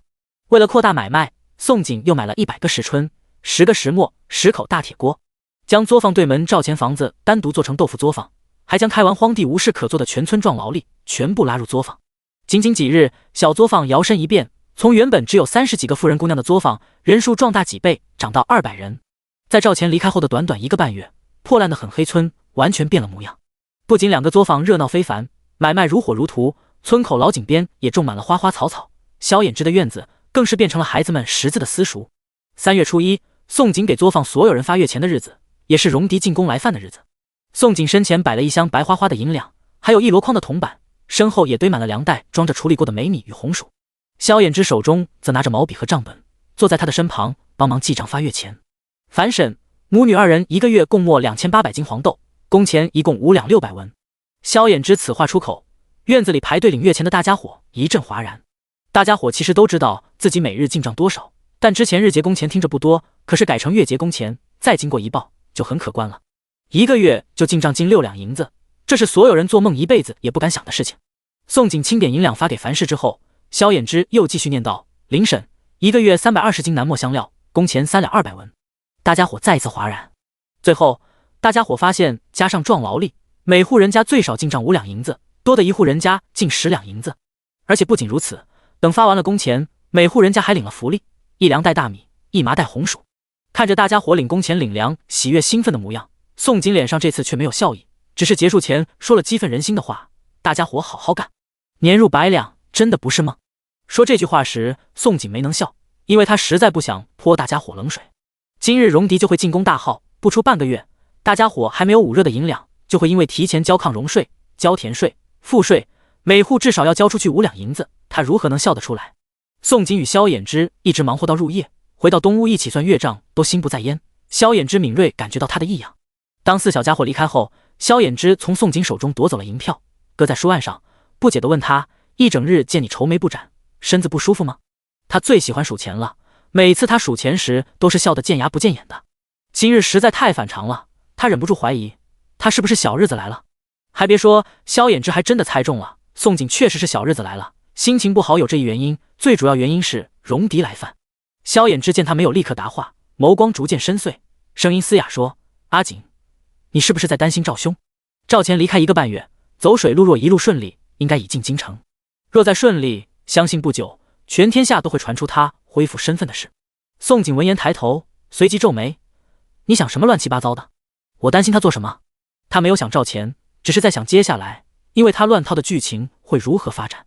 萧衍之莫名其妙成了他的男人，心里边总有点不安，他总有一种会突然跳出一个厉害的女人来跟他抢男人的错觉，他的直觉且向来准确。宋景烦躁指着他的手：把你手伸过来，袖子撸起。萧衍之浓密的睫毛颤了一下，但还是老老实实，心里窃喜，伸出手，袖子撸起伸向他。1个半月，他给他换药了5次，5次他都快忍不住想对他逾矩的时刻，他就会提前让他撸起袖子，然后在他还没有长好的牙齿印上再次狠狠咬上一口，留下新牙印。连着被他咬了5次，他的2只手不仅留下2个他的专属烙印，到现在都还疼着。第136章情动。宋景一点不客气，在萧衍之手臂伸过来那刻，低头就在原来牙印上狠狠咬上一口。嘶！当听到耳畔传来抽泣声，并且看着原本的牙印瞬间鲜血淋漓，宋景解气告诉萧衍之一个噩耗：你的双腿手术快满3个月了，缝合处我看着也闭合长好了，骨干也恢复不错，从今起不必再换药，而且打明日起，你要开始下地做复健，每日练习走路半个时辰，拐杖我都给你量身定做好了。他每日给他喝1壶灵泉，这腿再不好都要对不起灵泉了。要知道他之前才喝2囊灵泉便一经洗水，泡几次灵泉，脸上斑点都全消失了。萧衍之突然听见以后不用再换药，瞬间脸都白了，不可置信问：这就不用换药了？我的双腿这样就可以了，不必再多等一些时日了？不再换药，他如何找借口与他亲近？他与他能发展至今日，可以说全靠这双腿的功劳。宋景见萧衍之失望的脸色，哪还猜不出他心思，好气又好笑。我说了不用便不用，难道你还想继续摊着让我伺候欺负我不成？萧衍之紧抿住唇，很想点头称是，他就是想欺负他，甚至还想欺负他一辈子。喉结滚动了一下，声音嘶哑：阿锦，我想你还真敢想。宋景以为萧衍之真想让他伺候，脸都绿了，可当感觉这男人眸光逐渐炽热，心口咯噔一跳。萧衍之没有纠正他的误解，直接用行动解释，他想的其实是另外一个意思。二人算月账，原本就离得只有半臂之距，萧衍之猛地伸手探入他的发间，往身前一带，轻而易举就牢牢封住他渴望了1个多月的红唇。宋景这次气炸了，他还以为他忍了1个多月，真会遵守什么3茶6礼。这男人果然还是那个表面道貌岸然的衣冠禽兽。萧衍之才不管宋景如何抗议，霸道的欺身上前，一手紧链住他盈盈一握的柳腰，一手制住他的后脑勺，撬开他背齿，攻城略地，不容他后退。宋景想命令他放开，却被他急切且霸道的攻势吓到了，也被他愈发熟稔的技巧挑逗的大脑轰鸣。当他感觉头晕目眩，宛若随时要昏过去那刻，他烫人的呼吸吹拂在他的耳边，声音魅惑低沉：阿锦。萧衍之此刻恨不得将宋景揉进自己心里，与他融为一体，填补心口患得患失的空虚。自从新月上宋景，他就感觉自己每一日都提心吊胆的，就如此刻分明二人近到咫尺，他仍感觉他随时会消失一般。他不明白自己为何有这种感觉，其实宋景也不明白，他也觉得萧衍之对他的爱很虚幻，宛若镜花水月一般，来得突然且不真实，让他很不踏实。阿锦，萧衍之呢喃，见宋景没有再推开他，心口激荡，再次附上他的红唇，一次又一次贪婪地汲取他弹口的馨香。当他再次放开他的时候，彼此都喘着粗气，大口呼吸，彼此眼眸中都流淌着令人沦陷的意乱情迷。不知过去多久，逐渐恢复清醒的宋景没有再责怪萧衍之，只是眸色迷离盯着他看。他娶了原主2年，更有女主宁给他做小妾，他都不屑一顾，避如蛇蝎。这男人若不是真爱他，也不会一再情动吻他，甚至恨不得将他拆翅入腹般着迷急切。萧衍之见宋景一直不说话，以为他生气了，很是后悔，忐忑不安，急忙道歉：阿锦，对不起，我实在忍不住，我也不知自己为何会变这样。每次与他独处，他都会一次次失控，把持不住，而亲吻他之后，心里头的不安与患得患失反而更加强烈了。时辰不早了，我回隔壁去了，你把月账记完，也早些歇息。一直不说话的宋景，仿佛之前被他吻得昏天暗地的事未曾发生过一样，丢下话就要起身离开。然而他这话不出口还好，他神情越是平静，萧衍之越发害怕，不亲近他怕他跑了，亲近他后同样怕他跑了，不知该拿他怎么办，急忙又拽住他，不安问：你不会突然消失，抛弃我走了吧？宋景怀疑自己听错，很想问他看去如此渣女吗？不过猛地记起来，他确实对他说过威胁的话。宋景紧盯着他俊容，问道：你怕我离开，还一直不拿我的警告当回事？我没有不当回事，我只是情难自禁。萧衍之想解释，说到后面自己先噎住了，他只是满心满眼都是他，什么警告都被他抛到九霄云外而已。宋景见他凤眸流露的慌乱，心跳失常，大胆地做了连他自己都不敢相信的事。他瞬间轻身堵住了萧衍之的唇，并且在他全身僵化的时刻，在他唇上狠狠咬上一口才放开。咬完之后，盯着他唇上的鲜血，脸红的能滴出血来，恶狠狠的语气：傻子，亲了我，你还想不负责？我若走了，岂不让你白占了便宜？他想通了，若是这男人真的满心满眼，心里只装着他一个，他放肆一回答应他又如何？去他的狗屁剧情，只要他认定了，这男人就是他的了，都是他男人了，二人迟早都会睡的，他想亲就亲吧。萧衍之僵硬的跟随宋景离开的身影转头，不可置信的摸着唇上被他咬了一口的地方，心里嗷嗷直叫，开心的激进要疯掉。一直来他吻他，他只任他索取，从未有过任何回应。可他刚刚不仅回应他了，还说要他负责。这话要是他再想不明白，就真的傻了，简直太好了！他不走了，而且间接答应嫁他了。他虽不知需要多久二人才能成亲，可是他给了他一个明确的答复。阿锦，你怎能如此可爱？萧衍之想起他咬他唇的一幕，激动疯了。今夜的宋锦真叫他爱惨了。他冲动想去将他追回来，却发现自己仍坐着轮椅之上，瞬间嫌弃起自己的残腿。要是他能走，一定要将他追回来，然后爱他疼他怜他。萧衍之从来没有一刻如此刻般渴望能正常行走。第137章求亲。因为得了宋锦的回应，萧衍之整个人神采飞扬，一脸斗志。为了尽早恢复双腿，早日高中状元，娶到自己心心念念的女人，接下来的日子里不必宋锦要求，萧衍之每日晨时便起来教村里所有孩子识字，午后就坚持做复健。最开始下地的几日，即便有拐杖，刺骨钻心的疼痛让他冷汗涔涔。每日做完半个时辰复健，他整个人宛若水里捞出来似的，全身都被汗水浸透。但他很男人，从未吭过一声痛苦，而且还硬撑过了半个月的不适期。宋锦看在眼中，是狠狠被萧衍之坚定的意志力惊了一把。每日给他一壶灵泉，复健一事便由着他自己折腾，他则全心全意去忙春耕与作坊，还有空间种田建粮仓的事。娘家堂屋，一家人围着桌子，宋锦对娘家人说了他接下来的打算。爹，从明日起，咱们不必再去永福县摆摊，一个原因摆摊活太累，二个原因是那些挑客与货郎已经得知咱们住址，让挑客与货郎去帮咱们卖豆腐卖香料才是长久之计。帮咱们卖东西的人越多，咱们挣的才越多。宋锦野心很大，做了买卖就绝不是小打小闹，初时的摆摊不过是为了推销香料与豆腐而已。如今香料与豆腐在永福县传的家喻户晓，是时候转型做大，那些挑客与货郎就是他转型的好机会。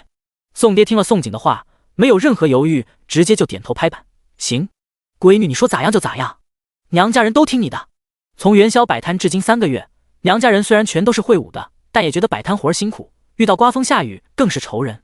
况且现在买卖做起来了，每日摆摊回来必须做1000斤的豆腐，另外每日还要按量配料2000斤香料，所有人实在累得够呛。那这事就这么定了。因着宋锦一个念头，还有宋爹一个点头，摆摊一事直接取消，板上钉钉。但也因为宋锦这个念头，第2日便心随顺意。因为没有再去摆摊，那些之前在他手中买了豆腐与香料去其他地方倒卖的挑客与货郎20几人，一个个舍不得断了挣钱的机会，找到了很黑村，找到了正在豆腐作坊的宋锦。一个挑客最先问道：宋小娘子，我是清河村的，我想每日向你进货200斤豆腐，300个酥香豆饼饼胚，100包13香到其他村里去卖，价格还可按你之前的价，只要你有货给我便可。一个货郎也抢声道：我也想进货1000斤卤料去隔壁府城，不管卖得如何，我都愿意自担风险。另一个挑客也道：我也要500斤豆腐，500个豆饼饼胚，4种香料各100包，我去定福县卖。我要500斤豆腐。霎时挤在豆腐作坊院子里的20多人一阵喧哗，不怕人多抢买卖，怕的是宋锦不给他们豆腐与香料。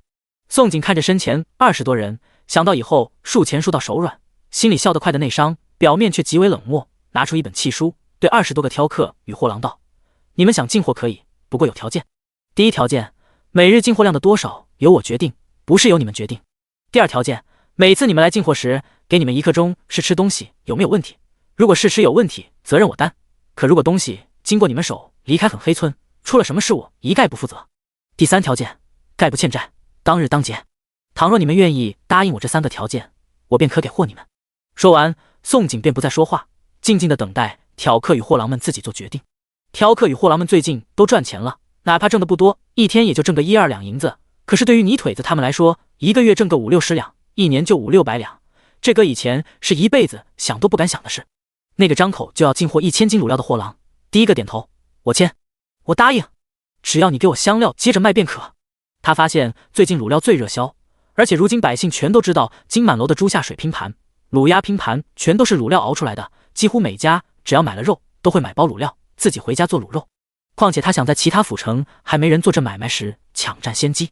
还有些犹豫的挑客听到货郎的话也心动，答道：我也签，就是希望宋小娘子能给货多一些。有了第一个第二个喊话，剩余的20几人最后一个不落，全部答应签契书。宋锦简直乐坏了，当即又使唤萧衍之给他写契书。不过等了20多挑客与货郎签完契书离开后，他又陷入了愁苦。订单一多，人手便不够，而且全村的田地需要人手耕种，若抽出人去耕种，作坊运作就要耽搁。萧衍之见他愁苦的面容，在他唇上狠狠亲了个够，饱足了一顿后，才满足笑道：“我瞧你是累坏了，你忘记了这个村原来叫什么？”宋景闻言眼前一亮：“你是说？”萧衍之颔首：“最近每日那么多骡车与生人经过新村，新村的村长眼睛若不瞎，应该早坐不住了，指不定正想着来巴结。不过香料配方事关重大，我们不能让外人进入，但耕种可以让他们做。”记起一事，宋景皱眉：“就是村里姑娘们被8个混子轻薄的事，村里人恐怕不同意。”萧衍之沉吟了一会道：“我来与村长和三叔公谈，这道坎村里姑娘迟早要迈过去。”说完又吻住宋景娇嫩红唇，霸道肆意又亲了许久才放开她，呼吸不稳：“阿锦，你那日说的负责，我可是记住了，不许反悔。”宋景盯着他刚长好的嘴唇，补扑笑出声来：“你这嘴还要我再咬一口吗？”萧衍之听他笑声，心口一阵激荡，想点头让他咬，但他没给他转移话题，仍抓着话题不放：“阿锦，等我高中状元那日，我们定亲好不好？如今2人一举一动都属于无媒苟合，他不想他没名没分。而且定亲要换更贴，去官府立婚书，只要立了婚书，之前他给他的和离书不仅能作废，他还能冠他姓氏，成为他堂堂正正的女人。他甚至想好定亲吉日了，人生2大姓氏，洞房花烛夜，金榜题名时，可以吗？他知道自己似乎有些心急了，但他想试着疑问：“不是如何知道宋景愿不愿意？”第138章答应。好。听到萧衍之求亲，宋景迟疑片刻，便点头答应了。等他高中状元，还需等到明年春闱之后，1年时间，不算着急。他已决定选择这男人，再说不嫁就显得他矫情了。阿锦，萧衍之原以为求娶会无比艰难，他一定会拒绝他，做梦都没想到宋景会答应他，他居然答应嫁他了。害怕自己会听错，萧衍之大手激动地握住他的小手，眸光央求：“阿锦，求你再说一次，我一定没听错，对不对？”宋景看着萧衍之压抑激动的俊容，莫等他说完，主动附上他厚薄适中冰凉双唇，一个主动的吻胜过一切回答。惊喜来得太过突然，萧衍之在他柔软红唇附上自己那刻，再次全身瞬间绷住，体内血液瞬间点沸。而在唇上软意消失那一刻，他反应过来，立即反客为主，没有再像前次给他逃离的机会。本握着他双手的大手突然用力一带，不仅一手圈他入怀，让他坐在自己腿上，另一手则扣住他后脑，在他惊呼那刻吞没了他的声音。宋景惊觉自己坐在什么地方，瞠目结舌。可现在是关注他双腿能不能坐好没好的问题吗？萧衍之没有给他走神的机会，狠狠地将上次他咬他一口错失的吻一并索取，逐一实现了疼他爱他怜他的念想。他的吻时而急切，时而疯狂，时而温柔试探，是他如珍宝呵护着。宋景被他吻得意乱情迷，忘记周遭一切。萧衍之也情难自禁，不能自拔，直到脆弱的定力在彻底失控崩溃边缘，他才喘着粗气急速放开他，然后以一个亲吻落在他的额头上，结束了这一场旖旎。萧衍之声音低沉嘶哑：“阿锦，谢谢你，谢谢你答应嫁我。”这刻他真爱惨他了，但同时对他患得患失的念头似乎更强烈了。呼吸紊乱的宋景恢复冷静之后，温声问他：“我虽答应了嫁你，不过我可不好娶，日后你若敢负我，我可能会生气杀了你，你可想好了？”萧衍之听了他的警告，怔了一会，可随即眸光坚定说道：“我发誓，日后我若负你，不必你动手，我自刎谢罪。而且我不仅想好，也很确定，这辈子我萧衍之非你不娶，且一辈子只知你一个女人。”宋景听着他的誓言与承诺，很是震惊，不知用何言语形容自己的心情。毕竟这是封建的古代，他竟不像其他男人想着3妻4妾。最后他什么也没说，也没有机会说，因为萧衍之再一次吻了上来。且这夜他留在他的房里过了夜。当然洞房花烛要留在金榜题名时，萧衍之只是如愿以偿教了宋景认字与写字。一整夜宋景伏在书案前学写字，他则在身边握着他的手，一笔一画教他勾画。翌日梁家人4小家伙，萧大郎一家4口全都知道宋景在萧衍之房中过了一夜，除了刘氏担忧宋景会喜当娘，其余人都喜闻乐见。对于宋爹大哥二哥他们来说，宋景开心则好，3茶6礼真的不是很重要，并且外人就只有村长与三叔公知道2人和离，且二老一直当作2人未曾和离过，更不会将2人和离之事传出去。宋景真的哪天珠胎暗结了，大不了去官府立个婚书，补一场婚宴的事，但刘氏真的白担忧了。午饭过后，萧衍之突然当众握着身侧宋景的手，凤眸含情当众宣布：“岳父岳母，我与阿锦决定，等我明年高中状元那日，我们就定亲。”这话出口，堂屋一瞬间陷入死静。梁家人萧大郎夫妇全都张大嘴巴，忘记了怎么合上。实在太突然了，所有人都以为要等宋锦喜当娘了，二人才有可能再成亲呢。宋锦看着呆若木鸡的娘家人，还有四小家伙偷笑的小脸，扶额说道：“我确实答应了胭脂，明年他高中后我们就定亲。”四小家伙不是很明白定亲具体指什么，但见爹娘十指交握，他们猜测应该是他们爹要娶他们娘回家了。简直太好了呀！他们爹总算没让他们失望，他们爹爹实在太棒了。弄丢的娘居然还能求娶回来。水水丢下碗筷，眉眼弯弯问道：“爹爹，是不是娘要做爹爹新娘了？”火火也好奇问道：“娘是新娘，那爹爹就是新郎喽？”好耶，爹娘要承当新郎新娘了。刘师哥拍了两小家伙头颅一下，欣喜的同时又有些埋怨：定亲不是成亲，定亲过后才是成亲。你们想你们爹娘做新郎新娘，还得等着他们成亲。不过二人定了亲，离成亲不远就是了。而且定了亲有了婚书，即便他的闺女真的喜当娘了，别人也不好再说无媒苟合了。只是他盯着自家闺女肿胀的红唇看，心里头还是很担忧。他闺女都在隔壁过夜了，这指不定该发生的都发生了。只要二人身体都是正常的，他闺女指不定随时都可能喜当娘。明年才定亲，时间太久还是很危险啊。宋锦可不知道刘氏为他操碎了心。公开坦诚他与萧衍之定亲一事之后，接下来他就一心忙着春耕与空间种田的事。他思来想去，很黑村的田地可以雇人干活，可是空间里的10亩林田，他一个人干活真能累死他。要知道一年耕种8次稻田，他想想就害怕。所以他还是打算自制手推式插秧机与各种农用神器。当他拿了好几张竹纸，在萧衍之面前拿着一根炭笔开始设计插秧机与各种农具时，可把萧衍之吓了一个大跳。他知道他女人很能干，但他不知道他这么能干，居然连农具都设计，这让他倍感压力。同时这也让他更加迷惑他到底来自哪里。他设计的一切没有一样出自大号，莫非他来自于外？阿锦，你这个能不能不要做了？当他看见他绘图时的手法，还有画出来的农具，忧心的阻止。为什么？宋锦正画得起劲，听了他要求，迷惑抬头。萧衍之担忧道：“你知道太多东西了，适当藏拙好一些，这个农具做出来也会像新粮食一样引来杀身之祸的。”第139章，赵钱封王1。整个大号耕地种田的百姓占了总人口的60%。新农具一旦出现，可以利国利民，献给朝廷，可以换来泼天富贵，但也有可能招来杀身之祸。如今的萧衍之自知自己还没有实力保护宋锦，所以他才想阻止宋锦设计新农具，否则新农具眼下出世，极有可能招来横祸。萧衍之又劝道：“阿锦，等我做了官，实力足够保护你了，你再画这些玩意，现在你要先藏拙。”宋锦也是想着空间种田才想设计农具神器，一时没有往深层去想。经萧衍之提醒，才猛地想起来自己确实疏忽大意了些。他思索了一会，收起了纸张，莞尔一笑：“行，我不画了。现实不宜用新农具，但空间可以使用。”他还是决定瞒着萧衍之，自制一套农具神器留在空间自己用。后来他真这么做了，只要瞒着萧衍之进了空间，便在空间里自制农具神器。比如手推式插秧机，原本插秧要弯腰，面朝黄土，纯人工。可是自制出手推式插秧机之后，它不仅不需要弯腰，它只需要推动插秧机的手动推杆即可，而且只要推动一下杆子，就可以一下插秧6颗。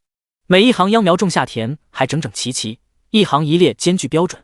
最重要是耕种速度，10亩林田，它只在空间种田2天，外面1夜的时间便将10亩林田全种下了水稻秧苗。接下来的半个月，很黑村发生了3件事。第一件事，新村吕村长果然如萧衍之所言，与自己的儿子吕广贵一起代表整个新村登门道歉，而后又向宋锦求活计。宋锦见萧衍之说服了村长三叔公，且全村人田地需耕种，于是给吕村长一个面子，让新村的壮劳力帮忙耕种，工钱按亩计算。第二件事，也是唯一激愤人心的一件事，萧衍之终于弃了拐杖，完全站起来了。虽没有拐杖，他还不敢迈开步子，但是他可以站起来了，不用拐杖就能站稳了。哈哈哈，阿锦，我可以站起来了，我可以站起来。萧衍之双眸通红，拥住宋锦，向宋锦分享他心中的激动与狂喜。太好了，二郎，你总算可以站起来了，再过一段时间就一定能正常走了。村长与三叔公也高兴得掉老泪，不仅仅是二老、娘家人、萧大郎夫妇，全村人上上下下，男女老少全都替萧衍之开心。只不过大家伙高兴没有过半天，就被突然骑着骏马前来的郑县尉与2个来收税的衙役迎头泼了盆冷水一般。郑县尉与衙役面色凝重，给全村人带来2大噩耗。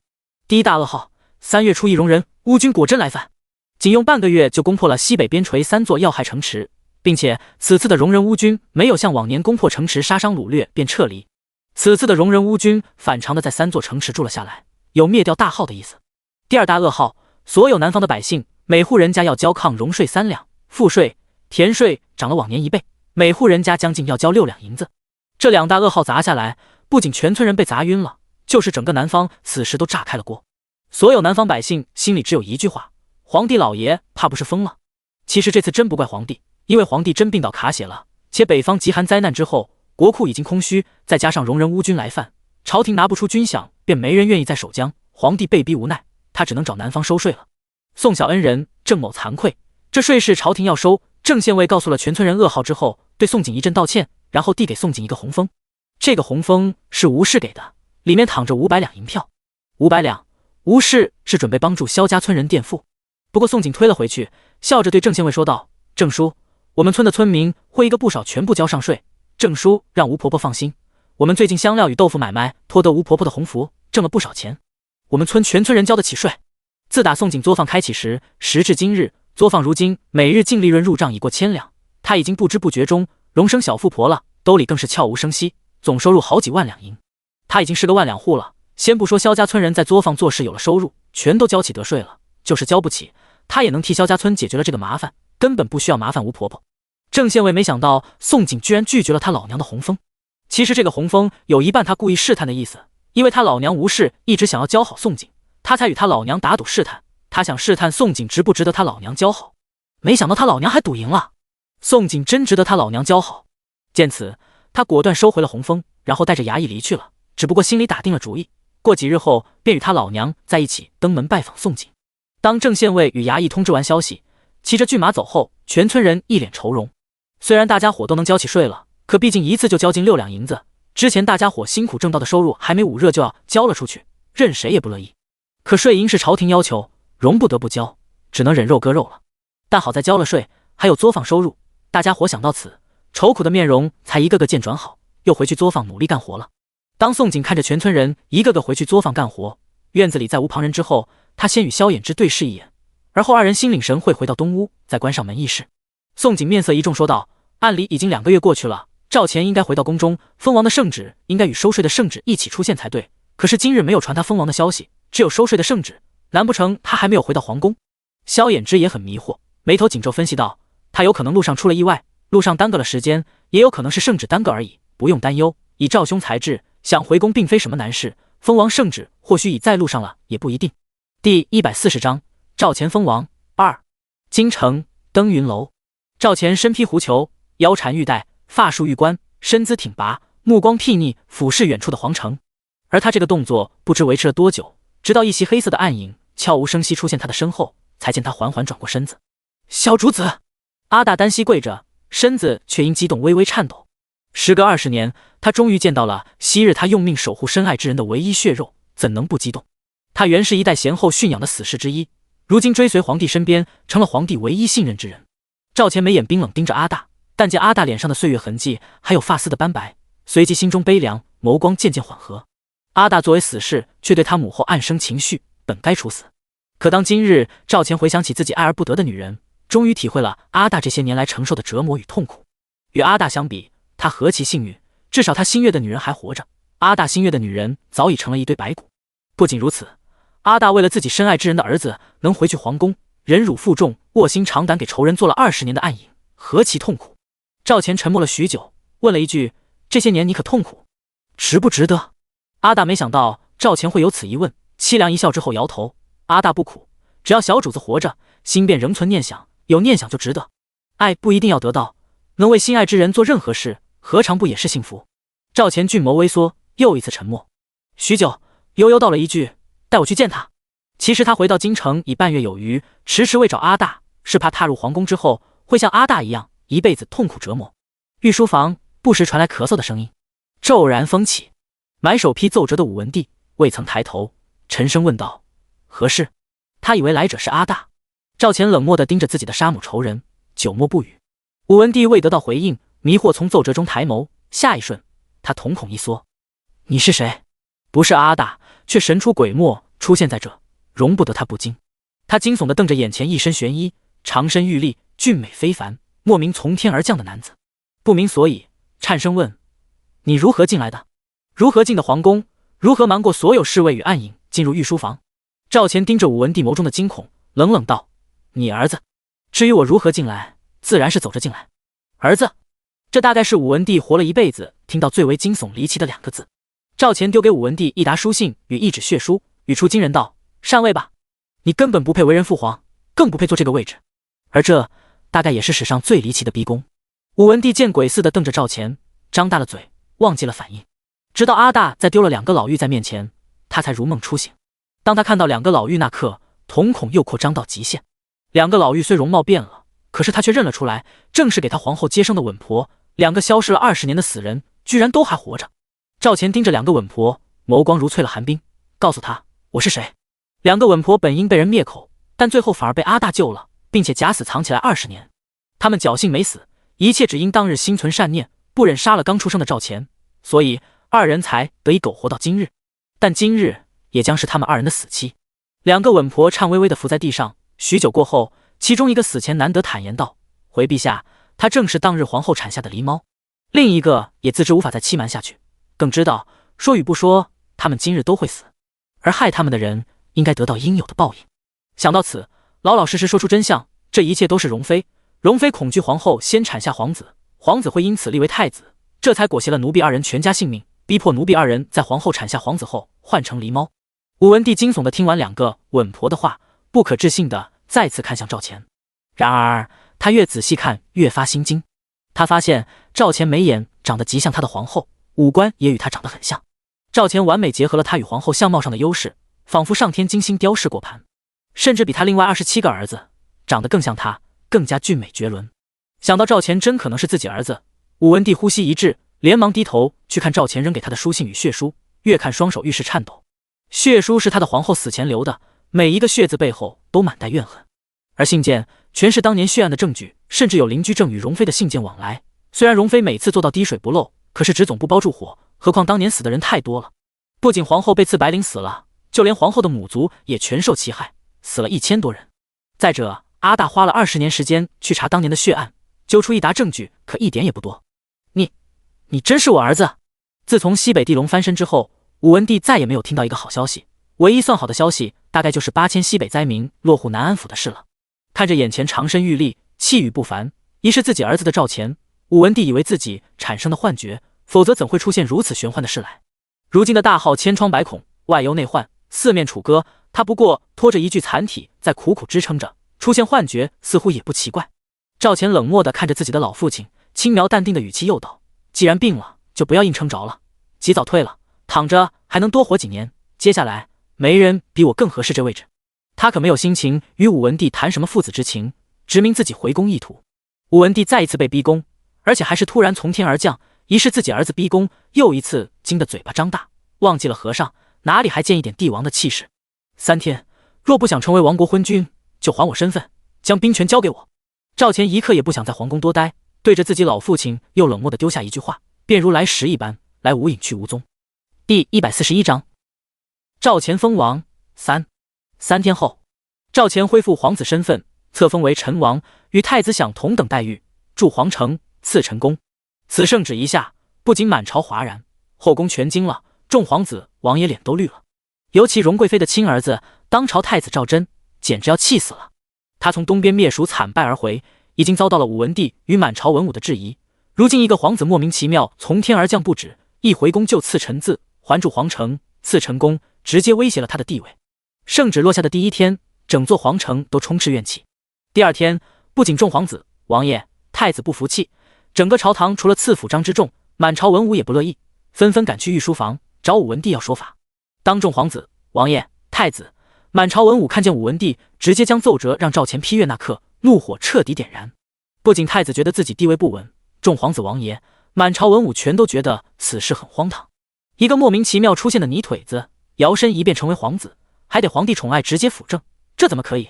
太子赵祯当即就玩起了阳谋，对众皇子王爷、满朝文武说道：“父皇定是被这来历不明的邪祟蛊惑了，他根本就不是什么皇子，他是邪祟。”武文帝砰一声将手中瓷杯摔赵祯额头上，怒吼：“放肆！你居然敢在朕面前玩阴谋，陷害朕儿子！”武文帝本想直接给赵钱恢复嫡皇子身份，顺带铲除了奸妃与奸臣，但考虑到邻居郑如今权势滔天，还有戎人乌军占据了西北3座城池，正内忧外患。为了赵钱安危，也为了大好安危，他只能暂时先委屈自己儿子，给赵钱安了一个民女所生、流落在外的皇子身份。赵钱对武文帝根本就没有父子之情，也压根不在乎恢复什么身份，他只要回来掌了兵权，手刃了仇人，最后坐上皇位即可。见太子赵祯上蹿下跳，作死蹦跶，赵钱冷笑一声，扔了手中奏折，手上突然多了一把10发连弩，对着赵祯就扣动了连弩扳机。叮叮叮叮，10支短箭全都从赵祯脸颊擦过，然后一字排开，全定在赵祯身后的汉白玉柱上。原本喧哗的御书房，一个呼吸间全陷入死静。讨要说法的众皇子王爷、满朝文武全都瞠目结舌，瞪着赵钱手中的10发连弩，然后一阵腿软，脸无人色。赵钱看着赵祯，就如看个死人，牙缝里挤出几句：凭我这个武器，胜没胜过你这个连耗子都灭不死的废物？够不够资格坐在这里批阅奏折？武文帝知道赵钱手上有一把奇怪的武器，但是他却没有见赵钱使用，丝毫不知连弩的威力。这刻，不止众皇子王爷、赵祯、满朝文武傻眼了，就是武文帝也嘴巴张大，忘记了反应。赵钱批阅奏折时，他就知道自己儿子文武双绝，却不知道自己儿子身怀神兵，这可是横扫千军的神兵，可以灭戎人乌军的神兵。他到这刻才弄明白，为何赵钱一回来就对他逼宫，让他交出皇位与兵权了。单凭这神兵，他这个儿子就比他更适合当这个皇帝。赵钱故意暴露10发连弩，正是想着让武文帝下旨让工部打造连弩，也想让满朝文武知道，他赵钱即便没有自己势力，却有所有众皇子拍马都追不上的神兵。他赵钱才是最适合挂帅出征、掌兵权、坐上皇位的那一个。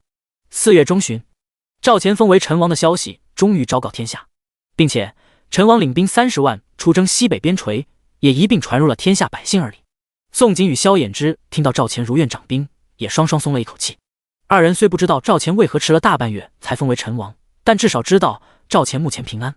阿景，你的占卜术确实厉害，赵兄果然封为陈王。东屋，萧衍之看着书案前数钱数到手软的宋璟，语气有点酸。他的女人太会挣钱了，1个月而已，又进账5万多两，而且还有继续增长的趋势，害得他莫大的压力。他的双腿能走了，昨日还兴高采烈去了书肆，卖了3篇策文，得赢1000两。可是拿到宋璟5万多两面前就不够看了。阿锦，你帮我占占卜，看我有没有财运。萧衍之打算，他要努力让自己女人以后每天数着他挣的钱过日子。正忙着数钱的宋璟听了萧衍之的话后，连头都没抬一下，便说道：占什么占？娶到我，就是全天下的男人都不及你有财运。他这话一点毛病也没有，他若真嫁他，还不是带着一个行走的银桩嫁给他？萧衍之见宋璟连看自己一眼都不愿，抿唇不语，许久之后很认真的说道：阿锦，我是认真的，有一个买卖可以做，来钱也快。宋璟闻言总算舍得抬头正视他一眼，诧异道：士农工商4民，商最低贱，你已经走在前端仕途，做什么还想着挣钱从商？我一直不买铺子，就是不想从商。萧衍之很想说，我这不是想多挣点给你每日数钱过日子吗？但他清了清喉道：我还是走仕途，不过我说的买卖不是从商。昨日我经过银楼时突发奇想，你说养蚌玉珠如何？他其实不止经过银楼，还进了银楼想给他买珠钗，但挑来挑去没有一个满意的，这才突发奇想。他想着自己玉珠最好的珍珠作为迎娶他的聘礼。宋璟可不知他的心思，听到养蚌玉珠4个字时眼前一亮，拍了萧衍之胳膊一巴掌，乐道：好家伙，这脑子果真比我这种俗人要高一档次，想的都不一样。他空间里的灵坛若是用来养蚌玉珠，这简直不要太好了，养出来的珍珠都可以想象有多漂亮了。而且这才是真正来大横财的方法，他之前怎么没想到呢？不过想到这男人为何想要挣钱，他又安慰说道：你踏踏实实专心考你的状元就好，养蚌玉珠挣钱的是我来。总之我不会嫌弃你比我穷的。他不安慰还好，这一安慰让萧衍之感觉自己心口莫名挨了一刀。他比他穷，这可怎么办？第142章乱起。翌日，宋璟与萧衍之正在作坊将全村人每户人家应缴的抗荣税、赋税、田税进行结算登记在册，并且收集全村人户籍本，准备去县衙交税的时候，狠黑村突然遭到近2000人闯入，确切的说是遭到永福县10几个村子的村民闯入围堵。原来今早永福县有人故意在县衙外散布消息称，狠黑村香料作坊东家有钱借给村民交税，于是不管有钱没钱交税的百姓全都如土匪一般来围堵狠黑村，一个个打着向狠黑村借钱的名号来借钱，实则心里头正打算借钱不还。带头一个泥腿子打扮的男人在老井边喊话：“我们永林村的，我们来借钱。听说你们狠黑村作坊东家有钱借，你们东家是谁？让你们东家出来借钱给我们，我们明年一定还上。”也有人附和道：“我们吉祥村的，我们不用等明年还，今年秋收后就还上。”还有人厚颜无耻喊道：“我们大平村的，我们不用等秋收，只要你们作坊东家肯借钱，我们就直接过来你们作坊做事，以工抵债。”这些人话刚完，村里的妇人姑娘孩子们全都被吓到了，村长三叔公还有村里壮劳力也被吓得不轻。众人瞬间觉得逃荒时遇到任何危险都没有此刻这些打着借钱旗号的百姓来得可怕。宋景盯着村口老井边围得水泄不通，甚至还想直闯民宅的百姓，第一次想直接拿火药炸死了这些厚颜无耻之人。他救人助人两事，从未想过一日像此刻这般想杀了百姓。他的钱是大风刮来的吗？凭什么借给这些一个都不认识的货色？还有他的作坊岂是什么垃圾都收的？宋景眸光如刀，逐个字地问：“你们借钱不是应该去陈家钱庄借吗？永福县最有钱且横着走的人不是陈家吗？”萧衍之看着2000人，同样全身裹挟了杀气，他紧紧握住宋景的手，低声提醒道：“放出风声的人不出意外是邱县城。”果然没能一次灭了陈家，还是遭到报复。而且这一次对方的手段，萧衍之一眼就猜测出来出自邱县城之手。顿了一下，吐字如冰：“既然他这么急着死，我送他一程。”赵钱给了他所需的东西，他要将邱县城拉下马一点也不难，难的是眼下如何将这2000土匪般的百姓弄走。萧衍之幽深的黑眸满是肃杀之气，逐一扫过眼前2000人，字字狠厉：“我是秀才，你们可知今日所为？只要我一封信递到南安知府手里，便可能定你们揭竿造反之罪，让知府派兵灭了你们不止，还可能灭你们9族。”百姓最害怕的士兵与官听到萧衍之的警告后，全都吓了一跳。他们都不太懂得大号刑律，可是都知道揭竿造反将是死罪。有个老头惶恐解释道：“你可不能污蔑大家伙呀！大家伙不是来造反啊，大家伙来找你们东家借钱啊！”有人告诉大家伙，狠黑村东家有钱借。萧衍之不等那老头说完便打断：“有人告诉你们，那人是谁？可是狠黑村的东家亲口告诉你们，没有好处。狠黑村东家凭什么要借钱你们？你们来时一个个没带脑子来的？”都没人疑惑的。那老头顿时答不出话来。萧衍之失了耐心说道：“劝你们速速离去，1刻钟后若是谁不愿意离开，就休怪我污蔑你们是暴民，正意图揭竿造反。我相信朝廷对付暴民一定宁可错杀，绝不放过。”2000人听到萧衍之再一次说到暴民、造反这些字眼，终于有人害怕了。尤其有人发现萧衍之此时站在众人面前，睥睨一切的气势，加之官燕无双的俊颜，一看就是非池中物，瞬间心生退意。特别是胆小怕事、只知道凑热闹的那些，有人埋怨问道：“他娘的，到底是哪个遭恩的带头说狠黑村有钱借的？”另一人应道：“哪知道啊！一大清早有人在村口敲锣大喊说狠黑村有钱。”更有人反应过来道：“咱们是不是被人骗了？”邱县城安插旗内穿着泥腿子打扮的3个眼线，听了周围百姓的话后，气得面目都扭曲了。他们没想到邱县城有张良计，萧衍之也有过强踢。邱县城能将百姓骗来围堵狠黑村，萧衍之也搬出暴民揭竿这借口，才吓唬百姓。百姓最怕什么？当然最怕朝廷啊！且朝廷对付暴民确实杀可错杀，绝不放过。百姓会如何挑选，一目了然了。而且百姓又不是蠢的，怎可能为了几两银子让自己背上暴民灭9族的危险？果然，3个眼线正着急的时候，有钱交税的是立即后怕说道：“算了算了，没钱借就走吧，回去卖田卖地也要把税还上了。”一人后怕，就有第2个遭瘟的，白来一趟，早知如此，我还不如去陈家钱庄借。第2个说完，立即有人附和：“对对，还有钱庄可以借啊！”走走走！3个眼线见状，那还得了，任务没完成，回去邱县城非扒他们皮。其中一个立刻跳了出来，大喊：“走什么走？吓唬人而已，咱们交不起税一样的死，还不如干脆直接抢了。”第2个眼线立即补上一句：“没错，谁怕谁孬种，交了税咱也没了粮食，还不如抢了狠黑村，狠黑村粮食肯定多粮食。”第3个眼线也跳出去：“交不起税最后也是死，抢了他娘的！”萧衍之其实一直都在等邱县城的人主动跳出来，听到3个眼线带头喊话抢掠，唇角一勾，冷喝一声：“岳父！”是他们3个，废了！萧衍之身后的宋爹几乎是女婿才喊话，便立即心领神会，带着宋安、宋祥冲入2000人中。邱县城的3个眼线哪里料到萧衍之还有记中计，瞬间懵了。而正趁他们三人猛掉的时刻，宋爹、宋安、宋祥也同时出手，三人都是一脚就踹翻一个，之后速度快的所有人眼睛都看不清楚，咯咯咯几声就将邱县城的三个眼线卸了胳膊与下巴。第143章，想不想自己当皇帝？邱县城的三个眼线最后砰砰砰三声，像死狗一般扔到了宋璟面前。萧衍之位让宋璟出口恶气，也为了震慑在场的2000人，直接说道：“阿景，你想出气便出气，不必忍着。”宋璟正火气大着，听到萧衍之这话，二话没说，食指多了3根细如牛毫的绣花针。这绣花针还是之前为沙尘朝特意准备的。宋璟一脸戾气，眼都不带眨一下，绣花针轮流扎，没入3个死狗的鸠尾穴。鸠尾穴位于人的脐上7寸，剑突下半寸，被扎者不会立即死亡，只会慢慢的血滞而亡。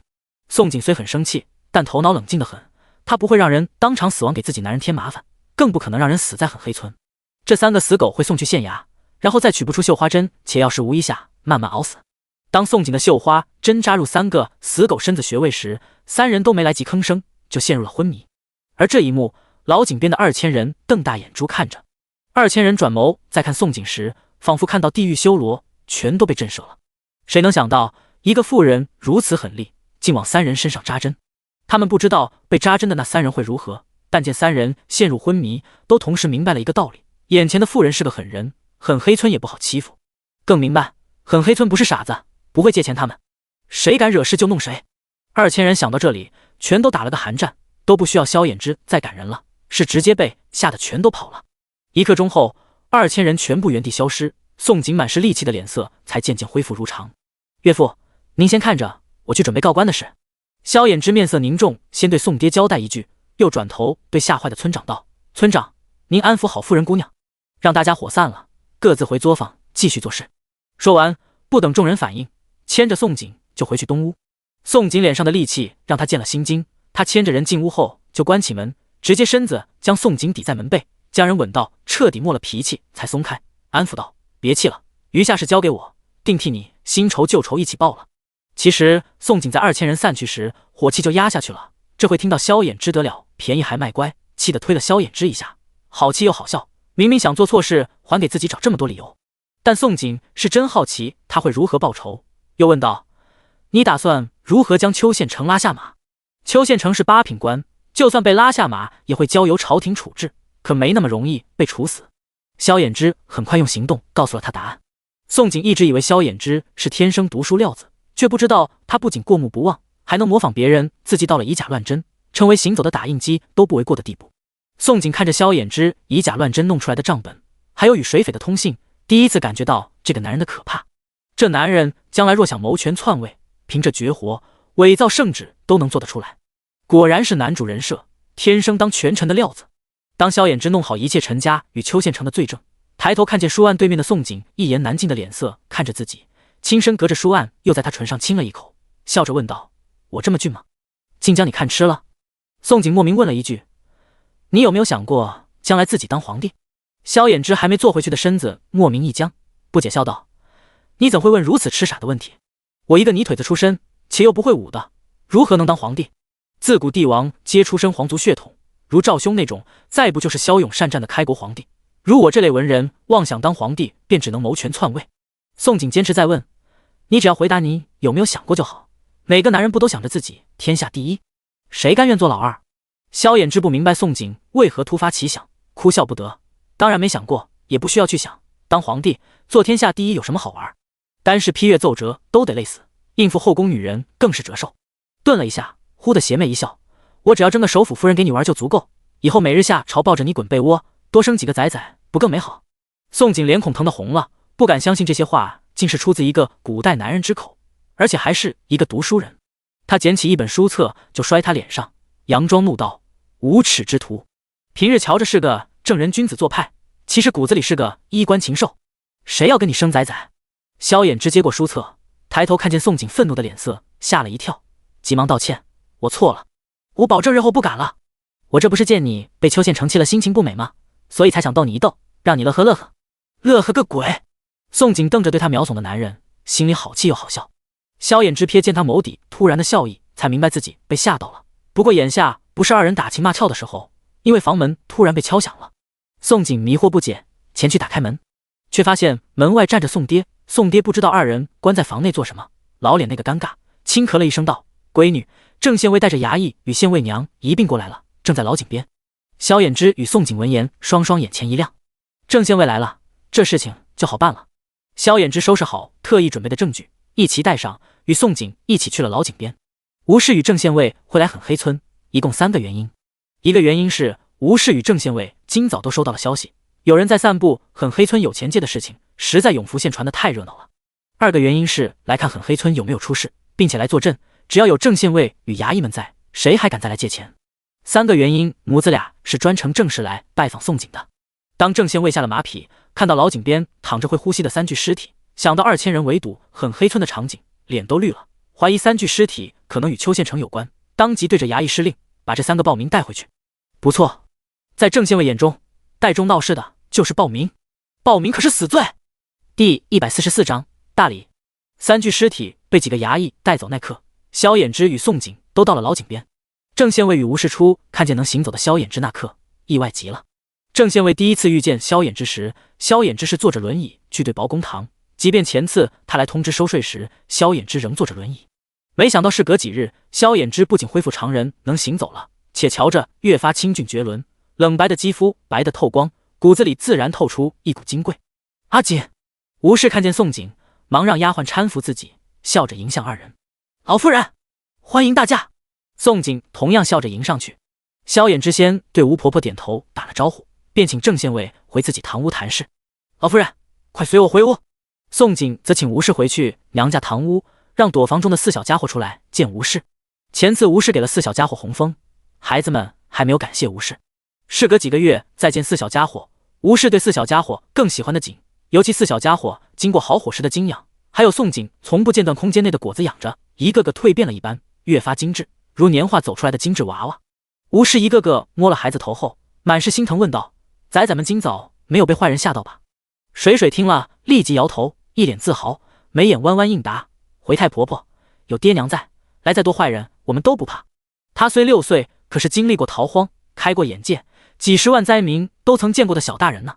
木木也一脸崇拜看着自己娘，抢着说：“我们娘可厉害了，我们才不担心呢。”木木最近有点忧伤，娘最近要忙着挣钱，还要忙着陪爹爹恩爱，好多事情做，都没空教他武功。他可是等的花儿都谢了。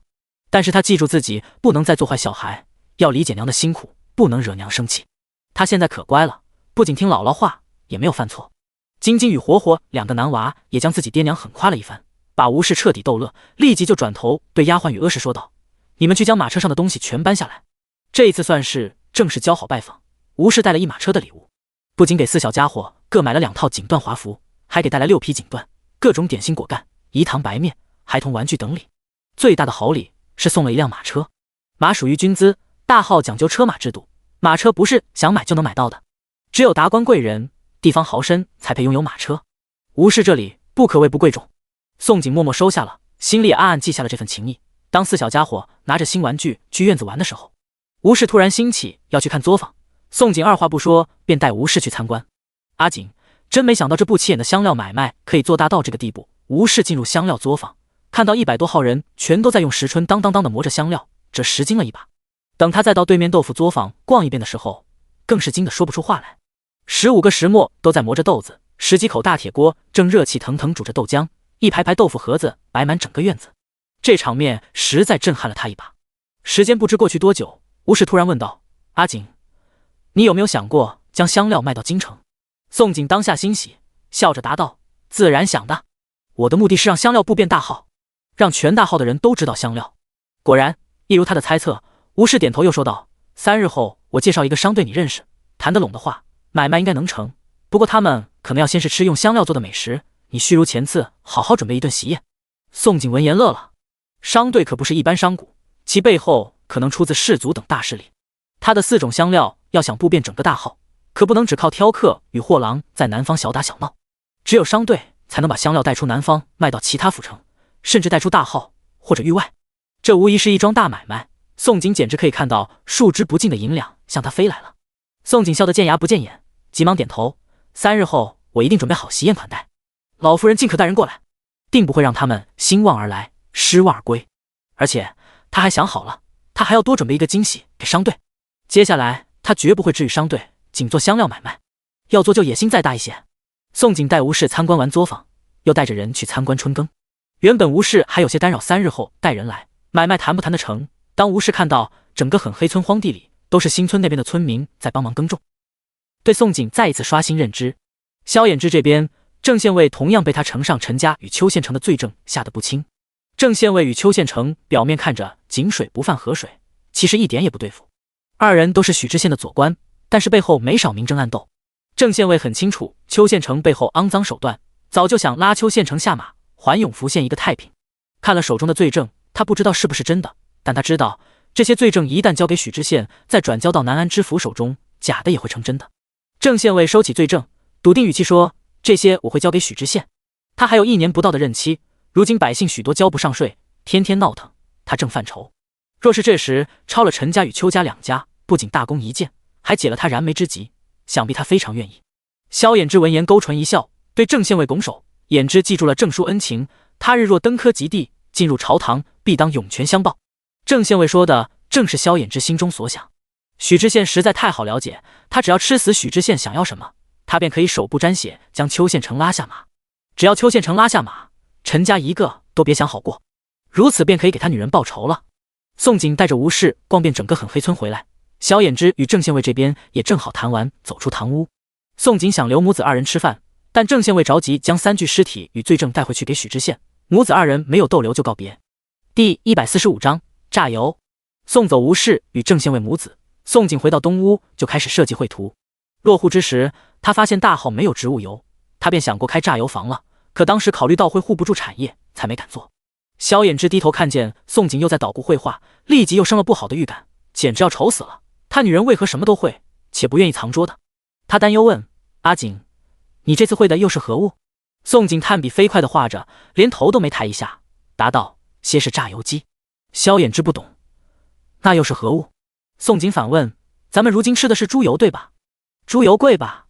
萧衍之颔首，然后宋景指着自己手中绘图解释：“我画的这个可以将黄豆榨出食用油来，黄豆成本低，且吃植物油比吃猪油要长寿。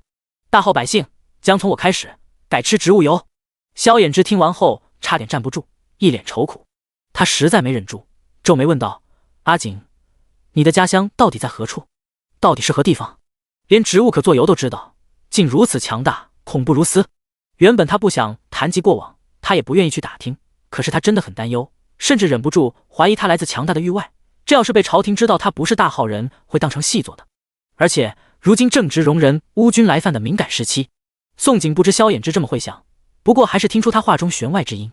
他忽然指着他的手怒道：“手臂伸来！”袖子撸起。他很生气，他居然怀疑他是戏做。萧衍之闻言眉心一跳，明白这次自己说错话，真惹恼了宋景，老老实实将伤痕累累的手臂再次伸过去。宋景没有客气，一口咬了下去，只是当听到耳畔响起抽泣声，才松了口，烦躁放开，骂道：“再敢乱怀疑我身份，我就悔婚！”萧衍之见他突然松开牙齿不咬，还有些意外，听到悔婚2字，又吓得身躯一震。宋景没等他说话，又道：“我的家乡你也不要再打听，我说了你也不知道在哪里，日后能让你知道我自会告诉你。”说完，宋景没有再搭理萧衍之，继续低头绘图，任由他后面怎么哄。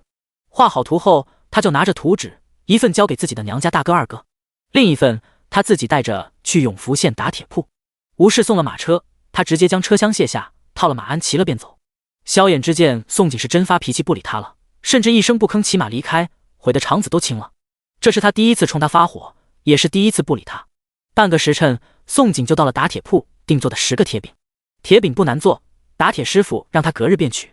宋景付了定金，就骑马回家。回到家，就看见萧衍之像人力的大石站在院子里。萧衍之见他瞥他一眼，就要与他错身而过，急忙扼住他的手，一脸悔意道歉：“阿景，对不起，我以后不问了。你以后想做什么便做什么。”他想明白了，自己的女人必须3要宠着，要惯着，天塌下来自己要顶着。还有2不能，他的过往与身世不能好奇，不能打听。宋景原本是真生气萧衍之怀疑自己，不过事后想到这男人是怕他不会藏拙，而且是他告诉他自己不是原主的，他不知道他的来历，对他的一切一无所知，会担忧也实属正常。他赶到永福县其实就不再气了。可她又不想这么容易就原谅了这个男人，没好气道：“松手，我要去挑豆子。”萧衍之听到他总算愿意开口说话，偷偷松了一口气，忙道：“我陪你一起挑豆子，陪你一起做油，日后你做何事我都陪你。”“你确定？”宋景诧异的抬头瞪着他，一脸不可置信。萧衍之一脸认真点头：“我发誓，日后你想做何事，我绝对不拦你，绝对服从你，绝对支持你。”听到3个绝对，宋景这刻是想不原谅他都找不到借口，无语了半天，只是说道：“那你负责挑豆子，我碎豆、炒豆子。”丢下话就先转身要去他厨房。萧衍之自从治好双腿后，并且身高8尺，长手长脚的，追得挺快，几乎寸步不离，粘在宋景身后。宋景一转身就直接撞入他怀里，刚想说话，还未反应过来，又被萧衍之抱住抵在墙上，狠狠堵住了呼吸。宋景简直气炸了，他发现这个男人最近太过分了，只要逮住机会就亲他，这真是一个古代男人。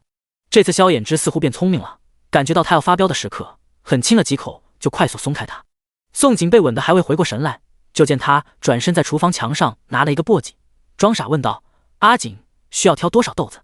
宋景瞪着前一刻对他如饥似渴，后一刻装傻的男人，没好气回了一句：“10麻袋。”太过分了，亲完他就跑，10麻袋够罚他1个晚上。好，萧衍之最近确实摸到宋景一些脾性了，宋景绝对是个嘴硬心软的，每次表面凶悍，其实脾气去的比谁都要快。宋景一点也不知道自己脾性被萧衍之吃透了，他自己也拿了另一个簸箕帮忙挑豆子，等2人挑了大概30斤豆子，他就先去豆腐作坊那边碎豆。碎完豆子回来，看见萧衍之在一边安安静静挑坏豆，他又开始炒豆。他升起灶火，热锅，然后将碎好的30斤黄豆全都倒进大铁锅里，慢火翻炒。豆子用石磨碎过，极易炒熟，炒了大概2刻钟，30斤碎黄豆全部炒熟，飘来浓浓的香味。见豆子炒熟，宋景停火，将锅中的豆子全部铲了出来，然后去找了10几个干净的凉袋，凉袋刚好是粗麻布，用来装饼胚再合适不过，而且不大，厚实得很，能经得起压榨。宋景将炒熟的碎黄豆装进一个个凉袋里，然后用粗布绳一个个绑好袋口，再丢下箩筐里，暂时先放着。萧衍之坐在灶边，看似在一边挑着坏豆，实质一双眼眸一直跟着宋景忙活的身影走。见他将豆子装进粗凉袋里，好奇问：“炒完豆就可以开始榨油了？”宋景脾气果然去了，对他点头：“做成饼胚就能开始榨油。”第146章，阿景，我饿。宋景碎豆、炒豆、装豆，忙活一夜。萧衍之也被宋景罚挑了一夜的豆子，不过他甘之如饴，他甚至想这么一辈子与他腻歪在一起，2人一刻都不分开，就再好不过了。等到天明，宋景再炒最后一锅豆子，说接下来不需要他，要赶他出厨房那刻，他还不乐意，从身后轻拥宋景，下颚抵在他香肩上，烫人气息吹拂他耳畔：“阿景，忙活了一夜，我好饿。”宋景莫名又被拥住，而且这次萧衍之还是从身后来，2人身子紧贴一起，这姿势太过不正经了，吓得他背脊一僵，一会等我娘早饭。隔壁厨房传来声响，肯定是刘氏在忙早饭。萧衍之也听到了一墙之隔厨房传来动静，问题他说的不是肚子饿的意思。念及此，他冲动含住他想了一晚上，他甜美诱人的耳垂。他意外发现他的耳形很美，如一弯月牙。他想，他若是戴上耳饰，一定很好看。宋景毫无防备，在耳垂被含住那刻，大脑轰隆一声，全身如雷电劈了一般，一阵酥麻从脚底窜到头顶。这回他真的被吓到了，纵然他杀人时不带眨眼的，但这次他真被萧衍之吓到了，脸颊滚烫，一把推开他，惊悚道：“赶紧走，该干嘛干嘛去！”好家伙，这男人在玩火，他可不想还没有成亲就真的喜当娘。萧衍之冲动含住宋景耳垂那刻，心跳都快停止了，自己也被那一瞬间的美好摄了魂般，呼吸都忘记了。当宋景一把推开他后，才如梦初醒，一双凤眸满是迷离，正看着宋景半晌，这才忆起来自己刚做了什么大胆的事，喉结滚动了一下，俊脸也疼得红了，忙丢下一句：“我这就去温书。”他的女人太美好会摄魂，再不离开，他可能真会失控。宋景见萧衍之狼狈逃离的身影，脸更烫了。2人虽都没有经历过那啥事，但这刻彼此都心照不宣。花了近半个时辰，宋景才逼迫自己彻底冷静下来，心无杂念，继续捣鼓做油。炒好最后一锅黄豆后，装进粗粮袋内，粗绳子绑住袋口，丢进箩筐。一切准备妥当，便又骑上马去永福县取回定做的铁饼。等再回到狠黑村，他又将厨房内忙活一夜的炒豆全部搬出来。他由始至终都没敢去看东屋的萧衍之在做什么，一头扎进娘家开始做油。因为考虑到用材，宋景设计的其实最传统，木质卧室蝎子手工榨油机，一共2个大家伙，其中一个大家伙是榨油机，用一棵大樟树制成榨糖，另外一个大家伙是锯木支架吊着的一根大木撞杆。而这个手工榨油机的榨油原理，则是榨糖内放入饼胚，饼胚一侧塞进木块，然后利用吊着的撞杆撞击木块之间的一个三角形楔块，随着楔块被打入榨糖，榨糖中横放的木块会对饼胚产生挤压的力量，楔块力量的不断增加，就会压榨饼胚，榨出清亮的豆油。这虽然是最古老最笨重的手工榨油机，但一天能榨出上百斤油来。宋锦将粗粮袋装好的炒豆还有铁饼搬到娘家时，娘家大哥二哥就按着他的要求，将2个大家伙不仅按着他的图纸完美做出来，还摆好在院子一角。大哥二哥，你们木工真是绝了。宋锦看着院子里的2个家伙乐了，他发现自己娘家人一个个都很能干，不仅家里3个男人所有活都会做，2个嫂子与刘氏的针线活也很好，一家人给宋锦一种深藏不露、高手隐在民间的感觉。宋安与宋祥听到宋锦的夸赞，双双宠溺一笑。宋安问道：小妹，你做这个干啥用的？拿到图时，兄弟俩什么都没问，就直接动手做。到这刻，兄弟2人都不明白这2大家伙作何用。压榨豆油用的。我现在解释，大哥二哥也听不明白。大哥二哥看着我做油便知道了。宋锦解释不清楚，说完话就开始捣鼓。他将定做陶盆大小的一块铁饼竖着放入榨糖凹槽，然后放入2粮袋压成饼胚的炒黄豆，之后又放一块铁饼，按着一块铁饼2粮袋的饼胚间隔放入的次序，依次放入榨糖。等20个袋饼胚全部放完后，最后再放上一块铁饼。弄好后，就搬来楔块塞入饼胚的另一头空隙，一连塞了7、8块，将榨糖塞满，最后才在正中标记位置塞入三角形楔块。待三角形楔块固定稳当了，他又去厨房拿了一个干净的陶盆出来，放在榨糖的凹槽出油口下，一切准备就绪，这才走到锯木支架下，推动吊在锯木支架上绳索绑着的撞杆。撞杆很重，他推动一下，撞杆就咚一声巨响，撞在三角形楔块的头端。因为撞杆的撞力，三角楔块瞬间就没入榨糖几公分。宋锦见楔块与撞杆校正准确，准备又推动撞杆。宋安、宋祥见状，立即将活抢了过去。宋安说道：小妹，你负责看着有没有出油，大哥二哥负责推。在宋锦放黄豆饼胚进榨糖的时刻，2兄弟就立即明白榨油机原理了，也明白宋锦说的做油是何意思了。2人虽觉得黄豆做油很不可思议，更不知自己妹妹为何会知道这么多东西，但2人什么也没有问，默默就抢过撞杆，一前一后配合起来，一起合力推动撞杆。于是娘家院子立即传来很有节奏，咚咚咚咚咚咚，撞杆撞击楔块的震响。这动静真的不小，不仅4小家伙刘氏娘家嫂子们惊得全跑了出来看，就是隔壁的萧衍之听到动静也走了过来。这时的萧衍之换了衣裳，一身清爽俊颜绝尘。宋锦正在看榨糖有没有出油，感觉到一个身影贴近过来，鼻尖也沁入熟悉的男性气息，无意识转头。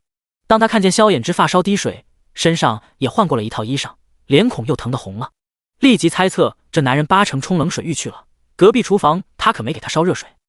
第147章惊喜啊！萧衍之确实泡冷水浴去了，但他的定力着实让宋锦惊了一把。他原以为他会尴尬，没想到他身子贴近，很自然就牵住他的手，眸光看着榨糖，声音宛若冬日暖阳：阿锦，真的榨出油了。此时的粗粮袋包裹的饼胚当真压榨渗出油来，豆油正往下渗，然后呈水滴状慢慢滴落至榨糖底部接油的凹槽里，之后豆油再汇聚成流，从凹槽出油口流落到陶盆里。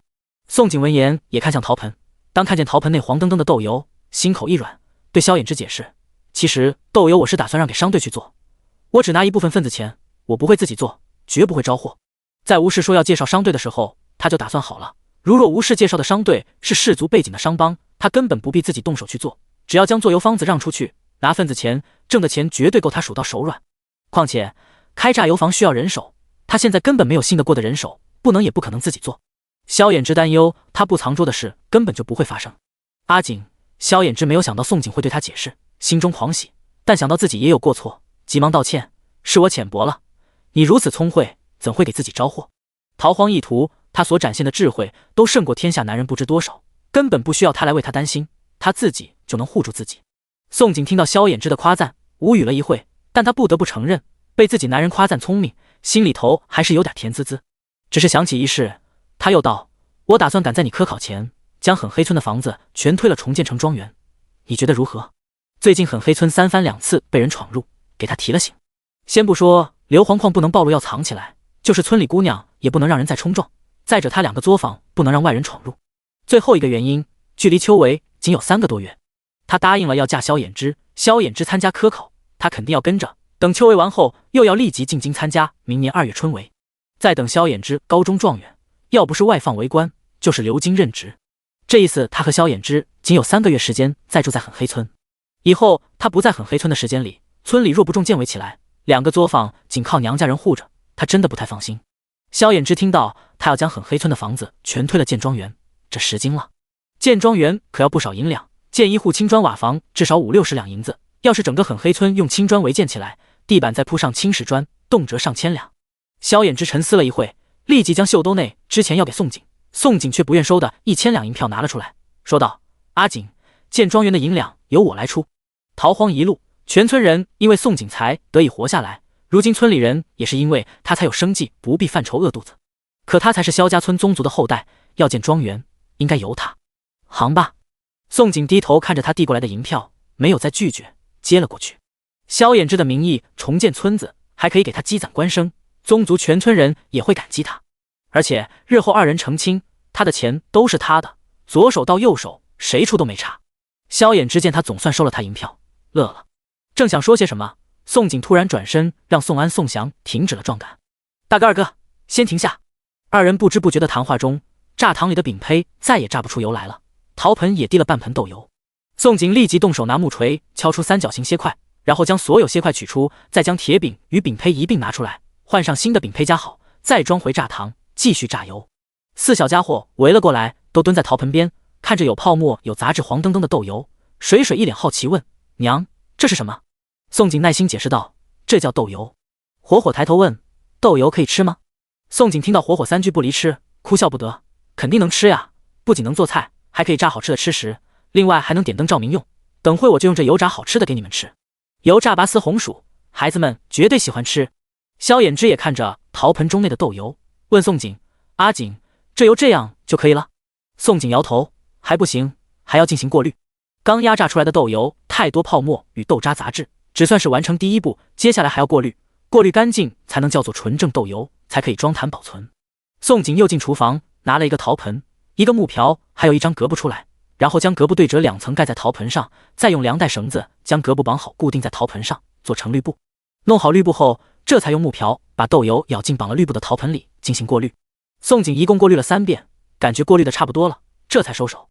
拿开滤布一看，陶盆中的豆油果然不见了泡沫和杂质，盆中的豆油呈现出非常好看的金银琥珀色。水水眼睛都亮了：“娘，这颜色好好看。”萧衍之也觉得琥珀色的豆油比荤油好看多了，又好奇问：“阿景，豆油可以了？”宋景点头：“对，可以做菜吃了，也可以装坛子了。”说完又去厨房拿了一个干净的坛子和一把小称，先称了一下坛子重量，再将陶盆内过滤干净的豆油装进坛子里，又再一次称过。萧衍之看到宋景称重，就明白在宋景再算出油量，又问：“阿景，出油量多少？”宋景计算了一下，惊喜答道：“20斤黄豆出油5斤6两。”宋景第一次放入榨糖的饼胚一共20个，也刚好20斤，装袋之前是特意称过的。他没有想到出油量这么高，毕竟一个他做的是手工榨油机，人力始终不能将饼胚的油量全榨出来。萧衍之闻严心算了一下，震撼发现这豆油果真是好东西。20斤黄豆只需要60文钱，肥猪肉1斤13文钱，顶多炼出6两油。两相比较，豆油省的钱居然足足少了1倍。换句话说，豆油利润的可观，这真是一件利国利民的好事情。第148章，萧衍之一惊洗髓了。宋景这边开心在做豆油，陈地主家则是抄家大喜当。许知县比萧衍之预想的更想要功名，也更想要陈家财产。那些被陈家祸害的几千户佃农交不出税收，是直接到县衙外跪着嚷着不愿意离去，有人甚至抬了棺材到县衙外。佃农虽没有自己田地，不必交田税，可是仍要上缴丁税、徭役税、抗荣税，交不起税就只能抓壮丁去服徭役、修城墙、修河堤。许知县要是不解决税收，可能会逼得佃农做逃户。一旦在他的管辖之下出了逃户，他别说是离任上条，恐怕乌纱帽都将不保。看着县衙外的棺材，许知县一咬牙，先将一封密信命人送给南安知府，然后就对郑县尉丢下一句：查抄陈家。他手上掌握了陈家害死姑娘200多条人命，还有贩卖私盐，甚至1000打手为货箱里的铁证。陈家罪大恶极，只要查抄陈家，就可以将陈家财产全数充公。那些被祸害的佃农还有被害死的姑娘家就会得到补偿，税收一事就能得以解决。他若为民除害，百姓指不定还会给他一纸万民书，说他是好官，他想不升官都难。一举双得，天时地利人和，升官好时机，岂可错过？是，大人。郑县尉见许知县没有怀疑铁证，立即就带着永福县所有衙役去查抄陈家。陈地主的大儿子、二儿子本还在等待邱县城为他们报复狠黑村的消息，哪里知道刚睡醒就被郑县尉带来的衙役直接大刀架脖子带走。陈家其他女眷、家仆、护院、管事一个都没放过，全数关进了县衙大牢。至少陈家的产业，郑县尉带着200多衙役整整花了1天时间去查抄，而且从陈家查抄的金银珠宝，衙役搬了整整1夜，数额大到许知县高兴的要疯掉。陈家几十年剥削积累的财产，明面查抄到的数额居然足足50万两银，那藏起来的财产恐怖到什么地步，许知县都不敢想象了。因着这是永福县有史以来最大的查抄案，永福县前所未有的轰动。老天爷，许知县要灭陈家了，许知县为民除害了。霎时间，百姓们一个个奔走相告，恨不得传遍街头巷尾。邱县城见许知县对陈家下手，面目狰狞，直接责问许知县大人为何动陈家。陈朝前次闹事不是已经被杀了吗？陈家犯了何事要被抄家？许知县早猜到邱县城会闹，但这次他不仅没有躲着，而且正等邱县城自投罗网。他瞪着邱县城冷笑一声，抬手一挥，藏在县衙的郑县尉与衙役们立即现身，上百人将邱县城围住。邱县城懵了，还没有明白过来怎么回事，就被郑县尉与衙役们制住了。反应过来，怒吼道：“大人这是做什么？下官怎么也是8品县城，岂容大人如此羞辱？”许知县坐在椅子上，冷冷道：“不必冲本官吼，很快你便不是官了。”邱县城是举人，他确实没有资格处置，所以他只是先将邱县城控制住，等南安知府来将人羁押带走，再交给刑部。邱县城听了许知县的话后，心口咯噔一跳，不可置信问：“大人是何意思？下官犯了何事？”许知县冷哼一笑：“你何须明知故问，自己做了何事不知吗？勾结水匪，贩卖私盐、私茶，贩卖徭役，每一条都是杀头死罪。这些铁证虽是萧衍之弄出来的，可是萧衍之也不是凭空捏造。他们查出陈家确实贩卖私盐私茶，邱县城也确实贩卖丁役。每年服徭役的壮丁有90%全死了回不来，全拜邱县城所赐。邱县城手上不知沾了多少人命。萧衍之只需要捉住一点蛛丝马迹，诱导知府去查，就一定能坐实了邱县城的罪行。”许知县再次挥手，对着郑县尉下令，把邱县城请去后衙，好好看住了。在知府未判邱县城罪行之前，许知县可不能将人收押。是，大人。郑县尉早就等这天了。许知县话音一落，立即就将还没弄明白怎么一回事的邱县城押去后衙。邱县城是做梦也没有想到，他这次会栽，而且栽得不明不白，莫名其妙，并且他这刻想破脑袋也想不到，弄他的人竟是看去君子做派，人畜无害，最没攻击力的萧衍之。深夜，东屋，萧衍之与宋景都听到了陈家被抄家、邱县城被软禁的消息，如愿报了仇，二人简直乐坏了。尤其萧衍之，他的女人开心，他自然更高兴。看着宋景捣鼓完豆油，又开始捣鼓庄园建筑设计图，他没有再拦阻自己女人外露本事。宋景拿着炭笔在绘画的时候，他也拿着毛笔在画宋景。沐浴过后，懒得再将斑点回去的宋景，美艳不可方物，让他实在忍不住想将它画下来。一张接着一张的美人图，止都止不住，且每一张美人图的美人纤纤细指都缠绕了一根红线，红线之下是一颗红豆。宋景停下笔，抬头，刚好看见萧衍之专注的侧颜。这一看，竟看出神了。他再一次震惊，发现萧衍之是真的俊美，整个五官、肤色没有一处可挑剔的地方，简直凝聚了天地所有造化。尤其最近，萧衍之每天被他的灵泉喂养，冷白的肌肤都白得透光，给他平添了一股绝尘的味儿来，这让他不免怀疑萧衍之是不是也一经洗髓了。他实在没忍住问他：“你身子是不是有一天突然排出过黑色且恶臭的物质？”萧衍之正画得出神，听到他的话，诧异抬头，怔了片刻，反问：“你如何知道？”不过问完，他的俊脸腾地红了。他双腿能走后的一个夜里，他的身上不仅排出黑色脏臭的东西，其实还排了其他。因为这件事实在难于启齿，他才一直没敢问，也没敢告诉他自己身子异常。宋景听了萧衍之的话，立即明白这男人真已经洗髓了，当即乐了，信口胡诌说道：“因为之前我每天给你喝的中药里加了一味排毒药方呀。”宋景自然不能将秘密告诉他，不过不影响他以后继续用灵泉养好自己男人。第149章激动。翌日，宋景骑马出现在永福县。他先逛了一圈被查封的陈家产业铺子，确定陈家再也没有威胁，心不起浪后，再去窑口砖瓦厂。距离秋闱时间仅3个月，狠黑村要推了重建成庄园，必须找窑口建筑。窑口口碑好，办事效率也高，不仅造砖瓦，还有自己的建房泥瓦匠。当窑口东家听到宋景要重建狠黑村，并且拿到庄园规划设计图那刻，二话没说就对宋景保证：小娘子放心，秋闱之前必将庄园建好。后日正好是吉日，砖瓦人木会悉数到位，及时就可以动工。宋景闻言没说什么，窑口东家连吉日吉时都提前看好，这一看就绝对是个办事效率稳妥的。他同样二话没说就与窑口东家签了自己准备的契书，付了300两定金，建庄园的事就算是拍板了。离开窑口，他又去买鸡买鸭买羊买肉买菜，直到马背上挂得满满当当，这才回去狠黑村。因为娘家人萧大郎夫妇全都在作坊干活，刘氏也要浆洗衣裳，没人帮忙准备明日席宴。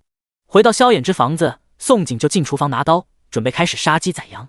不过他忘记了一件事，萧衍之其实很贤惠，什么家活农活都会干。阿锦，杀鸡宰羊我来，你去忙其他。见他拿菜刀要杀鸡宰羊，萧衍之将菜刀夺了过去。看见萧衍之抢过菜刀，宋景惊了，感觉这一幕太过玄幻，惊悚问他：那个你行不行？不是有句话叫君子远庖厨吗？他不应该十指不沾阳春水，只握笔杆子吗？遭到质疑的萧衍之脚步一个趔趄，瞪着他好半晌，忽而轻身凑他耳边，故意逗他道：要不今夜你试试自己男人行不行？说完狠狠亲了他一口，算是惩罚他的质疑，这才提刀出了厨房。等到宋景回过神时，就听到院子里传来羊的惨叫声，他吓了一跳，急忙走出厨房，惊悚看见萧衍之已经割了羊的咽喉在放血，不仅如此，他还要去抓笼子里的公鸡。惊见着这玄幻的一幕，宋景感觉整个人都不好了，忙走过去将他手中的刀夺了回来，感人道：洗干净手回去温书，以后造房的事你不要再沾手，我比较习惯看你写字模样，你这样我很不习惯，变了个人似的，感觉很怪。他还是比较习惯看他手握笔杆，一尘不染，光风霁月的样子，他给他的感觉应该是天生就为了握笔杆生的。见他杵着没动，宋景催促：赶紧回你屋去温书，没叫吃饭不许出来。萧衍之听到自己被嫌弃，感觉心口莫名又挨了一刀。其实他没变，他也不怪，他真的什么家活农活都会做，只是他没见过他干活的样子。不过他不喜欢他干活，只喜欢他写字，那他就随他心愿，一辈子只握笔杆子。时间不知过去多久，宋景总算将萧衍之赶回东屋。当看见他坐回书案前，拿着书册认真在看，宋景才感觉一切恢复正常，松了口气，开始捣鼓明日席宴。他准备将买来的羊肉做烤全羊，烤全羊主要目的也是为了让商队知道他的烧烤料。要知道，原来世界的烧烤可是很火爆的美食。至于买来的鸡鸭，仍旧做卤肉，还是主推卤料。因为不知道吴氏会带来多少人，宋景为了推荐自己的香料，可谓是卯足了劲。他准备做50道菜，汤、炒、烧、炖、烤、卤要一个不少全备上。为了明日不会乱，并且一个人也忙得过来，夜晚的时候，宋景就先将卤肉先卤好，该切的菜、该切的肉全切好，能准备的一切都准备好。等他一切忙活完，已经子夜，在西屋沐浴完出来，发现萧衍之仍在等他。自从二人确定明年定亲后，萧衍之似乎已经习惯等他回房，他也不知何时开始，总在他的西屋里沐浴，甚至时不时在他房中过夜。当然，此过夜只是单纯学字。忙完了，见宋景忙到半夜才回房，萧衍之立即放下书册，在他走近的时候，抓起他的一双手查看。当看到他好看的纤纤素手，因为切菜且浸泡大半天，弄得皮皱皱的，甚至还有划痕，萧衍之心疼坏了。若不是知道他很执着明日的香料与豆油买卖，他真的很想将他扛回房了。宋景见萧衍之夸张查看他的手，气笑了：你在干什么？萧衍之不知如何将他的手变回原来模样，心疼道：阿锦，要不今晚不学字了？宋景听了深以为然，说道：正好，我也是想告诉你，今天很累，我暂时不想学字了。打了一个哈欠，又道：我回娘家去了，明天还得忙，你也早点歇歇。50道菜要做，可不是容易。宋景想想就犯累。萧衍之舍不得宋景回去娘家，但也舍不得他累。不过放人回去之前，还是拥人入怀，低头吻住了那又红的红唇，并且浅尝即可，亲吻了几下，便放开他。大半夜的，二人关一房中，实在太容易发生点什么。况且她还是他心心念念的女人。只是他的唇刚抽离，正想放开他的那刻，宋景却突然伸手勾住了他肩膀，主动回吻他。萧衍之只感觉大脑轰隆一声，不可置信，他心爱的女人终于吻他了，不是咬，是吻，他亲吻他了。宋景也不知自己怎么回事，在他离开那刻就鬼使神差吻回去了。许是见他心疼他的双手，还是因为他等他回房？前世他的双亲离世，他成了孤苦一人，总是盼望有人等自己回家。他想，许是因为这个原因才一时冲动的。宋景冲动过后，很快恢复了清醒，惊觉自己做了什么，撩了萧衍之就想跑。萧衍之被他突然点燃了火，岂容他逃离？双手再次紧紧紧固住他想逃离的身子，冰凉如水的唇反客为主，急切且霸道的再吻上他，然后攻池掠地，不容他后退。第150章，有点猛。在萧衍之霸道疯狂的吻如狂风骤雨，急切饥渴密集落下，宋景吓坏了。尤其后来，当他的吻转移了地方，再次含吻他的耳垂，然后下意亲准他颈项，烫人大手在他身上放肆游移，甚至不知什么时候他将他压在身下时，宋景全身如雷电劈了般瘫软无力，瞳孔扩张到极限，连怎么推开他都忘记了。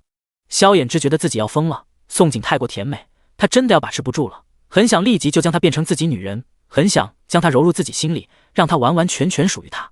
可是临门一脚那刻，他该死记起来，二人要等明年才定亲。洞房花烛要留在金榜题名时，他要给她最美好的洞房花烛夜，不能今夜就这么没名没分要了她。眼看就要失控那刻，他总算找回了理智，急忙放开了她，凤眸因为人影而猩红。宋景刚做好要交出身子的准备，在萧衍之突然放开他，拉好他敞开的衣襟那一刻，直接猛掉了。然而就在他胡思乱想那刻，萧衍之又低头，呵护稀世珍宝般的亲吻落在他的眉眼，声音嘶哑问道：“阿锦，今夜留下好不好？”听到萧衍之的恳求，宋景再次猛掉，不明白他什么意思，他到底是要他还是不要？要他为何临门一脚前突然拉好他衣襟？不要他为何又叫他留下？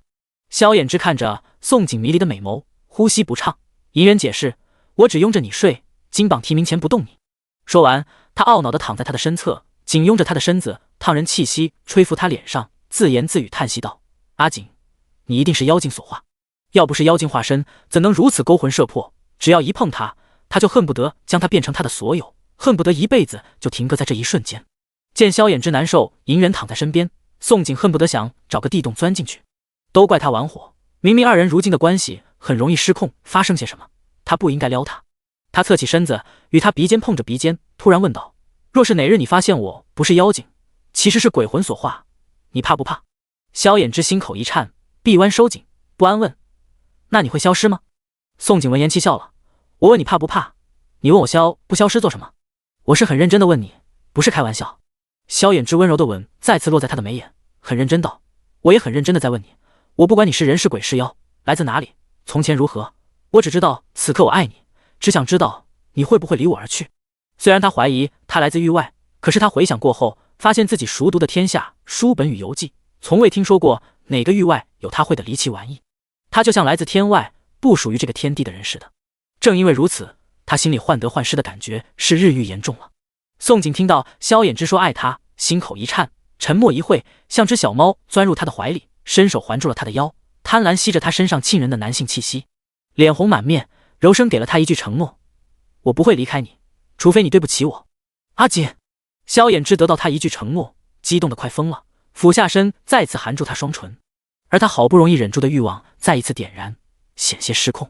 这一夜，宋景热情似火回吻萧衍之，萧衍之也几度险些化身恶狼失去理智，真被折磨了一个晚上。将近天明，最冲动的时候，他慌乱离开宋景，去了西屋泡冷水浴。看着萧衍之狼狈逃离的身影，宋景也赶紧穿好衣裳逃了。二人玩火了一夜，真只差最后一步，他就成了萧衍之的女人。他再不逃，指不定等萧衍之再回来，二人真会提前洞房。他其实明白萧衍之为何要隐忍等待金榜题名时，因为对他来说，人生最得意的两件事，莫过于洞房花烛夜、金榜题名时。萧衍之泡了冷水浴，发梢滴水回到东屋时，就发现宋景回娘家去了。为了不让自己女人失望，一次科举高中，他忍住想念她的冲动，拿起书册，强迫自己温书。只是无意中看见书案上满满都是他画的宋景美人图，骨节分明修长，好看的手指爱不释手流连在画卷上，唇角勾起了温柔的弧度。隔壁娘家这边，刘氏听到宋景接近天亮才回房，又在萧衍之房中过了一夜，一阵叹息。而且宋景每留夜一次，他就给宋景数小日子一次。宋爹看着刘世天为大亮就起来掰指头，无语了。你不是想有个亲外孙，想当姥姥了吗？又在瞎操心啥？刘氏数了数，语出惊人。我在数外孙有多大了？万一闺女怀了不知道，二人没克制伤了外孙，岂不后悔死了？宋爹听了忍不住想仰倒，无语道：闺女会医，会不知道自己怀没怀吗？我看你是闲吃萝卜淡操心。刘氏虽知道自己闺女会医，但仍不放心，突然下地：我去提点闺女一下，让她克制些，别怀了不知情，伤了我外孙。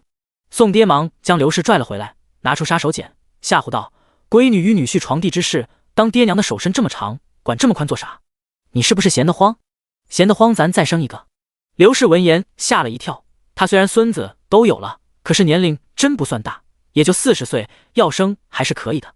刘氏瞪宋爹一眼，骂咧一句：老不正经的，你都当爷爷几年了，还想啥？宋爹又不是真要生，在这炕上睡着4小家伙，他想生也没地啊。他不过吓唬刘氏而已，又道：咋叫老不正经？谁说当爷爷就不能生了？你不是闲得慌吗？咱们再生个，干脆再生个闺女好了，咱都喜欢闺女，老来女挺好的。刘氏真吓到了，回骂道：生啥生？老不害臊，你不要脸我还要脸，大不了我不管闺女与女婿总强了吧？别以为我不知你故意吓唬我。行，你只要别去闹闺女就行，不生就不生。宋爹闻言松了口气，总算是将自己媳妇唬住了，否则媳妇管太宽真的讨人嫌了。第151章，萧衍之惊人身世。宋景躲回娘家，就进入了空间补眠。时隔一段时间，空间已经大变样，不仅10亩林田种满了水稻，水稻已经及腰，并且接满了稻穗，一排粮仓也搭建好。他在粮仓旁边的小木屋睡足了4个时辰，外面1时辰，这才出了空间，回到萧衍之的厨房，开始准备席宴。接近50道菜悉数登场。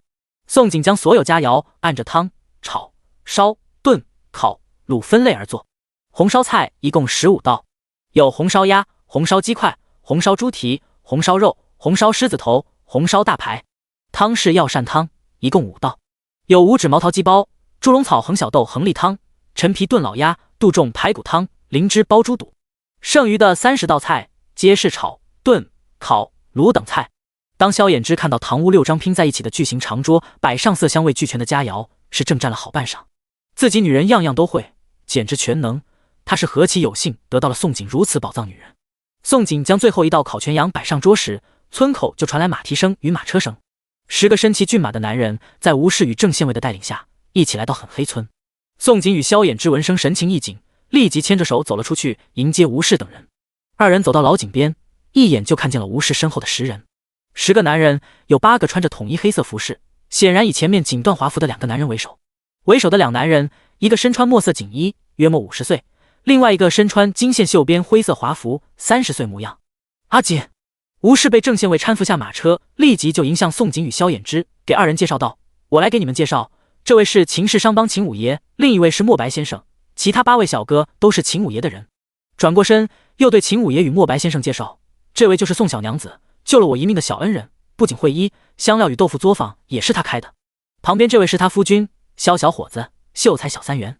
吴氏话音还未落，秦五爷与墨白先生都转头打量宋景与萧衍之，宋景与萧衍之也打量2人。可是当秦五爷与萧衍之4目相视那刻，2人皆吓了一跳，变了脸色。不对，确切的说，不仅2人，是在场所有人脸色都惊了。所有人都一脸惊骇，看看秦五爷，又看看萧衍之。看着秦五爷的那刻，所有人仿佛看见了30年后的萧衍之。秦五爷与萧衍之同样生了这种感觉，他们看着对方，一个仿佛看见了年轻时的自己，一个宛若看到了50岁的自己。2人不同时出现时，谁都看不出来2人有何关系。等同时出现那刻，2人都同时有种直觉，2人绝对是父子，因为2人实在太像了。秦五爷惊悚看着萧衍之，浑厚的声音微颤：你今年多少岁？萧衍之眉头皱得能夹死蚊子，半天才吐出3个字：21。说着的同时，一双凤眸紧盯着秦五爷。秦五爷听了萧衍之报出的岁数，表情瞬间变得古怪，仿佛陷入了什么回忆。时间不知过去多久，语出惊人又问：你娘可是姓周？叫周玲？一个问题砸下来，萧衍之冷白的俊脸顿时失去所有血色。没错，他死去的娘亲姓周，名叫周玲。这回不仅他整个人不好了，就是与他牵着手的宋景也傻眼了。打死宋景也没有想到，好好的喜宴会变成认亲宴。更没想到，对面这个秦五爷很可能才是他未来公公。萧富贵那个极品公公居然是假的。最让宋景没想到的是，书中从来没有写过萧衍之亲生父亲另有其人，剧情变得完全脱离了他的掌控。这个未来公公从天而降的，简直莫名其妙。秦五爷见萧衍之闷声不应，就知道自己猜对了。回想当年自己做下的糊涂事，眼前的萧衍之很有可能是他儿子。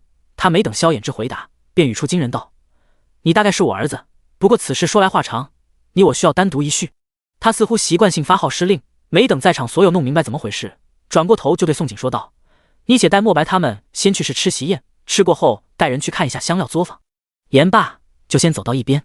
萧衍之痛恨萧富贵，打小就怀疑过自己并非萧富贵儿子，怀疑过自己父亲另有其人，因为他的相貌与萧富贵没有一处相似。只是当此刻亲生父亲莫名其妙从天而降，他仍感觉五雷轰顶。他想弄清楚到底是怎么一回事。当秦五爷转身去一边等他单聊的时候，他转头对宋景说道：“阿景，你带人去吃席宴，我想弄明白怎么一回事。”说完就向秦五爷走去。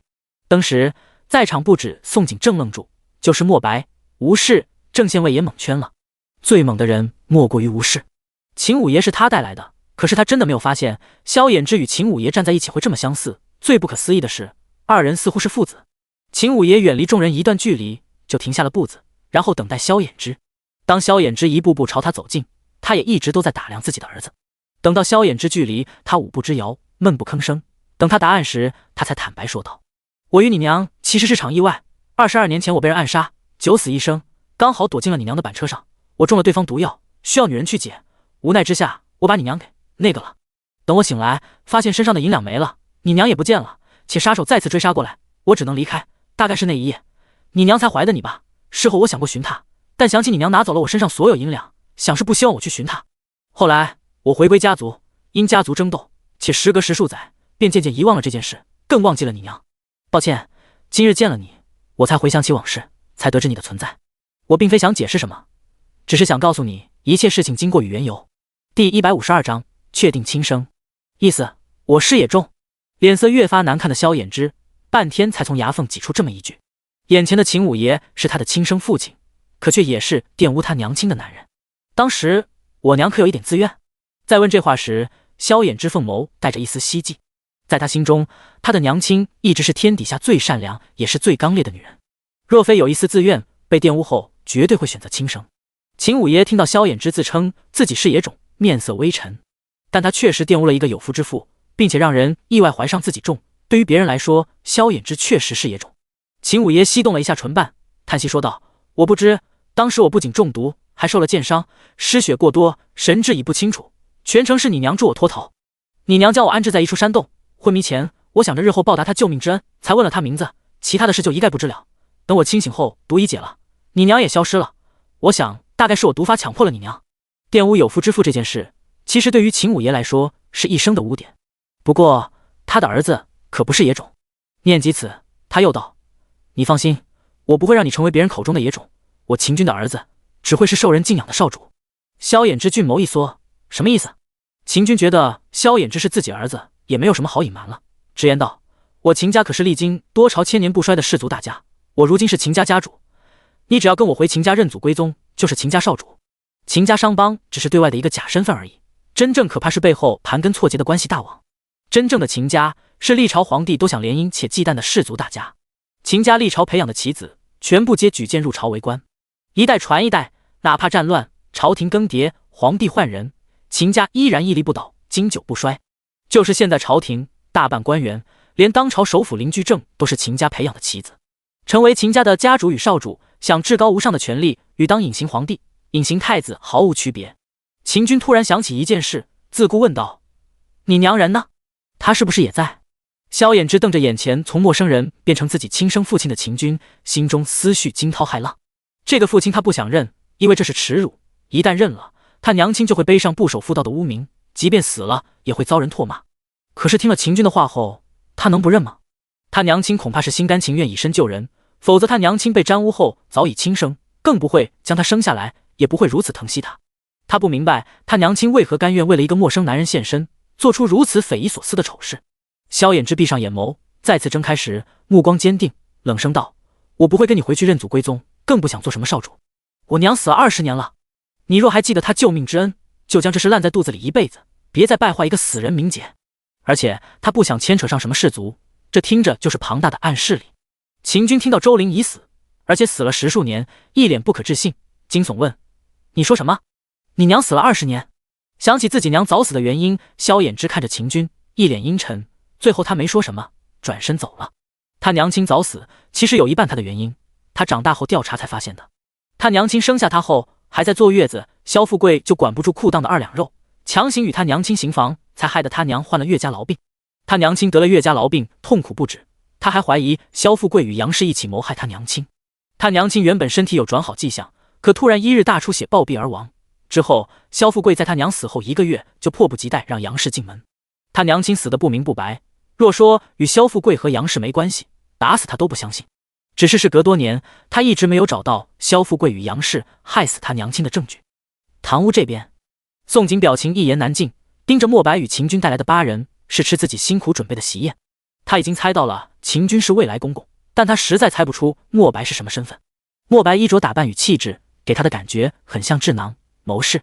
莫白拿着筷子，动作优雅，一道接着一道菜尝试下去。50道菜，每吃一道，黑眸就亮一下，尝到最后一个烤全羊，点了点头说道：香料不错。然后放下筷子，拿出手帕擦干净嘴与双手，又道：带我去看一下作坊运作。宋景闻言只能带着人去香料作坊。莫白看到作坊100多号人正井然有序磨香料称香料，表情甚是满意，又点了点头。随后他走到磨好的香料前，手指沾了一些就放入口中去尝，几乎每一种香料他都尝上一次。宋景耐心等待莫白尝香料那刻，萧衍之与秦军先后走入了作坊。萧衍之脸色苍白，来到宋景身边，随后一句话也不说，只是紧紧握住了宋景的小手。宋景手被抓痛，看着自己男人阴沉不语的表情，还有后面进来的秦军正一个劲往这边看，就知道这2人100%是亲生父子无疑了。莫白尝完香料，对着秦军点头道：五爷，香料可做，尤其烧烤料很适合那边。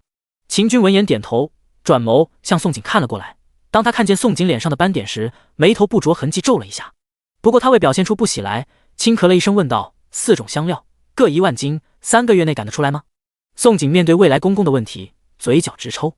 如今他是骑虎难下，谁能想到好好的顾客变成未来公公？与未来公公一起做生意，他想都没有想过。萧衍之见宋景纠结的表情，转头对秦军冷冰冰说道：可以赶出来。说完牵上宋景，又丢下一句：还有一样好东西，你们跟过来看。虽然这是他的亲生父亲，但是他没想认，且一码事归一码事，他女人的生意照样做，且要做大了，应挣的必须要挣。第153章，萧衍之坑爹。萧衍之直接将秦军与莫白等人带回堂屋，将一坛子的豆油暴露在2人眼皮底下。这是何物？秦军低头看着坛内琥珀色的液体，满脸不解。豆油。萧衍之惜字如金，丢下2个字，便处一旁，不屑多言。宋景见了忍不住扶额，不得不解释，用黄豆榨出来的植物油，可食用，还可以做点灯用。这桌面的50道菜全是用这豆油所煮。正低头看着坛中豆油的莫白，听了宋景话后直接吓了一跳。你说什么？我之前试吃的菜全是用这豆油煮的。莫白试吃了50道菜，愣是一点也没有尝出来与荤油煮的不一样。是的。宋景点头。你没尝出来，很大一部分有香料原因。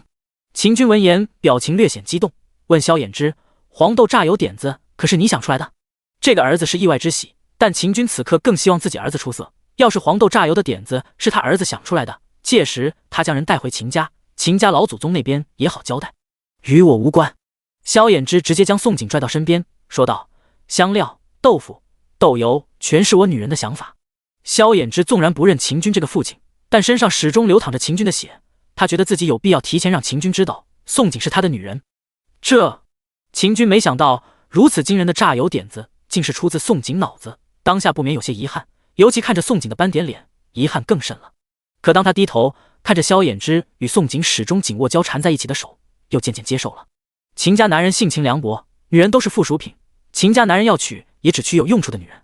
宋景虽然貌丑，但只要脑子好使，能帮到他儿子，未尝不能做他秦家少主夫人。萧衍之紧紧盯着秦军神情变化，见秦军没有对宋景流露嫌弃，这才没有动怒，又道：这豆油买卖你要是想做，阿锦5成，郑县尉1成，你4成。另外阿锦只出做油方子，还有榨油机图纸，其他一律不参与干涉，做油要你自己干。宋景听到萧衍之一张口就索要5成，再次扶额，心里笑坏了。他其实有和萧衍之说好，方子给商帮，他占4成，商帮5成，吴氏1成。而他多给商帮的1成，其实是想着榨油作坊不仅要付工人的工钱，还有各种成本。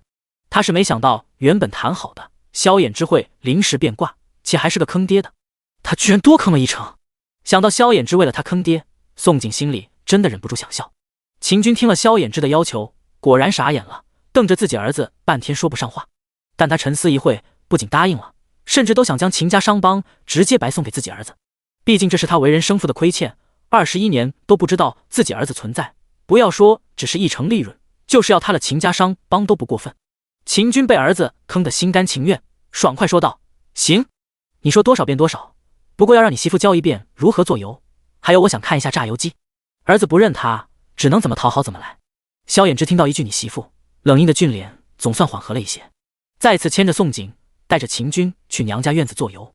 宋景不记得后面是如何签的契书，且如何拿到巨额订单与巨额银票的。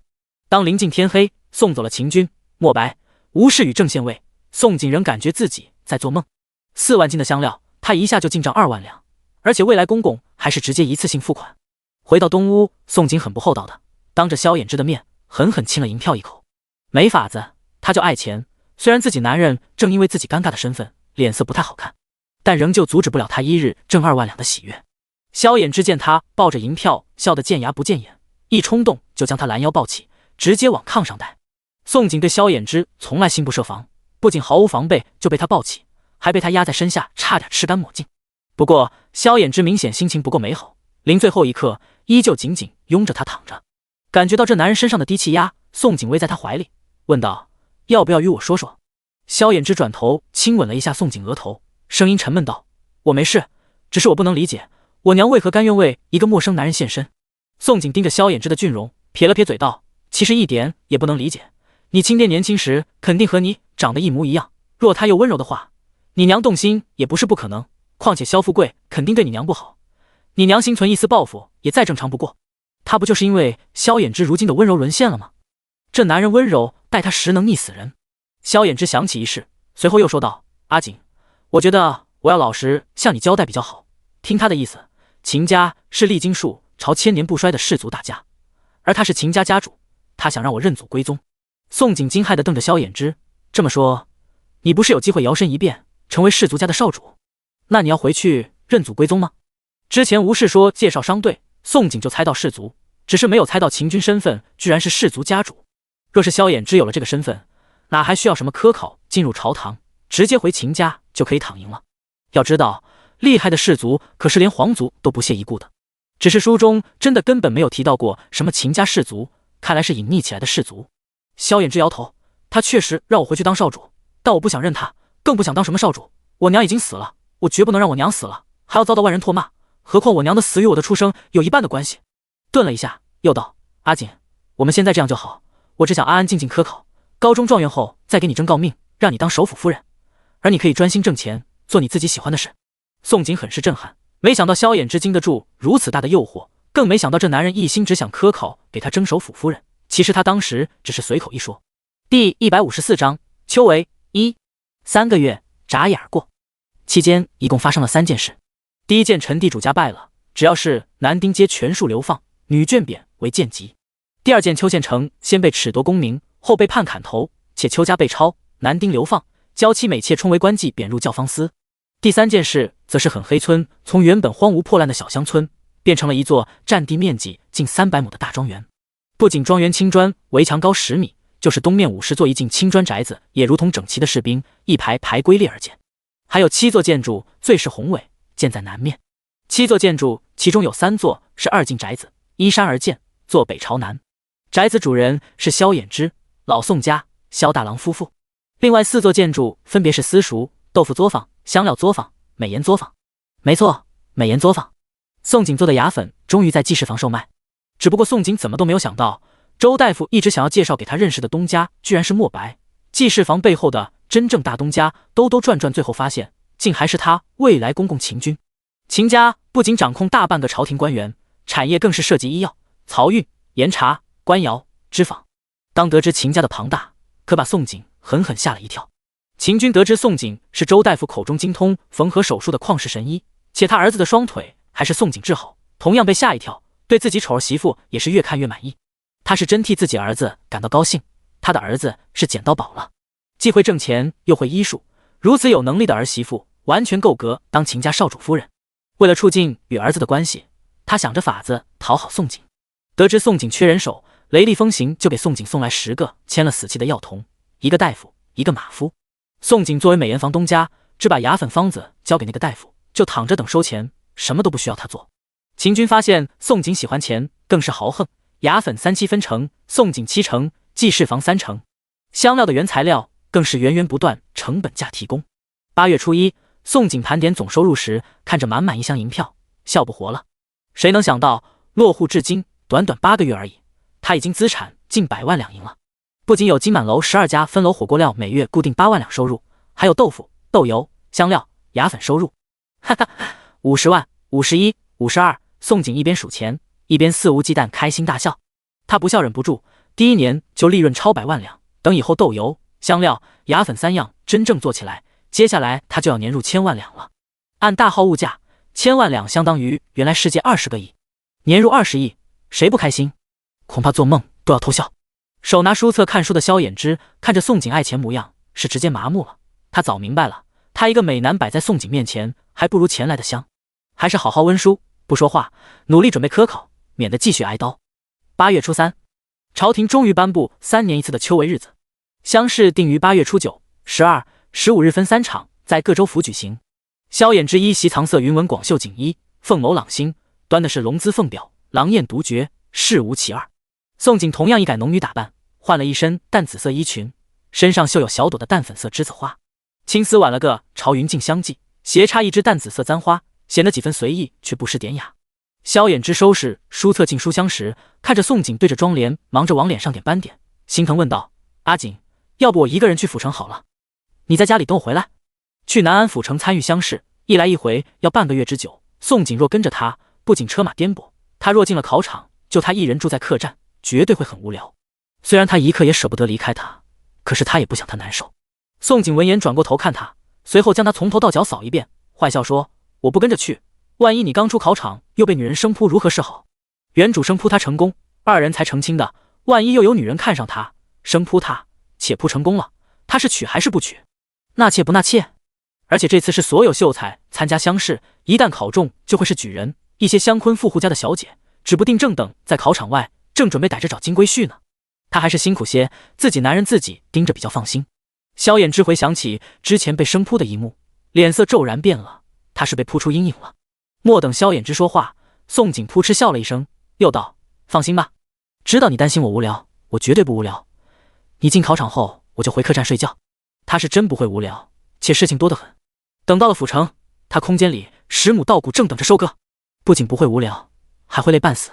再者，钱永远不会嫌多，他此去了府城，还打算买棒种玉珠，这么挣钱的点子，他岂可放过？萧衍之不知宋景是真担心他被别的女人生扑，还是想单纯陪着他，知道他心里同样装着他，心里头升起浓浓的甜蜜，乐道：“那行，阿锦，你陪我一起去。等考完后，我们就在府城多逗留几日，好好游玩一遍南安府再回来。”说完，激动地抱住他，亲了他。2人忘情拥吻好一会，刚好分开那刻，4小家伙突然推开门冲了进来。4小家伙看见自己爹娘正拥抱一起，立即知道闯祸了，吓得一个个急忙捂住眼睛。他们虽小，可是他们意识到自己看了不该看的。萧衍之与宋景也吓了一跳，忙分开了。宋景更是懊恼极了，他最近因为萧衍之对谁都不设防，否则以他听力是绝不可能让孩子闯进来看到这幕的。不过幸好没让孩子看见2人亲吻，否则对孩子影响多不良。萧衍之很快镇定下来，倒也没有生气孩子闯进来，语气温和教育道：“你们4小只以后进来之前记得先敲门，如此莽撞成何体统？”顿了一下，又问：“你们怎么突然过来了？”4小家伙闻言才敢拿开捂住眼睛的小手，然后逐个排队，挨个上前给萧衍之礼物。第155章秋闱2。晶晶第一个上前递给萧衍之一段蒿竹，眼神晶亮喊道：“祝爹爹步步登高。”木木也递上一个粽子，笑眯眯道：“祝爹爹高中状元。”水水眉眼弯弯，也送上一株桂花，愿爹爹蟾宫折桂。火火递上一个元宝纸包着的卤猪蹄，愿爹爹金榜题名。萧衍之与宋景震惊地看着四小家伙，虽猜到四小家伙手中的礼物是娘家人准备的，祝福语也是娘家人教的，但二人真的很欣慰四小家伙此刻的懂事乖巧，四小家伙总算没白养。最开心的莫过于萧衍之，他逐个接过礼物，逐个娃都摸头，温柔笑道：“谢谢，你们都是好孩子，礼物爹爹很喜欢，爹爹一定努力高中状元，不让你们与你们娘失望。”木木一直觉得自己以前是坏孩子，最害怕让爹娘失望，大声保证道：“爹爹，我以后也会很乖，不让爹娘失望的。”晶晶、火火也点头如啄米。水水像只小兔，欢快跳到宋景面前，突然问道：“娘，您送的什么礼物给爹爹？”宋景闻言错愕瞪着水水，实在不好意思说自己没有送礼物。金木火听了水水的话，也一脸好奇，仰头看着宋景。就是萧衍之也没料到水水会突然问宋景，只是一场科考而已。宋景愿意陪他就是上天最好的礼物，而且他还没有送过礼物给自己女人呢，送礼物也应该是他先送。不过水水倒是给他提了醒，他的女人缺耳饰，他耳型这么美，戴耳饰一定很好看。宋景见四双乌黑的大眼睛看着自己，老脸忍不住红了，他变不出礼物，只能摸了摸鼻子说道：“等你们爹爹考完，我再给你们爹爹礼物，现在还没考先不给，省得他骄傲了。你们给了礼物就行。”水水听到宋景没有给爹爹礼物，狡黠的大眼睛转了转，语出惊人道：“娘，要不你给爹爹生个娃娃做礼物吧，爹爹一定很喜欢。”宋景闻言吓了一跳，好家伙，生娃萧衍之自然喜欢了。就是这话是谁叫水水说的？忒坏了，教坏孩子呀！萧衍之看见宋景惊悚的表情，喉咙溢出一声低沉好听的轻笑，摸了摸水水的脑袋，凤眸赞赏之光一闪而过，笑着道：“好了，别逗你们娘了，爹爹交代你们一个事，接下来半个月，我与你们娘要去府城科考，你们在家跟着姥姥教你们识的字要练，百家姓要熟背，在家一定要听话，知道吗？”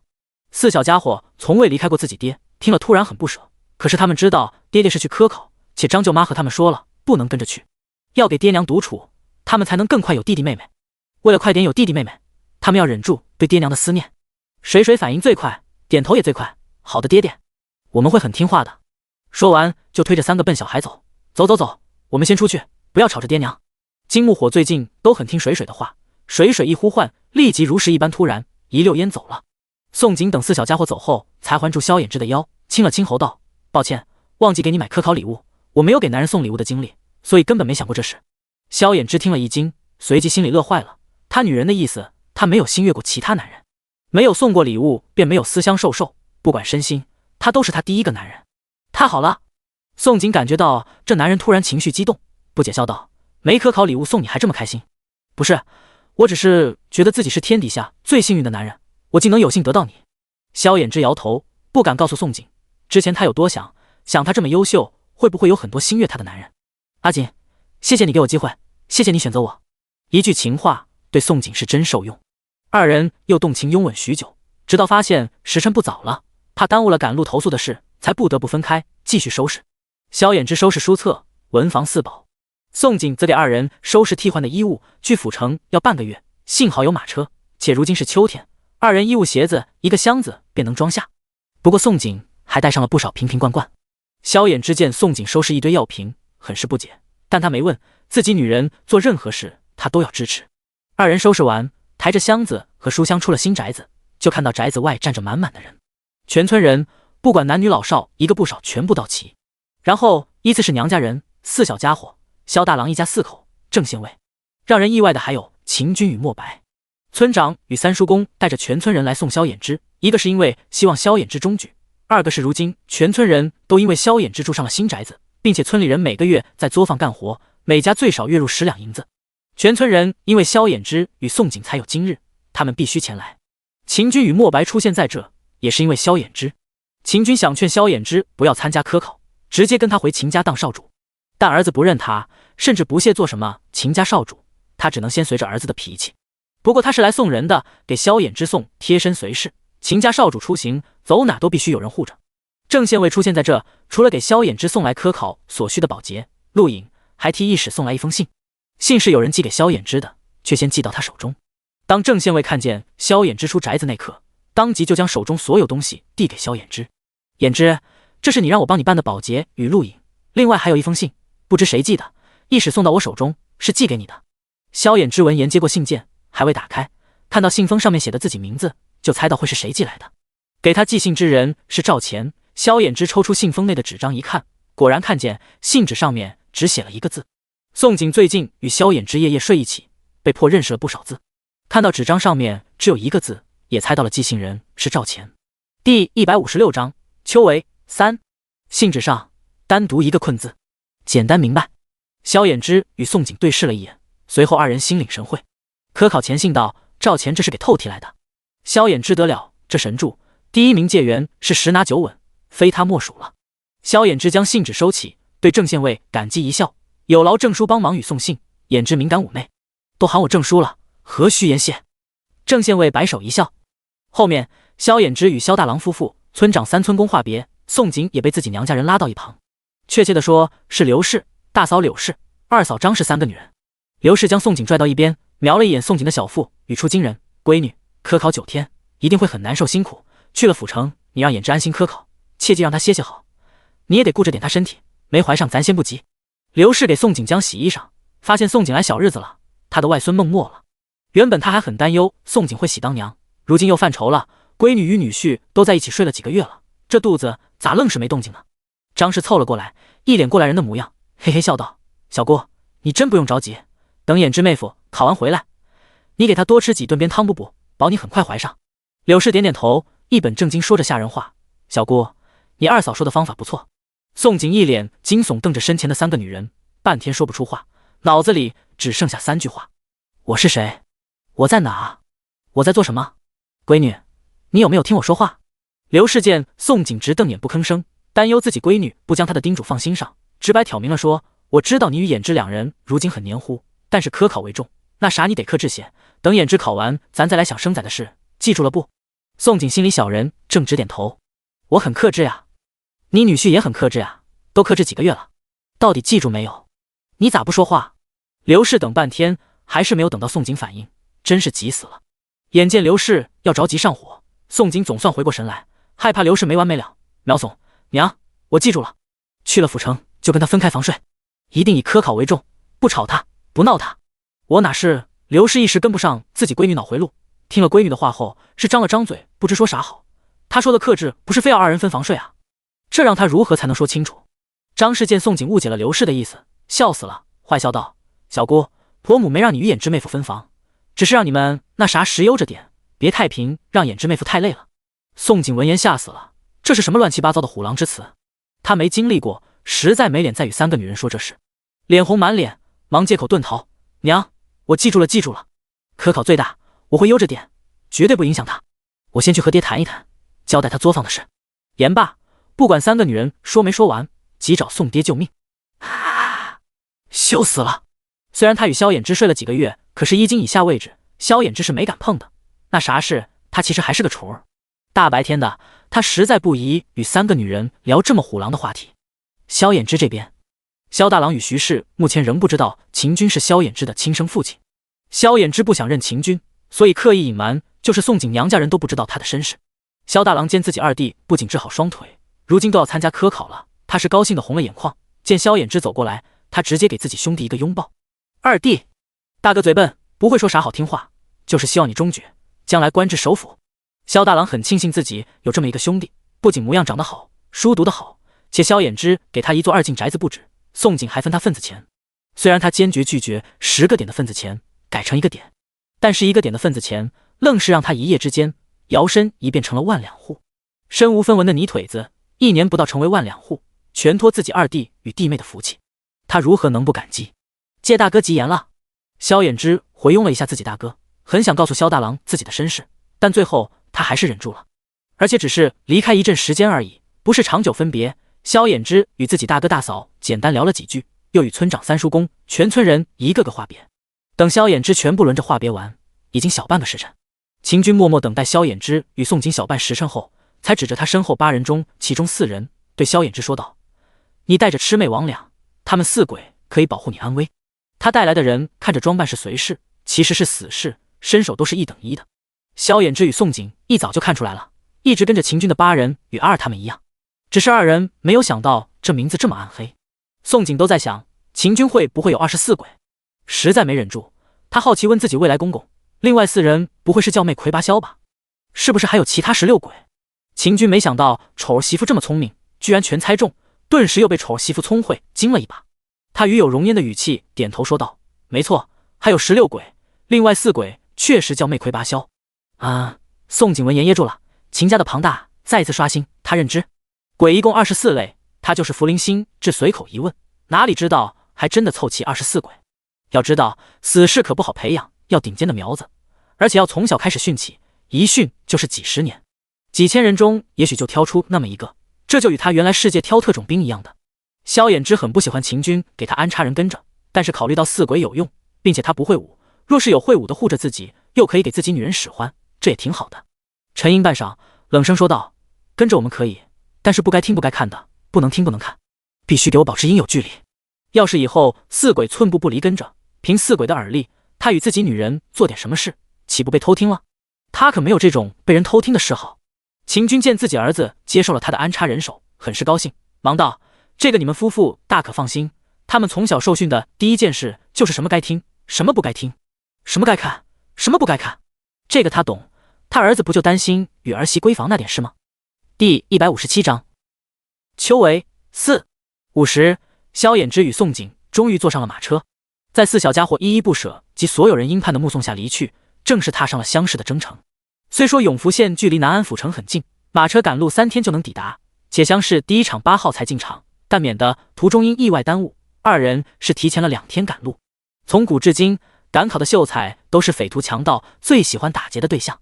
萧衍之与宋景因为有马车后面的魑魅魍魉保护，且有秦军送的马夫赶马车，二人一路上根本不担心安危，且什么事都不必管，只腻在一起研究赵钱给的信。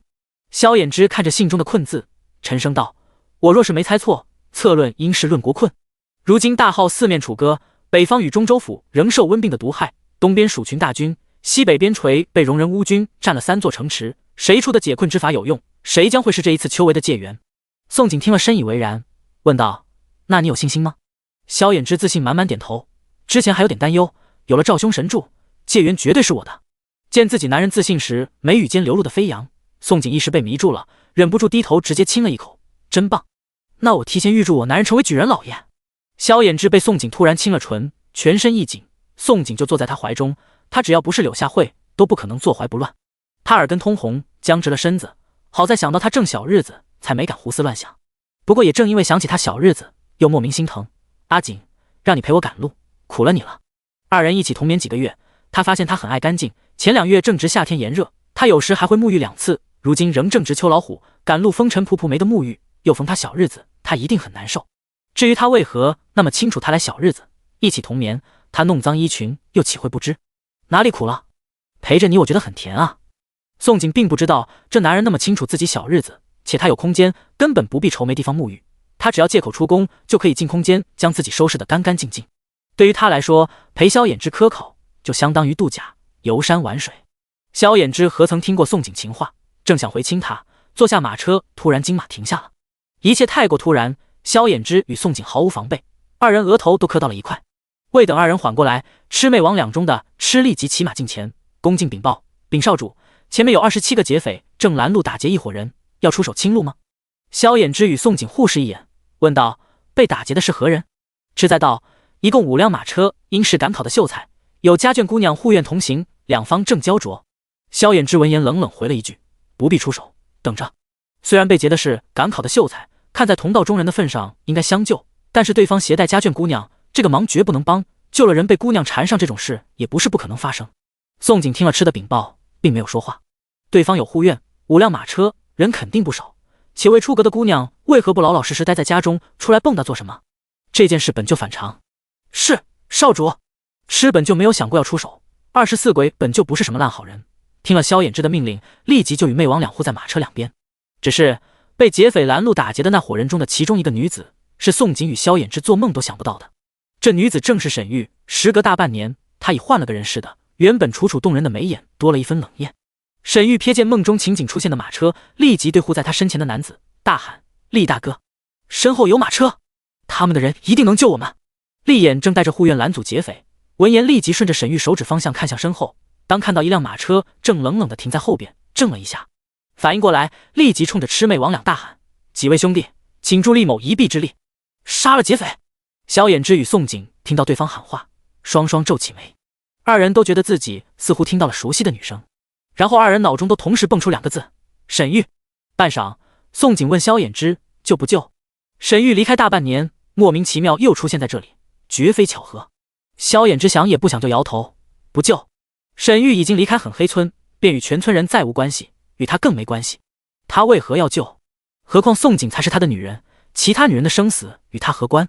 然而沈玉容不得萧衍之不救，因为他已经拽着厉眼就往马车这边逃了，而且正与护院厮杀的劫匪发现两条漏网之鱼要逃，急得大喊一声：别让二人逃了！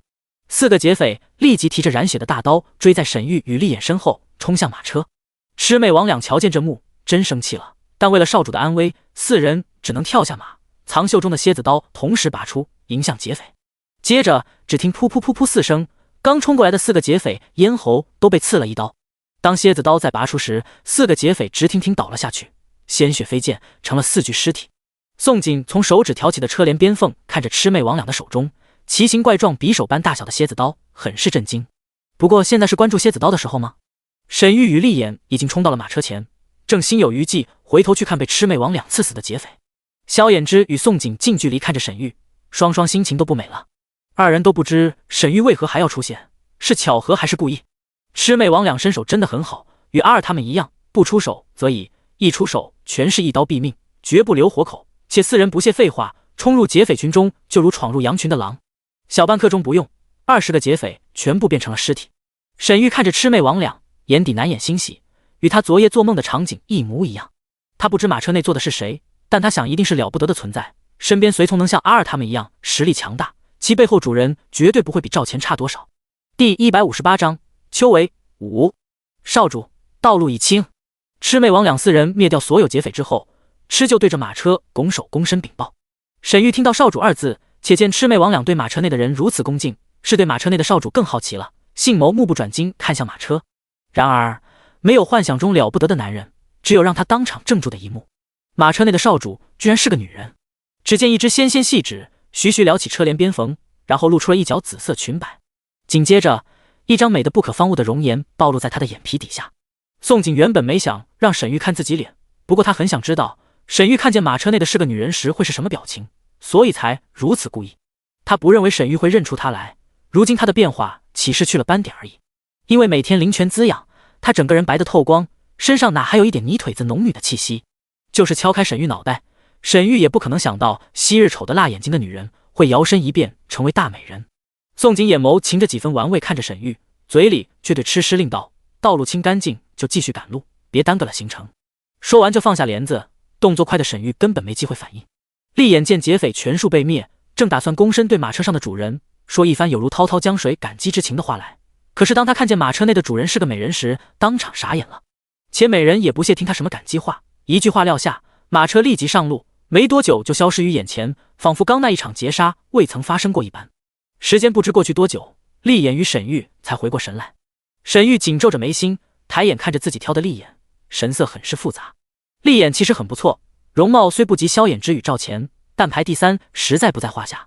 且厉眼也是小3元，若是登科及第，不说状元郎，探花郎是铁定铁的。若是得他锦鲤福运的帮助，将来一定官运亨通，当上次府首府也不是不可能。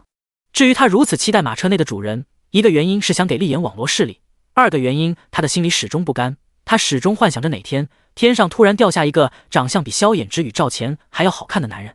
消失的这大半年，他凭借锦鲤福运挣了不少钱财，同时想明白一件事：萧衍之与赵钱得不到，那他就要自己培养男人，培养天下第一男人。厉眼眼下是他培养苗子，但长相不如萧衍之与赵钱，他总觉得有些遗憾，心怀不甘。因找不到比萧衍之与赵钱更俊美的男人，目前他只能勉强接受厉眼。收敛起心神，沈玉瞥了一眼地上的尸体，对身边的厉眼说道：厉大哥，此地不宜久留，我们需尽快离开，免得还有劫匪。厉眼闻言忙点头：玉儿你说的对，我们得让大家伙赶紧离开，那个恩人的救命之恩，我们只能等下次有幸遇见才能还上了。沈玉听了厉眼的话，不禁想起之前看见的惊人美貌，不悦皱起眉说道：不必还。你没听到他说的话吗？他只是轻路，他嫌劫匪挡道了，他并非诚心想帮我们。虽然厉眼是残次品，但是如今是他培养的男人，可不能再看上别的女人了。之前与他同行的赵钱都被宋景抢走，他绝不会允许同样的事情再发生，这不太好吧？怎么说也是因为恩人，我们才得以活命。厉言很是意外地看着沈玉，他眼中的沈玉可是蕙质兰心且恩怨分明的。恩人接不接受报答是一回事，但10年寒窗，受人滴水之恩，当以涌泉相报这个道理，在他心中却根深蒂固。沈玉突然跟他说不报恩，他实在很不适应。沈玉惊见厉眼异样眸光，心口咯噔一跳，才反应过来自己失言，忙道：“厉大哥说的对，我们终归欠恩人一条命，那我们等再遇见恩人再说。如今我们得先离开，真不能路上再耽搁，否则错过科考可不好了。”夜凉如水，河畔边的灵石膨胀。宋景枕在萧衍之胸口，突然说道：“要不等你出了考场，我们就去官府立了婚书。立了官方婚书，他就冠他姓氏，成为他名副其实的妻子，一生一世绑一起了。”萧衍之因为心爱之人枕自己怀中，幸福的快要昏昏欲睡，忽听他突然来这么一句，惊的是什么瞌睡都吓跑了。阿景，你说什么？萧衍之确实被吓到了。他原本没敢想今年二人就能立下婚书，所以给足二人充裕的时间，他以为最快也要明年殿试前二人才能立婚书，怎么也没有想到今夜会有意外之喜。不对，这岂止是意外之喜，这无疑是上天最好的礼物。只要立了婚书，他就真的是他女人了，他的户籍上又有他名字了。太好了，阿锦，你怎能如此可爱？萧衍之这刻简直乐疯了，甚至觉得此刻让他为了宋景去死，他都觉得值得了。想到他愿意冠他的姓氏，心口一紧，他突然翻身将他压在了身下。宋景一声惊呼，瞬间没入了他附上来的唇中。萧衍之这次因为心中的喜悦与冲动，炽热的吻疯狂且热切，且几个月来他无师自通的吻是越愈发熟稔了。炽热的吻每落一处，都仿如在宋景身上点燃一把火。当他的衣襟再次因他而敞开，当他的吻落在他粉颈，一路蜿蜒而下，宋景实在忍不住娇吟一声：“阿景。”萧衍之听到他娇喘那刻，感觉自己真要疯了。然而许久之后，因他小日子，也因为留住洞房花烛夜到金榜题名时，他浅尝辄止，没敢再进一步。烫人的视线依依不舍从他袖挺移开，然后替他拉好衣襟，躺回他身侧，如是珍宝般紧紧拥着他。宋景见自己男人再次隐忍难受，实在不好意思，只能将脸埋他怀中。今夜他会突然提出提前立婚书，有一个原因是因为沈玉刺激了眼珠，另外一个他发现自己似乎爱上这男人，也不知道从何时开始的。总之他知道自己与他腻歪在一起的时候，心里感觉很甜很舒服。既然爱上了，且又答应嫁他，还不如早些立了婚书，这让二人都踏实。第159章秋闱6。2日后，宋景与萧衍之距离南安府还有10里，马车还没抵达南安府，宋景就不由自主替萧衍之感受到了秋闱的压力。放眼望去，成千上万的秀才大军络绎不绝，趋之若鹜，全都往南安府涌去。足此可见，通过科考，鲤鱼跃龙门的诱惑力有多巨大。在秀才大军之中，有50-60岁仍不死心妄想中举一头白发的老秀才，有比萧衍之还要年轻的生员，甚至还有往科中副榜举人。何为副榜举人？即于正式录取的正榜外，再选若干人列为副榜。副榜者不得参加会试，但可应下科再考正榜。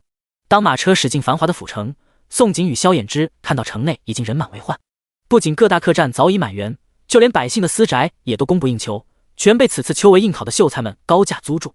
就连郊外的破庙也被住不起客栈的穷酸书生们住满。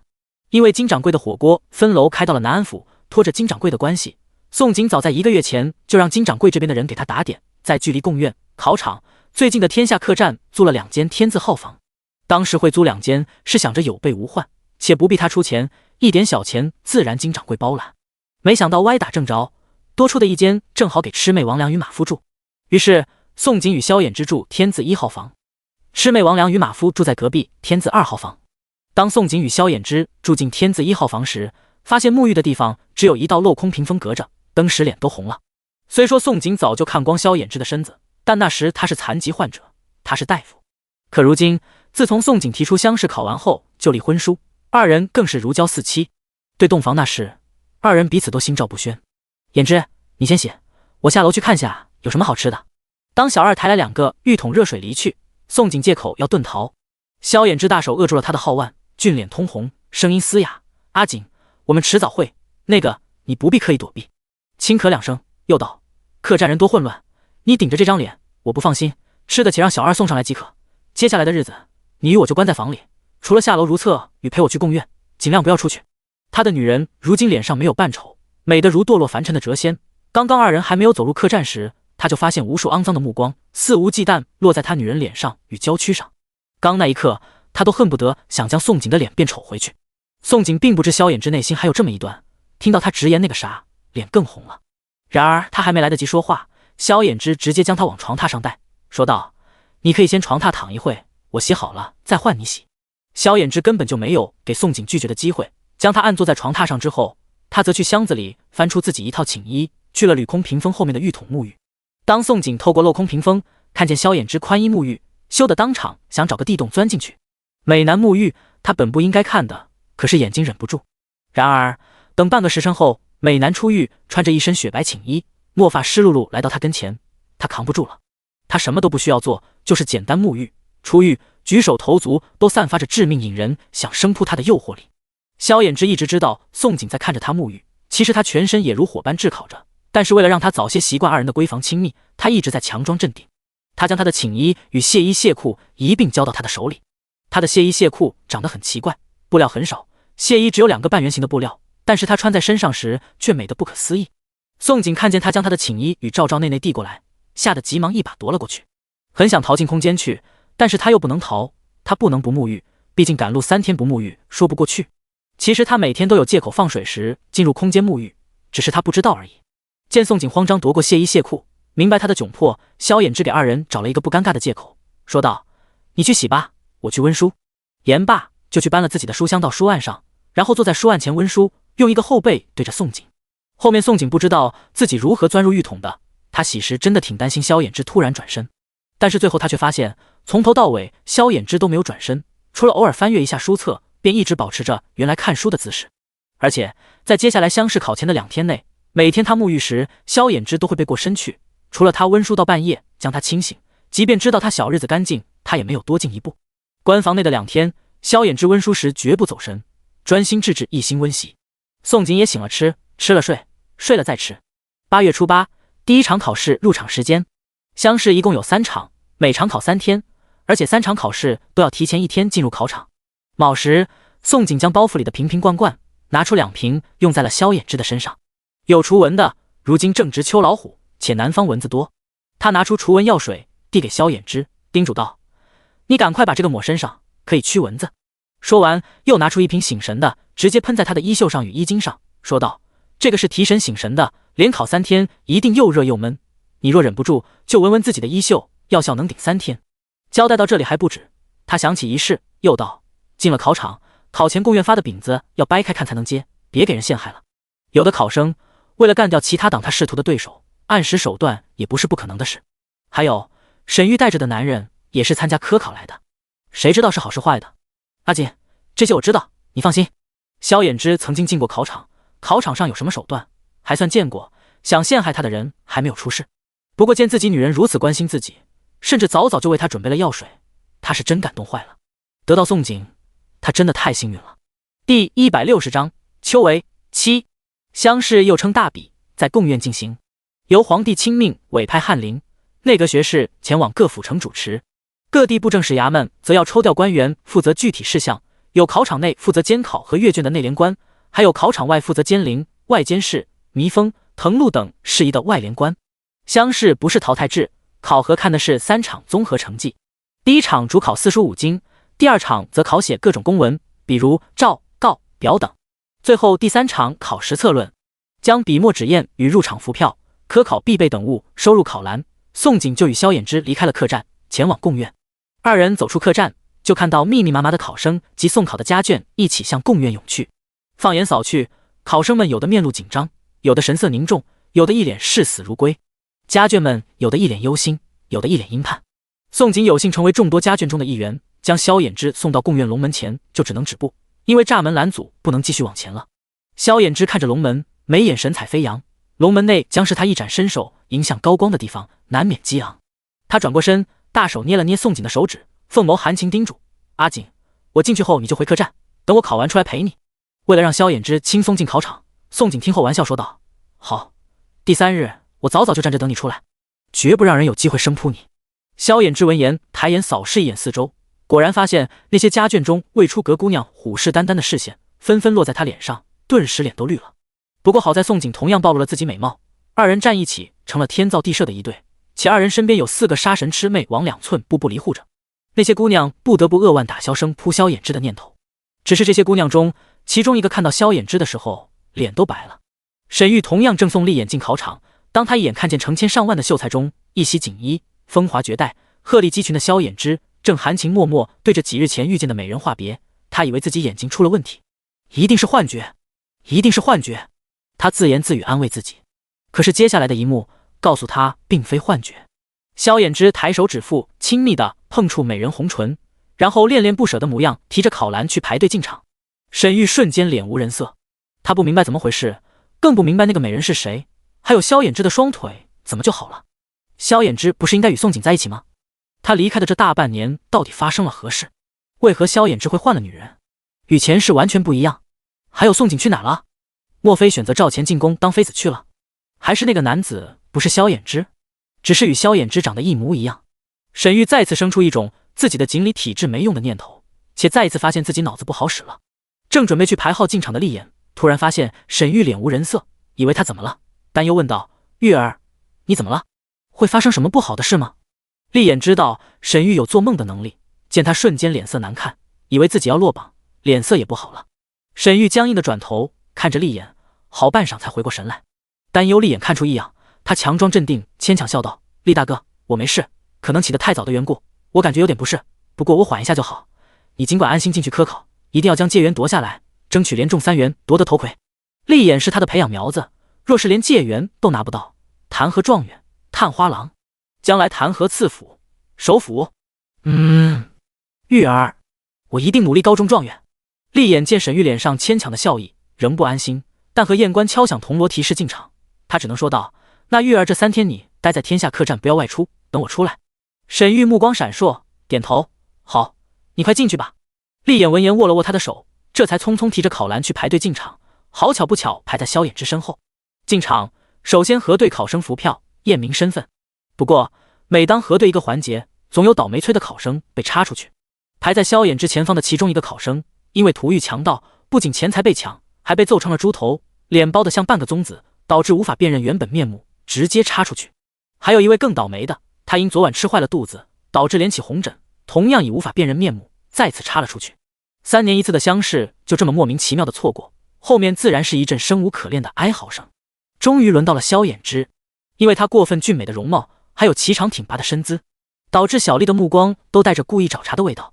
小丽找茬的视线在萧衍之身上停住了好半晌，才淡淡说道：记得下次把身高改成8尺2寸，可以了，过。大半年前，萧衍之身高刚好8尺，因为灵泉滋养，不知不觉又拔高了一截，直接到8尺2寸。有惊无险，萧衍之通过第1环节，然后再下来就是搜检了。考篮内的笔墨纸砚成了检查的重点。不多时，萧衍之前面的一个考生又被插了出去，一阵哭天抢地，因为这位考生的毛笔被搜出一张纸，毛笔不是我的，我冤枉啊！我要抄也不可能抄千字文呀。但是任他喊破喉咙，也没有人搭理他。很明显，这个倒霉蛋被人弄了。因这事发，考生们怕自己是倒霉的下一个，纷纷低头检查自己考篮。萧衍之也检查了一遍，然后如一座行走的冰山，与人保持了一段距离，不让人碰自己，更别说让人碰他手中的篮子。等到第2关通过了之后，接下来就是脱个光光，进行全身大检查。除了检查衣上是否有缝补科考舞弊，身体是否抄蝇头小书，头发也要放下来检查。总之就是严查。第3关通过，萧衍之穿回锦衣，束好墨发，才真正踏入贡院大门。这时又有小丽递上饼子与蜡烛，每人6个饼子，2根蜡烛，小心火烛。萧衍之没有立即说感谢的话，接过饼子与蜡烛之后，就当着小丽的面将饼子掰碎，蜡烛也掰断。他身后紧跟着的丽眼瞥见他的动作，愣了一下，反应过来也学着他的动作将饼子与蜡烛掰开。只不过当他掰完饼子与蜡烛，看向萧衍之时，脸色多了几分凝重。他总感觉身前的萧衍之会是这次解元的强劲竞争对手。萧衍之举手投足都透着自信，让他感觉到莫名的压力。第161章秋为8。萧衍之转头看见丽眼学他动作，只是冷漠瞥了一眼，没有说话。见自己手中的饼子与蜡烛没藏东西，对小丽说了一句多谢，就接着去抽考棚编号。他会掰开饼子与蜡烛检查，一个是宋景提醒，2个他自己有过经验。之前他还是童生，参加县试的时候，亲眼见证一个童生饼子夹带小抄，更见证了一个童生夹带的煮鸡蛋壳上抄满了蝇头小字。他更见证过童生陷害童生肮脏戏码，而他能县试、院试、府试脱颖而出3连甲，成为小三元，全是因为他谨慎，从不给别人任何陷害自己的机会。考棚是一个狭小的空间，里头2块木板，上面木板当桌子，下面木板当凳子，晚上把上边木板放下边，则可拼当床用。考棚内有一个炭炉，用作烧水，另外还有一个公桶，公桶只可小便，大便则领一个出宫牌子，到分号去解决。出宫的考生全程有人陪着盯梢着。萧衍之运气很不错，抽到一个很吉利的号码66号，并且在不算太边却较为凉爽的位置，考棚还算干净，不破烂。立眼运气就不好了，抽到4444号不止，还是最靠边的位置，考棚不仅破破烂烂，还挨着粪号，粪号飘来非常感人的味道，还没有开考就差点没把他熏死。咚咚咚，当贡院内传来五谷3响，接着龙门栅门上锁，宋景才转身要离开，只是他才迈开步子，沈玉就突然出现在他视线之内。宋景微愣了1秒，随即勾了勾唇，当作没看见沈玉，抬步走过。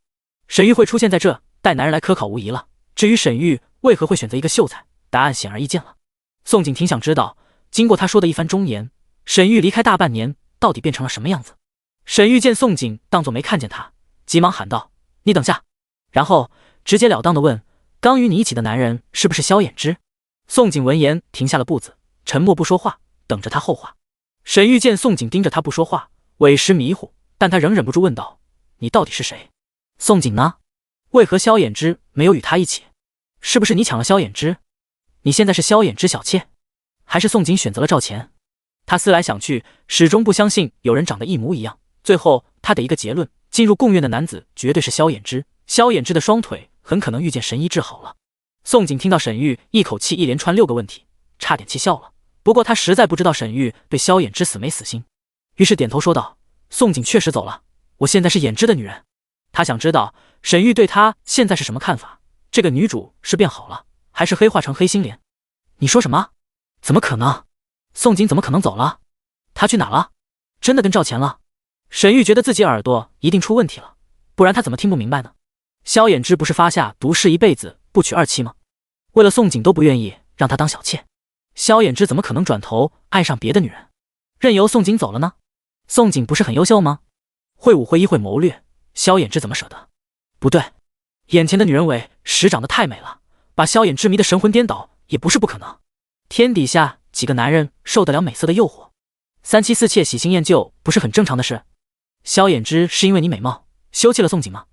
问出这句话时，沈玉觉得自己猜到了真相，宋景实在丑得辣眼睛，被休弃不是没有道理。宋景勾唇：“你的问题有点多，我应该先回答哪个？你到底是想打听宋景去向呢，还是想问衍之为何要娶我呢？”沈玉紧皱起眉头，不耐烦道：“你只要告诉我宋景去哪了，是不是跟赵钱了就行。”宋景有点意外，答道：“他没跟赵钱。”沈玉再一次震惊了，一脸见鬼惊悚表情：“怎么可能？宋景怎么舍得放弃2个男人不要？2个绝色男人，他想得到却得不到，宋景怎可以抢去又不珍惜，竟给别的女人机会？”宋景实在猜不透沈玉如今是白脸还是黑脸，与其猜测，还不如直接干脆挑白了说：“我没说宋景放弃2个男人啊，他只是没跟赵钱而已。”你这是什么意思啊？你不是说宋景离开了吗？难道他没被休？听了眼前女人的话，沈玉觉得自己脑子转不过弯来了，而且这种感觉就像以前宋景与他说话一样，弯弯绕绕的感觉再次袭上他心头。想起熟悉感，沈玉才惊悚想起一件事，眼前女人的声音居然与宋景的声音很像，金声玉韵不难分辨。宋景见沈玉瞳孔迅速扩张，也不废话了，直接沉声道：“以前的宋景是离开了，而你要找的宋景也在你眼前。”什么？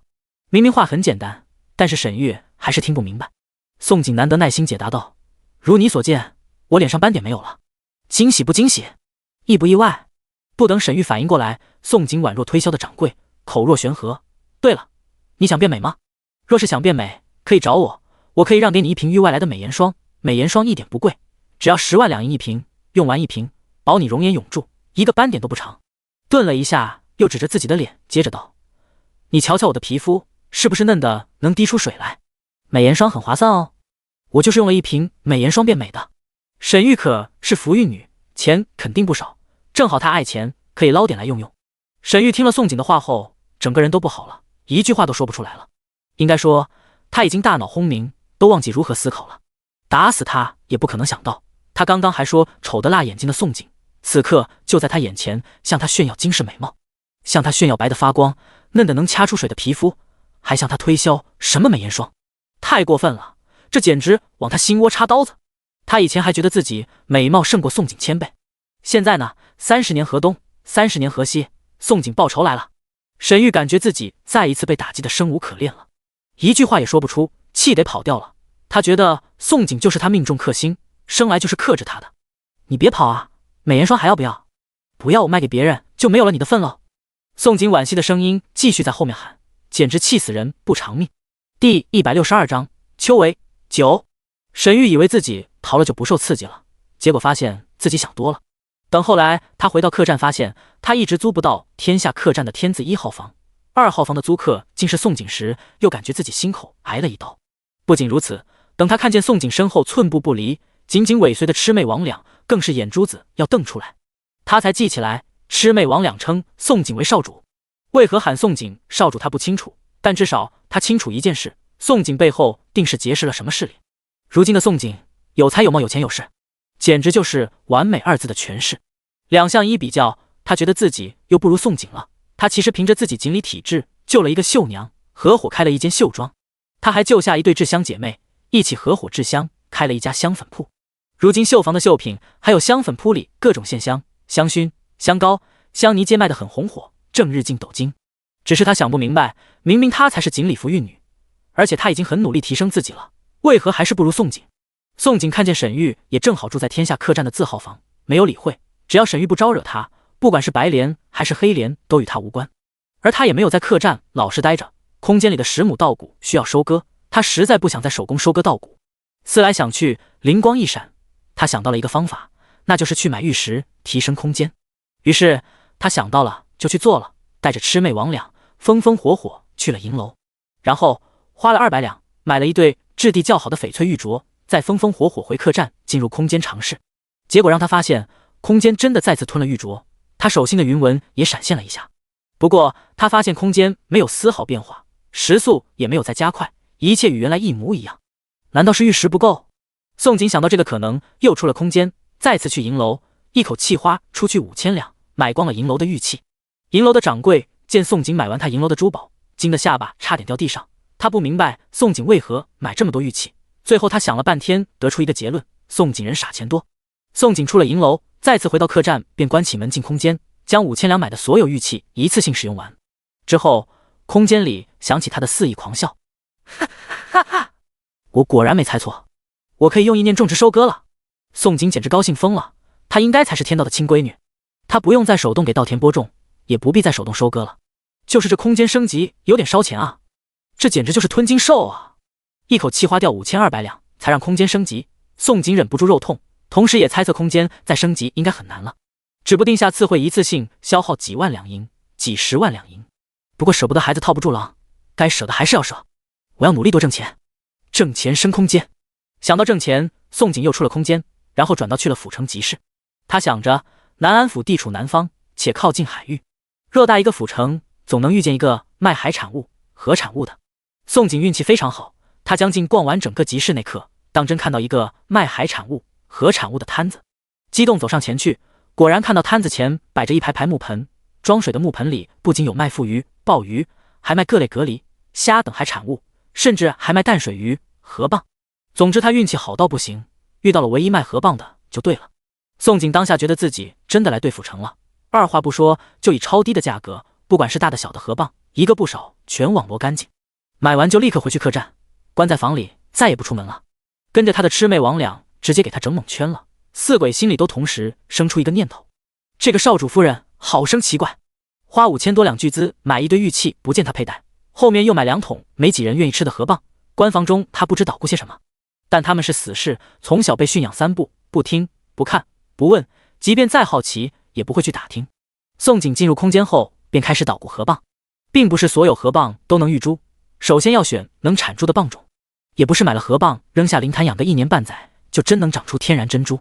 要知道天然珍珠实在太稀缺了，为了保证培育的河蚌能长出珍珠，宋景打算手术干涉人工育珠。人工玉珠即是指河蚌外套膜组织经刺激，引起细胞变异，增殖形成珍珠囊后分泌珍珠质，导致河蚌内生成珍珠。宋景先将2桶河蚌到地上，挑选出公体与受体2种，个子较小的撞见蚌做公体，个子较大的做玉珠的受体。挑选好后，他才开始对河蚌进行手术干涉。他先用手术刀强行将河蚌公体撬开，割下公体的外套膜表皮组织，切成长方形小片，然后人为的插入到另一个河蚌受体的外套膜或软体中。等河蚌受体一个个手术完后，他再到大山割来藤条，织成一个个织网带，然后将河蚌分装进织网带，直到全部河蚌分装好，他再绑住袋口，最后才将河蚌全放下灵潭进行培养。果不其然，河蚌才丢下灵潭，宋景立即发现河蚌一个个疯了。原本河蚌因为他强行手术插入切片，处于自防紧闭不愿意打开的状态，可是河蚌尝到灵泉那刻，一个个自动打开蚌壳，2片状的半鳃一动一动的，显然在吸食灵泉。见到这幕，宋景笑乐了，他忍不住开始幻想半年后河蚌产出来的珍珠是什么颜色、什么模样了。他想一定会颜色多样，且绝对一个个珠圆玉润，色泽华丽。在古代，珍珠可是很值钱的，因为数量稀少，且主要来自海里，采摘十分困难，再者上层贵族垄断，神秘感十足，另外还有浇人眼泪的说法，这才物以稀为贵，且是帝王将相、达官贵人们装饰、珍贵礼品相互赠送的首选。宋景这刻都仿佛能看见数之不尽的金银珠宝正向他滚滚飞来。第163章，秋为10。咚咚咚，3天后，公园龙门终于打开，3声鼓鸣，正式通知宣告，考生们的第1场考试结束了。只是上万的考生一个个满怀期待走着进去，最后却有几百号考生躺着出来。倒下的考生有风寒生病的，有答题不上顶不住压力素质不够自己吓晕的，有因为烤棚灼热中暑的，还有因粪号味道太感人熏倒的。当倒下考生一个个先被抬出来，其家眷全扑了上去，然后公园外响起一阵哭天抢地的嚎叫：“我儿啊，你咋了呀？相公，你咋没撑住啊？这接下来2场可咋办啊？”这种场面每一次乡试都会经历3次，但是科考明文规定，但凡进了贡院的考生，只要龙门关上，不管是病倒还是暴毙，没到考试时间结束，为防作弊，不仅外人不能进去，就是尸体都不能抬出来。科考的艰难与残酷，真应一句：3场考试磨成鬼，2字功名误煞人。宋景站在栅门前眺望，一眼就看见鹤立鸡群的萧衍之。看到萧衍之连考3天依旧精神奕奕，甚至步履带风走在被抬出来的考生后边，一颗心定了，第1场考试肯定妥妥了。不过宋景瞥见身边不少姑娘正虎视眈眈的眸光落在萧衍之身上，甚至身子往前挤，想要生扑而上。他眼眸一眯，举起手大喊道：“相公，相公，这边！”萧衍之隔着栅门，同样一眼就看见了宋景。听到宋景喊他相公那刻，身子的疲惫立即化为乌有。他虽知道宋景是生怕他被人生扑故意这么喊的，可是这声称呼真的来得太惊喜了，他实在太喜欢了。然而惊喜不止这么点，宋景见自己又被几个姑娘推撞击了，当即面色一冷，手中突然多了一袋黄豆。紧接着他霸气对着那些不要脸的姑娘脚下哗啦一声就撒黄豆。那些原本正激动妄想逮住萧衍之出来那刻生扑的姑娘们，哪里料到身边会有人突然朝着他们脚下撒黄豆。啊呀！姑娘们全部脚下一滑，然后同时朝前生扑。没错，生扑了。不过扑到的人不是萧衍之，等他们反应过来时，发现他们全都扑错了人，有扑到一头白发的老秀才，还有扑到掉了门牙扎鼻孔的恶心男，更甚至还有直接扑上那些被抬着出来病倒不省人事且有家眷的考生。总之，这些妄想生扑萧衍之的姑娘一个个算是完了。而且在姑娘们都没弄明白怎么回事时，宋景手中的袋子早就消失了。等到姑娘们反应过来时，哪里还有宋景与萧衍之的身影？半刻钟后，天下客栈天字1号房的房门吱呀一声紧紧关上。萧衍之低头看着3日不见如隔3秋的宋景，凤眸掩不住的笑意，喉咙一出轻笑：“阿景，你凶悍的模样委实可爱，可爱的让他好想将他抱起。不过他3日没洗漱，身上的味道实在不好，他可不想熏到他。”又道：“阿景，我先去洗漱，你等我。”说完就放开了紧握宋景的手，转身去拿干净的寝衣沐浴。宋景去接萧衍之之前，就提醒了客栈小二准备洗漱热水，所以当萧衍之去镂空屏风后沐浴洗漱时，他虽还是会忍不住脸红，但比之前适应多了。他也没有像之前那般窘迫想找地洞钻进去，反而将冰镇在木盆内的荔枝端上桌子，自顾吃着荔枝时，偶尔偷偷欣赏美男沐浴。荔枝可是空间里的产物，木盆里的冰块也是他用消石捣鼓出来的。捣鼓完河蚌，后面一个人在客栈无聊的2天里，他又开始捣鼓制冰，弄各种冰镇水果吃。萧衍之沐浴完，回到桌边，看到从未见过的果子，懵了。是的，从未见过的果子，大号可没有荔枝。你尝尝这果子，我从一个货商手中买的。宋景丝毫不惧萧衍之怀疑荔枝来处，毕竟他不在客栈3天，哪里知道他哪句真话，哪句假话。萧衍之原本满腹思念话想与他倾诉，但见了荔枝的漂亮果肉，确实是引起了好奇。而且他不想吃都不行，宋景早已将一个包好的荔枝喂他口里。然而尝了一个荔枝入口，他敏锐发现果子不仅好吃，但又有些不一样。他迷惑问道：阿景，这果子怎么有点冰镇过的感觉？宋景又塞了一个荔枝入他口中，赞了一句：不错，这么快就被你发现了。这果子确实冰镇过，是不是感觉冰镇过的果子甜多了？萧衍之颔首，确实甘甜可口多了。然后他莫名有种直觉，宋景一定又捣鼓出新玩意了。而宋景确实没有让他失望，突然眉眼弯弯说道：然后我想制冰，你亲爹不是有漕运吗？我想与你亲爹再合伙，将南边的海产物与水果蔬菜运到京城去卖，你同意吗？萧衍之虽猜到宋景捣鼓出新玩意，但没想到宋景连制冰都会，又是一个能吓死人的点子。不过宋景与他的便宜爹已经合作卖豆油、香料、牙粉，再合作一个制冰，他也不觉得多了。而且只要宋景想做的，他无条件绝对的支持。萧衍之点头，一脸宠溺：我没意见，你高兴就好。虽然他不认秦军，但真的只要宋景开心就好。而他此生最大的愿望，就是他以后开开心心，没有烦恼。天字号房气氛甜得腻死人，地字号房的气氛截然相反。厉眼觉得自己考场发挥失常了，心态有些不稳了。沈玉则因为萧衍之也参与了这次乡试，心情很复杂。厉眼是他培养的苗子，他自然是希望厉眼争夺下解元。可是他是重生的，带了前世记忆的，自然知道萧衍之会考上状元，当上首辅的。能当上首辅的男人，这次解元还能有厉眼什么事？厉眼懊恼的抱怨：都怪我运气不好，不仅抽了个倒霉号码，考棚还刚好在分号的旁边，我被熏了3天。沈玉翘眉紧皱，牵强安慰：厉大哥，你莫心急，后2场你发挥好，策论写好，解元的机会还很大。厉眼听到安慰，心情总算好了一些，点头：玉儿你说的对，我不能崩了心态，可考最忌心态崩了。玉儿你放心，后2场我一定发挥好，一定争得解元，争得状元。沈玉张了张嘴，说不出话来。他很想说，有萧衍之在，大概没别人什么事。第164章秋闱11。8月11，还是卯时，宋景将萧衍之送入考场，沈玉也送厉眼。有过第1场经历，沈玉也给厉眼衣上用提神的檀香熏了一夜，还给厉眼醒脑的香膏涂抹。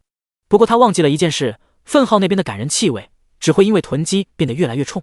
他做的这番努力是白折腾了。连续3天，萧衍之端着是泰然自若，奋笔疾书，下笔如有神。厉眼即便是撕烂衣上一角，鼻孔绑了布条堵住，依旧被熏得骂娘。而且分号不仅仅味道感人而已，蚊虫多的他光是拍蚊子的时间都胜过他下笔。第2场考试时间结束收卷那刻，他才堪堪写完考卷。等他出贡院时，双腿都在打摆子，差点横着出来。于是萧衍之又与他成了鲜明的对比，一个挺如松柏，一个病恹恹有气无力。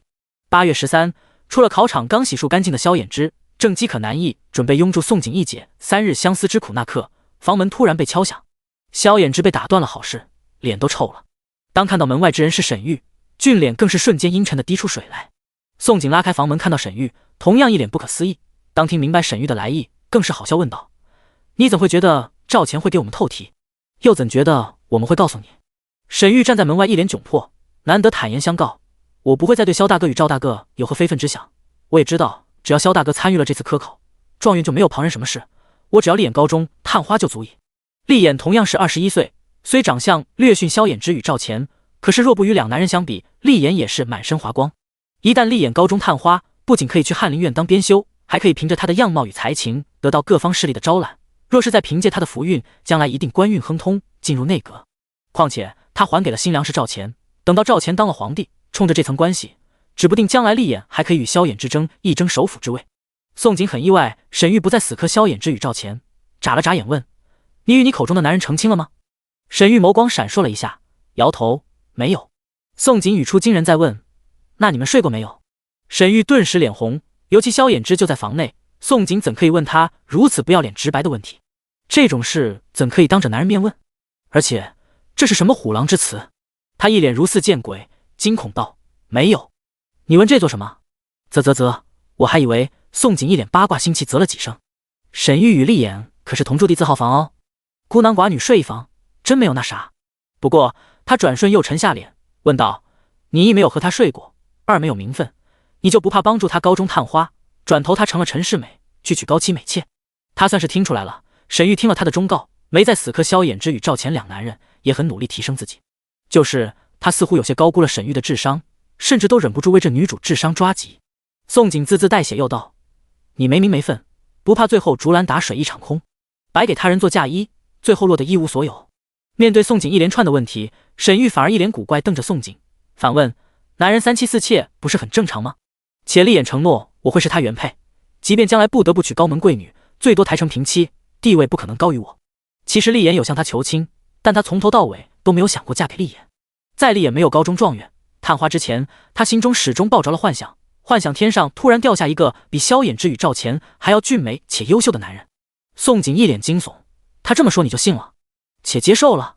沈玉迷之自信点头，相信，我可以助他，他不可能舍得抛弃我。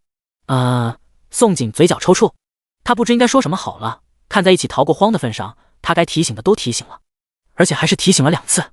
萧衍之神情冷漠，听着沈玉与宋锦的对话，最后他拿起毛笔，沾了墨水龙飞凤舞，写了一个困字，然后举起让沈玉看，冷漠说道：就是这个字，但仅此一次，且从此以后你与我们还有全村人再无干系。萧衍之始终记得500两银有一半沈玉功劳的事，如今还清了这个债也好。沈玉在萧衍之拿笔写字时就一直注意着，当看到纸张上的字后，本还些喜悦，而当听见萧衍之冷漠的话时，他脸色一白。许久，他牵强一笑，弯身道：谢谢相告，你们放心，我以后不会再来打扰。说完转身走了。等沈玉身影完全消失，萧衍之脸色才见转好，亲自关上房门，拦腰轻松将宋锦抱起，往床榻走去。阿锦，我们早些歇息。宋锦勾着他脖子，无语问道：你把字给他，不怕那个男人可能抢了你界缘？你要知道，你考不上状元，当不了首辅，我可能后悔的。萧衍之将宋锦放上床榻，随即身子附上，嘴角勾起自信的笑：赵兄即便没透题，我也有90%信心给你争状元，争首辅夫人，争一品诰命。我把字给他，不过是公平较量而已，省得我胜之不武。顿了一下，想起一事，喉咙又溢出一声低沉动听的轻笑。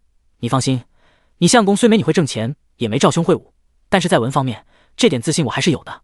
指不定用不了多久，赵兄还要喊我一声先生，听我授课也不一定呢。宋锦听到一句相公惊了，但是还没来得及说话，声音直接被萧衍之附上来的唇吞没了。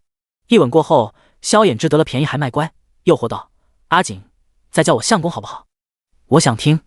天知道，在考场每次提前答完考卷后，余下的时间里，他都在思念他，满脑子都在想着时间快点过，尽早回来陪他。宋锦没想到这男人有这趣味，张口就拒绝，还没有立婚书，不叫，等过几日再叫。萧衍之顿时一脸失望，不过想着不差这几日了，又欣喜道：阿锦，8月15只要考完就可以提前出宫院，我一定会赶回来陪你赏月过中秋。花好月圆夜，感情升温时可不能错过了。宋锦正想训斥一番，让他好好考，不必陪他的话，但是还没开口，声音再次被吞没。第165章，秋为12，8月14，最后一场考试依旧是卯时。宋锦在给萧衍之喷醒神药，抹防蚊药，检查考栏，确定一切妥当，才送萧衍之赶考。将进宫院，萧衍之恋恋不舍：阿锦，明日15虚时，我一定会赶出来陪你赏月过中秋，你来接我。他考了2场，险些被其他女人生扑2场，而且2次都是宋锦霸道护肤。宋锦第1次撒豆子，第2次直接让魑魅魍魉结成人墙堵出口，他才幸免被扑。我会来接，赶紧进去吧，考好了才许出来，不许急躁。虽知道萧衍之科考厉害，且信心十足，但宋锦可不想自己成为什么红颜祸水。我知道，等我。萧衍之闻言捏了捏宋锦的手，这才走进龙门。常规流程还是与前2场一样，第一关检查符票，验明正身，然后检查考栏，再接着脱了衣裳，松了头发，全身检查，再领了饼子与蜡烛进入考棚。咚咚咚，3声鼓鸣，正式发考卷。科考的重头戏来了。萧衍之拿到考卷，果然发现赵钱诚不欺他。测论题目是论时下大号之困，这道题就是巨坑，可不是谁都敢随意作答。只要不蠢，一看题目便能猜到，这明摆着是皇帝老爷破天荒干涉乡试出题了。按照往年科举，乡试本应由巡抚出题，可是这一次大号四面楚歌，武文帝急需有用的人才，但不需要庸才，所以他要亲自刷考生。全大号50多万参考生源，他只要1000举人，没用的庸才全给他滚蛋，不干实事、尸位素餐的废物他一个不要。这题目实在太难为考生了，谁敢妄议大号？就是满朝的文武，皇帝这么问，估计百官都会跪地上，颤巍巍不敢随便回答吧。这一不小心妄论过头了，很可能惹恼了皇帝，就是杀头大罪啊。这道题不仅要考生们剖析出大号困局，还要考生有过人的气魄胆量，甚至还要有超人的智慧。最重要一点，还要懂得揣度圣意，既不能惹恼皇帝，又要写出对皇帝来说有用的解困之法。如今大号的文武百官都解决不了大号的困境，换句话说，能想出解困之法的都是将相之才、文韬武略之人了。当考生们拿到题目那刻，前2场刷掉了30%考生，这次是直接又刷了30%。砰砰砰！好不容易带病撑下2场的考生，终于被吓得直接晕倒一片。不对，不全是吓晕，也有怕死装晕的，因为他们没胆子写，不敢写就不能中举。既然无法中举，还不如明哲保身，干脆装晕不答题。不答题总不会犯错不是？于是上万的考棚里，每一排都能看见玄幻的一幕。考生们宛若约好了一般，一个个排好队的晕。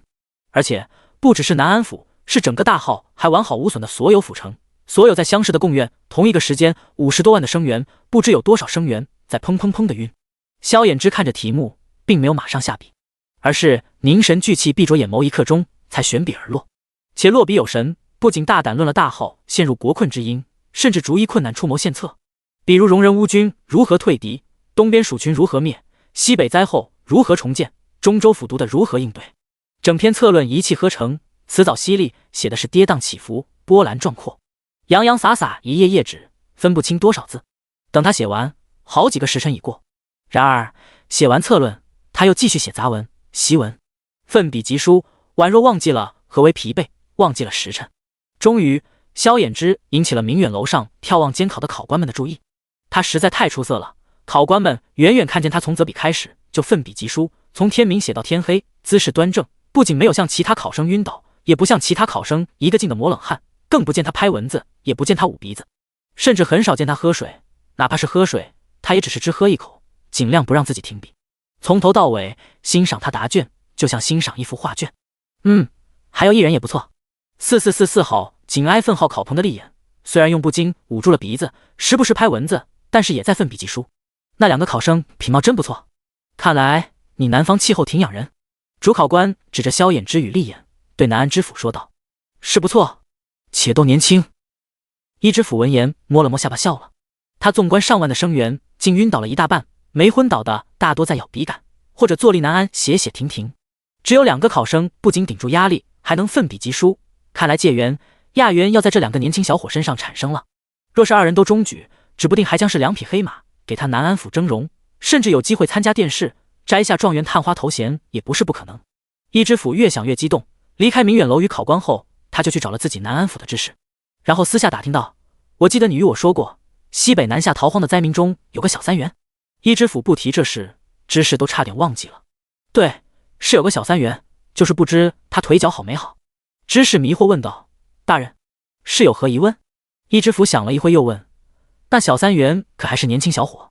是隔近1年的事了，知识他实在忘记的差不多，不过努力回忆了一遍，还是能记起来，点头道：“我抄录他户籍时20岁，现在应该21岁。”一知府闻言大喜：“太好了，那就应该是他没错了。要是这个小三元继续获得解元、会元、状元，连中6元，那就是千古科举第1人了。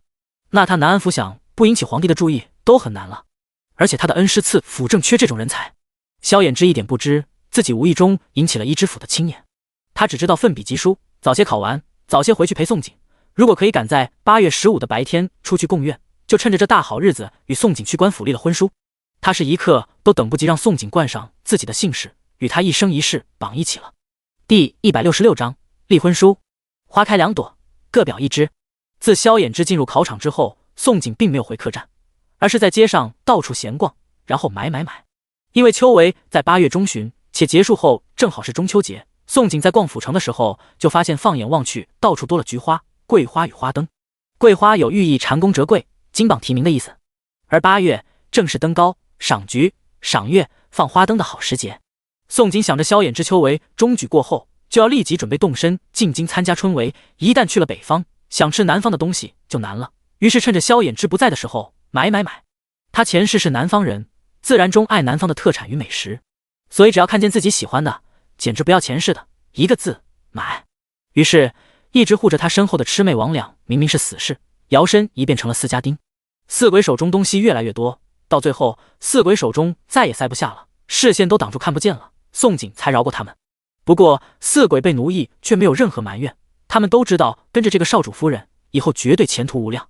他们已将宋锦扮丑的消息用信阴传给了秦军，秦军得知自己儿媳妇竟是个貌美的，简直高兴坏了。儿媳妇漂亮，这以后生的孙子模样绝对个顶个的好。秦军这一开心，想到自己儿子可能中举后会参加明年春闱，大手一挥，立即将京城一座2进宅子更改主人，换成了宋锦的名字。本来以秦家的庞大，秦军想给自己儿子送一座城都不在话下，但是萧衍之不想与秦家牵扯上关系，不想认他只能先委屈自己儿子。当然送2进宅子不是他小气，只是大号有宅地规定，非官员以下庶民只能居住3进以下宅子，超过就是犯杀头死罪。宋锦丝毫不知自己莫名其妙多了一座京城宅子，逛到腿酸才回去客栈倒头大睡。睡到第2日8月15申时，吃双手奉上1纸房契到他手上，这才知道秦军送了一座京城宅子给他。宋锦瞪着手中的房契，又笑不活了。虽然是2进宅子，可是却是靠近皇城的宅子。要知道原来世界在京城买一座4合院，可是要动辄10几个亿。哈哈，替我回信宫殿，宅子我太喜欢了。走，我们去贡院等相公。一觉睡醒，莫名其妙多一座宅子，直接躺赢的滋味实在太美妙。宋锦很不厚道的将萧衍之卖了。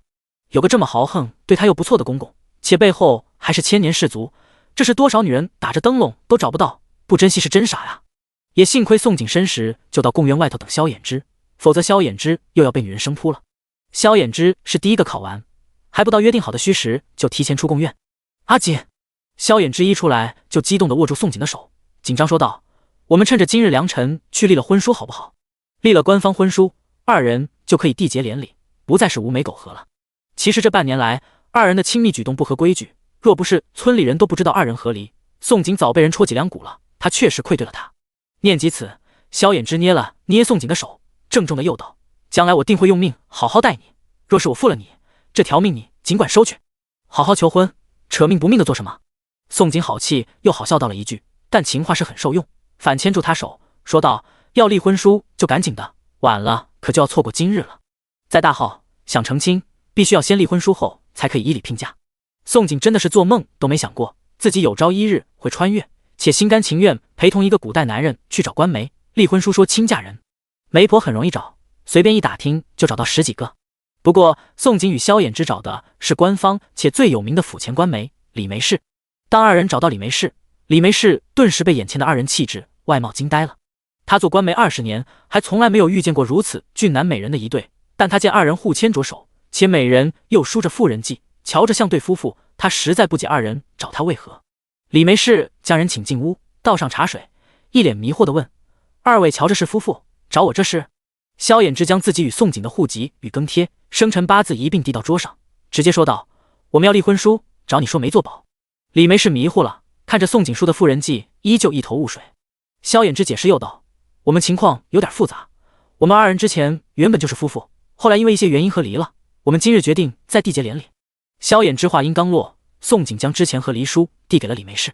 李梅氏拿过2人户籍与和离书一对比，总算明白了2人瞧着像夫妇，为何又找他说媒了。感情这是破镜重圆，再求再嫁，这是好事情，且也简单，按着未婚男女嫁娶，直接走后面的3书6礼就是了。这是成，我给2位说媒立婚书，先恭喜2位重修旧好，再结连理。李梅氏弄明白了一切，很会来事，立即好听话就不要钱似的说。干媒婆这行嘴不甜怎说得过去？萧衍之闻言心领神会，直接递上1张100两银票，说道：这是定金，等婚书事成再付100两。李梅氏见到100两银票眼都亮了，以前他给商贾富户辛苦说一门婚事才得银30两50两，哪想到眼前的2人出手如此阔绰，不出手则已，一出手就200两。李梅氏当即笑得合不拢嘴，承诺道：我现在就给2位立婚书，立好就拿去官府盖戳，一定帮2位办得稳稳妥妥，今日就可以给婚书2人。婚书不仅要官媒盖戳，还要官府盖戳，两方盖了之后，接下来才可以走后面3书6礼，新人才算明媒正娶。正当李梅氏去拿红色婚书纸，准备写婚书时，萧衍之担心李梅氏的字不堪入眼，当即道：“婚书我来写吧，你负责盖戳即可。”李梅氏诧异：“你会写婚书？”宋景笑得不行，他明白萧衍之为何要自己写，他可以理解自己的婚书，一辈子的纪念，字体当然要十全十美了。第167章赵钱战。立婚书上一个个字勾勒跳跃而出，两姓联姻，一堂缔约，良缘永结，匹配同称。看此日桃花灼灼，一世宜家，补他年瓜瓞绵绵，尔昌尔赤。今以白头之约，书向红笺，好将红叶之盟载明渊谱。此正。宋景看着立婚书的字，其实他真的没有认出几个，但是他瞧着每个字都像印刷字体般规范，就知道萧衍之的字一定很好看，也很明白他是真的很用心在对待二人立婚书这事。李梅氏看见萧衍之的字，同样惊呼道：“哎呦，小伙子，这一手好字，不会是这次秋闱的考生吧？老规整啊，丈量过4的。”1个时辰之后，花好月圆夜，萧衍之终于如愿以偿，拿到盖了官媒，官府印戳的官方立婚书。当离开了李梅氏家，到了僻静的巷子，萧衍之将其中一本立婚书递给宋景，眸底掩不住的狂喜：“阿景，这是你的！”宋景接过立婚书，感觉很玄幻，他居然就这么莫名其妙嫁给萧衍之了。阿景，我很想大喊。萧衍之内心狂喜的想嚎叫，他感觉自己就像在做梦，不敢相信自己如愿以偿娶到宋景。得妻如此，他真的是天底下最幸运的男人。宋景害怕萧衍之真激动发疯，吓得忙制止：“别傻，只是立婚书，又不是成亲那天，不是说要陪我赏月过中秋吗？走吧，今夜陪我不眠不休。”中秋这天，府城不必宵禁，所有南安府的百姓都可以尽情的游湖、赏月、放花灯。他实在没胆跟萧衍之回客栈，害怕二人等不到金榜题名时。萧衍之听到宋景要完彻夜，明白他担忧什么，耳根渐渐红了，点头说道：“好，今夜陪你赏月不眠不休。”月有阴晴圆缺。西北边陲，陇安府城楼上，赵钱一身铠甲，腰挎唐刀，负手而立，仰头望着渐渐被乌云遮住的圆月。不知过去多久，同样一身铠甲的阿二上了城楼，来到他的身后。“信送到了吗？”莫等阿二说话，赵钱略带嘶哑疲惫的声音响起：“到了。”阿二同样声音沉闷：“希望他没让我失望。”赵钱仿若在自言自语：“爷，你这是何苦？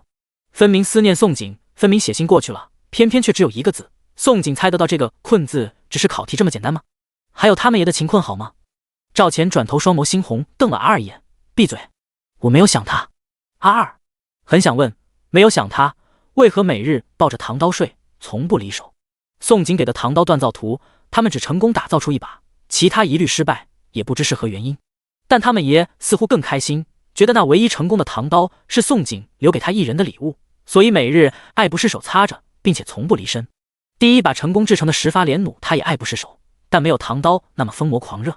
而且他们也不写信去问明失败缘故，这一看就是不想再做唐刀给其他人，只想身上的唐刀是世上唯一的1把。准备明月进宫，连弩、烟毒、火球一并拿出来，是时候给容人乌军放血了。终于，赵钱施令几句：“是。”阿二应了一声，转身就下了城楼去安排。他很明白他们爷为何突然要进宫。来到西北3个月，他们爷一直只守不攻，已经惹得满朝非议，底下兵将也不满了。如今突然要进宫，恐怕是秋闱结束，萧衍之一旦中举，宋景会跟着进京，想着凯旋而归回京见宋景吧。可是他们爷为何没想过，即便再见到宋景，心念之人已成他人妻，他们爷如何自处？该抢时不抢，该放弃时又舍不得放，何苦要如此煎熬？他实在不知道他们爷心里怎么想的。阿三、阿四见阿二愁眉不展的脸色，双双叹息。阿三问：“爷怎样了？”阿二烦闷道：“爷让明日进宫，去准备吧。”翌日，两军对垒，赵钱站在战车上，眼神睥睨，身后是30万大军。此次主动出战，没有阴谋，没有突袭，没有什么兵法，只拼火力，简单粗暴。身后的火球投石机早已准备妥当，巨型10发连弩箭矢全抹了剧毒，更是不讲武德。说什么两军交战不可用毒，那都是屁话。跟强盗一样的容人乌军讲什么武德？逃荒时，宋景让他明白了一个道理：干死对方就对了，而且最好是斩草除根，一次打怕对方，让容人乌军一辈子都不敢再来犯。你就是龟缩了3个月，只守不攻的陈王，确定会打仗吗？啧啧，瞧着小脸还挺白。哈哈！敌军战车上，戎人乌军首领拓跋实很是嚣张。不，这不是嚣张，是攻心。他以为赵钱是之前那些草包将帅，以为只要攻心，以为一具小白脸会让赵钱恼羞成怒，失了判断。戎人全都长得牛高马大，大号国人与之一比，一个个简直就是小白脸，一手就能捏死待宰的模样。拓跋实见赵钱不语，又狂笑道：“小模样还挺俊，听说你们大号还有仙君，据说仙君味儿都不错。”赵钱看着拓跋实，就如看个死人，冷冷回了一句话：“送你一句话，废物死于话多。”说完，手一挥，他坐下的战车开始后退，回到30万大军之中。找死！拓跋实面色变了，坐下的战车也迅速退回自己戎人乌军中。他以为能气到赵钱，却没想到反而被赵钱简单的废物2字给气到了。然而，还有让他更气的，应该说让他气得吐一口血的。烟毒火球重头戏来了，1000个，为数不多。轰轰轰轰轰！烟毒火球如璀璨的烟花，成了欢送戎人乌军下地府的大礼。每一个火球炸开，一朵朵的有毒蘑菇云，一个个深坑，震惊现世。然后戎人乌军断胳膊碎尸体齐齐飞上半空。不仅如此，嗖嗖嗖嗖嗖嗖，密密麻麻，遮天蔽日的箭矢大礼，在戎人乌军还未反击过来，再次送达。前一刻还以为自己是狼的戎人乌军，这一刻全都成了箭靶子。不对，连箭靶子都不算，只能成为史上的笑话。第168章戒元1。南安府公院的批卷房，8个考官正紧张审阅上万考生的试卷。主考官翰林院修撰杨少成在众考官身后看了一圈之后，对众考官说道：“诸位可有看到上好的策论？有可拿我看。”副考官闻言点头道：“大人，还真发现有2篇皆属上乘，其中1篇远胜一筹，就是言辞凿凿，过于犀利，显得过于恃才而傲目空一切。”杨少成眼睛一亮，喜道：“是吗？速速取来给我1阅。”“是，大人稍后片刻。”不多时，副考官就在众多誊抄猪卷中找出2份猪卷呈上。副考官先递上其中1份猪卷，说道：“正是这份洋洋洒洒5页纸，行文如流水，且言辞犀利，这是我阅卷这么多年至今所见当属最好的策论，就是过于狂傲这点不好，弄不好会成为文人狂士。”杨少成新奇道：“哦，这是有多狂傲？竟得你重复2句，我且瞧瞧。”副考官闻言笑道：“大人且看，别气着了。”杨少成接过猪卷，边看边点头评道：“果然行文如流水，笔功远胜你我，经义理解通透，昭告表尾实不错，诗作磅礴大气，可见风骨，杂文有见地，习文有深度，算学也全对，竟是全才。好，策论可恶。”副考官忙劝：“大人息怒，耐心且往下看，看完再看另一份，以作对比。”杨少成忍住怒火，往下看，看完之后缓了半天才回过神，才去看另外1份猪卷，边看边评说：“此人经义理解的不错，昭告表也行，诗作也算精妙，算学也全对，杂文略逊一些，习文也差了那么一些。不过这篇策论言辞倒是中规中矩。”副考官不禁问了句：“那依大人看，2人成绩作何评判？”杨少成摸着下巴沉思，半晌，视线又落在那份大言不惭弃他不亲的试卷上。客观公正地说，后边考生中规中矩，很会迎合，倒是个会左右逢源的。然此次陛下亲自出题，怕是要的正是敢谏言不怕死的刺头，前边考生恐怕更合此时陛下心意。指不定前边考生是故意狂傲一鸣惊人，他也许比你我在场诸位更会揣度圣意。副考官闻言面色一惊，又问：“那大人意思？”杨少成沉吟了一会，才一锤定音，将前边考生试卷多誊抄1份，800里加急，送往京城，直至陛下圣案之上。至于评判，顿了一下，则起朱砂笔，在那份大言不惭的猪卷上批注了一个圆，另一份中规中矩的猪卷批注了一个三角形。副考官低头看着自己举荐的2份试卷，皆获第1、第2，狂喜道：“大人英明！第1、第2即是解元与亚元，乡试结果要半个月后才会出来，即9月初才会放榜。放榜并非指张贴正榜，而是公布成绩。中了举人的考生会有专门的报喜差登门捷报，不需要自己去看榜，除了复榜。在这半个月时间内，考生们所能做的仅有煎熬等待。萧衍之与宋璟也没有离开南安府，住在客栈里，一住就是半个月的2人世界。半个月，萧衍之因为2人立了婚书，反而不敢再随意碰触宋璟，连亲吻都隐忍了，不再像以前肆意妄为，反而每次蜻蜓点水吻下她的唇就放开了，并且他给自己找了事情做。白天陪着宋璟游山玩水、逛街买，夜晚回到客栈就是埋头写策文，一写就写到半夜。他这么努力，是想着拿策文去换钱，进了京城要买宅子，另外要给他买最好的珠宝首饰，还要准备最好的聘礼迎娶他。虽然高中状元按惯例皇帝都会赏赐状元府邸与金银珠宝，但是自己娶媳妇，他想凭自己不会去等什么恩赐。不过他写到半夜还有另外一个原因，他想等宋锦困得受不了倒头大睡，因为只有他睡了，他才不会胡思乱想。毕竟他正值气血方刚的年龄，且同床共枕的还是自己心悦女人，只要不是柳下惠都会扛不住。宋锦也感觉到萧衍之的冷淡，确实有点胡思乱想，但每日醒来睁开眼，发现萧衍之一身清爽躺在身侧，且每天必定给他一个蜻蜓点水似的吻，又觉得自己想多了。9月初1这天，他来小日子了，没心情逛街了，吃过午饭后就瘫床上了。萧衍之一如往日在他唇上温柔亲了一下，突然问道：“阿锦，你最喜欢什么首饰？”宋锦以为他随口一问，也随口应道：“蓝宝石。”他虽仰傍玉珠，但他还是比较喜欢宝石。萧衍之闻言怔了一下，但很快又道：“那你先躺着，我出去一趟，很快就回来。”“你去做什么？”宋锦懵了。萧衍之每次上街都是祸水，走到哪儿一个回头都惹姑娘们尖叫，要不是有魑魅魍魉护着，他都想将他关进丝笼里了。有个过分俊美的相公也挺让他头疼的。“我去就回，很快的。”萧衍之扔下一句话，再关上房门走了。他自然是去给宋锦买蓝宝石去了，只是他到了南安府最大的银楼一看，哪有什么宝石，珠钗的珍珠全都形状不圆润，不仅个子小，颜色还单一，且就只有白色珍珠。见此，他只能先放弃了，想着去了京城再找蓝宝石，迟些再送给宋锦了。吃见自己的少主进了一趟银楼，出来后眉头皱得能夹死蚊子，忍不住问：“少主想找什么首饰吗？”魑魅魍魉在萧衍之心中就像4个隐形人一般，几乎不说话。直到听到魑突然开口说话，才记起来自己还是秦军的儿子。“我要蓝宝石，他能弄到吗？”萧衍之本不想与自己便宜爹扯上干系，但是想到以他便宜爹的本事，宝石应该不难找。魑点头，语出惊人：“少主想要几颗？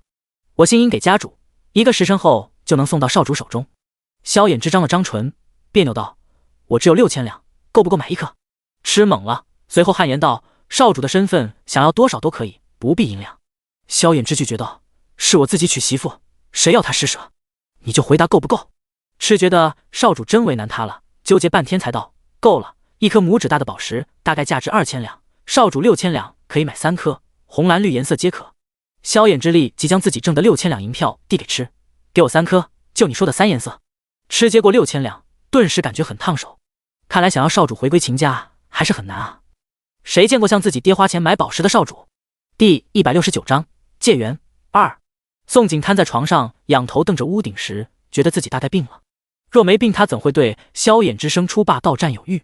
萧衍之离开后，他满脑子都是他，担忧他会不会被其他女人盯上，担忧他这离开一转眼就变成别人的。难不成我这是婚前恐惧症？受不了心中不安，宋锦直接闪身进了空间。空间的稻谷又结稻穗了，灵坛内的河蚌也长大了许多，等到明年春闱，估计就可以收获珍珠了。但是这刻宋锦觉得自己缺了些喜悦，整个人病恹恹的，甚至感觉挣钱都不香了。蓝颜祸水啊，我这真是完了呀！脑子里闪现一帧帧一幕幕全是萧衍之的俊脸，宋锦骂了一句，转身才出空间，然后坐在桌边等待萧衍之回来的时间里，脸色是越来越黑。接近夜幕降临，才见萧衍之回到客栈，他一张脸简直铁青了。幸好萧衍之回到房中，立即就激动献宝，递上一个雕刻漂亮的香木长方形首饰盒，宋锦的脸色才变好。尤其当他打开首饰盒子，看见里面躺着亮瞎人眼、蓝宝石镶嵌的流云烧蓝步摇簪子，一如秋水洗过的眼眸染满了震惊。他没想到这男人居然因为他随口一句就去给他买蓝宝石去了。萧衍之见他不说话，一脸紧张问：“阿锦，蓝色的喜欢吗？不喜欢还有2个颜色。”说完忙又从袖兜里拿出2个首饰盒子，献宝似的逐一打开。然后宋锦再一次被刺激到眼珠子了。2个首饰盒子里，一个躺着红宝石镶嵌簪花流苏步摇，一个绿宝石花田钗。总之2个字，很美。3件首饰都很好看，宋锦都不知道如何形容此刻自己心情了。记起一事，他抬头盯着他眼眸，问道：“你不会是将你卖策文的几千两全花光了吧？3件首饰没个近万两，怎么买得下来？”萧衍之闻言凤眸闪烁了一下，但还是诚实点头：“钱花完没关系，只要你喜欢开心就好。”顿了一下，又问：“阿锦，簪子款式你喜欢吗？”不喜欢我再拿去银楼换了簪子，宝石重新镶嵌。败家子，换啥换？3件首饰我都喜欢。宋景害怕他在折腾，连忙将3个首饰合上，然后收起转身去放进了妆帘里。萧衍之见他收起他赠送的首饰，乐疯了，他就害怕他不接受。见他收好首饰，他才紧紧拥住他，下颚抵在他的香肩上，吸着他身上的馨香，声音低沉：阿锦，多谢逃荒你没有弃我而去，且治好我双腿，更谢谢你嫁给我，余生我会用命来惜你，绝不负你。若不是他不知自己在何地，他欠宋景一条命。然而他还是贪心想知道，阿锦，你对我可有情，可有一点喜欢？他对他是何感觉？从头到尾都是他在纠缠着他。宋景闻言伸手将他推开，问道：你说呢？不喜欢我让你碰我？不喜欢未成亲就与你无眉狗合睡一起？不喜欢我选择你不选赵钱？还是你觉得我的毒药不够多？萧衍之听到宋景对他有情，且意识到自己问了一个最蠢的问题，再次将他拥在怀里，慌忙道歉：对不起，我不该问这么蠢的问题。你若对我没情意，怎会嫁我？宋景深以为然，回了一句：知道就好。今夜你别上床了，睡地上吧。萧衍之身子一震，僵了片刻，却将他拦腰抱起，勾唇一笑：我们还没拜堂就分床不吉利。宋景震惊地瞪大眼想抗议，但抗议无效。一晃眼，几日过去，这天乡试终于放榜了。萧衍之与宋景坐在天下客栈的2楼雅间，一边喝着茶，一边互相投喂点心水果，等待府城的仪仗队报喜。2人就是这么有信心。萧衍之自信自己拿到解元，宋景则是知道他是男主，知道他会高中。大号的中举报喜仪式有讲究，报喜排场最为威风的当属第1名解元了，只要斩获第1名高中的解元，府城就会安排最为威风的仪仗，沿途吹吹打打，敲锣打鼓，直至跟前登门捷报。解元以下的其他举人就没有这个待遇了，一个报喜差骑骏马来报喜就不错了。至于那些没中举的考生，更是只能自己去看副榜。报喜的仪仗有不同之外，乡试排名也有讲究。第1名叫做解元，接着第2名叫亚元，第3、4、5皆叫金魁，第6名则叫亚魁，剩下名次一并全叫做举人。此时天下客栈的1楼大厅早已人满为患，坐满了租住在天下客栈的考生。考生们一个个皱着眉头，心急如焚，焦急等待报喜差。不着急不可能，10年寒窗，谁不希望鱼跃龙门？谁又不怕落榜再继续读3年？好巧不对，萧衍之与宋景雅间对面，正是沈玉与厉眼的雅间。厉眼丝毫不知沈玉与萧衍之、宋景一起逃过荒，曾经一起出生入死过，至今他还无知，以为考题的困字是沈玉做梦见的。所以当他意外看见萧衍之与宋景坐在正对面的雅间，于是举起茶杯对萧衍之与宋景示意一下。这一举动莫名给人一种示威、胜券在握的味道。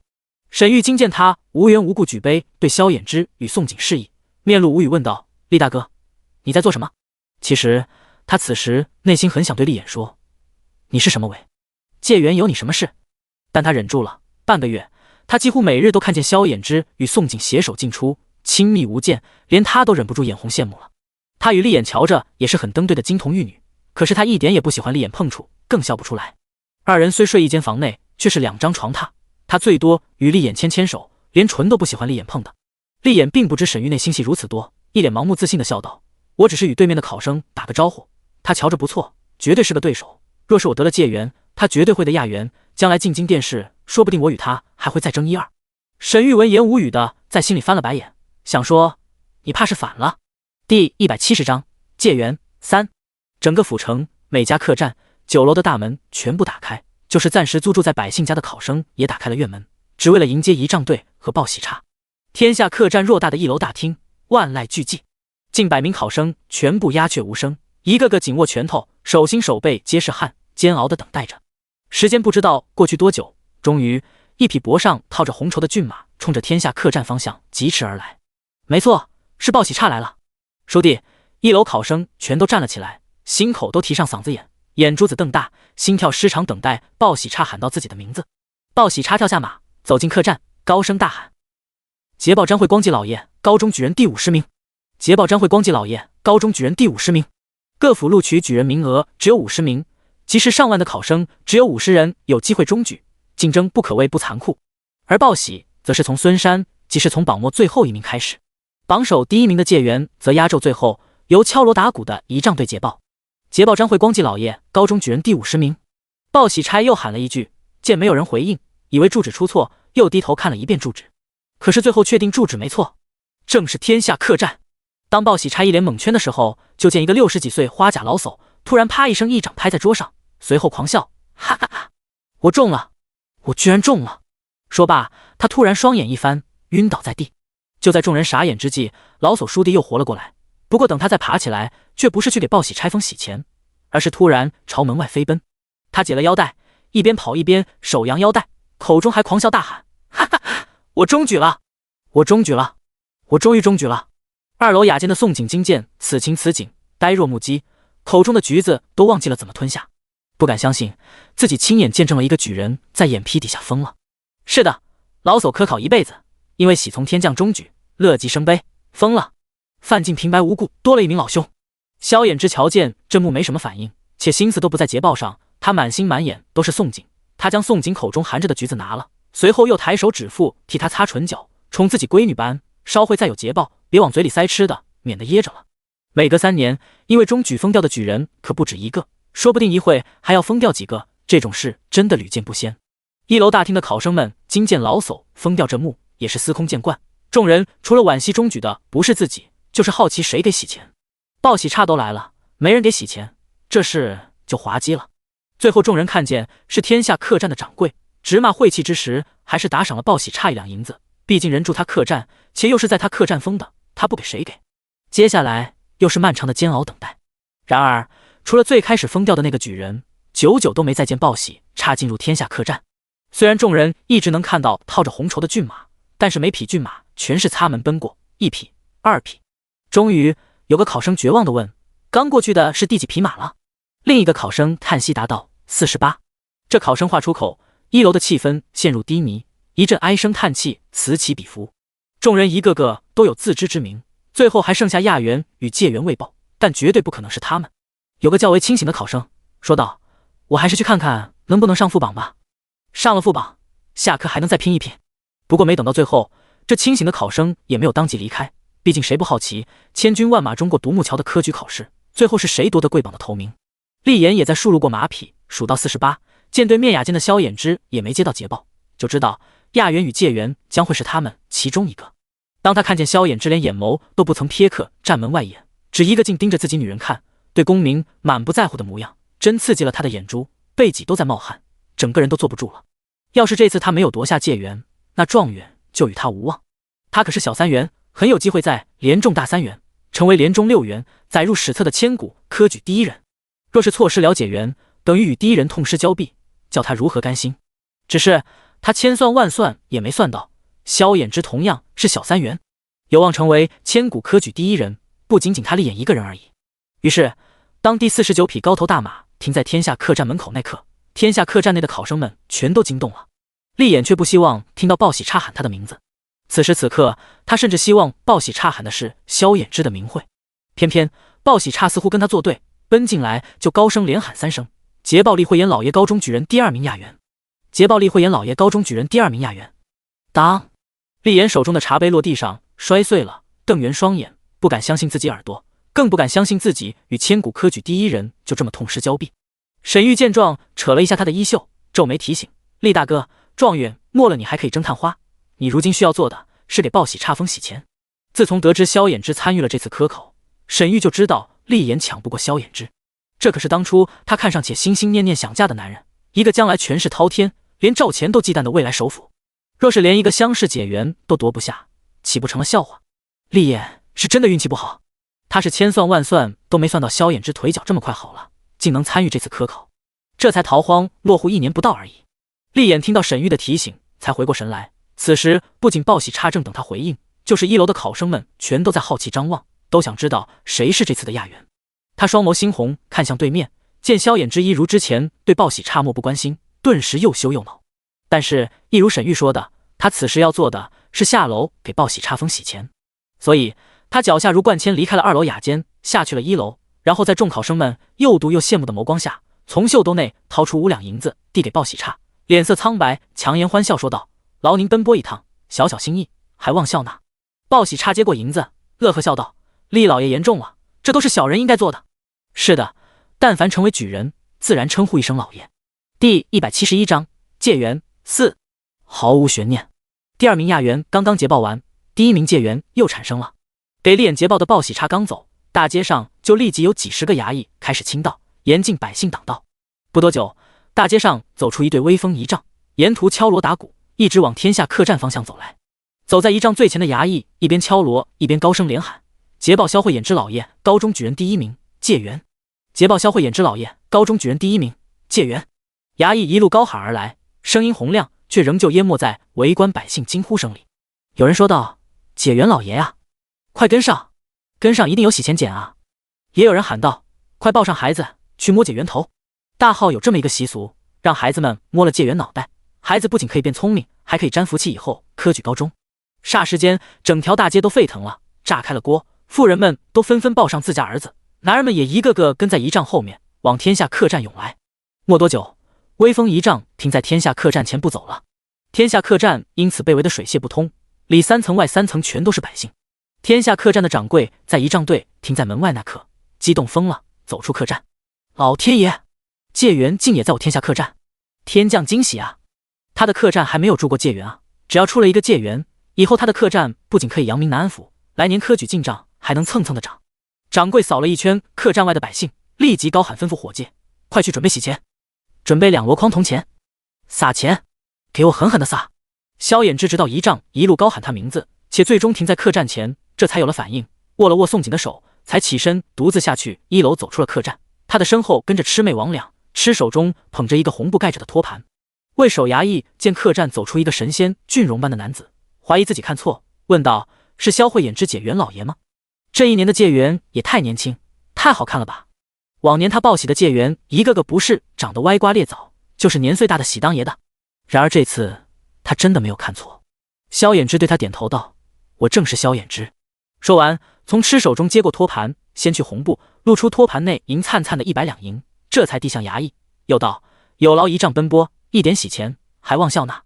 衙役接过托盘，眼睛都亮了，忙陪笑着说：界元老爷客气了，这是我们小的应该做的。真没想到，这解元老爷不仅神仙俊容般好看，出手还慷慨大方，这一出手就100两，这样的界元来一沓他也不嫌多啊。他们摆仪仗是要倾倒的，这100两足够他们每个人分5两，这一次报喜实在赚大发了。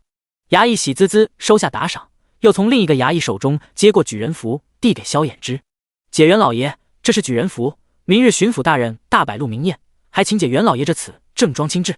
宴席时间是上午40恭后5时开宴。萧衍之接过举人符，点头道谢，一定准时赴宴，多谢告知。路明宴，科举制度中规定的一种宴会，是指在乡试后放榜的第2天，地方官宴请新科举人，庆祝新科举人取得佳绩而举办的宴会，表示地方官对人才的器重。对于新科举人而言，也需亲至，以此表示对父母官的感恩戴德以及栽培之恩。萧衍之送走了仪仗队，客栈的掌柜很知机，当即就让4个伙计抬出2箩筐铜钱，对着里3层外3层的百姓们开始撒钱。掌柜还很会来事，不忘记趁机捞名气，喊道：天下客栈特发喜钱，与大家同享解元老爷福气喽！百姓们霎时乐疯了，当伙计们撒钱那刻，一个个疯了似的争抢。也有妇人没有忘记要让孩子摸解元头，冲着萧衍之喊道：解元老爷，您别走啊，您让我摸摸头，沾沾福气啊！有了一个妇人，其他妇人也抱着孩子向萧衍之扑了过来，我儿也要摸，解元老爷，让我沾沾福气啊！然而不止妇人扑过来，也有富户小姐盯上了萧衍之，转头对自己父亲道：爹，这个男人我要了，你去给我说亲，哪怕他有妻室了，就算做妾我也甘愿。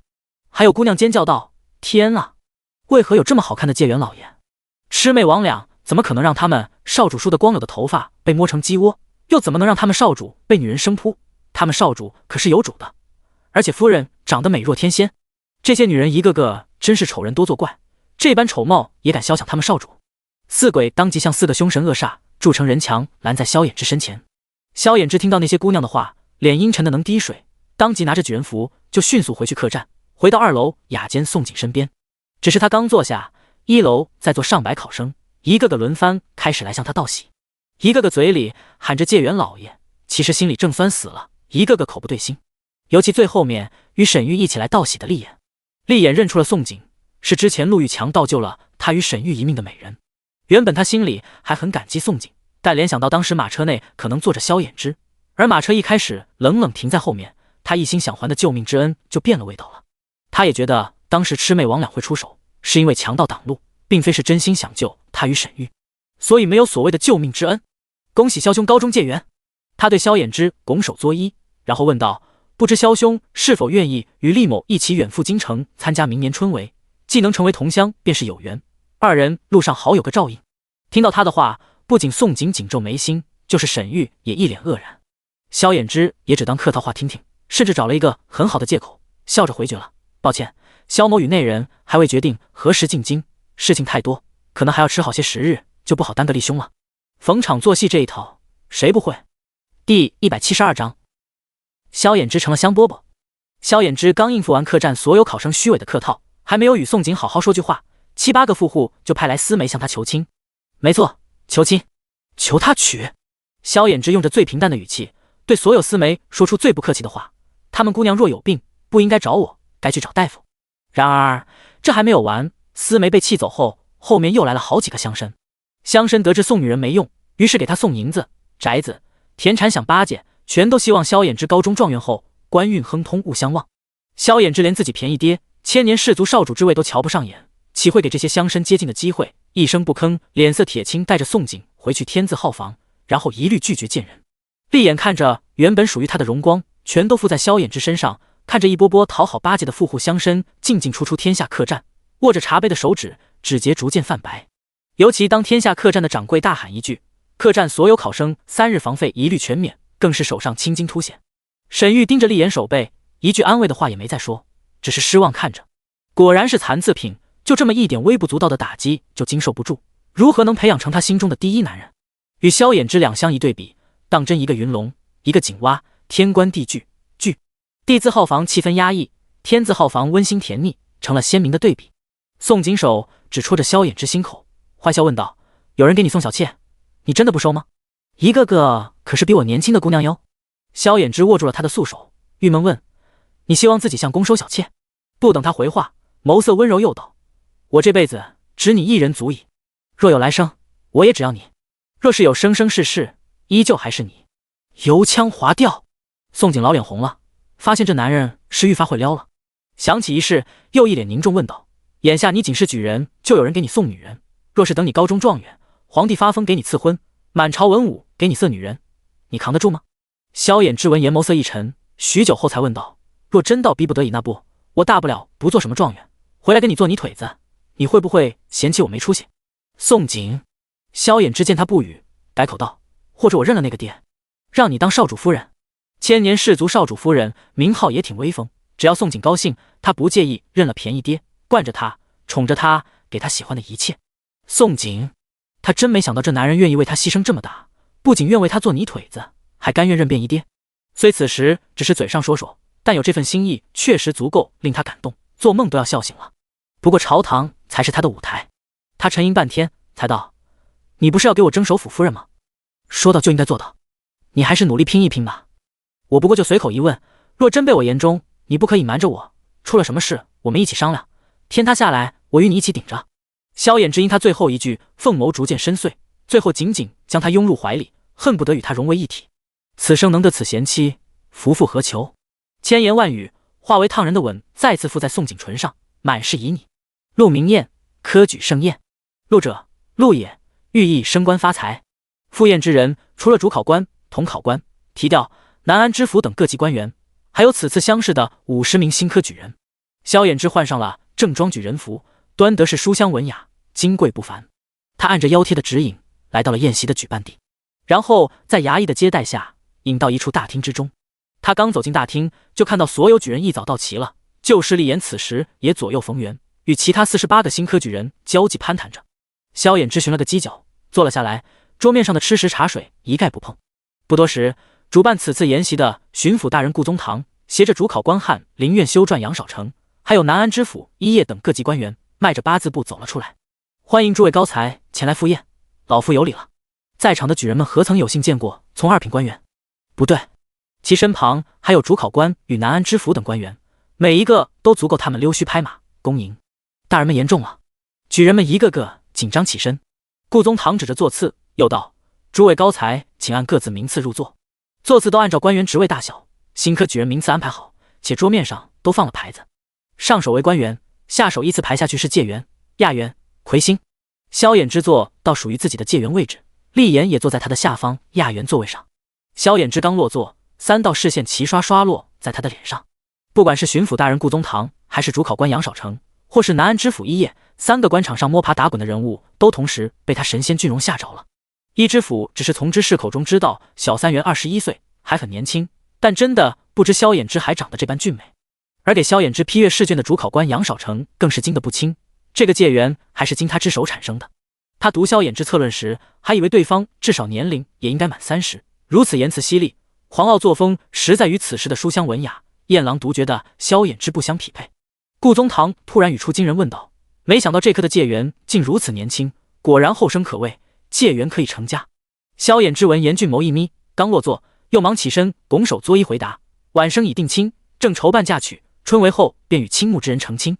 好在他与宋景已立了官方婚书，李梅氏也去了狠黑村替他下聘走后面6里，他也不用再惧怕任何人去查。”一知府看了看萧衍之，又转眸看了看顾宗堂，突然出声道：“解元不必多虑，顾大人随口一问而已。”巡抚顾宗堂可是太子党，也是首辅邻居正的人，一知府岂会让好不容易相中且准备举荐给恩师赐府章之重的黑马转投太子门下？第173章招揽。顾宗堂听到萧衍之已定亲，面色阴沉下去。不过宋美人不成，并不影响他的招揽。他又问道：“解元可拜过恩师？”萧衍之眸色一暗，沉声道：“晚生拜过恩师，只是恩师在去年地龙翻身时没能逃过一劫不幸仙事，然恩师在晚生心中始终活着。他6岁时确实拜了一名大儒为师，恩师不仅免了他所有束修，还将他当孙子般看待，文房四宝全供他用不止。他小时也没少穿恩师买的衣裳。若不是不用束修，萧富贵怎可能让他念书？若不是受恩师影响，他如何能走上科举一途？没有名师提点，如何能有今日？这一切全是恩师的恩赐，只是恩师不幸遇难，埋在废墟里。可当时他自己也双腿已残，只能给恩师立了一块墓碑而已，其余是什么也做不了。”顾宗堂听到萧衍之口中恩师死在地龙翻身，不解问：“你是西北的，不是南安府的考生吗？”一知府未等萧衍之回答，忙应道：“大人，他正是西北逃荒南下灾民，蒙陛下恩赐，落户南安府，定居永福县。”当陛下2字搬出来，顾宗堂脸色果然骤变。一知府看在眼内，心里冷笑：“哼，看你还敢与陛下抢人吗？陛下可是时刻惦记着西北灾民，且我也能上达天听，一封信便能让陛下知道解元的存在。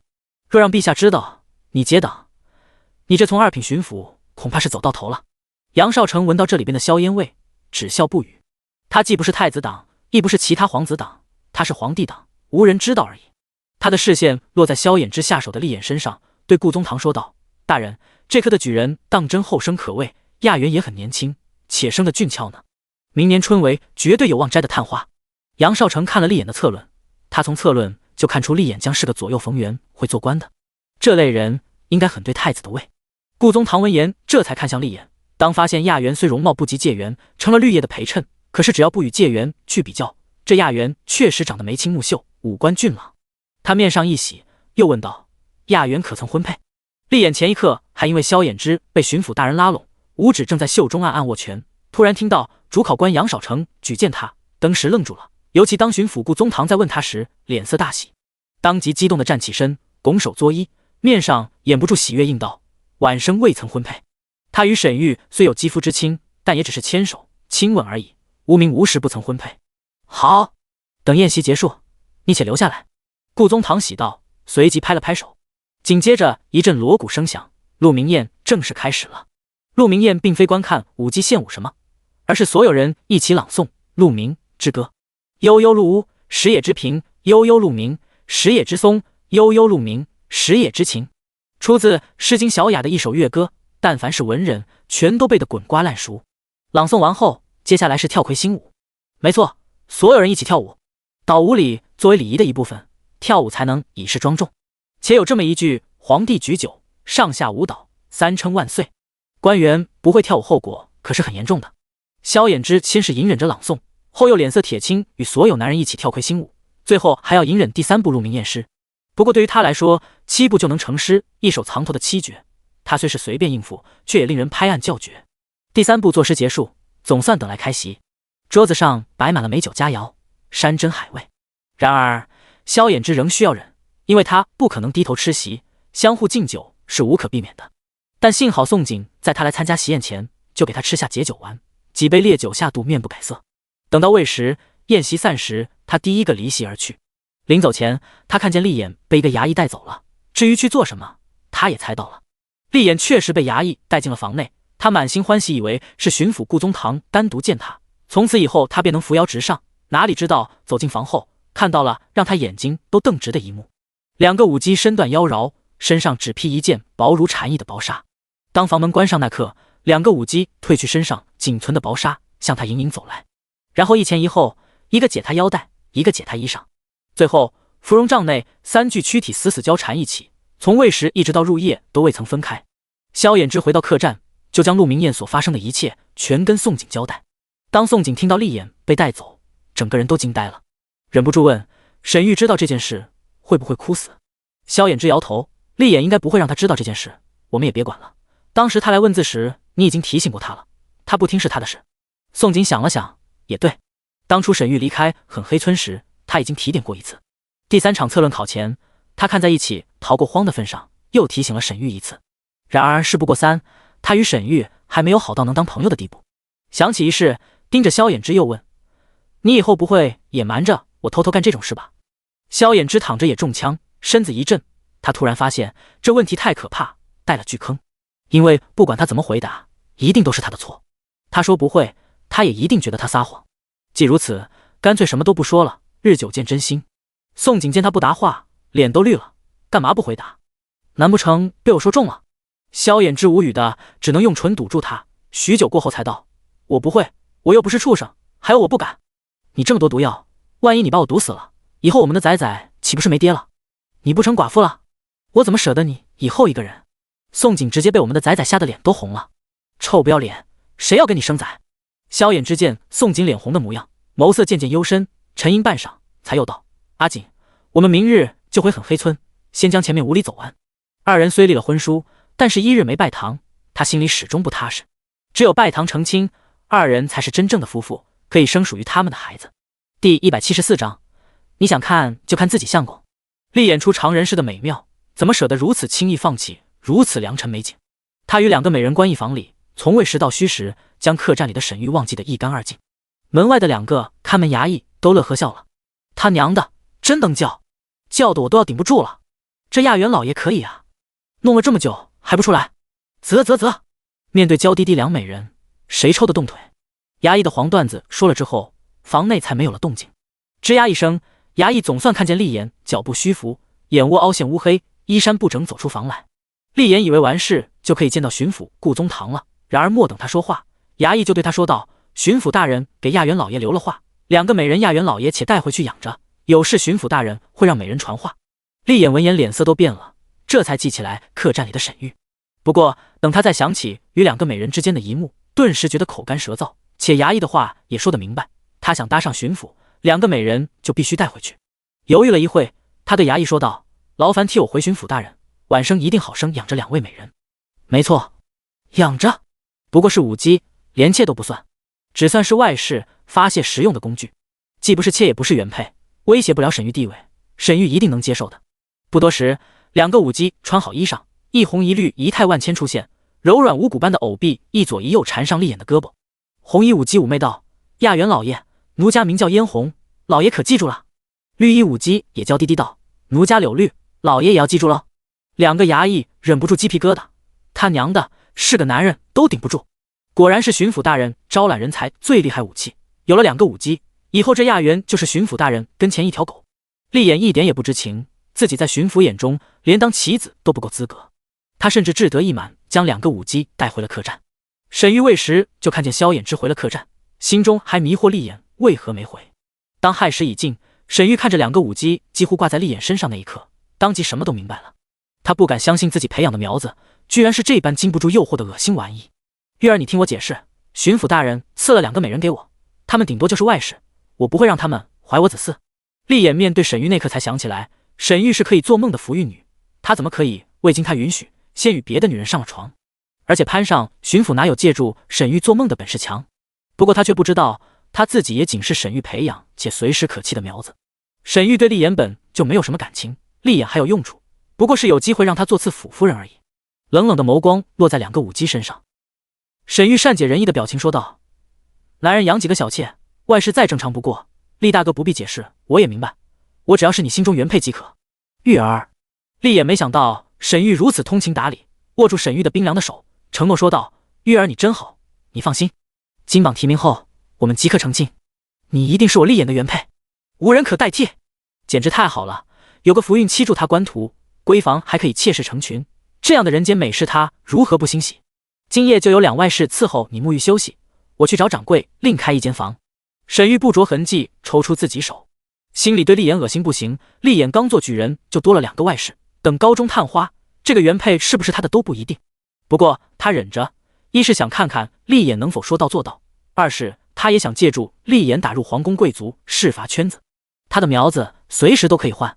要知道皇帝有27个皇子，他就不信全都歪瓜裂枣，找不到一个好的。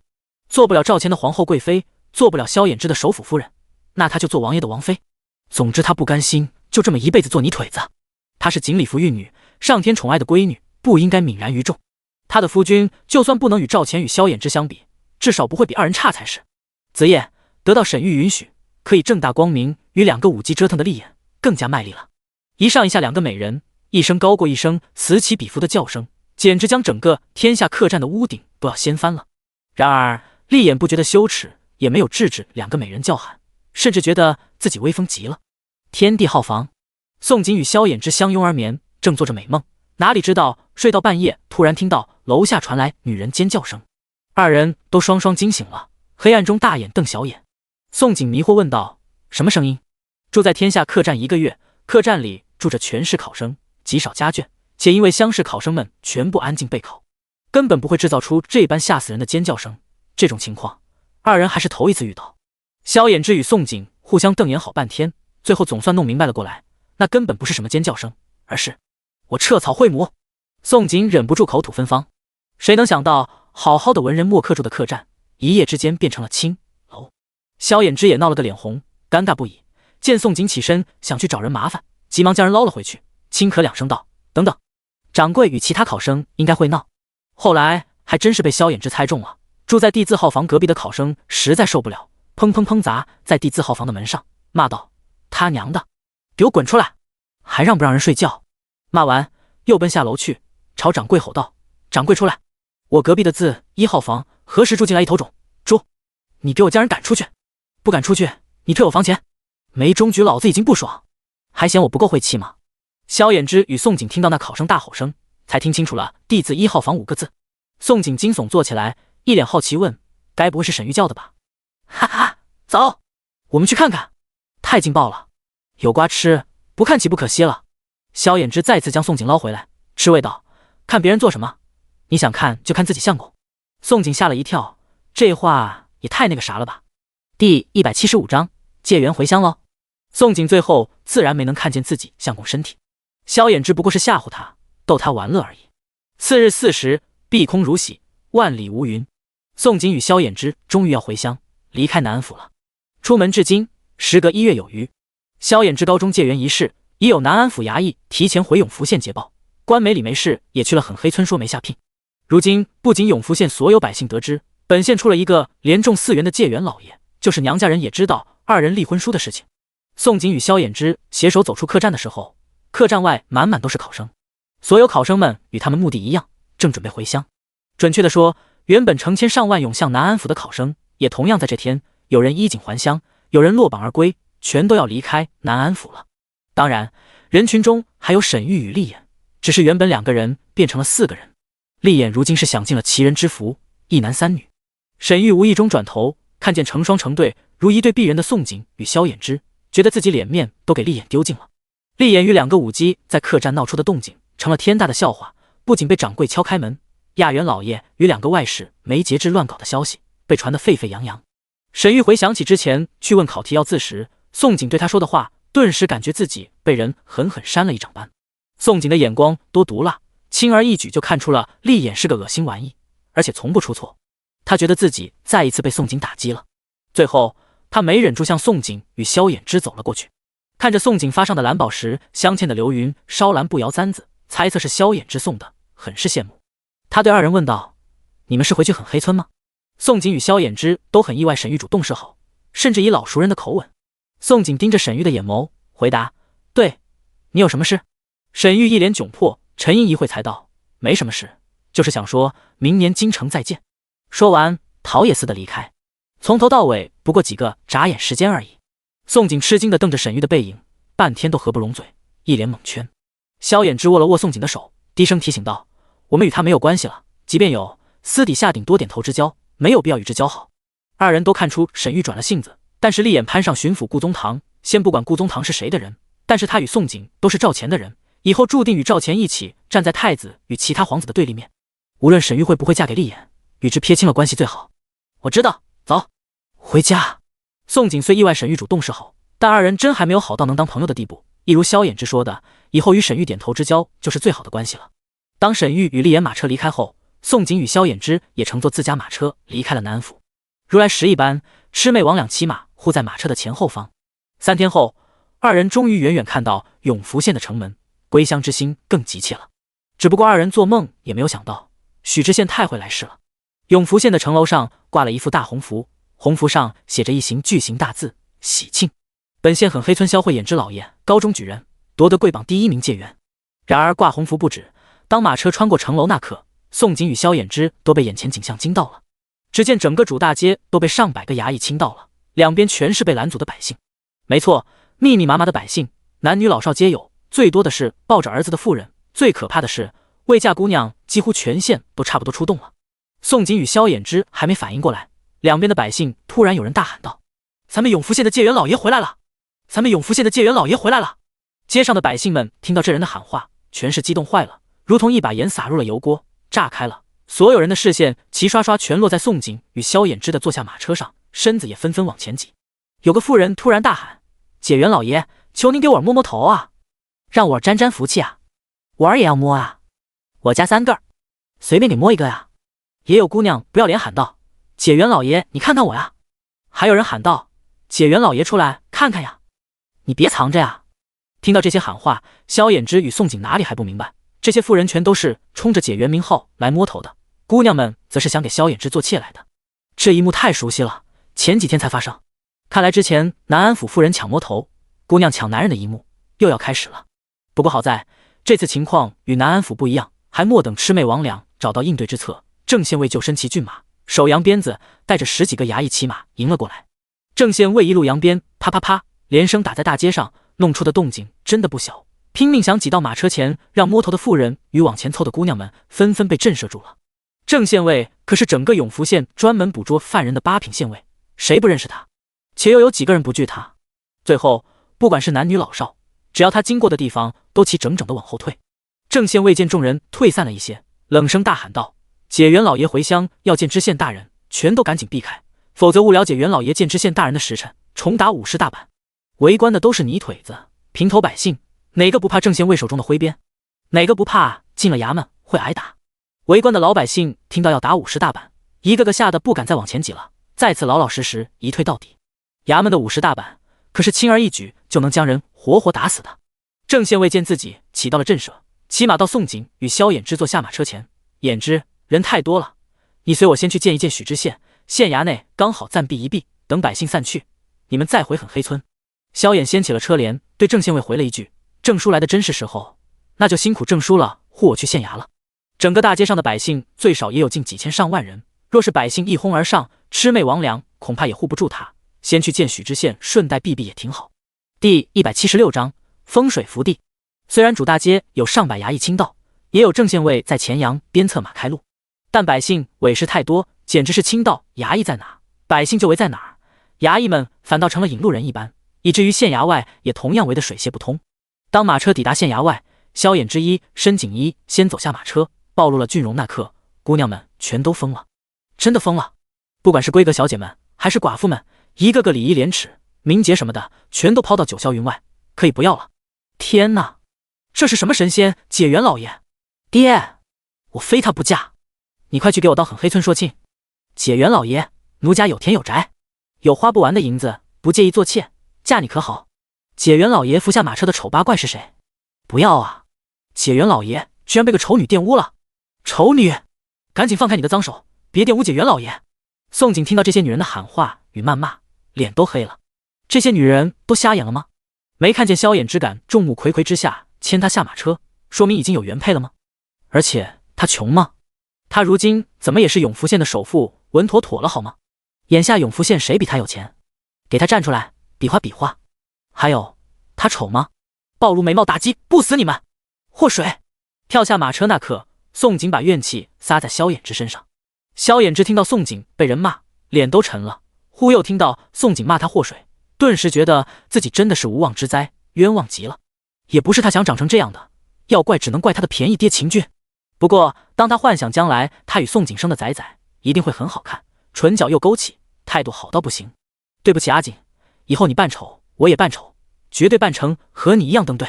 他决定了，以后他要与宋景一起好看，一起丑，总之要做天底下最登对的夫妇。宋景伸手狠掐了萧衍之胳膊一下，恶狠狠的语气：赶紧进去，早完事早回家，还嫌自己不够招蜂引蝶是吧？如今这男人仅仅只是借缘举人而已，就惹得如此多女人垂涎，他都忍不住想，等这男人去了京城，高中状元游街时，会不会引起女人争抢，造成踩踏事件了？冲着这张脸，不知有多少达官显贵想让他做乘龙快婿，也不知道以后给他挡狂风烂蝶，他会不会活活给累死，成为史上第一个替夫挡妾活活给累死的可笑原配。因宋景是女眷，不宜进正衙，萧衍之去见许知县时，宋景也在衙役带领下，应邀去后院见知县夫人。县衙后院是知县与家眷住所。宋景来到后院，就见一片绿意盎然，假山怪石，花坛盆景点缀其间。随后在一处亭子里见到了知县夫人，还有新县城夫人。没错，原来的邱县城被砍头了，吏部重新调来一个县城填补空缺。如今的新县城姓李，原是进士出身，官居6品，但由于伪武上县一职，被降调为县城。简单说，得罪上峰，被贬到永福县。宋景实在不愿意与官夫人套近乎，但是萧衍之走了仕途，急嫁他，将来就无可避免与他一起应对这种虚伪客套的场面。当宋景还未走进凉亭，知县夫人看见他时，立即站起身来，很是高兴，激动迎上前来：欢迎欢迎，妹妹，快进亭子坐，我可等你好久了。知县夫人长得眉眼清秀，看见宋景的丑容，不仅没有任何轻视之意，甚至热络的迎接。她不仅兴奋请宋景坐下，还让丫鬟立即上茶上点心。她如此激动是有原因的，他家老爷可是叮嘱过了，新科介原入了南安知府的青眼，南安知府的恩师又是当朝赐府章之重，等着介元状元及第，不出意外会是赐府党，将来绝对扶摇直上，再差也能混个5品官。5品官可比他家老爷7品知县上了几个台阶，而且他家老爷能干掉陈地主与邱县城，成为百姓口中的青天大老爷，全靠这个介元的证据。不管是拉拢还是感谢，他都要好好招待好介元的家眷。妹妹，快尝尝这道凤梨酥，这是我亲手做的，妹妹要是喜欢吃，可带些回去。知县夫人满心欢喜接待宋景，是真的发自真心。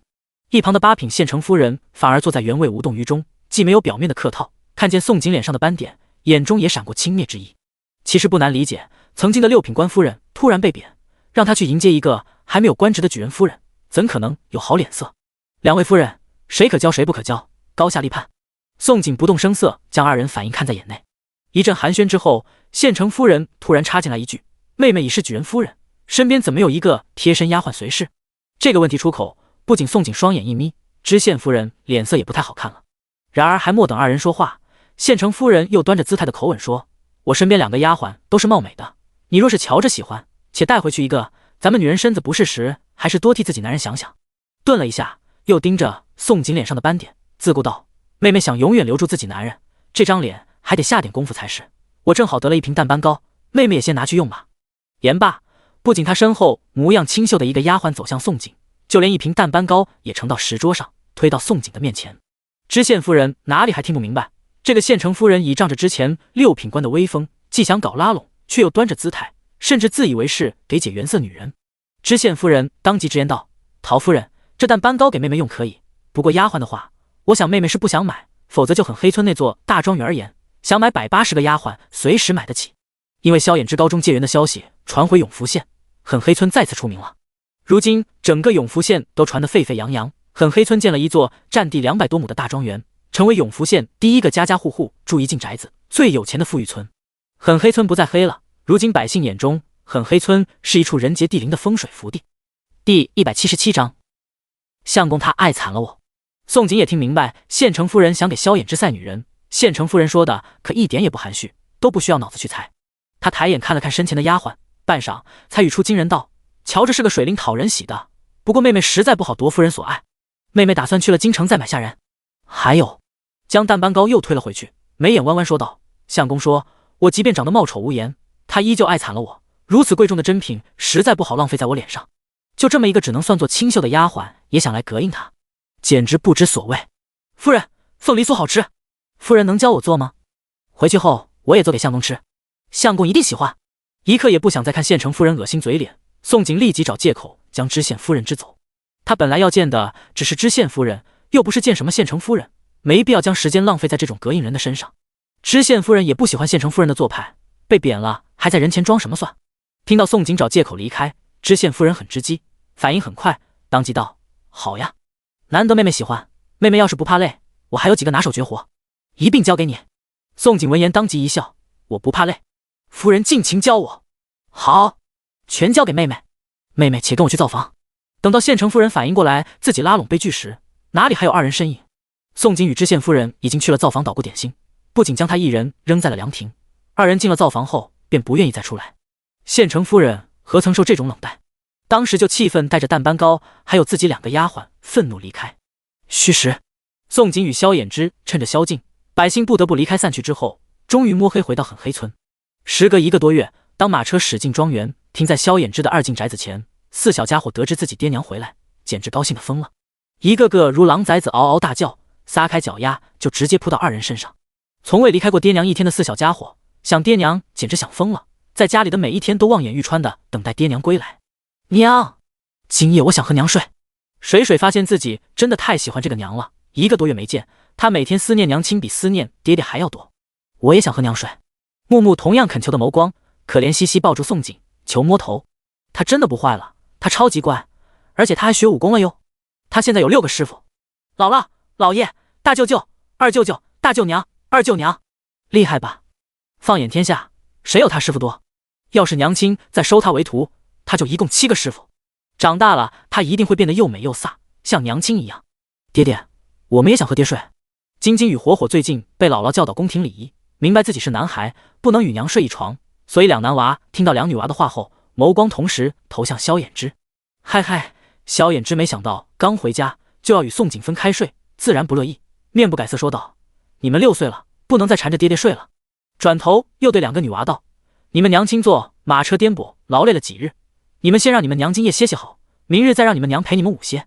夜晚宋锦是他的，就算是谁也别想抢走，即便是他与宋锦所生的亲生崽崽都不行。”宋锦看着萧衍之冠冕堂皇、厚颜无耻拒绝4小家伙，忍不住抚额，觉得自己老脸都丢尽了。尤其在场不仅娘家人全齐，就是全村人也一个不少，甚至还有未来公公秦军200多道视线全聚集在一家6口身上，他脸皮实在顶不住了。但是让他更顶不住的紧接在后头。萧衍之拒绝4小家伙后，转身就走到刘氏与宋爹的面前，直接跪下了：“岳父岳母，我心悦阿锦，想再求娶阿锦为妻，以后我绝不负她，我定以命相待，疼她惜她怜她，视她如视我命，还望你们2老准许。”2人婚书已立，李梅氏也上门正式提亲，但是他欠娘家人一个正式的承诺，一个让娘家人放心将宋锦嫁给他的承诺。宋锦顶着原配的身份活着，是他与宋锦亏欠娘家人的。刘氏与宋爹相视一眼，随后双双笑了。宋爹将萧衍之扶起说道：“你不是已经请了官媒来走3书6礼下聘了吗？且你2人婚书都定了，难不成我们还能反悔拒绝把闺女嫁你不成？官媒已经给你们2人看好了日子，过几日即是9月19，正好是定亲吉日。你们2人定了亲后，正好可以随时收拾准备进京参加明年春闱。成亲日官媒也给你们看好了3个日子，一个正好是3月16金榜题名时，还有3月19日、3月23日。”刘氏也语重心长叮嘱道：“女婿啊，你要努力争取金榜题名时那日成亲啊。官媒说3个日子里就属3月16日子最好，他都给自己闺女算好日子了，要是2人这天成亲，绝对会坐床喜，且一举得男。更何况人间两大幸事金榜题名时，洞房花烛夜，这天的日子实在是吉庆的很。萧衍之听罢，很是高兴，岳父岳母不仅爽快答应将宋景嫁给他，且还看好了定亲与成亲日子。不仅定亲日就在几日后，就是成亲日也在金榜题名同一天，简直完全合他心意。要知道，他心心念念的就是金榜题名同一日拜堂成亲。他立刻道：“岳父岳母放心，我一定会高中状元，金榜题名日一定会是我与阿锦成亲日。”刘氏与宋爹自然喜见其成，这个女婿其实他们一直都很满意，如今见他如此喜欢他们闺女，且又如此争气，自是无可挑剔。宋景亲眼看着萧衍之当众跪地求亲，再次忍不住抚额，老脸丢尽了呀，这让他以后如何见人？李梅是来下聘，全村人必定都知道了他与萧衍之和离的事，想到二人和离还睡一起，此时一个个都不知道心里怎么想他呢。他虽早就做好了心理准备，可是这一刻萧衍之真的当众说明，他就算脸皮再厚也顶不住啊。第178章最有钱的界园老爷。事实上，宋景想太多，他让全村人过上锦衣玉食的日子，全村人早将他当成福玉女，村里的福玉女啊，当然只能敬着。全村人没有因此背后说他闲话，甚至一个个巴不得他与萧衍之终成眷属，早生贵子，一辈子富贵荣华。全村人同样希望萧衍之状元及第，光耀宗族。一个是宗族希望，一个是福玉女，全村人怎会嘴碎闲话不知好歹？全村人不仅诚心祝福二人，作为萧衍之背后宗族，村长三叔公更是决定要一起帮忙萧衍之筹备定亲一事。村长三叔公都想让萧衍之将定亲礼办得风光体面，以此证明对宋景的珍视。看着全村人一个个真诚道贺，没有任何异样眼光，宋景才大松一口气，万分庆幸自己老脸总算是保住了。当全村人各回个家，萧衍之又牵着他走向萧大郎夫妇与秦军。秦军是萧衍之的生父，就算萧衍之不想认，身上仍旧流淌秦军的鲜血。儿子要娶儿媳妇，不让生父参与定亲礼，就说不过去了。不过邀请秦军前，萧衍之先将萧大郎单独叫开，对萧大郎坦白了自己与秦军的关系。出乎意料的是，不止萧大郎看出来萧衍之与秦军是父子关系，就是全村人、娘家人一个不落全都发现了。萧大郎笑着说道：“二弟无碍，你我兄弟二人都流着娘的血，村长三叔公也始终当你是萧家村宗族子弟。萧衍之与秦军长得实在太像了，简直一个魔印子出来，根本就隐瞒不住。况且秦军往狠黑村跑得有些勤快，是个人都会怀疑。”萧大郎又道：“就是二弟你若想回秦家认祖归宗，村长与三叔公说有点难办。萧家村的族谱上登记了萧衍之的名字，想除名很不容易。只有两种除名方式，要么被出族，要么自己脱离族籍。犯了错的人才会被出族，自愿脱离族籍同样是一件有悖伦理纲常，被是人所不齿的事。萧衍之如今高中解元，他日当官需要声望，离不开宗族关系的承托。”萧衍之摇头：“大哥，我可以喊他一声父亲，但我不回秦家。他要真想回秦家认祖归宗，也不是没有办法。以秦家手眼通天的本事，让他从萧家村族谱除名，换回秦姓，不过是抬手间的事。回不回秦家，只在他一句话而已。”萧衍之与萧大郎又说了一会话，最后才牵着宋景走向秦军，直面自己便宜爹。萧衍之很是别扭，半晌才清了清喉，闷声道：“我与阿锦9月19定亲，你若没时间，不必勉强。”“勉强？我不勉强啊！”秦军确定自己没有听错，惊喜不已道：“我有时间，不勉强。儿子出生不知道，可如今儿子娶儿媳妇，一辈子仅一次，这等喜事，当爹的岂能没时间？”萧衍之见秦军一脸狂喜，撇开视线，语气冷硬，惜字如金道：“东西厢房任选，定亲那日穿喜庆些。”秦军再次以为自己听错，有些反应不过来。一旁的宋景听着萧衍之说话，忍不住嘴角直抽。当爹的与儿子说话，还要玩猜字谜，实在太可怜。他哭笑不得，出声解释：“公爹，衍之意思是东西厢房空着，您与八鬼随时可以住，送定亲礼那日，劳您当常备。准确说是当爹。为显对女方的珍视，送定亲礼这天最好要有长辈。萧大郎虽也可以，但始终低了一辈。好好好，儿媳妇，我住东厢房，定亲那日我一定穿喜庆。”宋景一句公爹，直接喊到秦军心坎里去了。秦军反应过来，简直高兴坏了。尤其当他看见自己儿子并不反对宋景这么喊他，更加坚定他儿子是个宠儿媳的，简直是宠到没边了。他算是看出来了，宋景说什么，他儿子绝对听从服从。他只要摸准儿子喜好，再投其所好，相信很快便能等到父子相认的一天。想到这里，他转头对着宋景一脸姨母笑：“儿媳妇，上月的豆油、牙粉、香料进账都给你带来了。他发现这个儿媳妇最喜欢钱，多给钱就是了。他抬手示意了一下，身后的吃力及心领神会，转身去秦军带来的马车上抬下一口箱子。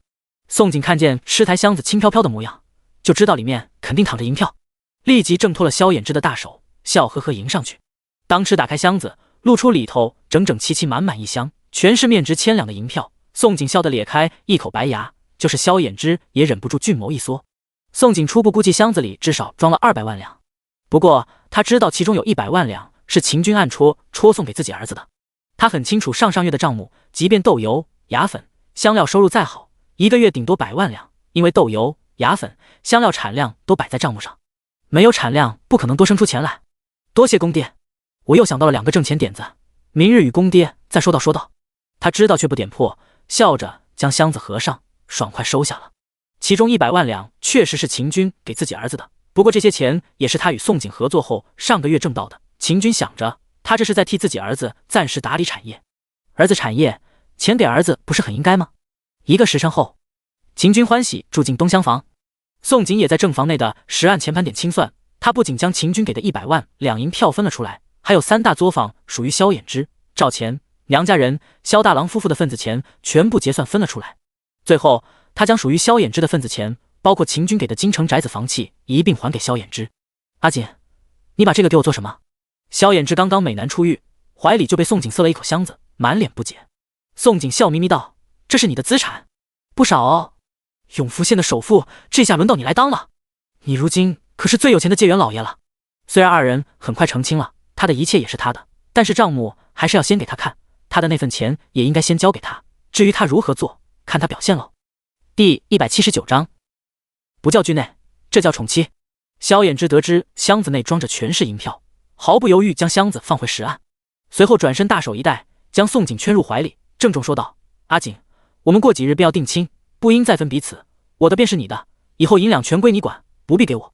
宋景听了眼眸一亮，这相公果然很上道啊，但有件事他还是要如实坦白相告才行，笑道：箱子里头的100万两，还有京城的一座2进宅子，我就不能替你管了，因为那是你亲爹给你的。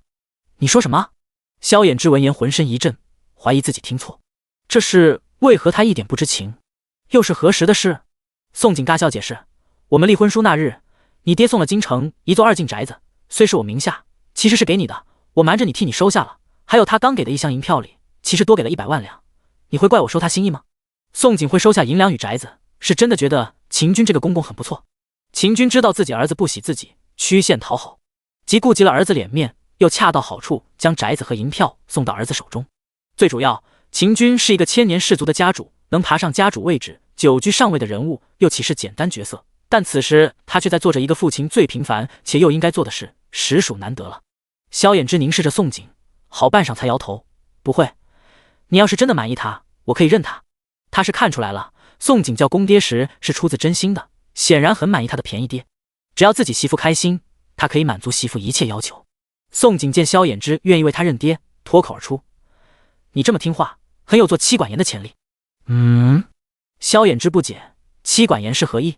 亦是自己说漏嘴。宋景脸不红气不喘解释：就是惧内的意思。萧衍之皱眉纠正：我这不叫惧内，我这叫宠媳妇。宋景听了直接老脸一红，这男人是越来越会聊了，好听话张嘴就来。但这还不止，宋景瞬间感觉到头顶黑影覆下，随后红唇被亲上了。萧衍之直接用行动告诉他是如何宠媳妇的。翌日，萧衍之与村长、三叔公准备定亲礼的事宜，宋景身影也出现在美颜作坊，身后跟着秦军。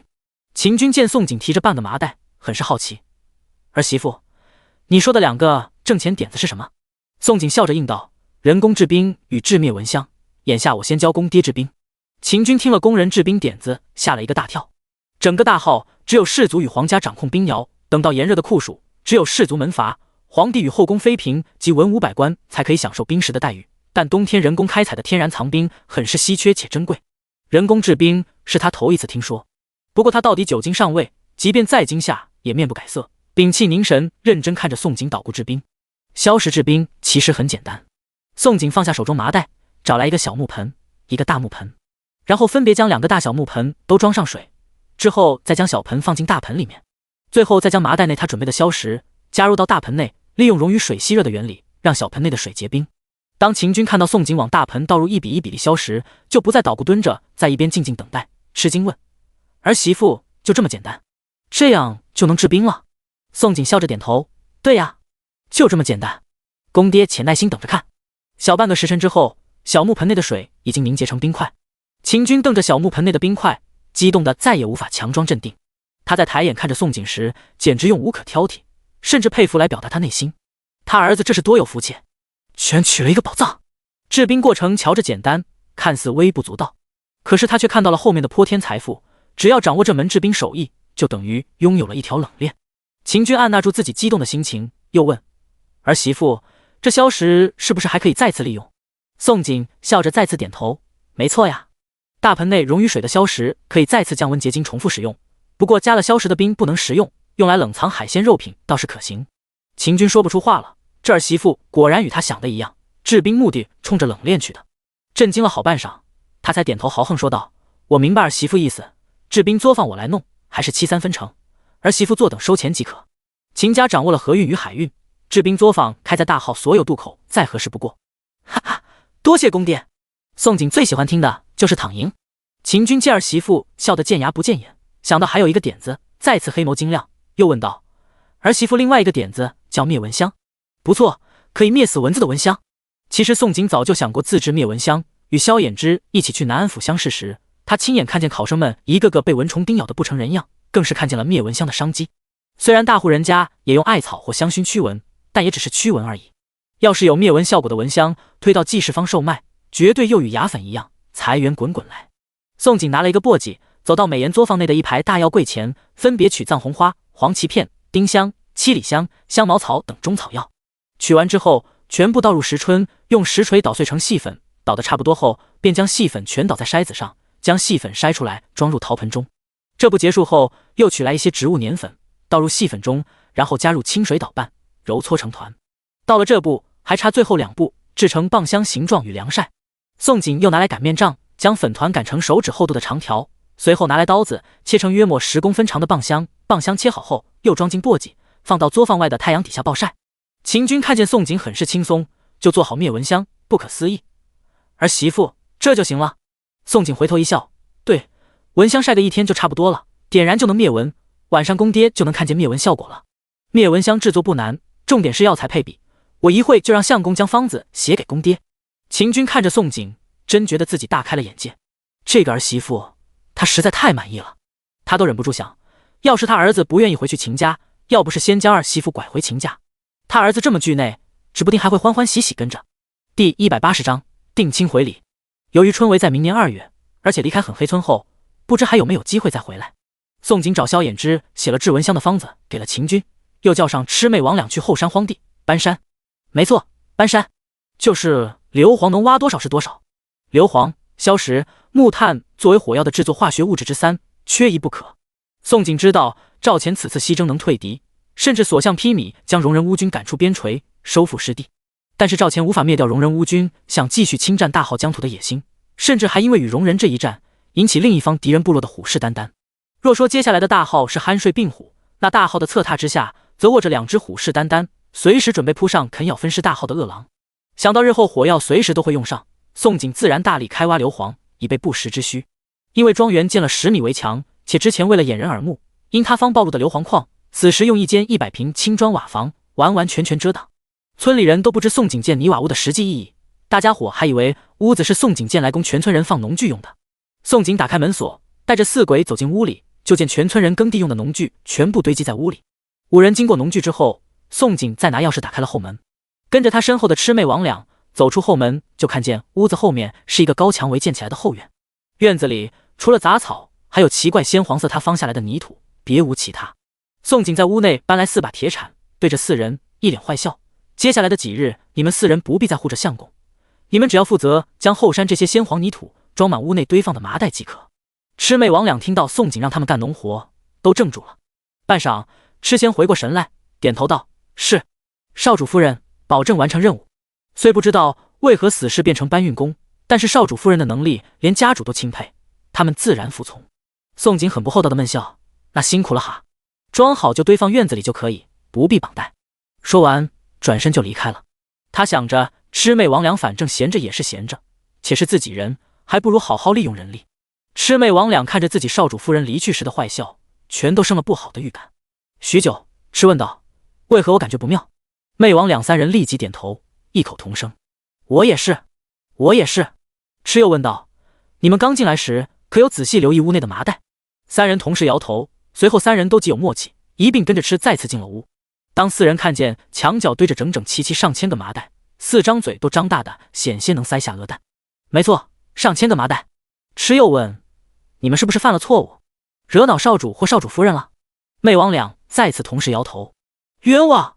他们自打跟了少主后，没有说过一句话，就是隐形人，什么错事也没干啊。”魑盯着三人，以为自己猜到真相，自行脑补，笃定语气：“一定是我们哪里惹恼了少主夫人，一定是。若不是惹恼了少主夫人，怎会处罚他们挖土？1000麻袋，一袋200斤，少说20万斤，挖到何时？”宋景将硫磺的事安排给四鬼之后，就回去了娘家。进入屋后，四小家伙立即逮着机会扑向他，水水给他揉肩，木木给他捶腿，晶晶给他倒茶，火火巴拉巴拉给他递果子。这是宋景第一次被四小家伙强行按在椅子上伺候，整个人都不适应。四小家伙最近变得也太乖巧听话贴心了吧。刘氏从房中抱了一匹蓝色锦缎出来，见四小家伙伺候自己闺女，而自己闺女一脸享受的模样，当即眉头皱成3根黑线。你们四崽子别再缠你们娘，接下来几日你们娘哪都不能去，就只在屋里给你们爹做衣袍，多的时间陪你们。宋景一脸懵，还没反应过来，刘氏直接将锦缎塞入他怀里，又问道：“闺女，你怕不是忘记了，定亲要给女婿送自己做的衣物？大号定亲习俗，男方送女方定亲礼是金银首饰，女方也要回送男方一些身上穿的衣物。”刘氏对自己的闺女实在太了解了，一看闺女表情就知道闺女把如此重要的事给忘记了。我就知道你8成给忘了，赶紧的，锦缎我都给你选好了，就这个湖蓝色，正好给女婿做件衣袍，眼下就要开始动手做，离定亲就只剩5日，再不做就来不及了。宋景突然听见要做衣袍，内心忍不住哀嚎一句：完蛋了，他不会针线活啊。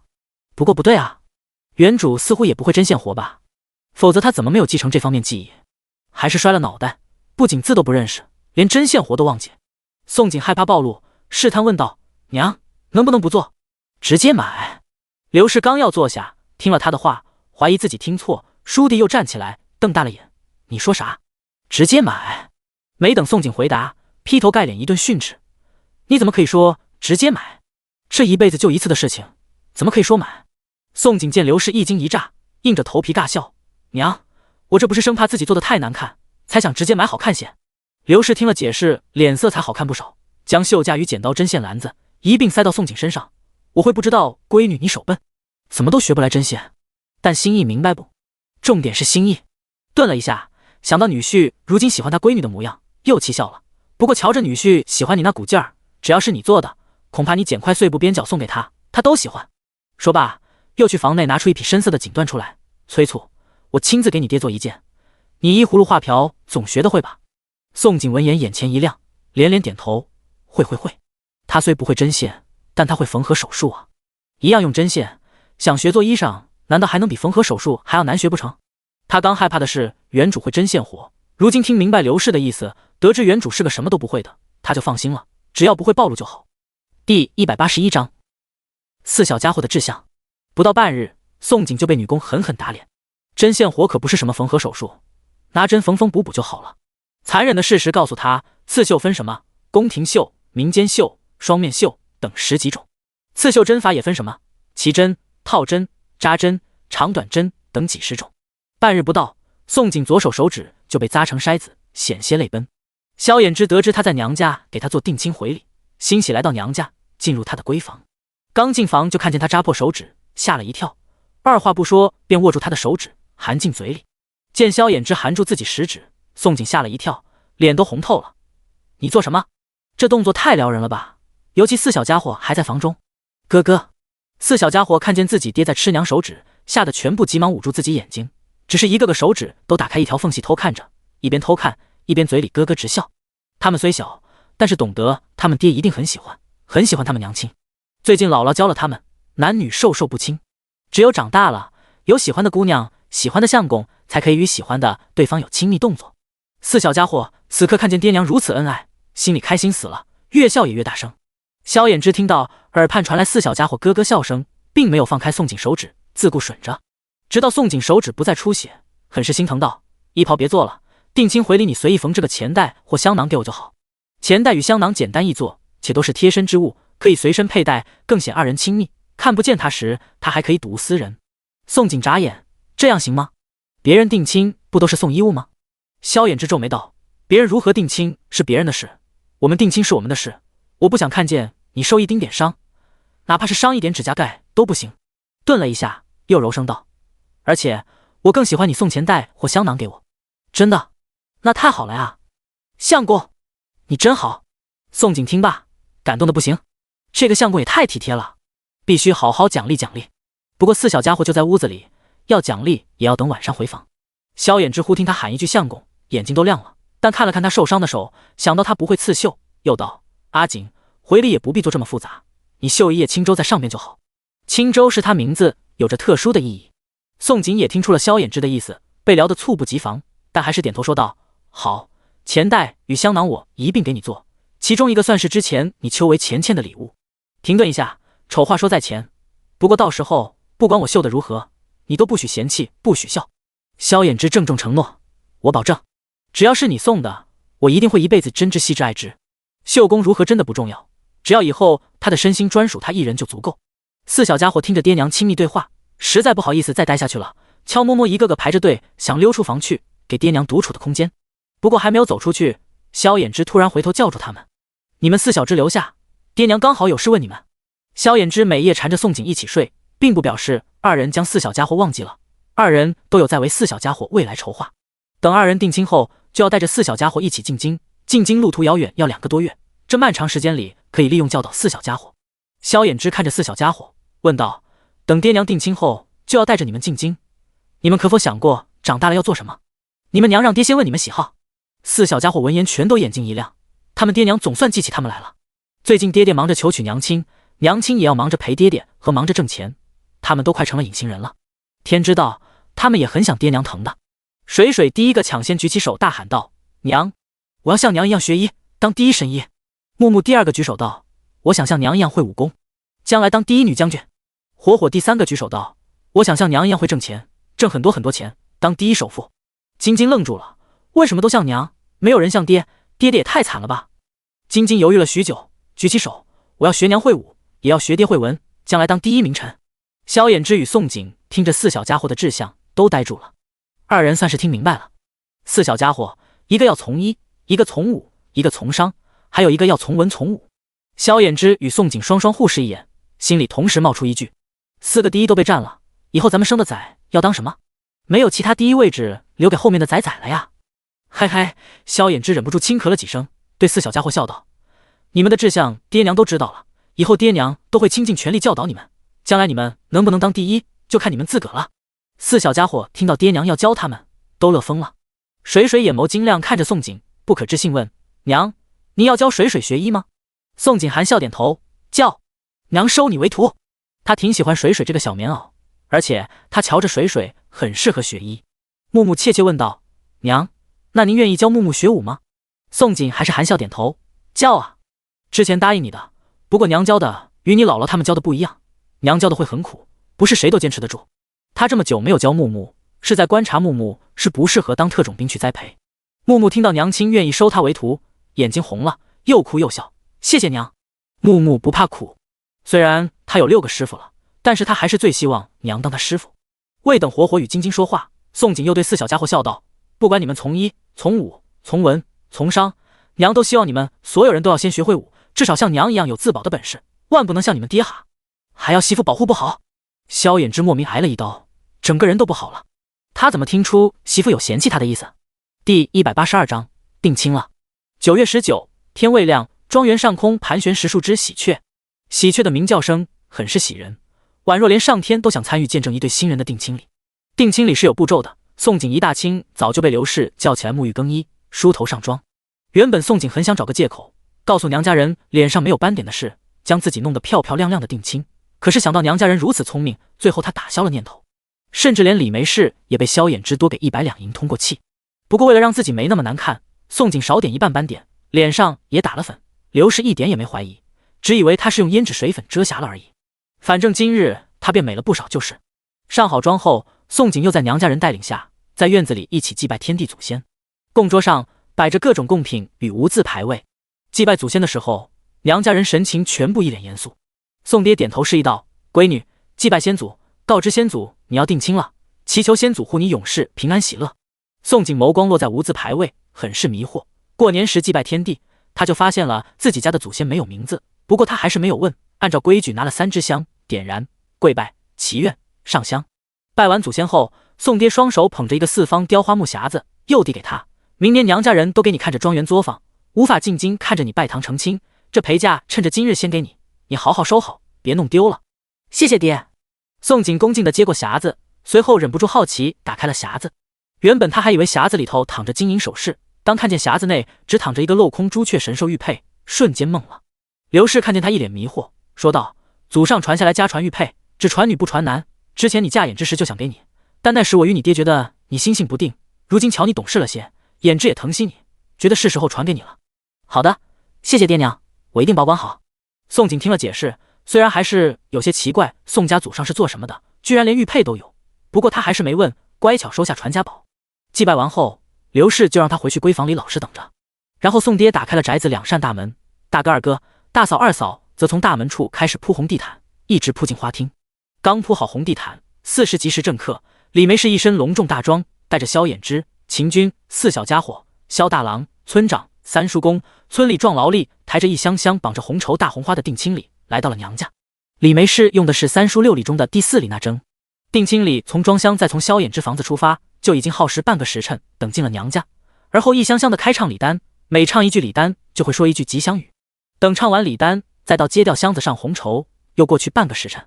整个那征很是繁琐漫长，可是所有人都很高兴，因为萧衍之送的定亲礼实在风光体面。富贵人家下聘通常是3件金头面、3件衣物、3件首饰，萧衍之直接送18套头面、金头面、珍珠头面各9件。之后9箱绸缎、红蓝绿宝石首饰共9件，玉器9件，全部取9数，寓意长长久久。然后聘饼、海味、3生、酒、4金果、生果、4色糖、茶叶、铁盒等聘礼，足足装了18箱，可见他对宋景的珍视。大家伙眸光全在聘礼上，萧衍之此时一颗心却系在宋景身上，一双凤眸望着对面宋景的闺房，盼着宋景能出门来给他送钱袋与香囊。他知道他绣好了钱袋与香囊，可是他不愿意提前给他看，害得他心痒痒了多天。好在这边下聘结束，李梅氏又去宋景闺房，将他带出房，一步步向他走来。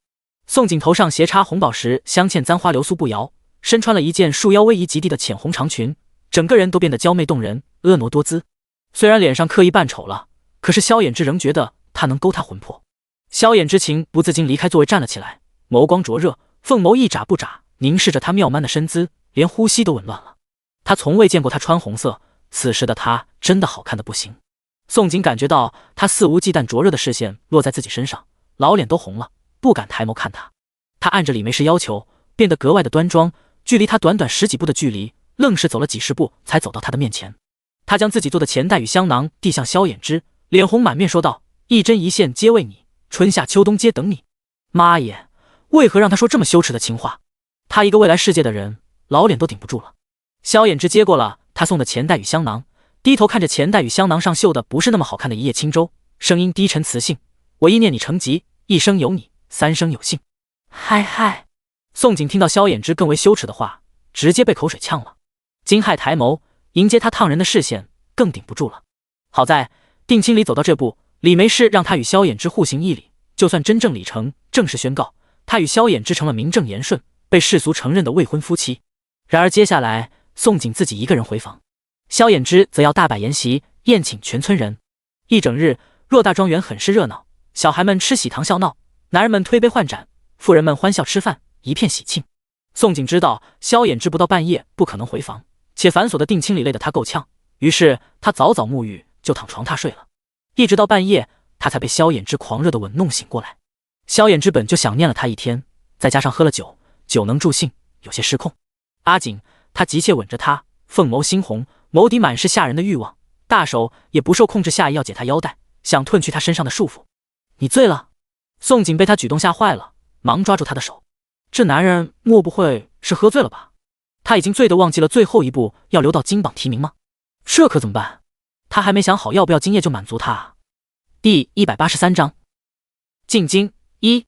宋景胡思乱想之际，萧衍之突然抱住他翻身，让他在上面，随后大手托住他的后颈，按向自己，一阵攻城略地。宋景被吻得险些断气，他瞪大着眼眸望着身下的男人，不知萧衍之到底醉没醉。自从他抓住他的手后，他的双手就老实本分了，没有再解他的裙带，只是紧链着他，仿佛恨不得将他揉为一体。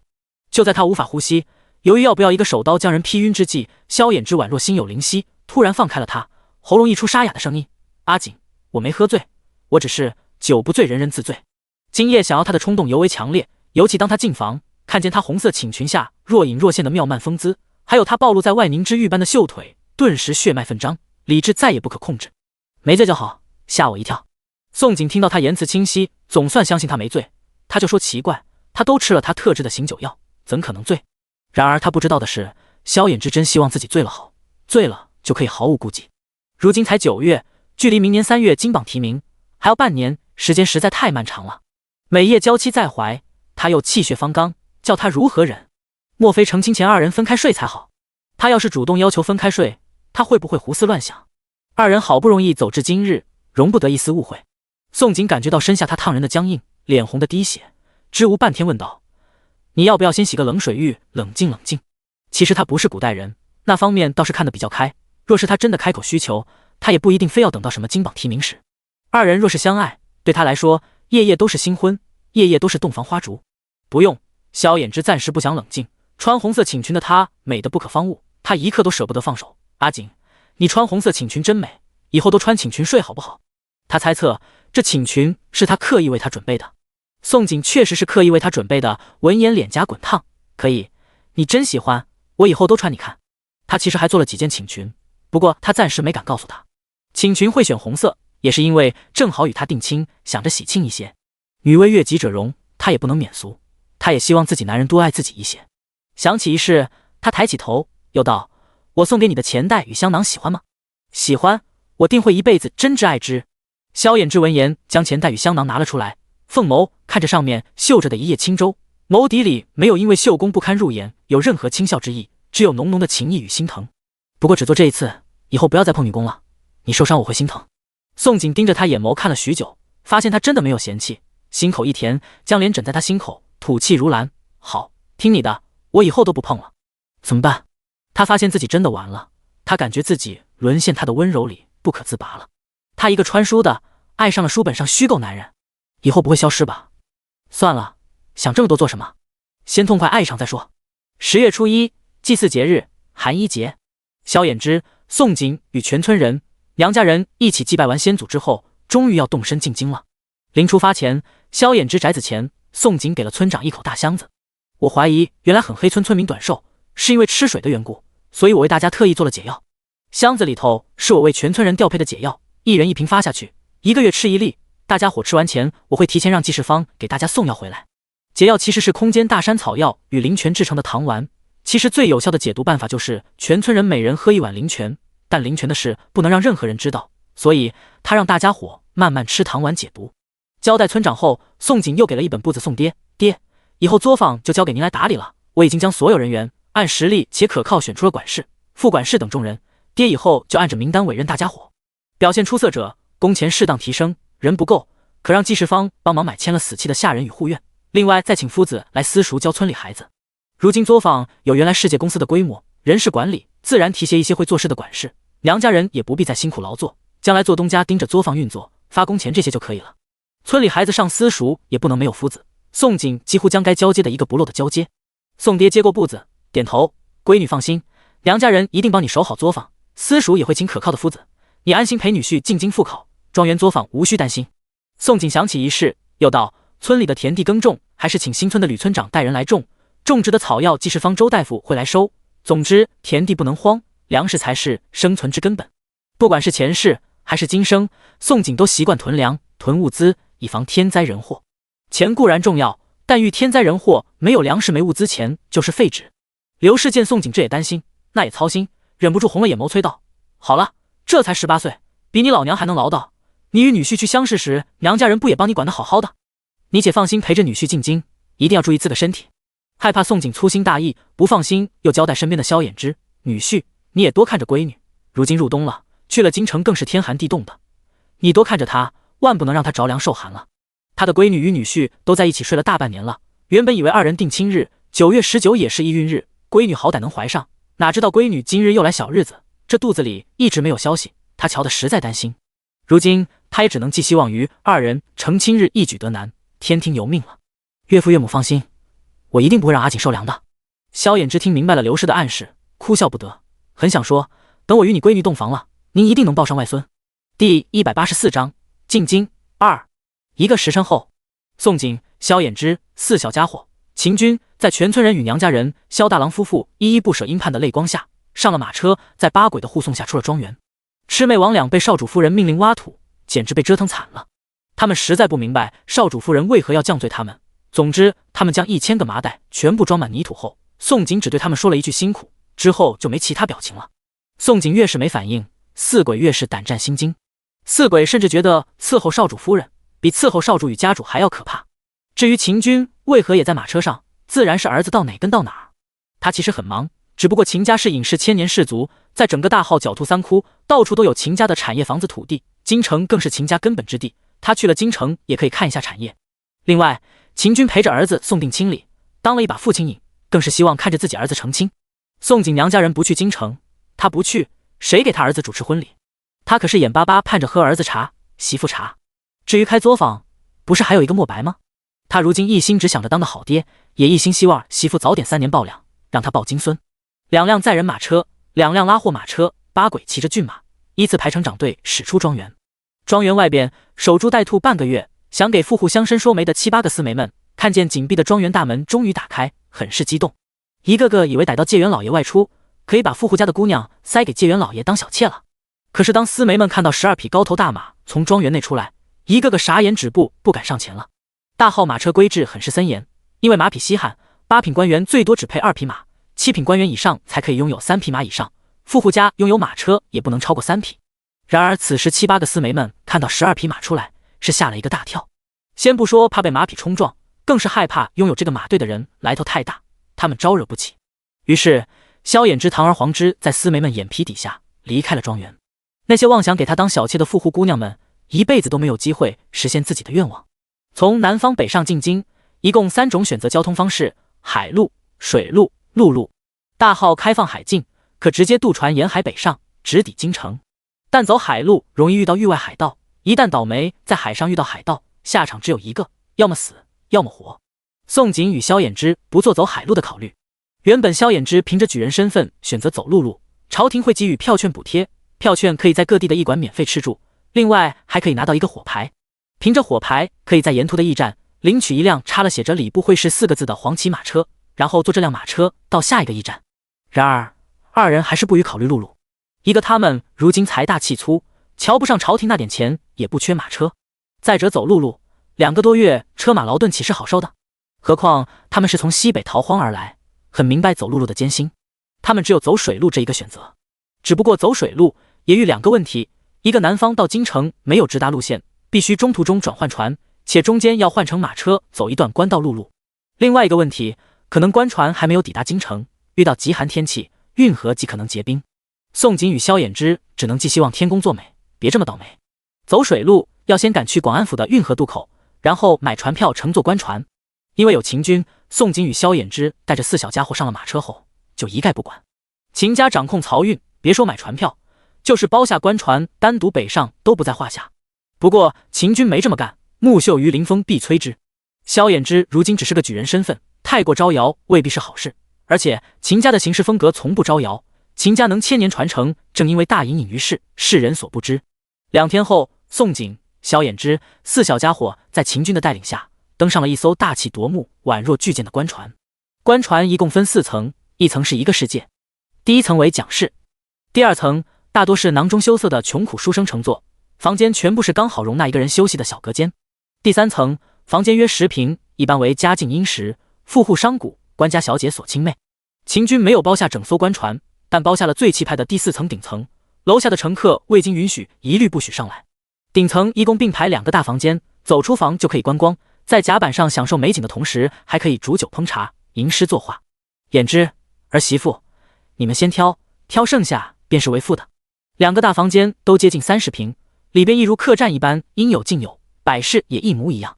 萧衍之听到秦军自称自己为妇，很不习惯，但还是难得应道：“就右边这间。”秦军听了一愣，随后难掩惊喜：“左为尊。”他儿子对他虽还是不假颜色，可是心里边是敬他的，简直太好了。他儿子要认他指日可待。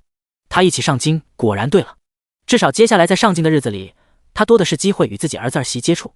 宋景将秦军的喜色瞧在眼内，只笑不语，说了一句感谢之后，便带着4小家伙进入了右边房间。等一家6口的衣物全部摆入衣柜之后，他递给萧衍之一套替换的寝衣，说道：“我不是和你说过我会占卜吗？”萧衍之不明白宋景为何提起这事，一脸莫名。然后宋景语出惊人道：“我确定赵钱子卫星将士，有君临天下之命，会成为下一个皇帝。若是秦家伏龙错人，千年氏族恐怕也得灭啊。”书上没写秦家，更没有写萧衍之亲生父亲另有其人，秦军就像平白冒出来的角色。宋景实在不知秦家在朝中势力有哪些，但秦家扶持的未来天子绝对不会是赵钱。赵钱才回宫不到1年，秦家已经存在1000年。宋景猜测秦家扶持的很可能是当朝太子，扶持太子可是会死得很惨的。书中写了，赵钱当上皇帝之后，对待曾经扶持过的太子党是宁可错杀一个不放过。虽然你亲爹害得你身份尴尬，但你到底是他儿子，我觉得咱们要提醒他一下。另外，你将来要进朝堂，何不让你爹反过来帮你？你们父子一起扶持赵钱，从龙之臣不就是你了？萧衍之听到宋景说占卜2字，就猜到宋景会说出什么惊人之语。果不其然，之前宋景说赵钱会封为陈王，结果真应验了。赵钱会是真龙天子，恐怕8、9不离10了。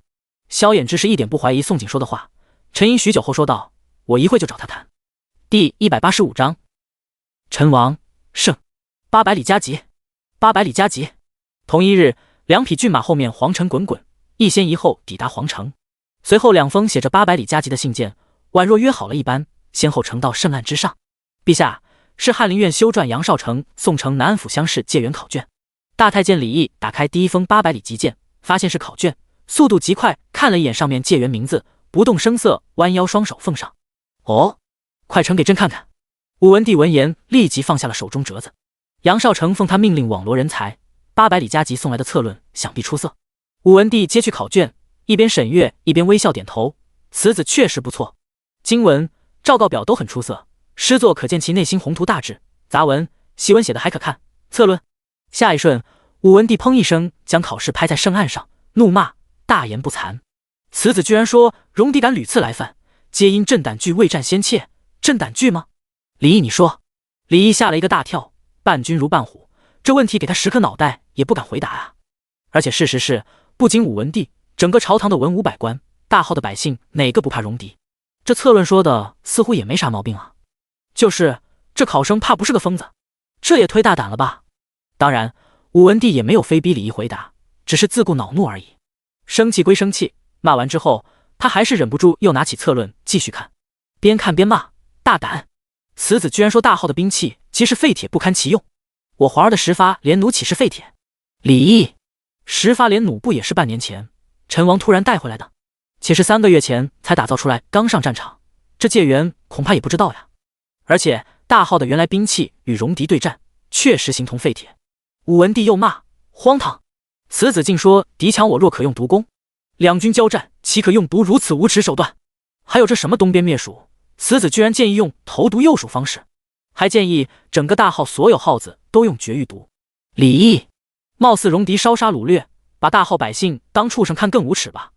还有这投毒诱蜀，听着不损一兵一将，确实比太子直接带兵去送人头好啊。”武文帝还骂：“还有这西北重建、修河渠、改种耐旱新良种，简直异想天开。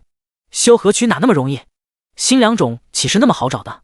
且再有这中州府瘟病，竟让朕下旨广征民间大夫，这民间大夫有用，太医院的御医们，朕还养着他们何用？”李毅，搞不好民间大夫还真有用。自古天下能人异士，多出自民间，实在不能小觑。不过这些话李毅一句也没敢说，只是小心翼翼察言观色。见武文帝骂完，也没有说要砍了解元脑袋，更没有下令灭解元9族，顿时心领神会。看来这名叫萧衍之的介元是入了皇帝的眼了。他弑君10数载，若是这点也看不出来，岂不是活狗伸上去了？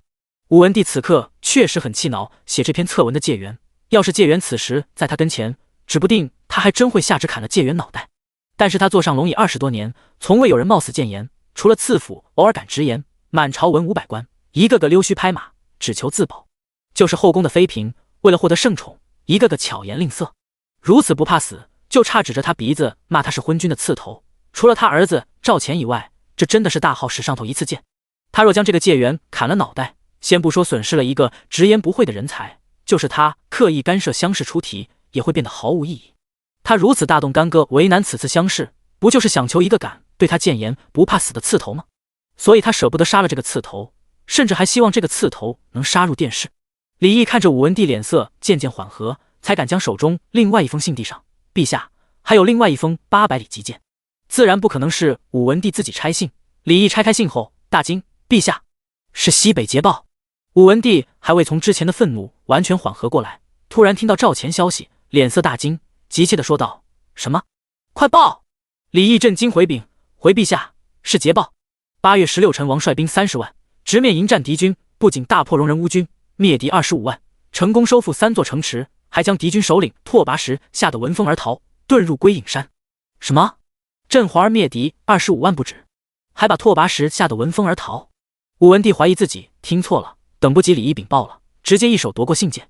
信上禀明了整个破敌过程：10发连弩抹毒，烟毒火球炸飞戎人乌军，还有损兵折将3000，缴获敌人粮草兵器多少，赵钱何时动身班师回朝，事无巨细，全部写得清清楚楚，明明白白。要知道，以往闻风而逃的只有大号的武将，且每次都是大号战败，何曾见过戎人乌军犹如丧家之犬？且这次大号灭敌25万，不仅是打了大胜仗，简直就是横推无敌，所向披靡。戎人乌军没个3年5年，别想恢复元气，岂敢再来犯？武文帝激动坏了，拿着信件的手都在颤抖，忍不住狂笑：哈哈，好好好好，朕皇儿果真好样的，确实有君临之姿。自从西北地龙翻身后，他听到的全是噩耗，他都要以为自己要成为亡国昏君了，没有想到这次大号侥幸未亡，还让他儿子强扭4面楚歌的局面。外忧解除，内患就可以一个个轮流解决了。恭喜陛下！李毅听到君临2字，再度吓了一跳，当即也揣度出圣意。武文帝这怕是打算把皇位传给陈王啊！原本赵钱被赐封一个陈字，立储之意就已经很明显了，如今又冒出一个君临，赵真的太子之位威仪。当武文帝命李毅下去不用伺候之时，李毅默默退出了御书房。不多时，他塞了一个小纸团给了一个绝不会引人注意的10岁小太监，吩咐给太子送去。没错，李毅是太子的人，身后的主子是秦家。第186章天子之选。东宫，歌舞升平，酒池肉林。温泉中左拥右抱的太子赵祯收到李毅的纸条之后，得知赵钱大破戎人乌军正班师回朝，且武文帝有意改立赵钱为皇储，气得哗啦一声，一脚踹翻刚刚还在他身下娇喘的美人。滚！全部滚出去！赵祯目眦欲裂，冲着池中4、5个美人怒吼。美人全被突然翻脸的太子吓得花颜失色，一个个逃也似离开。等所有美人离开后，2个黑影突然出现在他的身后。赵祯拉好敞开的衣襟，面目狰狞，牙缝挤出几句：想改立皇储，也要问问本太子同不同意。多派些人去，把那个不知死活的泥腿子给本太子杀了。如今赵钱在外，是最好的下手时机，等他凯旋而归，立下威望，再想杀就难了。2个黑影听到赵祯的话，双双应道：是。接着身形一闪，如来时神出鬼没。等黑影消失后，赵祯又冲池外喊了一句来人，随后他的太监走了进来。赵祯连头都没回，双臂撑在温泉池边，冷声施令道：去打听打听，一个名叫萧衍之南安府新科介元如今到哪了？只要他抵达京城，将他截住，万不能给他人捷足先登，本太子要用他。李毅不仅将赵钱大破戎人乌军的事告诉他，还将武文帝看上新科解元萧衍之的事也一并说了。若是这个萧衍之入了武文帝的眼，且能杀进殿试，状元绝对非其莫属。此等人物必须为他所用。是。太监领了命令，就转身离开了。不过赵祯做梦也没有想到，太监离开后，转身就放了一支信鸽给燕王府报信。燕王赵弘因为从小患有先天凶痹，终日深居简出。就是赵钱刚回宫的那段时日，众皇子逼问赵钱，他也没有参与。若不是时不时有宫宴，整个皇宫内的人，连同武文帝，几乎都要忘记了有他这么一个王爷存在。当信鸽飞落在窗边，侍卫取下了绑在信鸽脚下的纸条，递向正手则毛笔低头绘山水画的燕王赵弘。念。赵弘并未接过，仿佛什么事都影响不了他绘画的兴致。侍卫闻言，低头打开卷起的小纸条，随后念道：太子将拦截南安府新科解元萧衍之为之所用。赵弘笔墨一顿，皱眉抬起头来。沈玉不在此，若是在此，看见他的这张脸后，定会尖叫，因为他的容貌与赵钱长了5分相似，偏向武文帝。他虽不及赵钱气势逼人，可是一张脸因为病态多了几分羸弱温润之意。而且赵弘因为患有先天凶弊，并未纳妃，只有2个侍妾。赵弘将毛笔放下，伸手从侍卫手中接过了小纸条，眯眼盯着上面萧衍之3个字，喉咙溢出轻笑，声音却冰冷至极。据查，这个新科解元到底有何过人之处？若是有用，早一步结了。皇宫内的皇子就没有一个是蠢的。若非这个解元有何过人之处，仅仅一个举人何以得到太子青眼？萧衍之一点也不知情，自己莫名其妙入了武文帝的眼不止，还成了2个皇子将要争抢的对象。他听了宋景的话后，犹豫了一夜。第2日，见秦军坐在甲板上摆着的茶桌前，孤独一人煮酒温茶，终走了过去。聊一聊。萧衍之实在不知如何与自己便宜爹相处，也开不了口喊一声爹。秦军没想到自己儿子主动找他闲聊，顿时傻了，也没留意茶杯中的茶水真的太满，已经溢了出来。等他回过神来，萧衍之已经坐在他的对面，且直截了当说道：我与阿景很早之前就认识了陈王，且决定以后选择站对陈王，将来会站在太子与众皇子的对立面。顿了一下，觉得自己语气太生硬，解释道：阿景会占卜，他说陈王是紫微星将士，是真龙天子之命，将是下一个皇帝。秦家若是扶持的人是太子，最好及时抽身，以秦家的势力与财力，就算接下来什么不做，也能继续传承下一个1000年。一如宋景说的，他身上流着秦军的血，即便他不想认，秦家都与他脱不了关系，他总不能眼睁睁看着秦家涉险。秦军总算是听明白萧衍之的意思，原来不是单纯的父子日常闲聊，而是有关朝廷的事。他倒了一杯茶给自己儿子，才苦涩一笑问道：你想知道秦家有多大吗？萧衍之张了张嘴，但没有声音。秦军就猜到自己儿子对回去秦家一点兴趣也没有，若是有，早就找他打听了。于是又道：秦家的庞大不是你能想象的，朝中6成官员都是秦家培养举荐，上至首辅，下至国子监那些将准备与你一起参与会试的考生。秦家背后势力盘根错节，遍布大号，不是那么容易说抽身就抽身。不过秦家向来是不满意的就换，而且扶谁当下一个皇帝，也是老祖宗一句话说了算。萧衍之闻言很好奇，这老祖宗是谁？但他不想回秦家，最后忍住没问。秦军见他欲言又止，又道：你安心可口，早日高中状元，早日娶你媳妇进门。秦家虽不容易抽身，但绝对不会有事，毕竟传承了1000年。你与儿媳妇想站对陈王，尽管去战，不过为父挺开心你能想起秦家，特意来提醒。只要心系秦家，心里有秦家，以后离父子相认便不远了。萧衍之被说中的心事，嘴角抽了一下，只说了一句回房就离开了。秦军见他离开，才对身后的八鬼说道：召唤信鹰。信鹰，秦家的通信方式。吃拿了一个哨子吹了几声，不多时，一只巨鹰就出现在官船的上空，盘旋许久之后，找到了自己主人，飞落在甲板上。吃见状，又拿来纸笔砚台递给秦军，秦军接过纸张与毛笔，就着茶桌写了一个字：换。这要是一般人根本就看不懂这个字的意思，换什么？但秦家的老祖宗看得懂，换天子之选。而秦家老祖看完后，同意则会用朱砂笔圈个红圈，反对则叉叉。第187章，愿意给他生崽崽。秦家的姓鹰，又名海东青，是飞得最高和最快的鸟，有万鹰之神的含义。在大号，只要进献一只给朝廷，犯了死罪的罪犯都能免其死罪，可见其珍贵。宋景看着秦军召唤姓鹰，是惊得瞳孔狠狠猛缩了一下。要知道，海东青除了传信，还因为远视侦察敌情，甚至因为凶猛可以用来攻击敌人。怎么办？他看着心痒难耐，也好想拥有一只。宋景见信鹰突然展翅高飞，眨眼就化成一个黑点，不一会就消失不见，忍不住问道：你说我让你爹送我一只信鹰，他愿意吗？萧衍之闻言心口咯噔一跳，你想给谁写信？他都在他身边，不需要传信啊，不会是要写信召钱吧？这可不行。嘿嘿，我这不是想着可以给我爹娘写信吗？宋景绝不会承认，他就是看上了海东青可以攻击，贪心想拥有，觉得饲养很威风而已。萧衍之也不会承认他胡思乱想了，说道：你若真想岳父岳母偶尔借用信鹰，他应该会同意，但养信鹰实在太危险了，万一以后我们仔仔一个不留神被你养的姓殷刁了怎么办？萧衍之是真害怕宋景心里有赵钱一席之地，容许他小气一些，这事不能惯着他。宋景听了骂道：哪有人诅咒自己仔仔被殷刁的，有你这么当爹的？骂完意识不对啊，二人都还没有那啥，现在说仔仔被殷刁了，不为时过早吗？萧衍之听出宋景愿意给他生仔，心里乐呵的不行，憋着笑道：我的错，我不应该诅咒我们仔仔，不过真不能养姓殷，你若真想养，可以养信鸽，养小兔兔，养鹦鹉，这些多可爱，我们仔仔一定喜欢。宋景，他怎么听出这男人喜欢闺女多些？否则怎么养的宠物都是萌萌哒？养姓鹰，养狼，养虎不帅吗？四小家伙，爹娘当着他们的面这么说，仔仔真的好吗？虽然他们也很想快些有弟弟妹妹，以后也会疼爱弟弟妹妹，但爹娘在没生仔仔前，能不能多多关爱他们一些？不过他们没有盼望多久，宋景与萧衍之真的关爱他们了。四小家伙很快就如愿以偿，进入了魔鬼式关爱。宋景不仅给四小家伙写了一份规划表，官船上观景甲板也变成训练的好地方。宋景一脸姨母笑，对四小家伙说道：萧景行、萧景言、萧景瑜、萧景诺，打今起，每日上午跟着你们爹念完书写完字后，午歇过后，100个俯卧撑，50个仰卧起坐，举重100下，耐力静止1个时辰。是的，要进京了，不能再叫四小家伙小名，该改口了。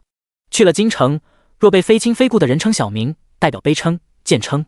四小家伙听不懂自己娘说的训练是什么，但都斗志昂扬，高喊：是，娘，我们愿意。2个女娃最为激动，因为她们很快可以像娘一样厉害了。宋景又道：晚上时间则是针对你们单独的训练，萧景瑜学认草药，萧景言学狙击，萧景诺、萧景行你们学算账，学文找你们爹教。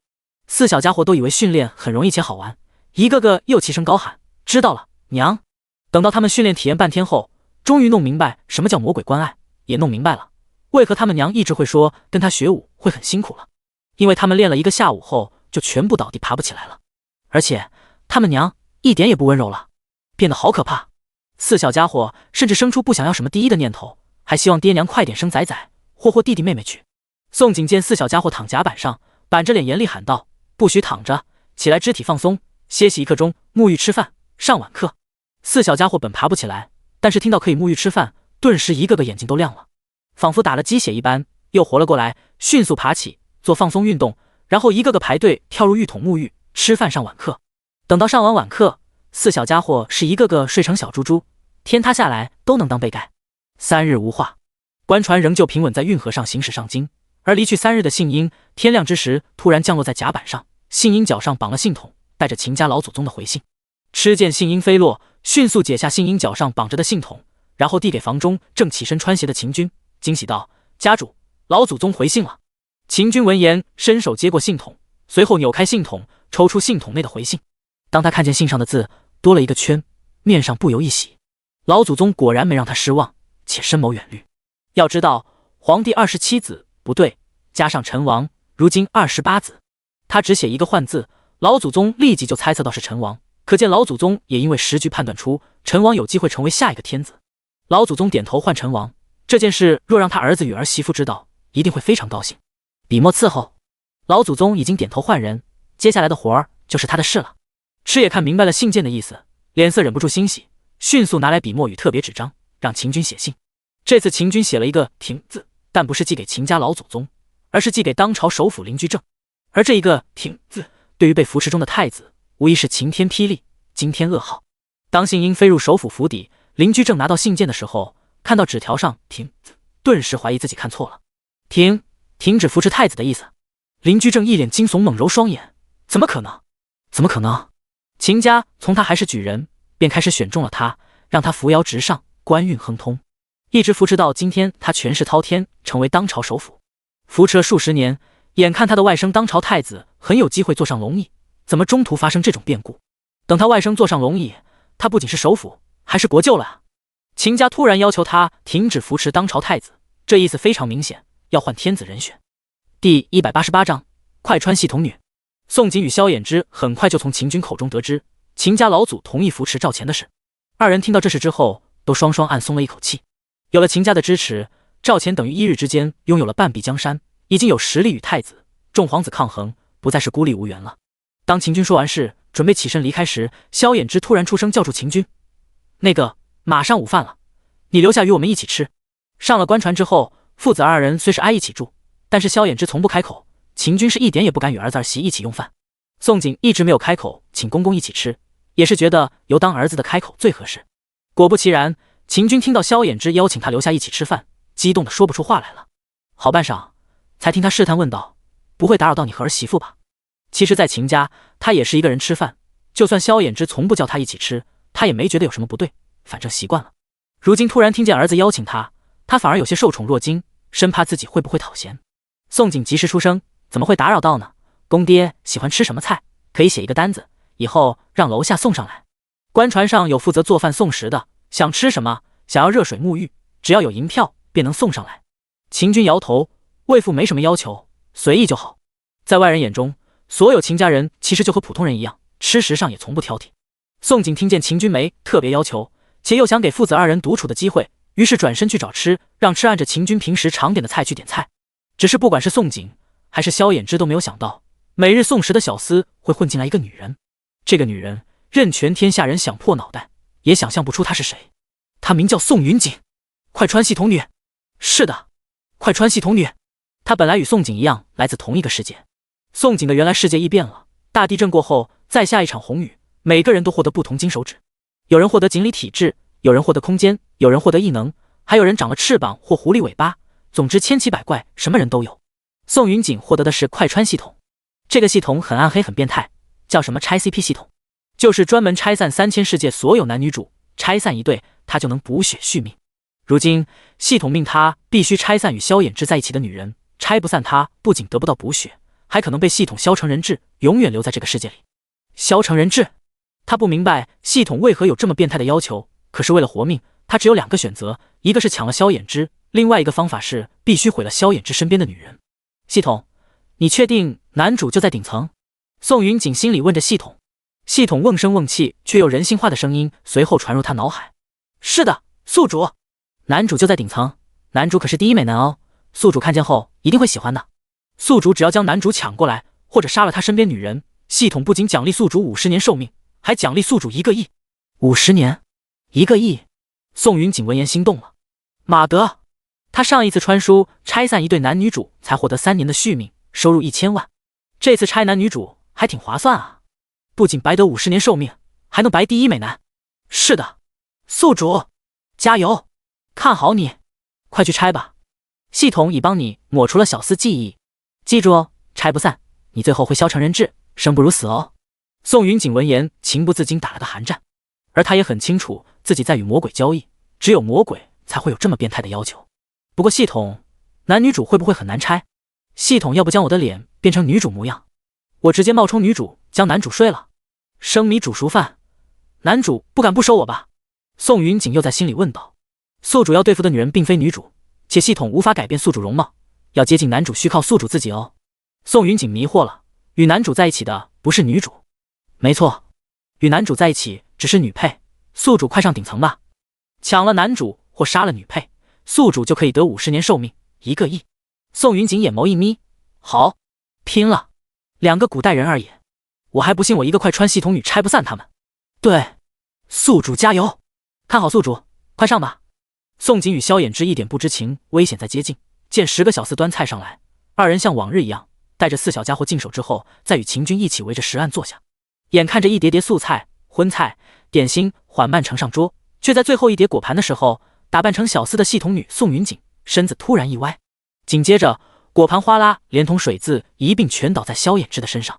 还没等所有人反应过来，宋云锦又已经扑向萧衍之，拿着棉布就要往萧衍之下腹上下其手。对不起，对不起，小的该死，小的该死。萧衍之傻眼了，好在他在宋云锦伸手快要碰他下腹那刻反应过来，恶心的慌乱退开了，暴吼了一句：你干什么？然而他虽恶心，却没有怀疑眼前的小厮是个女人。秦军也没有看出小厮是女人，只以为是个办事不利索的废物，当即怒道：来人，把这小厮扔出去。只不过魑魅魍魉还没来及的动手，坐在萧衍之对面的宋景突然牙缝逼出一句：不应该把他扔下河去。没等萧衍之与秦军反应过来，宋景盯着宋云锦瞬间苍白的脸，眸光犀利，洞悉人心。怎么，你以为你女扮男装，我认不出来你是女的？勾引我相公，你这手段还不如青楼那些女织女高明。你好歹记得要变声一下才对啊！而且这种勾引男人的狗血方式让他很熟悉，简直就像小说里小职员到咖啡霸总身上的桥段。宋云锦被宋锦犀利的眸光吓了一跳，他没有想到眼前的宋锦这么聪明，居然一眼就识破她是女人。她在原来世界可是2线演员，她自认自己的化妆术不可能被看出端倪才是。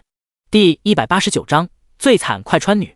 宋云锦敢明目张胆的上顶层，还真不怕被拆穿，因为系统可以帮助抹除所有人记忆，而且她也会游泳，且一早做了准备，根本不惧被扔下河。想到这里，宋云锦反而目无惧色，回视宋锦锐利眸光，嗤笑反问：我承认我是女的，可是谁规定小厮不能是女的？宋锦瞳孔一缩，可没等他说话，一旁萧衍之冷声对魑魅魍魉下令，把人扔下河去。虽然身体没被碰到，但是萧衍之确实被恶心到了，一刻也不想再看见宋云锦这个恶心玩意。宋云锦眸光再次看向萧衍之，细看之后才发现男主实在帅得人神共愤，第一美男当之无愧，他好喜欢。只是好可惜，这个美男似乎很喜欢女配，但没关系，他要的不过是续命，下次再出现他改变策略，只要弄死女配，照样能多活50年，且得1个亿，不用你们出手，我自己跳。正当魑魅魍魉走进宋云锦的时候，宋云锦冲着宋锦邪魅一笑，突然朝门外冲去，纵身一跃，华丽一声跳入了运河。当他跳下河那刻，官船上所有人的记忆都同时被系统抹除了。然而除了一个例外，那就是宋锦。宋锦原本就是穿越过来的，记忆本就不是原主，系统抹杀他记忆抹了一个寂寞。宋锦在宋云锦跳船那刻，第一反应便是追了出去。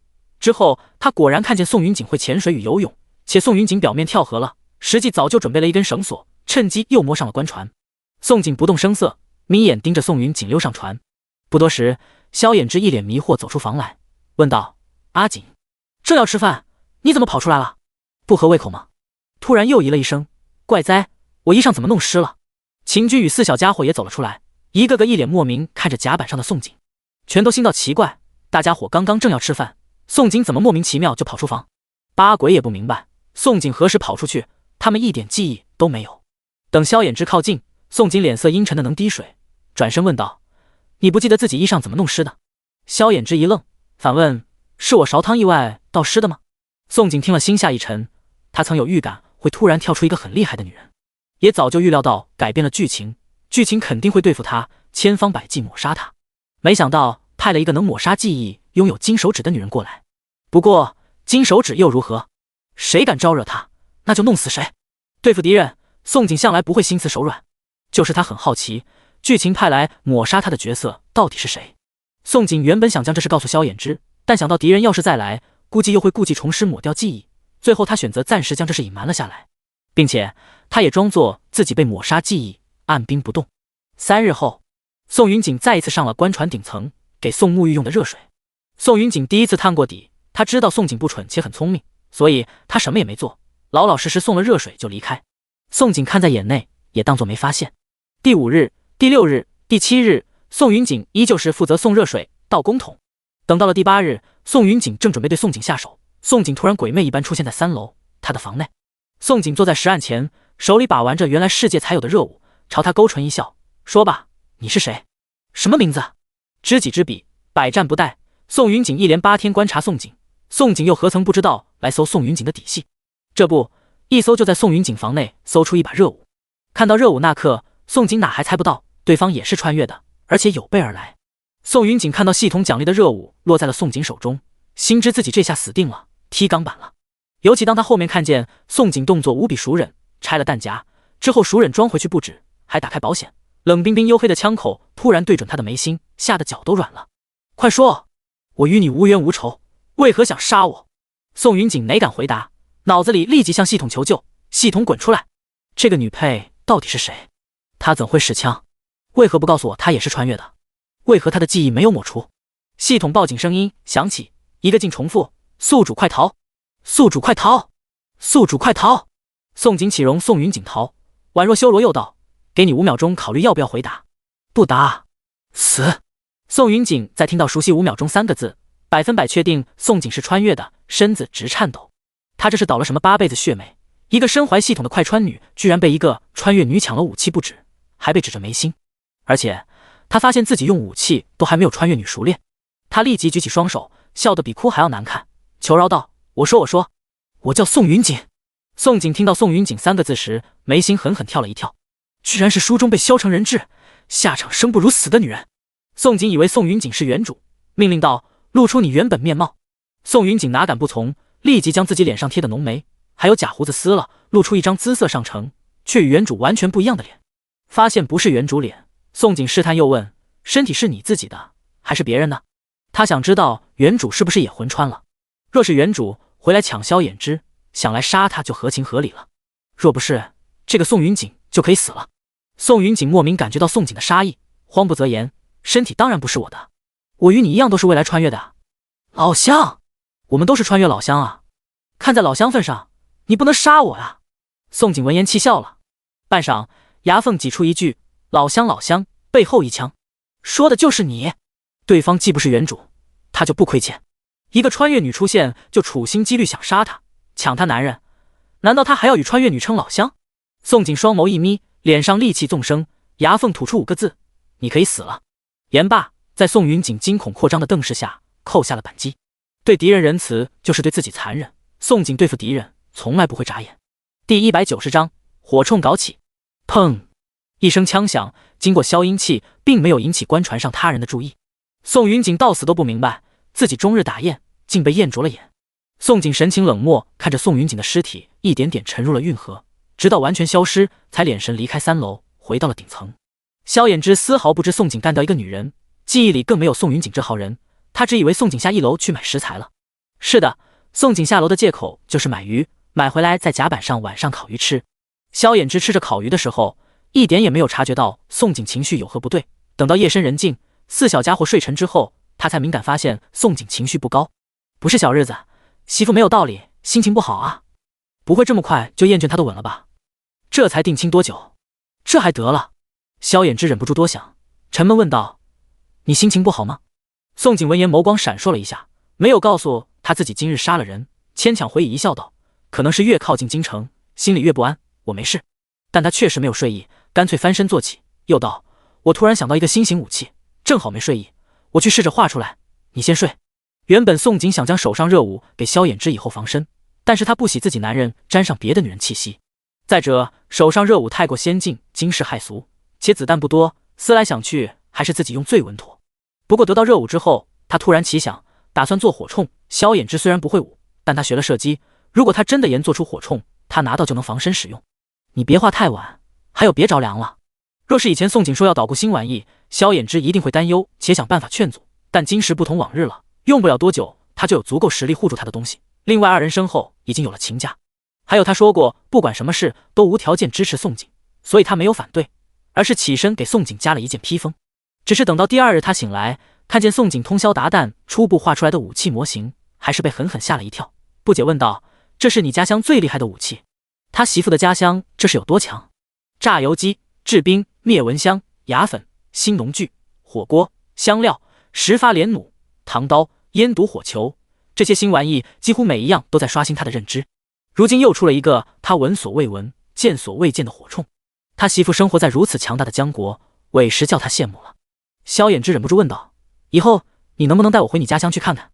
他实在太好奇宋景的家乡了，甚至有种预感，宋景的家乡一定还能颠覆他所有认知。宋景没想到萧衍之这么好奇他的原来世界，闻言嘴角抽搐：那个不是我不想带你回去，而是带不了。他也回不去，他要是回得去，也不会答应与他定亲，更不会答应嫁给他一辈子留在古代。带不了的意思是？萧衍之以为他的家乡严禁外男闯入。宋景不知如何解释，最后只能随口搪塞：就是我也回不去了，如果能回去，我一定带你回我家乡看看。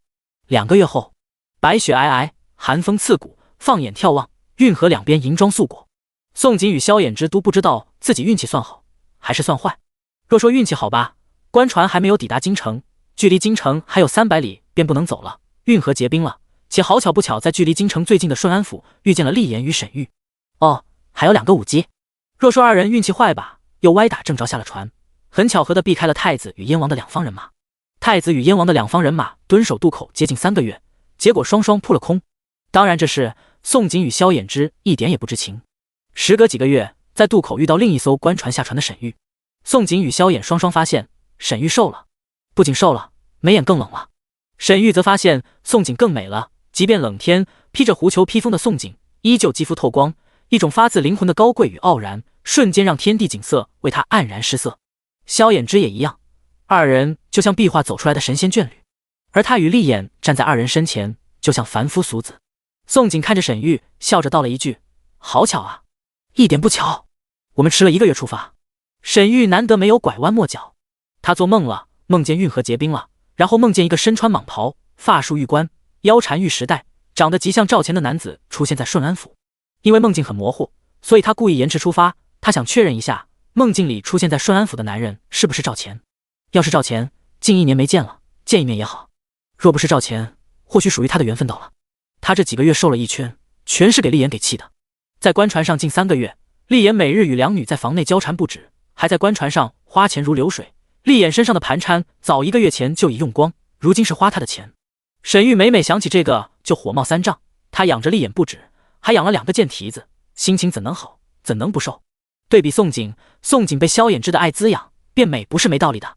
不止如此，沈玉还发现，原本骨瘦如柴的4小家伙，如今一个个都如年画走出来的精致娃娃。你们还记得我吗？沈玉很是震惊，看着4小家伙。4小家伙怎么可能不记得？当初想抢他们爹爹的狐狸精怎么又冒出来了？2个女娃脸都黑了，哼哼。不过他们现在一点也不担心了，他们娘前不久吃了一颗药，变法术一般，睡一觉醒来就变美了。狐狸精长得还不如他们娘好看呢。而且爹爹这么喜欢娘亲，这狐狸精别想再抢走他们爹爹了。2个男娃脸色也不好看，都在思考想着要不要想办法再把这个曾经千方百计想当他们娘、想抢他们爹爹的女人气哭。对，气哭，这女人是个哭包。4小家伙一个个大眼瞪小眼，眼神交汇着问：接下来怎么办？第191章，脑子里真有坑。嗨嗨，萧景行、萧景言、萧景瑜、萧景诺，答话。宋景捕捉住4小家伙对视的眼神，猜测4小家伙想干坏事，当即便阻止。他虽欣慰4小家伙喜欢他当娘，但是孩子不懂规矩，不成方圆。4小家伙如今是他教养，他就要教导孩子明辨是非，把不好的全掰正过来。宋景向来是别人敬自己1尺，他还别人1丈。如今沈玉不搞事，性子也明显改了，该给的脸面还是要给。娘，4小家伙没想到宋景要他们搭理沈玉，一个个都愣住了，怀疑自己听错，仰头看见萧衍之也冲他们点头，才一个个撇嘴挨个搭理沈玉。我记得，我也记得。沈玉见4小家伙肯搭理自己，面色不禁动容。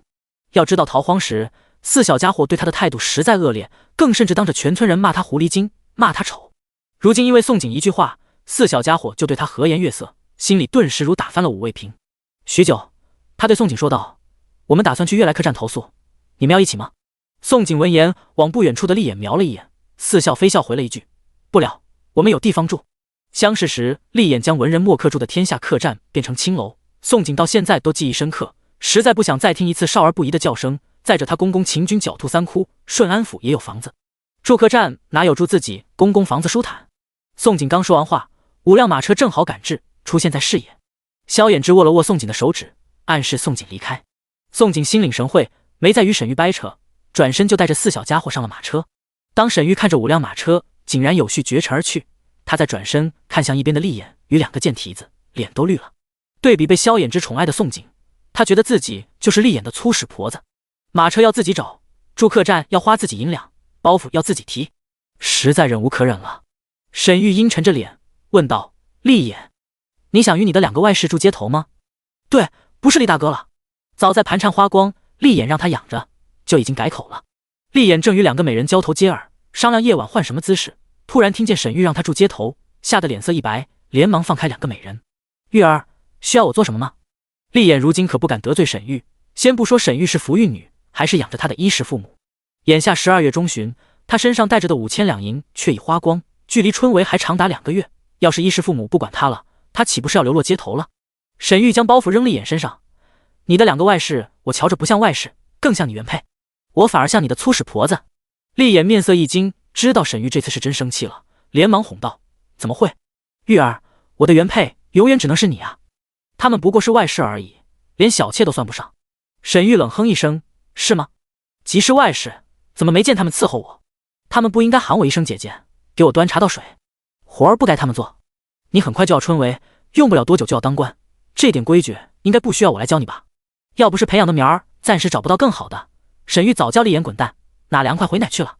如今忍着，不过了是立言有望中探花，将来很有机会进内阁，有望成为次辅。玉儿，这不好吧？他们虽是外室，可却是顾巡抚送的人。立眼听到沈玉要立规矩，且不将巡抚送的人放在眼内，还想当作奴婢使唤，是吓了一跳。若是让巡抚知道娇滴滴的美人被奴役，他的仕途危矣。他还指望春闱巡抚助他一臂之力啊！沈玉见他心疼的模样，眸子一眯，所以你舍不得是吧？目光短浅的蠢货，若是当时拒收2个贱蹄子，指不定立眼还能被人高看，可收了2个贱蹄子，反而显得他蠢笨无知。他都不需要猜，只要动动脑子想下就知道，巡抚最先招揽的人绝对是萧衍之。不过是萧衍之洁身自好拒绝了2个贱蹄子，才施舍给立眼。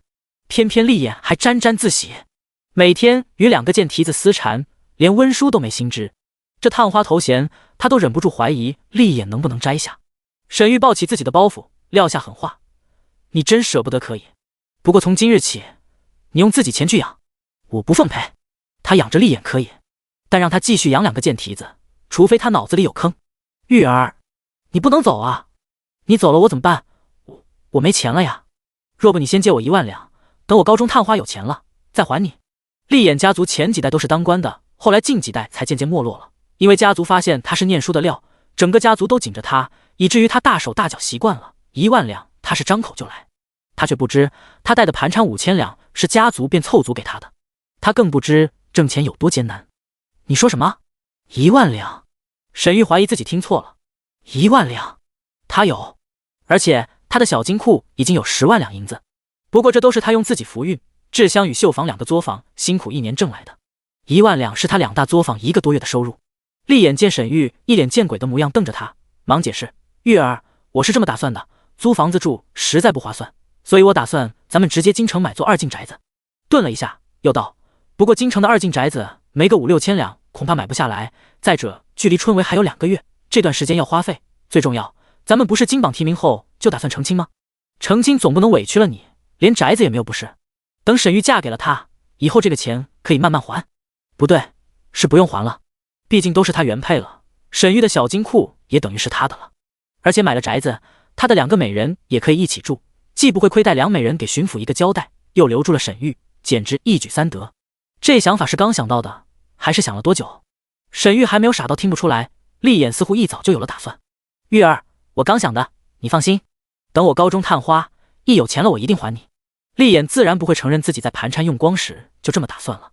沈玉盯着立眼的眼眸，想盯出个虚实，盯到最后还是道行不够，信了立眼的话，虽不情愿，却仍是从自己的钱袋里抽出10张面值1000两的银票递给了立眼。第192章抢人。东宫，阉人！太子赵祯怒喝一声，抓起桌面的酒壶，砰一声便砸在自己贴身太监周福的额头上，随后又面目狰狞吼道：让你劫个举人都劫不住，还能办成什么事？赵祯觉得自己要被气死了，最近诸事不顺，刺杀赵乾的死士出发2个月，一点消息也没传回来，后面派出的第2波打探的死士也仿佛石沉大海，让他更加坐立难安。还有最近朝堂的气氛很古怪，他说不上来古怪在哪里，就是他的舅舅当朝首辅，每次盯着他也是欲言又止的模样。如今让贴身太监去拦截一个举人为自己所用，结果发现那举人居然在前一个渡口顺安府下船了。下船就算了，太监好歹去把人带回京城啊！结果太监周福愣是什么也没有干，就只知道傻傻回来禀报。还愣着做什么？还不让人去顺安府把人劫回来？赵祯又抓起一个酒杯，砰一声砸在周福的头上，眼里根本没把周福当成人看，在他眼里，周福就是阉人，就是他跟前的狗。是。匍匐在地的太监周福道了一个字，便起身低着头后退着出去。等出了外面，在台时眸底闪过一道暗芒，不多时又见他放了一只信鸽，信鸽还是像前次一样飞进了燕王府，落在窗边作画的赵红的书案上。贴身侍卫见了，直接取下绑在信鸽脚上的信筒，抽出里面的纸条，念道：太子对介元势在必得。赵红闻言停下笔墨，沉默片刻，突然说道：准备马车，本王亲自去会会这位连中4员还未到京城就被竞相争抢的人物。是的，赵红查到了萧衍之的消息，得知萧衍之连中4员，更生了拉拢之心。要知道，如果连中6员，这种人物就是千古科考第一人，一旦入了翰林，是完全有资格做皇储老师的。若是武文帝哪日驾崩了，皇储成功登上帝位，那么内阁首辅的第一个人选绝对就是帝师了。换句话说，只要萧衍之连中6元，成为皇储老师，等于就是内定的未来首辅人选了。再反过来说，只要知道武文帝将萧衍之安排给哪个皇子做老师，谁就是皇储。不想当皇帝的皇子都不是好皇子，哪怕赵弘患有凶弊，他也想当皇帝。如今萧衍之成为皇储之争的关键人物，萧衍之必须为他所用。贴身侍卫听到赵弘要亲自赶去顺安府，担忧问道：“那主子的身体？”京城距离顺安府300里，快马加鞭也要5个时辰。他担忧自己主子身子骨承受不住，随时病发。凶弊不发病时，就如正常人，一旦病发，很可能随时猝死的。主子从小就深居简出，几乎从不出门，更别说马车上颠簸5个时辰，而且还是寒风刺骨的大冷天。无妨。赵弘不以为意，只是道：“披风带上。”御书房，一道黑影悄无声息出现在武文帝的眼皮底下。查到如何？我哪个儿子在打南安府借援主意？任由大太监李毅想破脑袋，也没有想到武文帝早就盯上他了。会夸赵钱有君临之姿，也是他故意放出来钓鱼的诱饵。自从西北地龙翻身后，除了张之重，武文帝已经没有可信的人了。就连眼前他信任了20多年的阿大也背叛了他，没处死阿大，只因为阿大给他送了一个好儿子。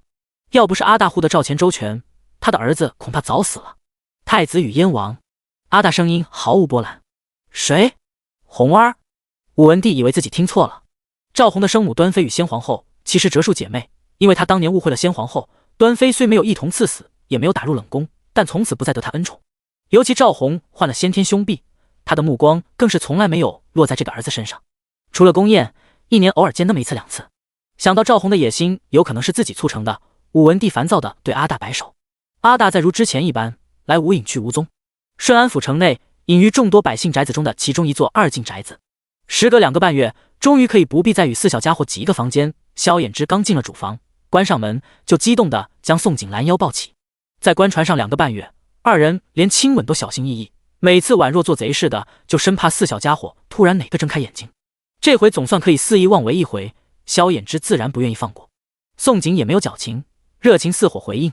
时间不知道过去多久，2人克制分开，然后在各自的眼眸中看到对方的意乱情迷，听到了对方狂跳的心跳声，还有感受到双方体温的失常。阿景，萧衍之觉得这刻为宋景去死都愿意了。他看出来了，宋景眸里心里都有他。如他说的，他的心里若没有他，怎可能愿意与他定亲，还要嫁给他，甚至与他做出这种只有夫妇间才能做的事。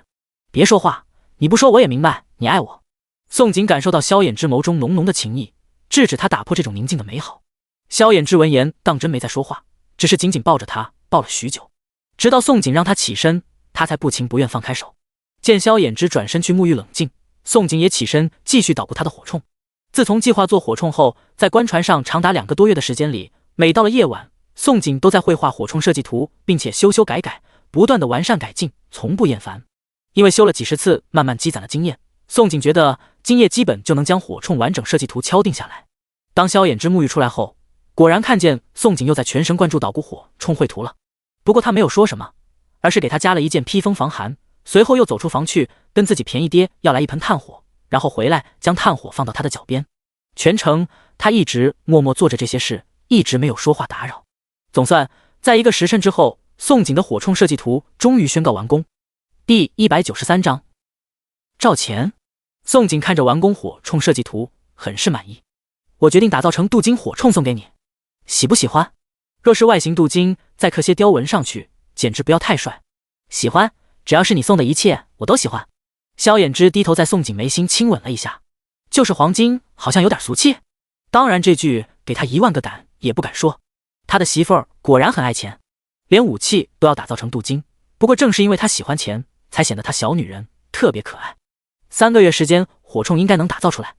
宋景计算了一下时间，突然想起一件事，又盯着萧衍之，神秘一笑：等我们成亲那日，我送你3大惊喜。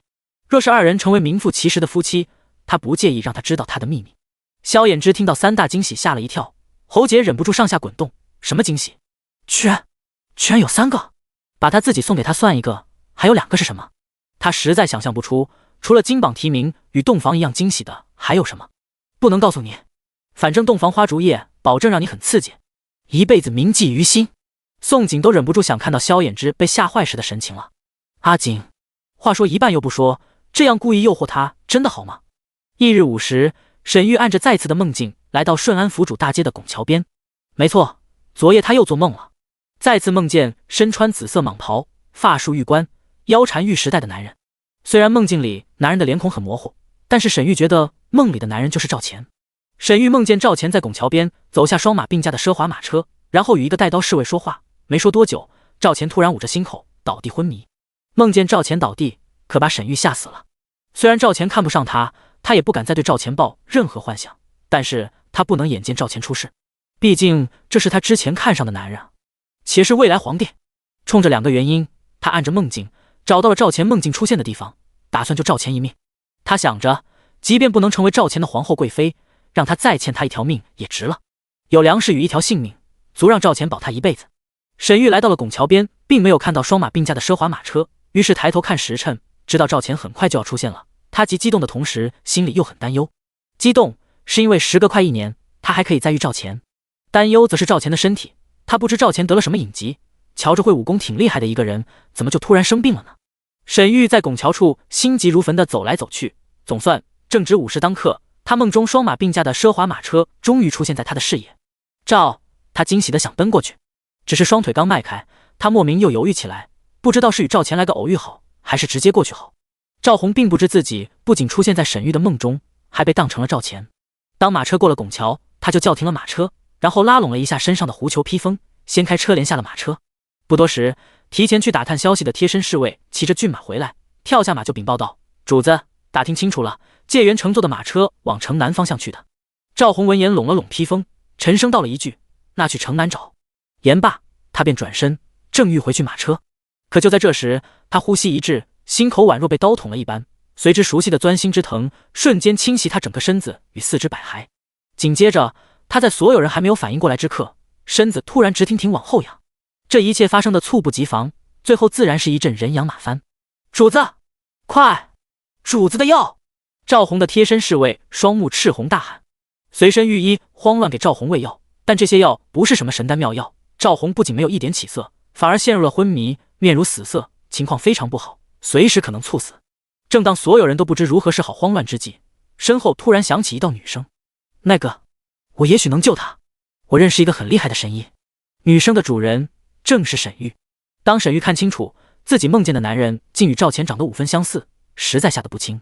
他震惊发愣，呆傻半天之后，才反应过来自己的缘分似乎到了。在失去萧衍之与赵钱2个极品男人之后，眼前昏迷的男人就是上天赐给他的最好礼物。他一眼看上了赵红，即便赵红不如赵钱俊美，但是比丽眼那恶心玩意强千万倍。且他一眼就看见赵红披风里面身上穿着的紫色蟒袍。蟒袍啊，又与赵钱长得相似，8成是个皇子王爷。这不就是他心心念念想要找的好苗子吗？你说什么？赵红的贴身侍卫楚风忽听身后响起声音，怀疑自己听错。原本遇到主子发病这种情况，任何人都不许靠近，且靠近者死。但他听到神医2字，是立即扭头去看沈玉。这一看怔了一下，他没想到对方竟是个姿色上乘的女子。沈玉紧张地应道：“我说，我也许能救你们主子，我认识一个神医，他很厉害的，他一定可以救你们主子。”沈玉口中的神医正是宋锦。一起逃荒半年，他清楚知道宋锦不仅治好自己娘家人的10亿，还治好8000灾民的吸血虫病。他虽不喜宋锦，可是宋锦的医术确实厉害到他不承认都不行。而且他从来没有佩服过任何女人，宋锦绝对是第一个让他心服口服的，也是第一个让他成为神医的女人。害怕赵红病情被耽误，沈玉又催促：“你们若是相信我，我现在就可以带你们去找神医。神医眼下正好在顺安府，你们要速度做决定，否则我不知道神医今日会不会又会离开顺安府。”沈玉很清楚，宋锦与萧衍之的目的地是京城，不可能在顺安府多住，撑死住个1-2天。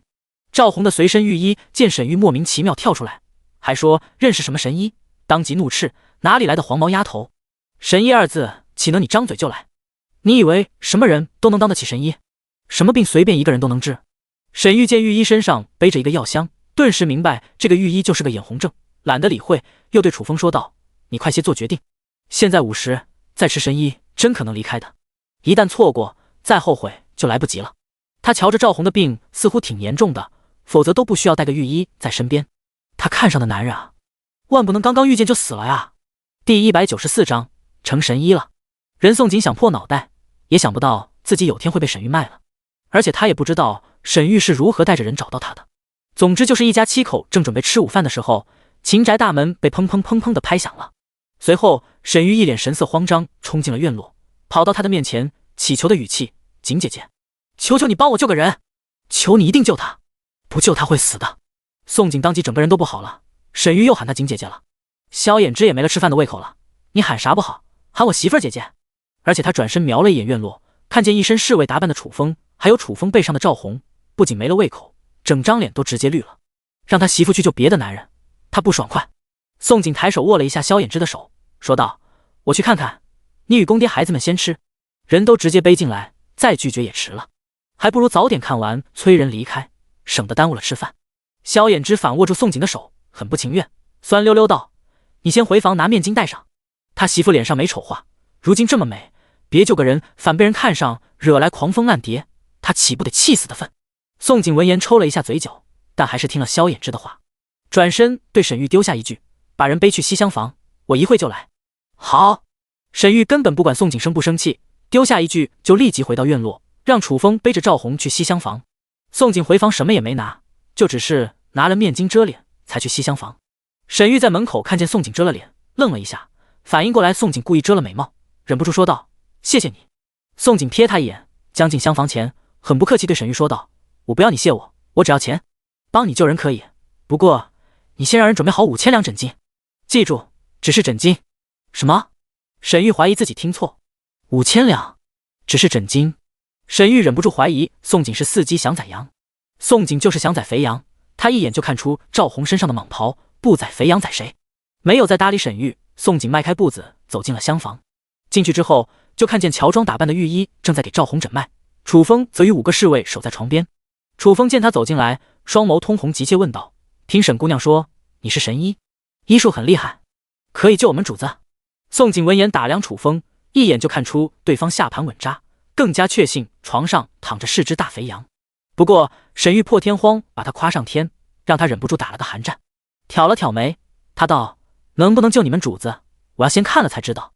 御医闻言阴阳怪气哼了一声，随后问道：不知小娘子从医几年了？主治哪方面？燕王患的是不治之症，先天凶痹，太医院的御医们全都判定无根治之法。眼前的小娘子瞧着不过20岁，就算娘胎里开始学医，医术也不可能高到哪去。也就只有楚侍卫病急乱投医，居然不相信他的话速度回宫去，反而相信一个黄毛丫头的鬼话，来找什么神医。要知道他现在可是冒着人头落地的风险跟着来的，一旦燕王死在外面，他们所有人都得人头落地。宋景听到御医阴阳怪气，皱了下眉，问楚风：不想救人是吧？不想救人，门在那边，请走不送。自己找上门来，谁给你脸让你阴阳怪气？再者，给大肥羊看病虽能宰，但要是还没治，人就先死在自己家里，那就是祸从天降。哎，你这小娘子！御医做梦也没料到宋景脾气这么大，一言不合就将人往外赶。我们救人！大夫，你快帮我们主子看看。楚风要被御医气死了，主子都命在旦夕了，御医居然还有时间在他娘的瞎扯淡。楚风其实也很担忧自己主子死在外面，一旦主子出事，他们全部人就是护主不利，不仅自己人头不保，估计都要被灭9族。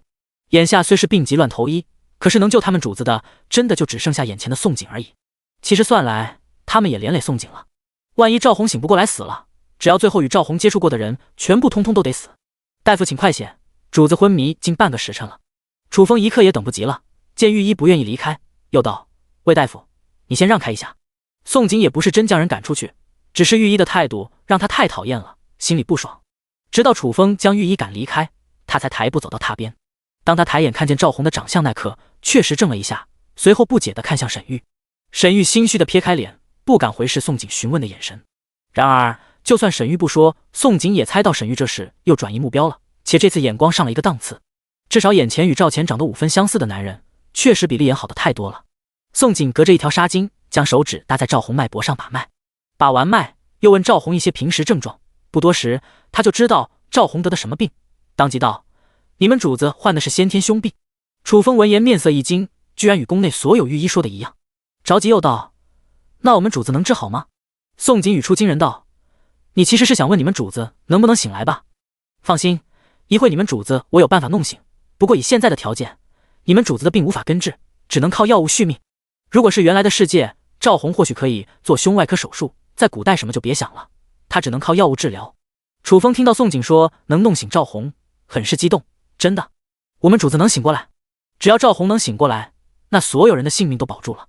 一旁的沈玉听到赵红不会死，也很激动，凑近宋景问道：景姐姐，你真能将人弄醒来？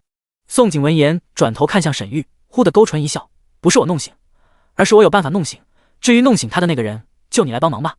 弄醒赵红的方法比较特殊，而这个人还真需要沈玉来完成。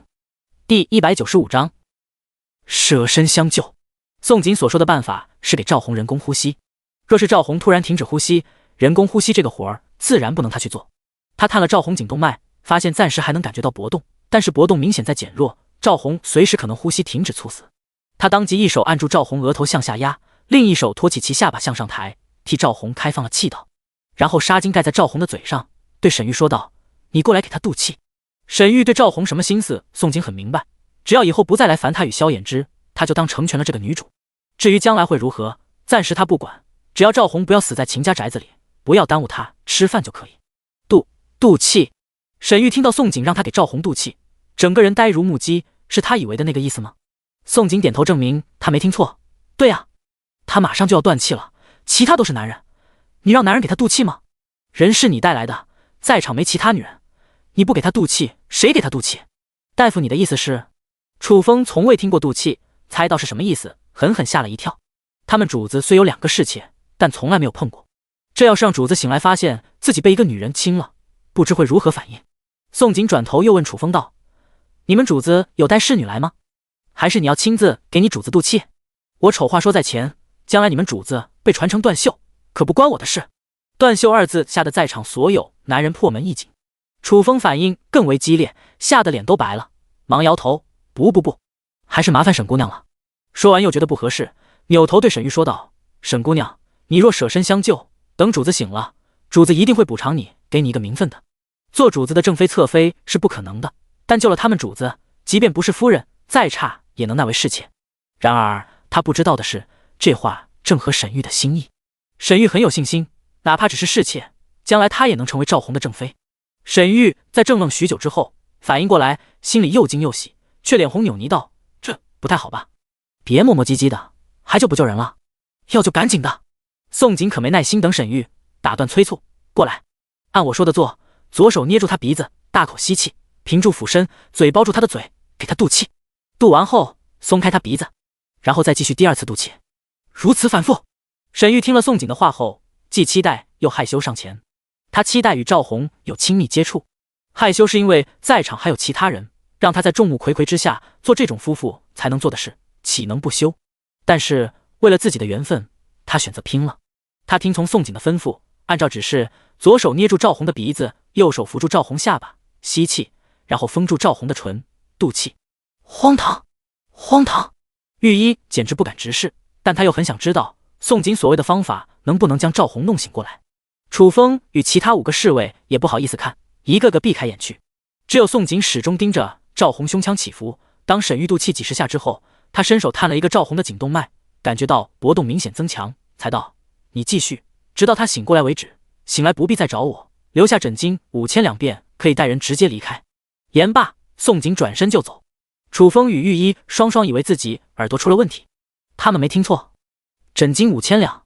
2人想拦住宋景，可是还没有开口，床榻突然传来可嗨嗨熟悉的咳嗽声。2人全身一紧，转眸看去，却见赵红醒了过来，正瞪大着黑眸瞪着亲他的沈玉。那个，我刚是在救。沈玉没想到宋景前脚刚走，赵红就这妖巧后脚醒了过来，顿时尴尬了，不知如何解释自己行为。楚风大喜之后，害怕赵红恼怒，反应过来说道：主子，事情是这样的，主子突然就急发作了，是这位沈姑娘帮忙找的大夫，也是沈姑娘舍身替主子渡气。赵红闻言眸子一缩，随后打量周围的环境，半晌，眸光冷漠，再落在沈玉的脸上。不多时，他就弄明白了整件事，盯着沈玉看了良久，起身冷冰冰扔下一句：带回去，赐为侍妾。对于如此身体的他来说，女人皆是百事，府上也有2个侍妾，再多一个不多，让沈玉享受一辈子富贵荣华，已是莫大的补偿。沈玉没想到自己真的得偿所愿，眸底难掩欣喜。但赵红丢下一句话后，就仿佛再也看不见他这个人，起身下榻，又看着房内的环境，问楚风：救本王的大夫呢？可有说什么？楚风闻言，嘴角抽搐了一下，如实回答：“有。他说留下诊金5000两，主子就可以离开了。”赵宏原本心里还打算将救他的大夫带回燕王府，多一个大夫给他治病。听了楚风的话，着实愣住了。整个大号不知多少大夫挤破脑袋想替他治病，他这还是第一次被人赶走的，且单是诊金就5000两，看来他这堂堂燕王是被人当成大肥羊宰了。不过他又不得不承认，他能醒来确实是被对方救了，被宰也只能认了。半个时辰后，当萧衍之与宋景看见沈玉替赵宏送来5000两银票，随后又听到沈玉说他已经是赵宏的侍妾，要跟着赵宏回去燕王府，二人面面相觑，一句话也说不出来。直到沈玉真的踏上赵宏的双马并驾的奢华马车，与赵宏共乘离开，二人好半晌才回过神来。真没想到，兜兜转转，他最后进的是燕王府，且找的是一个与赵钱相似的男人。我瞧他这一次是玩真心了。宋景隔着窗棂望着沈玉离去的背影，哭笑不得说道。萧衍之紧皱眉心，对别的女人的事不感兴趣，也不想聊，他只对自己媳妇儿有兴趣。扯开话题问道：“阿景，3大惊喜能不能透露一点点，让我猜猜？”宋景愣住，随后笑道：“不能。即是惊喜，提前说了就不惊了呀？”“当然不能说。”第196章再遇赵钱1。翌日一早，宋景与萧衍之就上路前往京城，于是又阴差阳错，再一次与太子和燕王两方人马错过。当赵宏得知自己要找的人的住址，最后居然与救他一命的大夫同一住处，瞬间迷糊了。后来问了半天，才弄明白救他性命的不是男人，而是个小娘子。之后又从沈玉口中套出小娘子夫君名叫萧衍之，他险些没有被气死。他明明已经找到了萧衍之，结果连人的一面都没看见，白白错过了好机会。不过幸好他有收到消息，太子也没有找到萧衍之，这才速度又赶回京。宋景与萧衍之是一点也不知道有两方人马在找。马车正常速度赶路，到饭点时，他们便离开了官道，停在了河岸边休息弄吃的。然后吃着烤肉的时候，好巧不巧，他们看到了数十米宽的河对面突然出现轰轰烈烈领着几十万军凯旋而归的赵钱。是的，赵钱。赵钱一身鳞皮铠甲，腰挎唐刀，骑着骏马。不过他此时却面色苍白，额上身上全是冷汗，却为了不落破绽，强行硬撑着。当宋景与萧衍之正看向河对岸几十万兵，赵钱也看向了河对岸的宋景与萧衍之。可是因为隔得太远，双方都看不清彼此间的容貌。宋景与萧衍之依稀能认出将帅铠甲的身影，赵钱却依稀只能看到一对神仙眷侣般披着白色狐裘披风的男女，还有几个小孩子，8、9个黑衣男人在河边烧烤。其实只要宋景与萧衍之在这时对他招手呼唤的话，他一定能认出来的，因为他从不错眼。他实在太羡慕这对神仙眷侣了，他甚至忍不住想，要是他回到了京城，见到的是不是这番景象？宋景与萧衍之已经成为璧人的一对，对面的那个不会是赵钱吧？宋景看着对面飘扬的帅旗，傻眼了，不敢相信这也能遇见。虽然隔得太远，看不清楚，但能看见帅旗底下的男人。萧衍之也看到了帅旗底下的男人，怀疑是赵钱，但他不敢确定，只说道：“有可能，瞧着身形有些相似。”秦军听到二人对话，实在没忍住，说了几句：“你们不用猜，对面确实是陈王班师回朝。魏父昨日就已经收到消息，今日陈王就会抵达京城，皇帝已经准备带着满朝文亲迎。还真是赵钱啊！”宋景忍不住想感慨这巧合。他与萧衍之若不停下来歇息，继续赶路的话，根本不会看见这一幕。萧衍之听到宋景感慨，眉心狠狠跳了一下。他最大的劲敌就是赵钱，这是唯一让他担忧的男人。毕竟一起逃荒时，宋景与赵钱相处比他与宋景相处更好。若不是他后面霸王硬上弓，先下手为强抢了宋景，估计都没他什么事了。萧衍之试探问道：“阿景，有没有想过在遇赵兄时和他说什么？”“说什么？”宋景一愣，随后想了一下道：“想了呀，让他请我们吃饭，份子钱这么多，他每天躺赢的，不敲他一笔说不过去。不对，送他这么多好东西，他欠我们好几顿饭。”其实宋景也是开玩笑，他又怎么可能让赵钱请他吃饭？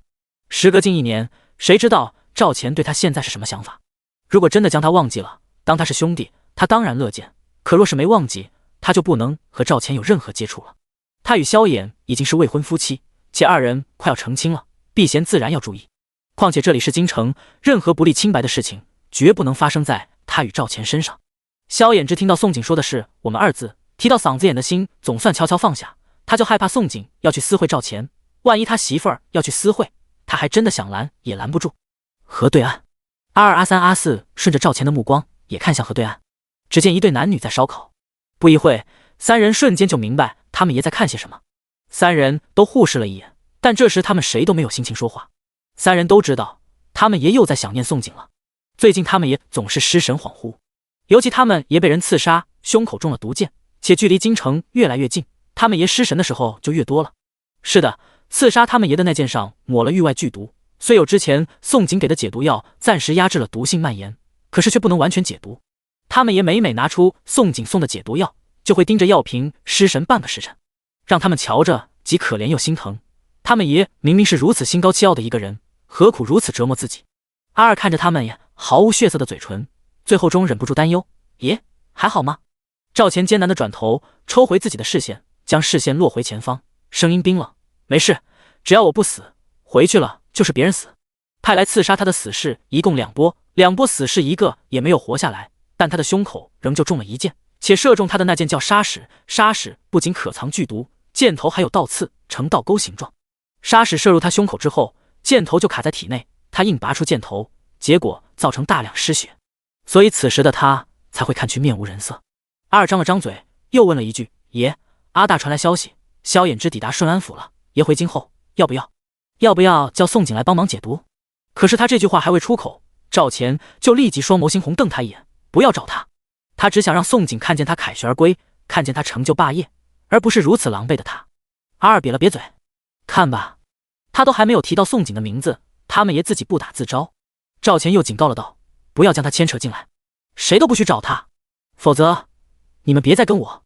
可是爷，阿二要被他们爷的忍功憋死了，为何想见不去见？况且这毒不解，搞不好会死人的。赵钱恼怒呵斥：住口，不许再说。如果宋景想见他，自会带着他送给他的玉扳指去登云楼，可若是他不想见他，他不会主动去找他，让他困扰。第197章，再遇赵钱2。因回京的方向一致，赵钱与宋景、萧衍之虽在河岸两边擦肩而过，但申时正刻，距离京城只剩100里的时候，双方又再次近距离再遇，而且这一次双方距离更近了。马车在上方小道避让缓慢行驶，一眼望不到头的30万军也在下方的官道行走。宋景与萧衍之这次是看清楚了，帅旗下领兵的男人确实是赵钱。不过赵钱却看不见马车内的2人，但心里很震惊，没想到这妖巧又遇到了河岸对面的男女那伙人。萧衍之从轩窗看见赵钱时不时转头往上方看来，试探问宋景：阿景，要不要与赵兄打声招呼？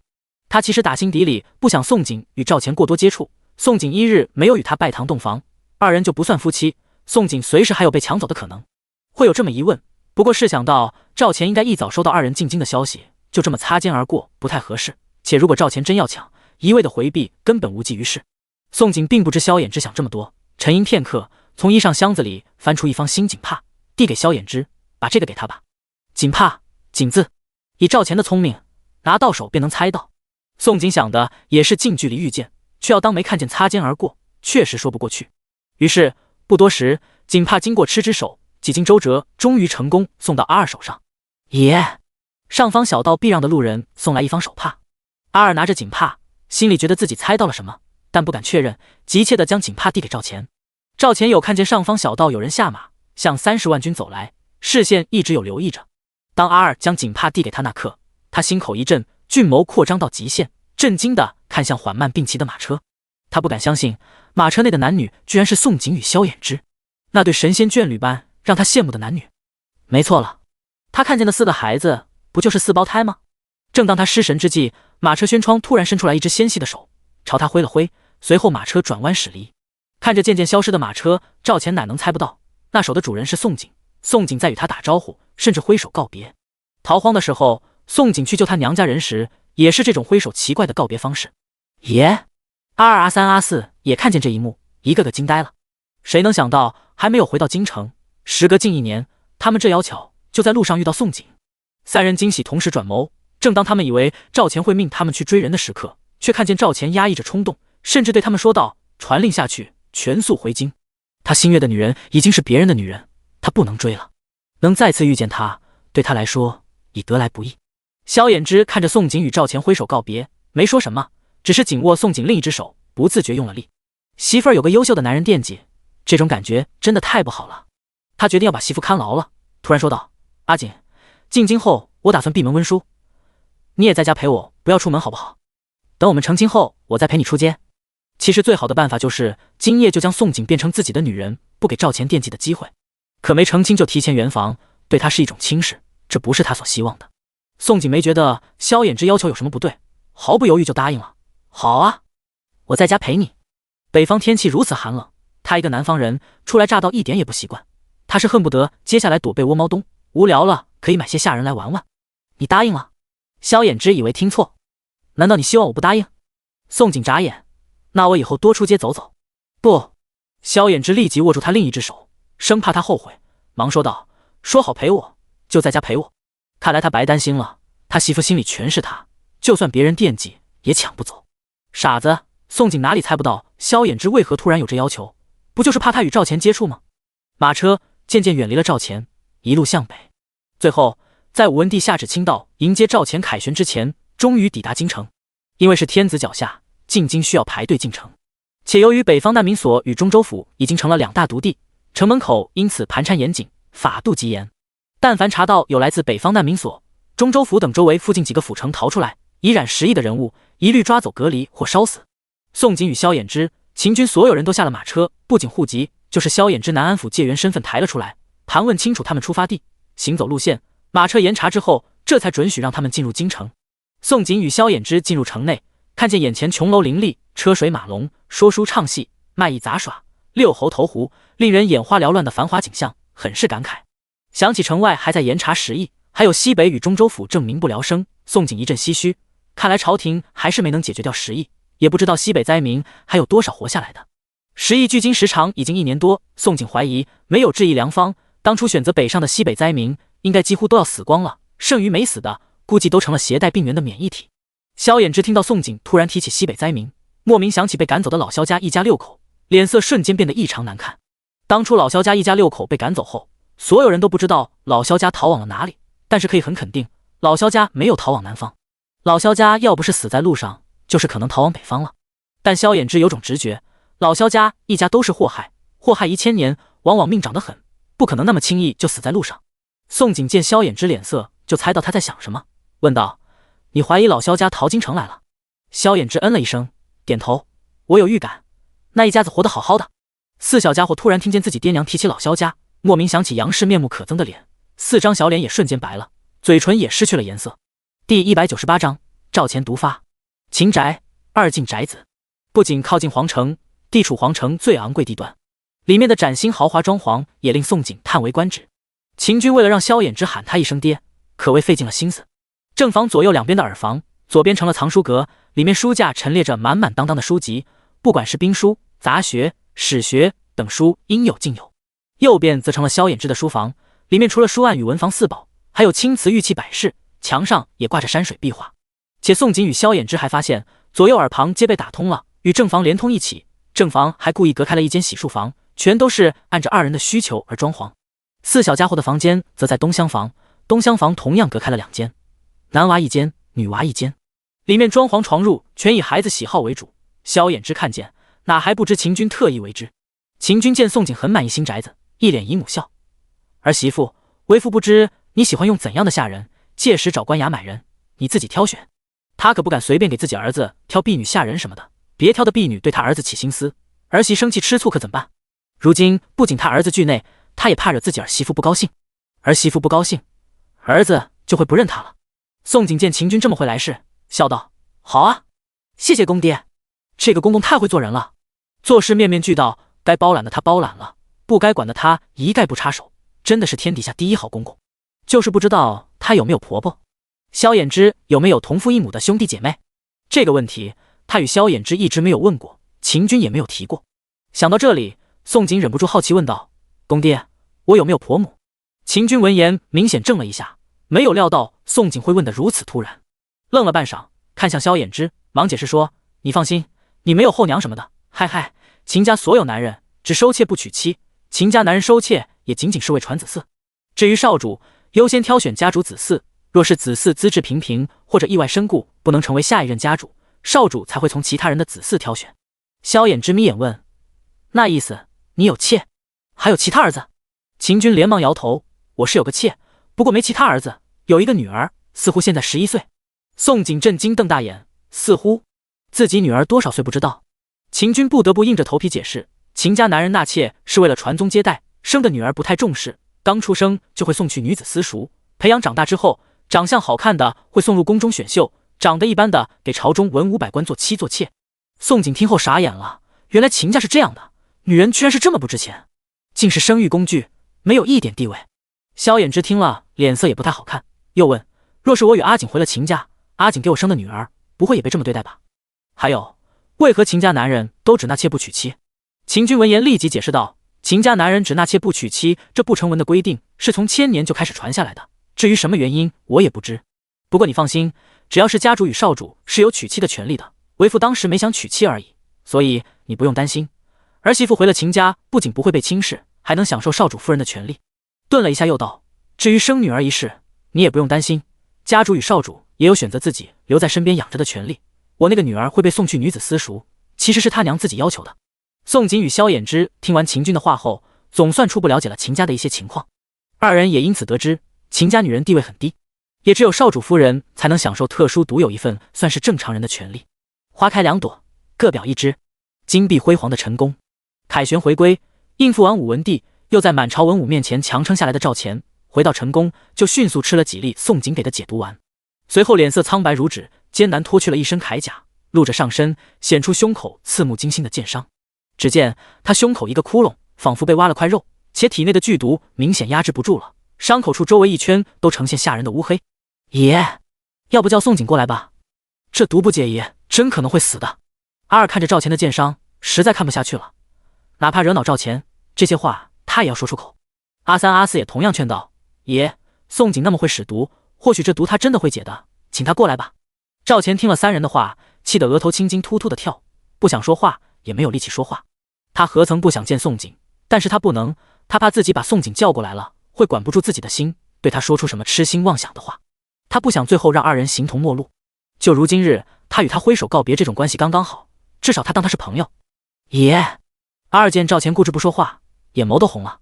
阿三阿四也很是担忧，纷纷都想劝，赵钱却强撑着警告三人：没我准许，谁都不许去打扰他，否则我饶不了你们。阿二见劝不听赵钱，悲愤地喊道：爷，你这样真会死的，你死了就别想再见到宋景了。爷希望今日是最后一别吗？阿三阿四反应过来，阿三附和点头，对，爷若死了，宋景可能会伤心一阵，但肯定很快就记不起爷的。爷希望他将爷完全忘记吗？赵钱冷汗涔涔，却仍旧对三人吼道：闭嘴！你们真的反了，真的越来越大胆了，不仅不听他的话了，甚至胆大包天敢忤逆他了，是看着他现在没力气动了，收拾不了他们了吗？阿二咬牙下了决定，突然朝阿三阿四说道：你们看好爷，我去找宋景。赵钱闻言瞪大猩红的双眸：你敢？给我回来！阿二回头说道：不，与其看着爷死，我宁愿爷以后收拾我。我现在就去找宋景，也一定要撑住等他来。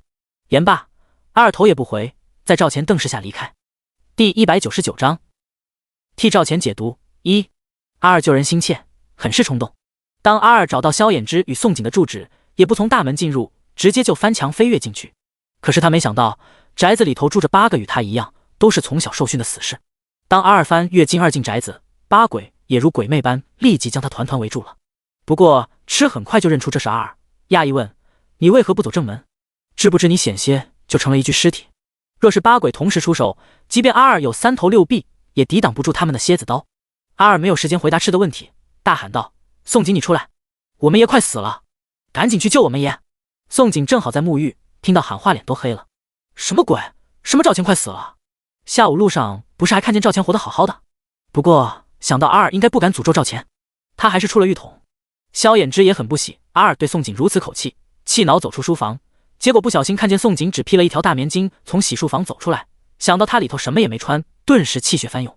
他媳妇似乎最近一直在考验他定力，任哪个男人看见这幕都受不了吧。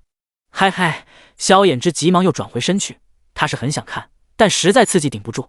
宋景里面确实未寸片缕，也不是故意勾引萧衍之，就是寝衣什么的全都在床上，忘记拿进洗漱房了。且阿二在外头喊得挺急的，想着萧衍之在书房，便没让他帮他拿衣，就这么出来了。见萧衍之转过身去，他反而笑了。他哪能不知这男人内心正心猿意马，却还要装模作样。萧衍之听到他笑声，身子更是僵直，有股冲动转回身去，但他也记得忍着，必须忍着，且外头还有个坏好事的二，所以宋景在穿衣的时候，他忍住一直没有回头，直到确定自己媳妇穿好了衣裳，他才拉开了房门，一脸阴沉盯向阿二。阿二看见萧衍之时候，面上一喜，再往萧衍之身后看去，看到了一个绝世美人宋景。阿二觉得自己脸上火辣辣的疼，他以前一直没少心里腹诽宋景丑的辣眼睛，结果现在宋景美的他们也爱而不得。离开狠黑村时，宋景有给他们爷看了真容，但那时半夜，他与阿三阿四离得较远，根本没看清宋景容貌。没想到他一直从门缝里看人，把人看扁了。这刻他都忍不住怀疑，他们爷得不到宋景，是不是因为他坏了好事？宋景左手提着医药箱，右手抱着狐裘披风，无语瞥了阿二眼道：“你们爷不是快不行了吗？还不带路？”萧衍之立即接过他手中披风，替他披上时说道：“我陪你去，媳妇要看稳了，可不能被人拐跑了。”于是阿二想给他们爷制造与宋景独处的机会，算是破灭了。半个时辰之后，萧衍之与宋景双双出现在赵钱的晨宫，看到了鎏金床榻上倚靠坐着面纯青紫的赵钱。赵钱转眸也看见了二人，见二人身上都披着同款狐裘披风，男的光风霁月，女的美貌绝伦，堪称珠联璧合的一对，顿时觉得胸口的伤更疼了。他的视线不敢落在宋景身上，刻意落在萧衍之脸上，强颜欢笑，声音强作轻松：“受了箭伤，辛苦二位亲自跑一趟了。”该死的阿二！宋景与萧衍之成双成对，他已经很难受，为何还要让他如此难堪？回头一定剁了阿二，脑袋喂狗！萧衍之与宋景都听出了赵钱的疏远，二人皱眉对视一眼，随后萧衍之先行礼作揖：“陈王言重了，为陈王效力是我们夫妇二人的荣幸。”宋景不太懂礼仪，但是来之前就问过萧衍之，他放下医药箱，也对赵钱做了一个万福礼。赵钱在宋景对他行礼那刻，拳头一紧，声音微颤：“不必多礼，日后能见到本王，一切礼仪皆可免去。”萧衍之与宋景又互视了一眼，不知作何反应了。最后是阿二忍无可忍，打破诡异的僵局：“宋景，你快帮我们爷看看剑伤。”阿二心里郁闷死了，他终于弄明白为何他们爷得不到宋景了，人都给带来了，结果他们爷先刻意疏离，端起了陈王架子，这能得到才有鬼了。腹诽完后，他也不管赵钱杀人的视线，又说道：“爷，外袍脱了，给宋景看看。”赵钱想到要在宋景与萧衍之面前脱衣，真想一刀砍了阿二脑袋，但是宋景已经目不斜视，提着医药箱向他走来，他不得不将锦袍和内衫脱了，裹入上身那刻，分不清是什么脸色。总之他很难堪，他想过千万种再遇的情景，但从未想过会是这样。不过好在他偷看了一眼宋景，见宋景化身大夫时，简直到了六亲不认的地步，根本没有将目光落在他脸上，只盯他胸口的剑伤。不多时，宋景双手戴上特制的皮手套，站在榻边，对他道了一句：“陈王平躺，我好看一些。”赵钱若是坐着看伤，他轻声的话，二人就太近了。他在他面前光着上身，他都可以想象身边的萧衍之此时什么心情了。要知道，古代男防女防很讲究，除了看自己丈夫身体，哪能再看别人呢？赵钱听到宋景喊陈王，心口一痛，但还是一言平躺，然后选择闭上黑眸。他若不闭上眼眸，视线就会不受控制想看他，闭上眼眸就不会让他为难了。气氛再度陷入尴尬。不过宋景顾不得赵钱与萧衍之现在什么想法，他如今只知道一件事，他是大夫，要救人。赵钱躺下之后，他便坐在榻边，伸手施力按了一下他的伤口周围，手指刚触到，赵钱身子一僵，但宋景当作没看见，又例行检查，按压几下其他地方。半晌，他转头对阿二问道：“射伤陈王的毒箭有留着吗？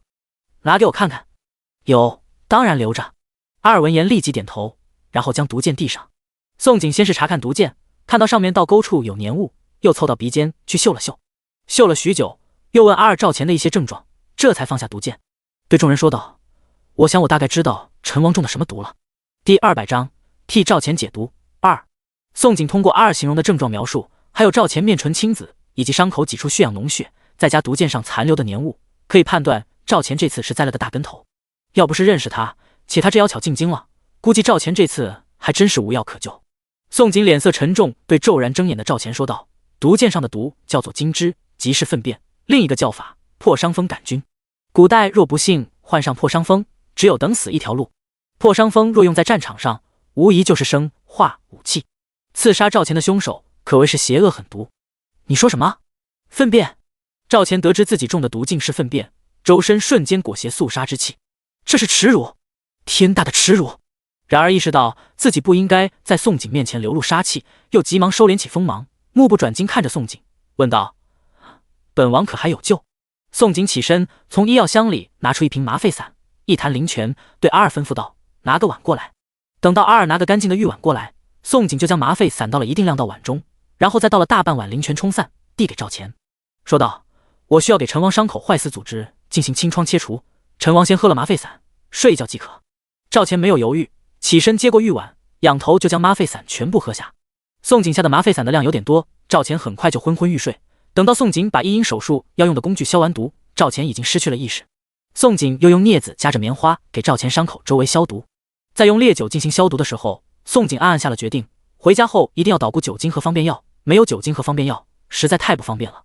阿景，你当初给我治腿就是这样吗？